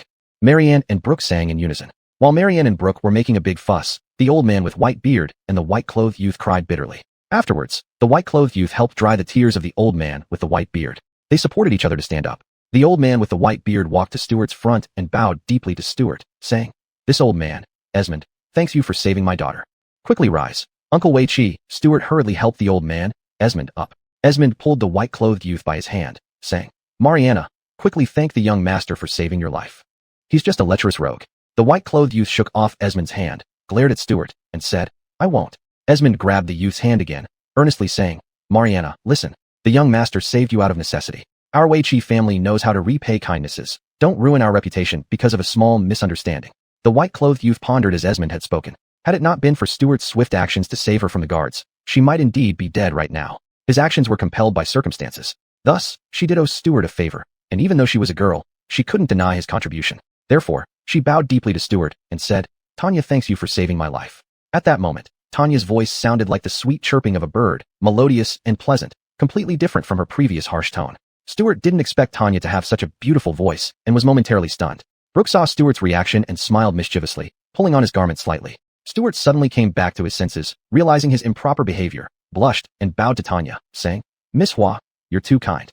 Although Stuart's moment of distraction was brief, Esmond, who was observing intently, noticed it all and chuckled inwardly, thinking, "This young man has 3 beauties around him, none inferior to Mariana in looks. I was worried he wouldn't fancy Mariana, but it seems my worries were unfounded. However, judging by Mariana's expression, she seems to detest this boy. But with my identity as her uncle, plus my silver tongue, persuading Mariana to follow this young man isn't impossible with some effort." Apologizing to him and seeing him lose focus, Tanya felt extremely disappointed with Stuart. Combined with the sight of him embracing Brooke, Marianne, and Odessa earlier, in her view, Stuart was just a rascal, showing disdain in her eyes. Uncle. Tanya held on to Esmond's hand, saying, "Let's go." Esmond knew Tanya disliked Stuart, but didn't expect it to be this severe, wanting to leave after only offering thanks. This contrasted greatly with what he imagined. He thought at least a name, inquiry, or remembrance would be appropriate to acknowledge the person who saved her. "Mariana, we can't leave yet," Esmond said. "Why not?" Tanya asked curiously. Esmond glanced at Stuart and said, "Think about it. This young master saved your life. Shouldn't we thank him?" Tanya responded with surprise, "But I've already thanked him." Esmond had anticipated Tanya's response and had a plan ready. He said earnestly, "Mariana, you can't speak like this. This is a matter of saving your life. We should show our appreciation." "Oh, isn't it just about money?" Hearing Esmond's words, Tanya responded as she untied the bundle on her back and placed it on the ground. She continued while untying it, "Uncle, these are the keepsakes left by mother and aunt. If this young master likes them, he can pick a few pieces as compensation for saving my life." Esmond did not expect this from Tanya. Hearing that they were her mother's and aunt's keepsakes made him feel a surge of sorrow. "Madam, you suffered with me all your life, even in death." He hurriedly tied the bundle again, saying, No, these are your dowries from your mother and aunt. They cannot be given away easily." Tying up the bundle, Esmond saw Tanya struggling, who said, "Uncle, these are my most valuable possessions. If I don't give them to them, how do we thank them?" Esmond smiled slightly and said, "Mariana, there's still something you haven't thought of." "Something else valuable I have?" Tanya muttered to herself. What could it be? Suddenly, Tanya blushed and whispered, "Uncle, you're not asking me to offer myself to him, are you?" Finally, she understood. This was exactly what Esmond wanted to hear. However, he couldn't say it out loud. He smiled and said, "Mariana, you said it yourself. Uncle, he's just a toad wanting to eat a swan. No need to think about it." Tanya glanced at Stuart and murmured, "Look at him surrounded by people. He's clearly not a good person." It turned out she despised him for being fickle-hearted. Understanding Tanya's thoughts, Esmond felt relieved. As long as she didn't have feelings for someone else, there was hope.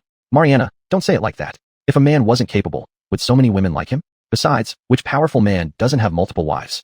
Even your father has many concubines," Esmond said. Although he said that, Tanya still shook her head. "Uncle, I don't like him." Hearing this, Esmond knew there was a chance. A woman saying she doesn't like a man doesn't mean she hates him. It only means they haven't spent enough time together. "Mariana, feelings develop gradually. Who falls in love at first sight? You may not like him now, but you might in the future. Think about it. You're not getting any younger. I'm also growing old. You are the only family I have left. Seeing you settle down and have a reliable future will let me rest in peace. Uncle, you won't die. You will live a long life." "Foolish child, no one lives forever." Esmond stroked Tanya's black hair and said, "Back then, forced by circumstances, I chose to jump off a cliff, thinking I would die and leave you two behind. Later, when I was saved, I hoped every day to find you. That belief sustained me. Today, finally, fate has brought us together. Seeing you grow into a beautiful young woman gives me peace of mind. But when I think about why we ended up here, it feels like a thorn in my heart. Uncle, this time when I return to the capital, it's to avenge our Wei Chi family. I will make them pay with blood," Tanya said through clenched teeth. "Mariana, I know. I worry you might act rashly and rush into the capital. I plan to go there to stop you. The woodcutter who saved me was an old bachelor. After I recovered and couldn't find you too, I returned to the village and lived with the woodcutter. Occasionally, I visited the town to see if I could find you. After learning about your father's illness, I knew you would head to the capital if you were alive. So I decided to stop you. Think about it. Back then, Consort Lu took advantage of your father's campaign and attacked your mother to become empress, knowing our Wei Chi family was too weak to oppose the Lu family. All these years, Consort Lu has taken your mother's place, and the Lu family has grown powerful. They dared to openly compete for the empress position because they had the power to deceive your father. Now, going to the palace would be walking into a trap." Esmond's reasoning was sound. Tanya asked, "Uncle, what should we do? We can't just let our enemies get away with it, can we? What else can we do? Can a single woman stand against the Lu family? No, I cannot let the Lu family get away with it. Even if it costs me my life, I must see Father Emperor and ask him to settle this for us." "Tanya, if your father had been attentive to you, would things have turned out like this? His mind is no longer on you, or perhaps he cannot help it. Therefore, even if you see your father, it won't be of any use. At that time, my plan was to find you too, take you away from the court's trouble, and live a peaceful life. But when I met this young master who saved you, I came up with a bold idea. If you could gain his help, you might clear the past humiliation and avenge the Wei Chi family." "Do you mean him, a rascal plus a thug?" "Tanya, you are mistaken. Think about it. Who can save someone from the soldiers? Isn't it obvious that this is opposing the authorities? They not only saved you, but also killed the soldiers. Without a certain level of power, who would dare do such a thing? Uncle, you are just making up stories to make me marry him. I don't see what abilities he has." "Tanya, if you really don't believe he has the capability, why don't I talk to him? If he can avenge you and the Wei Chi family, proving he is capable, marrying him will be a match made in heaven between a hero and a beauty. If he turns out to be just a rogue, consider my words null and void."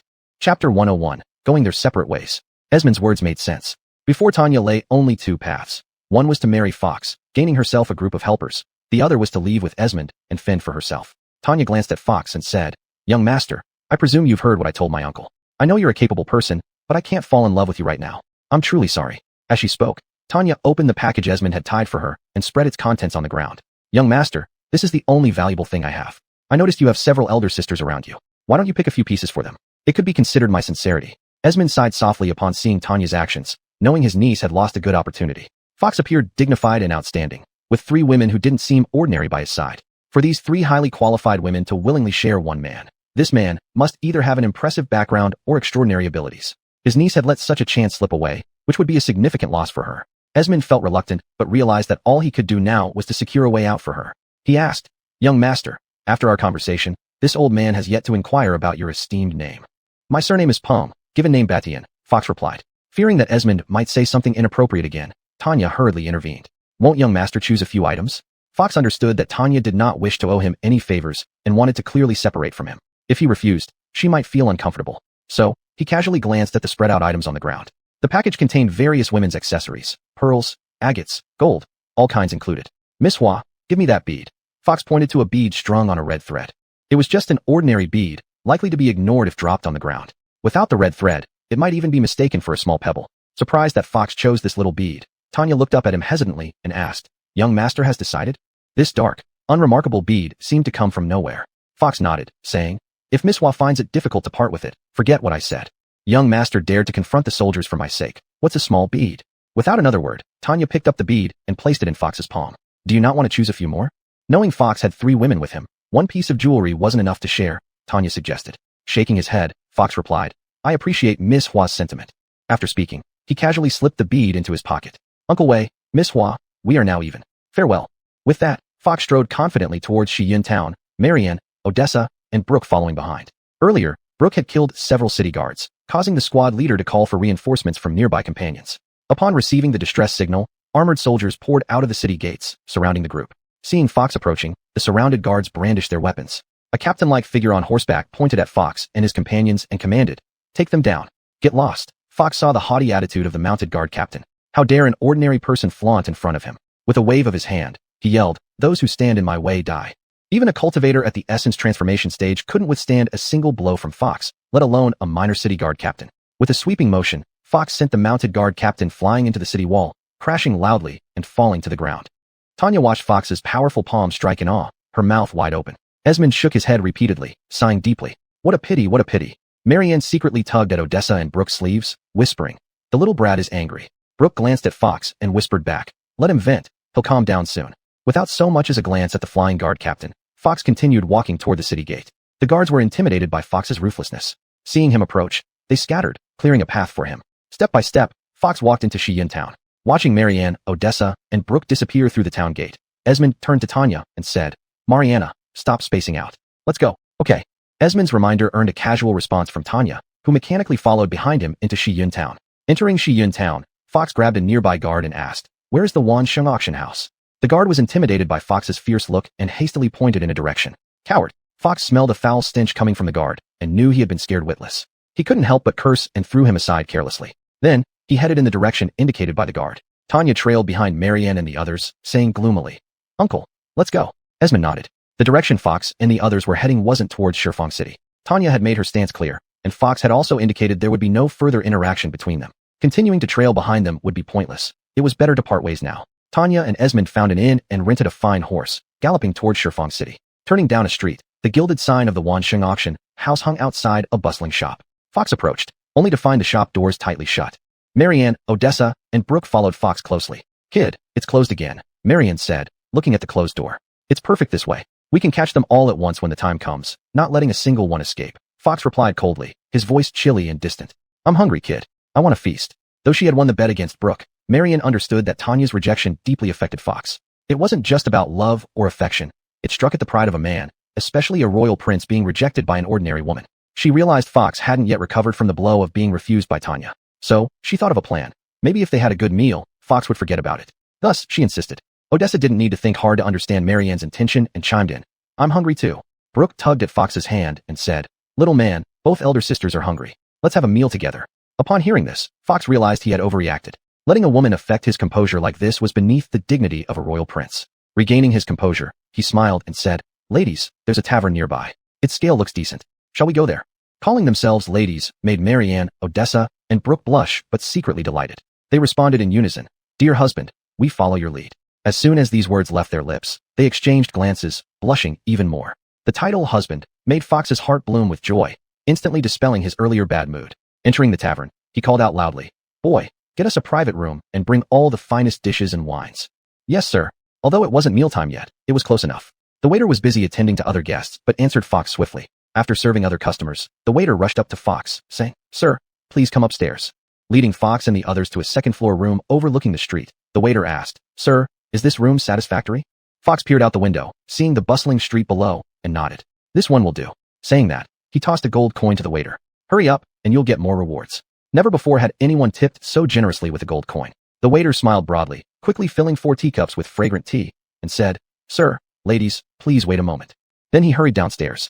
Before the tea was finished, the waiter brought up the first dish. "Sir, this dish is specially prepared for your 3 ladies, fairer than flowers." A circular plate with 3 vibrant flowers, with the stamens replaced by delicately crafted dishes resembling flower centers. Placing the plate before Marianne, Odessa, and Brooke, the waiter said, "Ladies, please enjoy." Seeing only 3 flowers, Marianne asked, "Boy, isn't there any for my husband?" The waiter smiled slightly. "This dish is specially prepared for the ladies, symbolizing that you are more beautiful than flowers." What a clever name. "Here, another tip." Fox tossed another gold coin to the waiter. Moments later, the waiter returned with another dish. "This dish is specially prepared for you, sir, unparalleled in the world." In a large plate, a small tower stood on a lush green mountain peak, with a golden sphere atop it. The waiter untied the ropes wrapped around the golden sphere, which slowly opened, revealing a steaming meatball to everyone's eyes. Fox picked up the meatball, put it in his mouth, and gently bit into it with his teeth. A fresh taste stimulated his taste buds. It was refreshing, with the flavor of abalone and the fragrance of leeks. "Boy, another reward." Fox took out another gold coin. "Thank you, sir." Having received 3 gold coins in a row, the waiter was elated. "Boy, bring us the finest wine. With such exquisite dishes, how can we do without excellent wine?" Fox said, "Sir, our immortal brew is an absolute delicacy. It will be served right away," the waiter replied. Chapter 102, The Fragrance of Innocence. The meal took nearly an hour, and by the time everyone was fully satisfied, it was already early evening. Outside the window, twilight had descended. After a few rounds of light drinks, Fox asked the waiter to open 4 guest rooms for them. Rooms 1, 2, 3, and 4 were situated opposite each other in pairs. Fox chose the room nearest the outer corridor, directly across from Odessa's, while Brooke stayed next door, and Marianne occupied the room diagonally opposite. Entering his room, Fox circulated his internal energy once around his body, dissipating the lingering fragrance of immortal brew as he sat on the bed to meditate. The energy slowly circled through his body, first through the lesser orbit, then the greater orbit, wave after wave of circulating energy, making him feel increasingly refreshed. Just as he was getting into a deeper state, a soft knock came from the window. Fox opened his eyes, and with a swift movement, he was already standing outside the window. Under the dim starlight, a figure stood atop the eaves. Dressed in an immaculate white robe, slim yet tall, Fox leaped up to join her on the eaves, gently pulling the person into his arms. "Xiangyu, what's wrong?" Fox whispered softly. It turned out that the person standing on the eaves was Brooke. Resting her head against Fox's chest, she murmured, "Little man, I want a baby." From the moment Brooke met him until now, they had been traveling together for nearly 2 years. Almost a year had passed since leaving the spirit world. Living in a foreign land inevitably brought about feelings of homesickness. Every night when he saw her staring into the distance alone, Fox felt a pang in his heart. He understood all too well the longing for family. "Do you miss home?" Fox asked. Brooke nodded, saying, "If I have a baby to keep me company, I won't feel so lonely, especially at night." "I'm sorry." Fox kissed her lips lightly and said, "I've made you suffer." Brooke shook her head. "Little man, I have no regrets following you. I just want a baby." Loving someone could be this simple. Fox nodded and picked up Brooke, turning to leap back into the room as he said, "I'm going to be a father." Brooke's face flushed red. "You wish, it will take at least a few months." Fox laid Brooke down on the bed. Brooke shook her head. "Let's go over there." Fox nodded, understanding that Brooke was worried about Marianne or Odessa suddenly entering to disturb them. He reached for the door. Brooke shook her head again, pointing to the window. "Let's go out that way." Fox nodded, carrying Brooke out the window, leaping over the eaves and slipping into Brooke's room. At the dining table, immortal brew was sweet and mellow. Marianne also drank quite a bit. As soon as she entered her room, she gradually fell into a deep sleep. After a brief rest, Marianne woke up and walked to the window, pushing it open. Outside, the stars shimmered faintly, and occasionally a distant light pierced through the darkness, casting long shadows. Marianne listened intently, hearing only the rustling of leaves in the breeze and the occasional bark of a dog in the distance. After a while, Marianne seemed uneasy and quietly moved to the wall, pressing her ear against it. The neighboring room where Brooke stayed was silent. "They've all fallen asleep," Marianne thought to herself, walking to the window and flipping out, heading straight toward the window opposite. The 4 rooms were connected in pairs, making them easy to identify. Marianne arrived at the window of Fox's room. Fox's room had its window open, but inside it was dark and lit by no light. Marianne felt both embarrassed and elated. Embarrassed because she was about to become Fox's woman, and even more so because she had initiated this. Elated because Fox must have known she would come tonight and left the window open waiting for her, not betraying her feelings. "Little brat, I'm here," Marianne said coyly. Inside the room, everything was eerily quiet, with no sign of movement. Why isn't there any response from the little brat? Marianne wondered. According to common sense, cultivators in unfamiliar environments remain vigilant during both cultivation and sleep, prepared for any emergencies. Yet despite her considerable noise, Fox remained unresponsive. This was unusual. Could something have happened to Fox? Concerned, Marianne swiftly entered through the window into Fox's room. Bathed in the faint light from outside, the room showed no sign of Fox. His bedding lay neatly on the bed, and the door was locked from the inside. There were no signs of struggle. Marianne pondered. Where has the little brat gone? Worried about Fox's safety, she searched the room carefully, looking for any clues to his whereabouts. Marianne carefully searched the room several times, finding only the traces left by Fox's meditation. There were no other clues. Based on the limited information, Marianne deduced that someone must have disturbed Fox during his cultivation, causing him to chase after them. "Since you've gone after someone else, little brat, I'll just wait for you here. You will come back, won't you?" Marianne murmured to herself. Fox carried Brooke into her room and quickly set up a soundproof barrier around it. Even if it rained or thundered outside now, they wouldn't be disturbed, and no matter how loud they got inside, nobody outside would hear them. The room was pitch dark as Brooke had not lit any lamps when she left. Fox carried her in under the same darkness. Seeing Fox concentrating on setting up the barrier, Brooke quickly stripped off her clothes, leaving her as white and vulnerable as a sheep, and slipped into bed. After finishing the soundproofing, Fox found Brooke already tucked in bed. He smiled faintly, took off his own clothes, and walked to the bedside, pulling back the covers. Brooke covered her face with her hands and whispered softly, "Little man, I'm scared." Fox gently pulled her hands away, kissed her hand, and said softly, "Trust me." Brooke closed her eyes and nodded vigorously. Alone at the table, Marianne reminisced about moments spent with Fox, her face breaking into a sweet smile. The stars gradually faded as the night watchman's drumbeat echoed outside. Bang, bang, bang. Lifting her head, Marianne looked out the window, third watch. Fox still hadn't returned, making Marianne increasingly worried. She walked to the window and poked her head out. Under the dim starlight, several dark figures moved like shadows toward the inn. Holding weapons, their sharp blades gleamed menacingly in the dark. It was a quiet midnight, and their sneaky movements aroused Marianne's suspicion. She leaped to the eaves and crouched down to observe their actions. These people approached the inn, pointing and whispering among themselves. Seeing that they were aiming at her location, Marianne slowly backed away. Retreating to the window, she was about to change her vantage point when she heard a muffled voice, which carried through the silent night. "Burn it, set it on fire."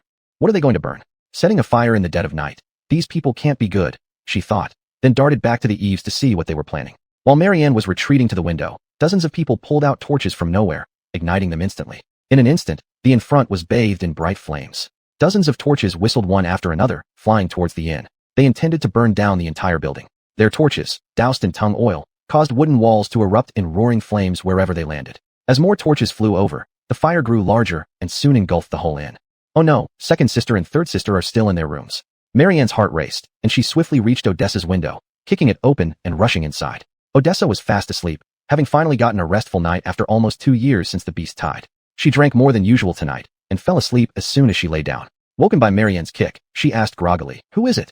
Seeing Marianne, she said, "Eldest sister, what's wrong?" "Someone is setting the inn on fire," Marianne said, pulling Odessa's hand and running towards Brooke's room. Flames shot high into the sky outside, illuminating the room, accompanied by sporadic explosions. The situation was dire. Odessa quickly grabbed her coat and followed Marianne out. Brooke's door was tightly shut. Marianne ran up and pounded on it urgently, shouting, "Third sister, wake up. Someone is setting fire." Her pounding triggered the soundproof barrier Fox had set up. He quickly removed it. Hearing Marianne's anxious voice, Brooke picked up some clothes for Fox to wear and helped tie his belt. A beautiful face fluttered before him. Overcome with emotion, Fox couldn't resist kissing Brooke on the cheek. Although there were only she and Fox in the room, outside Marianne and Odessa were still knocking on the door nonstop, making Brooke blush furiously but feel warmly inside. "Two sisters are waiting outside. Let's go out quickly." Brooke waved her small hand as if to strike Fox. Fox lightly jumped and said, "You can't hit me. Stop fooling around. Get out quickly." Brooke put on her coat, pointing to the window. Fox understood that Brooke was worried that if he walked out from here, Marianne and Odessa would laugh at her. He nodded sympathetically and turned to slip out through the window. As Fox's figure disappeared outside the window, Brooke opened the door. Marianne rushed in, grabbed Brooke's hand, and anxiously said, "Third sister, villains are setting fire to the inn. Let's go quickly." Brooke looked at the room where Fox was staying. He hadn't appeared yet. She asked, "Where is my husband?" Chapter 103, A Bunch of Courting Death. "My husband is missing," Marianne replied casually. "I waited for him in his room all night, but never saw him." "Marianne, having just answered, seemed to realize it might be inappropriate and glanced at Odessa and Brooke. Odessa and Brooke stared wide-eyed at Marianne. Eldest sister, you actually dared to have a secret tryst. Odessa covered her mouth with her hand. Brooke felt as if an assortment of emotions churned inside her. So you enjoyed yourself with that young man while eldest sister waited for the whole night. Marianne knew they had misunderstood her and explained, it's not like what you think. I just wanted to talk to my husband. Oh, we understand, Odessa and Brooke said in unison, chuckling. Marianne realized they were mocking her and understood that explaining further would only make things worse. She said, let's not talk about this anymore. We should leave here first. The fire outside was growing larger, with fierce flames stretching long tongues, devouring surrounding houses continuously. Charge! The three women shouted together, finding a spot where the fire was weaker and charged out together. The black-clothed figures surrounding the tavern watched as the building turned into a sea of flames, with occasional crashing beams and scorching heat, causing them to retreat one by one. As Marianne, Odessa, and Brooke rushed out of the tavern, the black-clothed figures surrounding it closed in immediately. It's just these three women, where's the man? Damn it, forget it. Attack. Leave no one alive, commanded a leader-like figure among the black-clothed men, brandishing his weapon as he lunged at the three women. One after another, the black-clothed figures surged forward. As expected, they were targeting them. Kill. Odessa, realizing their intentions, swung her spear in an arc, charging forward. Marianne did not back down either, her sword tracing a swift pattern before stabbing toward the oncoming black-clothed men. Seeing Odessa and Marianne engage their foes, Brooke darted backward, putting several meters between herself and them. The remaining black-clothed men, thinking Brooke was retreating out of fear, laughed. Ha! She's scared to death. Chase her. Several black-clothed men pursued her, which was precisely what Brooke intended. She drew the willow leaf sword given by Fox, sending out a resounding slash. This was a spirit-grade weapon with its own intelligence. Concerned about accidentally injuring Odessa and Marianne due to her weaker control over the sword, she kept a distance from them. Over recent days, the sword's spirit had grown attuned to Brooke through her meticulous care. As soon as Brooke unsheathed the sword, the spirit sensed her intent. The blade sliced through air effortlessly, instantly impaling the throat of the first attacker without a sound. Encouraged by this quick kill, Brooke redirected the sword, aiming at the second black-clothed man. Seeing the willow leaf sword pierce through the first attacker's throat, the second black-clothed man spat. What good does it do to boast about being number one in the world? Now, even a woman's strike cannot be dodged. How embarrassing. He pointed his broadsword at the willow leaf sword, intending to knock it aside.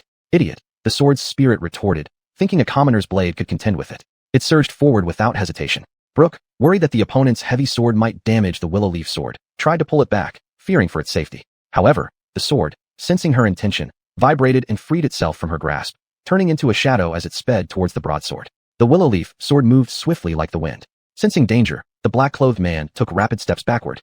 But the sword did not yield, chasing relentlessly. The sight of an ownerless sword following him closely terrified him.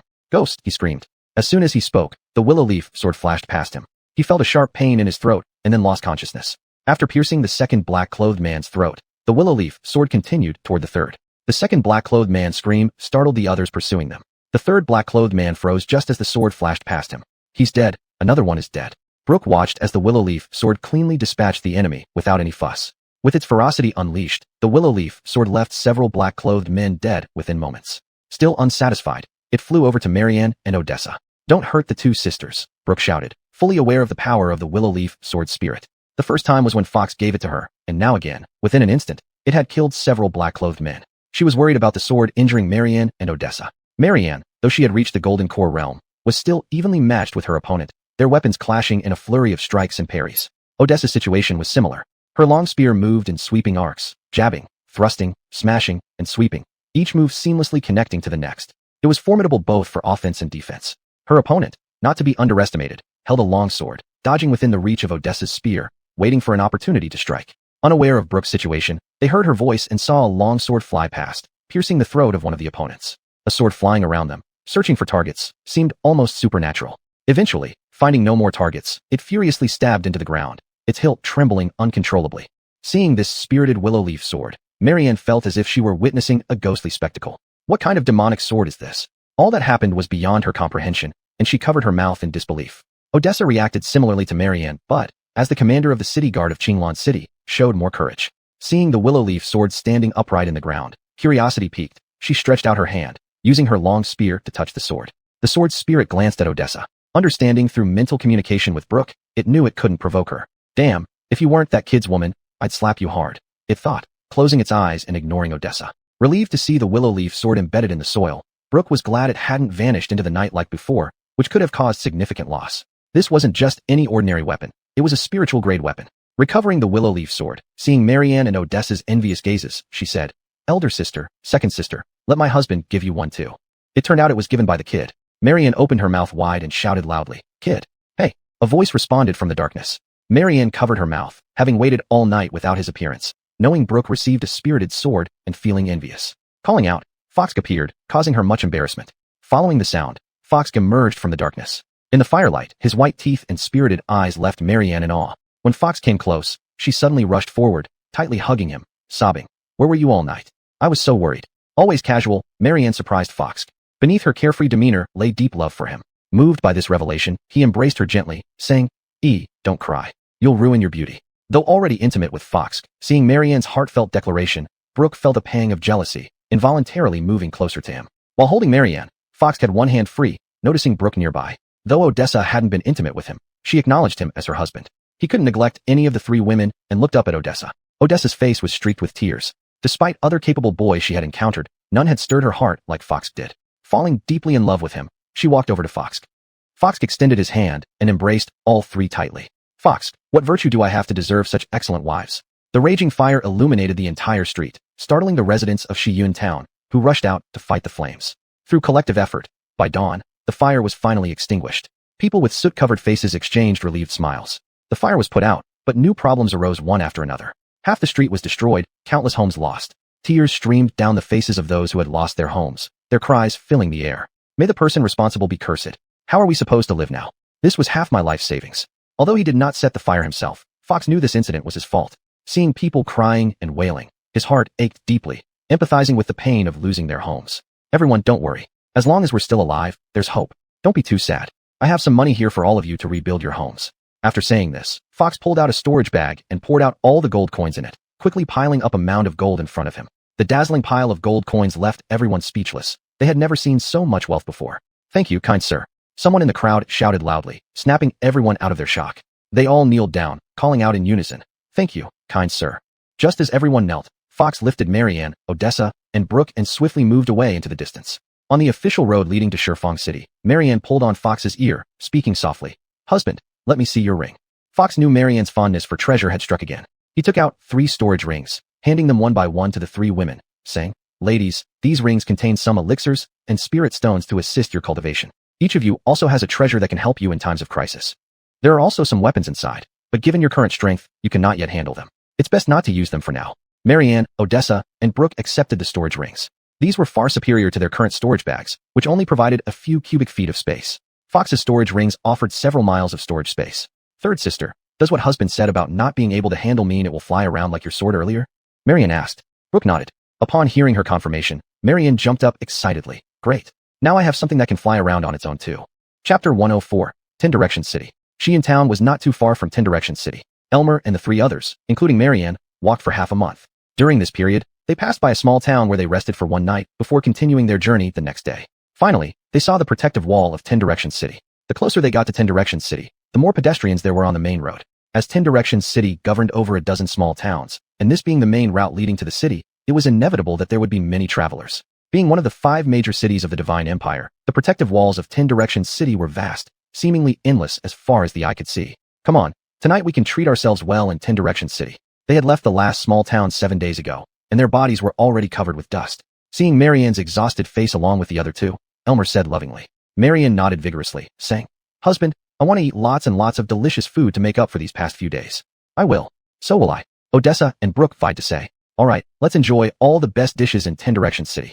"Husband is wise," Marianne, Odessa, and Brooke exclaimed happily. Elmer led the 3 on their way when the sound of hooves came over. The hoof sounds were coming from the direction of 10 Direction City. Pedestrians on the main road heard the urgent hoof sounds and scattered everywhere. Elmer protected Marianne, Odessa, and Brooke, moving them to the side of the road. 4 riders, each leading 4 fine horses, galloped by. When the 4 riders reached Elmer's group, the leader asked, "Is that you, Master Punk?" Elmer was facing away from the road, protecting Marianne and the others. Upon hearing someone call his name, he turned around and replied, "That's me. Master Pong, I am Guard Captain Joel of the Martial Alliance stationed in 10 Direction City. Ordered by Elder Boston stationed in the city, I invite Master Pong to visit 10 Direction City. Please mount your horse," said the leader. Guard Captain Joel of the Martial Alliance stationed in 10 Direction City? Elmer thought it must be people from the Martial Alliance. Who else would be so kind-hearted? Since they've come all this way, why not accept the invitation? He swung himself onto the horse and called out, "Ting Ting, Xianyu, get on the horses. Marianne, Odessa, and Brooke did not know what Elmer was thinking, but as the head of the family, there must be a reason for his actions, so they also climbed onto the horses.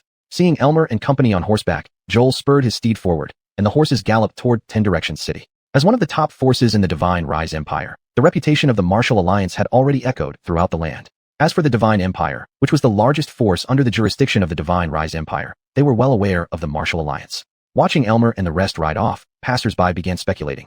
Who could this Master Pung be for Boston to personally extend an invitation? Well, who knows? Maybe he's the descendant of some reclusive master with ties to Boston, invited out of respect for his ancestor. It's possible. I've heard that in the New Books Empire, a gang of bandits specifically targets the Martial Alliance, plundering their assets, forcing businesses in the Dotting Empire to shut down and withdraw to our country. Could Master Pung be one of those bandits? Look at the 3 wives beside him, each beautiful beyond description. Just because of this, you say he's a bandit? That doesn't hold much water.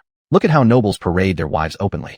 Those nobles show off with their multiple wives, almost like they're afraid nobody will notice them, ringing bells and having escorts to highlight their noble status. Look at this man, riding with 3 women in harmony, especially the 3 girls, one lively and cute, another gentle and virtuous, and yet another with a spirited and heroic presence. They definitely aren't simple folk. I agree. The tall girl has a commanding presence. She likely has blood on her hands. Otherwise she wouldn't have such a strong aura. Damn it. The more you talk, the more scared I get. I'll leave first. While passers-by were gossiping, Elmer's group arrived at the gates of 10 Directions City. At the entrance was a large crowd blocking the path into the city. People wishing to enter had to go around them. Seeing this, Joel dismounted quickly and knelt before an elderly man in his 60s, saying, Avril, Joel has fulfilled my mission and brought Master Pung here. Boston nodded in acknowledgement and then said, You may go now. Yes. Joel stood up and said, Avril, I take my leave. Riding up to Boston, Elmer glanced at him and said, So you're Elder Boston. What do you need from this gentleman? Audacity. Elmer's behavior angered a middle-aged man in his 40s beside Boston, who said, You ignorant boy, to be so disrespectful before Avril. Dismount and kneel at once. And just who do you think you are? Elmer glanced sideways at the middle-aged man. I am Wilson, retainer of the Wan Sheng auction house in 10 Directions City, the middle-aged man said. From the Sioux family? Elmer asked. Indeed. You killed the head of the Sioux family. They have sworn to never live under the same sky as you, Wilson said with hatred. Hearing this, Elmer laughed loudly. The Sioux family is nothing but a bunch of good-for-nothings. Let me teach you how to behave. With that, he slapped him across the face. Wilson had always harbored resentment over Elmer's killing of the Sioux family head, secretly intending to strike back at Elmer whenever the opportunity arose. Seeing Elmer's move now, he shouted, Just what I've been waiting for. He drew his concealed longsword and aimed it straight at Elmer's chest, striking at the Chiman acupoint. To everyone's surprise, Wilson acted swiftly. Boston hastily tried to stop him, saying, Retainer Sioux, you must not. For a mere retainer to make such a move before an elder showed complete disrespect for the elder. But Boston only casually attempted to prevent it, suggesting their intent was merely to embarrass Elmer or test his capabilities. If that was the case, Elmer decided he would not hold back, saying, I was planning to teach you some manners. But if you're asking for death, there's no reason to spare your life. His hand moved swiftly, catching both Wilson's sword and striking his face fiercely. Elmer's goal was to kill 1 to warn 100. The slap caught Wilson off guard. Even his cry of pain came too late as his head was ripped off, leaving a headless body standing in place. Boston's intentions matched Elmer's suspicions. Avril Chung was a trusted subordinate of Deputy Alliance leader Alec, who followed Alec to Qingyan sect. Although both were elders of the Martial Alliance, their statuses differed greatly. Joel Chung was an outer sect elder, while Boston was the city elder stationed in 10 Directions City. In essence, Joel Chung could command the outer sect members, whereas Boston was essentially just a city administrator. When Joel Chung returned from Yongding City, he closed down all the Martial Alliance posts in the Dotting Empire on the way to 10 Directions City, ordering Boston to close Wansheng Auction House and Brinyuan Pharmacy as well, and join him back in Divine City to report to the Alliance leader. Boston, confident in his own strength which was not weaker than Joel Chang's, resented being demoted to city elder in 10 Directions City, while Joel Chung became an outer sect elder. Feeling that Joel Chung only got his position through Alec's influence, Boston refused Joel Chang's suggestion. Despite refusing Joel Chang's order, Boston cautiously arranged people to keep track of Elmer's movements. Upon learning Elmer's group appeared outside 10 Directions City, Boston immediately mobilized his men at the city gate, sending Joel to fetch Elmer and having Wilson test Elmer, all according to his personal plan. In the end, Elmer was brought in, but Wilson was dead. Boston had taken a silent loss, unable to speak up about it. Nonetheless, maintaining appearances was important to maintain influence. Mr. Pung, you've gone too far, Boston said. It's just a mere retainer. Did you really need to react like this? Some people need to be disciplined to know their place. Elmer stared at Boston. Don't you agree? It's just a minor character. Why take it seriously, Mr. Pung? Boston spoke diplomatically. If you know you're a minor character, then behave accordingly. Elmer pressed. Let someone competent come out and talk. You aren't qualified. Don't push me too far, Mr. Pung. I'm not afraid of you. Given your abilities, I'd love to see you join us here in 10 Directions City. I can ensure you a position of power, second only to me, Boston urged. Ha ha. Elmer laughed maniacally. Boston, you flatter yourself. Do you know why I'm here? Not to frighten you. But the era of the martial alliance has passed. Now it's the age of Qingyun sect. Choose wisely. Surrender to Qingyun sect, and you can keep your position here. Refuse, and make sure you choose your next master wisely in your next life.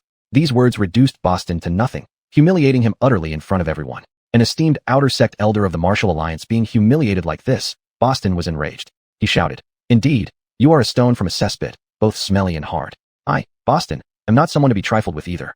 Since you are so obstinate and disrespectful, I cannot let you live. Everyone attack. Kill him to relieve my pent-up anger. At Boston's command, the martial artists at the city gate of 10 Direction City drew their weapons, yelling as they charged toward Elmer's group. Chapter 105. Seeking help. Looking at the crowd from the martial arts alliance swarming in, these were all people who had been misled. Was he really going to exterminate them all? He who wins the hearts of the people wins the world. Those who follow the righteous path receive much aid, while those who lose it get little. As the commander of the city guard of Qinglong City, he felt this deeply. Though these people were initially wrong, Fox's actions were for self-preservation. However, too much killing would damage his reputation. He urged loudly, My lord, they are innocent. Please show mercy. Odessa spoke first, and Marion naturally did not want to be left behind, adding, Yes, my lord. It was that old man who caused trouble. Killing him will suffice. Brooke, however, thought differently. The rotten apple spoils the barrel, she thought. Its retention could bring endless future troubles. A moment's forbearance might lead to unnecessary problems later on, she said. My lord, follow your instincts. There's no need for too many considerations. Very well, Fox laughed heartily. Thank you, my 3 wives. I know what to do. He leaped into the air and swung a punch, saying, Not returning a visit is impolite. At first, the fist seemed no different from an ordinary person's, but gradually it grew as large as a plate, then a basin, a bucket, a winnowing basket, finally enveloping everyone within its reach. Boston watched the approaching fist and wondered, what kind of martial technique is this, with such power? This single punch covers the entire area. How can I possibly resist it? Seeing Fox's fist growing bigger and bigger, Boston was filled with fear, losing all fighting spirit. With a swift kick off the ground, he turned around and rapidly retreated. Not only was Boston terrified, others were even more so. That single fist slowly expanded inch by inch before their eyes, threatening to engulf them all. What is this? Everyone was stunned. Could Boston's reaction escape Fox's notice? Thinking of running now? It's too late. Can you escape? Fox laughed. Earlier, he had merely used a common martial technique from the divine realm, incomprehensible to the people of Asia continent. They scattered in all directions, but Fox had no intention to hurt anyone. The martial technique was merely for show, allowing them to flee easily. However, he wasn't about to let Boston go. If one doesn't make an example out of someone, the lesson won't be learned. Someone must pay blood for this matter to be resolved. Fox struck with full force, targeting Boston. Such a powerful punch, like 5 thunderclaps crashing down, obliterated Boston instantly. At once, a tsinjiao resounded, followed by a booming thud as a burst of blood mist rose. Shredded fabric flew everywhere, and Boston vanished from the scene. Avril is dead. The fleeing martial arts alliance members were horrified. Someone shouted, Run! He's a devil. Everyone ran faster, leaving behind trails of fleeing figures. This was exactly what Fox wanted to see. His goal of setting an example was achieved. He laughed, saying, Ladies, let's enter the city. Never having seen Fox in action, although they knew his strength was immeasurable, the 3 wives were stunned by his incredible martial technique. Marianne covered her mouth. My lord, you're amazing. Odessa fell to yearning. If one day I could have such power, I could protect the city guard of Qinglong City from harm. Brooke clutched her hands tightly. My lord's strength is unfathomable, yet our family still met with ruin. How formidable our enemies must be. I must practice diligently to avenge my grandparents and rebuild our home alongside my lord. By killing only Boston, Fox proved he wasn't a bloodthirsty person. Marianne, Odessa, and Brooke were delighted and hurried to catch up, saying, My lord, wait for us. Entering Shifeng City, the bloody scene at the city gate didn't affect the mood of the pedestrians inside. Indeed, in this vast city, a day without a few deaths would be unusual, given the law of the jungle. The bustling streets lined with shops bustled with activity. Marianne held hands with Odessa and Brooke, darting through the shops like birds. Occasionally, they turned back, showing off their chosen accessories, asking, My lord, do I look good? Fox followed behind, ordering the shopkeepers to pack everything they liked, flatteringly replying, You look beautiful, very beautiful. Moving from shop to shop, Fox lost count. Just as they entered another shop, a voice called out from behind, reaching everyone's ears. Peng Buiyuan. Who? This voice was familiar. Fox turned around. A figure struggled to push aside the people blocking his way, rushing towards Fox. His voice was anxious and tearful. Young Master Peng, it really is you. I finally found you. He then fell on his knees in front of Fox, saying, Young Master Peng, please save the princess. Marianne, Odessa, and Brooke also turned around. The person who rushed up to Fox had disheveled hair and a haggard face as he lifted his head, looking utterly exhausted. This person was recognizable to Marianne, Odessa, and Brooke. It was none other than Esmond from Shiyun Town, whom they had met briefly before. Fox pulled Esmond up with both hands, saying, Uncle Wei Chi, please get up. There's no need for such a deep bow. Esmond struggled in Fox's grip, Young Master Pong. Only you can save Mariana now. If you don't agree, I won't stand up. Ah. Fox hesitated. Mariana once said she and I were through after that incident. She doesn't want to owe me anything. Now, if I were to go and save her, it would make things even more awkward for her. Uncle Wei Chi, you should find someone else. Young Master Pong, you misunderstand. Those were just bitter words from Mariana, Esmond quickly explained. But now, your connection with her runs deeper. My connection with her runs deeper? Fox was puzzled. He and Tanya had only met once and had nothing much to do with each other. So how could their connection be deeper? He asked, what do you mean by that, Uncle Wei Chi? Do you remember when you left, you took a small bead? Esmond asked. Fox nodded. He indeed had taken a seemingly insignificant small bead from Tanya's bag as a token of gratitude for saving her life. At the time, though the bag contained precious jewels, none of them appealed to him. In comparison, anything from his storage ring was far more valuable. Since Tanya wanted to sever ties with him, he chose the simplest and least significant item, a small bead. This way, he honored her wish while minimizing her loss. Back then, Fox noticed Tanya needed money for something important. Otherwise, the bag would have been filled with ordinary women's accessories. Does this small bead have some hidden significance? Fox asked. Precisely, Esmond nodded. When Mariana was born, a red light split the sky, inscribed with he who obtains this bead will become her husband. He will aid her power and stabilize the divine realm. That red light transformed into a humble-looking bead. You mean the bead I took is the same one? Fox was surprised. Yes, Esmond said seriously. Fox's expression changed as he probed his storage pouch with his senses. He found the bead, grabbed it with 5 fingers, and swiftly placed it in Esmond's hand. If I had known this bead was so important to Princess Mariana, I wouldn't have chosen it. Ignorance is bliss. Please forgive me. Uncle Wei Chi, I cannot bear this responsibility. Let's return the bead to Tanya. Esmond shook his head. It's too late. Fox was puzzled. What do you mean? Esmond opened his palm. The grayish bead Fox had given him now shimmered with radiant light. This, Fox was dumbfounded. How did this happen? Young Master Pong. Earlier I tried to bring you and Mariana together, but she was stubborn and unwilling to compromise. However, the bead's transformation now signifies the fate connecting you two. I hope you can save Mariana, Esmond said. Why is it like this? Fox was confused. Husband, it seems destiny has already decided. Why cling to doubts? Brooke liked Tanya from the start and had always hoped to bring her and Fox together, but their feelings hadn't matched up until now. She urged Fox on. Turns out, I lost. Marianne thought back to the bet she had made with Brooke. Back then, she was so confident, only to realize now that Fox and Tanya shared a predestined bond. She felt lost and stood there stunned. Odessa gently tugged at Marianne. Elder sister, it's time for you to speak. Odessa's reminder made Marianne understand what she meant. She nodded gratefully. Second sister, third sister, let's go with husband to rescue our fourth sister. Since Fox and Tanya were destined to be together, she might as well be gracious and call Tanya her fourth sister. Yes, elder sister, Odessa and Brooke replied. Esmond, hearing the 3 women's response, knew that his request for Fox to rescue Tanya was almost certainly successful. He said happily, thank you, 3 madams. Hearing their unanimous agreement, Fox felt quite helpless. His original intention was not to get involved in this mess. Matters of the secular world should not be interfered with too much by cultivators, lest they incur heavenly retribution. Hubby, let's go. Why are you still dazed? Brooke nudged him when she saw Fox remained unmoved, and said, just this once, no repeats, Fox said helplessly. Marianne, Odessa, and Brooke nodded their heads and replied, we understand, hubby. Chapter 106, Rescuing Tess. Justin had already agreed to rescue Tess. Brooke said to Hoover, Old Master Wei Chi, please lead the way. Let's hurry to save Sister Tess. The longer it takes, the more she will suffer. Hoover nodded and said, Lady Third has spoken wisely. Let's go now. Justin and his party followed behind Hoover as he led them through the crowded streets, rushing past countless streets until they arrived at a secluded inn. Old Master Wei Chi, why have you brought us here? Justin asked in confusion. Peng young master, the journey to the imperial capital of Dasha City is long. Earlier, I rode a fine horse here. Now we need 4 more horses to return. Please wait a moment while I go fetch them. Hoover explained. Since Justin had agreed to Hoover's request, rescuing Tess was urgent. Shaking his head, Justin said, there's no need for Old Master Wei Chi to buy horses. Every moment later means more suffering for Huaqian. Allow me to lead the way. You just need to point out the direction. Hoover didn't know what Justin had planned, but since he spoke, despite having doubts, he dared not ask further. He could only comply and bowed respectfully.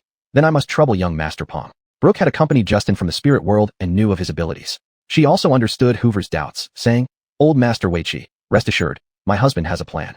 Marianne and Odessa knew that with their strength, even the best steeds in Dasha Empire couldn't match their speed.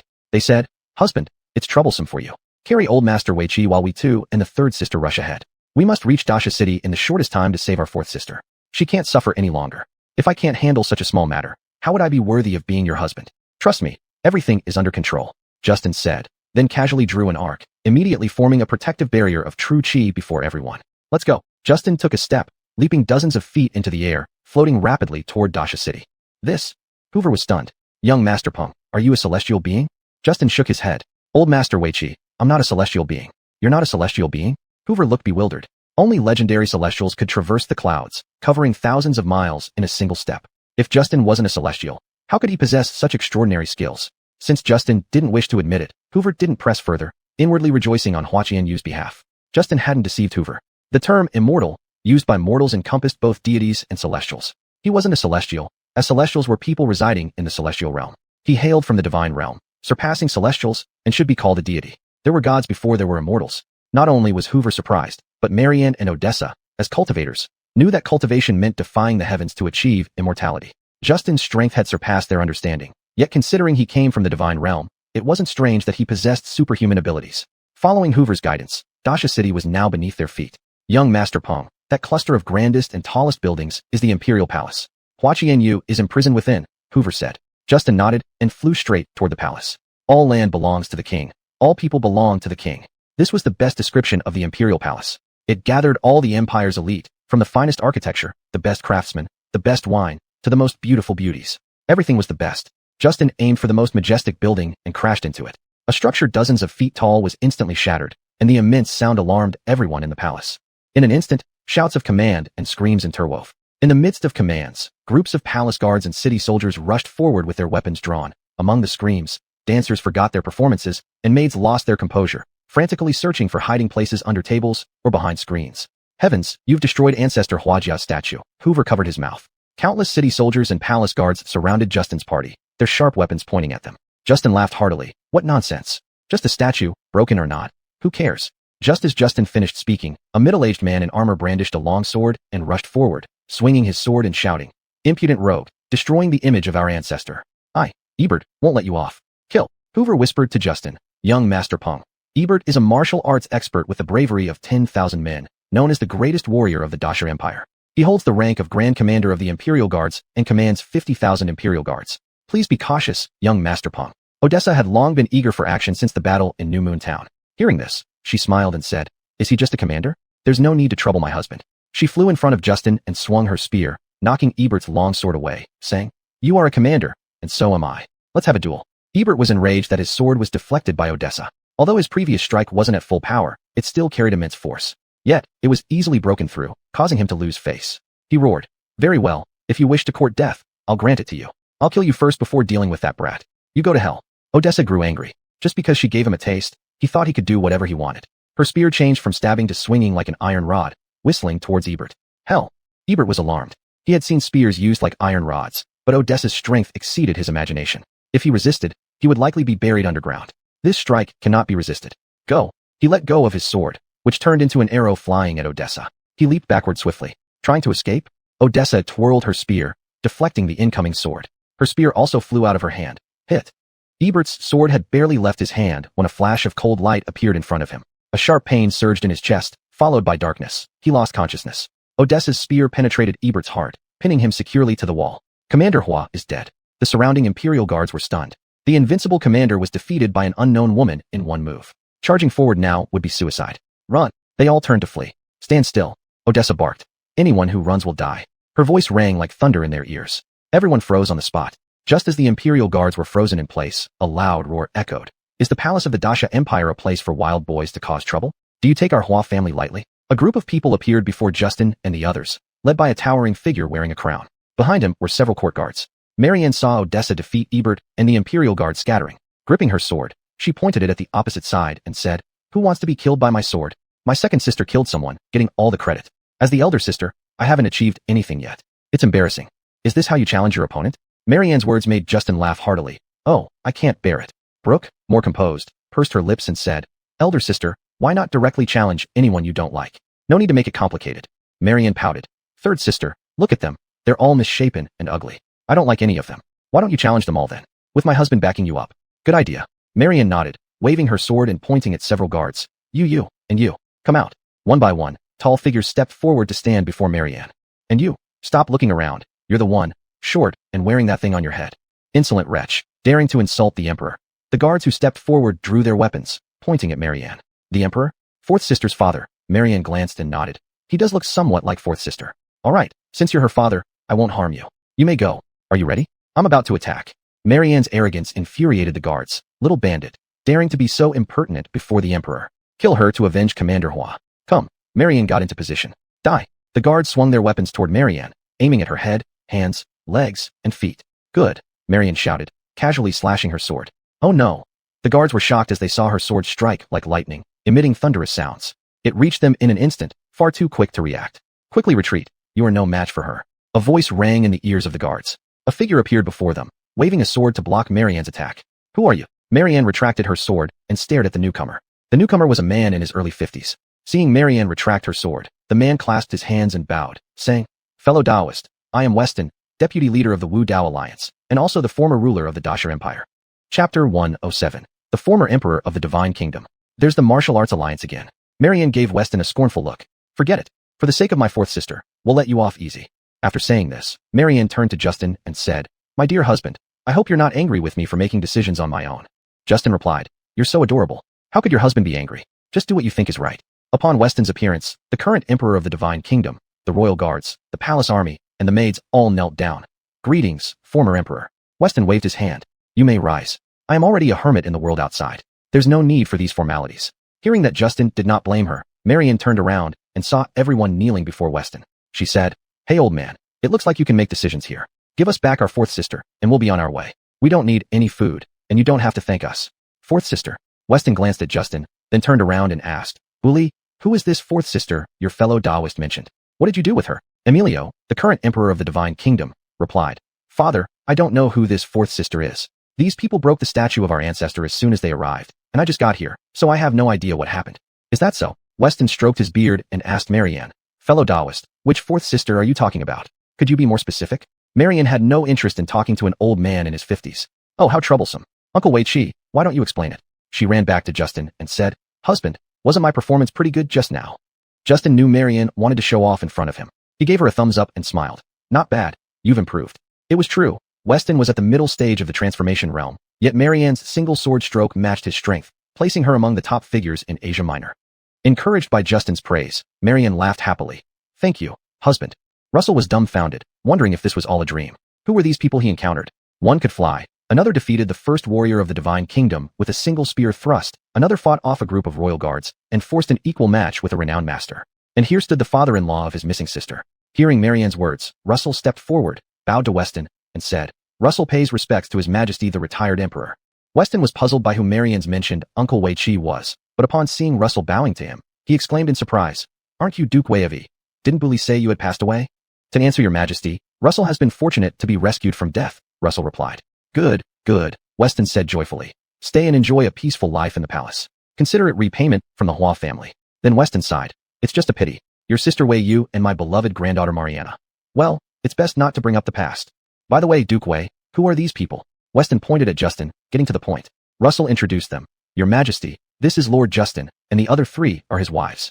Learning about Justin through Russell, Weston greeted Justin with clasped hands. Taoist Pong. Greetings from Weston. Justin originally intended to rescue Tanya directly. If things were as Russell described, he would take her with him. If she refused, he would have no regrets. That was why he destroyed the most sacred building in the Imperial Palace, the founding emperor's statue. Only such a move could lure out someone in authority. Otherwise, searching place by place would waste too much time, and he had many important matters to attend to. Time was precious. Everything unfolded as he expected. Weston was indeed lured out. Unexpectedly, though, Weston was one of the vice presidents of the Martial Arts Alliance. Seeing Weston greet him, Justin, uninterested in dealing with the Martial Arts Alliance, said, Don't try to be friendly. Just give me Tanya. I don't want to waste time talking nonsense with you. Tanya. Weston was displeased with Justin's attitude. But considering that one of his women alone could match his strength, and two others hadn't even joined the fray yet, he knew he couldn't win in a one-on-one fight. Are you talking about my granddaughter Tanya? Is there another Tanya? Justin asked. Certainly not, Weston replied. But my granddaughter is no longer among the living. Where am I supposed to find her? Turning around, she said, Your Highness Wei, you tell him. His Majesty the retired emperor, Mariana did not die, Esmond said. Upon hearing Esmond's words, Weston said, Uli, explain this to me. What happened? Emilio, the current ruler of the Divine Kingdom, was in a meeting with his ministers when a deafening boom came from outside. The ministers were startled by the noise. Palace guards rushed in and reported that someone had shattered the statue of the old emperor outside the hall. Enraged, Emilio shouted, Where is my imperial guard? What have they been doing? The guard stammered, lowering his voice. Commander Hua, he fell in battle. What? Fei Yu is dead? Who dares so much as to kill one of my beloved officials? Emilio roared angrily. As the saying goes, when an emperor is enraged, heaven and earth change color, rivers run red with blood for miles, and bones pile up like hills. The guard who brought the news turned pale and knelt on the ground. It was a woman. Emilio stood up and slapped the table in front of him. You dare challenge me too far. Follow me. In a rage, Emilio stormed out of the council chamber, followed closely by the ministers. Arriving at the palace square where the statues stood, Emilio, filled with anger, was about to explode when Marian jumped out and provoked the guards. Flower Commander Hua Feiyu's body was impaled against the golden wall by a spear. Twisted in agony, he looked as if he regretted something deeply. Stunned, Emilio knew Hua Feiyu's strength well.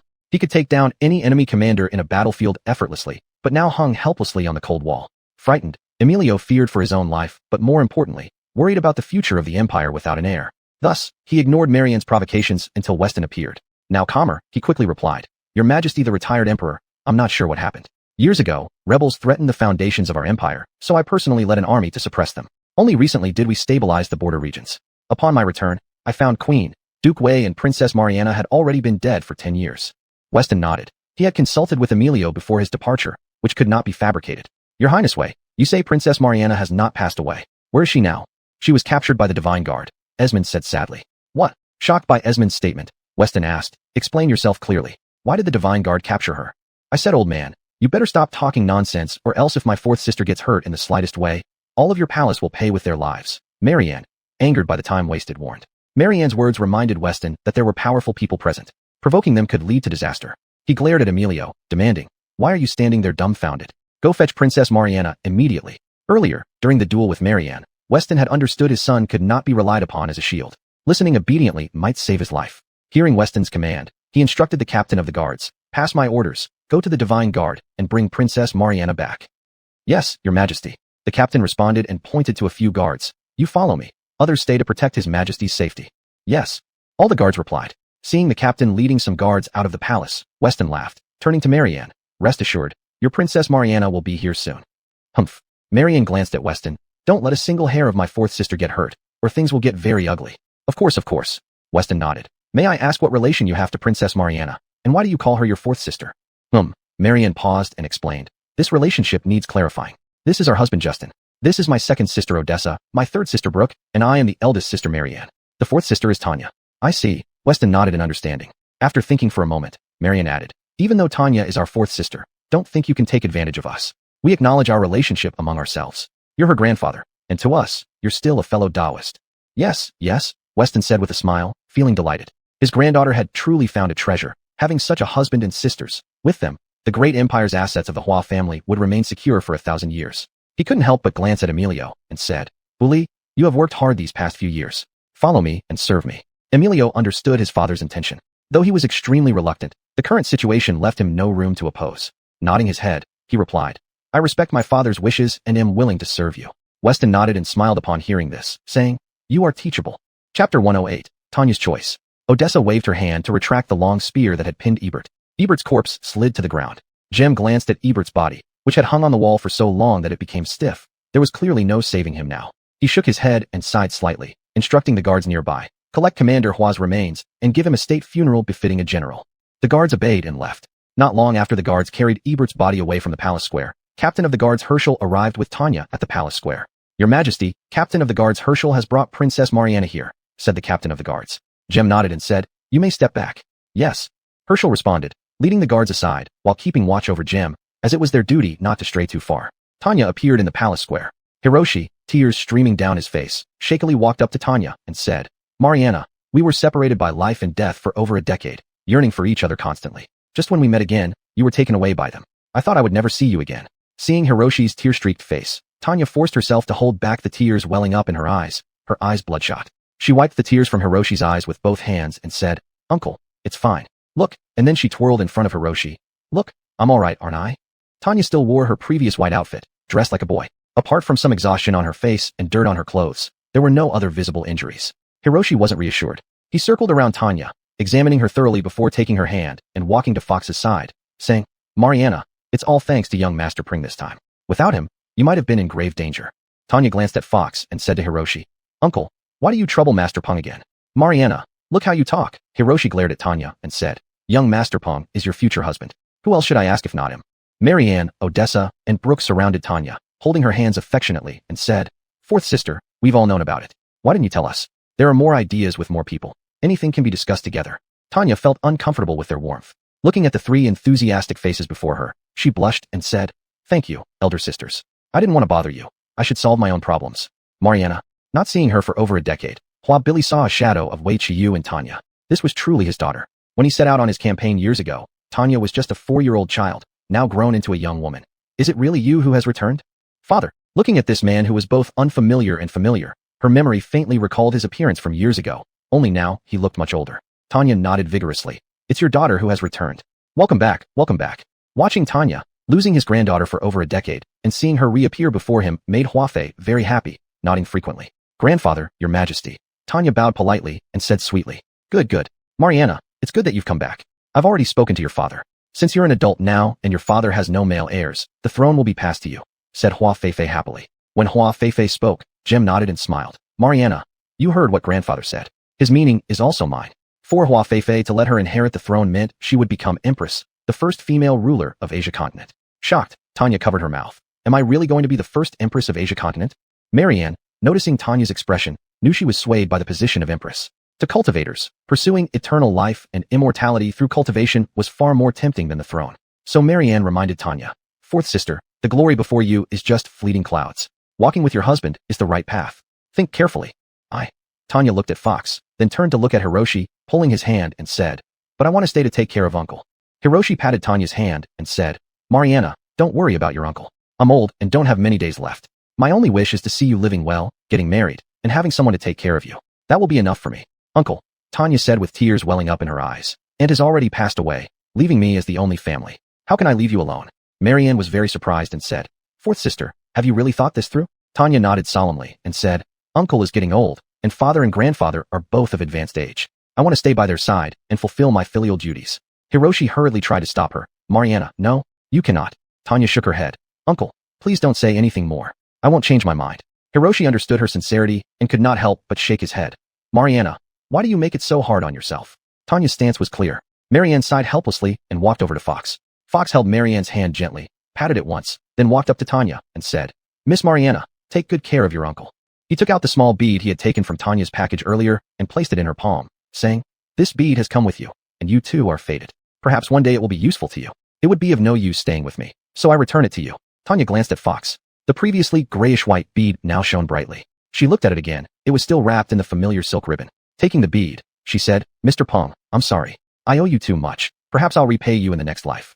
Why do you say such things, Miss Mariana? It's a blessing for Batian to meet you. Now that you're safe, we should take our leave. Take care of yourself, Miss Mariana. Farewell, Uncle Wei. Fox finished speaking and, holding Marianne, Odessa, and Brooke, swiftly flew off toward the palace gates. After a swift flight, the royal palace of Great Spirit City was far behind them. Fox stopped, as they were now in the bustling center of the city's main street. Rushing wildly like this would be undignified. Why did it end up this way? Fox stopped, and Brooke couldn't help but murmur to herself. Seeing Brooke blaming herself, Marianne felt sympathetic and said, fourth sister will definitely regret it. Odessa reached out and pulled both women, saying, elder sister, third sister, don't worry. If it's my husband's woman, she won't escape. Looking at the three, Fox couldn't help but laugh bitterly. My dear wives, what's the point of this? His words gave the three women an excuse to vent their frustration, and they all shouted together, shut up. One of our four sisters is gone now, and you're happy? Fox hadn't expected such resentment from the three women and said, I'm worried about you damaging your health from anger. This made their resentment even greater. Marianne pinched Fox's waist, saying, it's all your fault. A man should know how to say a few sweet words. Women's hearts are made of water, and kind words can win their devotion forever. Brooke looked at him and said, husband, how about we lure her over and get her into bed with you, and preferably get a baby out of it? Then she won't be able to leave. After Brooke spoke, Marianne and Odessa clapped in agreement. Third sister's idea is great. Then they tugged at Fox's hand, saying, husband, take us back to the Great Spirit Empire Palace, and we'll bring fourth sister over. Are you? Fox felt a bit helpless, thinking Tanya treated him like a stranger. Why single-mindedly pursue one flower when there were plenty of beautiful women in the world? He hesitated and said, ladies, forcing someone is not appropriate. Tanya was indeed beautiful, which was undeniable. Beautiful women were everywhere, but what mattered to them was the fate between Fox and Tanya. The bead, which had shown no signs of activity for years, had sparkled under Fox's possession. Marianne smiled and said, husband, stop being hesitant. Such a fine sister, we can't bear to let go. Husband, let's go. Recalling how she had helped bring the two together, Brooke felt anxious seeing them drift apart. With a chance to save the situation, she pulled Fox's hand toward the Great Spirit Empire Palace. Seeing Brooke dragging Fox ahead, Odessa smiled slightly and said, elder sister, let's go. Marianne nodded and said, second sister, I think husband seems quite unwilling. Is this the right thing to do? Elder sister, what's appropriate or not? Fourth sister doesn't understand husband yet, so it's not wrong for her to do something unconventional. If we don't do this, as Uncle Weiqi said, we'll regret it later, Odessa said. The bead chose him as its son-in-law to help his power and stabilize the divine realm. Hoover's words echoed in Marianne's ears. Just as Hoover had said, today's actions would be worth it. All right, I'll follow your advice, Marianne said. Chapter 109, Powerful Foe Approaches. Holding Fox's hand, the four of them, Fox, Odessa, Marianne, and Brooke, walked side by side, chatting and laughing all the way. Brooke couldn't help but recall the past when she and Fox had rushed from the necropolis to Asia continent together. Back then, it was just the two of them, sometimes dallying, racing each other, or occasionally when she felt lazy and refused to get up off the ground, forcing Fox to carry her. These familiar scenes surfaced in Brooke's mind, filling her heart with joy, her lips curling slightly into a smile. Marianne noticed Brooke smiling from time to time and said, "Second sister, look, isn't third sister being silly?" Odessa nodded, smirking. "Eldest sister, I think third sister must have been sneaking around. Look at her. Her eyes are flirtatious and her lips are curled. She must be very happy." "I did not," Brooke retorted defensively, recalling the intimate moments with Fox in Shiyun town, feeling a little guilty. "Still denying it? Look how red your face is," Odessa teased, noticing Brooke's flushed cheeks. Marianne tickled Brooke and said, "Third sister, you're not being honest. Did you sneak around? If you don't tell the truth, second sister, and I will keep tickling you." Feeling Marianne's unexpected attack on her skin, Brooke shivered with tingles spreading all over her body. She didn't back down either, reaching out to tickle Marianne and said, "Eldest sister, tickle for tickle, who's afraid of whom?" Brooke's fingers reached Marianne, making her laugh uncontrollably, trying to dodge while laughing. "Ha ha ha, second sister, help me. I can't handle third sister. I'm so itchy, haha." Odessa saw Brooke and Marianne grappling, unable to hold back a smile. Joining in, she started tickling both of them. Marianne had hoped Odessa would help her, but instead, she tickled both of them, causing more laughter. Odessa successfully tickled both Marianne and Brooke several times. Seizing a moment of distraction, Marianne signaled Brooke with a glance. Understanding, Brooke nodded, and, taking advantage of Odessa's lack of vigilance, they both tickled her simultaneously. Odessa, who was feeling triumphant, didn't expect this move. Grabbed by the two of them, she giggled uncontrollably. "Hubby, help me." Odessa dodged toward Fox, gasping for breath, repeatedly batting away Marianne and Brooke's fingers as she sought Fox's aid. The three girls laughed and panted breathlessly, their faces flushed. Fox looked up at the sky. "Father, mother, do you see? Your child has grown up, and soon I will restore our family's glory, making the great Peng clan renowned throughout the three realms." As Fox gazed skyward, a streak of white light flashed across the horizon. "Not good," Fox muttered, knowing this phenomenon too well. He had used this method to enter Asia continent before. "What's wrong, hubby?" Marianne, Odessa, and Brooke asked, puzzled by Fox's sudden change in expression. "A powerful cultivator has torn through the celestial barrier and forcibly entered Asia continent," Fox explained to them. "Hubby, what does tearing through the celestial barrier mean?" Brooke asked, wide-eyed with curiosity. Asia continent is a low-grade planet, above which there are many intermediate and high-grade planets. These form what we call the sky that we see. High-grade planet cultivators have advantages in resources and talent, enabling them to forcefully tear open the protective barriers of lower-grade planets and enter them. When they do, their power is suppressed to the level the lower-grade planet can withstand. If they try to elevate their realm forcefully, they will be expelled from the planet. "Hubby, let them come if they want to. It's none of our business. We need to fetch fourth sister. Bring her back, and the four of us will serve you, and you'll be an emperor among men." Marianne smirked. Seeing Fox's serious expression, Brooke ignored Marianne's playful words and said, "Hubby, could it be that you're worried this concerns you?" The sky had returned to calm, but Fox's anxiety grew, feeling a deep pain within. "I can't make mistakes again. One misstep can ruin everything. The gap between me and my enemies is too great now. They can crush me effortlessly. I can only turn things around when I match their strength." Thinking about this, Fox said, "High-grade planet cultivators generally don't enter low-grade planets without reason. The resources of low-grade planets aren't enough to interest them. Breaking through the barrier of a low-grade planet is not worth it for them unless they have an urgent purpose. I and Uncle Brian Gouet fled for our lives. When our pursuers were closing in, and we had no other choice, Uncle Brian Gouet tore open the sky barrier of Asia continent to let me hide from the pursuers. Now, a powerful person has torn the sky barrier. I have a bad feeling that Uncle Brian Gouet may have encountered misfortune. The pursuers caught up with him, found I wasn't with him, killed him, and then used his divine sense to find me, pursuing me here. What should we do?" Marianne asked anxiously. Those who could chase after Fox and Peng Iof would certainly not be weak. "Hubby, how about we go to the necropolis to hide for a while? They wouldn't be able to find you there." Brooke held Fox's hand and suggested. In the necropolis, his power could dominate, but if they found the necropolis, it would be the day of its destruction. Fox shook his head and said, "If I go to the necropolis now, it will bring disaster to it. I cannot involve the necropolis. Going to the necropolis would involve the necropolis, and hiding on Asia continent was not a long-term solution." Brooke asked, "Hubby, what should we do now?" "To the immortal realm." Fox made the decision. Constant retreat would only embolden them. Retaliation was the best defense. Only in the immortal realm can I seek opportunities to increase my strength to fight against my enemies. Otherwise, we can only keep suffering attacks. Fox's words made sense. Okay, Marianne, Odessa, and Brooke nodded firmly. "Hubby, you go to the immortal realm first. We'll intensify our cultivation, ascend as soon as possible, and reunite with you. But, with your current strength, I'm worried about you. Fox expressed his concerns. Hubby, don't worry about us. We can still protect ourselves on Asia continent. You should leave quickly before it's too late. Marianne pushed Fox while speaking. Fox's safety was their greatest concern. Hubby, follow eldest sister's arrangement. Leave now, don't delay even a moment. Brooke also pushed Fox, though she was also deeply reluctant. In such unfavorable conditions, personal sentiments must be put aside. Hubby, don't forget us. Odessa clung to Fox's hand. We miss you. The three of them had tears in their eyes, tearing at Fox's heart. Though they had only been together for a short year, their joys and sorrows filled his mind. 10 years, give me 10 years, I will come back for you. Fox restrained his pain, embracing them tightly with determination. After saying this, he pushed them away gently, rising slowly into the air. My 3 wives, take care of yourselves, I'll return. As he waved, his figure slowly disappeared from their sight. Hubby is gone. Fox's silhouette slowly faded from their view. Marianne burst into tears. Seeing Marianne's tear-streaked face was heart-wrenching. Odessa embraced her. Eldest sister, don't be sad. Hubby will return. While wiping away her tears, she comforted her. Just as Brooke was about to comfort Marianne, she felt a churning in her stomach, clutching her mouth and running aside to vomit.